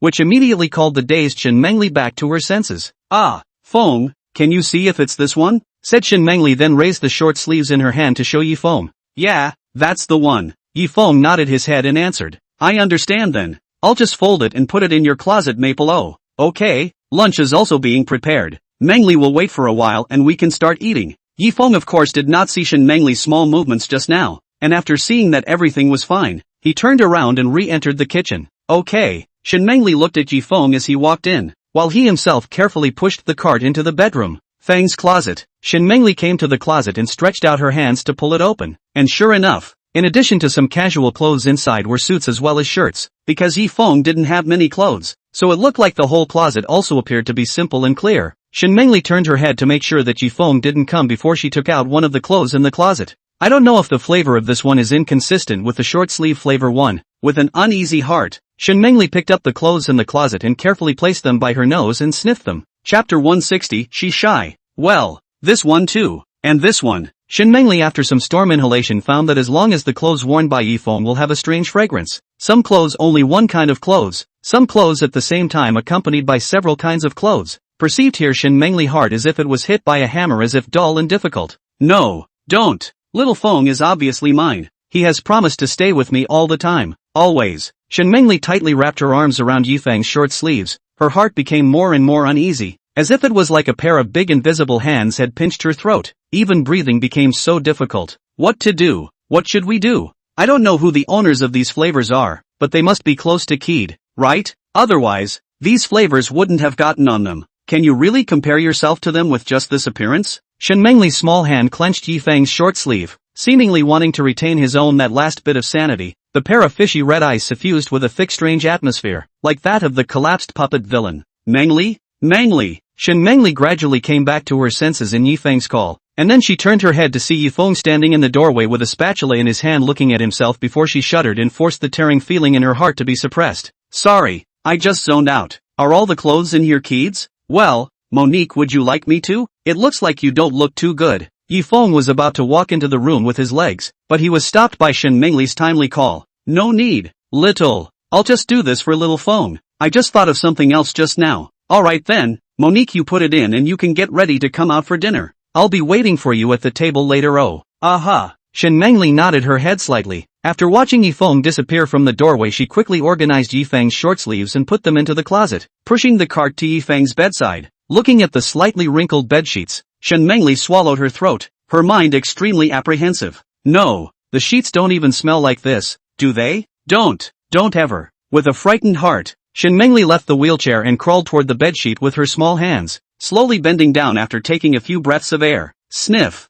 sniff. After Shen Mengli's head was raised, her cloudy eyes suddenly cleared up a lot, putting her two hands gently on her chest to breathe easily. Also, luckily, Keed was the only one whose bedsheet smelled. It's not too late for everything. Shen Mengli was about to climb back from the bed towards the place of the wheelchair when suddenly she once again looked at the bedsheet, her pale little face stained with some pink color at some point. Keed's flavor. Why is it so mesmerizing? How about one more drag? Shen Mengli pursed her own lips, first shifting her gaze to the doorway. After determining that there was no Yifeng's figure appearing, she looked back with resolute eyes. Before it's too late. Just one bite. Just one bite. In an instant, Shen Mengli buried her entire face into Yifeng's bedsheet, with violent breathing sounds coming from time to time. Hiss, hoo, hiss, ha. Yifeng's flavor filled Shen Mengli's nostrils with every breath she took. An inexplicable pleasure filled every corner of Shen Mengli's body. When she came in contact with this flavor, she already knew that she would never be able to quit this thing that was addicting her. Although her brain told her to get away from the sheets quickly, Shen Mengli's body could not move as if it was fixed on the sheets. One bite. Just one last bite. Strong desire took control of Shen Mengli's brain, unaware that just then a cough suddenly sounded outside the door. Ahem. Ooh. Hearing Yifeng's voice, Shen Mengli reflexively stopped her movements, and the entire room was quiet for a moment. White hair drooping blocked the side of Shen Mengli's face. I do not know how long Shen Mengli's head slightly turned to look toward the door, and saw a figure is holding hands facing himself. Little Feng. That. Shen Mengli stammered and didn't know how to explain. She couldn't say that she was addicted to smelling Yifeng's flavor before she acted like this. Right? Monique, are you able to explain what you're doing right now? Looking at Shen Mengli, who was lying on her bed, Yifeng was puzzled, although he didn't know why she acted this way. But now Shen Mengli obviously changed a lot compared to before. Couldn't it be that this was her real character? Ugh. I think that your bedsheet has a familiar smell of laundry detergent. The same detergent that Dean's mom used to use when she washed her clothes. Nah. Shen Mengli murmured in a small voice. Words, although she said so, but her head is still low and dare not look at Yifeng. Then there's no need to be like this. Monri, you asked me to just show you the laundry detergent. Why be so lousy? Yifeng momentarily could not think of what words to describe Shen Mengli, although her movements just in before he came into contact with the girls have a familiar feeling. But looking at Shen Mengli, hate to want to drill into the ground or do not say. I'm sorry. Alright. It's not a big deal anyway. Let's go eat first, okay? Shen Mengli grunted, just as she slowly climbed her body towards the wheelchair. A large strong hand suddenly encircled her waist. Before she could react, her body was picked up. Little Feng. Shen Mengli let out a cry of surprise and smoothly hugged Yifeng's arm. She failed to anticipate that Yifeng would suddenly hug herself. Mengli, why don't I just carry you over there? I think the food will get cold if you keep being so slow. After saying that, Yifeng then wrapped one hand around Shen Mengli and carried Shen Mengli out of the room like a puppy. Eat it while it's hot. Yifeng handed the rice bowl to Shen Mengli, who was sitting on the chair with her head buried. It was obvious that this little guy was still in a shy mode, and he didn't even have the courage to raise his head to meet Yifeng's eyes. Ugh, how is it that all the time Keed sees her embarrassing face? Looking at Shen Mengli's shy appearance, Yifeng also couldn't help but laugh out loud. No, don't laugh. Only when she heard Yifeng's laughter did Shen Mengli raise her head. At this moment her face had long been more flushed than before, and in her heart she was embarrassed and shy. Chapter 161, I won't tie little Feng down. Okay, I was wrong. Monique, just leave me alone. Yifeng looked at Shen Mengli tugging at his own clothes corner, which stopped laughing at the same time and opened his mouth to explain. The reason I'm smiling is because I think Monrique, your face looks better now than before. It's cute. Cute. Shen Mengli's hands involuntarily began to tremble. She simply did not expect that Yifeng would praise himself in front of his own face. Originally still want to have a little playful Shen Mengli, after listening to Yifeng's words like a boiling kettle, completely lost consciousness headlong into Yifeng's arms. Monique? Yifeng, surprised to look at the almost fainted Shen Mengli, a moment of panic. Feeling the hot face of the young girl, Yifeng's chest is like being burned by a blazing fire, and hastily reached out his hand to Shen Mengli to help her right, followed by grabbing her shoulders and began to shake up. Mowgli, wake up, Dreamlight. Well, under Yifeng's shaking, Shen Mengli finally opened her beautiful eyes. Looking at Yifeng's anxious face, she actually laughed. Feng, hey, Monique, are you okay? I'm fine. Shen Mengli stretched out her hands and patted her face, breathing deeply and loudly for a long time before calming down. Feng, let's eat. Good. After finishing the meal, Yifeng then carried Shen Mengli to the wheelchair and went to wash the dishes. At first Shen Mengli said she wanted to do the cleaning with Yifeng, but Yifeng refused. so she pushed the wheelchair out of the room and then went to the living room on the sofa and looked at the way Yifeng was washing the dishes. Kid is always so serious about whatever he's doing. Even if you watch him work all day, you won't get bored. Phew, easy does it. Yifeng dried his hands and then went to the sofa and sat down. Shen Mengli was about to open his mouth to speak. Just at this time the cell phone in his hand suddenly rang. Just a moment, Monique. I'll take a call. When Yifeng pulled out his cell phone, he found that the caller was Limu Orange, and after pressing the answer button, Yifeng raised the phone to his ear. Hello? Good afternoon, Mr. Sensei. A knowing voice came from the other end of the phone, but despite this it was also heard in the ears of Shen Mengli, who was sitting on the sofa. Old teacher? And a woman's voice? Shen Mengli's attention was completely attracted by Limu Orange, and her crimson eyes stared at Yifeng's cell phone, and the original softness turned cold. Good noon, Mu Orange. What can I do for you at this hour? Yifeng opened his mouth and returned. No, I just remembered that teacher's health didn't look very good when she gave me a lesson earlier, so today I called over just to ask how teacher's health is now. So that's how it is. Don't worry, Mu Orange. There's nothing wrong with my body. I should have been too stretched out last time. So, that's good. Would it be possible for Sensei to take a break from his lessons this week? Mu-chan, you mean you don't have to go to class this week? Yifeng's tone was slightly surprised, as if the occasional touch of fish was good for him. Not at all. Without waiting for Yifeng to finish, Limu Orange interrupted him and said anxiously right after. I was thinking of going out with my teacher for a day on the weekend. After all, it's all about work and play. Going out for a day? Does he know about this? Mr. Li, father, of course he knows that. Hereby I can apply to father. He agreed. This, Yifeng pursed his lips and did not know how to respond to Limu Orange, which if placed before then they also agreed. Anyway, they live alone, a little bit of casual can, but now there is Shen Mengli's existence, they can take good care of her, or else people back to the life here and ignore her. This behavior and let her perish on her own, and what is the difference? Just as Yifeng was about to reject Limu Orange, a soft little hand covered the back of his hand. When Yifeng turned his head to look, he found that it was none other than Shen Mengli who was looking at him, only to see Shen Mengli's other hand made a silent gesture to Yifeng, followed by shaking her head, then slowly leaned her body towards Yifeng and whispered by his other ear. It's okay, little Feng. It just so happens that I also want to go back to the institution to talk to Mother Superior about something. I'll explain it to you then. Are you listening, teacher? Limu Orange's voice came out again from the other end of the phone, and it was clear that she was slightly anxious about Yifeng's constant silence. Ah, it's just one day, right? Yes, as long as you're free on one of those days. Teacher, I wonder if you can grant me this little extravagance. Then, that's fine, but I'll tell Mu Orange you exactly on what day then. Well, then teacher, we'll see you then. Good. Yifeng put down his cell phone after hanging up the phone. Before he could open his mouth, Shen Mengli on the side asked,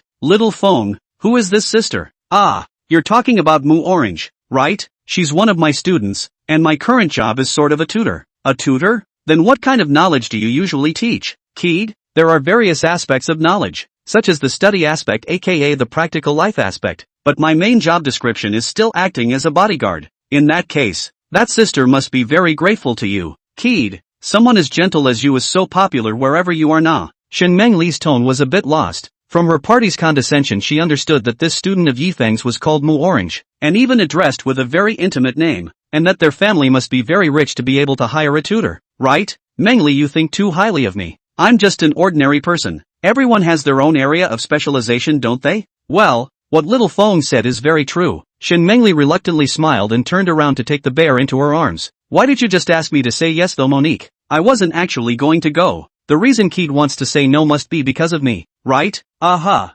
Yifeng didn't make excuses and admitted it graciously. I promised Manri to take care of you. How could I possibly abandon you? Little Maple. Hearing Yifeng's words, Shen Mengli's heart warmed, originally grasping the hand of the bear this time but loosened. After throwing the bear to one side, she leaned her head on Yifeng's shoulder. Mengli? Of course I know that little Feng is good to me, so I won't hold myself hostage to little Feng. In fact, little Feng, you also have a reason, right? Shen Mengli's long white hair fell on Yifeng's arm, like for a piece of pure white snow, clean and beautiful. Chapter 162, Looking at Clothes. Everyone has things they have to do, that's something I know. Just like I want to go back to the institution sometimes to visit everyone. Mengli. Looking at the so reasonable Shen Mengli, Yifeng also felt a trace of warmth in his heart. Thank you, Monique. Don't be in a hurry to say thank you, Kid. Shen Mengli said here with a turn of phrase. The party's understanding, she instantly became serious, and unknowingly grabbed Yifeng's arm. Although Feng can be busy with his own business, but the prerequisite has to be that you can't break the contract. Just like Feng, you said you would take care of me.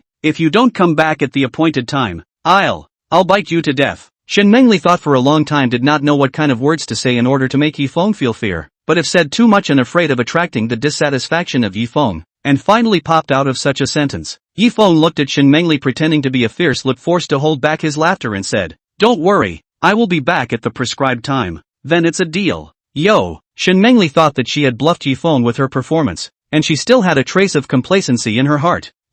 But Monique, isn't your hand pinching a little too hard? Although Yifeng did not want to mention it, but looking at his arm were pinched out by Shen Mengli a circle of red marks before he had no choice but to say this sentence. Yikes! Shen Mengli immediately loosened her hands with a startled cry and immediately apologized to Yifeng. Right. I'm sorry, Feng. I just got too excited for a moment. Is your hand okay? Of course it's fine. Just a little redness doesn't affect it very much. Shen Mengli at this time will be their own thrown to the side of the bear to carry back. At the same time a hand cupped into a fist in the bear's head gently knocked a little. Mouth murmured in a small voice. Really? Why are you so far away again? You're so disobedient. With the end of the two people's conversation at the same time, the atmosphere in the whole room quieted down. Shen Mengli looked towards Yifeng with her little eyes and found that Yifeng was holding his cell phone and looking at something. Feeling curious, Shen Mengli poked her head over, while carefully saying, "What are you doing, little Feng?" Yifeng noticed Shen Mengli's line of sight is trying to turn off the phone, but his old cell phone is really too stuck. Press a shutdown button are reacting for a long time. Of course, the content of the phone are all being Shen Mengli see in the eyes. Only a cell phone picture appeared of a pretty-faced woman wearing a long, clean, white-colored dress. Well, Shen Mengli withdrew her eyes, burying her head low. Sorry, Feng. I didn't know you were looking at girls. Is she the girl named Mu Orange from just now? It's so pretty looking. After saying these words, Shen Mengli's eyes flooded with a slight mist of water, and even her nose was sour. Mengli, you misunderstood. I'm looking at the clothes. Don't believe me. Yifeng denied in a loud voice. At the same time, he cancelled the picture in his phone, and sure enough, what was written on it was a shopping link recommended by them all. Well, Shen Mengli lifted her head skeptically, and sure enough, as Yifeng's saliva stated, the above was exactly the shopping link for the white dress in the picture. But why are you looking at pictures of clothes, little Feng? I heard from Mother Superior that some people in this world have strange fetishes. Could it be that you, little Feng, are? Not at all. Don't talk nonsense, Monique. Yifeng hurriedly interrupted Shen Mengli's words when he heard this, and explained in order to clear the suspicion that he had a unique fetish. I'm helping you look at your clothes for you, Monique La. Help me. Look at the clothes? Yeah, Yifeng said and handed the picture on his cell phone to Shen Mengli to see. I thought Mengli would look great in this white dress, so I was debating whether or not to buy it, but I was afraid you wouldn't like the color, so I kept looking. As Yifeng spoke, he realized that Shen Mengli suddenly jumped into his arms, followed by a wave of wetness into his chest. Mengli, are you alright? Is it because you don't like this color? Then how about I change another one for you? No. Shen Mengli's voice as she watched appeared to be somewhat compassionate and soft, and it was clear that she was crying out in excitement. I'm just so happy that Feng can think of me so much. I'm really happy. Monique. Yifeng looked at this girl who was so careful no matter what she did with heartache, and his heart became even more determined to want to take good care of her. At the same time, he reached out his hand and gently stroked Shen Mengli's white hair and opened his mouth to comfort her. Don't cry. It won't look good if you keep crying. Well, Shen Mengli slowly moved her head away and wiped her tears. Looking at Yifeng's anxious appearance also raised the corners of her mouth. Feng, thank you. Looked at Shen Mengli laughed out of the appearance of Yifeng instantly stunned. And Shen Mengli contact down he can know Shen Mengli although the tone of voice can feel her mood at the moment, but what to judge from her expression is not easy. This is the first time he really saw Shen Mengli laughed out of the appearance. It's like a dried up and about to wither flower getting nourished by rain and gradually growing into its most vibrant form. Feng, what's wrong with you? Shen Mengli curiously looked at the frothing Yifeng and raised her small hand and waved it towards Yifeng, her eyes full of doubts. Monique, you just smiled yay. Laugh? Shen Mengli cocked her head and didn't seem to understand the meaning from Yifeng's words. She was merely showing the emotions that she wanted to express the most in her heart. Yeah, it's the first time I've seen you smile so happily. Dream Lily. Yifeng also grinned as he looked at the dumbfounded Shen Mengli. It's beautiful. Very. Shen Mengli this time as if she understood Yifeng's words, once again pinched his arm, while her eyes were constantly glancing away not daring to focus on Yifeng's body at all. Little Feng.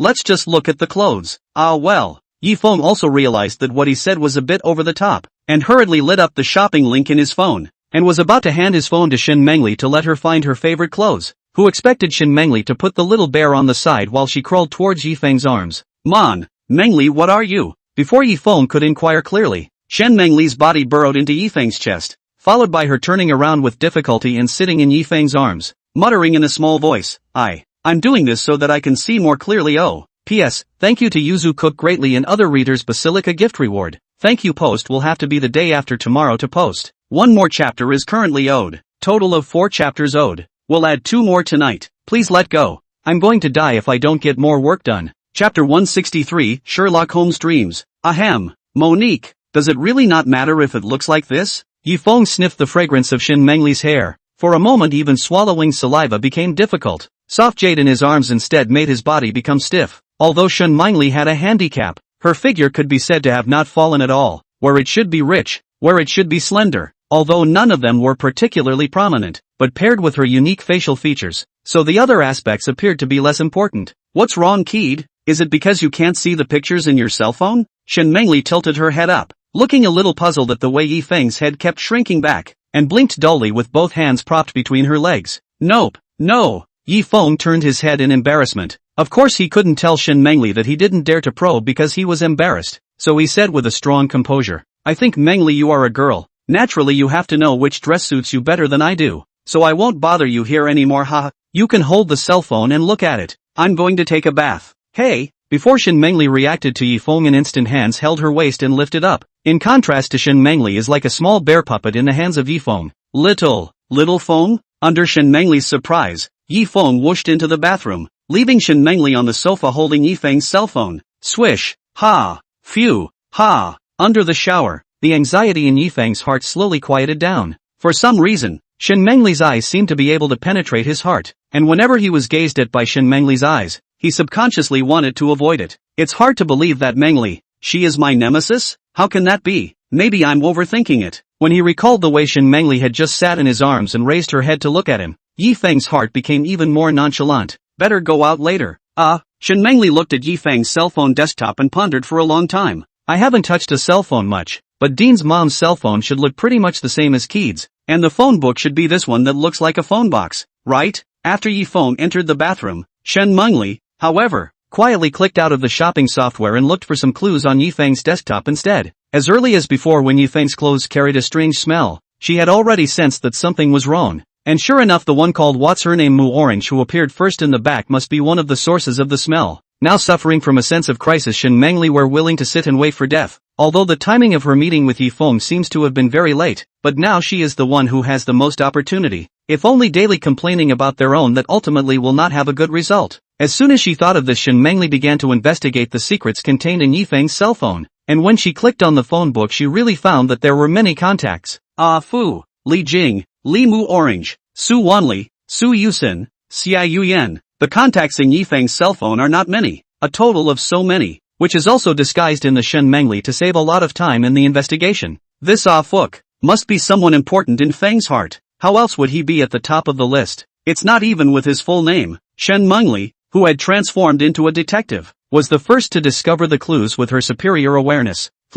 She must be the closest person to Feng's side, and must be the first to get information about her. Shen Mengli's mind secretly jotted down Fu's name, while at the same time continuing to explore towards the names at the back of the phone book. Li Mu Orange. Looking at such a familiar name, Shen Mengli's eyes narrowed slightly. She was the one who called Yifeng just now, so the other one surnamed Li should be her parent. After all, Xiao Feng had said to himself that he was a tutor. Then what about Su Yusen and Su Wanli? Could it be that the girl named Su Yusen is also Xiao Feng's student? To have so many formidable enemies. After briefly skimming over the first few people, Shen Mengli looked at the last contact named Xiao Yian. This person should be irrelevant. Right, her order is the last. That threat is the least compared to, or focus on the remaining 3 people first. Holmes' dream and some summary down thoughtfully nodded. At the same time want to see if there is a trace of clues left in Yifeng's cell phone. But in addition to some novel software will be nothing unique. Right at this moment, after taking a bath, Yifeng wiped his wet hair and walked out from the bathroom. Shen Mengli quickly turned off her cell phone and turned around to look at Yifeng. Little Feng, you're done with the bath.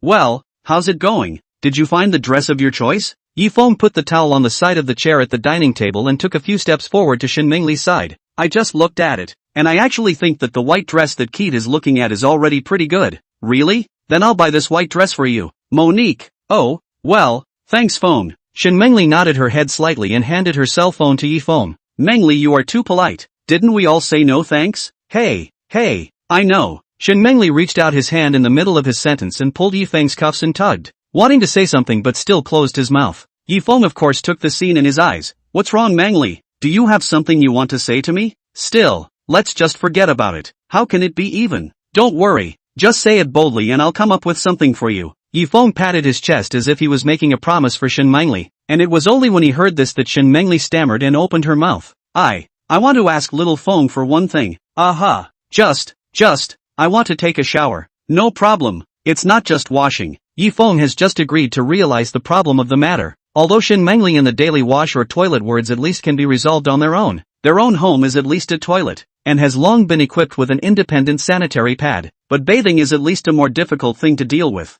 In the orphanage at least there is the help of the director, but he is at least a man of blood. This, what's wrong Kid? Isn't it okay? Shen Mengli asked with a crooked head as she looked at Yifeng stuttering and afraid to speak. Are there no extra bath towels left? Hey, bath towel? Chapter 164, Water as a Hibiscus. It doesn't really matter if you don't have a bath towel, as long as Kid agrees I can use Kid's. There, yes. Yifeng quickly nodded his head and said, he had just thought that Shen Mengli meant that he needed someone's help. After all, he was a male, so at least there was some granting. So there is. Shen Mengli's tone was slightly disappointed. Alright then I'll trouble Kid to give me the bath towel. Well, but Monique, do you really have no problem with being alone? I mean like helping you push the wheelchair in or something physical like that. It's alright Kid, I'm used to being alone, but I don't seem to have any change of clothes to wear. Can you please help me find a set of clothes? I don't think so at the moment. Why don't you make do with my new clothes? Monique? I bought it before and it's been sitting in the closet untouched. It's okay. But Feng, aren't you going to wear it? You'll run out of new clothes in that case. Yifeng did not care about this and reached out his hands to push Shen Mengli to the bathroom door. It doesn't matter. It's just a set of clothes. Mengli, you can wear it without worry. At that time when your new clothes arrive then come to change it is. Since Feng has said so then I won't be pretentious. Thank you Feng. Shen Mengli had a little excitement in her heart when she thought that she would wear Yifeng's clothes later. Although it was a special case but Yifeng could give his clothes to himself to wear. How is this not a kind of trust? Just develop that trust slowly and you'll have an advantage yourself. Mengli, wait here for a moment. I'll go get you your clothes and bath towel. Good. Wow. Accompanied by the sound of the shower resounding from the bathroom, Yifeng sat on the sofa and breathed a sigh of relief. At the same time, he spotted the little bear Muppet lying on the sofa and reached out to hold it in his hand. We two brothers are really destined for each other. You are called Little Feng and I am also called Little Feng. Mengli is also quite good at naming things. Sometimes I wonder if she is pointing at the Sangha. By the way, he hadn't checked the reward for kidnapping Mengli before, so he'd claim the reward for the mission first. Thinking of this, Yifeng called out the system and skillfully moved to the taskbar to collect the reward he belonged to. It seems that if I remember correctly this quest contains a mysterious reward, and I don't know exactly what it is. I haven't encountered such a situation before. After receiving the reward, Yifeng's mind received a reward from the system's feedback. In addition to the 30 days of lifetime he also obtained something called the marrow restoration pill. The moment he heard the marrow restoration pill Yifeng couldn't help but widen his eyes, because this pill felt extraordinary just by hearing the name. But likewise Yifeng also slightly felt a little bit of fear, whether it was the antidote that he had used before or the limit capsule that he had eaten. Although the effect of the things given by these two systems was good, they both had an unavoidable drawback. That's a side effect. One must know that he was almost tortured to death just by the side effects of the ultimate capsule alone, not to mention this powerful sounding marrow restoration pill. However, the system has also given the universal key and the dummy for death and other props, but these effects have no after effects. Even the fake death dan that was obtained before did not indicate that there are side effects on it. Perhaps this marrow restoration dan is also the same? With a hint of luck, Yifeng then began to check the specific effects of the marrow restoration pill. Marrow restoration pill. After taking the pill, the user will get the effect of changing the constitution, cleansing the marrow and removing the dirt. And the worse the condition of the body, the better the effect will be. Although the introduction of the marrow restoration pill is not long, just a general glance will be able to remember. But in Yifeng's eyes this thing is a good thing. This is the equivalent of changing the person's own constitution. And the system did not say the duration of this pill. It seems that it will be permanent. When he thought of this Yifeng's mind couldn't help but conjure up Shen Mengli's appearance. If this marrow restoration pill was taken by Shen Mengli, would that mean that her legs would be repaired, thus achieving the goal of being able to stand up? Yifeng thought of this heart cannot help but be excited. If this medulla oblongata has an effect, then does it mean that Shen Mengli can stand up? To know can stand up, this breakthrough progress is likely to change as her whole life off. Besides, he also owed her a debt, and doing so was tantamount to compensating for the impact on her. At the same time, he was also Shen Mengli's friend. As friends, shouldn't they help each other? Just as Yifeng made up his mind and prepared to help Shen Mengli, he suddenly saw a small line of words below it in the system panel when describing the marrow restoration pill. This is. Yifeng was clearly aware of what this small line meant, and that was the side effects. Side effects: there is a small chance of a change in the constitution of the person taking it, which has to be discovered by oneself. Body changes? What the hell does that mean? Looking at this ambiguous side effects, Yifeng just lit up the hot heart instantly, like being poured a pot of cold water, like extinguished down. System, you're trying to make things worse for me, aren't you? Although I admit that the effects of the props you gave me are instant, but can't you get rid of the side effects? Even though Yifeng complained in his heart, it didn't help. He was only a sword controller controlled by the sword. In the end, it was not up to him to decide how to use the sword. In addition to resigning himself to his fate, the only thing he can do is to try not to use the sword to hurt the people who are involved because of himself. So, should I use it? Yifeng forked his legs and buried his head hesitantly, looking at the floor. Originally, this is an opportunity to let Shen Mengli regain a new life, but now it seems to be more dangerous. If Shen Mengli's body becomes a little uncomfortable as before, it will be too late for him to regret it. How about, get Monique's opinion? Thinking of this, Yifeng slowly raised his head and shifted his gaze in the direction of the bathroom. Hey, is it really okay? Aha! It doesn't matter.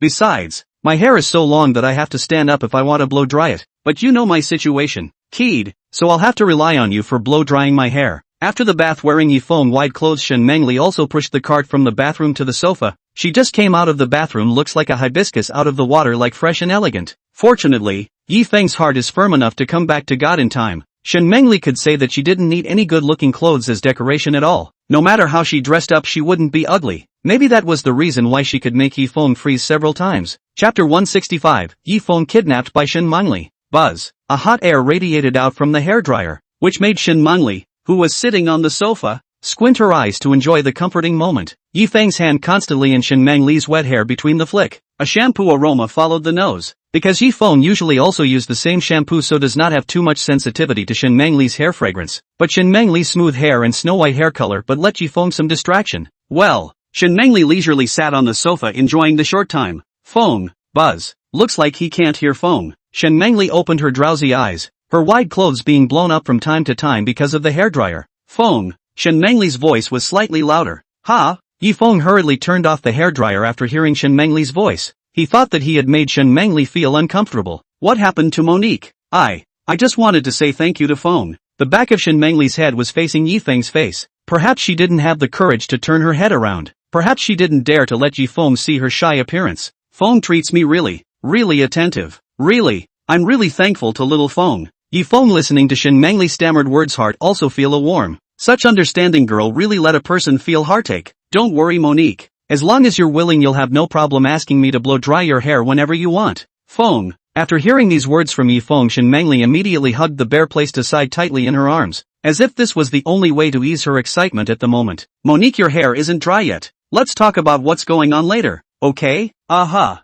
Buzz. As the hair dryer was turned on, Yifeng carefully dried every corner of Shen Mengli's hair, while Shen Mengli buried half of her face in the bear's head, her eyes glittering with faint tears. Thank you, Phone. I'm really getting. I can't stay away from you anymore. Phone, come and rest. After packing up Shen Mengli's bath towel, Yifeng was walking over from the balcony when he saw Shen Mengli constantly clapping her small hands at the empty seat of the sofa beside her, as if she couldn't wait for Yifeng to sit beside her. What's the matter, Monique? Is there something you're in such a hurry about? Yifeng had just sat down when Shen Mengli threw away the bear to hold Yifeng's arm tightly. Phew. Hey, Monique? When looking at Shen Mengli resting her head on her arm, Yifeng was a little embarrassed and wanted to retract his hand, but Shen Mengli's hold was really too tight, and it seemed like she existed to not let herself leave. Kid, don't move. You've done so much, now it's time to rest. I'll take on the responsibility of making it easy for you. Shen Mengli nodded seriously towards Yifeng, like she was making some sort of determination in her own heart. That won't be necessary, right, Monique?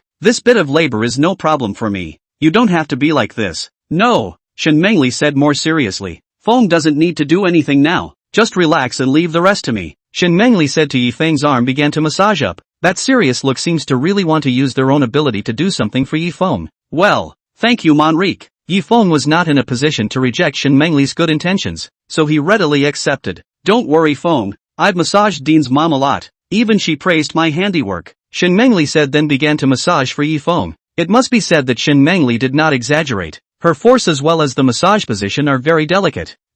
Thanks Monique, I have to say it's really cozy. Yifeng closed his eyes in enjoyment. Shen Mengli saw this and worked even harder. Although there's very little I can do for you, Keed, I'll show up wherever Keed needs my help. So, little Feng, you mustn't be too tired, otherwise I'll be heartbroken. Shen Mengli said the last few words with almost no voice, but Yifeng also guessed a rough. The heart side Shen Mengli thoughtful body at the same time is also worried about the party to restore the medulla oblongata. Just whether to tell Mengli it? With her nature will certainly agree. But where the side effects lead to Shen Mengli what happened to the situation, then he will feel guilty for a lifetime. So good girl has suffered enough. They cannot give her disparate. Ahem. Yifeng suddenly pulled his arm out of Shen Mengli's hand, and Shen Mengli looked at Yifeng suspiciously when she saw this. Feng, what's wrong with you? Did I accidentally press something you're uncomfortable with? Right? Yifeng reached out his hand in time to stop Shen Mengli's next words. After signaling her to listen to herself, Shen Mengli stared at Yifeng with her choo-choo moving eyes. Why does Feng look so serious?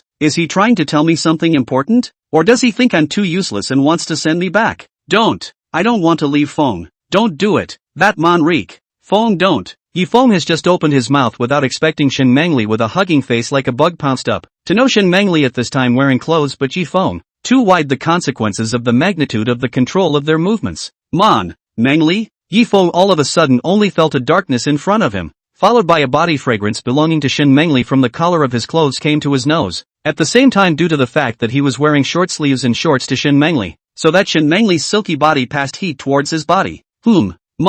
Mengli, you calm down for a moment. I can barely speak. Don't. I don't want little Feng to leave me. Absolutely not. No Manri, you wait a moment. Yifeng only felt that his mouth and nose were blocked by an airtight rag, very difficult. Probably this feeling was like the same feeling that he kidnapped those girls. I never imagined that I would be kidnapped by Shen Mengli. In the end, it was good that Yifeng was strong enough to wrap one hand around Shen Mengli's waist and hugged her up. Only then did he free himself from the tiger's mouth.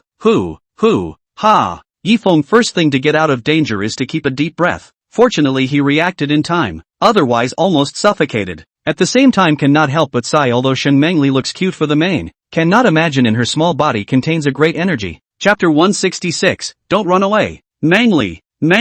Seeing that Shen Mengli still seemed to be undeterred and wanted to defiantly hold himself, Yifeng hurriedly yelled at her. Shen Mengli sat dumbfounded beside Yifeng. The tears in her eyes were instantly about to flow out, and her mouth kept chanting words like "don't want me anymore." Yifeng saw the situation and felt bad, hastily took Shen Mengli into his arms, stretching out a hand and kept patting her back as if coaxing a small child. Mengli, don't worry first, I'm not going to say anything about leaving you or anything like that. Didn't I tell you that we are friends? Where would a friend leave each other behind? I just have some important words I want to discuss with you. I don't mean to leave you. Yifeng finished the sentence sharply after still gently patting Shen Mengli's back. Until Shen Mengli's violently undulating breathing gradually quieted down, Yifeng slowly loosened the hand holding Shen Mengli. Only after seeing Shen Mengli's expression did Yifeng let out a sigh of relief. The tears that had welled up at Shen Mengli's eyes had already retracted, but her startled expression still looked very uneasy, like a puppy that had been casually discarded, looking at Yifeng with pitiful eyes. Really?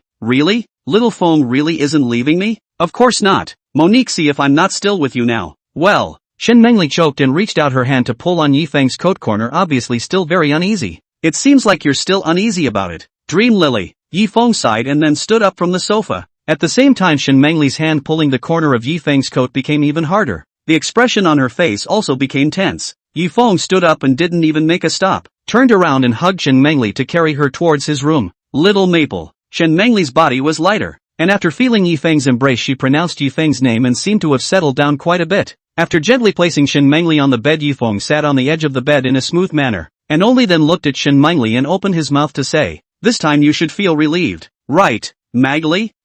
Shen Mengli didn't reply to Yifeng's words and just nodded. "So now can we talk properly? Little, what are you trying to say? Little Feng? Monique, do you want to stand up?" After Yifeng finished those words, Shen Mengli's pair of blood-colored eyes instantly flickered, gazing deeply at Yifeng as if she was trying to see something from his words. "Feng, you say what?" "I said, Monique, do you want to stand up?" "Want, whenever I want," Shen Mengli answered in response, basically blurting it out without even thinking about it. "But Dean's mom took me to a major hospital once. and the doctor said there was only one way to do it with today's technology, and that was to install a prosthetic leg. Shen Mengli lowered her head looking like she was desperate. Prosthetics? What's the difference between that and being in a wheelchair? There's a gaping hole in your heart that can never be filled. Looking at Shen Mengli's eyes that gradually became dull, Yifeng extended a hand to cover the back of Shen Mengli's hand. The warmth of her hand made Shen Mengli raise her head. Feng? Monique, what if, if, there is something that can restore your body to get back on its feet again, but it will give you side effects that you don't know what will happen, or even, ending your life, would you agree? After listening to Yifeng's words, Shen Mengli was silent for a moment. She wanted to answer immediately, but she stopped her mouth and shifted her gaze to Yifeng in front of her. If it were before, I would have agreed to this condition without considering any consequences, but now, Shen Mengli in turn firmly grabbed Yifeng's hand and said with a face full of delight,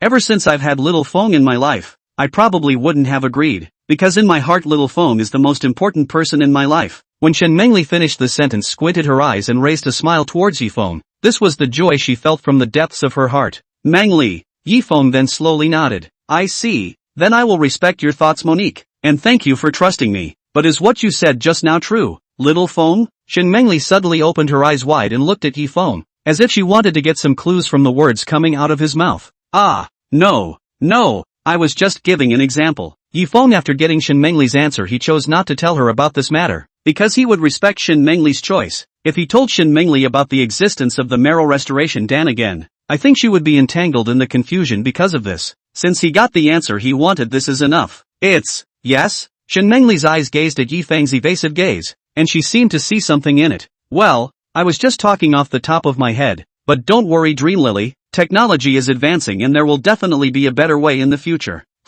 Thank you, Kid, for encouraging me. Seeing that Yifeng had changed the topic, Shen Mengli also stopped taking the initiative to talk about the strangeness in Yifeng's mouth just now. But for this reason, she still kept an eye out. There doesn't seem to be much going on today. Why don't you take a nap, Dream Lily? I heard that it's good for the spirit if you take more naps. Yeah, Shen Mengli replied. Well, then I won't disturb your rest. Mengli, I'll go out first. Yifeng was getting up to leave, but the corner of his coat was tugged by a familiar strength. Monique, anything else? Feng, didn't you just say that a lunch break can recuperate your essence? Right. Yeah, what's the problem? That won't do for me to rest alone. Kid wants it too. I don't need to. My essence is good now, so I don't need to worry about you. Mengli, does Kid mean she's going to leave me alone again? AI. Mengli, don't say that nonsense. When did I ever leave you behind? You're slandering me. Then, in order to prove his innocence, shouldn't Kid show something to show? Shen Mengli said and stretched out her small hand towards the other side of the bed to give it a gentle pat with her hand.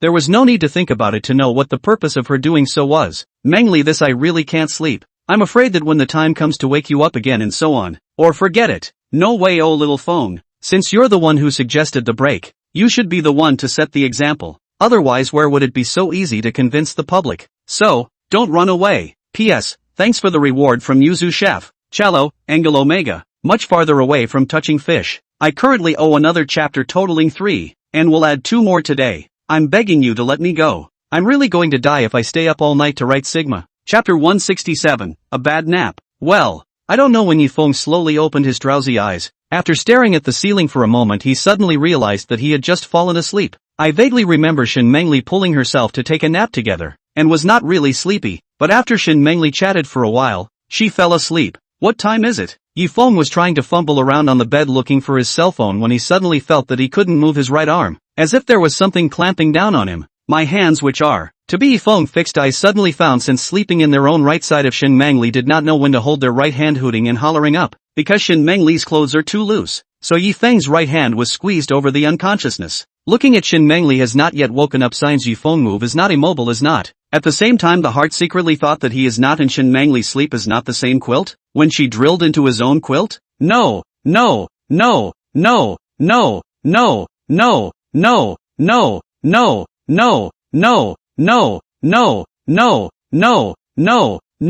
If you keep this up, your right hand will be amputated due to necrosis. Feeling the strong squeeze Yifeng eventually had to take to forcefully pulling his hand out. Mengli? Yifeng whispered Shen Mengli's name, hoping to wake up the sleeping Shen Mengli. Who? Shen Mengli, even breathing, does not seem to want to wake up signs. Seeing this, Yifeng has no choice but to take forcible measures. Just when he was about to force a little bit out, Shen Mengli slowly opened her eyes. Feng? Good afternoon. Shen Mengli's slightly disoriented eyes didn't seem to have woken up yet, and Yifeng took advantage of this time to hastily pull his hand out. Good afternoon Monique, how are you? Did you sleep well? It's very reassuring, because I sleep well with Feng by my side. The two people's heads were just opposite each other whispering. Yifeng was the first to notice a hint of something wrong, hastily sat up from the bed. It's good to sleep peacefully. Mengli, you have a good rest for a while. There's no rush to get up. I'll go wash my face and cook the rice. I'll come back to you later, okay? Feng worked hard. Look at you. Don't be so polite in the future, okay? Looking at Shen Mengli's lovely appearance, Yifeng couldn't help but reach out and pat her head. Realizing that his actions might not have a good impact, left the bedroom without saying a word. It's true that staying with Kid is very reassuring nah. Even sleeping is so satisfying, Shen Mengli said to herself, during which she also stretched out her small hand to her mouth and yawned. I wish I could live like this forever for the rest of my life. Stab. A sound of splashing oil came from the kitchen as Yifeng placed the last vegetarian dish on a plate after frying it. Well, with a good balance of vitamins and proteins, and Monri not being a picky eater, that's about it for dinner today. Monri has been awake for almost as long. Yifeng, who had taken care of his dinner, thought of this and headed towards his room. Monique, are you awake? As soon as he entered the house, Yifeng looked at Shen Mengli, who sat up and rubbed her eyes. Perhaps because she had taken a bath in the afternoon and slept after Shen Mengli's head even warped a handful of dull hairs. Are you done with Feng? The meals are all ready. We can dine now. I'll go and push the wheelchair for you Mengli. Don't. Shen Mengli shook her head and opened her arms towards Yifeng. The wheelchair cart is outside, and pushing it back and forth would be very troublesome for you, little Feng, so the easiest way is for little Feng to carry me there. You guys, you're getting good at drilling holes. Yifeng raised his hand to Shen Mengli and nodded a few times in the air,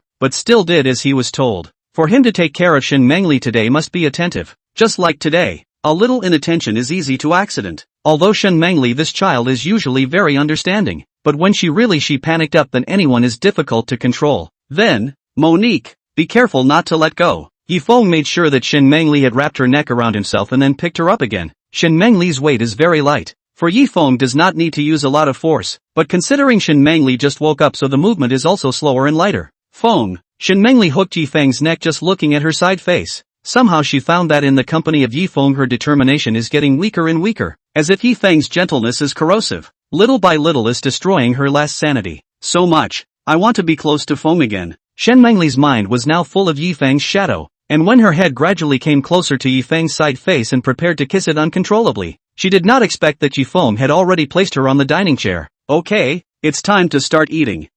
Shen Mengli saw that the duck that was about to come to hand flew away. Her heart was full of regrets, and at the same time, she complained about why she didn't do it earlier. Mengli, in 2 days I'll be leaving to teach my students. Why don't I drop you off at the institution first? I'll come back for you after I get off work. Yifeng picked up his own chopsticks, have not moved to pick up a piece of pork ribs into Shen Mengli's bowl. Perhaps in the subtle Shen Mengli has gradually become a sister-like existence, although in Shen Mengli's heart Yifeng is not in the identity of the brother. It's okay Feng, I actually want to stay home, and I can just go to the institution once in a while. The dean is already tired enough. Is it really okay? After so many years I'm still fine. Little Feng, you just need to come back on time and that's enough. That's fine, but I'm not too worried about you being home alone. Monique, how will I know if I don't try? It's a process of acclimatizing myself to life, I guess. Okay, Feng, don't be so serious. Seeing that Yifeng was still a bit uneasy about himself, Shen Mengli didn't get angry, but instead enjoyed the concern from Yifeng. It's dinner time. Can we discuss anything after dinner? I know, it's over. This one's finished too. In a small island overseas, a figure was flipping through a stack of papers in her hand, when suddenly a gust of wind blew over, blowing her crimson hair behind her, but she didn't use her hands to cover it up. She just continued to do the work in her hand. It's finally coming to an end. It's been half a month since I've seen Kid. It's so lonely. Xiao Yian enjoys the sea breeze on her face. Her mind has long drifted to a faraway place. Yifeng, how have you been? Chapter 168, Sincerely Yuxin. Monique, are you sure you don't want to go to the yard? Is it really okay for you to be home alone? After finishing breakfast, Yifeng looked at Shen Mengli, who was sitting on the sofa holding a bear and looking at herself worriedly. To be honest, he was still a little uneasy about Shen Mengli. In case something really happened, he would feel very guilty. There's really no problem, little Feng, you've asked me 10 times already. Shen Mengli didn't feel bored because of Yifeng's nagging. On the contrary, Yifeng was so mindful of himself for no other reason than worrying about himself, and to be cared for so attentively by Yifeng. Shen Mengli was too happy to wait. Besides, I have little Feng with me. Shin Mengli raised the bear muppet in her hand to control it and greeted Yifeng. Well, alright then, but Monique you keep this. Yifeng said and then handed Shin Mengli the cell phone that Limu Orange had given to him from the side of the bed cabinet in the bedroom. This cell phone, as I told you yesterday, has a note in it that it's my number. Call me if you have a problem, okay? Well, phone you have to come back early. Shin Mengli took the phone and placed it on her side, her gaze always resting on Yifeng's body. I will. When Yifeng was about to go out, Shin Mengli suddenly called out to him. Feng, I have one more thing to tell you. What is it? Feng, you come closer. Although he did not know why Shin Mengli wanted himself to be so close to her, but still did as he was told. Just as Yifeng squatted down and leveled with Shin Mengli, suddenly Shin Mengli opened her hands and hugged Yifeng, whispering in Yifeng's ear in an extremely low voice, be safe on the road. I'll miss you. Monique. The young girl's knowing voice echoed in Yifeng's ears, and only after Shin Mengli loosened her arms around him did Yifeng come back to his senses. I'm leaving. Aha. Looking at Yifeng's ears flushed slightly pink, Shin Mengli secretly raised the corners of her mouth. Feng is shy. Brother Yifeng. Taking a cab, Yifeng arrived at the apartment where Su Yusen was. Just as he was about to step in through the front door, a lovely voice came from behind him. When Yifeng turned his head back to take a closer look and realized that the visitor was actually Su Yusen, who was carrying ice cream in her hand. Yusen, why are you in? Brother Yifeng doesn't have time to explain. Catch it. Su Yusen anxiously jogged to the front of Yifeng. From her two hands holding the ice cream, Yifeng guessed her rough. Perhaps it is the reason why the time has passed too long. Ice cream gradually turned into water, is slowly flowing towards the back of Su Yusen's hands. Quick! Brother Yifeng, catch it quickly. The ice cream is going to drip. Don't move. Yuxin. Just pass it to me. When Yifeng managed to take the ice cream in Su Yusen's hand but was still a step too late, the strawberry-flavored ice cream flowed down the cone onto the back of Yifeng's hand. Feeling the back of the hand of the silk coolness, Yifeng's heart secretly said finished. To know the ice cream drops in the body simply with paper to wipe off, but it is useless. Do not use water to rinse. Words on the hand will be very sticky. In order to prevent the rest of the ice cream from continuing to drip down, Yifeng hurriedly put it into his mouth and took a big bite, followed by saying vaguely to Su Yusen, whose gaze had been resting on the back of her hand, aluminum heart. Girlfriend stopping the horse? Su Yusen probably had a simple understanding in her heart after she heard Yifeng finish his sentence, and tentatively asked, Brother Yifeng, are you asking me if I have a boyfriend? No. Oh. Ouch. Su Yusen muttered after covering her forehead that was bounced by Yifeng with a brain crash, looking very dissatisfied with Yifeng's action. Brother Yifeng, why are you hitting me? Obviously I'm seriously answering your question. I said I don't have a boyfriend. Su Yusen's voice is even louder. Yifeng see this heart panic, to know that here is Su Yusen's apartment area entrance. Around from time to time there are people in and out. If that family has the intention to hear, told Su Wanli, I'm afraid that tomorrow he will be broken into pieces. Guh. Forcibly enduring the stinging coldness in his throat, Yifeng swallowed the ice cream contained in his mouth hard. Yuxin, what are you talking about? I was just asking if you had any toilet paper. What's with the boyfriend? Ah. Only then did Su Yusen nod her head in realization. It looked like she really didn't hear what Yifeng had just expressed, but the way her eyes were slightly narrowed as if she was stealing joy didn't look like she didn't hear it. So that's what Brother Yifeng meant. I'm sorry. I didn't bring any paper either. It's, well, the ice cream in my hand. Before Yifeng could finish his words, Su Yusen stretched out a hand to hold that hand of Yifeng tightly while interrupting Yifeng's words. I'm sorry, Brother Yifeng. This matter started because of me. Then I should be the one to solve it for you. Yuxin, what do you mean? Why are you holding my? Yifeng looked at Su Yusen with a puzzled expression like a protagonist in a movie plot who resolutely went to his death. Just as he was puzzled, Su Yusen's body suddenly bent down. Rain. Xin? Just as Yifeng wondered what Su Yusen was up to, who would have expected Su Yusen to open her little mouth and pounce on the ice cream's landing spot? Wait. Yuxin, this is going to be. Yifeng seemed to understand the reason why she did so, but when he realized it was already too late, because the ice cream on the back of his own hand had long been clean. Su Yusen raised her small head to gently raise her golden double ponytail, smashing her mouth to look at Yifeng, revealing a look of quick to praise me. Brother Yifeng, I've already apologized for you. Oh, see, I'm so sincere, just forgive me. Yusen, you. Alright, Brother Yifeng, I've apologized, you can't teach me anymore. Where could Su Yusen dare Yifeng to open his mouth? To be honest, she didn't think that she would become so bold, but when her head was hot to make this action, her body received a wave of comfort back. Brother Yifeng's flavor. Love it. Brother Yifeng, let's go to class soon too, said Su Yusen will hold Yifeng's arm and hurriedly walked towards the direction of the home. At this time her face has long been shy red. Su Yusen then small mouth eat their hands of ice cream so as to achieve the purpose of heat dissipation. Seeing Su Yusen so big-hearted, Yifeng naturally can't say anything more. and Su Yusen the same, eating the ice cream and hand heart full of helplessness. Chapter 169, Strawberry Flavored Tea. I'm sorry brother Yifeng, I didn't mean it. As soon as Su Yusen brought Yifeng into the house, Su Yusen suddenly turned around and jumped into Yifeng's arms, and her tone of voice was still mixed with a hint of crying, which sounded very heartbreaking. Yusen, what are you? Yifeng could not expect Su Yuxian will cry out. Originally also suspected that Su Yuxian's this move is not intentional. See Su Yuxian so out Yifeng heart actually reversed the emergence of a trace of guilt. Maybe Yuxian really wanted to help herself? Besides, how could Yuxian be so understanding and play pranks on herself? She really deserved to die. How dare you suspect a student who cares so much about you? Yuxian, don't cry Yuxian. It's me who misunderstood you. I know that Yuxian actually wanted to help me just now, but the behavior you did was a bit too extreme, you know? My hands are full of germs. I'm just worried that you'll get sick because of it. Really? Really? Su Yusen's two hands clutched Yifeng's lapel, raised her head and looked at Yifeng with those pitiful eyes, and sniffled. Really? Thanks. Thank you teacher. Su Yusen excitedly hugged Yifeng and took several deep breaths before reluctantly leaving Yifeng's side. Okay Yuxin, it's class time now. Let's not think about what just happened either. Okay? Brother Yifeng, wait a moment, I'll go make you some tea. Su Yusen seemed to be trying to make up for her mistake, turning around and running in the direction of the living room. No need Yuxin, I'm actually fine with plain water. No can do, brother Yifeng is a guest. If I can't even entertain a guest well, I would be derelict in my duties as the master of the house. Su Yusen looked at Yifeng more seriously. Please, brother, wait in my room for a few moments while I bring out the good tea that my father usually serves to his guests. Is this really good? Achoo! Meanwhile Suani, who was working in the company, suddenly sneezed and rubbed his nose before muttering in a low voice. Strange, why do I always feel uncomfortable? Speaking of which, today is another day for Yifeng to give Yuxian a lesson, isn't it? Nothing will happen, right? Brother Yifeng, please have some tea. Not a moment later Su Yusen will end with a good teacup on the table in front of Yifeng. Yifeng saw this and quickly took the cup for fear of scalding Su Yusen. Just as Yifeng was holding the teacup, a mellow tea aroma filled the cup.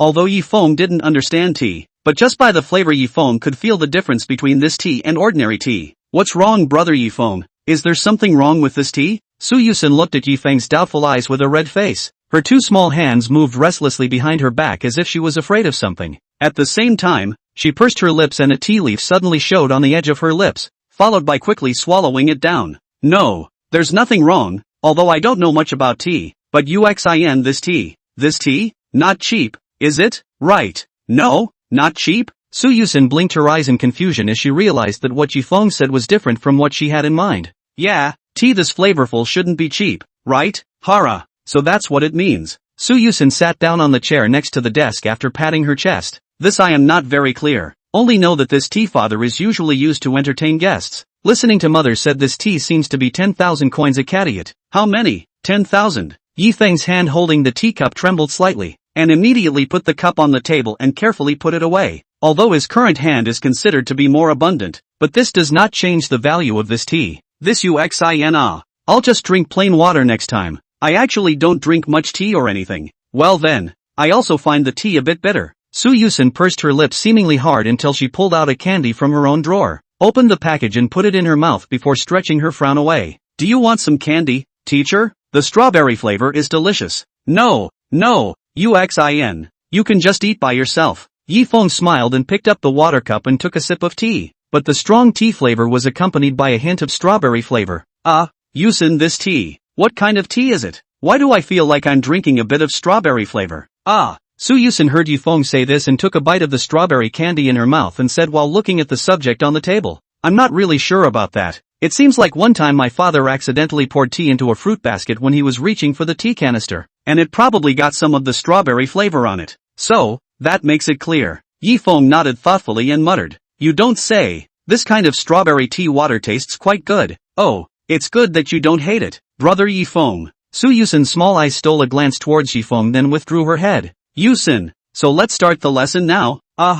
Feng. Looking at the clock on the wall, Shen Mengli murmured Yifeng's name. An hour has passed since Yifeng left his side. At first Shen Mengli was able to hold the barren days, but with the passage of time Shen Mengli's thoughts of Yifeng became deeper and deeper. Feng. Shen Mengli suddenly raised the bare ragdoll in her hand to meet its pitch-black eyes. Yesterday you asked me if I had ever thought about healing my leg. Is it possible that you knew something you didn't tell me? Seeing that you are hesitant to speak, you must be hiding something from me. Are you afraid that I will get hurt? Shen Mengli shook the bear in her hand as if she wanted it to answer her, but there was no need to think that this was definitely unrealistic. I'm not afraid if I'll be hurt by this. I'm just afraid that I won't see Feng. I don't want anything without your presence, Shen Mengli said and laid down on the sofa. Her mind conjured up the appearance of her legs healed and living happily with Yi Feng, hugging the bear and smiling slightly. This must be very happy, right? Just like father and mother were in the beginning. Alright, let's stop here for today's lesson. But Yusen, you still need to strengthen your calculation aspect.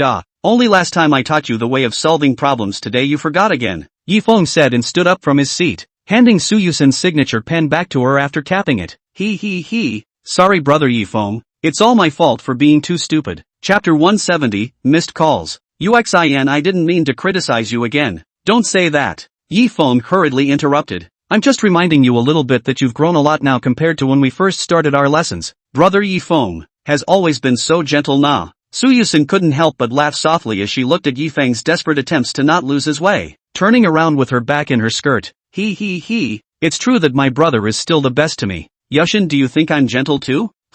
At first Su Yusen didn't feel anything when she heard Yi Feng's sentence, but after a while she immediately reacted that Yi Feng's sentence had loopholes. This sentence, when made to contain the word also, that meant that there were other people who had also said the same thing to Yi Feng in this way. After feeling that she was not the first, Su Yusen clenched her silver teeth, but still tried to make a curious face and asked, wow, why did brother Yi Feng say that? Has anyone else said that? There is. I didn't feel much though. Yi Feng smiled awkwardly. Looks like it's Mu Orange now. She still won't let go? Doesn't she understand the principle of first come, first served? I've always considered you first in everything, and now this is how you repay me? It's no wonder no one wants to talk to you. I was so blind to choose to become friends with you in the first place. Su Yusen spurned Li Mu Orange in her heart while walking up and holding Yi Feng's arm, as if doing so would make her anger subside a lot. Brother Yi Feng, why don't I walk you out? If you bother the security uncle to open the door, then you will need to register and other tedious steps. It will be much more convenient for you if I accompany you, brother. Then thank you Yuxin. But Yuxin, your hand. Yi Feng didn't know why Su Yusen's smile seemed a bit uncomfortable, like she was smiling for the sake of smiling. I just want to let brother Yi Feng accompany me more often. It's so boring to be alone at home. Let's go then. Yi Feng just let Su Yusen go like this. After Su Yusen changed her boots, the two of them walked in the direction of the gate of the villa area. The two of them were speechless on the way. Su Yusen tightly embraced Yi Feng's arm, looking very reluctant to leave Yi Feng. Brother Yi Feng, can I meet you at your house tomorrow? Thump. After Yi Feng heard Su Yusen's words, his heart suddenly paused for a moment, but he quickly reacted. Although it is not a problem to let Su Yusen come, but now there is Shen Mengli's presence in the house, so that he has to take care of two people in disguise, and Shen Mengli's physical condition is also inconvenient to have the arrival of outsiders. But in order not to let Su Yusen be sad because of his own refusal, Yi Feng thought of another way to open his mouth. Tell you what, Yusen, it's time to relax after such a long class. How about we go outside together tomorrow? After a few moments, Yi Feng saw that Su Yusen hadn't replied, so he thought that she was dissatisfied with his proposal. Just as Yi Feng was about to change his words, Su Yusen suddenly jumped up. Yeah, rain. Yuxin? Looking at the cheering Su Yusen, Yi Feng did not expect Su Yusen's reaction to be so big. Of course, I've long wanted to go out and play with brother Yi Feng, but because my father's control is really strict, I usually don't have much of a chance to be able to go out and play. So that's how it is. Surely this is the kind of joy that the children of big families don't have. It's okay Yuxin. Isn't this time just a chance to go out and have fun? But I don't know what you usually like to do, Yuxin, so the experience might be, not at all. Su Yusen spoke out and interrupted Yi Feng.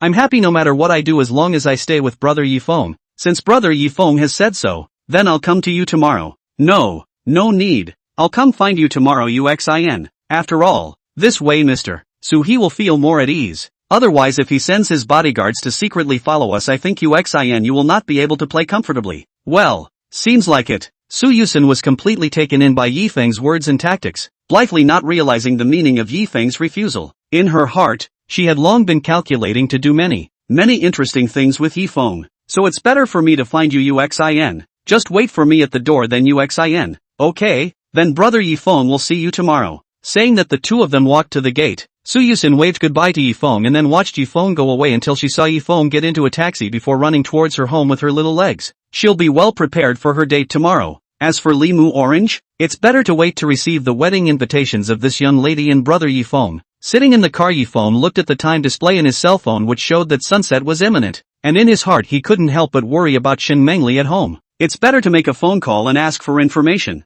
I do not know how long, until the end of Yifeng's dialing time, are not connected to the phone message. Until this moment, Yifeng's heart completely panicked. Nothing's going to happen. Master driver, please drive faster. Thinking of this, Yifeng pressed continue dialing, at the same time said to the driver in the front seat, young man, we're in the city now. If we accelerate hastily, I'll raise the money. Hold on to your seat. Handsome, my car is one of the fastest in the whole of Shu City.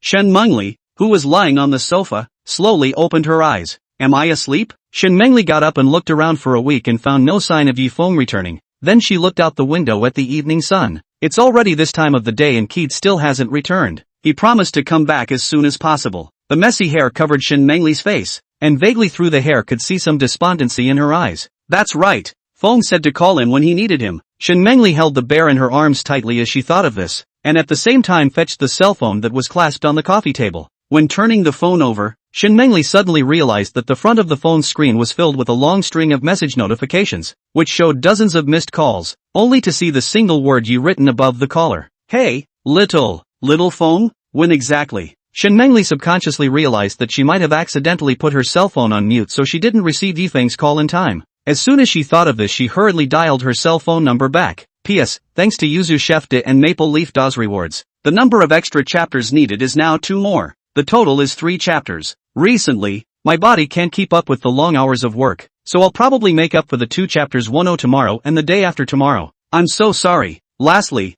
thank you grandmothers for your support. Love you. Chapter 171, Deliberate Kissing. Just as Shen Mengli heard the sound of dialing just ringing from her cell phone, she only saw the door behind her suddenly open, followed by a figure stumbling in. Ha! The sudden commotion scared Shen Mengli so much that she didn't react for a moment, but when she fixed her eyes on it, she realized that the person who rushed in was none other than Yifeng. Little Feng? Yifeng looked at the intact Shen Mengli chest. Long breath. Just off the car, he ran back home without stopping. Fortunately, Shen Mengli did not do anything. Monique, great, you're okay. Feng Yu. Shen Mengli looked at Yifeng, who was full of fatigue, instantly understood something and carefully opened her mouth. Is it because of the phone call? Yifeng didn't say anything, just nodded slightly. Sure enough, right. I'm sorry little Feng. I accidentally fell asleep, and I accidentally put my cell phone on silent. Nervous and almost about to cry out, Shen Mengli was opening her mouth without saying a few words when Yifeng walked up and held her tightly in his arms. This action instantly made Shen Mengli, who wanted to explain guiltily, unable to say a word with her mouth open. Feng, I'm sorry. Shen Mengli similarly reached out and hugged Yifeng, blaming herself for not being able to wake up earlier. Feeling Yifeng's stumbling chest, Shen Mengli's heart was like being pricked by a needle in general pain. She not only failed to be able to properly share the living for Yifeng, also let Yifeng worry about herself so much. Oh, little Feng is sorry. Monique?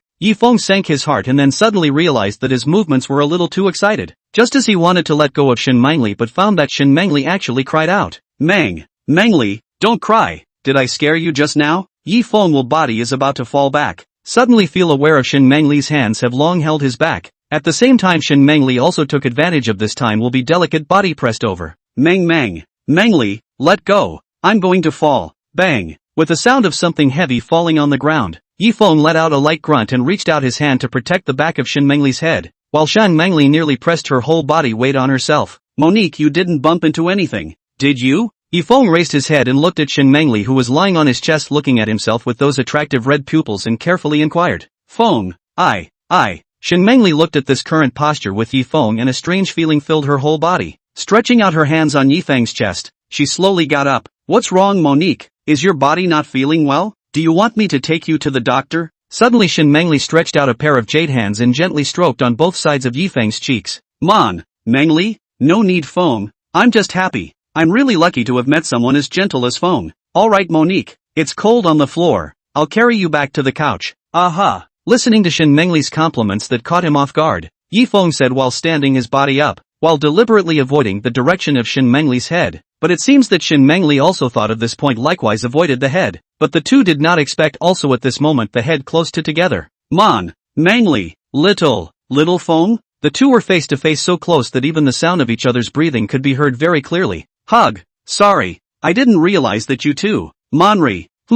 I didn't expect you to. Phone. The two awkwardly stared at each other for a moment, then switched directions, but they changed directions at the same time as if they had an invisible tacit understanding, followed by their heads coming together again. Mengli, I didn't mean it. This time Yifeng's body leaned back and seemed to want to hold Shen Mengli up, but Shen Mengli seemed to have made some kind of determination at this time, and reached out her hands to press down on Yifeng's hand that wanted to hold her, while at the same time, she put her own head against Yifeng and took the initiative to come up. Dream. Well, The lips of the two people mingled with each other at this time. Yifeng stared in disbelief at the scene he saw in front of his eyes, looking at Shen Mengli with her eyes closed with her body all the time towards her side to squeeze. Yifeng only then came back to his senses, immediately bypassed Shen Mengli's hands and carried her to the sofa.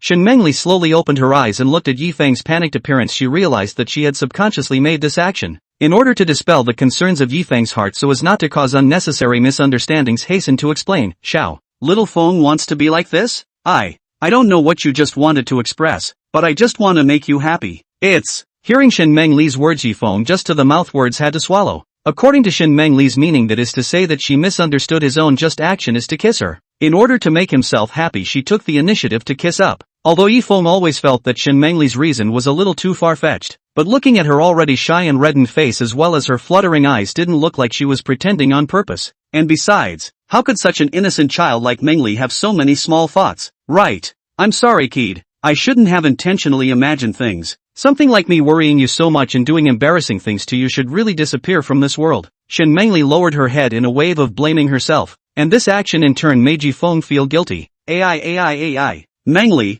don't think like that. What just happened wasn't just an accident. You don't have to blame yourself so much. No can do. I've done so much to Kid after all. Monique, just calm down and listen to me seriously, okay? Yifeng sat back on the sofa along the ground and said to Shen Mengli in a gentle tone, since you've said, Dream Lily, that this was an unintentional act on your part, I also understand that you're thinking about it so much because you want to help me so badly, but I really don't want to put that much of a burden on your shoulders because of me. What I hope is for you, Mengli, to think a little more about yourself and not always care about other people's feelings to the exclusion of your own. Feng, you're doing it again. Shen Mengli buried her head and didn't dare to look at Yifeng. You're going to spoil me like that. What's wrong with pampering an obedient and understanding child like Mengli? Doesn't the dean still favor Mengli in the courtyard? This shows that Mengli has done well enough. Chapter 172, Tool Regicide. So let's just turn the page on today, shall we? Don't have too much pressure anymore. Monique just needs to live for herself. Feng, you're so nice. Shen Mengli nodded like she agreed with Yifeng's words. Well, I'm relieved since you're fine. Mengli, but next time you must turn on your cell phone ringtone, or else I'll be worried about you. Aha. So that's it then. I should get ready to prepare for dinner too. Is there anything you'd like to eat, Monique? Yifeng rolled up his sleeves and stood up from the sofa in the direction of the kitchen, but after seeing Shen Mengli not speak for a long time he looked back at her suspiciously. Monique? Shen Mengli raised her head nervously to Yifeng and waved her hand. I'm fine with all of it. Just eat whatever you want. Well then, remember to tell me what you want to eat next time. Aha. Watching Yifeng's figure gradually disappear into the living room, Shen Mengli raised one hand and gently stroked her lips, seemingly reminiscing about the flavor. I've eaten everything I wanted to eat, so I don't care if I eat anything else. Bang! I'm back. Returning home from work, Suani looked mentally exhausted as he took off his boots and undid the tie around his neck. Father, when Suani just changed the slippers, he heard a sweet and pampering voice coming from the stairs, and the moment he heard this voice, Suani, who was originally exhausted, could be said to be full of blood. Hey, it's still my daughter who loves her father the most. This little cotton jacket is really warm to wear. Listening to a sharp sound of descending the stairs came, and sure enough, a scene that made Su Wanli feel relieved appeared, only to see Su Yusen running to Su Wanli's front with an anxious look. Ouch, good girl. Run slower. I know you want to do something for your off-duty father, but don't you dare hurt yourself. Su Wanli hemmed and hawed. Seeing Su Yusen getting closer and closer to himself also handed Su Yusen the briefcase in his hand. Father. Su Yusen ran to Su Wanli, did not care too much about the briefcase in his hands, but instead said with a serious attitude, Tomorrow, can I go for a day tomorrow? Oh, playing for a day? Aren't you always looking forward to going to class? Yuxin? Why do you suddenly want to play? Su Wanli asked in a puzzled manner, but this was a good thing for himself. At least his own daughter did not put her whole heart on Yifeng, which he was still satisfied with.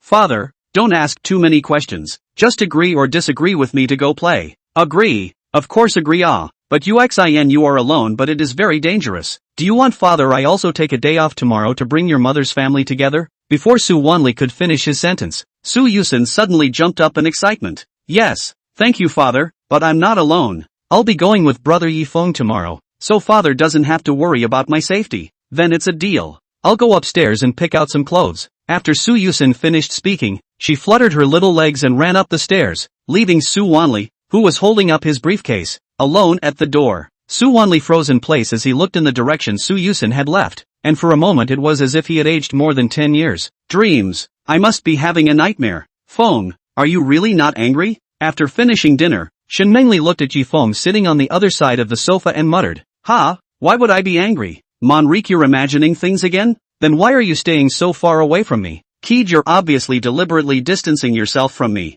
I definitely didn't mean that. I'm just afraid of another accident like today. Feng, you're clearly not trusting me like this. Hey, okay, I'll just sit over here." Looking at Shen Mengli, who was almost crying out, Yifeng had no choice but to sit over. And sure enough, in the moment Yifeng sat over, Shen Mengli dragged her body slowly to Yifeng's side. "Feng, I just saw that you've been looking at your cell phone. Is there something interesting going on?" Yifeng also did not intend to hide his tomorrow's arrangement from Shen Mengli, and told it without the slightest scruple. "It's not that I promised my student today that I'd go out with her tomorrow, so I was just looking on my phone to see if there was anything I could do." Shen Mengli knew that her mutilated body certainly could not get the experience that normal people like that have. As soon as she heard this, her mind gradually floated out of the strange girl embracing Yifeng playing together, which is like spreading a salt on her wounds. But Yifeng had always considered Shen Mengli's feelings, so he continued, "Don't worry Mengli, when there is time in the future I will also take you to have fun, and you don't care about other people's eyes on you. You are yourself, you don't need to live under other people's thoughts." After listening to Yifeng's relief, Shen Mengli's heart's uneasiness has at least a little ease, but this still cannot change her inner fear. Although Yifeng will always be at home with her, but her appearance want to keep Yifeng is simply impossible. But also where Yifeng was taken advantage of their own is impossible to stop them. So how could this reassure Shen Mengli? "Well, I've memorized everything little Feng said." "Then can you please ask little Feng to send me to the courtyard tomorrow? I'll be waiting for you in the courtyard." "Little Feng, no, it's okay, it's fine. But little Feng, since you spend so much time with your students, then can you spare some of the rest of your free time to accompany me?" "Don't worry Monique, I'll be the first to come find you as soon as I'm done with things." Yifeng spoke solemnly. "Well, that's a relief. Wastes, all a bunch of wastes, far away on a lonely island." A middle-aged woman in gorgeous makeup threw the glass of red wine in her hand to the ground, while the people around her who were kneeling on one knee dared not take a breath. "You couldn't even catch a single person in just a few weeks? Even your own strongholds have been terminated. The experts in the entire list are still no match for one of them?" Hearing this, the people around buried their heads even lower. No one dared to offend the pavilion master at this time. "Speak, you are all mute. A once-trained tool is now rebelling against the Lord. You don't even dare to fart? P.S. Thanks to Yuzu Kitchen's great reward. Currently one more chapter for 4. Hey. I'm sorry. #* and degrees Celsius $. I don't know what I'm talking about. Chapter 173, Being Capricious Once in a While. Pavilion. Pavilion Master, rest your anger. Just below the entire palace, a man in a white coat stepped out. "Whoa, doctor, do you have any insights? I don't usually see you coming out of the research lab. Are you scared too?" The pavilion master asked with a slight curiosity as he looked down at the man who had walked up to him and knelt down towards him. How can that be? That cold snake merely stumbled to victory with her fighting skills, but that's not like my babies. Here the doctor's bottom seemed to lift a lot, reaching out a hand to hold up his glasses, and continued, "I followed your orders, Pavilion Master, and have researched a large portion of modified test subjects in recent years. This is different from the previous way of spending financial resources and energy to cultivate assassins. The babies injected with the reinforced serums will be able to exert a much stronger strength than the cultivated assassins. Not to mention one cold snake, even 10 of her won't help." "Oh, doctor, your experiment has been successful?" The pavilion master was slightly surprised. In fact, as early as a few years ago she already had the idea of creating more efficient dark pavilion assassins, but the speed of Dr's research was really too slow, which made the dark pavilion's development very slow. But fortunately, with the existence of Cold Snake, it makes the dark pavilion better compared to other assassin organizations. It was important to know that not a single mission completed by Cold Snake had failed, but that also gave the dark pavilion's pavilion master a sense of crisis. You should know that as Cold Snake's reputation grows bigger and bigger, it also threatens its own danger. Maybe one day Cold Snake was encouraged by other organizations to betray himself. and through the previous observation of Xiao Yian found that she did have the behavior of wanting to leave the organization. The master of the pavilion to see the situation cannot let Xiao Yian as you wish. So the dark cabinet as the first in the list of killers, Xiao Yian listed as the primary target. But in the capture of Xiao Yian on the day of the accident, the matter is now Xiao Yian even find the door. Think also do not have to think that her goal is their own. First, the annihilation of the special operation team, and then the destruction of one stronghold after another. All these signs indicated that Xiao Yian was trying to wipe out the entire dark pavilion completely. Therefore, the pavilion master, who felt a sense of crisis, became completely nervous. I can't imagine that the Daily Falcon, too, will be pecked by a hawk one day. Before, she was the one chasing after Xiao Yian, but now it's completely reversed. However, the pavilion master didn't panic too much because of this. Xiao Yian is just one person. It's hard to believe that she alone can still destroy the entire dark pavilion? Ridiculous to the extreme. Moreover, there was now the doctor's killer weapon, which made the pavilion master's heart even more victorious. The moment she captured Xiao Yian, she was going to take revenge so hard that it wouldn't be enough to kill her by 1,000 cuts. Come on, cold snake. I'll show you that a slave can never turn over. Feng. Late at night, Yi Feng had just walked into the bedroom after washing up, and as soon as he entered the room, he saw Shen Mengli sitting on the bed calling his name. Monique, you say, is there anything else you haven't told me? Shen Mengli nodded slightly. Opening her mouth, words came to her lips but did not say them. Monique? Yi Feng noticed Shen Mengli's evasive eyes, walked into the bedroom and came to Shen Mengli's side. Tell me what you want to tell me. Aren't friends supposed to care about each other? Well, then I can say it. Shen Mengli seemed to be afraid to meet Yi Feng's eyes and buried her head low. Say it. Do you have a favorite? Feng? Favorite things. Why did you suddenly remember to ask this? Monri? Little Feng has been so kind to me. I also want to be able to do something for you. Little Feng, even if it's just a small and insignificant thing. Looking at Shen Mengli's stubborn tone, Yi Feng this time did not dissuade her from this idea. He knew that if he persistently rejected Shen Mengli's good intentions, the emotions in her heart will pile up more and more. If there is no proper catharsis, then it is also a kind of damage to the body.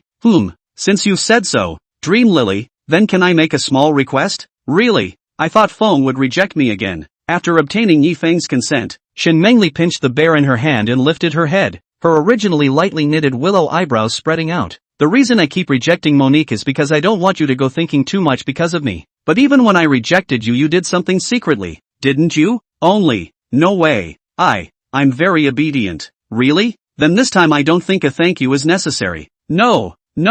Shen Mengli immediately retorted. Oh, Yi Feng revealed a meaningful smile and said in Shen Mengli's ear. And who was it that said they were obedient just now? How come you've become so rebellious now? Oh, it's not wrong to be a bit capricious once in a while. Ha. Mengli, your reason is too far-fetched. No, don't laugh at me. Little Feng, you're just going to bully me. What's wrong with me bullying you? Mengli, aren't you still capricious once in a while? Magli? Bad Feng. Shen Mengli raised those eyes with autumn waves. Her small mouth lightly opened like she was saying something, but she didn't make a sound at all. So, Feng, you'll have to bully me for the rest of my life. What are you talking about? Monique? No, nothing. Hiss. Why does it feel like you're putting a spell on me? You're not a seance master or something like that, are you? Little Fawn, I'll never ignore you again. Sorry, I was just kidding. Who? In the middle of the night, Yi Feng slightly got up and looked at Shen Mengli, who was sleeping with a bear in her arms, and couldn't help but smile slightly at the corners of her mouth, and reached out her hand to pull the quilt on her shoulder inward. Now he has been living in this strange world for so long, although with this damned system has been staring at himself, forcing himself to do things he does not want to do, and even asked himself to kidnap these girls who were originally very understandable and lovely. If it is not that he has no way to counterattack, or else the high and low to let this hook trough the system of the original violent death, the ice clear, cold and arrogant Limu Orange, the little sister next door Su Yusen, as well as the rosy and cold Xiao Yian, and then finally the intellectual and gentle Shen Mengli. Every girl here was a good girl, but the reason why he approached them in the end was for the task announced by the system. It is reasonable to say that after completing the mission, one can wait for the next mission as one wishes or have a free and easy time. But Ji Feng was not such a person from the beginning. He wanted to make amends, to make up for these girls who were hurt by his kidnapping. But, if they really knew what they were approaching them for, they would be hated by then, right? Chapter 174, Spiritual Pudding. Hey! Yi Feng heaved a heavy sigh and felt his throat slightly parched, so he lifted the covers and walked out of bed, with the light footsteps gradually leaving the bedroom. Originally closed eyes sleeping Shen Mengli opened her eyes in a flash. Gollum! Ha! After drinking the cool water he had just poured, Yi Feng came to the balcony. Feeling the cool breeze of the night couldn't help but release the melancholy in his heart. It wasn't a good idea to be bound by this system all the time. He had to step up his efforts to complete quests to get more lifetime. Although it seemed that he already had half a year of lifetime now, half a year was still not enough for himself. Now that everyone except Yuxin had unlocked the iconography, Yi Feng had also taken the time to look at Xin Mangli's iconography display earlier. It also had different 2 progresses on it, just like Xiao Yian and Limu Orange. But before the 2 of them have always had the progress rewards distributed. But when Xin Mangli's icon, as soon as it was unlocked, Yi Feng saw that her progress had already reached a staggering 99%. But this time the system did not give any progress rewards. Or is it that the system rewarded the task to itself when the kidnapping of Xin Mengli task was completed? But in addition to the lifetime inside is this marrow restoration pills. So think about it yourself as a big loss. Ugh, this day is really getting harder and harder. I have to go on another cruise with Yusen tomorrow, and I don't know,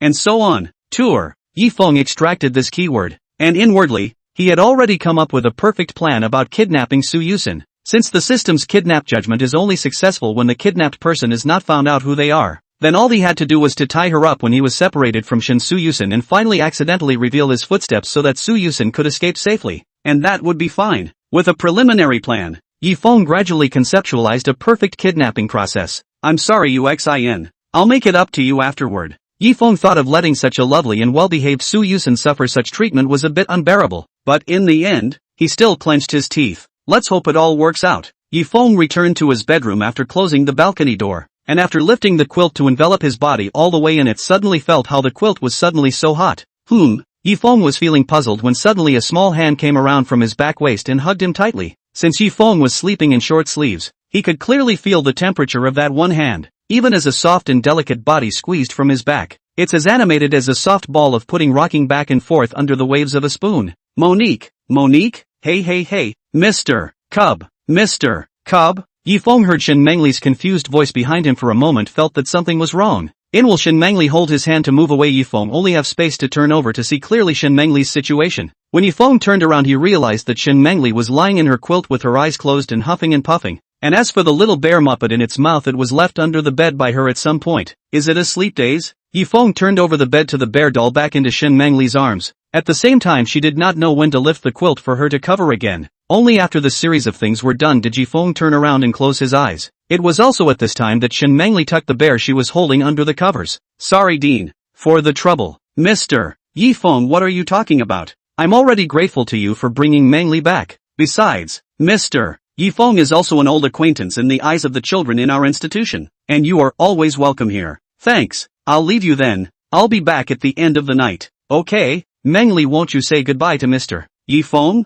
The dean lowered his head and said to Xin Mangli, who was sitting in the wheelchair, only to see Xin Mangli suddenly reach out and hold Yi Feng's hand tightly, staring straight at him. Little Feng, be careful on the road. Well, you be good. Monique, good. After a simple goodbye, Yi Feng left the entrance of the courtyard. Xin Mangli, on the other hand, watched Yi Feng's back for a long time until she could no longer see Yi Feng's trail before she withdrew her gaze. Alright Manri, let's get in there too. Okay Dean's mom. Along the way, after greeting some of the children and even one who was heading to the classroom, the dean pushed Xin Mangli to her favorite place to stay in the past, which was deep in the garden of the courtyard. Back again. Xin Mangli looked at all the familiar scenes around her, heart could not help but feel some emotion. Somehow in the past her favorite place now again here in turn feel not so perfect. If not because Yi Feng has a special situation, she would rather stay in Yi Feng's home. Even if you don't have an atmosphere like a garden, staying at home is much more reassuring. Monique, how have you been doing lately? Mother Superior eased herself down at the edge of the booth, concerned about the child she loved most. Thank you for Dean's mom's concern. Little Feng, he's very good to me now. But what? But it's always been Kid who's made a point of taking care of me, and I can't do any favors to share for him. And just looking at that makes me feel sorry for myself. Looking at Xin Mangli's downcast appearance, the dean also gradually understood how Xin Mangli lived in Yi Feng's home these days. Obviously, Yi Feng was taking care of her in every way as a way to make Xin Mangli blush. Mangli, you have to know that the reason Mr. Yi Feng chose you is not because you are able to share anything for him. His intention is just to let you have a better life. I know all of this, but I know would love to do something for Kid. Ha, looks like you've grown up too. Mangli, the dean saw something in Xin Mangli's expression and said with a smile, how does it feel to have a heartbeat? What a heartbeat. Dean's mom, don't you talk nonsense. Although Xin Mangli said this on her lips, It was not hard to tell that she just didn't dare to admit it in front of the dean with the way she was holding the bear tightly in her hands. Mengli, can't I tell what little mind you have? According to my judgment, Mr. Yifeng's good feelings towards you are also particularly high. Yo. Really? Really? Seeing the dean say so, Shen Mengli, who was still hiding her small mind, immediately stopped acting, and hurriedly pushed the wheelchair to the dean's front and asked seriously, Mother Superior, please finish your sentence. P.S. Thank you for the reward from Yuzu, I owe you 5 more chapters. I'll try to make it up at the end of the week. Thank you for the support of the readers of the Grandmasters. For me, the Grandmasters love to read this book. I have been very satisfied. Love you. Oh. Chapter 175, Learning. I want to learn. Alright, Monique, don't shake me. I'll just tell you. The dean's arm was shaken back and forth by Shen Mengli, as if it had been plastered with an ointment that could not be shaken off. Looking at Shen Mengli's big eyes that longed for truth, the dean spoke his judgment. Mengli, haven't you noticed that Mr. Yifeng would freeze whenever he looks at you? Hey, yes? It seems like you're still not observing carefully enough. From the very first day when Mr. Yifeng came to the courtyard, I noticed that he acts a beat slower when he sees you. Really? But what does that have to do with Mr. Yifeng having a crush on me? Mengli, then let me ask you, how was your heart when you and Mr. Yifeng locked eyes? Very, very happy. Why are you happy? Well, Shen Mengli pursed her rosy lips and murmured shyly, because Feng is looking at me. That's not right, Dean said with a smirk. How is this right? Dean's mom, where are you making it clear? Shen Mengli muttered, her little mouth looking anxious, when she heard the dean say that it had aroused her curiosity. Monique is such a little twit. The old dean reached out and nudged her forehead. This means that Mr. Yifeng is attracted to you. It's very likely that your appearance or personality is very much to Mr. Yifeng's liking, very much to Keith's liking. Shen Mengli's mind gradually floated back to the scene of that day when she forcefully kissed Yifeng. At that time, she was so focused on her nervousness and enjoyment that she completely ignored Yifeng's performance. I vaguely remember that Yifeng at that time looked like he had a serious expression, but from his reaction it seemed that there was a hint of shyness in it. It's hard to believe that Feng is really. Mother Superior, are you telling the truth? Whether it's true or not, this is actually something I can't guarantee, but I can only tell you based on my intuition as a woman. To learn.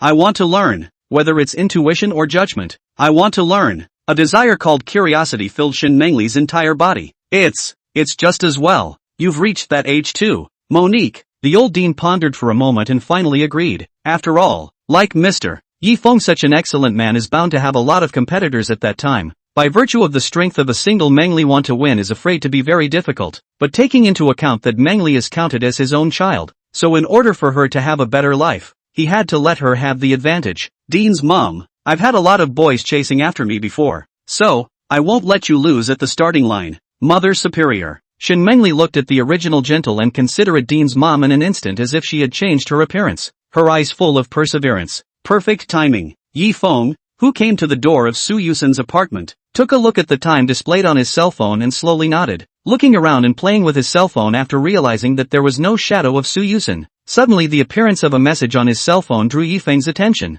A man was brutally murdered in his home by. Looking at the title's subsequent fonts being blocked, Yifeng's curiosity drove him to continue clicking on it. The moment the message was tapped, the second half of the blocked content was fully revealed. The culprits were wild mushrooms picked in the wild. Looking at the title that was fully displayed, Yifeng turned off his cell phone speechlessly. Better to look at the view in the distance. After a while Yifeng heard a sound of leather boots coming from the villa area. Looking for the sound, Yifeng saw a small and delicate figure running from the gate to his position. Brother Yifeng. Only to see Su Yusen wearing a small pink European-style long dress running in their direction. Golden yellow double ponytail with white lace small short socks is like a doll from the fairy tale out of the doll-like cute. I'm sorry Brother Yifeng for keeping you waiting. No matter. I've only just arrived a little while ago. No, late is late for me. Su Yusen held her head closer and gradually walked to Yifeng's side, revealing a serious look. So in order to prevent letting me make a mistake the next time, also ask Brother Yifeng to punish me like last time. Ha? What are you talking about?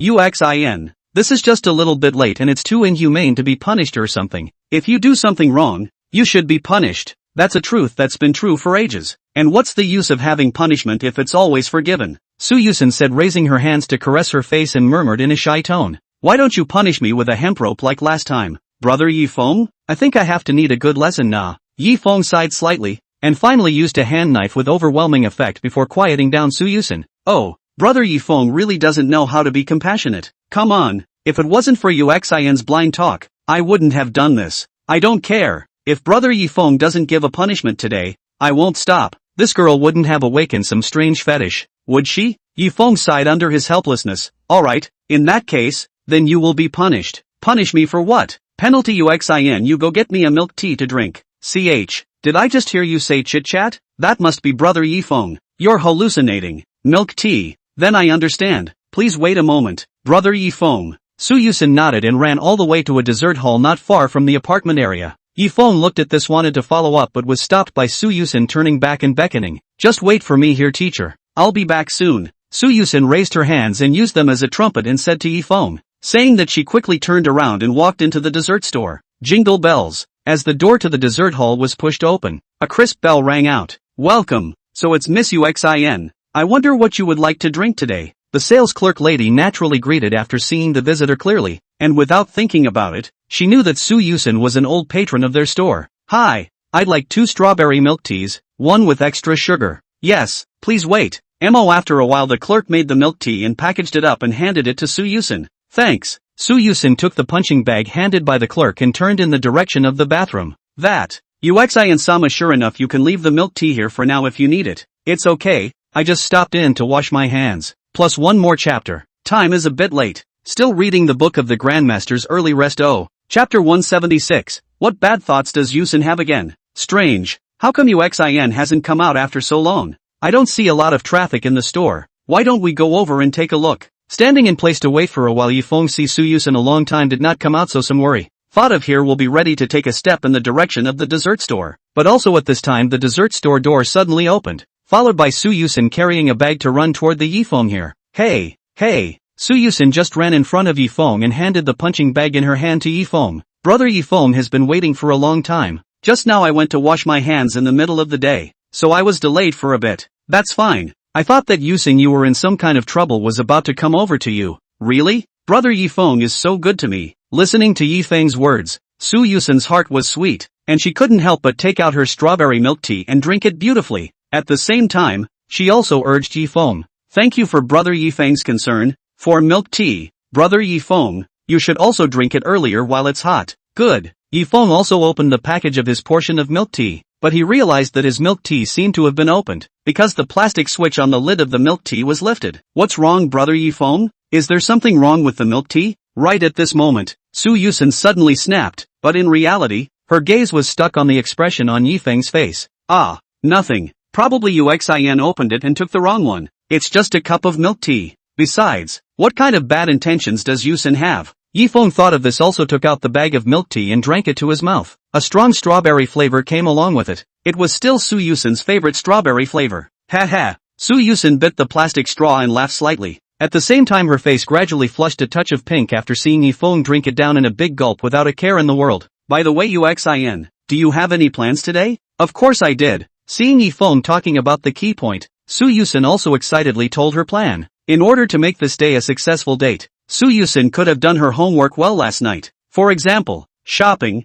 movies, dinner, and other behaviors that come up on a date she has to carry out once in a while. Brother Yifeng, let's go shopping? Yeah, I've got some things I want to buy too. Yifeng had gone there with the mindset of accompanying Yusen to have fun, and it just so happened that he also planned to buy some things. Hey, what are you buying, Brother Yifeng? Some small objects and such, I guess. Yifeng thought of here, suddenly remembered Shen Mengli seems to dress up and the appearance is very simple. Even her long white hair is not hairpin decoration and so on. He also want to not buy some of these small objects to let her happy it. Whoops. Seeing that Yifeng seemed unwilling to tell himself, Yusen didn't press the matter further, but secretly kept a watchful eye. Brother Yifeng were here. After arriving at her destination by cab, Yusen bounced to the center of the square, turning to look at Yifeng's heart full of joy. Is this the commercial plaza you were talking about, Yuxin? Looking at the surrounding area is full of towering buildings, as well as people coming and going to spend money and have fun. Railing Yifeng also cannot help but marvel at how rich the urban atmosphere of this place. Hey,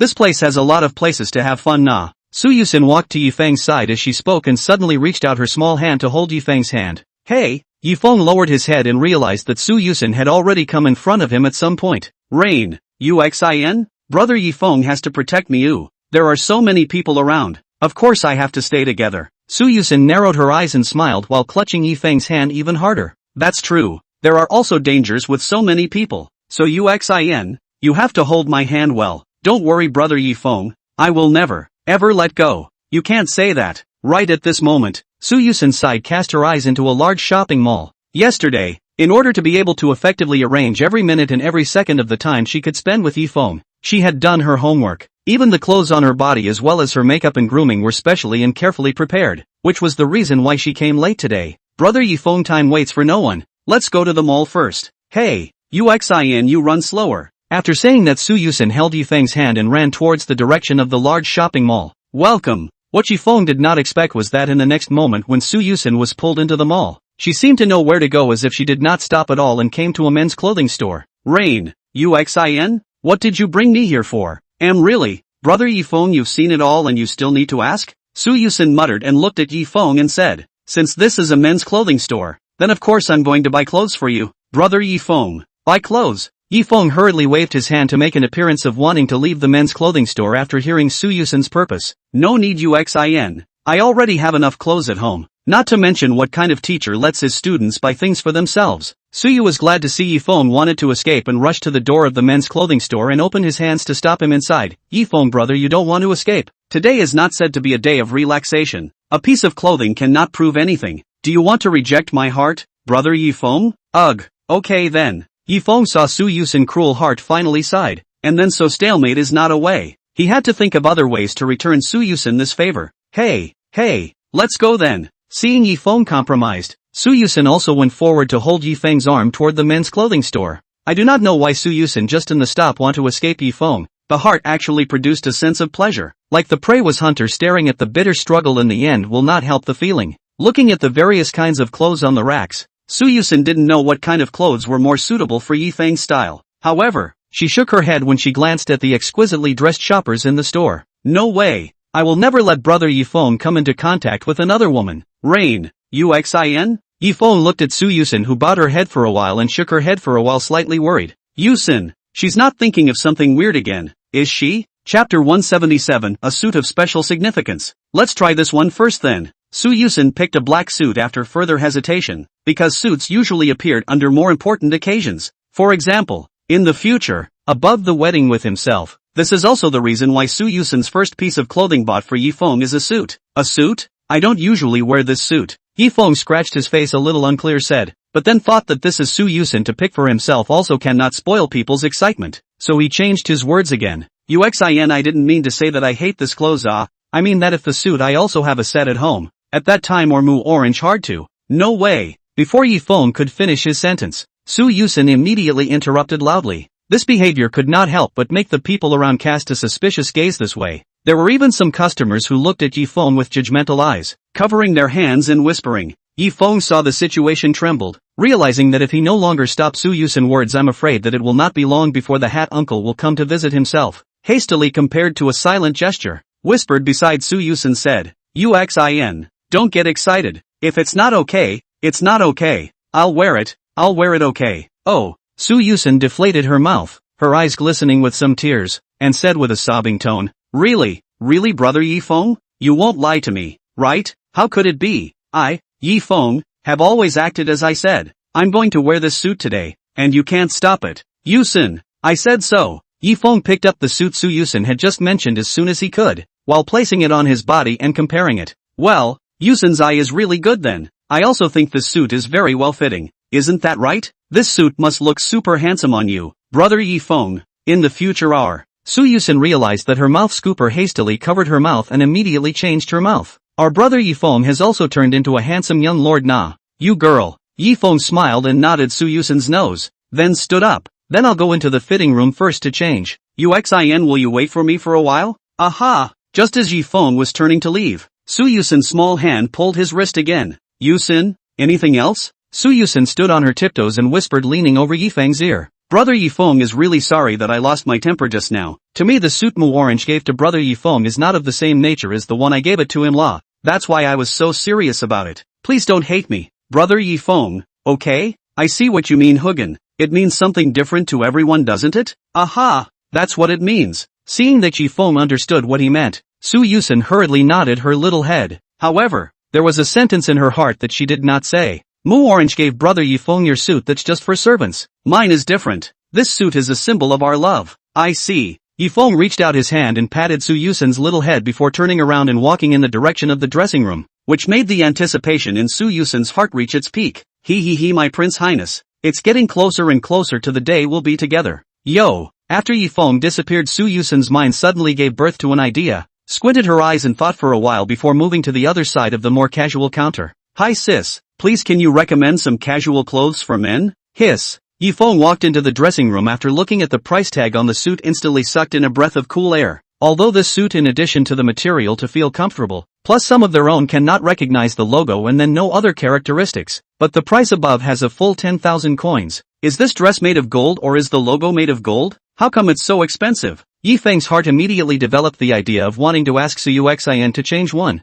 but considering Su Yuxian's urgent appearance just now, it seems that the suit in his hand can't be worn without thinking about it. It's just a big deal. The big deal is to wear a little. When the time comes to buy their own bite, it's rare to go shopping with Yusen once. Not to coax her into a good night's action can be difficult to do. Thinking of this, Yifeng heart is no longer a burden, and immediately took off his jacket and put it on the hook of the locker room, and put on the suit in his hand. Rustling. After Yifeng completely changed into the suit and took a look at the mirror in the dressing room, the original youthful appearance of the young man in the suit, the temperament of the instantly matured a lot. It really looks like what Su Yusen just said, like a nobleman of a big family. However, Yifeng himself did not feel any change. For him, even if he put on a white undershirt, he will not have the slightest problem. That'll do, won't it? Yifeng straightened the collar of his suit, unscrewed the door of the locker room and walked out. The moment Yifeng opened the door, he suddenly felt some resistance in front of him, and then heard an ouch. It's broken. He hadn't opened the door and bumped into someone. Realizing this, Yifeng hurriedly stepped out of the room, wanting to confirm how the situation was with the person outside the door. But why was the voice so familiar? Sorry about how fast I just opened the door. When Yifeng saw the person standing outside the door, he was stunned in place, because the person outside the door was no other than Su Yusen, who was holding a pile of clothes. Yusen?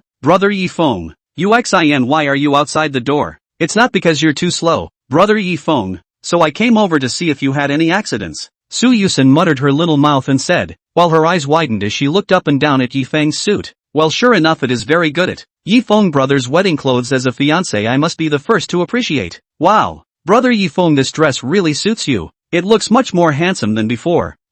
Thanks for the compliment, Yuxian. But just now I looked to see if the price of this dress is a bit too expensive. Expensive? My daily pocket money is more than that. So don't worry, brother Yifeng. As for the price, I've already paid for the clothes in advance. When the time comes, brother Yifeng, you just need to take it away.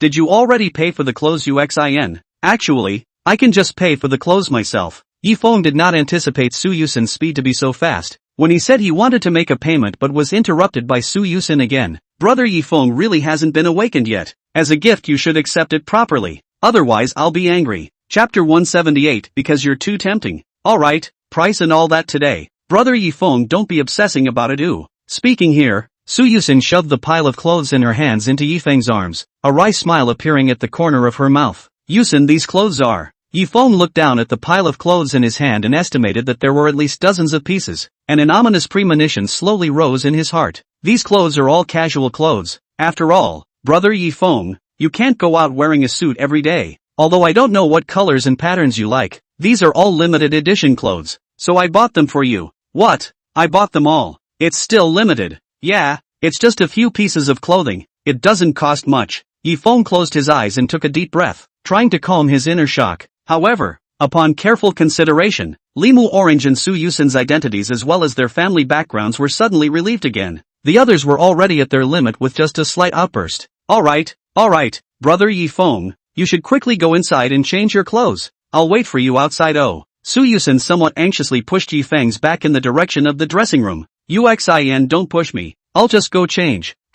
With the locking sound of the locker room door ringing out, only then did the rustling sound of changing slowly come out from inside. Su Yusen stomped her little foot in exasperation at the sight. Really? To change clothes, brother Yifeng has to lock the door. What's there to be afraid of in a big man? It's not like I'm going to eat him. Ugh. Looking at a pile of clothes in the organizer, Yifeng suddenly felt his head was big. In fact, he did not like to go out much, but rather more inclined to the feeling of squatting at home. After all, before he came to this world, he was a pure home squatting lover. After randomly picking a casual dress, Yifeng unlocked the door and walked out towards the door. Su Yuxian saw the sound coming from the locker room and looked back behind her. and she saw Yifeng standing behind her. How about it, Yusen? I think the clothes inside are all pretty much the same. Wearing one to make a sample should be enough, right? Oh, Yusen did not think that Yifeng acted so casually, while Yifeng did not pay attention to quietly put a string of keys from nowhere into the pocket, followed by two small hands crossed his waist and said to Yifeng,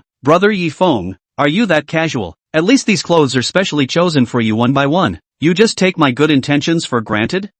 This, in a word, no. If you don't try them on one by one, how can I know if they're suitable for you or not? So please hurry up and go in. Okay, I'll go. Yuxin, don't push me. Yifeng had no choice but to agree to Yusen's request, and when he thought that there were still so many clothes he hadn't tried, a wave of fatigue spread throughout his body. Only after seeing Yifeng walk back into the dressing room did Yusen stop there. After comparing an okay gesture towards the clerk slowly nodded her head, switched the sign that the store was open to closed, and walked out towards the outside of the store. Obviously this was all Yusen's handiwork. After confirming that there was no disturbance from outsiders, Yusen took out her keys and turned toward the direction of the locker room. Why is this short sleeve pink? Did Yusen really choose her clothes well? Looking at his body wearing a pink body shirt printed with cartoon characters, Yifeng was about to take it off when he heard a sound coming from outside the door. Sorry, this room is occupied. Yifeng thought that there were other customers trying on clothes, so he carefully reminded. Ring, click. But the next sound Yifeng heard felt wrong, because it was clearly the sound of a key being inserted into a door lock. What's going on here? Could it be that some big guy snuck in here with a special fetish and wants to do something to me? As soon as he thought of this, Yifeng hurriedly reached out his hand and tightly pressed the door to prevent the people outside from coming in. Feeling a push outside the door, Yifeng's speculation in his mind was also much more certain. There must be a stingy man outside the door who was craving his body. If he triggered any defeat CG himself, he would be disgusted for the rest of his life. Listen up, pervert outside the door. If you dare to take a step into the room, my Yifeng's fists are not vegetarians. I'm not a pervert. At this time outside the door suddenly sounded Yuxin's voice. Yifeng heard this voice froze in place, did not react for a moment, but also in this gap Yuxin saw the opportunity to bring the body to the force of a squeeze will open a doorway drilled in. Hey Shu. Hey. Yuxin. You stay here for a while. Brother Yifeng doesn't have time to explain. The moment Yusen drilled in, she pressed her delicate body towards Yifeng's arms. Feeling this warmth, Yifeng instantly stiffened in place. Ha! Yusen buried her head into Yifeng's chest, breathing heavily, those big emerald green eyes staring straight at Yifeng's chest. Huffing. Rain. Yuxin? Looking at Yusen, who was in a somewhat strange state, Yifeng held Yusen's shoulders and asked with concern. Yusen, are you okay? Brother Yifeng. I. Looking at the small face red Yusen, Yifeng always feel that the atmosphere is somewhat subtle. When he wanted to push Yusen did not expect Yusen with the loss of sanity like lifting the t-shirt drilled in. Ha. Yusen, stop it. Just as Yifeng was about to lift Yusen out, who expected Yusen to run towards Yifeng's collar one by one, just like a little hamster running around. Dang. Only to see Yusen's little head grow out from Yifeng's collar, while also making a look of extreme excitement. Yifeng looked at Yusen, who was close by, and closed his eyes doing deep breathing. Yusen, if you keep being naughty I'll have to use my exclusive stunt. Oh, then I'd like to see what you can do to me. Brother Yifeng. Bang. Oh, Brother Yifeng, you don't know how to be compassionate at all. On a bench inside the mall, Yusen covered her head and pouted. Yusen, you're so mean. Do you see what you've just done? It's not because you're too tantalizing, Brother Yifeng. P.S. Extra first chapter. We'll continue with another chapter later. Currently 03 chapters. OVO. Chapter 179, Nowhere to Run. Looks like Yuxin, you still need a tap on your little head. Yifeng moved his wrist in front of Yusen and looked at Yusen with a fierce smile. Woo! Yusen scooted her but towards the other side of the bench as if she had received some kind of shock. Obviously Yifeng's pounding on her in the locker room had worked wonders. I just want to get closer to you, Brother Yifeng, more often. There's no way you can be this close to Yuxin. Did you drill your head out to be a two-headed ogre? Hey. Yusen also realized that her previous actions had gone a little too far, but she didn't want to be like this. But for some reason sharing a room with Yifeng, her heart instinctively inspired a potential, urgently wanting to get close to Yifeng. Yusen, you need to reflect on yourself. I think I've pampered you too much. Yeah. So Brother Yifeng, you have to punish me in order for me to realize where my mistakes are. Yusen said here, leaning her two hands together, making an appearance of wanting to turn herself in. Come on Brother Yifeng, please don't take into account the affection between us. A bad boy like me should be punished properly. Okay Yuxin, don't say things like that again in the future. I know Yuxin is a good kid. Really? It wasn't until Yifeng said these words that Su Yusen's originally crafty gaze instantly converged. It was like a fox had suddenly turned into the appearance of a white rabbit. Brother Yifeng, you're not funny like that. I'm just being honest. Yuxin is the most energetic girl I've ever seen.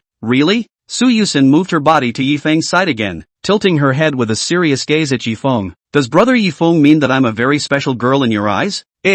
Yifeng thought carefully according to the aspect of each person's personality and behavioral habits. They were quite special. Then it is also true for those who are individually split up and counted. Yes, Hugin is special. Hey, Su Yusen laughed foolishly again. But whenever she heard Yifeng say this about himself, the joy in her heart was inevitably not hidden. By the way, Yuxin, are those clothes you mentioned really okay? You can rest assured about this, Brother Yifeng. The clothes that I bought, I have long since had the store clerk pack them up and send them to your doorstep. Brother Yifeng. Actually, Yusen has too many of these clothes. Otherwise. Alright, Brother Yifeng, I'm almost rested. Let's continue moving forward. After passing through the promenade, Su Yusen then led Yifeng to a movie theater. Yusen, are we going to see a movie? Yes, recently a movie came out that I'm very interested in, so I really wanted to bring Brother Yifeng to see it with you, but yet I never had the chance. But today I don't think I'll be missing it. I can see that you really like this movie. Yuxin. So what's the name of this movie? Call it Nowhere to Run. Nowhere to Run? Why does it sound like a suspenseful movie? Do you like this genre, Yuxin? Not at all. It's actually about. Su Yusen was about to give Yifeng the science, but suddenly thought that she couldn't dramatize it at this time. Even though she had already seen it many times, the significance of bringing Yifeng here was different, because what was told in the movie would be crucial to whether or not she would be able to get along well with Yifeng in the future. And it was also a good opportunity for her to observe Yifeng's attitude towards the plot of the movie. It speaks of? Yusen, could it be that you've already read it? Yifeng inquired curiously. No, before has seen this movie promo just some memory. So Yifeng brothers want to listen? It's okay, Yuxin. After all, we're both going in to see it later, so it's the same whether we talk about it or not. Alright then, Brother Yifeng, wait for me for a while. I'll go buy a bucket of popcorn to eat while I relieve my boredom. Yusen, why don't I just go? I've already busted your butt enough today. I've said that you don't need to care about it. Brother Yifeng, you don't need to be so clear about the expenses. Because sooner or later we'll be together forever. What's mine is yours, and what's yours is mine. Then Yuxin, just take all the rest for a while. Just leave the popcorn to me. Okay then. Su Yusen finally agreed. According to the love manual she read inside, there is said, love needs both sides to give, so that the love is also more long-lasting. It didn't take long for Yifeng to walk over with a large bucket of popcorn as well as 2 cups of happy water, and it just so happened that it was also time for the ticket inspection. It was as if Su Yusen and Yifeng had a heart-to-heart. One of them took the happy water, and the other handed the movie ticket in his pants to the other. Pinch, hey. Su Yusen also noticed this, and after nodding slightly towards Yifeng, she handed the movie ticket in her hand to the ticket inspector. It was hard to come to the exhibition hall according to the seating plan. Yifeng looked around and found that there was not even a single figure around except for himself and Su Yusen. What's wrong, Brother Yifeng? What's wrong? Su Yusen seemed to have anticipated everything and took a sip of happy water after sitting in her seat. Yusen, are you noticing something wrong? I'm even wondering if we're in the wrong showroom. Why does Brother Yifeng think so? Didn't we specifically confirm the numbered seats in the exhibition hall when we were in the showroom earlier? But Yusen, look around, there isn't even a single person around. Hey. Well, at least the mall is full of people, but it's quiet as hell here. It probably happens to be because no one is watching the show at this time of day. Isn't that better? Spending only $2 ticket is the equivalent of covering the entire movie. Su Yusen said and reached out her hand to pull the corner of Yifeng's coat. Alright, Brother Yifeng, sit down. The movie is about to start. Okay then. Perhaps he was being overly sensitive, and what Yusen said wasn't unreasonable. Come on, Yusen. I'll give you the popcorn. Hey, Brother Yifeng, aren't you eating? I'll just have a few bites now and then. I'm not particularly hungry right now. Then, well, you have to watch the rest of the movie carefully, Brother Yifeng, but I'll be supervising you all the time. Although he didn't know what Su Yusen meant in her words, Yifeng still agreed. The subject matter of the movie was generally acceptable to him as long as it wasn't boring. Stab. As the lights dimmed and the entire movie hall went quiet, the two just turned their attention to the movie. P.S. I'll add a second chapter, and I'll make up the remaining 2 chapters 10 tomorrow. Chapter 180, Delicious Popcorn. Honey, I'm not going to let you get away. In the scene, a sultry-looking woman is holding a scalpel against the body of a man bound in the basement. The man's mouth was gagged with rags and his eyes were wide with rage as he looked at his girlfriend in front of him. a kind of anger and disbelief filling his entire body. Why? Why did my trusted girlfriend turn out to be like this? Divorcing my family, picking on my friends, screwing up my career, only to show up out of the blue to comfort me when I'm at the lowest point in my life, never showing a hint of abnormality or getting tired of my occasional anger until... It wasn't until after everything that was holding her back was gone that she bared her fangs to herself. Seeing this, Yifeng shivered as if he had been stimulated by something. The female lead in this movie seems to be suffering from a mental illness called sickly love, right? No wonder she acted like that towards the male lead. It's scary to think about it now. It's a good thing I don't have people like that around me, or I'd be in for a real old-time crime. Thinking of this, Yifeng lightly breathed a sigh of relief and suddenly became much more comfortable. But suddenly he realized that Yusen, who had been hugging and eating popcorn before the start of the movie, had not moved by this time. Could it be that Yusen was mesmerized too? Yifeng sneakily inclined his head to look at Yusen, but the next scene almost scared him alive, only to see Yusen curving the corners of her mouth to reveal a bizarre arc, staring straight at herself with wide eyes, the popcorn in her hand hanging in the air like she was putting all her attention on herself. Yeah, Maple, brother. Yusen opened her small mouth and read Yifeng's name in an extremely oozing tone. And a cold and piercing breath stuck in every corner of Yifeng's body like an ice pick. Yifeng's body was instinctively scared to get up from his seat when he saw this. Just at this instant, Yusen's small hand grabbed Yifeng. Hey, did I scare you, brother Yifeng? Yusen you. Only after hearing Yusen's normal tone did Yifeng come back to his senses and turn his head back. Seeing Yusen with a look of pleasure, his heart was both ashamed and angry. Good you, Yusen. You even dared to tease your teacher. Yifeng then realized that he was fooled by Yusen's performance, sat back in his seat and skillfully drew out his hand knife, wanting to give the mischievous Yusen a scoop on her little head. But Yusen seemed to anticipate what Yifeng wanted to do, hastily grabbed a handful of popcorn and stuffed it into Yifeng's mouth. Oy vey. Well, aluminum core. Yifeng could only feel a bunch of popcorn constantly going to his mouth. Kawawu. Only to see Yusen covering her mouth and sneering. Yifeng subconsciously realized that something was wrong, but his mouth was blocked by the popcorn, had to chew down all the popcorn. At the same time, he reached out his hand to stop Yusen's movements. Click click click. Yuxin don't. After eating the popcorn that prevented him from opening his mouth, Yifeng also finally had a chance to speak and hurriedly opened his mouth to stop Yusen. But Yusen had long been aware of it, holding the popcorn bucket in one hand and sidling to the other side, squinting her eyes and falling into her own world. Delicious. The flavor of the popcorn. It's so delicious. At the same time, a loud noise rang out on the movie screen, resounding with the screams of the hero. Ouch, my little ancestor, yeah. Yifeng saw that he was still a step slow, hurriedly drew out the toilet paper in his pocket and handed it to Yusen. Yusen, hurry up and wipe your hands. How could you? Ha-hoo. Yusen didn't take over Yifeng's toilet paper to wipe up until she turned back to her senses. And even though her heart was already excited beyond belief, her face still made an exasperated expression. Humph. I've given you a bite of the popcorn. Brother Yifeng, aren't you satisfied yet? The rest is all mine. I'm not going to give it to you. Brother Yifeng, am I running for popcorn? Yuxin, where you feed popcorn like that? Strange place? Yusen spread her hands, pretending to be uninformed, and said with a crooked head, there's nothing strange about it. Surely there's nothing strange about the fact that you're destroying evidence here. Swish. Just then the movie also showed the full end of the show, and the drab showroom lit up.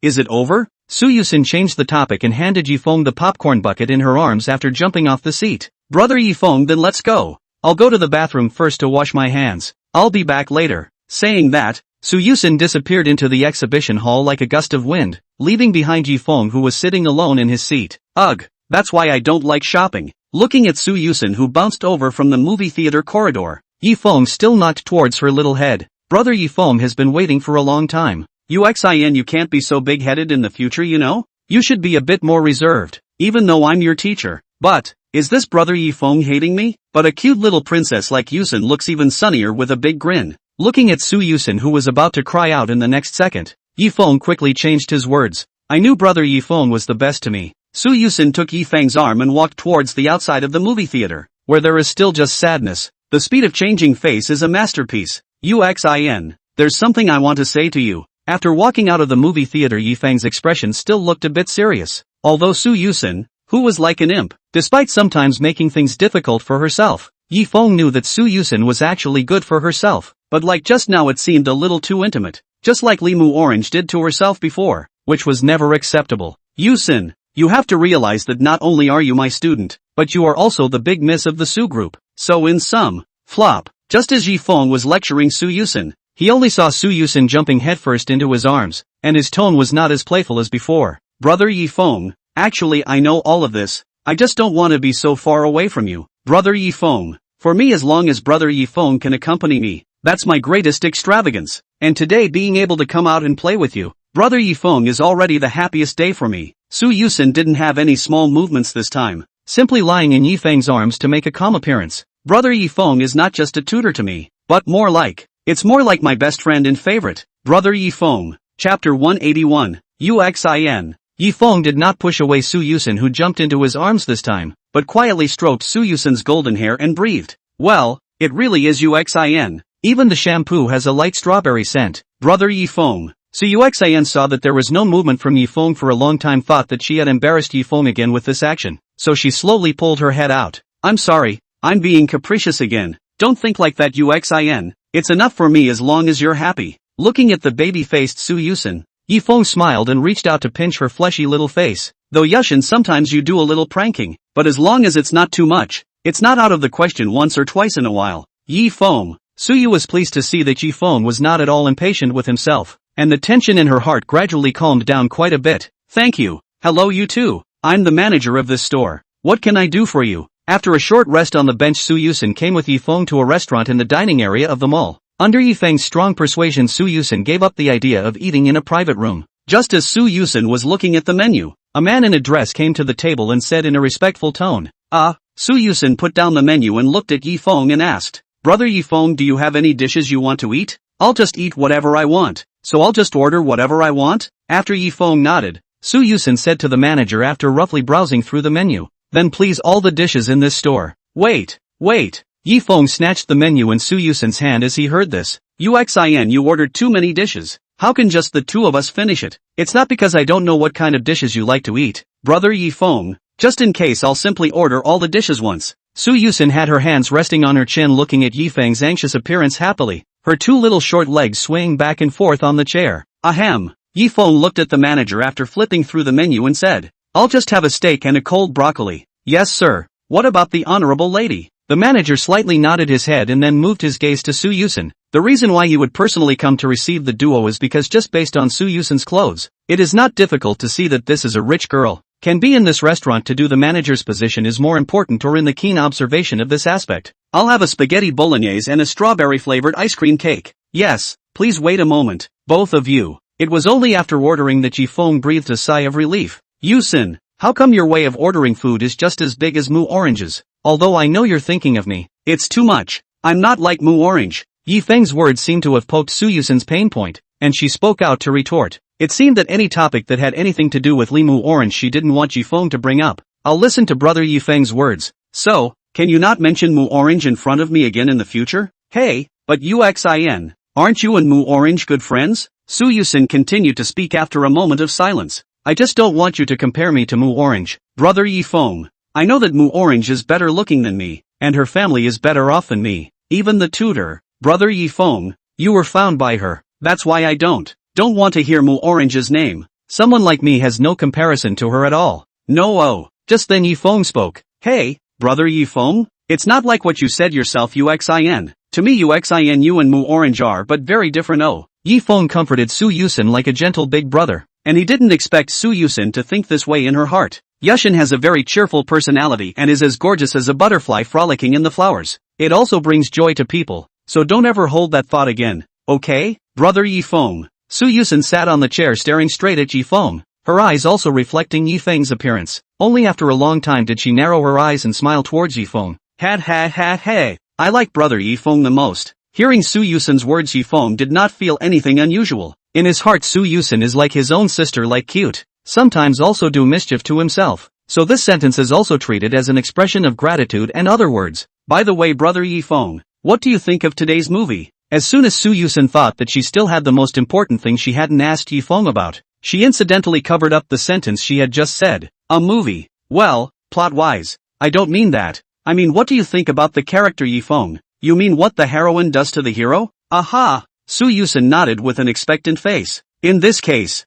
Yifeng thought for a while, speaking his inner thoughts. Personally, I don't like it too much, because this kind of like with forced possessiveness doesn't consider the other party's feelings at all. And this kind of love is also doomed to be not long-lasting. And in the end the end of the Yuxin you have also seen. This is simply considered to be the worst possible ending. But it doesn't feel like a bad ending to me. Doesn't the heroine still get the hero in the end? Yuxin, this idea of yours is just wrong. First of all, illegally imprisoning someone and causing mental effects is not allowed according to the law. Moreover, if the two are in the way of lovers, that's all the more reason to understand each other instead of doing such extreme things. But it's all the fault of this male lead who got entangled with the other female supporting characters. Yeah, then he who got this result deserves it, Yusen muttered, while looking at Yifeng with a hint of odor mixed in her eyes. Strange, why does it feel cold behind me? Yifeng moved his body and then continued to explain, but Yuxin, didn't you realize that every time it happened in the plot it was a misunderstanding? The hero wants to explain to the heroine is the heroine did not listen in the heart, which led to further rupture of their relationship and caused a big trouble. Oof, Yusen pouted and looked at Yifeng, not knowing what she was calculating in her heart. Damn it, it seems that brother Yifeng isn't the type of person who has a special fetish, but why did he do that to me at home before this? I don't get it. Chapter 182, Sewer Escape. Hey, are we leaving already? But the sun hasn't set yet. After finishing the meal, Yifeng took Yusen to the outside of the mall. According to Yifeng's words was that he had to go home in the afternoon to prepare for the lesson so that he wouldn't make any mistakes when he gave Limu Orange a lesson tomorrow. I'm sorry Yuxin. As you know right now I'm teaching both you and Mu Orange, so it takes a little longer to prepare for the lesson. Ugh, but obviously there's so much more we haven't done, Yusen said with a downcast expression. She also planned to go to the amusement park with Yifeng next, and the two of them rode the Ferris wheel at the time of sunset, and subtly expressed her feelings to Yifeng when the Ferris wheel reached the top. Now it seems that everything is in vain. I'm sorry Yuxin. Even though I would love to continue playing with Yuxin, I don't have much time left, but I promise you that in the future whenever we have time we'll also have a happy swim like today, okay? Well then. Of course Yusen wouldn't lose her temper with Yifeng at this time, even though there were 100 reluctances in her heart. In the end, she had no choice but to compromise. But brother Yifeng, you must contact me when you're free, or else I'll order another table for you to eat all the food. Yuxin raised her pink fist signaling that Yifeng would have serious consequences if he deceived himself. Don't worry Yuxin, I will honor our agreement. Then I'll excuse myself for now. Yuxin, remember to contact me when you arrive home. Aha. Yusen nodded and waved her little hand towards Yifeng to say goodbye. Obviously she had overlooked one thing, and that was that Yifeng would never be able to leave her side without her being safe. Watching Yifeng's back disappear into the crowd, Yusen also sighed and prepared to return home. Really, if only Limu Orange wasn't in this world, that way I could spend all day with brother Yifeng. When Yusen thought of the sight of Limu Orange staying with Yifeng tomorrow, her heart could be very hard. No, I have to find a way to monitor Yifeng's every move. If Limu Orange forcibly hijacks my brother Yifeng, that would be bad. Someone of her character might really do something like this. Yusen hurriedly walked towards the side of the road that was less crowded from the mall so that she could quickly get a cab. Today in Yifeng out to play the Matershi, but especially in Suani said no bodyguards and so on. So home also have to go back by themselves. Just as Yusen walked to the street and was about to stop a cab coming in the distance, suddenly a large hand with a moist pad covered her mouth. Yusen's blue eyes instantly widened. As a great lady she certainly knew that she was being targeted. Well, no, help, brother Yifeng. Yusen instantly thought of Yifeng's appearance, forcefully breaking the hand of the person who covered his mouth to break free. But how can her strength alone be the opponent of the kidnappers? Coupled with inhaling too much gas into the paddles of the cause soon fainted. Yifeng saw Yusen by their own fainted instantly relieved. While no one around the discovery of a hand will Yusen hugged up, quietly into the side of the alleyway.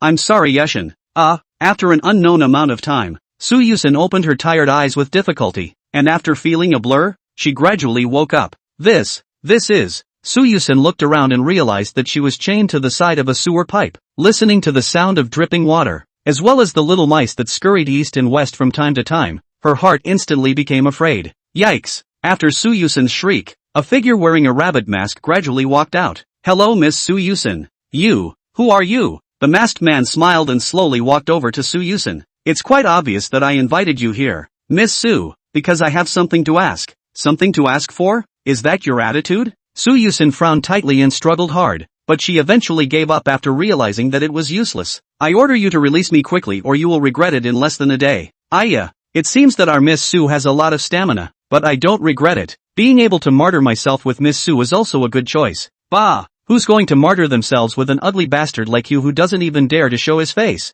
I'm sure Miss Su would like to leave safely as well, right? After all, You have important people too, don't you? Yusen also gradually calmed down after a moment of silence. As soon as the masked man said the words about the important person, Yusen's face no longer had a childish aura. Instead, it inspired a kind of seriousness of being a big lady of the upper echelon. So let's talk about your terms, shall we? The reason why you brought me to this place, you have an agenda too, right? Oh, I can't imagine that Miss Su accepted it so quickly. It really surprised me. The masked man seemed to sense something when he spoke, and his speech became faster. My condition is simple, and that is, I hope that you, Miss Su. Suddenly there was a violent noise coming from the sewer, and the masked man's attention was immediately drawn to it. What a guy! As the echoes of the sewers gradually let up, there was no more movement except for the occasional squeak of a rat. The masked man felt bad and pretended to be scared as he pulled out a key to unlock the chains on Yusen. Go! I'll kill you if you dare to play any little tricks. As the masked man was in a hurry to bring Yuxin to another place that was not easy to be discovered, he deliberately exposed his back to Yuxin, and right under Yuxin's body there was a narrow cave. Don't pull any tricks, or else watch out for me. Just as the masked man spoke, Yusen's body's fatigue dissipated quite a bit, and immediately saw the opportunity to drill in towards the cave's location. What? Come back here, you little brat. The masked man hesitated half a beat to turn back. Want to catch the escaped Yusen when it has been a step too late. Watching Yusen escape from the cave will be angry roar. But it was too late. Yusen had already run out towards the other side. Who? Yusen gasped for air and ran towards the end of the sewer. Suddenly a glowing staircase appeared in her eyes. Looking at this scene, Yusen, as if she saw the light of day, exerted her last strength to crawl towards the sewer. Don't! Never get caught. P.S. I've added one more chapter. There's still one left, so I should send it out later. Finally, I'm going to finish adding more. Oh. Chapter 183, The Unspeakable Truth. Phew, this is finally done. Yifeng slowly took the mask off, while throwing the outerwear and mask on his body into the sewer. Looking at the cave where Yusen escaped, Yifeng's heart was also mixed at this time. Gotta get out soon. One more person to compensate in the future. Jingle bells. With a cell phone ringing, Yifeng, who was standing not far from the mall, put his cell phone call through. Hello? Oh, ooh-hoo. Rain. Yuxin. What's wrong with you? Brother Yifeng, can you come find me? I don't know where I am right now. Yusen's cries came from the phone, and the more Yifeng listened, the more his heart stung. Okay, Yusen, you send me the location, I'll be right there. Just as Yifeng was about to move to turn off the phone, Yusen hurriedly spoke. Don't! Brother Yifeng, don't hang up, please. Yusen spoke with a slight sobbing tone. Even her voice became a little shaky. Well, Yifeng just faintly said a good word and stopped talking. The burden in his heart nowadays was increasing with the kidnapping of the girls, which had also caused a lot of damage to his spirit. After a few minutes, an MO about Yifeng according to Yusen sent over the address into a hidden narrow road. Can look around or not found Yusen's traces, so the cell phone will be placed on the mouth. Call up Yusen. Yusen, I've arrived. You can come out now.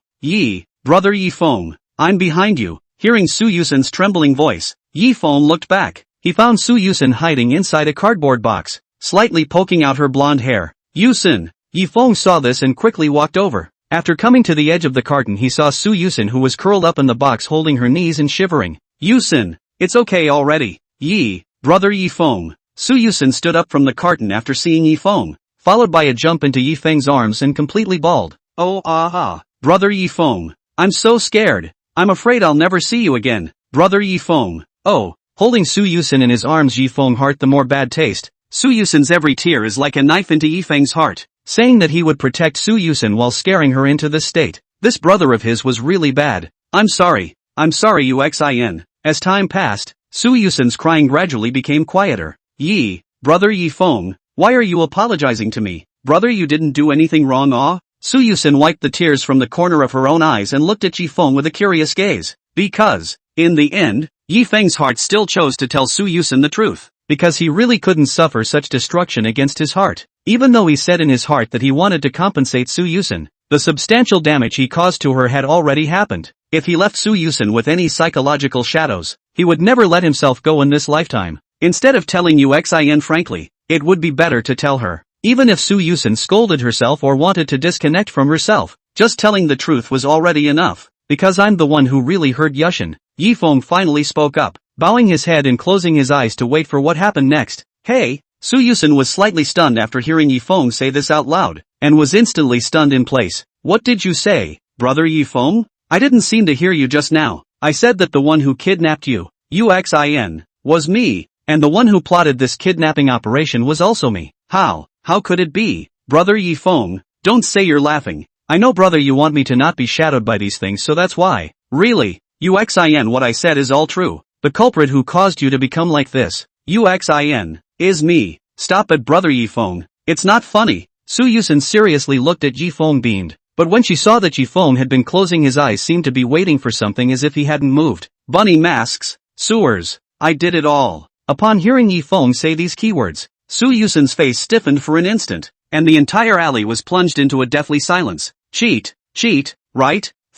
Why? Yusen looked at Yifeng with a puzzled expression, as if she wanted to get an answer from his words. Why are you doing this, brother Yifeng? Is it because there's something about me that annoys you? Hearing Yusen's trembling voice, Yifeng opened his eyes and looked at Yusen who was gazing at himself. Hugen, I'm sorry. No, don't apologize. I don't want to hear you apologize brother Yifeng. I just want to know the truth. Why did you do this, brother Yifeng? Why? Yusen's mouth kept asking why, because she only wanted to hear this answer. She was afraid that Yifeng had contacted her just for this purpose, and that the previous and even today's time together was all a sham. I'm sorry Hugen, I have secrets I can't tell. Secrets that can't be told? Even I can't tell it? Yifeng didn't answer Yusen's question, but he also gave his answer in disguise. Could it be that you already had this idea for today from the very beginning, brother Yifeng? Yusen's emerald green eyes gradually became dull, and the previous sunny and lively also became dead. Yes, deception. It's all a lie.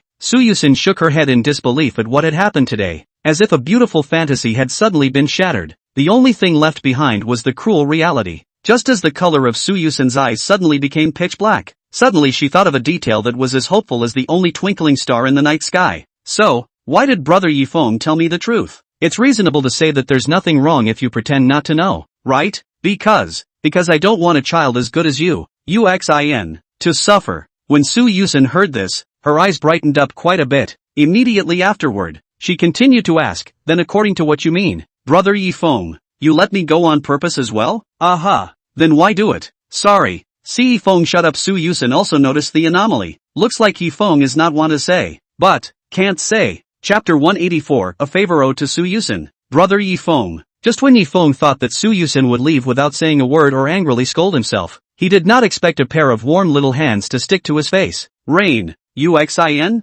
Yifeng looked at the calm-faced Yusen in shock, his heart filled with surprise. Brother Yifeng must have his own hardships as well, right? I don't believe brother Yifeng is a bad person, but in the end, didn't brother Yifeng still choose to confess? This means that brother Yifeng already has an answer. Yusen said with a smile. I'm satisfied with this answer. At least I know that brother Yifeng's feelings for me aren't false. That alone is enough. Yusen, looking at Yusen, who was like a little angel, even Yifeng could not help but be moved. With a sour nose, he looked at Yusen with a touched face. I can't imagine that you also have such a soft side, brother Yifeng. Yusen ruffled the hair around her own ears and hugged Yifeng whose body was stiff. Brother Yifeng, I've already forgiven you, so don't think like that in the future, okay? In my heart you will always be my brother Yifeng. Yusen, thank you. Yifeng also raised his hands to hold Yusen gently. The long period of inner entanglement had already made it hard enough for Yifeng. Now with Yusen's comfort, the haze in Yifeng's heart suddenly dissipated a lot. But brother Yifeng, since this has happened,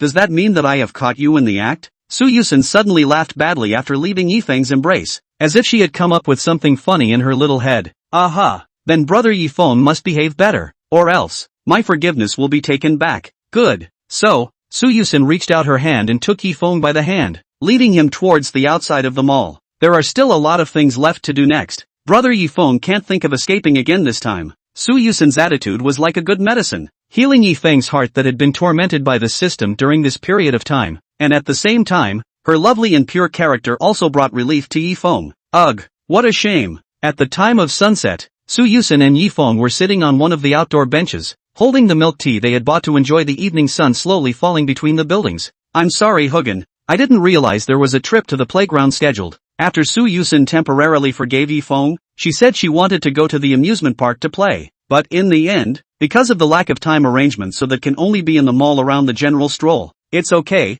brother Yifeng. In fact, it's the same for me wherever I look at the sunset. The most important thing is that you are by my side. Although there were some misunderstandings today, I believe that after the misunderstandings are cleared up, there will be a better life, right? Well, thank you Hogan, brother Yifeng. Su Yusen sipped a mouthful of milk tea contentedly wiggling her calves, and suddenly an idea came to her mind. Nah, brother Yifeng.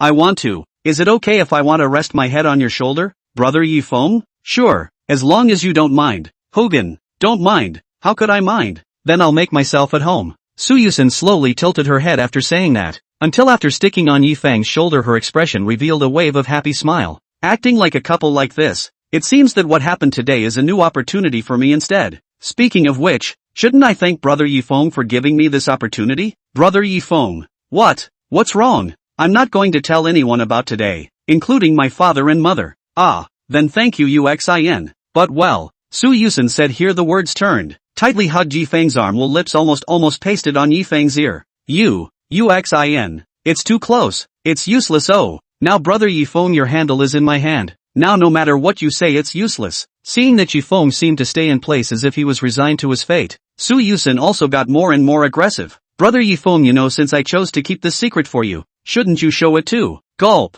Yifeng swallowed a mouthful. Somehow he decided to tell the truth to Su Yusen after how the development of events more and more strange, but in the way of his own fault in the first had to nod yes. It's time to show. Then does this mean that brother Yifeng you owe me a favor Well, Yusen as long as the conditions you give are within my reach, I'll oblige you, then it's a deal. Yifeng brother, don't forget it. Yifeng felt that if he stayed with Su Yusen like this he was afraid that there would be more things that he could not say, so he quickly opened his mouth and changed the topic. By the way Yuxin, can I ask you for something? Could it be that brother Yifeng still wants to wear that cute rabbit mask and martyr himself with me? Su Yusen's little head has been rubbing on Yifeng's shoulder. Obviously before this Su Yusen was still shaking with fear. How come she has changed so much now? No, I just want you to accompany me to a place la Yuxin. Hey, a place? Su Yusen's brain quickly began to turn at this instant, and a location kept flashing in her mind. Hotels, motels, alleyways, sewers, hey.